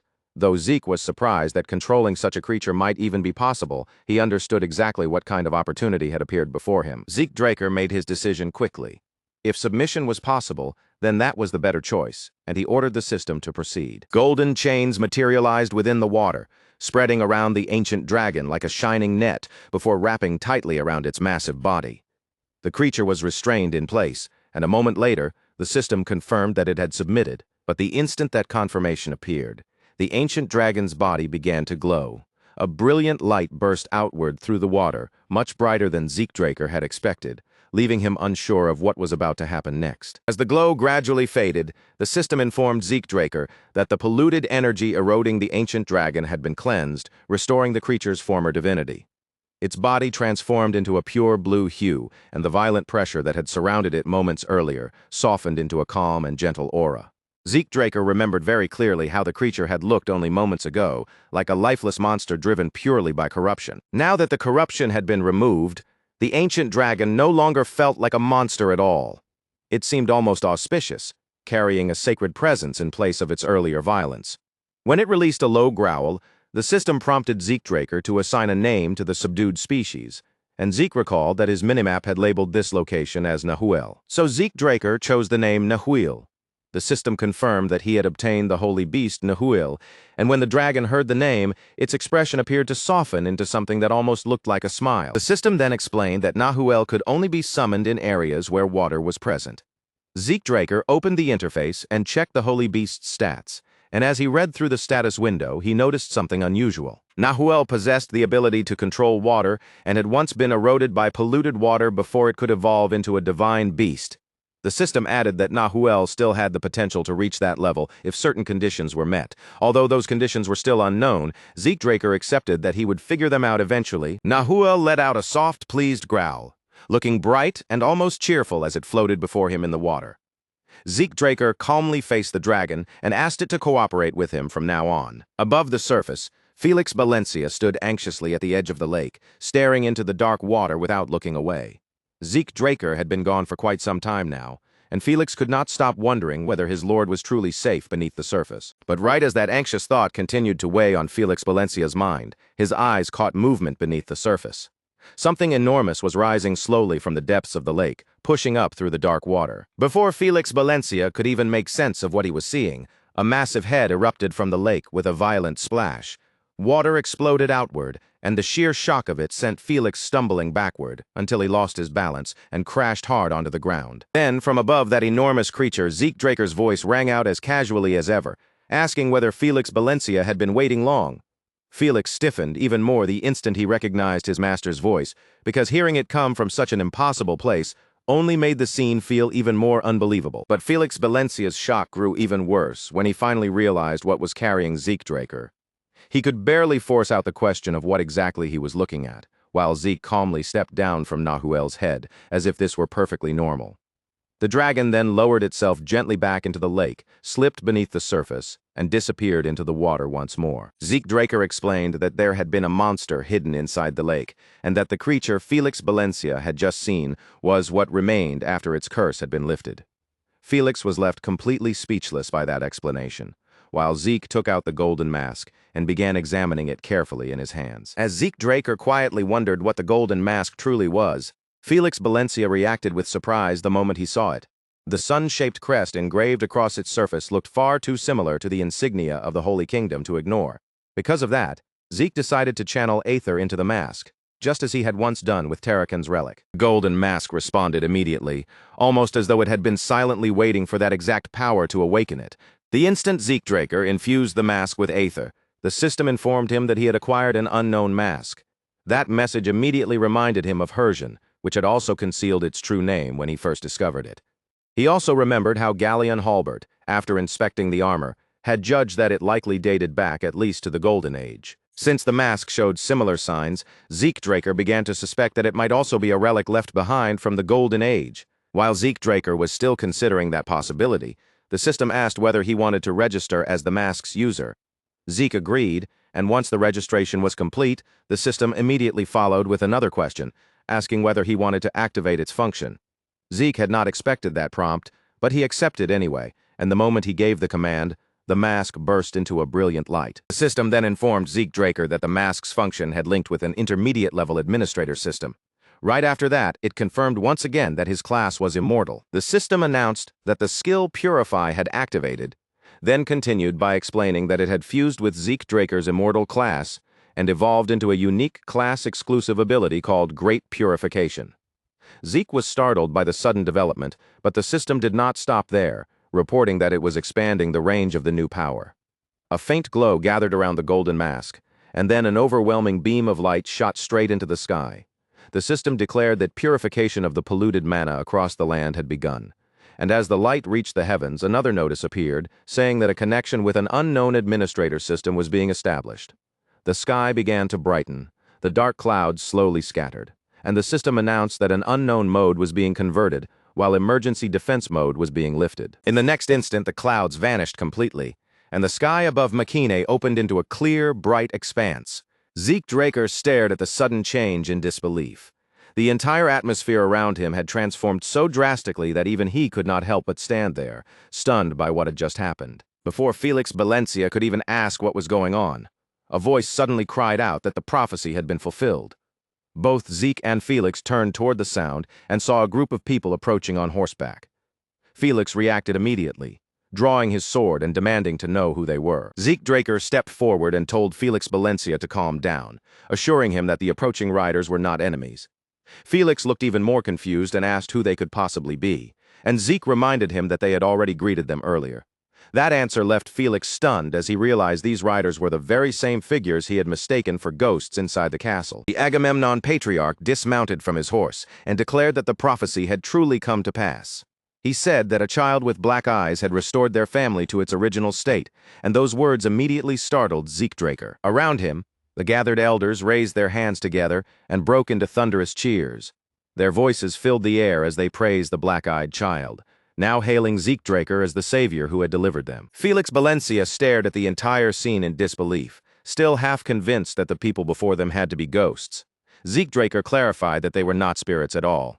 They were victims whose bodies had deteriorated because of the curse, and now that the curse had been lifted, they had simply returned to the forms they once had. The Agamemnon patriarch stepped closer and addressed Zeke Draker as his black-eyed grandchild, saying that Zeke had freed them from the family's curse and saved them.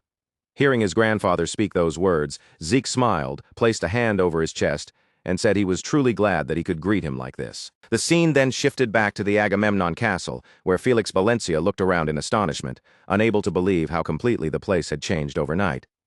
Zeke Draker remembered that the system had mentioned emergency defense mode being lifted when the surroundings transformed. Since the golden mask was linked to the system, just like the Dragonslayer's residence and King Kaiser's home, he realized that the system's power had to be connected to the Elder Dragon's artifact. As Zeke Draker continued turning that thought over in his mind, an elderly maid approached and called him young master. She asked whether he had enjoyed his meal, then mentioned that it had been the first time in 50 years she had used her cooking skills. Seeing Zeke eat so well, she said, had made her genuinely happy. Felix Valencia looked puzzled at first, trying to figure out who the woman was, before his expression suddenly changed as he remembered she was the maid who had guided them the day before. The woman confirmed his realization, and then the Agamemnon patriarch explained to Zeke Draker that because of the curse they had been unable to endure sunlight or properly eat the food needed to live. Their condition worsened with time until they eventually lost even the ability to speak clearly. After hearing that, Zeke Draker placed the golden mask on the table and told his grandfather that he had something to show him. He pushed the mask forward and explained that he had found it at the bottom of the lake. The Agamemnon patriarch recognized it immediately as Agamemnon's golden mask, and disbelief spread across his face as he realized that their family's long-lost symbol had finally returned. Zeke Draker then asked his grandfather to tell him what had truly happened. The Agamemnon patriarch answered that Zeke was now worthy of learning the hidden past of their family. The Agamemnon patriarch began by explaining that everything had started around 50 years ago, when a devastating plague suddenly swept through Mycenae. At that time, the Agamemnon family used every resource and method they had to contain the outbreak within the city. The elders isolated those who were already infected, while gathering the remaining citizens into the castle under strict and careful preparations. But no matter how desperately they tried to control it, the disease spread at a terrifying pace. It began with a burning fever, then red spots would appear across the victim's body, and after that they would start vomiting blood before dying within just 3 days. Zeke Draker wondered if the illness might have been Rose disease. The exact timing of death did not match perfectly, but the symptoms were similar enough that he could not simply dismiss the possibility. The true nightmare began after sunset, when the people who had died from the disease suddenly rose again and started attacking the living. Zeke Draker listened with a serious expression, then asked whether they had turned into zombies. The Agamemnon patriarch explained that they were not the same as zombies controlled by black mages. These creatures could infect living people through their bites, turning them into the same kind of undead, as if the curse itself were spreading like a contagious disease. Clenching his fist tightly, the Agamemnon patriarch told Zeke Draker that the only way they could describe what happened was to say a curse had fallen upon their kingdom. The entire situation had been too bizarre, too horrifying, and too unnatural for ordinary people to comprehend. In response, the Agamemnon family fortified the castle and waited behind its walls, hoping that the outbreak and the chaos outside would eventually calm down.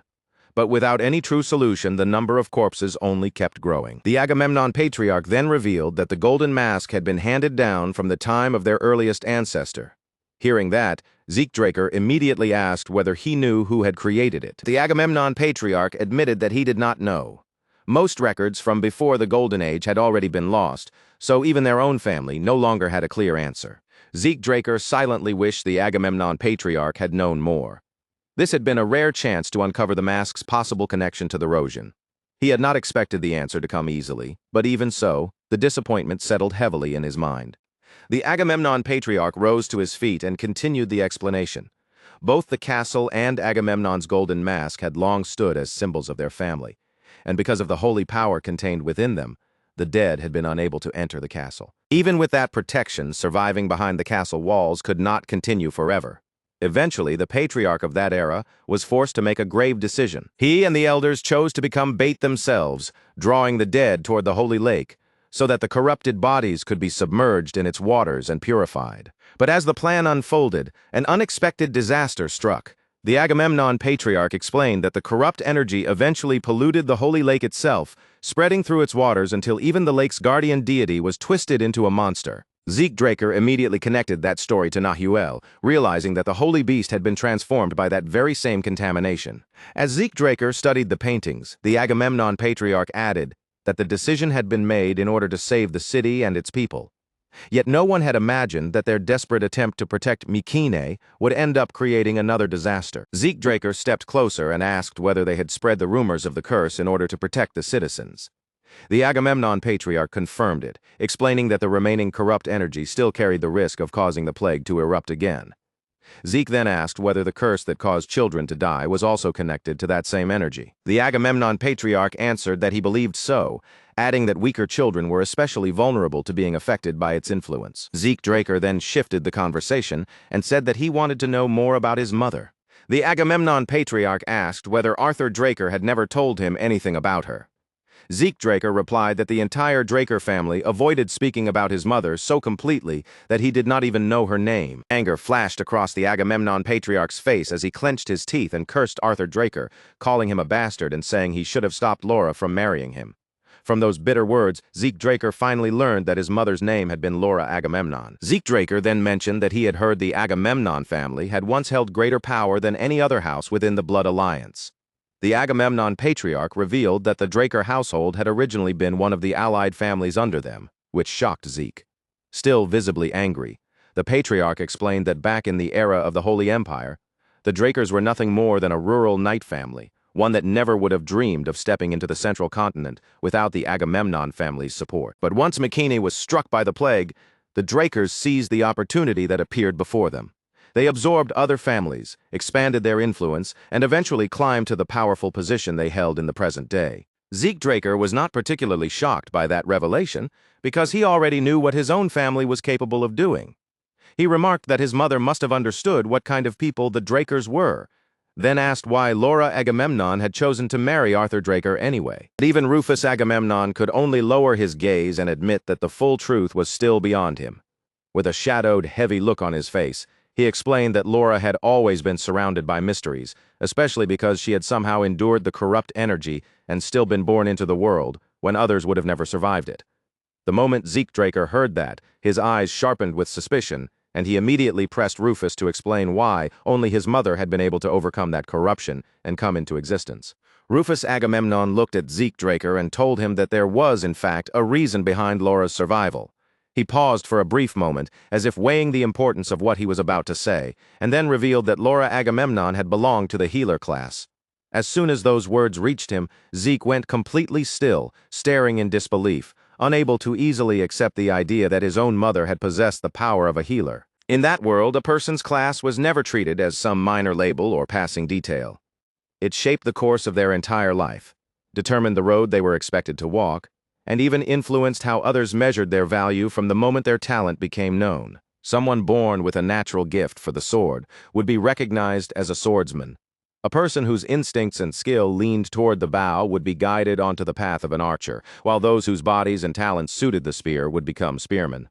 Put simply, a class was considered the clearest sign of a person's role in the world, the talent they carried, and the true ability hidden within them. Rufus Agamemnon then explained to Zeke Draker that his mother, Laura Agamemnon, had been a member of the healer class, a rare and powerful path that gave her the ability to resist and push back against corrupting forces. According to him, the ancient class system had originally been created to awaken and strengthen the natural gifts each person was born with.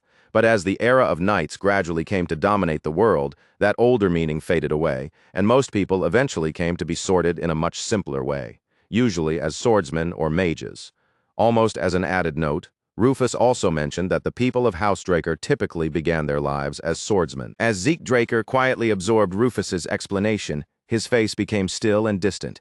His thoughts began to sink inward, turning over the meaning behind every word, and for the first time he started to wonder if this truth might be connected to all the suffering, rejection, and humiliation he had endured in his previous life. If Laura Agamemnon had truly been a healer, then Zeke Draker could not stop himself from wondering whether Arthur Draker had known that fact. When Rufus Agamemnon confirmed that Arthur had indeed been aware of Laura's class, Zeke felt the unease inside him deepen even further. If his father had known, then Arthur should have understood that Zeke carried something more than simple sword talent. And yet, even with that possibility right in front of him, Arthur had still abandoned him in his past life.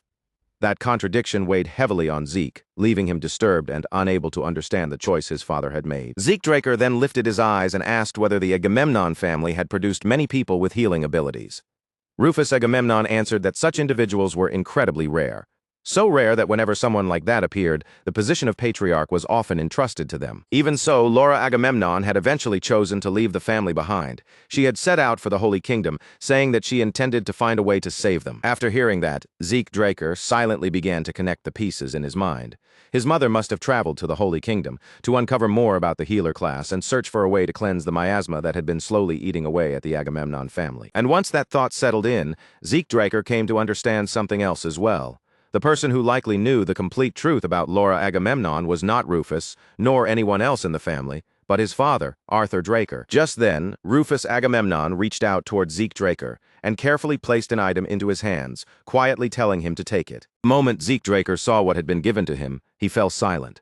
Resting against his palm was a locket, and inside that small keepsake was a portrait of his mother. As Zeke stared at Laura Agamemnon's face, unable to look away, Rufus explained that there had once been a brief period when Laura had returned to the castle. During that short stay, Laura Agamemnon had often spoken of a certain future. She would say that one day a child with black eyes would come back and restore the family to the state it was always meant to be in. Zeke Draker immediately raised his head, his attention sharpening, and asked if his mother had left behind some kind of prophecy. Rufus Agamemnon answered him honestly, admitting that he did not know the true meaning behind Laura's words. Still, Rufus Agamemnon could not deny that such a thing was possible.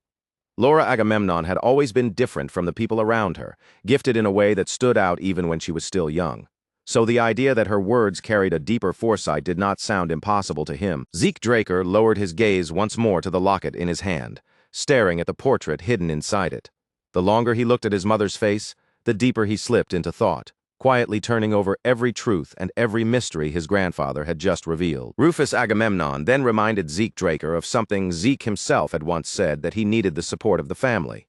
Since Zeke was Laura Agamemnon's son, and since he had also been the one to save the Agamemnon family from its curse, Rufus declared with unwavering conviction that from that moment forward, Zeke Draker would be acknowledged as the one and only heir of the Agamemnon family. Meanwhile, out on the training grounds, Felix Valencia was being driven all the way to his limit. His body looked utterly exhausted, his strength nearly drained, and he seemed as though he might collapse on the spot at any second. The elder kept a sharp, unforgiving watch over both him and Zeke Draker, observing every movement and sternly ordering Felix to train properly instead of trying to slack off. With exhaustion pressing down on him from every direction, Felix Valencia desperately turned to Zeke Draker and begged him for help. But Zeke only looked back at him with a calm expression and told him that he still had a very long road ahead, and for now, the only thing he could do was keep practicing with steady discipline. Later, Zeke Draker thought back over the situation. Rufus Agamemnon had already begun the formal process of naming him heir, and since there was still some time remaining before the martial arts competition, Zeke decided to stay at the castle a little longer and follow the patriarch's wishes. While Zeke Draker continued training together with Felix Valencia, he also began learning the Agamemnon family's secret art, golden swordsmanship. It was a combat style built around using a sword and shield together, giving off an impression similar to paladin succession swordsmanship or imperial swordsmanship. During practice, Zeke activated his armor and attached Bahamut to Galen's shield, and the moment everything settled into place, he could clearly feel just how stable, balanced, and dependable golden swordsmanship truly was. However, Zeke Draker soon came to an important realization. Because of the curse affecting the Empire's men, the magic armor could not be used properly in its current state. With that limitation in mind, he understood that he needed to meet Galen as soon as possible and have the equipment remodeled and improved. But before he could continue thinking through the problem, Rufus Agamemnon arrived and called out to him. Rufus looked noticeably worn out, remarking that dealing with documents after so many years had become more burdensome than expected. Then he said there was something important he wanted to discuss and suggested that they take a short walk together. As the two walked side by side, Zeke Draker asked how the city had been governed up until now. Rufus Agamemnon explained that he had left its management to trustworthy proxies outside the territory, while the family itself continued making the most important decisions and sending instructions through letters. Then Rufus revealed that this was exactly why he had called Zeke over. For generations, the Agamemnon family had stood as the guardians of Mycenae, protecting the city while the three families beneath them remained tied to the house by deep vows, always prepared to come to their aid whenever the need arose. Zeke Draker listened to the explanation and summed it up in simple terms, saying that those families were essentially their vassals. Rufus Agamemnon confirmed that understanding, then added in a firm voice that if Zeke was going to be officially acknowledged as heir, he would need to receive recognition from all three of those families. Zeke Draker then replied that he also had something important to address regarding that very issue. He asked for the three families, along with every other family connected to House Agamemnon, to be summoned to the castle. Later, when the invited families finally arrived, they were stunned by the scene before them. Agamemnon Castle had been restored to its original form, and many of them immediately understood what that meant. The curse that had weighed on the family for so long had finally been lifted. The guests were received with warmth and proper courtesy, and Rufus Agamemnon personally stepped forward to greet them as they entered. With genuine sincerity in his voice, Rufus Agamemnon thanked the blood allies who had remained loyal and steadfast throughout the Agamemnon family's long absence. Many of the leaders moved closer with visible surprise and relief on their faces, clearly pleased to see Rufus standing before them in such good health. But that joy was not shared by everyone. Farther in the background, some watched with uneasy expressions, already understanding that the return of House Agamemnon meant a powerful ruling force was rising once again in the central continent. Rufus Agamemnon then announced before everyone that he had gathered them there to inform them of the Agamemnon family's return after finally breaking free from its curse. After making that declaration, he introduced Zeke Draker as the heir of the Agamemnon bloodline. Shock rippled through the hall, especially among those who already knew Zeke as the youngest Blue Knight on the continent and the genius who had graduated from Valhalla faster than anyone in history. At that moment, a man stepped forward from among the gathered leaders and addressed him respectfully as the revered Rufus Agamemnon. Carrying himself with the composure of an old retainer, he asked for permission to speak, not only as a loyal vassal, but also as an old friend. After Rufus Agamemnon granted him permission and acknowledged him as his oldest friend, Arnold Achilles, the man began speaking in a calm and measured voice. He said that the decision to appoint an official heir to the Agamemnon family was certainly welcome news. However, under the conditions established for the proxy families, the Achilles family carried the responsibility of verifying whether that heir was truly legitimate. As the other elders stepped forward to stand beside him, Arnold Achilles continued his explanation.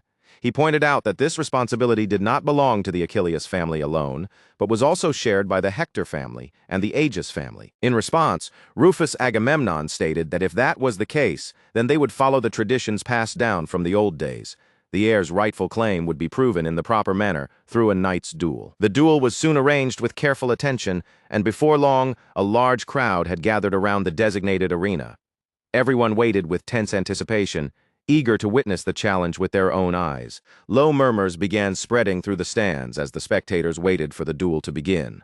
Among them, one man spoke with clear satisfaction, saying that the event had turned out even better than he expected, and that it was not often anyone got to witness a battle between such distinguished knights.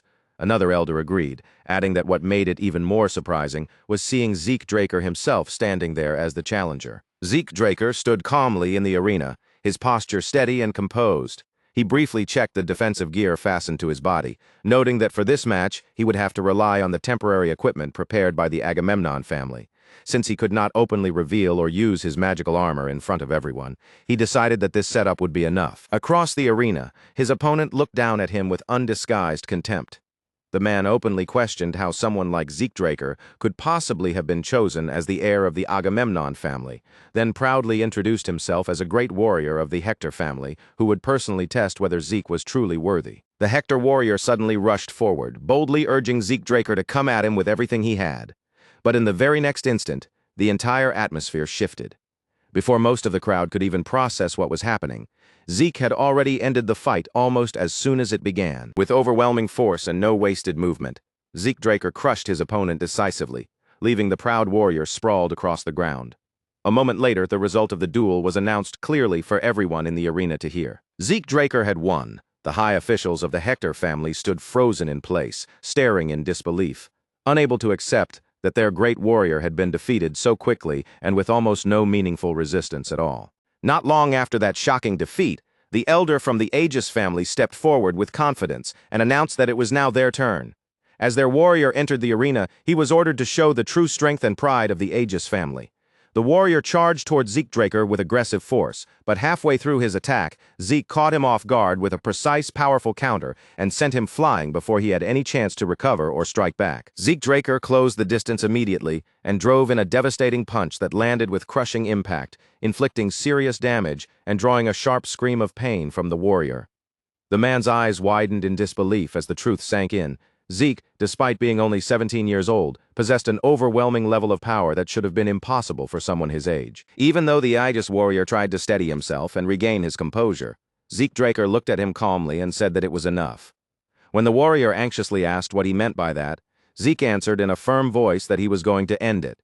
Without the slightest hesitation, he stepped forward and crushed him once more, leaving him collapsed on the ground as the result was declared in Zeke's favor. Zeke Draker cast a brief glance at the fallen opponent and understood that only one challenger remained. Then the final great warrior slowly entered the arena, and the crowd immediately recognized him as the current champion of the traditional dueling league, Pharrell Achilles. Standing face to face with Zeke Draker, Pharrell Achilles approached him with calm respect and introduced himself, saying that it was good to meet him. Zeke responded in the same composed manner. But as Zeke observed him more closely, he immediately realized that Pharrell was completely different from the previous two opponents.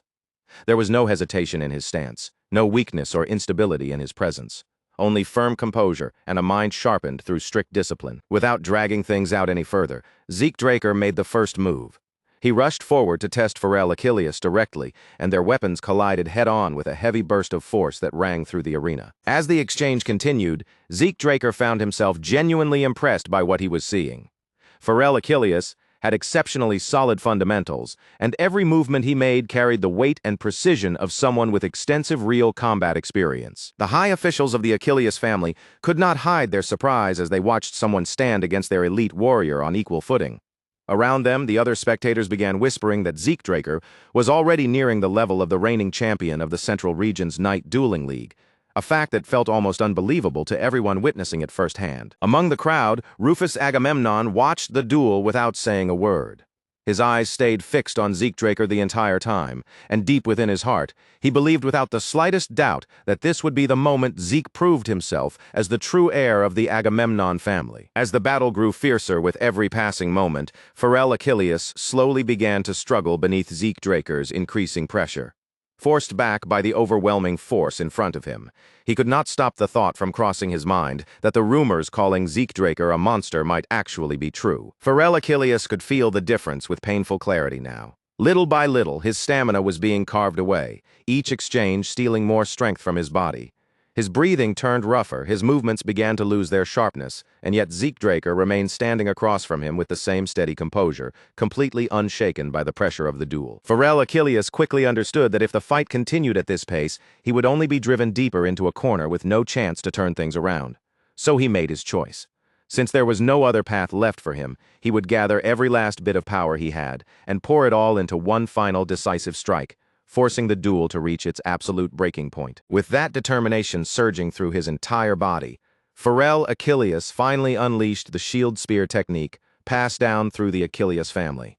It was their ultimate charge, Black Spear Fury. A fierce aura wrapped around Pharrell Achilles as he launched himself forward, his body cutting across the arena like a spear fired straight at its target, every ounce of his remaining strength packed into that single attack. Zeke Draker watched Pharrell Achilles close in, his eyes narrowing with sharp focus. In that instant, he could tell exactly what was happening. His opponent had abandoned all hesitation and was now staking everything he had on this one final blow. And as that overwhelming force rushed toward him, Zeke Draker quietly measured the moment before him. This was where he had to decide whether he would meet Pharrell's attack with the swordsmanship he had inherited from the Agamemnon family. Zeke Draker gave his answer not with words, but through action. He unleashed the ultimate counter of golden swordsmanship, the technique known as Golden Sword Dignity Attack. Both warriors charged forward with tremendous force, and the instant their attacks collided head-on, the entire arena was engulfed in a blinding flash, created by the explosive energy of their clash.